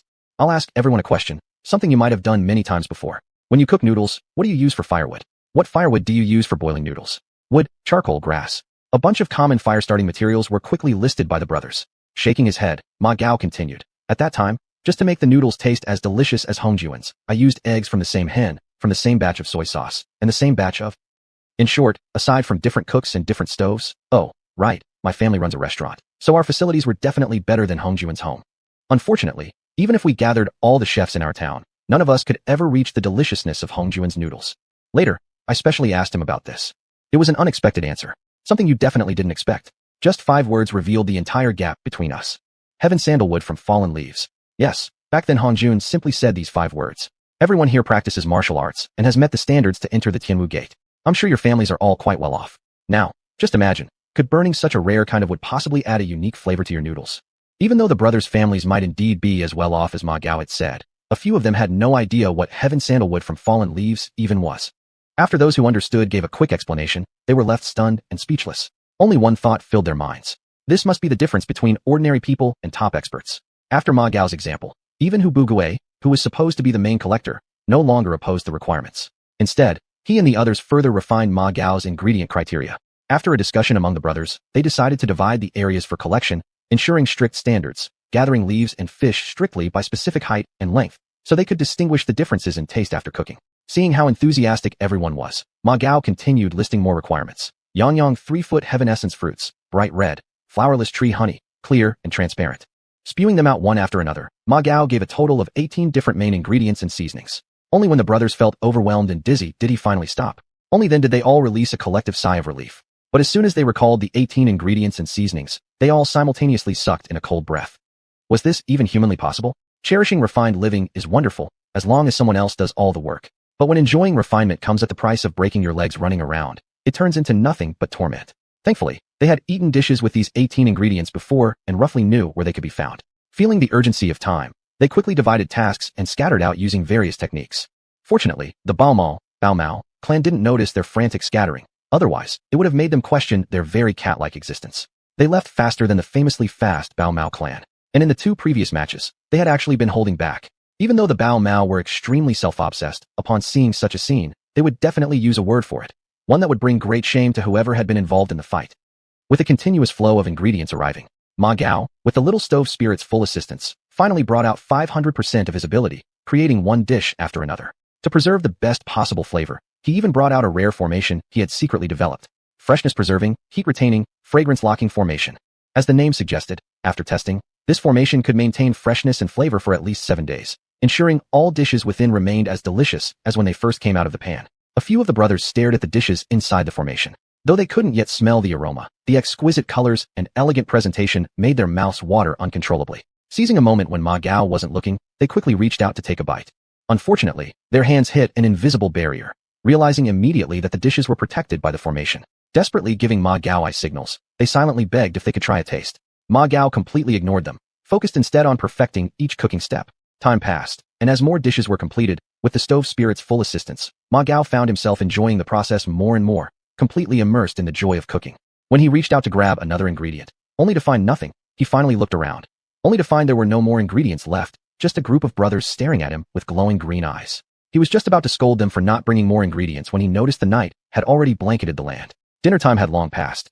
Ma Gao looked at the wide array of dishes inside the freshness-preserving, heat-retaining, fragrance-locking formation and let out an awkward smile, then shouted loudly, "Time to eat." As soon as he finished speaking, the brothers discovered they could now reach in and take the dishes. They all looked at Ma Gao with admiration, deeply impressed and appreciative of his initiative in researching formations just to make life more enjoyable. By now, none of the brothers had any thoughts of taking first. Instead, they evenly divided the dishes according to the number of plates, distributing them equally per person. That evening, for a short while, there was only the sound of eating, with no other noise. Then, the excitement they had all felt during the meal finally burst forth after dinner. Across the entire plaza, cheers rang out in unison. Chapter 132, A Small Test of Skill. The next morning, at dawn, everyone, upon waking from their pleasant dreams, immediately sensed that they had advanced a minor level. The naturally sharp-minded group instantly attributed this progress to the enhancement from the delicious meal from the previous night. As a result, outside of Ma Gao's courtyard, a number of brothers began to gather and wait. After finishing his morning hygiene, Ma Gao yawned and opened the courtyard gate, only to be startled by more than 30 brothers already lined up outside. Taken aback by this grand spectacle, he was about to ask if anything had happened. Hu Bugui, relying on the fact that he had been the main ingredient collector yesterday, stepped forward eagerly and looked at Ma Gao with hope. "Master Ma, when will you cook for us again? None of us had enough last night." Ma Gao froze. "Not enough? Who are you trying to fool? You all left dragging your feet because you were stuffed. None of you could even walk normally. And yet you still claim you didn't eat well. Where's your dignity?" Ma Gao forcefully suppressed the sarcastic thoughts in his mind and started analyzing the reason behind their unreasonable behavior. When he fully focused on the analysis, he discovered that his spiritual mind had actually reached a new qualitative level. After recalling in detail the cultivation hierarchy as explained by Hongjun, he realized he was now nearly at the middle stage of golden core cultivation. "Hey, wasn't I just promoted to the early stage of golden core 2 days ago?" after passing the Golden Core tribulation? How could I reach the middle stage in a single night? Quickly, he identified the cause, which led to an immediate desire for another grand feast. However, after a calm analysis, he dismissed this idea and proceeded to explain the reasoning to the brothers gathered outside. I already understand why you're gathered here. Frankly speaking, the blessing from the stove spirit and the refined ingredients indeed contributed greatly to last night's benefits. However, improvement in one's cultivation is something that relies on eating alone. Though effective in the short term, it's certainly not a sustainable approach. Cultivation is, after all, a continuous process focused on enhancing one's adaptability and survival capabilities through self-discipline and perseverance. Eventually, one's advancement must come from within. External assistance is effective only to a point. Anything beyond that becomes excessive and counterproductive. No one was foolish. They quickly grasped Ma Gao's words and accepted his reasoning. All of them simultaneously felt the urge to leave. However, I can promise everyone that once every quarter, and on every holiday, I will personally cook for all of you, with your full support. Ma Gao's assurance immediately caused the brothers to cheer enthusiastically. This interaction left xiuxian and the other fox girls, watching from a distance, filled with envy. They rationally understood that it would still take quite a long journey before they could be fully accepted into Hong's experimental team. So, they quietly walked away, just as quietly as they had come. In Hong Jun's courtyard, Xiangumin reported to Hong Jun, who was sitting by a stone table in the yard. The leopard cat clan, without any known reason, neither used the bell to summon me nor opened the door. Hong Jun shook his head and said, "Don't bother with them." However, the 8 elders staying in the guest house, led by Jiang Changfeng, were almost driven mad. Throughout the entire night, they had tried every method imaginable, yet could not awaken Jiang Xiaohua. Certainly, those methods were somewhat effective. At least, they kept Jiang Xiaohua's body temperature from dropping further. Jiang Chengxian, the elder in charge of supervision and discipline, looked at the determined Jiang Changfeng and pleaded, "Elder Master, continuing like this will put the flower in a dire state. Please, whether or not you value Xiaohua as a promising disciple of the leopard cat clan, or consider that it serves as the sole bridge for verbal communication between us and humanity, for the sake of securing more initiative and related interests for us in the future, please save him." Jiang Changfeng shook his head and replied, "You also see that I've truly tried my best. Do you think in the current circumstances I am avoiding anything? Sai, in any case, I have done everything possible. He has done all he can. The rest is up to fate." Jiang Qingyu, still slightly injured, twisted his body midair while jumping outside, and said, "If you won't ask the humans, then I will." When Hong Jun and Xiangumin hurried to the assembly hall, they saw Jiang Qingyu rush forward and kneel before Hong Jun. Unprepared for such a scene, Hong Jun instantly became flustered. He quickly stepped forward to help her up while hurriedly asking, "Is there an emergency?" Only after finishing the question did Hong Jun realize that she couldn't understand him. Then, noticing her tear-filled eyes, a thought struck him. Could it be that Jiang Xiaohua is in imminent danger? After all, they had spent a fairly pleasant time together. Acting on urgency, and without time for proper communication or verification, Hong Jun turned his head toward Xiangumin and said, "Go find Hubugawei. We'll go together to the guest house where the leopard cat clan is staying."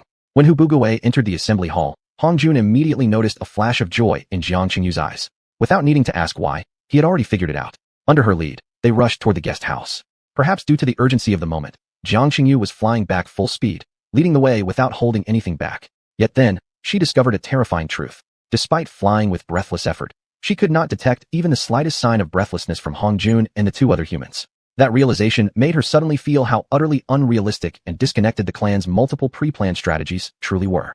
When Jiang Changfeng saw Hong Jun and the others arrive, especially noticing Hubugawei, the expression on his face could only be described as complex and colorful. Pretending not to see Hubugawei, he raised his fists in greeting toward Hong Jun, without uttering a word. Hong Jun knew as well that they couldn't understand each other verbally. Rather than going through a tiring round of exaggerated gestures and ineffective communication like a chicken trying to talk to a duck, he believed it was better to restore Jiang Xiaohua as soon as possible and use him as an interpreter for proper and effective dialogue. Thus, Hong Jun signaled Hubugawei to check Jiang Xiaohua's physical condition. Upon hearing that, Hubugawei reached out his hand toward Jiang Xiaohua. Jiang Qingji, who was holding Jiang Xiaohua, hesitated slightly, then forced a calm expression onto his face and cooperated by extending the boy slightly forward. Hubugawei extended his hand and scanned Jiang Xiaohua's body, only to frown involuntarily and show concern. Sensing this, Hong Jun quickly asked, "What's wrong?" After a brief pause, Hubugawei shook his head and said, "If there hadn't been many other conflicting forces interfering, I'd have already retrieved my spiritual energy. But, Master Hong, you should check it yourself."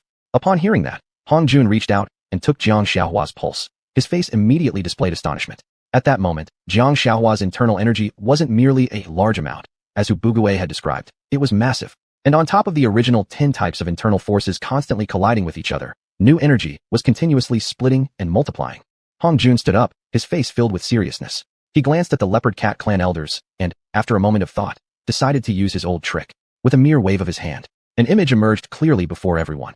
It showed 8 leopard cat elders, each exuding profound aura, gathered together and performing a treatment session on xianxia. When Jiang Changfeng and the other 7 elders saw this, they first froze in shock, then felt surprise, and finally embarrassment followed. For they all clearly understood. This image created by Hong Jun's spiritual awareness was showing everyone in pictorial form that xianxia had already been treated by the 8 leopard cat clan elders. Seeing that everyone had understood the spiritual image, Hong Jun activated another one, this time perfectly and clearly presenting the 10 types of conflicting energies within xianxia's body. This moving image even displayed each time 2 forces collided, how the bright glowing points of vitality around them darkened and eventually turned completely dull and gray. Jiang Changfeng and the others immediately understood the meaning behind the dynamic visual demonstration. Each of them lowered their heads in shame and embarrassment. Then, Hong Jun lightly coughed to remind them to look up. As they lifted their heads, he released his final spiritual image. It was a scene where Hong Jun himself removed all the chaotic energies from xianxia's body. The elders remained silent for a while, thinking about the skill required to extract such complicated forces from inside a human body. The very thought sent a chill down their spines.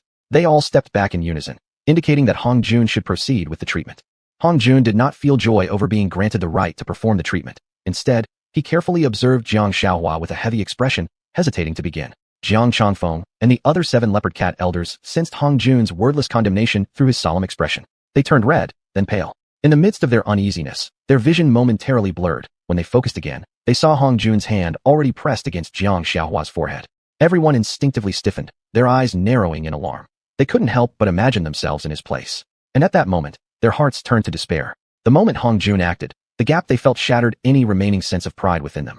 However, as they watched Hong Jun sit cross-legged, palms still pressed against xianxia's forehead, and no further action taken, their hearts started to become restless.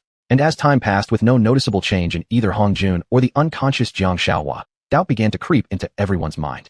Is Master Hong even trying to save Xiaohua? Why hasn't anything happened?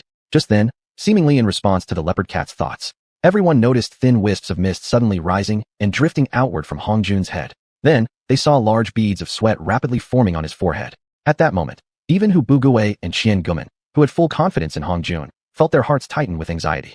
As time passed, the thick mist emanating from Hong Jun slowly enveloped both him and Jiang Xiaohua. The 8 leopard cat elders, deeply concerned about Jiang Xiaohua's safety, attempted to use their spiritual awareness to detect what was happening, only to find that their awareness would mysteriously dissipate or vanish the moment it approached the mist. 1 xiuxian had passed quickly. By the time 2 xiuxian had gone by, the 8 leopard cat elders and the 2 humans had begun feeling uneasy, yet they dared not recklessly interfere, fearing they might trigger dire consequences. Just as everyone was caught in nervous uncertainty, the thick mist surrounding Hong Jun and Jiang Xiaohua suddenly and abruptly vanished. Everyone saw Jiang Xiaohua staring at Hong Jun with a conflicted expression, while Hong Jun still had sweat pouring down his face. Hong Jun smiled gently at him and said, "It's all right. You are our guest, and we have the duty to ensure your safety." After saying this reassuring sentence, he waved subtly toward Qian and Hu Buguwei. Before the feline elders could react effectively, the 3 of them drifted away gracefully and vanished. Chapter 133, Passive Reception. Hu Buguwei and Qian noticed that Hong Jun was still sweating, and their hearts were filled with concern. Qian finally couldn't help himself and whispered, "Master Hong Yu." Hong Jun urgently instructed them in a secret voice transmission technique. Don't ask questions. Return quickly. Both instinctively sensed something significant had occurred. However, seeing Hong Jun was merely sweating without showing any other signs of abnormality, they calmed down slightly and hurried back with him. As soon as Hong Jun reached the gate of his mansion, he left Hu Buguwei and Qian outside, entered alone, and quickly shut the door behind him. After a moment of shock, both looked into each other's eyes and saw anxiety reflected there. After all, Hong Jun's behavior had been rather unusual. After lingering for a while, they finally didn't find the courage to knock on his mansion gate. Only with heavy hearts did they return to their own mansions. Once Hong Jun entered the mansion, he hurried back to his room and laid down. Tu Qingqing followed him into the bedroom with a puzzled expression, watching Hong Jun lying on the bed with concern. As time passed, Tu Qingqing became slightly worried. However, when she heard the soft sound of his snoring, her heart steadied somewhat. It turned out he was simply exhausted. Thinking for a while, Tu Qingqing couldn't shake off her unease. She left the mansion and hurried to Qian residence and knocked on the door. When Qian opened the courtyard gate and saw Tu Qingqing standing outside, he was startled, then urgently asked, "How is Master Hong? How is he?" Tu Qingqing suppressed the shock in her heart and calmly said, "He's already asleep. What important matter were the 3 of you doing? What exhausted Master Hong to this extent?" Qian dared not conceal anything and described in detail the process of them going to the guest house to heal Jiang Xiaohua. Tu Qingqing thought for a moment, then asked a very important question. "If it were you who performed the healing, would you be able to treat Jiang Xiaohua under those circumstances?"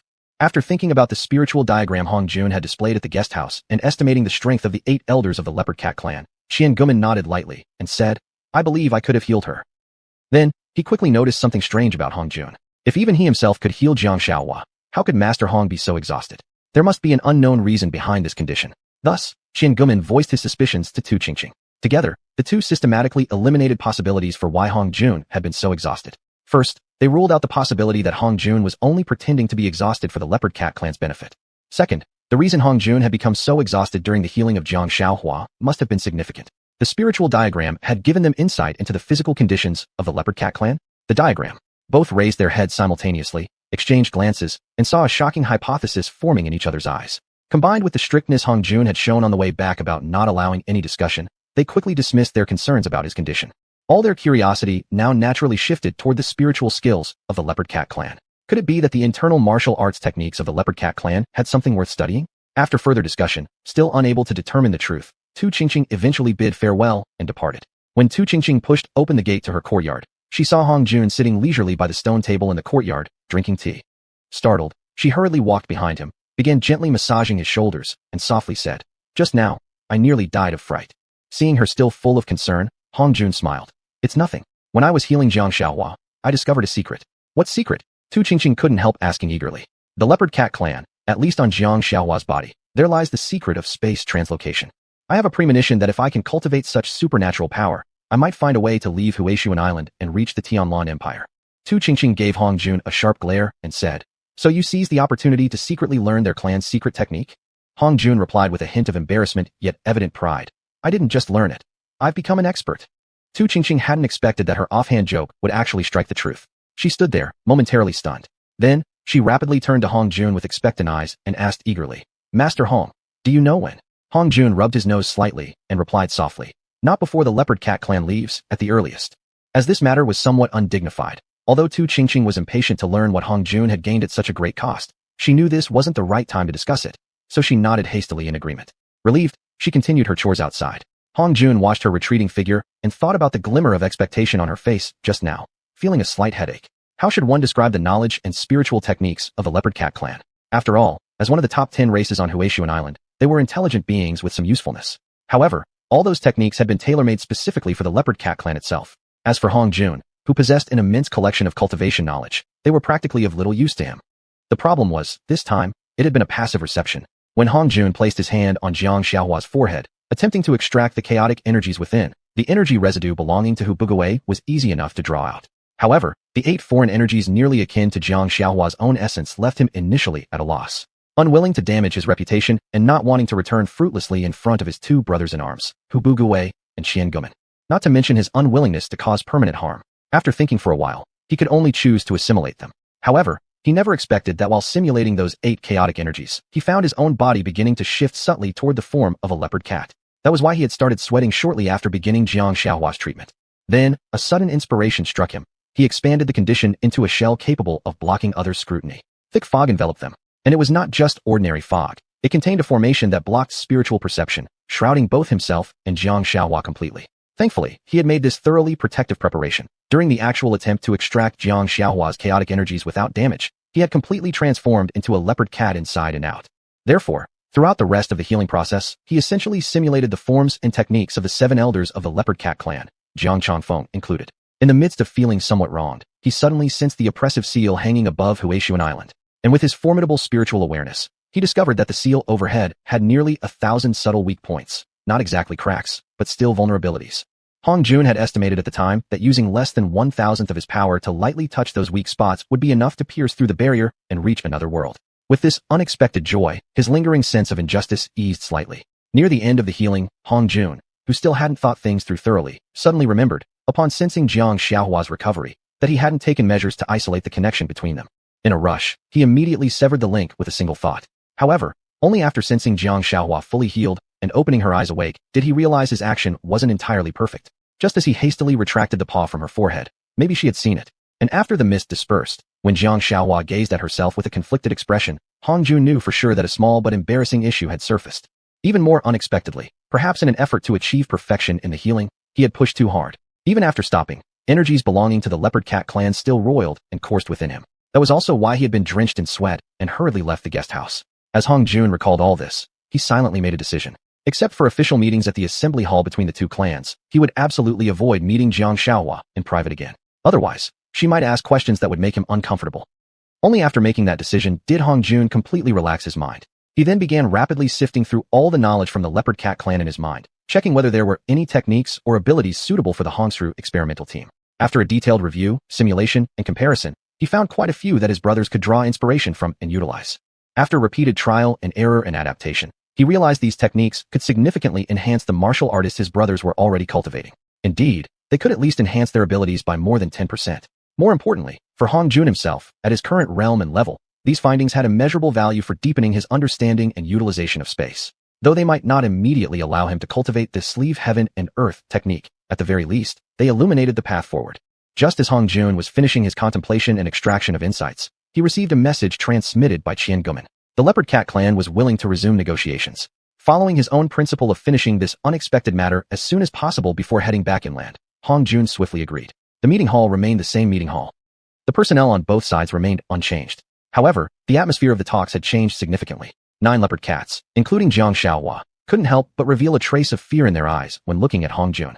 Knowing full well how much he had been outmatched, Jiang Changfeng paused briefly before raising a topic for discussion, first toward Hong Jun and the others. After yesterday's demonstration, Jiang Changfeng said, "Our Leopard Cat clan has acknowledged your qualifications as potential allies. Before we begin formal alliance negotiations, I have a small request. I wonder whether you might be willing to fulfill it." After hearing Jiang Xiaohua's translation, Qian Gumin replied with a smile. "As the host party, we are naturally willing to satisfy some of your reasonable requests, provided our own rights and interests are safeguarded." After receiving his son's translation, Jiang Changfeng quickly continued, "What we want to know is, during the recent period, how did the Heaven Fox clan interact with you after they activated their divine descent secret art and achieved divine manifestation?" When Qian Gumin heard that this was their request, he was momentarily stunned. Never did he expect that they would waste such a golden opportunity to make demands on them with such a relatively minor inquiry. He hesitated for a moment before glancing toward Hong Jun for guidance. Chapter 134 Rapid Promotion. After a brief thought, Hong Jun nodded slightly toward Qian Gumin. Qian Gumin then pondered for a moment, sorted out the main and secondary points as well as what needed to be hidden from the Leopard Cat clan, and briefly recounted to them what had happened recently with the Celestial Fox clan initiating the divine descent secret art. The 9 cats of the Leopard Cat clan listened with glowing expressions on their faces. In their hearts, they all murmured. Had they known this was the situation earlier, even if they had borrowed a banner big as the sky, they definitely would not have acted with such attitude or misjudged the response over the past couple of days. Jiang Changfeng and the other cats had absolutely no doubt about whether Qian Gumin's words were truthful. After all, the fact that the human camp had suffered not the slightest damage already proved that what Qian Gumin said was true. Moreover, they automatically assumed the multiple lightning strikes outside the camp were battles between humans and deities that had occurred during the divine descent itself. Thus, their mindset instantly shifted from an arrogant, high and mighty extreme to the exact opposite, falling just short of kneeling before Hong Jun and his companions and calling them daddy. Yet, the Hong experimental team truly had no intention of demanding anything from the Leopard Cat clan. Just that, although they didn't necessarily want to use the Hongsru team's influence to their advantage, the matter of treating stiff death syndrome was absolutely a hurdle they could not avoid. However, as they saw the 6 senior members of the Hongsru team showing no interest whatsoever or seeming intent to make demands on them, the anxious elders, using the Leopard Cat clan's secret art, proposed to Jiang Changfeng to temporarily suspend the talks and resume them in the afternoon. Jiang Changfeng, sensing the collective willingness, stood up, slightly bowed toward the 6 people including Hong Jun, and respectfully said, "Due to the information you have provided, we are extremely shocked. Under such circumstances, it is inappropriate to discuss major matters. Therefore, we request to suspend the negotiations once again until this afternoon, after we have regained our composure, so we may come back here to lay down a solid charter for the peaceful coexistence of the 2 clans throughout the ages." Actually, according to Ma Gao and others' opinions, they absolutely did not want to discuss any alliance formation with the Leopard Cat clan at all. Rather, they wanted to complete preparations to return inland as soon as possible and go home to visit their friends and family early. However, when everyone heard, especially after Hong Jun heard the translation conveyed by Jiang Xiaohua, he did not refuse but instead nodded in agreement to continue talks in the afternoon. Thus, everyone left the council hall with cheerful expressions. At the guest house, Jiang Changfeng slowly scanned the elders with his eyes, then solemnly said, "Although we had also predicted the most unfavorable scenario for us before setting out, in reality, the situation is infinitely worse than we anticipated. The current situation is that the Celestial Fox clan initiated the Divine Descent secret art to confront the Hongsru experimental team, which ended in the ultimate victory of the Hongsru experimental team. What's even worse for us is that apart from their leader, that Master Hong, the other 5 senior members of the Hongsru experimental team are not interested in continuing negotiations with us. I think the reason for their current stance is that they have no intention of settling down permanently on Huiyun Island. Despite their tremendous power, they do not need to form alliances or seek allies, and they show no interest in the island's resources either. Therefore, under the circumstances where they genuinely have no demands of us, it is entirely normal that they are reluctant to continue the discussions. We ourselves would probably do the same. The current situation does not suit the afternoon meeting being delayed again until tomorrow. Actually, delaying further will only make humans even more reluctant to negotiate with us. Based on this point, I hope you all can come up with practical and feasible methods to reverse this situation. At the very least, we must leave a ray of hope for our leopard cat clan ancestors who once shed blood and sweat, allowing them to continue shining and contributing, striving to secure the opportunity for the Hongshu experimental team to cure stiff death syndrome for our future generations. The 7 elders fell silent. Faced with such a reality while being uninformed about human needs and lacking information symmetry, they genuinely felt a sense of helplessness. After a long time, Jiang Qingyu softly coughed, making a suggestion that was unrelated to the current topic. I propose that Jiang Xiaohua be elected as the 14th elder of the leopard cat clan. The 8 cats present stared in surprise at Jiang Qingyu. Subsequently, aside from Jiang Xiaohua herself, the other 7 elders of the leopard cat clan quickly grasped the deeper meaning behind her proposal. As various elders' minds were in flux, the look Jiang Changfeng cast toward his youngest son was filled with many emotions and countless feelings. Slowly sweeping his gaze over the other elders, he spoke in a slightly hoarse and low voice. Due to the fact that the candidate proposed by Elder Jiang Qingyu is far too close in relation to myself, I will abstain from voting in this proposal. However, I will respect the result of the proposal's vote and acknowledge and execute it accordingly. After Jiang Qingyu finished stating her proposal, she stared fixedly at Jiang Changfeng, fearing he would stubbornly cast a strong opposing vote. Seeing that he merely abstained, she finally relaxed. She glanced around at the other elders, and from their expressions, she knew that there was more than an 80% chance this proposal would pass. Sure enough, Jiang Qingji, who held an extremely decisive vote among the elders and was greatly respected during the negotiations with the visiting human Hongshu experimental team, spoke first. This negotiation between our leopard cat clan and the Hongshu experimental team could be said to be the greatest opportunity we have ever faced. Whether we succeed or fail will directly determine the future destiny of our leopard cat clan for countless generations to come. It may even determine whether our clan survives or perishes. I don't know whether all of you have noticed. According to the information relayed by Jiang Xiaohua, there are, at the very least, no female humans among the experimental team members. As we all know, among the various races here on Huiyun Island, the Celestial Fox clan is famous for its illusions. Therefore, considering the fact that the Hongshu experimental team defeated a deity in battle, I have nearly conclusive reason to believe these women present among the human team are actually members sent by the Celestial Fox clan to reside in the human camp. Moreover, I could even sense that they posed a considerable threat to me personally. From this, we can infer that the Celestial Fox clan members staying here, especially the Fox females, are at least elite members of the Celestial Fox clan, or perhaps even directly from their elder council. The only reason we haven't been able to verify whether my suspicions are correct is because we cannot understand their language. And as the only contact bridging communication between us and the human experimental team, Jiang Xiaohua has already earned great credit. From the intelligence he initially brought back regarding the Celestial Fox clan and the Hongshu experimental team establishing cooperation, to his report confirming the human team's ability to cure stiff death syndrome, which allowed us to arrive ahead of the other races, ahead of time, with complete accuracy. All of this fully demonstrates his insight, his loyalty to the clan, and his powers of observation, all of which qualify him for this extraordinary promotion. Therefore, Jiang Qingji paused here, then slowly, yet firmly, raised his paw, saying solemnly, I vote in favor. I approve Jiang Xiaohua becoming one of the decision-making members within our leopard cat clan's elder council. Once Jiang Qingyi had finished stating the reasons behind his vote, the other elders thought for a moment, and all agreed that he had not exaggerated. In fact, he had even downplayed some aspects, such as the fact that Jiang Xiaohua had previously come into contact with the Hongshu experimental team members and even formed personal friendships with some of them.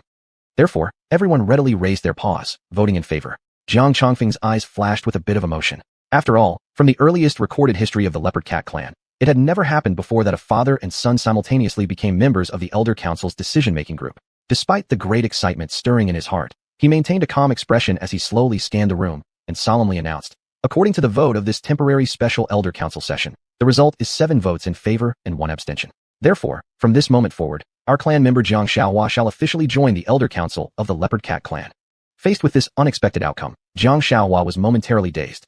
He only snapped back to reality when Jiang Qingyu, sitting beside him, gently tugged at him.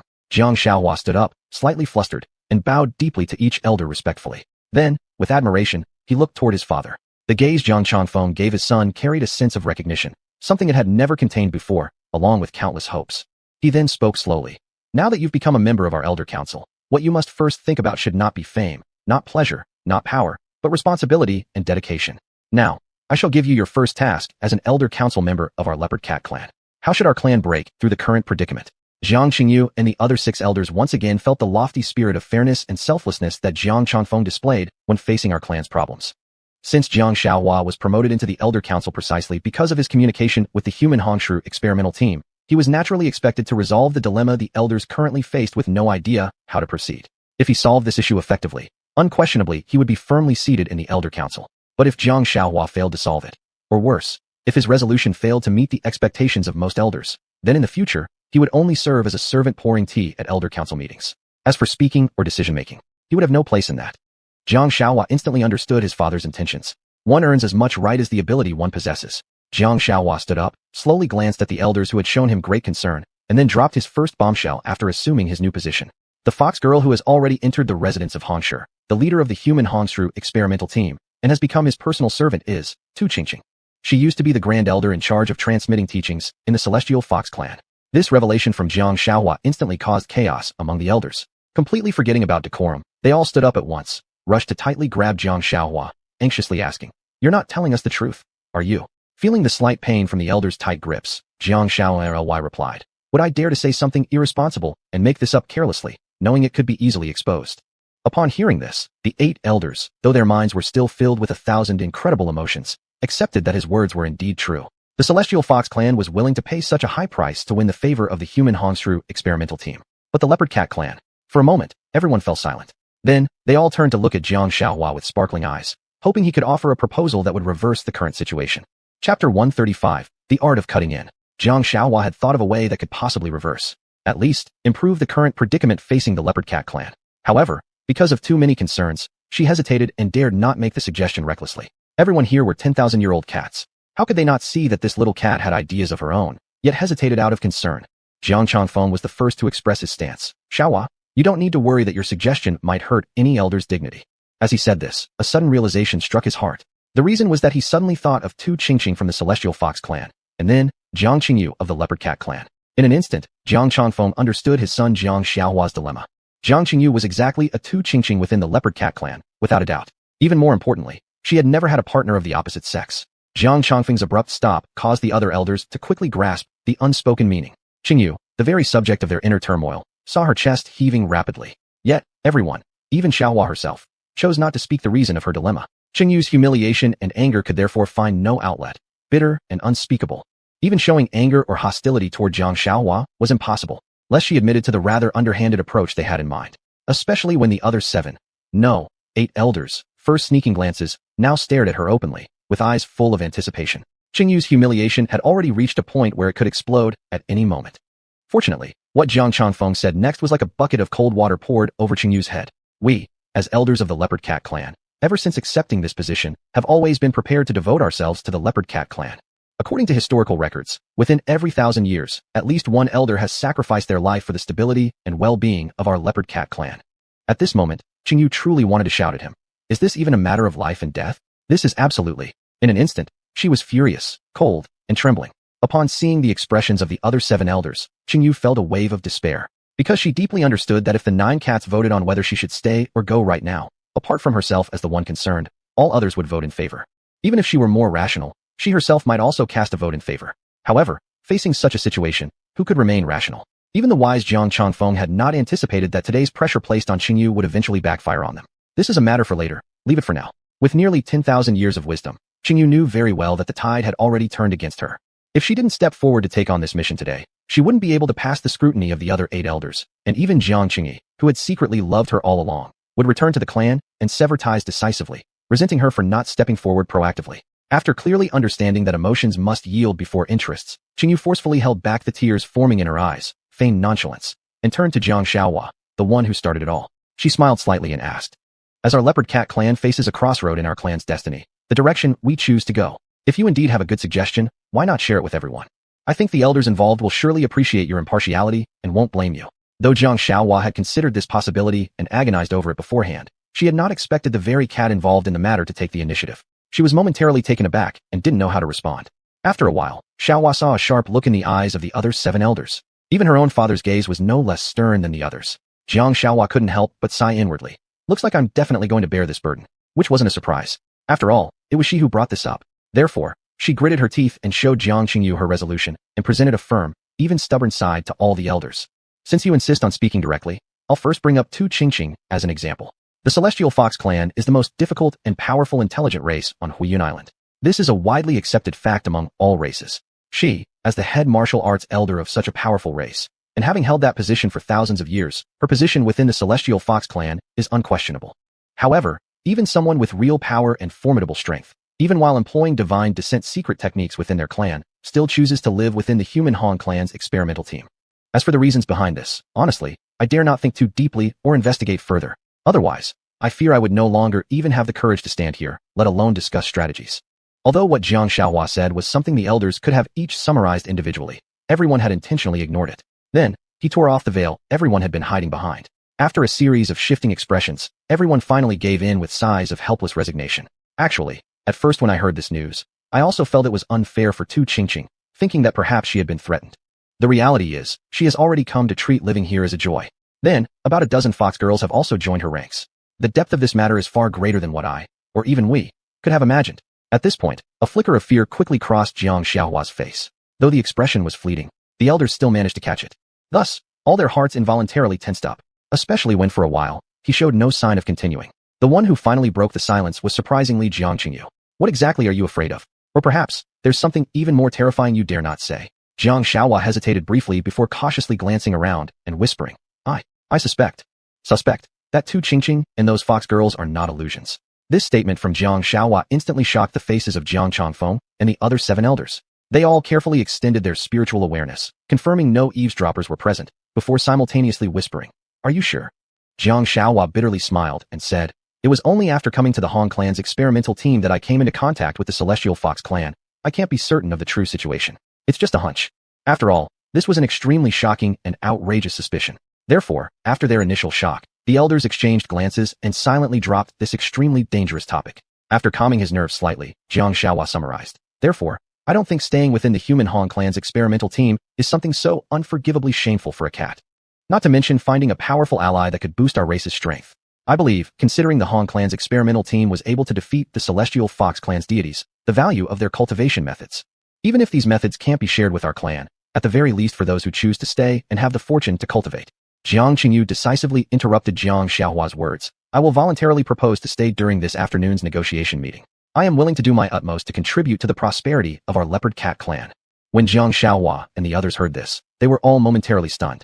Countless well-intended arguments each had silently prepared for Jiang Qingyu were all stillborn. After a while, it was Jiang Changfeng who decisively closed the topic with one statement. Outer Affairs elder Jiang Qingyu has willingly sacrificed herself for the greater good of our clan.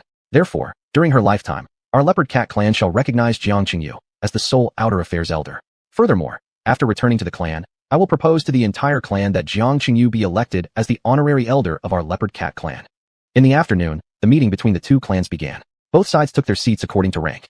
Hong Jun and others immediately noticed the unusual expressions on the faces of the 9 leopard cats. Jiang Changfeng spoke first. After rising to his feet, he nodded in greeting toward Hong Jun, Ma Gao, xianxia, Qian Guman, Sun Ji, and Yang Chan. He opened with, To communicate more effectively with your Han clan experimental team, our leopard cat clan has today, at noon temporarily added Jiang Xiaohua to our decision-making elder council during our meeting. Jiang Xiaohua stood up accordingly and nodded politely one by one to the 6 human leaders. The 6 humans immediately responded with enthusiastic applause, congratulating him. Through our interactions over these past 2 days, particularly during this morning's meeting, we already understand our leopard cat clan currently cannot offer much help to you. It's entirely understandable that you may overlook us. Therefore we. At this point, Jiang Changfeng paused, somewhat embarrassed to continue. No matter how he tried to put it nicely, the truth was that the leopard cat clan had shamefully offered their most beautiful clan beauty to humans. Ever since Jiang Qingyu accepted her fate, she had let go, or perhaps, fallen into reckless abandon. After lightly wiping both sides of her face with her paw, she leapt onto the round table in front of Hong Jun and softly meowed, teary-eyed, Please take me in. Without hesitation, while Hong Jun was still wide-eyed in shock, she jumped onto his right shoulder and crouched there obediently. Hong Jun and the other 5 humans truly couldn't figure out what she meant by this act, so they could only curiously look toward Jiang Changfeng. Seeing this, Jiang Changfeng realized immediately that their well-intended gesture of offering the clan's beauty might have been overthinking, self-deceiving. Yet somehow, an extremely embarrassed Jiang Changfeng could only glare at his son Jiang Xiaohua. After a moment of shock, Jiang Xiaohua received his father's angry gaze and immediately understood. Now that things had gone this far, he had no choice but to go along with the mistake and turn it into a beautiful story that would become a crucial bond between the two clans. Otherwise, he himself would be forever branded with shame for what had just happened. Driven by a strong instinct for self-preservation, the intelligent xianxia somehow forcefully invented a seemingly reasonable explanation out of thin air. Currently, among our leopard cat clan, I am the only one who can communicate without language barriers between our two peoples. Last time, because of my weakness, I was defeated by Master Hu, causing a breakdown in communication between our two clans. Thus, there is now a need for someone to serve as a replacement communication bridge. I have just been promoted to clan elder, and moreover, I'm still very young, with much to learn. After these negotiations conclude, I will need to return to the clan for further studies to better handle the challenges brought by this responsibility. In order to maintain effective communication between our two clans, our leopard cat clan's outer affairs elder, Jiang has voluntarily stepped forward to serve as this bridge of connection. Furthermore, after her staying behind, whether she chooses to remain permanently within your Hong clan's experimental team or to return to our clan after finishing her studies shall entirely depend on her own wishes and your opinions. Chapter 136 Empathetic Understanding. Ma Gao and the others, after hearing Jiang Xiaohua's explanation, all understood the hidden meaning behind his words. This leopard cat, with glossy fur and beautiful patterns, had been cruelly abandoned by its own kind. Everyone couldn't help but feel great sympathy for it. At the same time, they gained a thorough understanding of the leopard cat's cold-bloodedness. Thus, while sympathizing with Jiang Qingyu, they couldn't help but develop a degree of caution toward her. What if this seemingly beautiful leopard cat could never be truly tamed? It seemed they needed to be wary of her, to some extent. Jiang Qingyu had never imagined that the high-ranking members of the Hong human experimental team would be so suspicious. Before she had even prepared herself to integrate into the Hong experimental team, she had already been sentenced to death in their minds. Precisely because of this unknown reason, she later exerted far more effort and dedication than Tu Qingqing, yet she ultimately failed to become another Tu Qingqing. But she refused to accept defeat. Instead, she developed a perverse attachment toward the Hong experimental team, an emotional response resembling a masochist's loyalty after repeated mistreatment. This is a matter for the future, so we'll skip it for now. Hong Jun saw everyone looking toward him, and at Jiang Qingyu perched on his shoulder, immediately felt a bit overwhelmed. He had been confused by the leopard cat's unusually strange way of thinking. After slightly organizing the causes and consequences, he felt that forcibly returning this beautiful leopard cat, who had practically offered herself, wasn't a pleasant thing to do. Since the leopard cat had already come to them willingly, it was better to accept first, and perhaps try training a leopard cat as a pleasant pastime for relaxing during leisure hours. Hong Jun, having reasoned this through, felt that since they had already accepted this so-called gift, which wasn't really that significant, he should provide some kind of reciprocation. Observing that they repeatedly confirmed whether their team could cure the rigidity death syndrome, he immediately understood what they urgently needed. Thus, Hong Jun lightly chuckled, and, as he absent-mindedly stroked the leopard cat on his shoulder, said with a smile, "I really like this gift. To reciprocate your generous present, we are willing, during our spare time, to offer treatment to those of your kin who suffer from the rigidity death syndrome." Hearing Hong Jun willingly and actively agreeing to treat the illness, Jiang Changfeng and the other cats were overjoyed. They all cast appreciative glances toward Jiang Xiaohua. Jiang Xiaohua hadn't expected happiness to come so quickly. Instantly, he felt as though he were walking on clouds. He also genuinely believed that his position as elder was finally secure. Thus, he sent a grateful glance toward Hong Jun, which left Hong Jun feeling quite bewildered. Jiang Changfeng knew that his clan currently lacked the resources the Hong human experimental team needed. This visit to the human team, in terms of its overall purpose and outcomes, had reached the desired expectations. Although they had lost a powerful elder, hadn't they essentially grabbed onto a strong and powerful leg to stand on? Thus, he made the excuse that arrangements had to be made to escort the afflicted elders for treatment, and proposed that they take their leave. Considering his need to return home for family visits, Hong Jun fixed their reunion at this place for 3 years later. Hearing that they were heading home soon, Jiang Changfeng still had some concerns that after their departure, they might not return to Huijian Island in 3 years' time. However, he knew that he and his fellow cats were in no position to voice opinions or attempt to change their schedule. Therefore, not only did he cheerfully agree, but also excitedly stated, "You all, don't worry, just go home and visit your families. We will do our best in the next 3 years to build a grand palace here to welcome your return." Hong Jun and the others feigned modest refusal briefly. Seeing their persistence in building a magnificent palace to express their sincerity, they simply chuckled and dropped the topic. For the moment, both hosts and guests were delighted. After explaining once again to Hong Jun that their clan viewed the night as if it were daylight, the leopard cat clan left the human camp late into the night. Hong Jun watched their rapidly retreating figures and began pondering within himself. If he could recruit elite leopard cats to guard the camp for his comrades at night, it might just be a brilliant idea. Thus, he stored this idea in the back of his mind, to be carried out when the opportunity arose. Watching their clansmen leave without hesitation, and for some unknown reason, none of them even turned to acknowledge her. A feeling of being abandoned immediately surged into Jiang Qingyu's heart. Feeling her emotions, Hong Jun suddenly recalled how he had felt a year after arriving on Huijian Island, when Tianwu sect had failed to send the personnel assigned to take over. His heart softened and he said gently, "If you feel wronged, then cry. But no matter what kind of relationship you and we will have in the future, I can promise you this. As long as you don't betray us first, we will never abandon you first." After feeling Hong Jun's sincerity, Jiang Qingyu didn't fully understand his words, but she roughly grasped what he meant. He was saying the kind of things one would say at a moment like this. She softly replied, "I won't cry. Their departure doesn't deserve my tears." Yet, her body betrayed her words instantly, as tears silently streamed down her cheeks. Hong Jun didn't quite understand the urgency behind her response, but still continued to comfort her. I believe you're strong. From now on, we will be family, living in harmony, supporting each other, and creating a beautiful future together." Once Jiang Xingyu truly understood Hong Jun's intent, tears immediately poured down like rain. At this moment, she longed desperately to learn the human language so she could pour out her genuine feelings to this man who had essentially become her master. She wanted to tell him how she had always professed love for elder Jiang Xingyu within the clan, but secretly, she had loved Jiang Changfeng instead, which was why she had always protected Jiang Xiaohua so much. But in the end, he had left her heartbroken without a second glance. Of course, Hong Jun never imagined that Jiang Qingyu's motivation to learn the human language stemmed from such a reason. Even if he did know, he probably would just laugh it off. What possible significance could it hold for a leopard cat to confess that she had unrequited love for another leopard cat? Still, in order to help Jiang Qingyu better integrate with the Hong human experimental team, he decided to start by having her learn the human language. Thus, upon returning to the estate, he handed Jiang Qingyu over to Tu Qingqing. After hearing the full story from start to finish, Tu Qingqing's expression shifted slightly. She readily replied without hesitation, "Such a small matter can be entrusted entirely to me." Still, to prevent her studies from disturbing everyone's preparations for returning to the mainland, I think I'll first take her to the guest quarters to teach her the human language. Once she has learned it, she can return to the camp, and we'll assess the situation to see what small tasks we might assign her. Hong Jun had no suspicions and quickly agreed to Tu Qingqing's proposal. Once granted Hong Jun's permission, Tu Qingqing wasted no time. She grabbed Jiang Qingyu and flew straight out. They reached the western guest quarters of the camp without any trouble. Tu Qingqing, already familiar with formations, instantly activated the maximum privacy protections for the area. Then, she smiled at Jiang Qingyu, who was thrown onto a chair, speaking in the common language of Huiyun Island. "Elder Jiang Qingyu of the Leopard Cat clan. You should be able to understand the common language shared among the intelligent species of Huiyun Island, right?" Jiang Qingyu, wearing a look of wariness, responded in the common tongue. What do you want to do? You must know, I've been approved by Master Hong to remain within the Hong human experimental team. Smiling beautifully, Tu Qingqing replied, "I myself am not a native human either. In the past, we were even considered allies. So, there's no need for you to be so tense. Come, let me give you a quick checkup." With that, she raised her hand and motioned.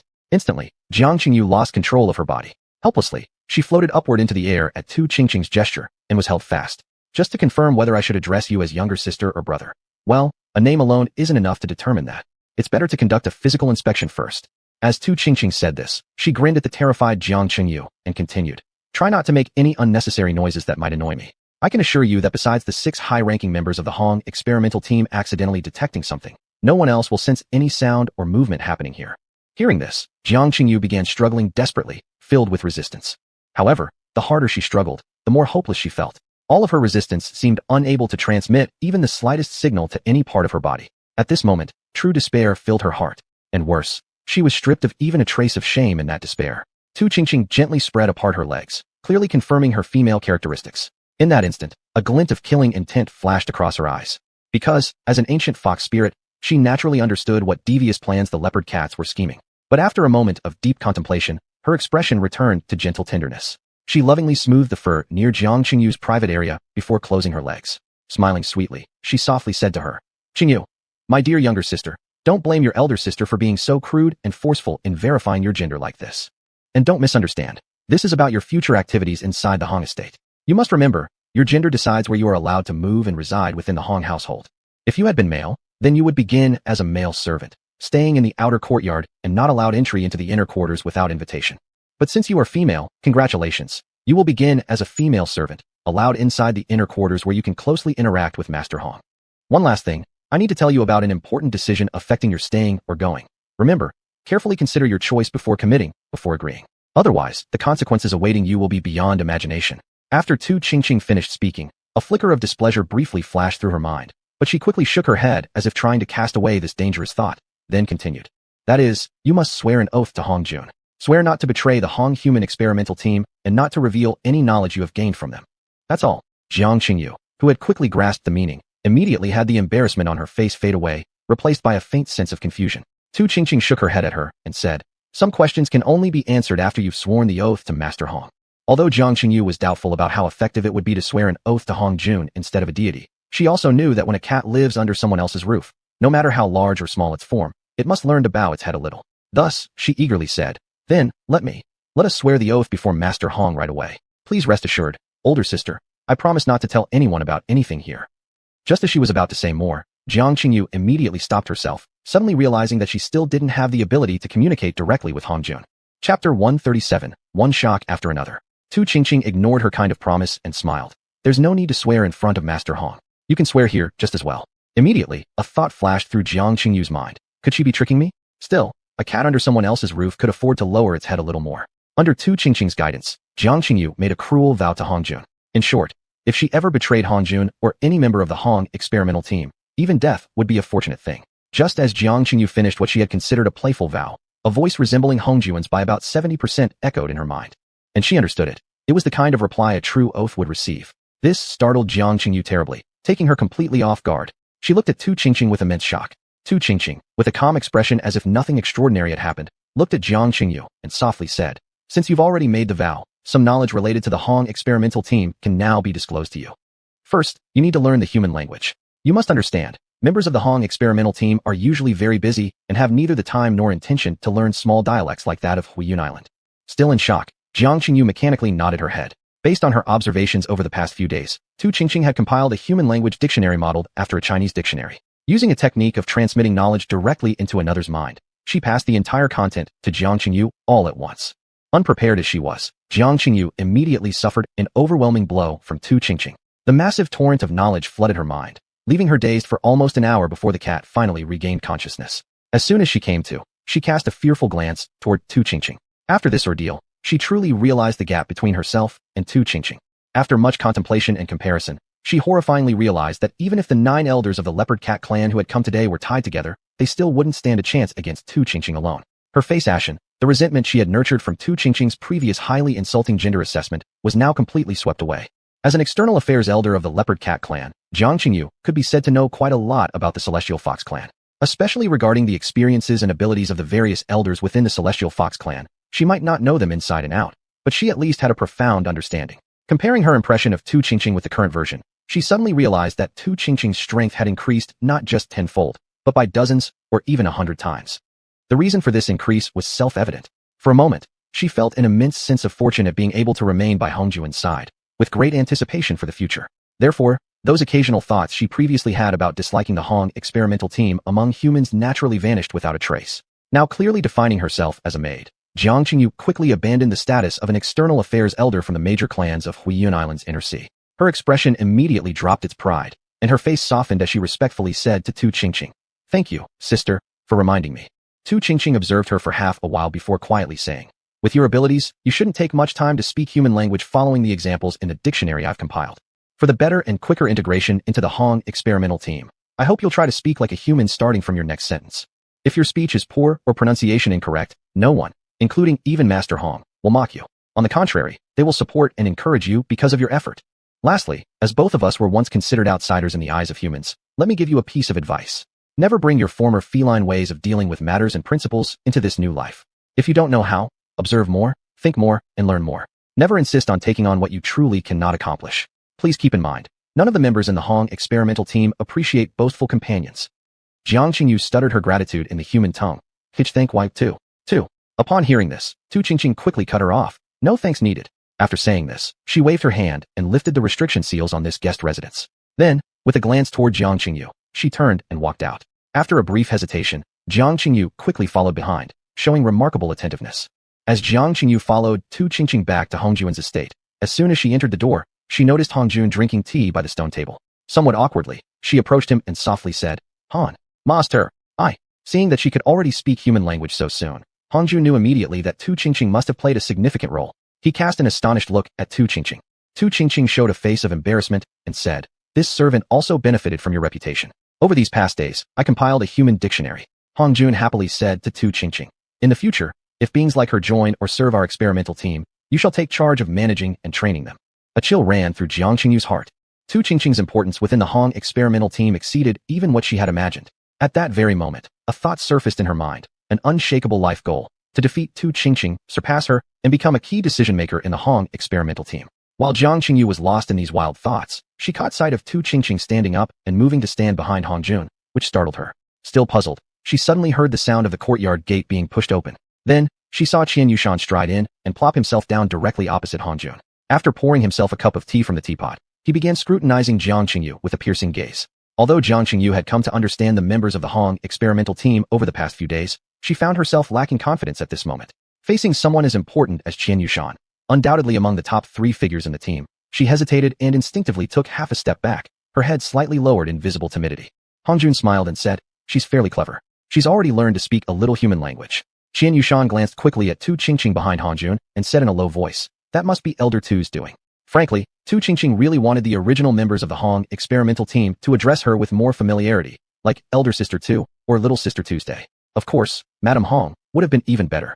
However, the original 42 members of the Hong experimental team struggled with what to call Tu Qingqing since her position hadn't been officially defined. Eventually, Ma Gao called her Elder Tu, which resolved the issue for everyone.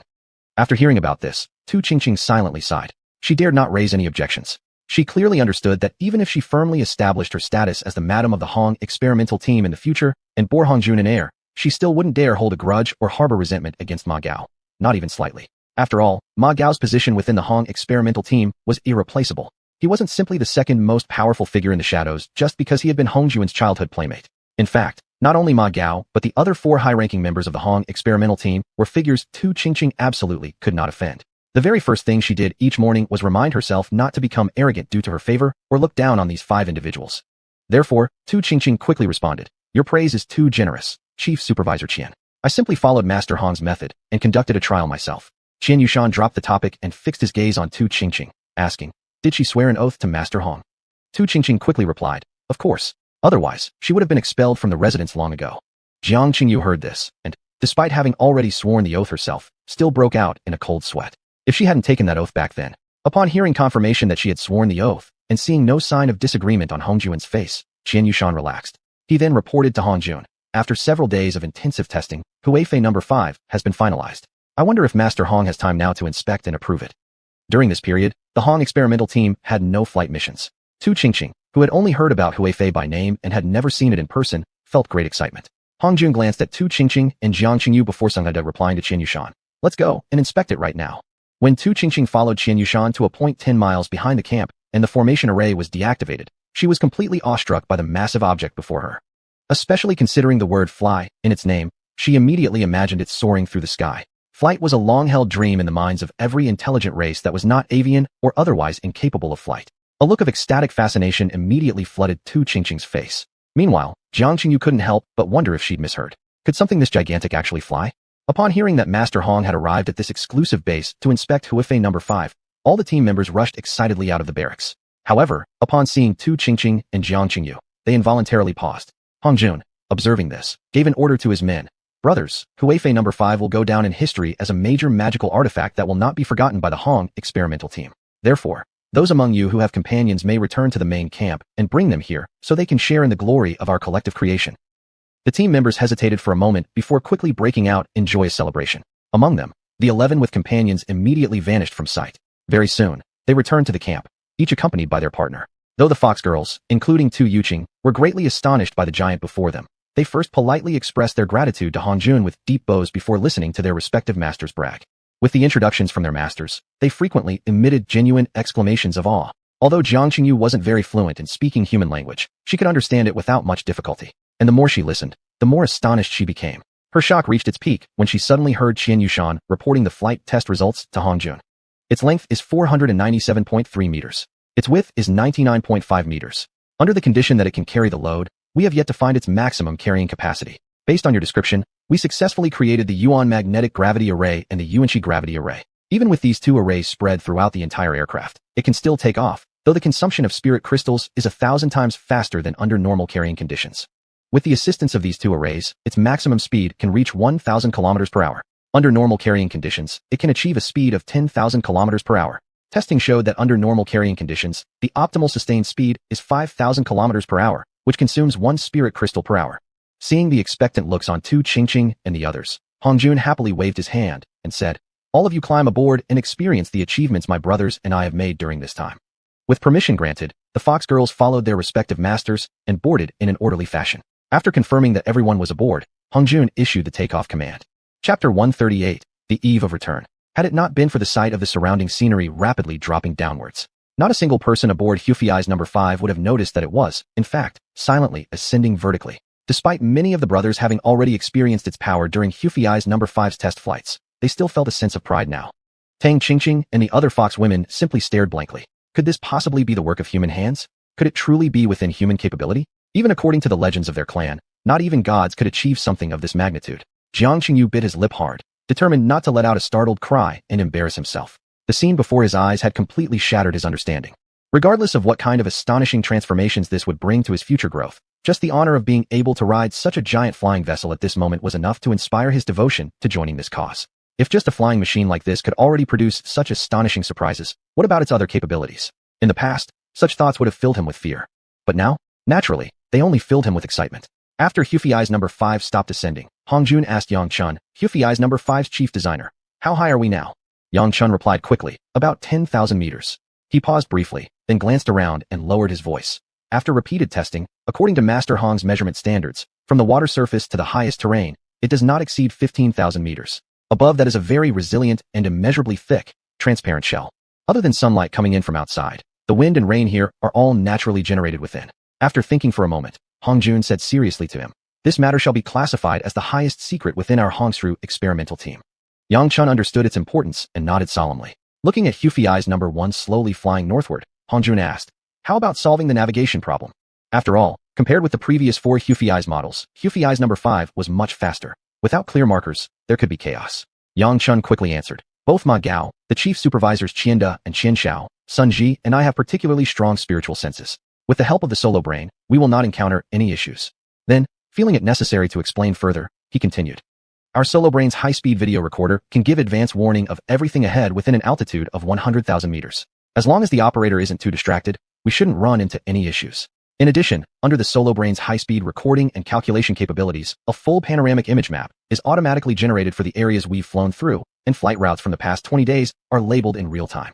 With such a powerful traceability system, it's nearly impossible to lose the way we came." Hongjun nodded slightly, then gazing at the white clouds ahead, he quietly said, "Let's try speeding up a bit." As Yang Chun gently pushed the control handle forward, Xiuxian's number 5 silently started to accelerate. Since clouds surrounded it on all sides, nobody aboard could feel the acceleration. Noticing this, Hongjun asked suspiciously, "Have you tested sudden acceleration?" A slight flush rose to Yang Chun's face, and he answered somewhat embarrassedly, "Yes, we have. It's just, the comfort level wasn't quite good." Hongjun had a hunch there was a story behind it, so he asked curiously, "What happened exactly?" Yang Chun realized that even if he kept silent this time, this embarrassment would eventually reach Hongjun's ears anyway. Therefore, he hesitated, then admitted embarrassedly, "I was the one conducting the test of sudden acceleration." And then, Hongjun's interest immediately spiked. "Then, I pushed the handle all the way down. And Hongjun couldn't help smiling. "I know pushing it all the way means a rapid speed increase." "Well," Yang Chun continued nervously, "I wasn't prepared at all. When Xiuxian's number 5 suddenly accelerated to maximum speed, the intense pressure caused me to lose my grip, and then, well, I fell to the ground." Hongjun burst into laughter for a while, but seeing the lingering fear in Yang Chun's expression, he suddenly felt something was off and asked further, "Did an accident happen?" Yes, it did. Suddenly, a mountain peak appeared directly in front of us." Hongjun's face immediately turned serious. He urgently asked, "Was anyone injured?" Then paused as he recalled no one had shown up with any injuries, nor had anyone died. Changing his words quickly, he asked, "How did it turn out?" A proud look instantly appeared on Yang Chun's face as he continued excitedly. "The Xiuxian's number 5, whether its exterior or its interior structure, is simply incredibly sturdy. Upon impact, that mountain peak was shattered to pieces, but our Xiuxian's number 5 emerged completely unscathed. After stopping to inspect it afterward, there wasn't even a scratch on its surface." As for the internal structure and other areas, 42 brothers spent a full day carefully examining everything using their spiritual senses, and not a single part showed any deformation or detachment issues. After nodding approvingly, Hongjun proceeded to ask another question. "In the case of fully activating the protective measures while operating in a place completely devoid of spiritual energy, what would be the daily consumption?" If high-speed movement isn't required, 50 spiritual crystals per day would suffice. If high-speed travel is necessary, then a total of 350 spiritual crystals would be needed daily. After another nod, Hongjun continued, "What protective measures have been implemented regarding the carrying and storage of spiritual crystals?" Yang Chun replied immediately, "Back when we initially designed Xiuxian's number 5, following the general direction you provided, we developed corresponding contingency plans. Ultimately, we placed the spiritual crystals in a designated room, the spirit storage chamber, which is designed to remain intact even if Xiuxian's number 5 explodes. That chamber alone can hold up to 100 million spiritual crystals. As for temporary storage using specially designed containers." He paused here, glancing behind at the nearly 10 independent spaces partitioned within the cabin before adding somewhat embarrassedly. I haven't calculated exactly. Basically, it's countless. After briefly thinking, Hongjun asked another question. If no arrays are used to isolate sound, and only the hull of Xiuxian's number 5 blocks external noise, how loud would it be inside? We've also tested this aspect. With all protective arrays disabled, the noise level outside was equivalent to thunderclap level sounds. However, once we activate the protective arrays, even during high-speed flight, there isn't a single trace of sound, either inside or outside. After briefly considering this, Hongjun asked one final question. How are the spare parts arranged? Yang Chun responded promptly.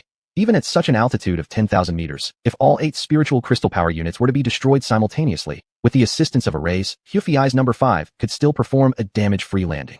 For the sake of travel safety, and considering the ease of producing spare parts at any time and location, we've stored enough raw materials to manufacture approximately 70% of Xiuxian's number 5 in the lower compartments. Additionally, for safety reasons, we specially added a hatch that allows direct access from the interior to the storage compartment. At this point, Yang Chun added one more piece of information. There's absolutely no difficulty in piloting it. Each one of our brothers can easily do it. Even Tang Qingqing and others, if they can skillfully operate the solo brain, are fully capable of controlling it. Hongjun replied joyfully. Excellent. In the future, anything that requires manual operation must achieve this. Easy to use. You not only exceeded the planned manufacturing parameters for Xiuxian's number 5, but you also proactively considered this issue. It truly exceeded my expectations. After inspecting Xiuxian's number 5 with his spiritual senses, Hongjun pointed at the navigation route displayed on the solo brain and issued the order. Head back. Under Yang Chun's control, Xiuxian's number 5 made a semicircular turn in the sky above Huizhou Island's northern region and began returning along the same route. Since flying through the air meant nothing but blue skies and white clouds surrounded them, and apart from the cockpit, which had ground observation windows, the other compartments only had narrow transparent side windows. Under these conditions without clear visual references, nobody truly felt just how fast they were traveling. As a result, after exiting Xiuxian's number 5, Tang Qingqing and the other fox women still felt somewhat confused. Had they really flown in the sky just now? Or had they simply been seated there for a short while? Even though they were companions close to the brothers' pillow, no one explained these matters to them. The 42 brothers lined up neatly in front of Xiuxian's number 5 in a formation of 6 rows by 7, silently awaiting Hongjun's announcement of the test results. Standing on the third step of the boarding ramp, Hongjun faced his brothers whose eyes were burning with excitement, feeling overwhelmed with emotions. He glanced toward the southeast, the direction of Tianwu Sect's camp, and gazed toward Jinshi Lake, as though he could see the golden snake gazing back, eagerly awaiting the return of his brothers. After a long moment, tears welled up in his eyes before he finally loudly declared to his men, Xiuxian's number 5 has passed inspection. Everyone immediately burst into loud cheers, and soon after, thunderous applause filled the skies. Hongjun waited for the applause to subside slightly, then raised his right hand and brought it down sharply. The applause stopped instantly. With a loud voice, Hongjun continued. Everything we have today, we built ourselves, from nothing to something, from weakness to strength, step by step, with our feet firmly planted on the ground. After 11 years, 7 months, 21 days, and 7 hours of tireless effort, we have finally forged the brilliance we now possess. Today, we can say without fear, we are ready to face any power or difficulty in this world, standing tall and proud. From now on, the journey home will no longer be hindered by towering mountains or vast seas. Storms, wind, thunder, and lightning will no longer be ferocious beasts blocking our safe return.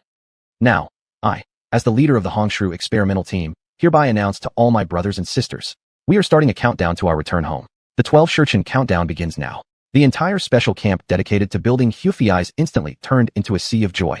Those brothers who had partners began describing to their beloveds how beautiful their hometowns were, how kind and approachable their neighbors were. Even the little tree at the village entrance, how many leaves it had grown since the day they left, was worth a lengthy, elaborate description. As for the single men, they gathered in groups, enthusiastically boasting to their brothers about how breathtakingly beautiful their hometowns were, along with their delicious local delicacies. At this moment, of course, those dishes had to be thousands of times more delicious than anything made by Ma Gao. Among them, the most special were the grandfather and grandson, xianxia and xiangumen. She passed away how many years ago? Asked xianxia, his head tilted upward, because he didn't want his grandson to see him weep. Xiangumen whispered, the year I was born. Xianxia remained silent for a while before hoarsely muttering, 28 years. After a moment, Xiangumen continued solemnly, when I was 10 years old, my parents. They told me on their deathbed that you, Grandpa, are a great hero. Though his grandson Xiangumen had not used many sorrowful words in his speech. At this point, Xianxia could no longer hold back and burst into loud sobs. At this moment, unexpectedly, it was Xiangumen who seemed like an elder, hugging his grandfather, patting his back repeatedly, and constantly trying to comfort him. The weeping of the Qian family grandfather and grandson seemed to have flipped a switch of sorrow. In the 11 or so xiuxian before their imminent return home, the entire camp was filled with boundless grief. Chapter 139, Apprehension Near Home. when the morning sky was filled with rosy clouds. Hufei number 5, carrying everyone aboard along with a leopard cat, slowly rose into the air. After Hufei number 5 reached the predetermined altitude of 10,000 meters, Hong Jun issued a new command. Let's circle around the periphery of Huiyun Island. Yang Chun, the chief pilot of this journey, found this command perfectly matched his own thoughts. After all, among the brothers, except for xiuxian, the second oldest among them was barely 29. It had been 12 years since they'd lived here, and it was still necessary to become somewhat familiar with their surroundings. Ma Gao, serving as the co-pilot of this journey, on hearing Hong Jun's new command, took the initiative to invite all the brothers and sisters into the cockpit. Then he activated the ground observation windows so everyone could clearly observe and understand the area surrounding Huiyun Island. Seeing this, Yang Chun specially adjusted the flying speed according to the terrain. In areas with complex terrain, they flew slower. In areas with simpler terrain, they flew faster. With the observation windows available, they were able to make direct visual comparisons. Xiuxian and the other 11 girls, as well as the leopard cat Jiangqingyu, nearly pressed their eyeballs up against the viewing windows. Seeing this, Yang Chun immediately reduced the flight altitude to about 500 meters above the ground, and flew now slow, now fast. The 12 girls plus the leopard cat watched in sheer delight.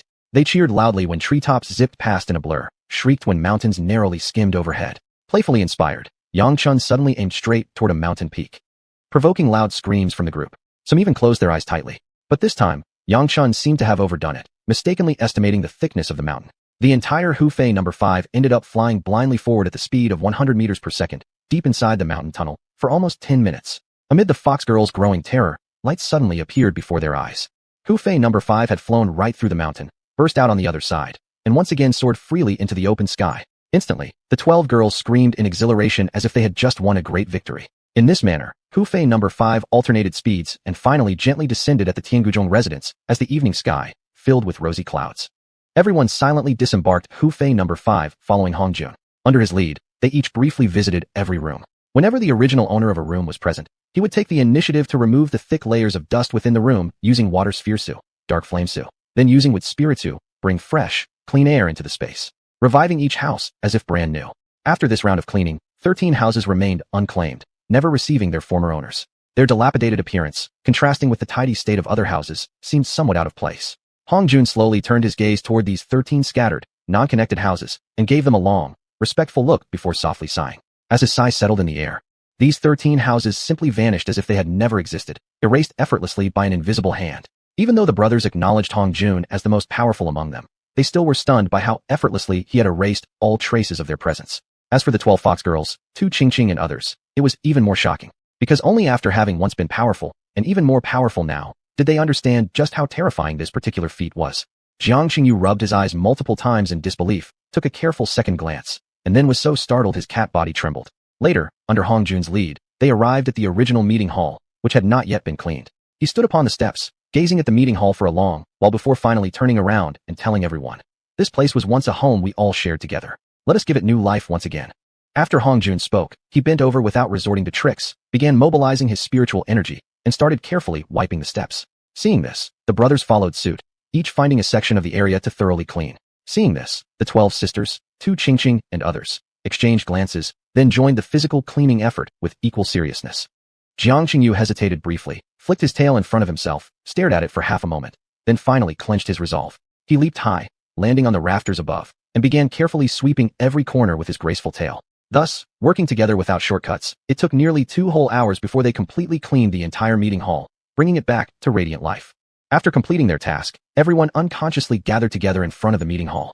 Hong Jun, noticing their neglect of their own appearances after the cleaning, seeing their faces and clothes stained with many spots, gave a light laugh and said, "Since we have obtained such mighty powers, we've gradually distanced ourselves from the ways of ordinary humans. Little by little, we've started to become less and less like actual people.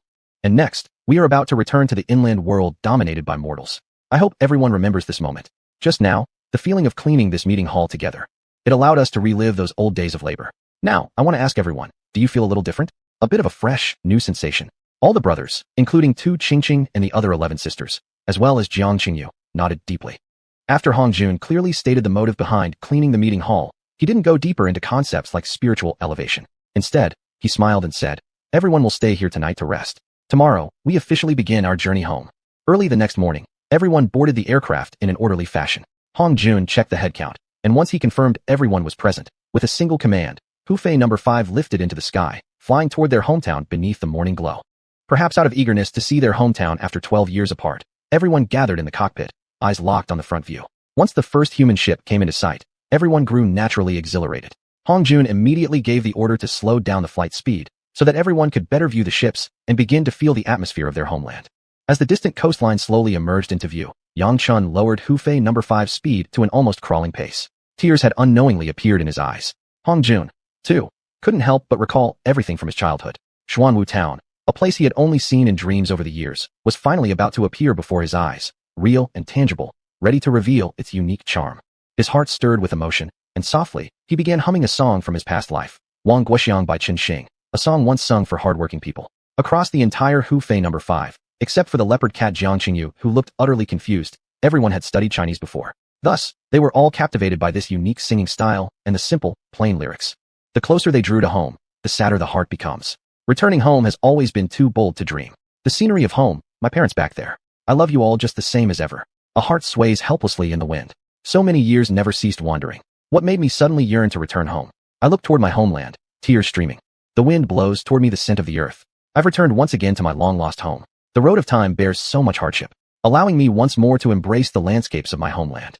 As Hongjun sang the second verse, everyone had memorized the melody and lyrics. They joined in to sing the third verse with him. At this moment, even Hu Buguei, who always considered himself rather hardened-hearted, had tears streaming down his face. As for Jiang Qingyu, she had already lost her composure.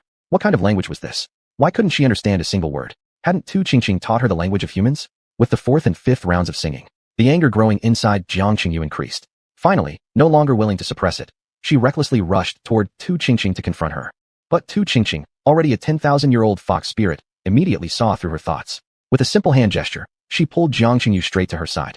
Everyone, surprised by Tu Qingqing's sudden action, stopped singing and focused their gazes on the two of them. Tu Qingqing politely bowed to everyone in apology before turning to Jiang Qingyu, and, in the human language, asked her, "Do you feel excluded? Do you believe we no longer consider you part of Hong's experimental team? Do you want to ask me why we speak another language?" Jiang Qingyu knew full well that, since Tu Qingqing dared to question her publicly, she certainly had solid support behind her, support that had won everyone's approval. Yet, as a former high-ranking member of her clan, there was no way she could tolerate being treated like this, whether secretly looked down upon or simply excluded without explanation. So, she fixed Tu Qingqing with a stubborn stare, clearly saying, "If you can't give me a convincing explanation, even if I die, I won't admit defeat." Looking at Jiang Qingyu gently and smiling, Tu Qingqing said, "Master Hong once said, the Tao must not be passed down lightly, nor should the teachings be sold cheaply. You, newly admitted into Hong's experimental team, wanted to immediately learn the language of gods? Considering what you know, think carefully. Was that really something possible?" Jiang Qingyu opened and closed her mouth a few times, seeing that all the members of Hong's team, including Hongjun himself, were only calmly watching her, without offering any further explanation. In a mixture of shame and anger, she lowered her head and replied dejectedly, "Senior sister is right. I was simply being too greedy." Then, she quickly raised her head, gazing earnestly at Hongjun, and said, "Please, Master Hong, and all seniors, rest assured. I, Jiang Qingyu, will never accept being merely a pet within Hong's experimental team. Because I come from the Leopard Cat clan, I possess my own pride, as well as the determination and perseverance to face challenges head-on. I believe that the day my efforts earn your recognition will be the day I receive the divine language inheritance from you." Hongjun looked at Jiang Qingyu with a trace of admiration, noticing the stubbornness on her face, and said solemnly, "Well said, and for that, there should be applause." So saying, he clapped his hands first. Everyone else followed, applauding for her. Although these words alone couldn't immediately make Jiang Qingyu part of Hong's experimental team, they left a vivid and striking impression on all the brothers. It laid a solid foundation for her future integration into Hong's experimental team. Chapter 140, Finding Hometown. No matter how slow the Hufei No. 5 was, it eventually reached the coastline. When the Hufei No. 5 flew over the coastline, nightfall officially covered this land and sky. Hongjun looked through the surveillance window and saw the countless lights from below. The resentment he had generated from the Tianwu sect's abandonment of their group was condensed into a sigh before vanishing into thin air. Once this intangible restraint was lifted, Hongjun immediately sensed a subtle, yet miraculous transformation in both his body and soul. His state of mind reached a new, higher level. After feeling this profound inner joy, he truly understood the essence of the saying that one's heart is tempered by worldly trials. He felt proud and grateful for persisting in leading his group of brothers down the path of cultivation. Unexpectedly, without realizing it, he had already embarked on the correct path of cultivation. This transformation of Hongjuan's, without him deliberately concealing it, was quickly sensed by the others. Among the group who were all passionate about cultivation, seeing Hongjun seemingly grow stronger, they all gazed at him with eager eyes. Seeing this, Hongjun glanced at Jiang Qingyu, who was anxiously pacing around and afraid that he would explain the situation using divine language, and decided to use the common human language to share his understanding. Our practice involves using our hearts to illuminate all things, while our bodies carry our spirits, cultivating both body and mind together. To cultivate the heart involves not only daily accumulation and relentless hard work, but also moments of sudden enlightenment, inspiration, and rapid progress gained through reflection and distillation of the essence. Besides these, there is also the method of resolving emotional knots and letting go of attachments, which brings instantaneous self-transcendence and growth. Take just now, for example. When our Hufei number 5 crossed the coastline, I suddenly thought back to the resentment I had been harboring for over a decade after the Tianwu sect abandoned me on Huiyun Island. What if that abandonment was actually an opportunity given to me? If I had stayed within the Tianwu sect all these years, no matter how talented I might have been, in such a place lacking spiritual energy, how much could I truly achieve? And so, I let go of that lingering bitterness. When this invisible shackle was broken by my spiritual awareness, my heart state transcended, and I was able to step onto a higher level of cultivation. All of you have been cultivating for over a decade, so you should know that when the mind surpasses the current physical capacity, the body will eventually catch up shortly afterward. But if one only strengthens the body while neglecting the mind, then, Hongjun paused here, shook his head, and covered his mouth without finishing the sentence. Inspired by Hongjuan's personal experience, the brothers carefully digested his teachings and found their own resentments toward the Tianwu sect dissipating. All 42 of the brothers underwent a general elevation and breakthrough in their spiritual states, one after another. Even Tu Qingqing and the other 11 sisters achieved significant comprehension and showed clear signs of advancement, with waves of refined spiritual energy continuously radiating from their bodies. As for Jiang Qingyu, who hadn't even entered the threshold of cultivation and didn't have the basic foundation, she was utterly lost. She could understand every word Hongjun said, but once these words were strung into sentences, she found herself unable to grasp their meaning. The concepts mentioned were completely unfamiliar to her. She only knew that Hongjuan's words must have been immensely powerful. Otherwise, how could they cause such a sudden collective surge in strength within mere breaths? After fruitlessly pondering for a while, Jiang Qingyu could only helplessly turn her gaze to Tu Qingqing. Upon receiving Jiang Qingyu's strong desire to learn, Tu Qingqing didn't mock her. Remembering her own past ignorance, Tu's face slightly flushed, and then she turned her gaze to Hongjun. After all, imparting cultivation knowledge to Jiang Qingyu, even though she had sworn allegiance to Hongjun, was still not something she could freely decide on her own. Only by understanding her role and upholding this principle could they maintain harmony and sustain their companionship. Receiving the information conveyed through Tu Qingqing's glance, and recalling Jiang Qingyu's almost vowed sincerity earlier, Hongjun gave her a gentle nod. When Jiang Qingyu saw this, she immediately leapt over and affectionately nuzzled against Tu Qingqing's pant leg. After a few moments of this, she realized she might have thanked the wrong person. After hesitating briefly, she flew back toward Hongjun. Hongjun stretched out his arms, gently catching her midair. As he affectionately stroked her cat-like head, he said, "Learning the cultivation method I passed down signifies your first step toward joining my Hongsru experimental team. Before you begin your training, I must warn you, not a single word of the cultivation methods I teach may be leaked to anyone by any means. Otherwise, the consequences will be extremely severe." At this point, Hongjun turned to look at sisters like Tu Yuqing and solemnly stated, "Let me make a fact clear that you may already know. In this world, only martial cultivation and faith-dependent divine paths truly exist. The cultivation method I possess is unique in this entire world. There is no second source. Therefore, you must never reveal your cultivation techniques to anyone. Even in the direst circumstances, if you must resort to force, you should use spirit techniques or divine abilities to achieve your goals." Everyone's heart trembled instinctively and nodded in unison. Seeing this, Hongjun decided to test their comprehension and application of his teachings. "I have an urgent question to ask all of you. How should we handle the Hufei number 5? Although Tu Qingqing and the other sisters didn't know the details of human society, they all understood instinctively that such a heaven-defying artifact should not be revealed to ordinary humans. Naturally, they all shook their heads slightly. When they saw Hongjun silently nod in approval, they couldn't help but show great delight on their faces. After a while, the brothers, who had been somewhat conflicted, quickly came to a decision: to leave the Hufei number 5 hovering at an altitude of 10,000 meters. As soon as this plan was proposed, everyone was startled. Originally, Hongjun had already included duration of flight as one of the core design factors when planning the Hufei number 5. This was clearly a result of his earlier foresight, considering that the Hufei number 5 shouldn't appear within human society. This once again deepened everyone's admiration for Hongjun's foresight. Everyone, except for Guan Chengwang and Ning Wenmin, his two former brothers, was older than Hongjun, and now, it was the youngest among them who had thought ahead the furthest. Quietly, many felt a sense of having lived uselessly all these years. After looking down at the land below, xiuxian showed a pained expression on his face. Thinking of family, the only one he truly cared about down there was his outstanding grandson, Xiangumon. As for friends, being slightly aloof and never considering anyone here particularly notable, he had no close friendships. He then stepped forward and volunteered. "I'll remain aboard the Hufei number 5, whether considering my spiritual sensing ability or my endurance of solitude." He suddenly realized his words might be too harsh, and hastily corrected himself. "I've always preferred solitude, and there are no friends for me down there. As for family, there's only Gumong, but I have no desire to see those familiar sights that have changed beyond recognition. Therefore, I'm the most suitable one to stay aboard the Hufei No. 5. Of course, he did not mention that he was one of the 6 decision-makers in the Hongsru experimental team. Because he understood, when the brothers considered who would remain, this factor would definitely not be overlooked. Even if another brother had more compelling reasons to stay, simply being part of the senior leadership would naturally make him the popular choice. As expected, when xiuxian volunteered to personally remain on the Hufei No. 5, everyone agreed unanimously. Seeing this, Hongjun felt that he shouldn't let Qian bear this burden alone. He then proposed to everyone. I hope that, whether returning to the Hufei No. 5 or searching for an appropriate time and location, and especially when the Hufei No. 5 needs to land for any reason, every brother who communicates with the ship will remember to bring local delicacies from his hometown to Master Qian, in gratitude for his efforts in safeguarding the Hufei No. 5. Hongjun's proposal was met with unanimous approval from everyone.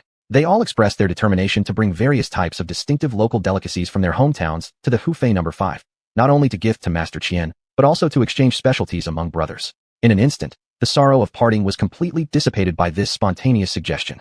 Everyone agreed enthusiastically that once they all returned to the Hufei No. 5, they would compete to see who had brought the most types of local specialties with the strongest regional characteristics. Although Hongjun had an extraordinary memory, when the Hufei No. 5 flew directly over the coastline, it was not the same port from which he had originally departed on the Tianwu Sec's iron-armored sea-crossing vessel. Despite dividing his attention, talking with his brothers while simultaneously sending out his spiritual perception, he still could not find the slightest trace of familiarity. Thus, he looked seriously at everyone and said, I don't know where exactly we are right now. Brothers, please send out your spiritual senses and scan the land below. If anyone finds a familiar place, immediately let everyone know for positioning. Yang Chun cooperated with the search by lowering the Hufei No. 5 to a height of 1,000 meters above the ground, slowly advancing forward. With many hands, the task was easier. Eventually, there was success. Zheng Tonggui's expression changed several times before he cautiously said in an uncertain tone, This place might be near my hometown, the Xuanzhe town. Upon hearing this, Yang Chun quickly asked him, What notable landmarks does your Xuanzhe town have? Zheng Tonggui promptly replied, There's one, yes. On the eastern edge of the town, there's a large swamp filled with evergreen Xuanzhe grass. Yes, it's dark green. Dark green. Yang Chun felt somewhat troubled. Under such a dark night, distinguishing dark green was no easy task. Hongjun said to Yang Chun, You slowly control the Hufei to move forward. Leave the task of locating the Xuanzhe grass to me. When everyone heard Hongjun take over this rather difficult task, they all exhaled in relief, stepped aside from the monitoring window, and allowed Hongjun to begin his observation. Not long later, Hongjun spotted a patch of plants that appeared dark green. After estimating the size of the swamp slightly, he turned to Zheng Tonggui and started to ask, The swamp. Suddenly recalling Zheng's previous remark that it was a very large one, he pointed toward a location 1,000 meters ahead and quickly ordered Yang Chun, Move forward to 999 meters, hover at a height of 10 meters. As Yang Chun followed Hongjun's instructions and hovered the Hufei No. 5 in position, everyone got a clear view of the dark green Xuanzhe grass below. They couldn't help but all let out quiet cheers of joy together. Chapter 141. Preparedness ensures success. Hongjun, eyeing Zheng Tonggui, who wore an expression of excitement, asked with great calm, Do you still remember the route and direction from Xuanzhe town to Tianwu city? Even after 12 years had passed, Zheng Tonggui still recalled vividly the scenery along the path he took when he left home for Tianwu city. Because during his 12 years on Huiyun Island, this had become one of the many nostalgic memories he often cherished at night. Hongjun, addressing his brothers who had all raised their heads and could no longer continue observing the area below, spoke solemnly. Although I also wish for Zheng brother to descend immediately by Lake Flyer, to reunite with his family sooner. But what I more desire is that our first step upon returning to this world shall be in Tianwu city. Hongjun's firm and resolute words instantly earned the unanimous approval of his brothers, including Zheng Tonggui.